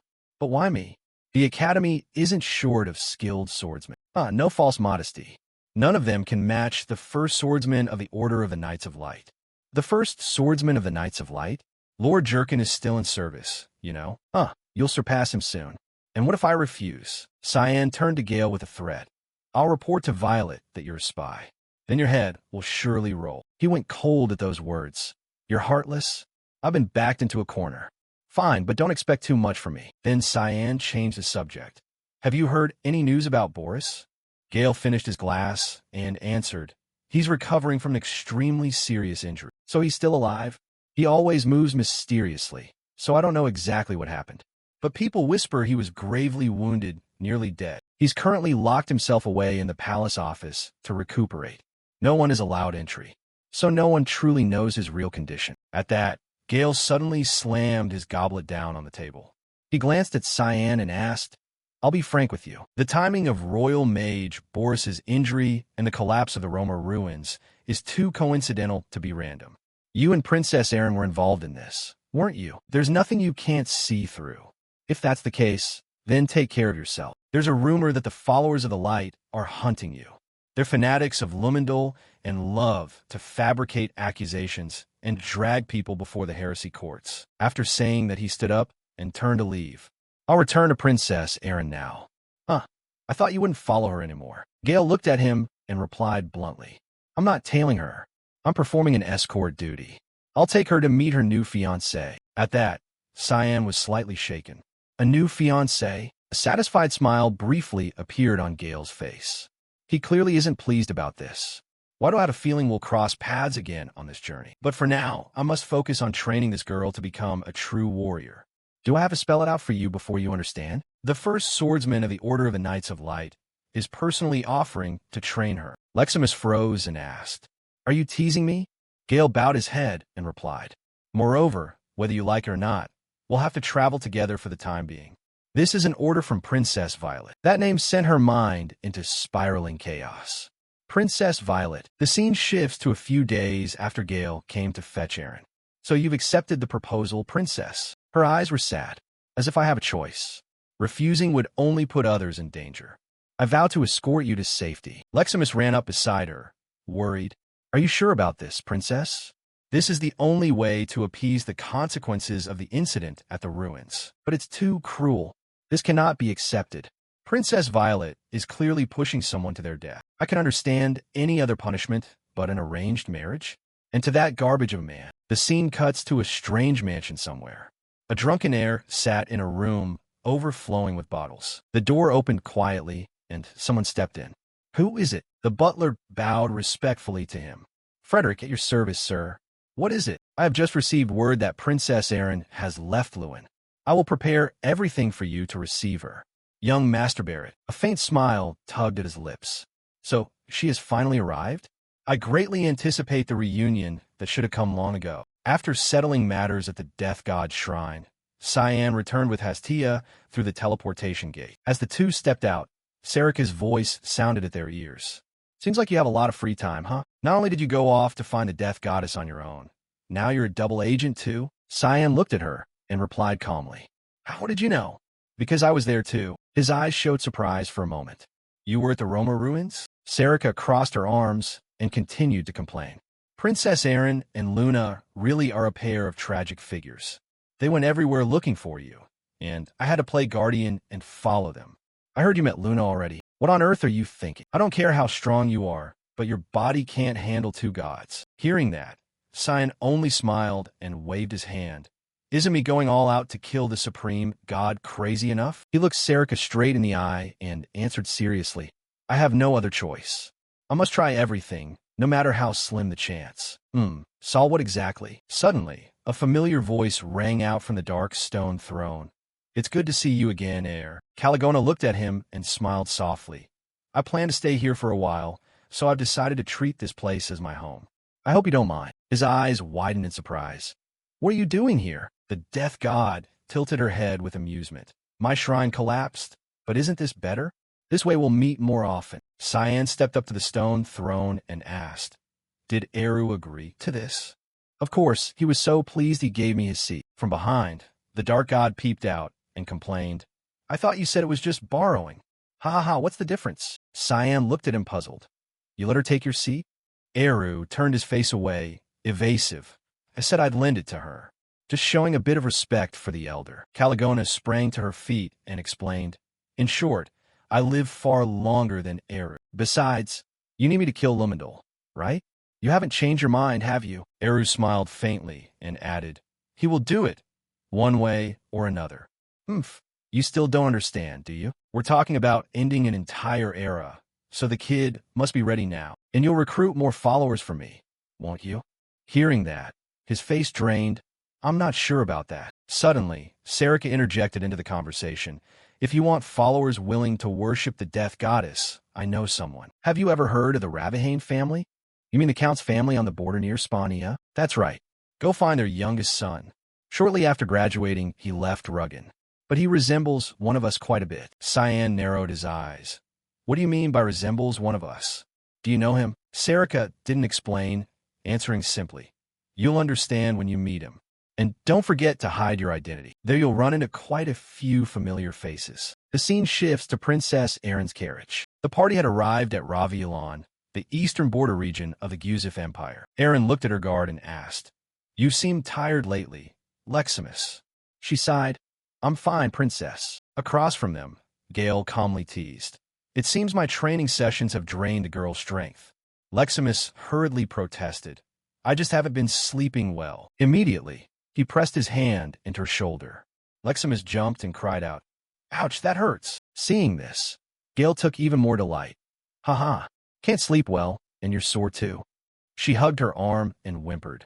There's not a single spot on my body that's not bruised. I'm not surprised, considering you've been beaten up nonstop for days.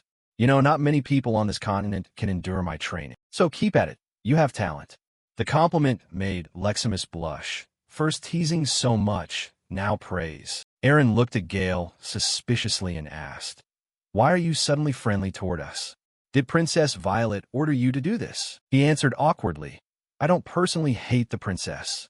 After all, I'm just a low-ranking knight earning my keep. You know full well I can't lower my guard that easily. Suddenly, Gale grew serious. There's no need to be so pessimistic.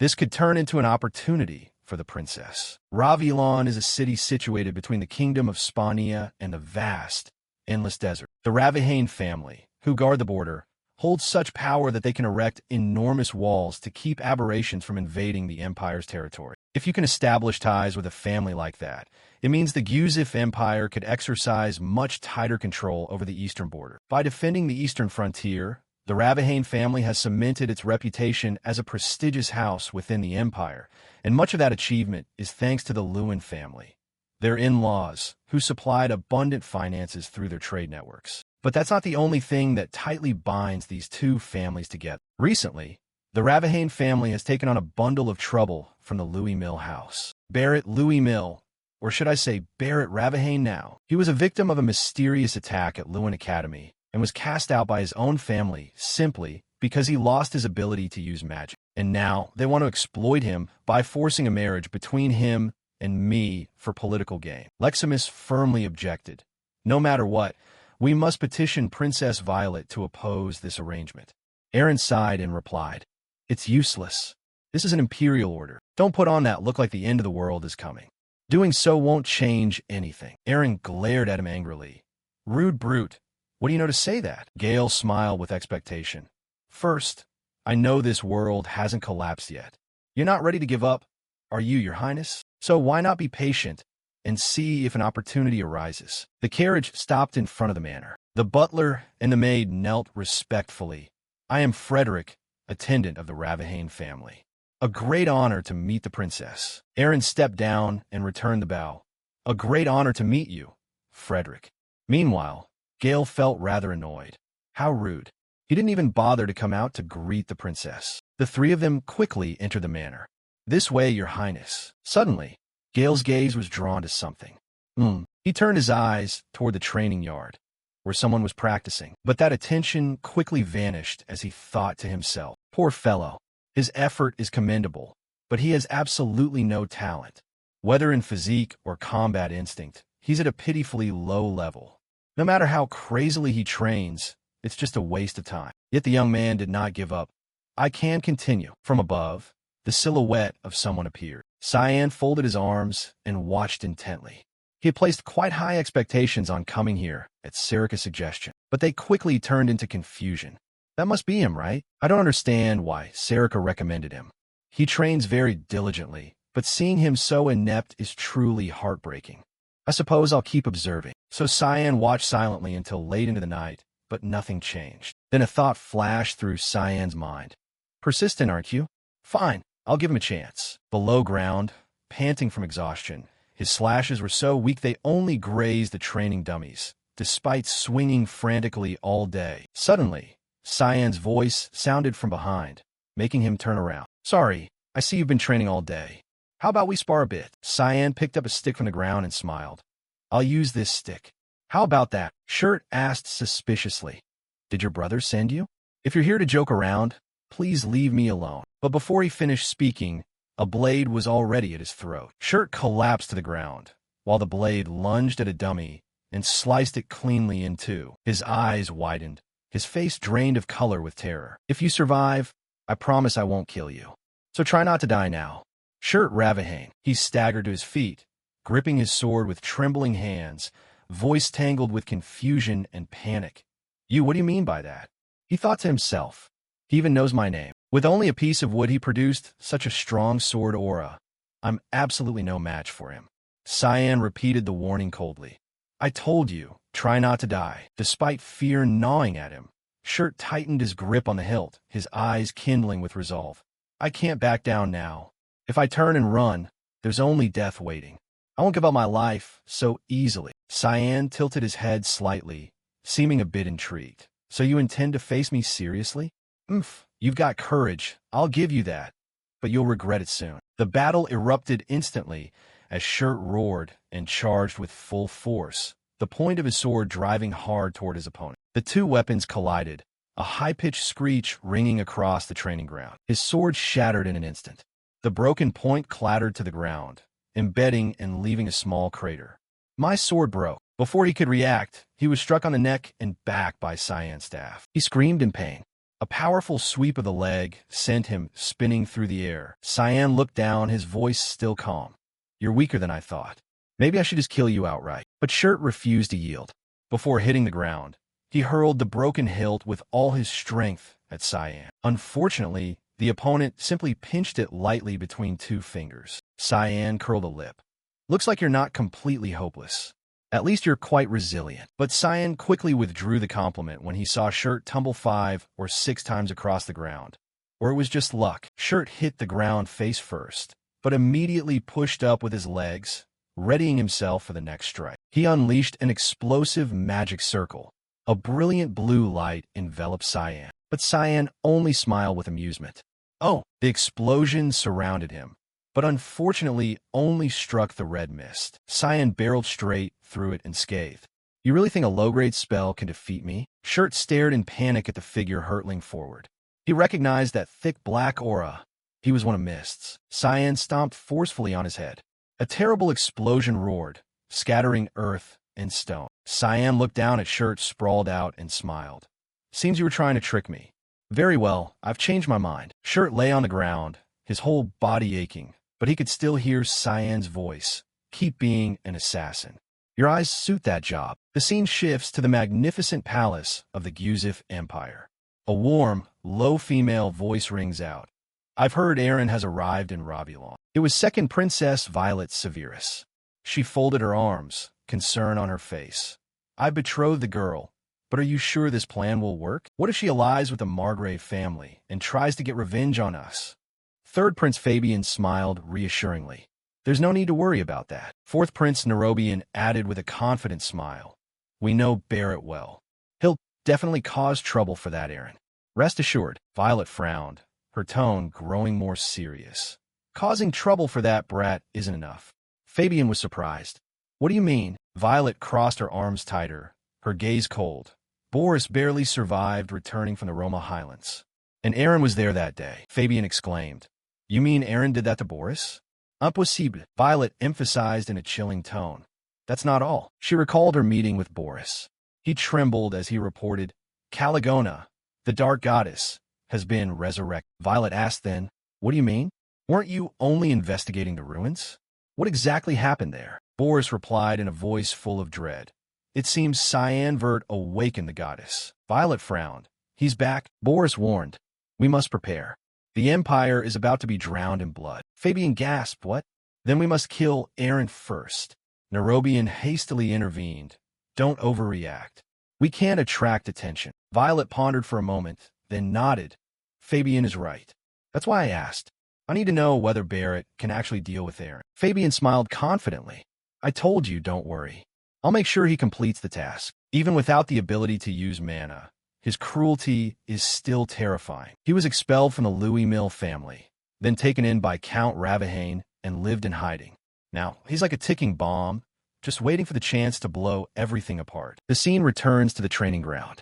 Shirt lifted his head, his voice hoarse as he asked, Do you want me to join Mist? Cyan sat on a high branch nearby, looking down at him. Yes, you fit well. Shirt swallowed. What if I refuse? You'll die. Shirt sighed wearily. Then I have no choice. What are the benefits of joining Mist? Cyan explained. First, you'll learn many skills beyond your current ones, even how to assassinate silently. Of course, the condition is to only kill the wicked. Hearing that, Shirt's eyes suddenly lit up fiercely. So that means I can kill my siblings and everyone in the Ravahane family? Cyan was surprised. The Ravahane family?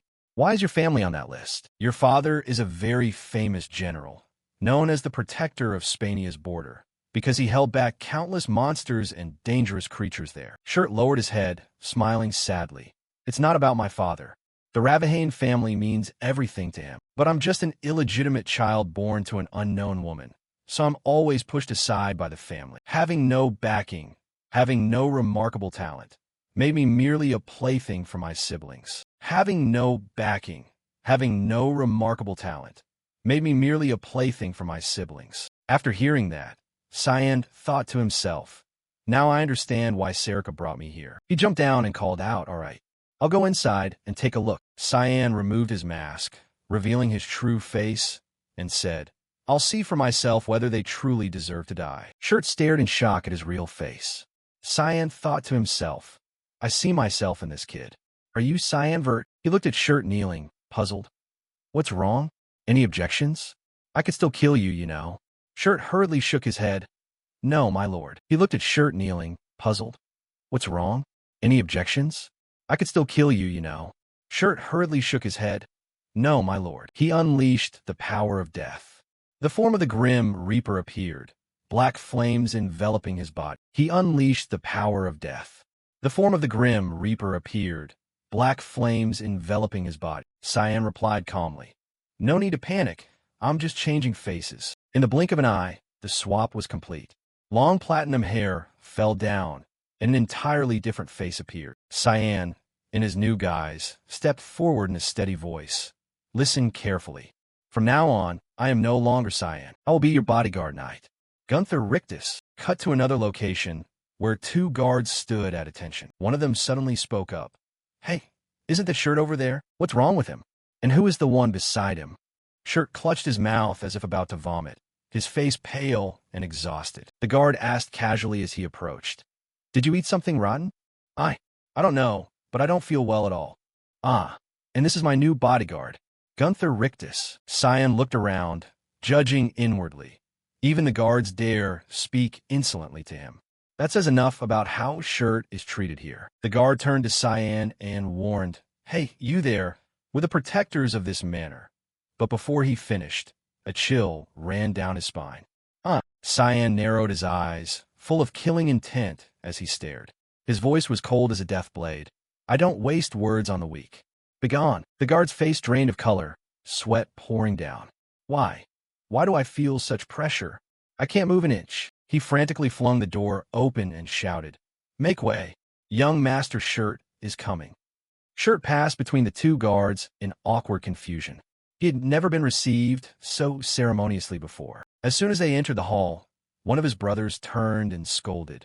Where have you been, Shirt? Do you know what time it is? His name was Alphonse Ravahane, one of Shirt's 7 siblings. He sighed and continued complaining. Is it so hard for you to show your face when the princess is coming? Get inside, you're dawdling. Beside him, Rosalind Lavianer sneered. Are you really surprised, Alphonse? What did you expect from him? The older he gets, the more I wonder if he even shares our blood. Shirt hurriedly bowed sincerely. I'm sorry, I have no excuse. The brother glanced at Cyan with a look of displeasure. And who is that beside you? What's wrong with his face? Those words only made Cyan angrier. Gunther Rictus, I am the young Master Shirt's bodyguard.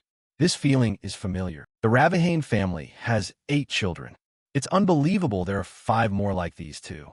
Truly disgusting. Sensing tension rising, Shirt hurriedly pushed Cyan up the stairs and left. Please forgive him. I found him on the road, so Cyan sighed in exasperation, apologizing again. He glanced toward Alphonse, thinking to himself, I suppose I should deal with these people a bit. The two of them proceeded to the master's room. He slowly turned his back and said, So you're here. Shirt quickly bowed. Your loyal son is present, father. His gaze fell on Cyan's large frame. Who is the one standing beside you? I've never seen him before. Cyan replied calmly. Sir, I am Gunther Rictus, the young Master Shirt's new bodyguard. He reminds me so much of my father. No sooner had the words left his mouth than the master's hand lunged toward him. Cyan quickly parried the blow with his hand without revealing his true strength. Shirt's face was full of confusion, but unlike him, the master looked pleased and smiled. I can see you've got real ability. I like you. Cyan exhaled. Thank you, sir. He turned his back and continued to the main topic. I can entrust my youngest child to your care now. He turned his back and continued to the main topic. I can entrust my youngest child to your care now. Father, please hear me. What I lack is not talent, but effort. Quitting just because one lacks innate talent is unacceptable. That is not the Ravahane way. Understood. Shirt clenched his teeth, full of resentment. Yes, father. I will step back. I'm busy preparing for the banquet to entertain Princess Erin. As the two left the room, the guards still shouted a parting farewell. Good night, young Master Shirt. Cyan looked at the sullen Shirt and asked, A friendly spar against people from your own family? Yes. Isn't that perfect? It's your chance to crush your siblings and earn back respect. No, I won't participate. Shirt turned to Cyan with a look of despair. I'm going to run away. Shirt's answer irritated Cyan. Because you're afraid of getting hit? You can see, Lord Cyan, I'm just a shameful stain in this family. Taking part in those sparring matches only makes me a target for mockery. Cyan stepped forward and put a hand on his shoulder. Don't worry. This time will be different. He took out a cube containing numerous elixirs. Drink these before the match starts. Shirt covered his mouth in horror at the sight.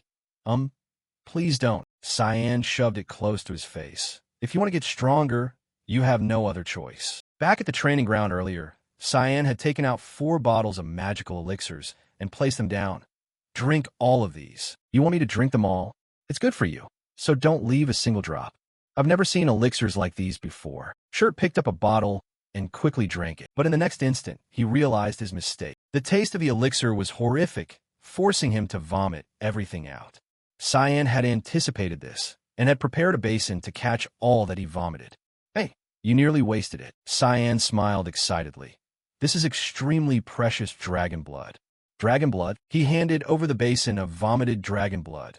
Now drink it again.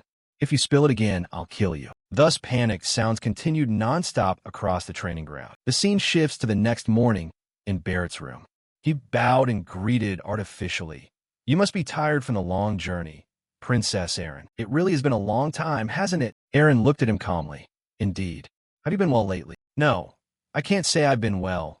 And it's all because of you and your former fiancé. He not only ruined my martial skills, but also got me disowned by my family. My uncle, the Marquis Ravahane, may have saved my life, but every day I wish for death to end this wretched existence. Hearing that, Aaron began to explain. I think there's been a misunderstanding here. Barrett, Senior Cyan, and I enough. He flew into a rage and slammed his hand into a nearby pillar, shattering. Never speak that name in front of me again. I knew the day would come when he'd turn into a monster. No one else recognized it, but I did. I should have killed him with my own hands, but he died before I could. Damn it. And now you're standing right in front of me. You are the perfect toy to torment that bastard, even if he's dead. From behind, a maid ran up in alarm. Young master, you're bleeding. He shot a murderous glance at her. Shut up. Barrett lunged forward and mercilessly kicked the maid in the stomach. How dare you interrupt me? You useless vermin. He looked down at the maid clutching her stomach in pain and laughed crazily. Ha ha ha. Seeing this, Aaron could not stand idly by. Step back, Barrett. She cast a sacred spell toward him. I will not tolerate your arrogance for another moment. Ha ha ha. Look at me. I'm losing control a bit, aren't I? Perhaps because I have nothing left to lose. But what are we to do about it? I'm eagerly anticipating our future together. Aren't you my beloved fiancé? The clash of blades rang endlessly through the forest shrouded in darkness. Leximus and Gale were training as usual. Sharp sword paths intertwined densely through the air. Gale spun and unleashed a blade of chi toward Leximus like a raging abyss. She glanced back and sensed the danger. Immediately, Leximus leapt, spun, and landed with finesse, evading the attack. Her feet slid back to keep a safe distance for the next move. Seeing that, Gale merely smiled inwardly, thinking, the more she trains, the more surprised I am. The girl's footwork is very light, even while swinging a sword. Above all, the girl's adaptability is astonishing, but her attacks remain too predictable. Leximus's blade dragged across the ground. Then she swung a direct slash at Gale. The old man's halberd rose to block, but Gale soon noticed something amiss. Why is this move so weak? The old man's halberd rose to block, but Gale soon noticed something amiss. Why is this move so weak? In an instant, Leximus's figure slid past Gale, the sword tightening for a surprise strike. Gale's eyes tracked every movement easily, yet the man still praised his student, creating an opening to distract. Impressive. The sword in her hand burst with fierce magic, lightning crackling across the smoky battlefield. Leximus's gaze was full of determination as she launched a sweeping strike at Gale, but the man easily jumped up to evade. Not stopping there, Gale planted a heavy kick on her head, stamping Leximus flat to the ground. The sword in her hand slipped free, spun, and plunged into the ground beside her. The result was the same as every day. Gale looked at her student lying on the ground and murmured, "Very good. Today's training is over. Well done. You're improving day by day." Leximus, her face smeared with dirt and stones, replied softly, "Yes, master." Then the two slowly returned to the manor. Gale spoke to console her. "No need to be so downcast. You're getting stronger." "Oh, right. The Ravahane family is holding exhibition matches. Why don't you sign up?" Leximus sighed wearily.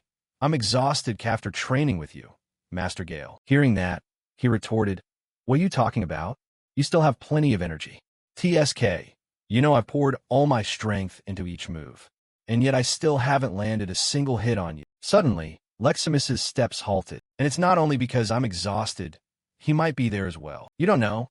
Barrett is truly cruel." Memories from the past surged back into her mind. Because of him, my time at the academy was literal hell. Gale narrowed her eyes, thinking, the girl was a past victim of Barrett? Now I understand why Princess Aaron didn't bring her to meet him. Leximus's face fell, tears spilling as she choked out, Poor Princess Erin. I can't believe she was forced to marry him. Gale heard this and replied bluntly. So what? Even if he abused her before, so what? Or that he's about to marry the one she loves? Why let those things trouble you? My sword always looks like new because I sheathed it in sword chi. It's been a long time since it's been this battered, and you're the one who did that. Of course, you still need to gain more experience. But I have no doubt you'll become the greatest swordsman on this continent. So don't let trivial matters affect you. Keep focusing on training. That way no one will be able to harm those you love. His words made Leximus realize something. She faintly smiled. Yes, master. The two silently entered the Marquis's domain and ended their training late into the night. The next morning, the Ravahane family's friendly matches began. The referee stepped onto the arena and announced, Contestants, take your positions. Alphonse raised his sword high with a haughty voice. I'm surprised you didn't run off with your corpse. What did you eat to suddenly grow a backbone? He looked straight at Shirt and sneered. Whatever. You're just going to be the clown for this opening act anyway. Below the arena, Cyan watched intently. Having a brother like that is a disaster. Suddenly, his gaze was caught by someone. It's been such a long time. Cyan observed Princess Erin sitting at the banquet with a gloomy expression. I haven't seen her up close like this in many years. Why is she here? Princess Erin, even if it's by royal decree, this is completely unacceptable. His eyes narrowed with murderous intent as he looked toward Barrett. How could she be engaged to a scum like him? I thought he'd live miserably with no strength. Seems my keen perception has dulled somewhat. All right then, Barrett, this time I'll make sure to teach you some manners. The referee raised his hand high. Both sides, prepare. Alphonse spun the sword in his hand with satisfaction. So what should I do to you now? Taking hits is your specialty, isn't it? I guess those beatings at the academy weren't enough for you. Cyan below heard this and bristled, thinking, he's from Lewin too? What kind of cursed school produces so many idiots? Alphonse smiled and pointed his sword at Shirt. Perfect time to test my new technique. He leapt behind him, arrogance undiminished. It's over, you stupid brat. But unlike his former weakness, this time Shirt easily kept up with his speed. He turned his back, didn't even move his feet, swung his sword, and shattered his brother's arrogance. Alphonse stared at the sword in his hand in disbelief. My sword is broken? Shirt slowly advanced, saying, You're too slow, garbage. Every movement and the flow of your mana. I see it all. He clenched his fist, eyes resolute. A weakling like you? I don't even need to use magic. A punch landed squarely on Alphonse's proud face, sending him flying backward like a torn toy. The spectators below gaped in shock. Even the head of the household was surprised by the youngest son's strength. Alphonse collapsed to the ground, dazed. A few of his teeth had fallen out, blood welling from his mouth. Shirt stared at his opponent, thinking to himself, defeating him won't change my standing in this family. In fact, it might make the bullying worse. Winning this bout alone isn't enough. Why not? Cyan calmly explained. Beating him once doesn't mean he won't come back for revenge. Actually, you're just giving him more reason to hold a grudge. So what should I do? Just accept defeat. Cyan smiled coldly. You must ensure they never dare touch you again. Leave an impression so deep, they'll fear you for life. Back to the fight. Shirt drove a punch straight into Alphonse's face. All old grudges settled him now. Numerous successive punches hammered the man's head. The brutality stunned even Erin. In contrast, Barrett seemed highly entertained by Shirt's display. Rosalind sprang up in alarm, shouting, What the hell are you doing? Stop him. He'll kill him. Below, Cyan smiled with satisfaction. This will definitely leave an impression. Shirt's hand was soaked in blood as the referee announced the result. The winner of the first match is young Master Shirt. Rosalind's body began to tremble, her voice breaking with fear. Why? Why are you staring at me like that? Are you trying to threaten me too? Dark red drops of blood dripped from Shirt's tightly clenched hand, soaking into the cold stone floor of the arena. The air in the stands was still thick with the aftermath of the just concluded battle. The referee's voice rang out clearly, shattering the silence. The first match goes to young Master Shirt. The air in the stands was still thick with the aftermath of the just concluded battle. The referee's voice rang out clearly, shattering the silence. The first match goes to young Master Shirt. Why are you looking at me with that expression? Are you threatening me too? Shirt panted heavily, his body covered in blood, but his eyes remained cold as ice. Suddenly, a shattering sound echoed in the air. Someone's wine glass was crushed, sending red wine and glass shards flying everywhere. Good grief, my glass just broke. Rosalind turned, her voice tinged with slight concern. Older brother Oliver. It was Oliver Ravahane, the eldest son of the family, still wearing a calm expression as if nothing had happened. He leisurely used a napkin to wipe the wine from his hand. It seems our youngest brother is feeling quite dissatisfied, isn't he? His gaze slowly shifted to Rosalind, the eldest daughter of the Ravahane family. Making things look this ugly is really not a good look. You aren't just going to sit there and watch, are you? Hearing that, Rosalind could only frown in annoyance, her lips pressed tightly together without saying a word. After the match concluded, Shirt leisurely headed back to the waiting room. As soon as he stepped inside, Cyan spoke up with praise. Well done. He casually tossed over a bottle of water and continued. The expressions on their faces were truly priceless. Shirt happily caught it, immediately bowing his head in thanks. Thank you, young Master Cyan. He continued excitedly. It's all thanks to the blood dragon you bestowed upon me. I'm dying to rest, and then watch the next match. Suddenly, he paused as if remembering something. Oh, come to think of it, who was the next person fighting? I haven't looked at the tournament list yet. While speaking, Shirt raised the water bottle and took a long drink. Cyan replied in a calm tone. It's me. Those words immediately made Shirt choke on his water. He coughed violently and spat it out, completely taken by surprise. He wiped his mouth, asking in a panic, You gonna fight too? Do you really feel satisfied having to kill innocent commoners? Cyan kept his indifferent expression and replied, My target is Barrett.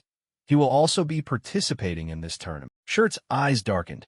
You know him too? Know him quite well, in fact. I was the one who crippled his ability to use mana.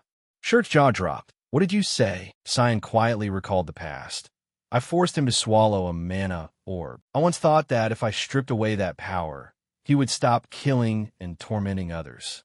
But it seems I was mistaken. That became clear when he saw Sudis's memories. The image of Barrett mercilessly grabbing his collar and lifting him up like a toy, squeezing tight and tormenting Shirt on the cold floor. I should have nipped it in the bud right from the start. Cyan pondered in silence. If I could erase memories, could I manipulate their consciousness, I wonder? Just then, the tent curtain was abruptly shoved open.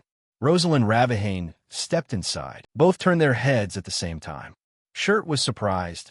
Rosalind, what brings you here? Without a word of warning, a thunderous slap echoed throughout the entire room. Rosalind's eyes bulged, her face twisted in rage.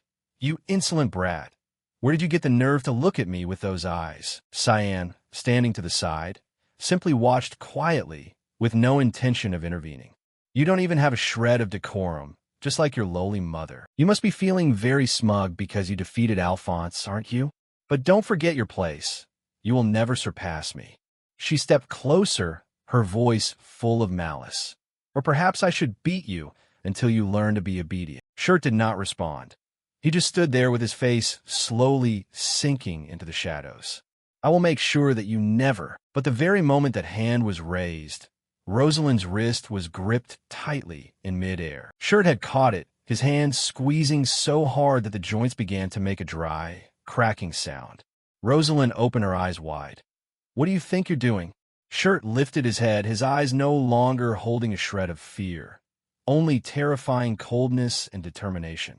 That's enough. His voice was low, but every word felt as heavy as a stone falling into an abyss. It would be a pity if I accidentally broke something. A chill of murderous intent ran down Rosalind's spine. For the first time in her life, she truly felt the danger coming from the younger brother she had once despised. Rosalind immediately jerked her hand away, stepping back. Even though she was shaken inside, she maintained her usual arrogant tone. It seems you've finally learned your lesson. I didn't come here to argue with you. I just wanted to inform you that your pathetic guard knight is about to be crushed. He's going to face Dietsao. Beside them, Cyan, who had been listening with his arms crossed, suddenly paused. He slowly pointed at himself. You mean me? Rosalind glanced at him with a look of disdain and then gave a cold laugh. Do you know that he is practically a true sword master? Your pathetic guard knight won't have a glimmer of hope against him. Finishing her sentence, she turned and left, her hair swaying with every smug step. So, enjoy your remaining time. Cyan turned to look at Shirt and asked, "Is that Deet Sao guy that strong?" Shirt nodded slightly. "He is the guard knight of the third sister. He is very mysterious. Rumors say he can use his sword to slice even the stars." He stopped for a moment, then continued, his voice tinged with weariness. "And on top of that, he is very handsome, so the third sister is particularly obsessed with him." However, Cyan did not react as expected. He just leisurely raised his hand to pick his nose. "Oh, really?" Hearing that, I'm starting to get curious. Seeing that attitude, Shirt could only sigh to himself, even though he wouldn't stand a chance against someone who drinks blood dragon for breakfast. Just then, the loudspeaker boomed across the arena. "Contestants, take your positions." Cyan walked slowly onto the arena, his hands shoved into his pockets with the characteristic boredom of Gunther Lictus. Opposite him, his opponent slowly appeared. Light reflected off his golden armor, making the whole arena seem to shine. The match announcer bellowed, "And here's the guard knight of the third young lady series, Deet Sao." Immediately, the female section of the stands exploded in screams. Deet Sao, look at him. He's so handsome." The enthusiastic cheering almost shook the entire arena.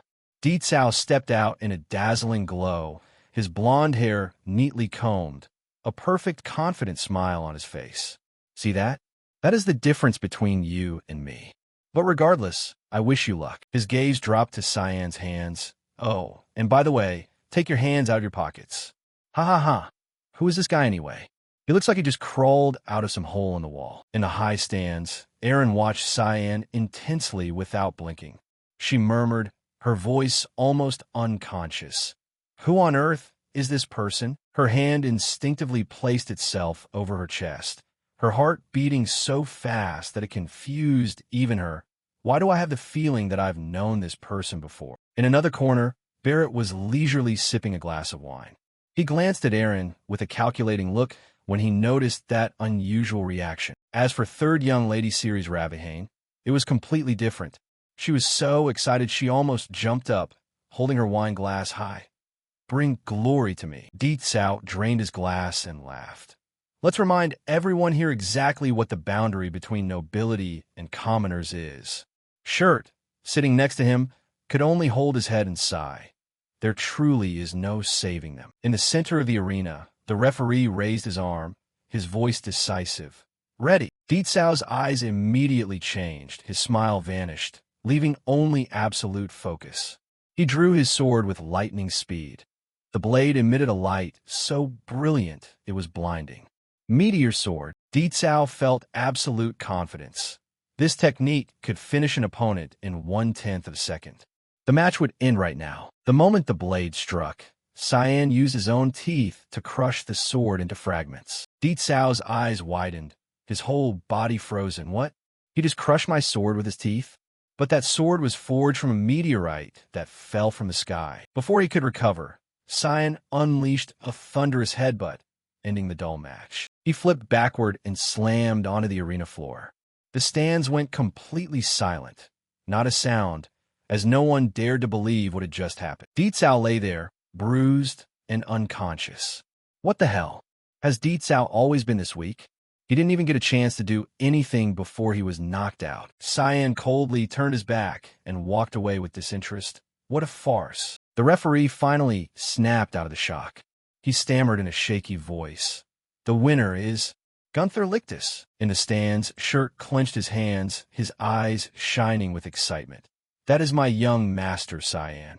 Now, no one will dare look down on us anymore." Next to him, Ceres Ravahane was still stunned, staring down at the arena as if her soul had just been sucked out of her body. Then a thud echoed, and she collapsed onto the table, smacking her face hard before passing out on the spot. The servants rushed over in a panic, scrambling to pick her up and rushing her off for emergency care. "The young lady has fainted." In another corner, Rosalind Ravahane was clutching her head in a panic.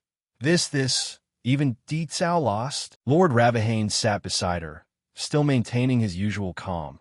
Shirt's guard knight appears to be a capable warrior. Oliver Ravahane rested his chin on his hand, his eyes intently following Cyan's back. Shirt brought us too many surprises today. He narrowed his eyes. But that Gunther Lichtis guy, his movements are very strange. Lord Ravahane smiled faintly, fascination evident in the depths of his eyes. To understand exactly what that is requires a lot of combat experience. The way he attacks is outside the opponent's perception.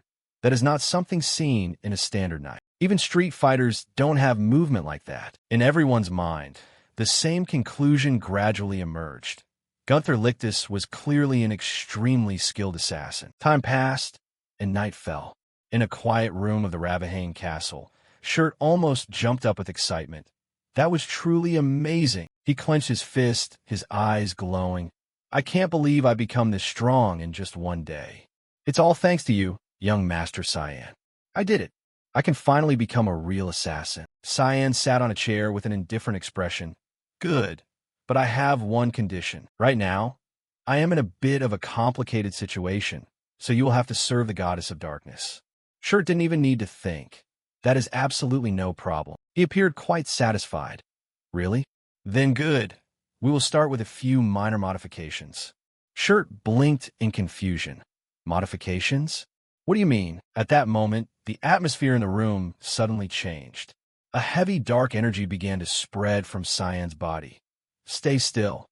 I have something I want to test. After that day, Shirt continued to defeat opponent after opponent with his fog shadow sword technique. Everyone was clearly astonished to witness him suddenly become such an outstanding swordsman. Clearly, just a few days ago, he was just a useless youngest son who only wanted to run away from the arena. But what drew even more attention was his weapon.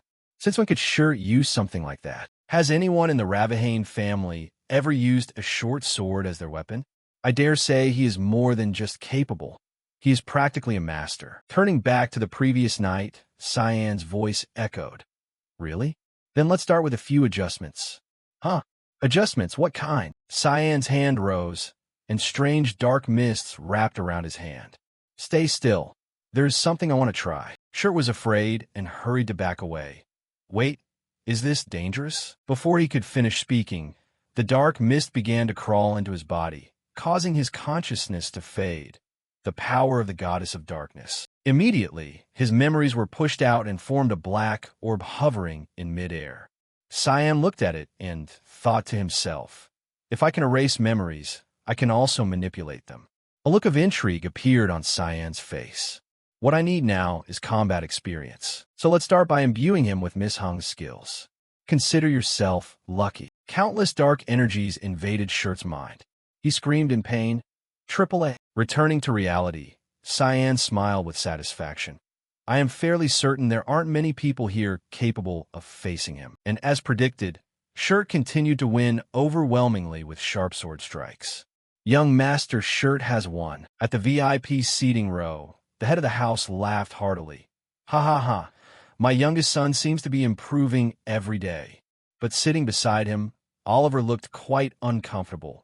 His next opponent won't fall so easily. A figure slowly approached and spoke up. You've gotten better, Shirt. It was Barrett Ravahane. He appeared in strange armor and sneered with arrogant mockery. I never thought I'd see the day you actually won. Do me the honor of fighting me, will you? Shirt asked confusedly. I thought my next opponent was Harry. Where is he? Oh, him? He's busy with some business, so I came to replace him. He drank a bit too much last night. The memory of the conversation from the night before flashed through. You want to fight, Shirt, in my place? Fourth young Master Harry Ravahane was sitting between two beautiful girls, pouring him drinks. Don't you trust me? Opposite him, Barrett was sighing in boredom. No, that's not it. It's just that, all of a sudden, I'm curious about him. Are you sure everything will be okay? Hearing those words made Barrett's eyes darken in anger. What? You think I can't defeat our youngest brother just because I have a defect? Harry explained in a panic. No, I didn't mean that. Barrett stood up slowly and said, I may not be able to use mana, but I have more than enough power to make someone like you vanish without anyone knowing. He grabbed Harry's head and threatened.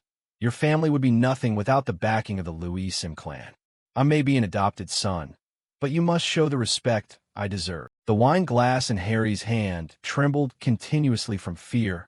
Please forgive me. I didn't mean to insult you. Elder brother Barrett smirked. Calm down. He tapped Harry on the head and turned away. In short, just drink as much as you like and sleep it off. Just leave the match with Shirt to me. His eyes narrowed, thinking to himself, I need to confirm something. There is something very familiar about his fighting style. Returning to the battle, Shirt gripped the dagger in his hand and took up the familiar stance of an assassin. Both sides prepared. Below the stands, Aaron watched the battle intently. There is no mistake. This is Senior Cyan's fighting style. I don't know what kind of relationship he has with Senior Cyan, but perhaps he is nearby right now. Two swords clashed in midair, a jarring sound echoing across the arena as the fight became intense. Barrett looked at Shirt, provoking him with confidence. What's wrong? Where did all that confidence from earlier go? Is that all you can do? You filthy half-breed. Below, Cyan felt annoyed and thought to himself, what is he thinking? He can't even use mana. Shirt gritted his teeth and used the Shadow Fog sword multi-strike. His intense mana slammed into Barrett's sword, but the opponent's reaction seemed strangely joyful. Shirt's attack was neutralized simply. His mana was dissipated when the two sides clashed.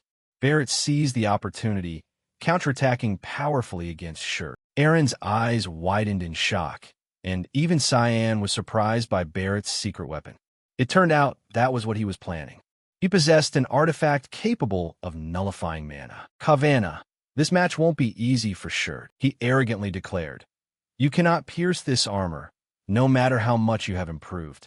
It is mana's worst nightmare. This armor was forged from or excavated by the Garam Academy and is the only one in the world. The Academy didn't want to use it because it nullifies the wearer's own mana as well. He clenched his fist, his smile widening triumphantly. But for me, this is the perfect armor. What do you think? Don't you find it amazing? But Shirt's reaction was the complete opposite. Actually, that makes me quite happy because finally, everyone is taking me as a serious opponent. Isn't that why Rosalind came to threaten me? And the reason you have to wear this expensive armor just to face me. Because you've never had to struggle in the mud like I have, perhaps you wouldn't understand. He pointed the dagger in his hand directly at Barrett with unshakable determination. But right now, I am living the best period of my life. Those words successfully drove Barrett into a rage.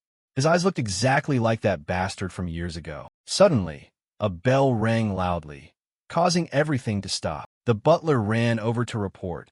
My apologies for the intrusion. My lord, but mummies are attacking from the eastern border. Mummies again? He turned toward Aaron. My apologies, your highness. But you need to take refuge in a safe place. No, I'll be fine. Please take care of your subjects first. The referee screamed, announcing, the friendly matches must be stopped immediately. Please, everyone, return home. Mummies are attacking us. Shirt thought back. Mummies must be at the eastern border. Barrett walked past him slowly and threatened. I will take your life soon. Below, Cyan clicked his tongue with regret. How annoying. Things were just getting interesting. These rotten living corpses are ruining everything. But then, curiosity arose in his mind. I should probably go and take a look. In any case, there's nothing better to do. Outside the city walls, soldiers were quickly setting up a defensive line. Everyone took their positions. From far away, tremors came continuously without rest. From beneath the desert sand, living corpse monsters kept jumping up to attack. Their numbers were extremely high. The commander quickly ordered, raise the barrier. A defensive magic circle appeared and blocked the living corpses outside the territory. At the same time, on the walls, mages cast firewall spells. A violent fire incinerated all the living corpses into ashes. High above, Cyan looked down and sighed. What are mummies doing here? Their habitat is in Spania. They must be behind this expanding desertification phenomenon. In his previous life, Ravilon used to be a beautiful forest, but now it has turned into a barren desert.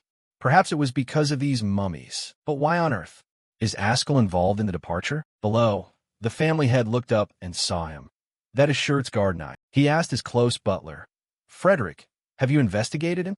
The butler bowed his head and replied, Yes, I have inquired at the Royal Academy as you wished. But no one has ever heard of the name Gunther Lictus, nor has anyone seen him with any other guard knight. Hearing that, the family head pondered, keep a close eye on him. Shirt's sudden improvement, the strange fighting style I've never seen before. I'm certain that everything is related to that guard knight. I'm certain everything is connected to that guardian knight. He thought to himself, it's unbelievable. I'm actually fighting my own brother. He clenched his fist with a satisfied smile.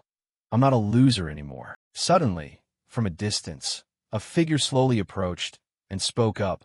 How are your wounds? Shirt looked up and replied, Brother Oliver, I assume I've been fully treated by now. His eyes showed clear confusion. Wait, is he actually worried about me? Yes, it was just a scratch, so it didn't take much time at all. The servant next to Oliver stepped forward and handed him a set of clothes.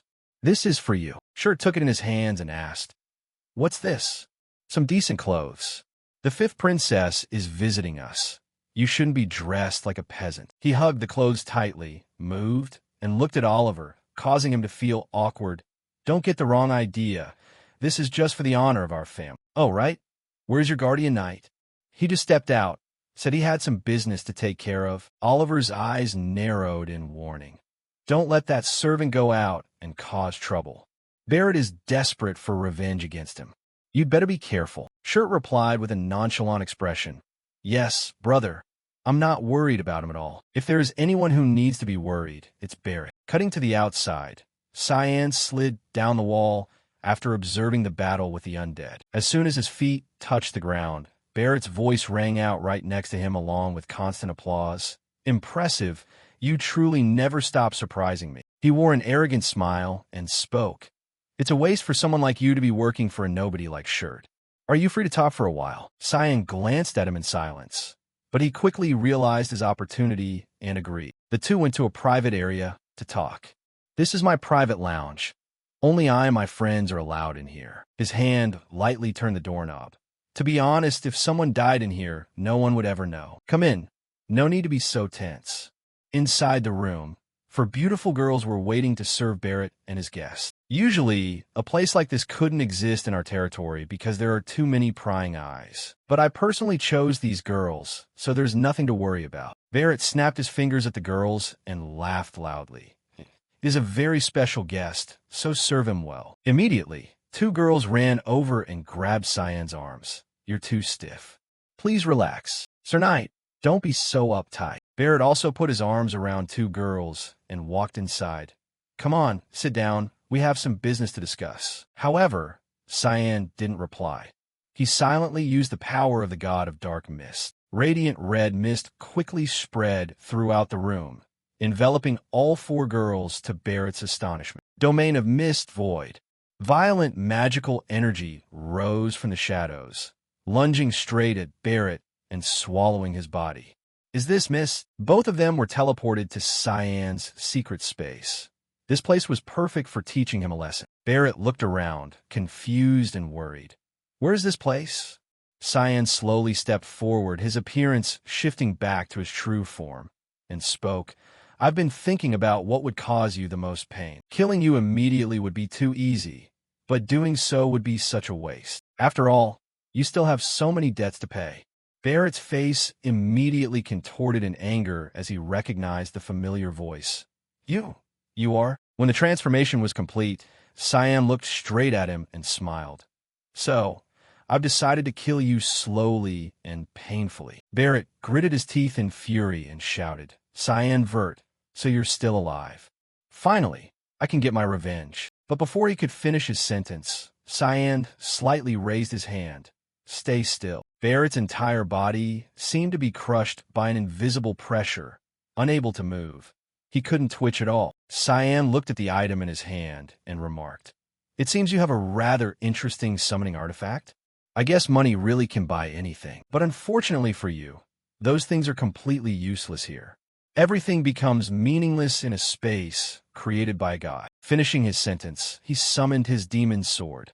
If it bothers you, go use your money to buy a god of your own. A single decisive slash severed Barrett's arm before he could even realize what was happening. As the pain hit his brain, blood began to gush out incessantly, but his body couldn't even scream because it was paralyzed. His whole body trembled uncontrollably, but he couldn't fight back, not even with words.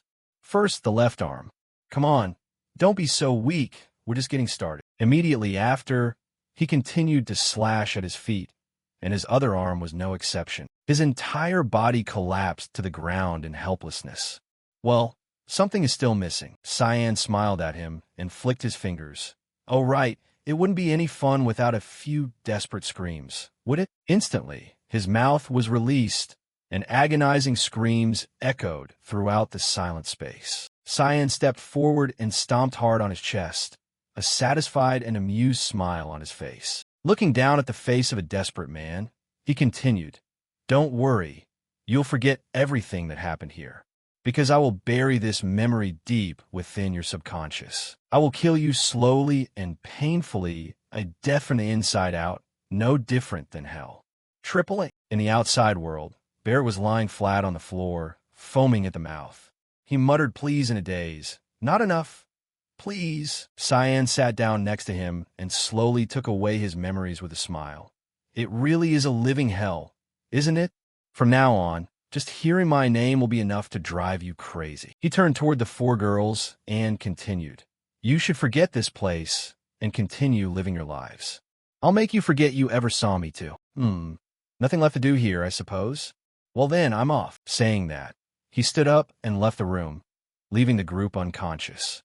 "Hope you have some terrible nightmares." The scene shifted to the family head's office as the door opened. "Did you want to talk to me, Father?" He turned back with a satisfied smile. "There you are. You look sharp. I almost didn't recognize you." He scratched his head shyly and replied, "Thank you. This outfit was a gift from Brother Oliver." The family head stepped forward and laughed. "Ha ha. I'm very happy to see you two getting along. He must have wanted to encourage you after seeing how much you've improved. Where did you learn such excellent swordsmanship? It's as if I'm looking at a completely different person." "I just learned a few tricks from my guardian knight, sir." His expression immediately turned serious. "Are you talking about Gunther?" "Actually, that is why I called you here," Shirt asked in surprise. "What do you mean?" "I discovered that he comes from Lambersta. People rumored that he was a rude, violent man with an extremely unstable temper, but then he suddenly vanished without a trace. Some even said he had died. I don't know if I want someone like that in our territory." Shirt bowed his head in silence, searching for an answer. "Father, I can guarantee Gunther won't cause any trouble. I will keep him under control. He won't tarnish our family's reputation." The room suddenly fell silent as the two looked at each other. Shirt's mind was in a complete panic. Damn it, did I just talk back to my father? What's wrong with me? What do I do now? Just then, a knock on the door startled him. Princess Erin slowly entered the room. "Oh, am I interrupting you too?" The family head bowed slightly. "Not at all. Your Highness, I hope the accommodations are to your liking." Erin smiled gently and replied, "Yes, thank you very much for your thoughtful hospitality. Were you speaking with your youngest son?" Her beauty left Shirt stunned. "She's so beautiful." The family head noticed and reminded him, "Show some respect." Shirt hurriedly placed his hand over his chest. "Forgive me, Your Highness." "It's all right. You're Shirt, correct? I noticed you have some very impressive swordsmanship." Shirt replied awkwardly and stammered, "I am honored. Could you do me a favor? Help you, Your Highness?" Erin quickly stated her request. "I am planning to visit Ravillon. Would you be able to escort me there?" The morning light slowly illuminated the room. Barrett slowly opened his eyes, exhausted. He sat up in extreme panic, his temples drenched in sweat. He tried to recall what happened earlier. What happened? "I can't remember what it was, but I feel like I just went through the most terrifying nightmare of my life." Suddenly the door opened, and the butler slowly entered and spoke. "Young Master Barrett, you're finally awake. What happened to you? You were found unconscious on the street after being dead drunk." Barrett looked at his hand and muttered, "Why can't I remember anything? I don't even remember who I was drinking with." The butler looked at him, puzzled. "Is something wrong, sir?" His eyes widened in horror. His left hand was trembling. "My left hand? I can't feel it anymore." Cutting to the outside, Erin's voice rang out. "This is a famous landmark of Ravillon, P Square. Legend has it that if you make a wish in front of the fountain, it will come true." Erin heard this and was slightly surprised. "We have a similar place in the royal palace. It seems people's desires are the same everywhere. They always wish for what they don't have." Shirt heard this and thought in confusion, "I should have taken the princess somewhere more interesting. What do? I don't know much about Ravillon myself." He hurriedly continued, Forgive me, Your Highness. Please allow me to take you somewhere else. Aaron smiled happily. It's all right. This place is very beautiful. She slowly stepped in front of the fountain and began to pray solemnly. Cyan sat nearby, biting into half an apple, thinking, does she really believe the gods will grant her wish? After going through all that, he stared at Aaron and silently remarked, I truly can't understand this girl. At the same time, Shirt turned to Leximus and asked, by the way, didn't the princess bring other guardian knights? It might be dangerous. She usually only brings me along, especially in crowded places like this. She doesn't like to alarm the public by walking around surrounded by a bunch of armed knights, and she believes that she must train herself to be able to protect herself in any situation. It's not that I'm not worried, but I want to respect Her Highness's wishes. Shirt was amazed to hear this. I see. That is the princess's sincere wish to walk among her people. She wants to be closer to her subjects. Suddenly from behind, Barrett approached with an arrogant voice. Didn't expect to run into you in a place like this. He gritted his teeth in anger, his eyes filled with hatred. I heard from Frederick that Shirt has been showing you around Ravillon. I'm not surprised he took Your Highness to such a mediocre place. Why are you limping? He wore a forced smile, trying to hide it. Just a minor sprain. Seeing my fiancée so worried about me, I'm truly moved. Saying that, he slightly raised his hand in greeting. Oh, Leximus, you're here too? You've changed quite a bit since we last met. His eyes became threatening as he continued. I don't like that arrogant look on your face at all. Do you think becoming the princess's guardian knight changes your lowly bloodline? Sensing the situation becoming tense, Aaron hurriedly interrupted. That's enough, Barrett. I won't let you insult my knight like that. Barrett approached with an arrogant smile. I'd love to stop, but it seems Leximus doesn't think so. Do you need me to help you remember some old memories? Images from the past flooded her mind, making Leximus crave revenge even more. But her reason kept her grounded. Leximus shoved Barrett's hand away and spoke.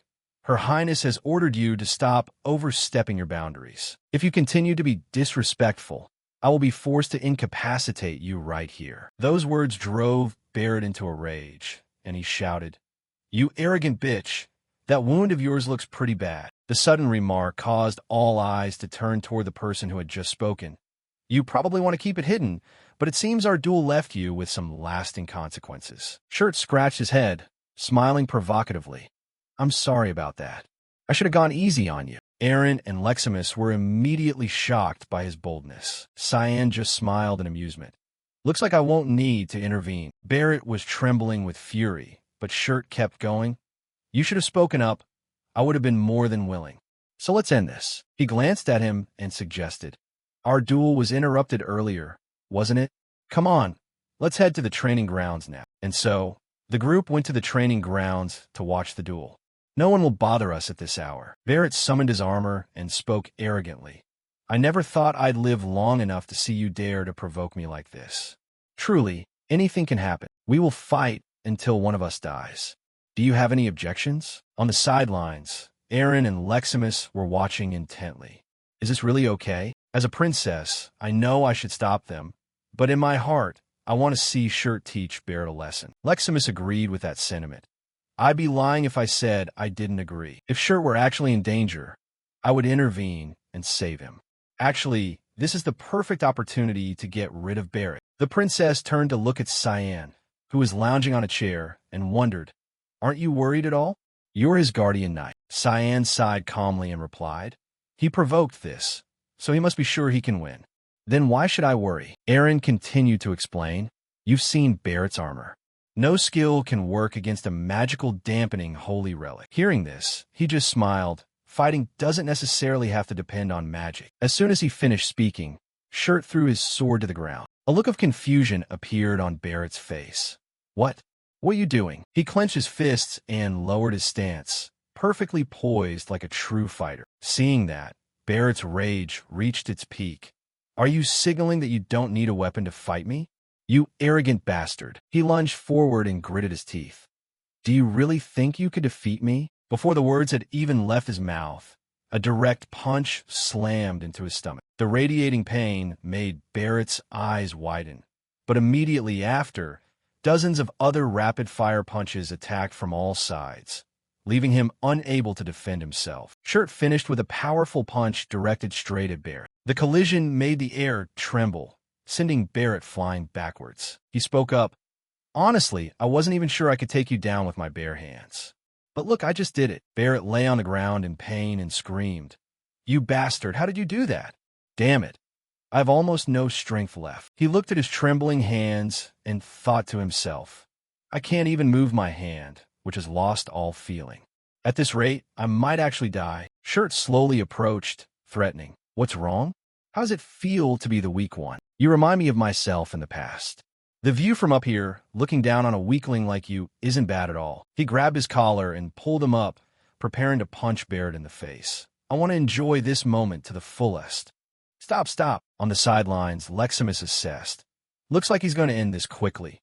"No, Shirt, don't do it." Cyan stepped up beside Aaron and replied, "Wouldn't that be great? Then you wouldn't have to be engaged to that piece of trash anymore." "What? How do you know about that?" "Regardless, this isn't the right way to solve it." His face narrowed in boredom. He really couldn't understand this girl. "You don't need to intervene. Someone will stop him before that happens."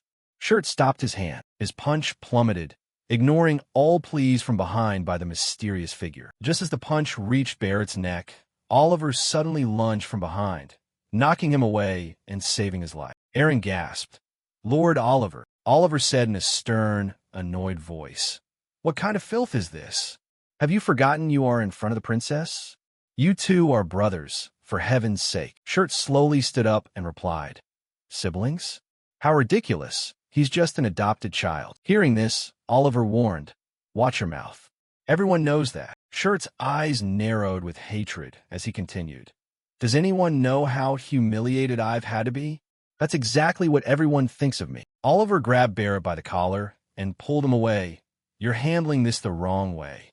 You'll never gain any respect by acting like that. Just act like today never happened. Stop tarnishing our family's honor.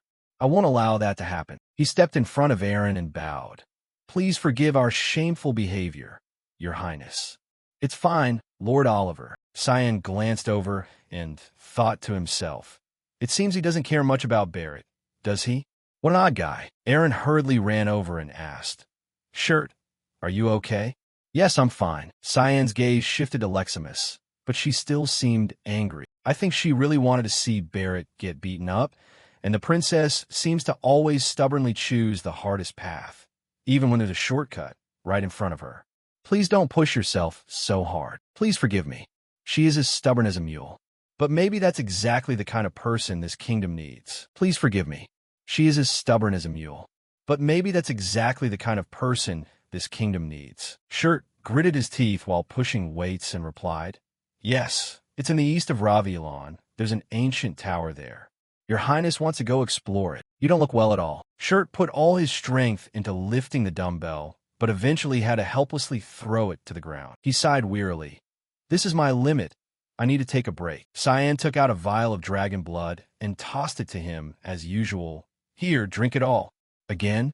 How much longer do I have to drink this stuff?" Cyan sat down beside him and explained, "Your fourth brother gave you a real beating today. Just keep drinking it like water. Actually, I already secretly put some in your water and snacks, so keep drinking it, no matter how terrible it tastes." "So what kind of relic is it exactly? I didn't even know there were relics in Ravielon." "For a long time, everyone thought it was just a natural rock formation. It's right in the middle of the desert, so they only recently found the entrance. But the mummies won't let anyone get close. My father thinks the mummies are related to." Before he could finish his sentence, a wave of nausea hit him. Shirt vomited all over the floor, while Cyan nodded slightly. "I see. So you're going alone?" He wiped his mouth and replied with a pale face, "No. My father and some knights are coming with us.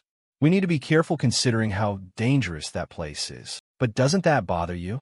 "What do you mean?" Shirt suddenly became awkward. "I mean, wasn't Princess Erin your fiancée?" An amused smile blossomed on Cyan's face as he heard that. "Oh, that. If I were you, I wouldn't get involved with her." Shirt asked, confused, "What do you mean?" But Cyan didn't reply and turned to leave. "I'm going. Clean this up." "I knew it. He's definitely jealous." The next day, the group was on their way to the mysterious ruins. This is the Ravilan Tower. The family head turned to explain to Aaron. It's a pity we can't get any closer. The rate at which the mummies are multiplying is ridiculously fast. We believe they're the cause of this sandstorm. I see why you think the mummies are related to the tower. We believe they're the cause of this sandstorm. I see why you think the mummies are related to the tower. But I honestly didn't expect your highness to be interested in a place like this. Oh, I've always liked studying ancient civilizations. I simply couldn't miss this opportunity. We've been investigating this place for a long time, and we still haven't been able to find any entrance. The sandstorm never stops, and this place is full of mummies, as if they are guarding something. Suddenly a voice spoke from behind. Please do not worry. Your Highness, we will protect you. Right? I feel extremely safe. But won't we be fine? As long as we don't get too close. Of course, but who knows what might happen? Seeing his youngest son, the family head suddenly got an idea. Your Highness, what do you think about getting engaged to Shirt? Aaron was clearly very surprised. She tried to ask back. Excuse me, but wasn't I supposed to be engaged to Barrett? Yes, that was the original plan, but I'm not a fool. I know all too well how lazy and promiscuous that bastard is.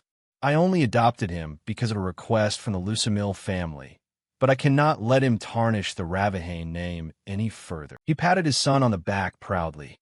Shirt is a different story. Before I even realized it, he had become an admirable man. He is an excellent warrior and has a very open-minded way of thinking. He even treats beggars as equals. Shirt was so embarrassed that his face turned red, and he just stood there in silence. Aaron didn't think long and replied decisively. If that is the Marquis's wish, then very well, but you will need approval from the royal family. As soon as they agree, I will be happy to proceed. You don't need to worry about that. I'm very glad you like the idea. In the distance, the butler heard this and showed clear displeasure. He was obviously an important spy. Time passed quickly until the evening. Shirt was walking in the hallway with a happy smile. He was lost in happiness, remembering. You must be surprised, right? But I suddenly realized that you and the princess look great together. Don't worry about the royal family. I will speak with them personally. Oh, and I heard everything from Oliver. Barrett picked a fight with you, and you taught him a lesson he won't forget. He rubbed his head excitedly. I am very proud that you have grown up on your own like this. You truly deserve the name Ravahane. Too much joy in one day made Shirt feel like he had reached heaven. He didn't care at all about what was happening around him. Father finally recognized him. Suddenly his footsteps faltered, thoughts creeping into his head. Maybe I shouldn't have asked Cyan for that favor. Now that I've been recognized, Oliver doesn't look so bad after all. The image of Cyan pouring the dragon blood vial into his mouth gave Shirt goosebumps. How dare you change your mind? Go to hell. Maybe for now I'll just think about myself. I'll mention this when Cyan is in a good mood.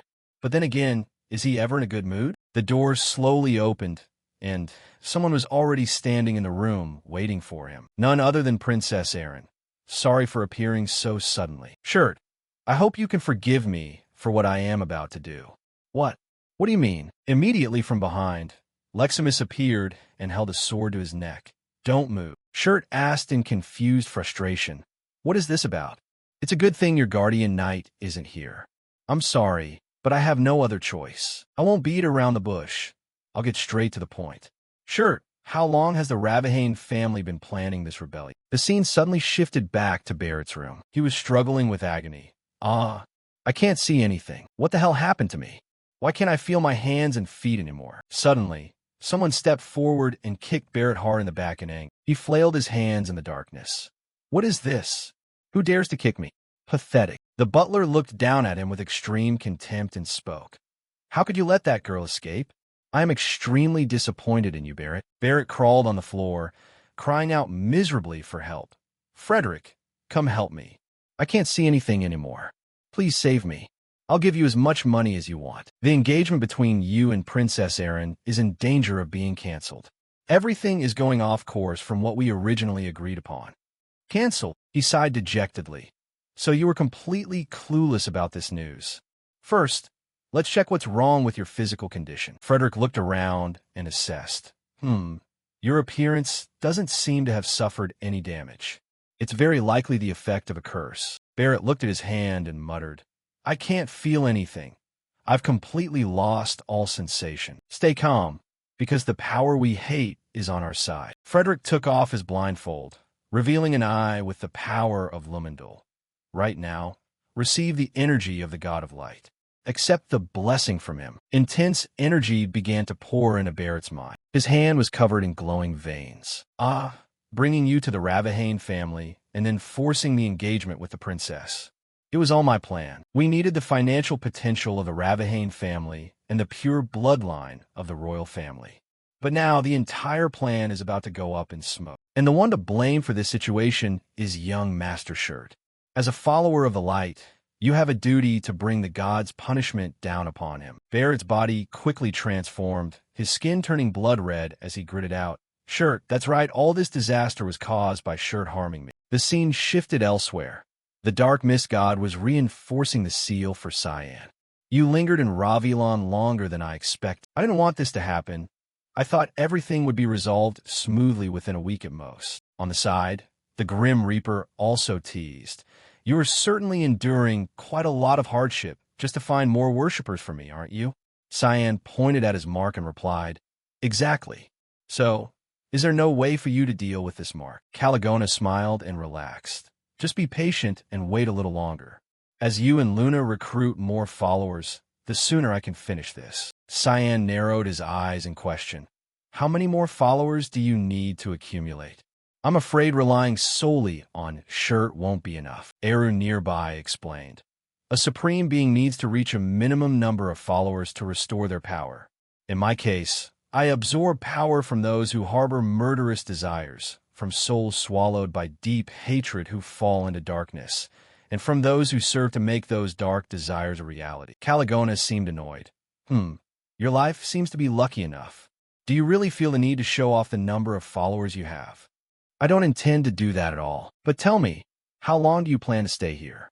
"Give me back my seat until my follower count exceeds yours. But the followers that Cyan just recruited are also my followers. So I'll wait until I have double yours." Watching the scene, Cyan could only sigh helplessly. Suddenly a small hand pulled his shirt from behind. "Can't you stay any longer?" "Young Master Cyan." Hastia held a card in her hand and spoke softly.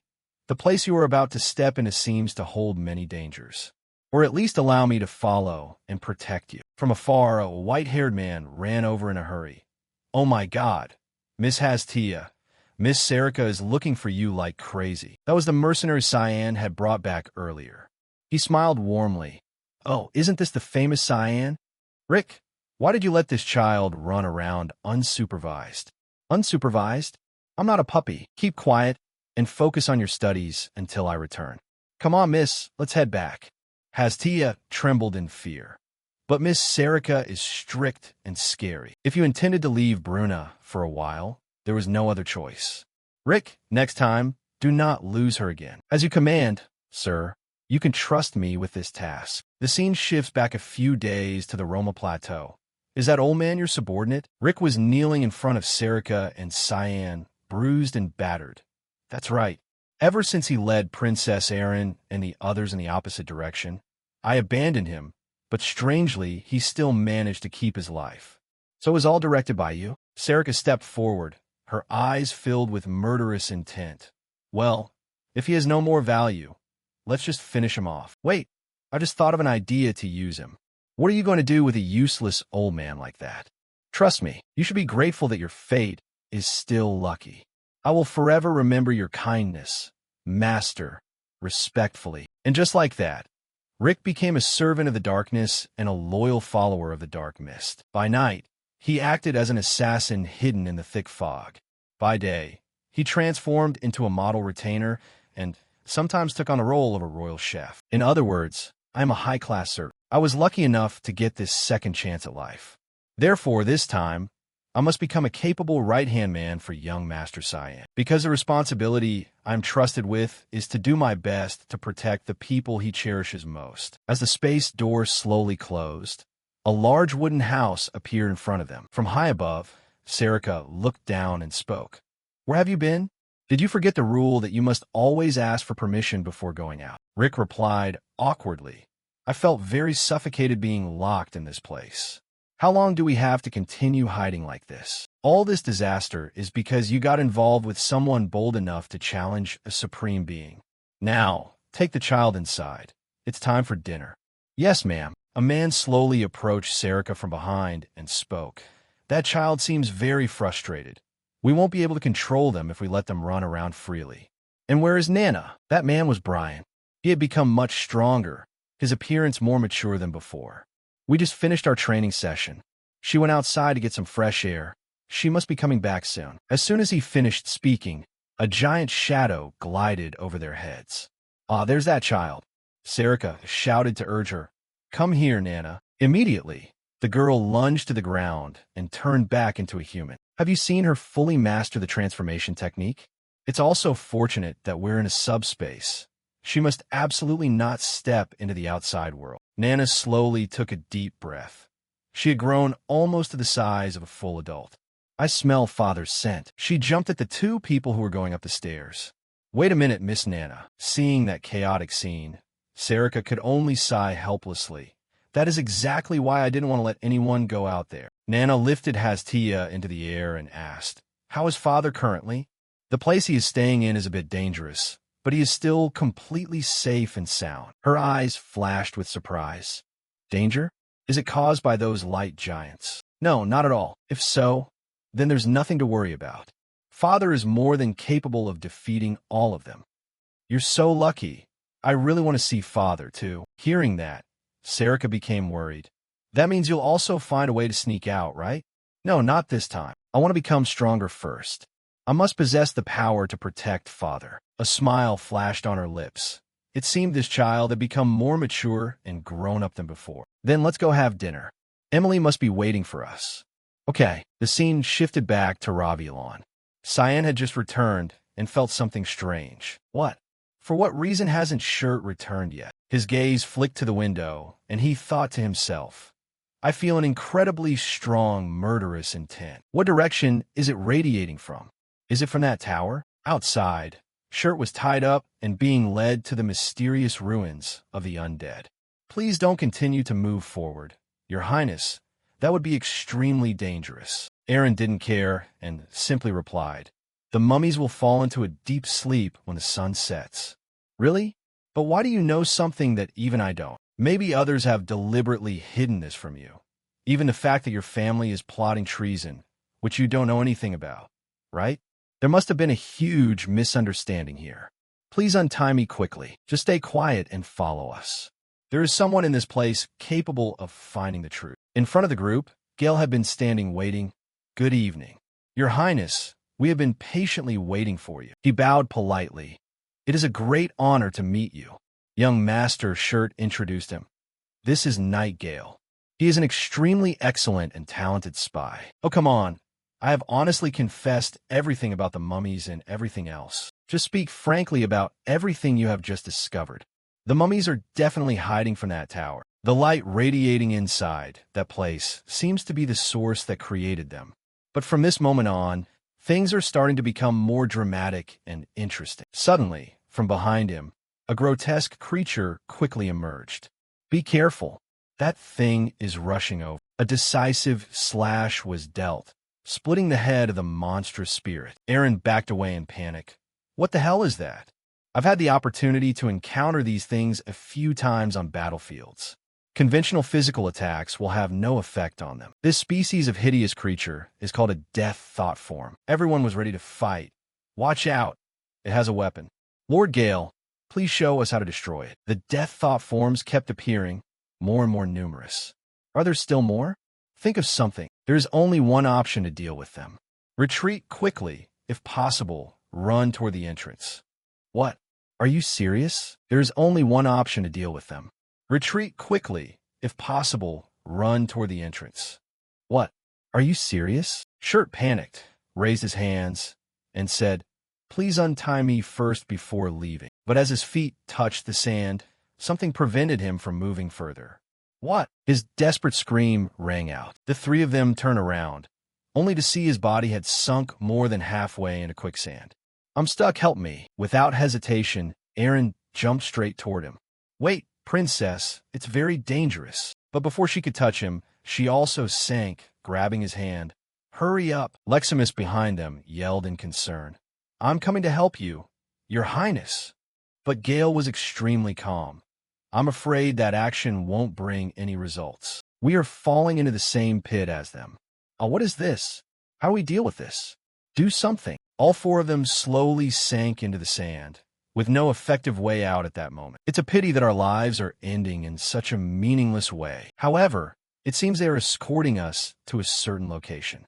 Let's wait and see what happens next. A crowd of death thought forms stood around the pit that had just swallowed the four people, closely observing something. The scene shifted back to the past, the referee's voice echoing throughout the space. "We have found the final champion, Oliver Ravahane." Whenever a tournament is organized in the territory, Oliver always wins. That's why I've always deeply admired him. Yet he didn't just possess talent.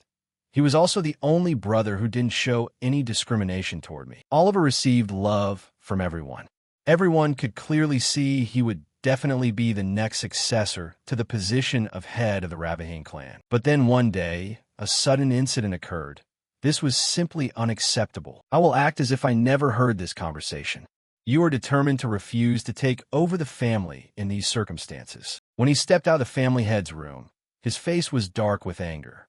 "Brother Oliver, what happened to you? I don't know since when Brother Oliver suddenly treated me so coldly.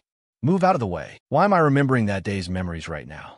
That wasn't even a very beautiful memory." And then his eyes slowly opened after being unconscious. He sat up and spat out the sand in his mouth. Are you injured?" "Yes, Your Highness. Please forgive me. It was all my fault." Aaron sighed.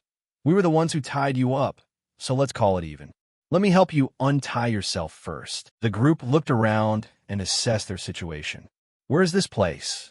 "I'm still investigating." A giant gate appeared in front of them, looking like some mysterious relic. "It's a miracle we're still alive after that fall. It's hard to believe that such a vast space is hidden underground." At the feet of the four people lay countless dry bones. "It seems we are not the first visitors to step foot here. These are our military uniforms. They were surely the soldiers who went missing during the exploration of the ruins.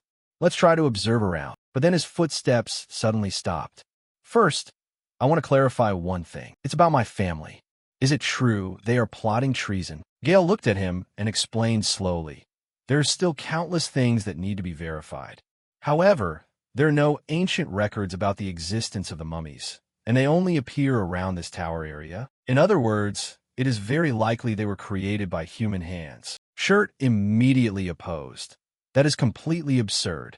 What benefits would we gain from doing that? The Ravahane family would reap countless benefits from the appearance of these mummies. They always claim to be protecting the kingdom from the danger they pose. None of that would be possible if the mummies didn't exist in the first place. Furthermore, there have been no reports of mummies disturbing Spania, even though it's right next door. All the knots have gradually been untied during our survey of Ravilon with Mr. Gale. The Marquis places great trust in you, Shirt. That's why we think you might have held some clues." He hugged his head in disbelief. "Wait, you can't force me to believe all this immediately. We are about to get married, so please let me meet and talk to my father." Hearing that, Gale replied, "That marriage is also to consolidate legitimacy for the newly established kingdom." But then his words suddenly stopped when he saw something rushing down from above. Something is rushing down from above. A violent landing sent dust flying everywhere. It was clearly not a good sign. Shirt tried to look into the smoke and wondered, is it another death thought form? And then that mysterious thing was revealed, rushing toward Shirt at a terrifying speed. Thanks to reflexes honed over decades, Gale immediately noticed the danger and rushed to block it. Not it. Two swords clashed in midair. A shrill sound rang out, breaking the silence of the mysterious underground space. Barrett's teeth gritted, his eyes full of hatred after receiving power from the Phoenix. "Why do you keep standing in my way?" Gale asked in surprise. "Is that really Barrett?" "Back away quickly. He is showing very unusual symptoms." Gale knocked him back, but his reaction was fast enough to block Aaron's incoming magic. "Holy Spear. This is not good. That armor is nullifying all magic." Leximus immediately lunged forward. "If that's how it's going to be, let's settle this with our blades." We'll take him down in a single strike. Gale leaped in to attack from above, while Leximus provided cover from below with a lethal slash. But Barrett didn't care about any of that. He pulled out something bizarre, held it in his hand, and casually dodged to the side. Instantly, out of the shadows, icy threads shot out and bound the two of them tight. No matter how hard he tried, Leximus couldn't break free. Barrett slowly walked past the two of them, now completely under his control, and growled, "You two were never my intended targets. Those minions of mine will keep you busy enough that you won't even know what hit you." From beneath the ground, countless undead surged up, rushing toward the two. They followed Barrett's commands with mindless frenzy. He raised his hand, and that strange creature slowly began to hover in the air. "Now, shall we get started? I'll send you to the afterlife, shirt, and then I'll happily spend my time with the princess until her very last breath." Erin immediately rushed forward to shield them, her eyes fixed on a restrained Leximus behind her. "Don't count on it. Leximus, are you okay?" Countless slashes were unleashed, cutting through the icy threads of the undead. "Please, don't worry about us. I'll be there to support you in a second." During the chaos, Gil quickly realized the mummies around them were acting like a coordinated army. Are they actually following Barrett's orders? Even though no one understood what was going on, one thing was certain. She couldn't protect the princess right now. Erin tried to charge forward, but was immediately stopped. Cyan summoned a dagger similar to his own and said, "There's no other choice. Fall back, princess. Magic won't work on him." Looking at the black mist surrounding him, Erin immediately recalled a familiar technique. That technique is, "I'll get to the bottom of the accusations against my family, but right now, I have to get you out of here." She tried to press him. Could that black mist be a technique for Miss? Still, what concerned her more was Cyan's whereabouts. "What is your relationship with Cyan?" Erin's gaze turned cold as she pressed harder. "I've wanted to ask you this for a long time. That sword and that swordsmanship too, you definitely learned them from Cyan, didn't you?" Hearing that name, Barrett seemed to snap as his buried memories resurfaced once more. "That's enough. Shut up, just shut up." His face twisted in rage as he jumped forward wildly. "I'm going to rip that big mouth of yours to shreds." Elsewhere in the ancient ruins, the mummies suddenly disappeared without a trace as Cyan slowly entered the site. "Wait, where did they all go?" And then his footsteps stopped in front of a gate. "What is this?" A group of death echoes stood there blocking his path. Death echoes? Why are they appearing in a place like this? Suddenly, a mysterious voice spoke up, grabbing Cyan's attention.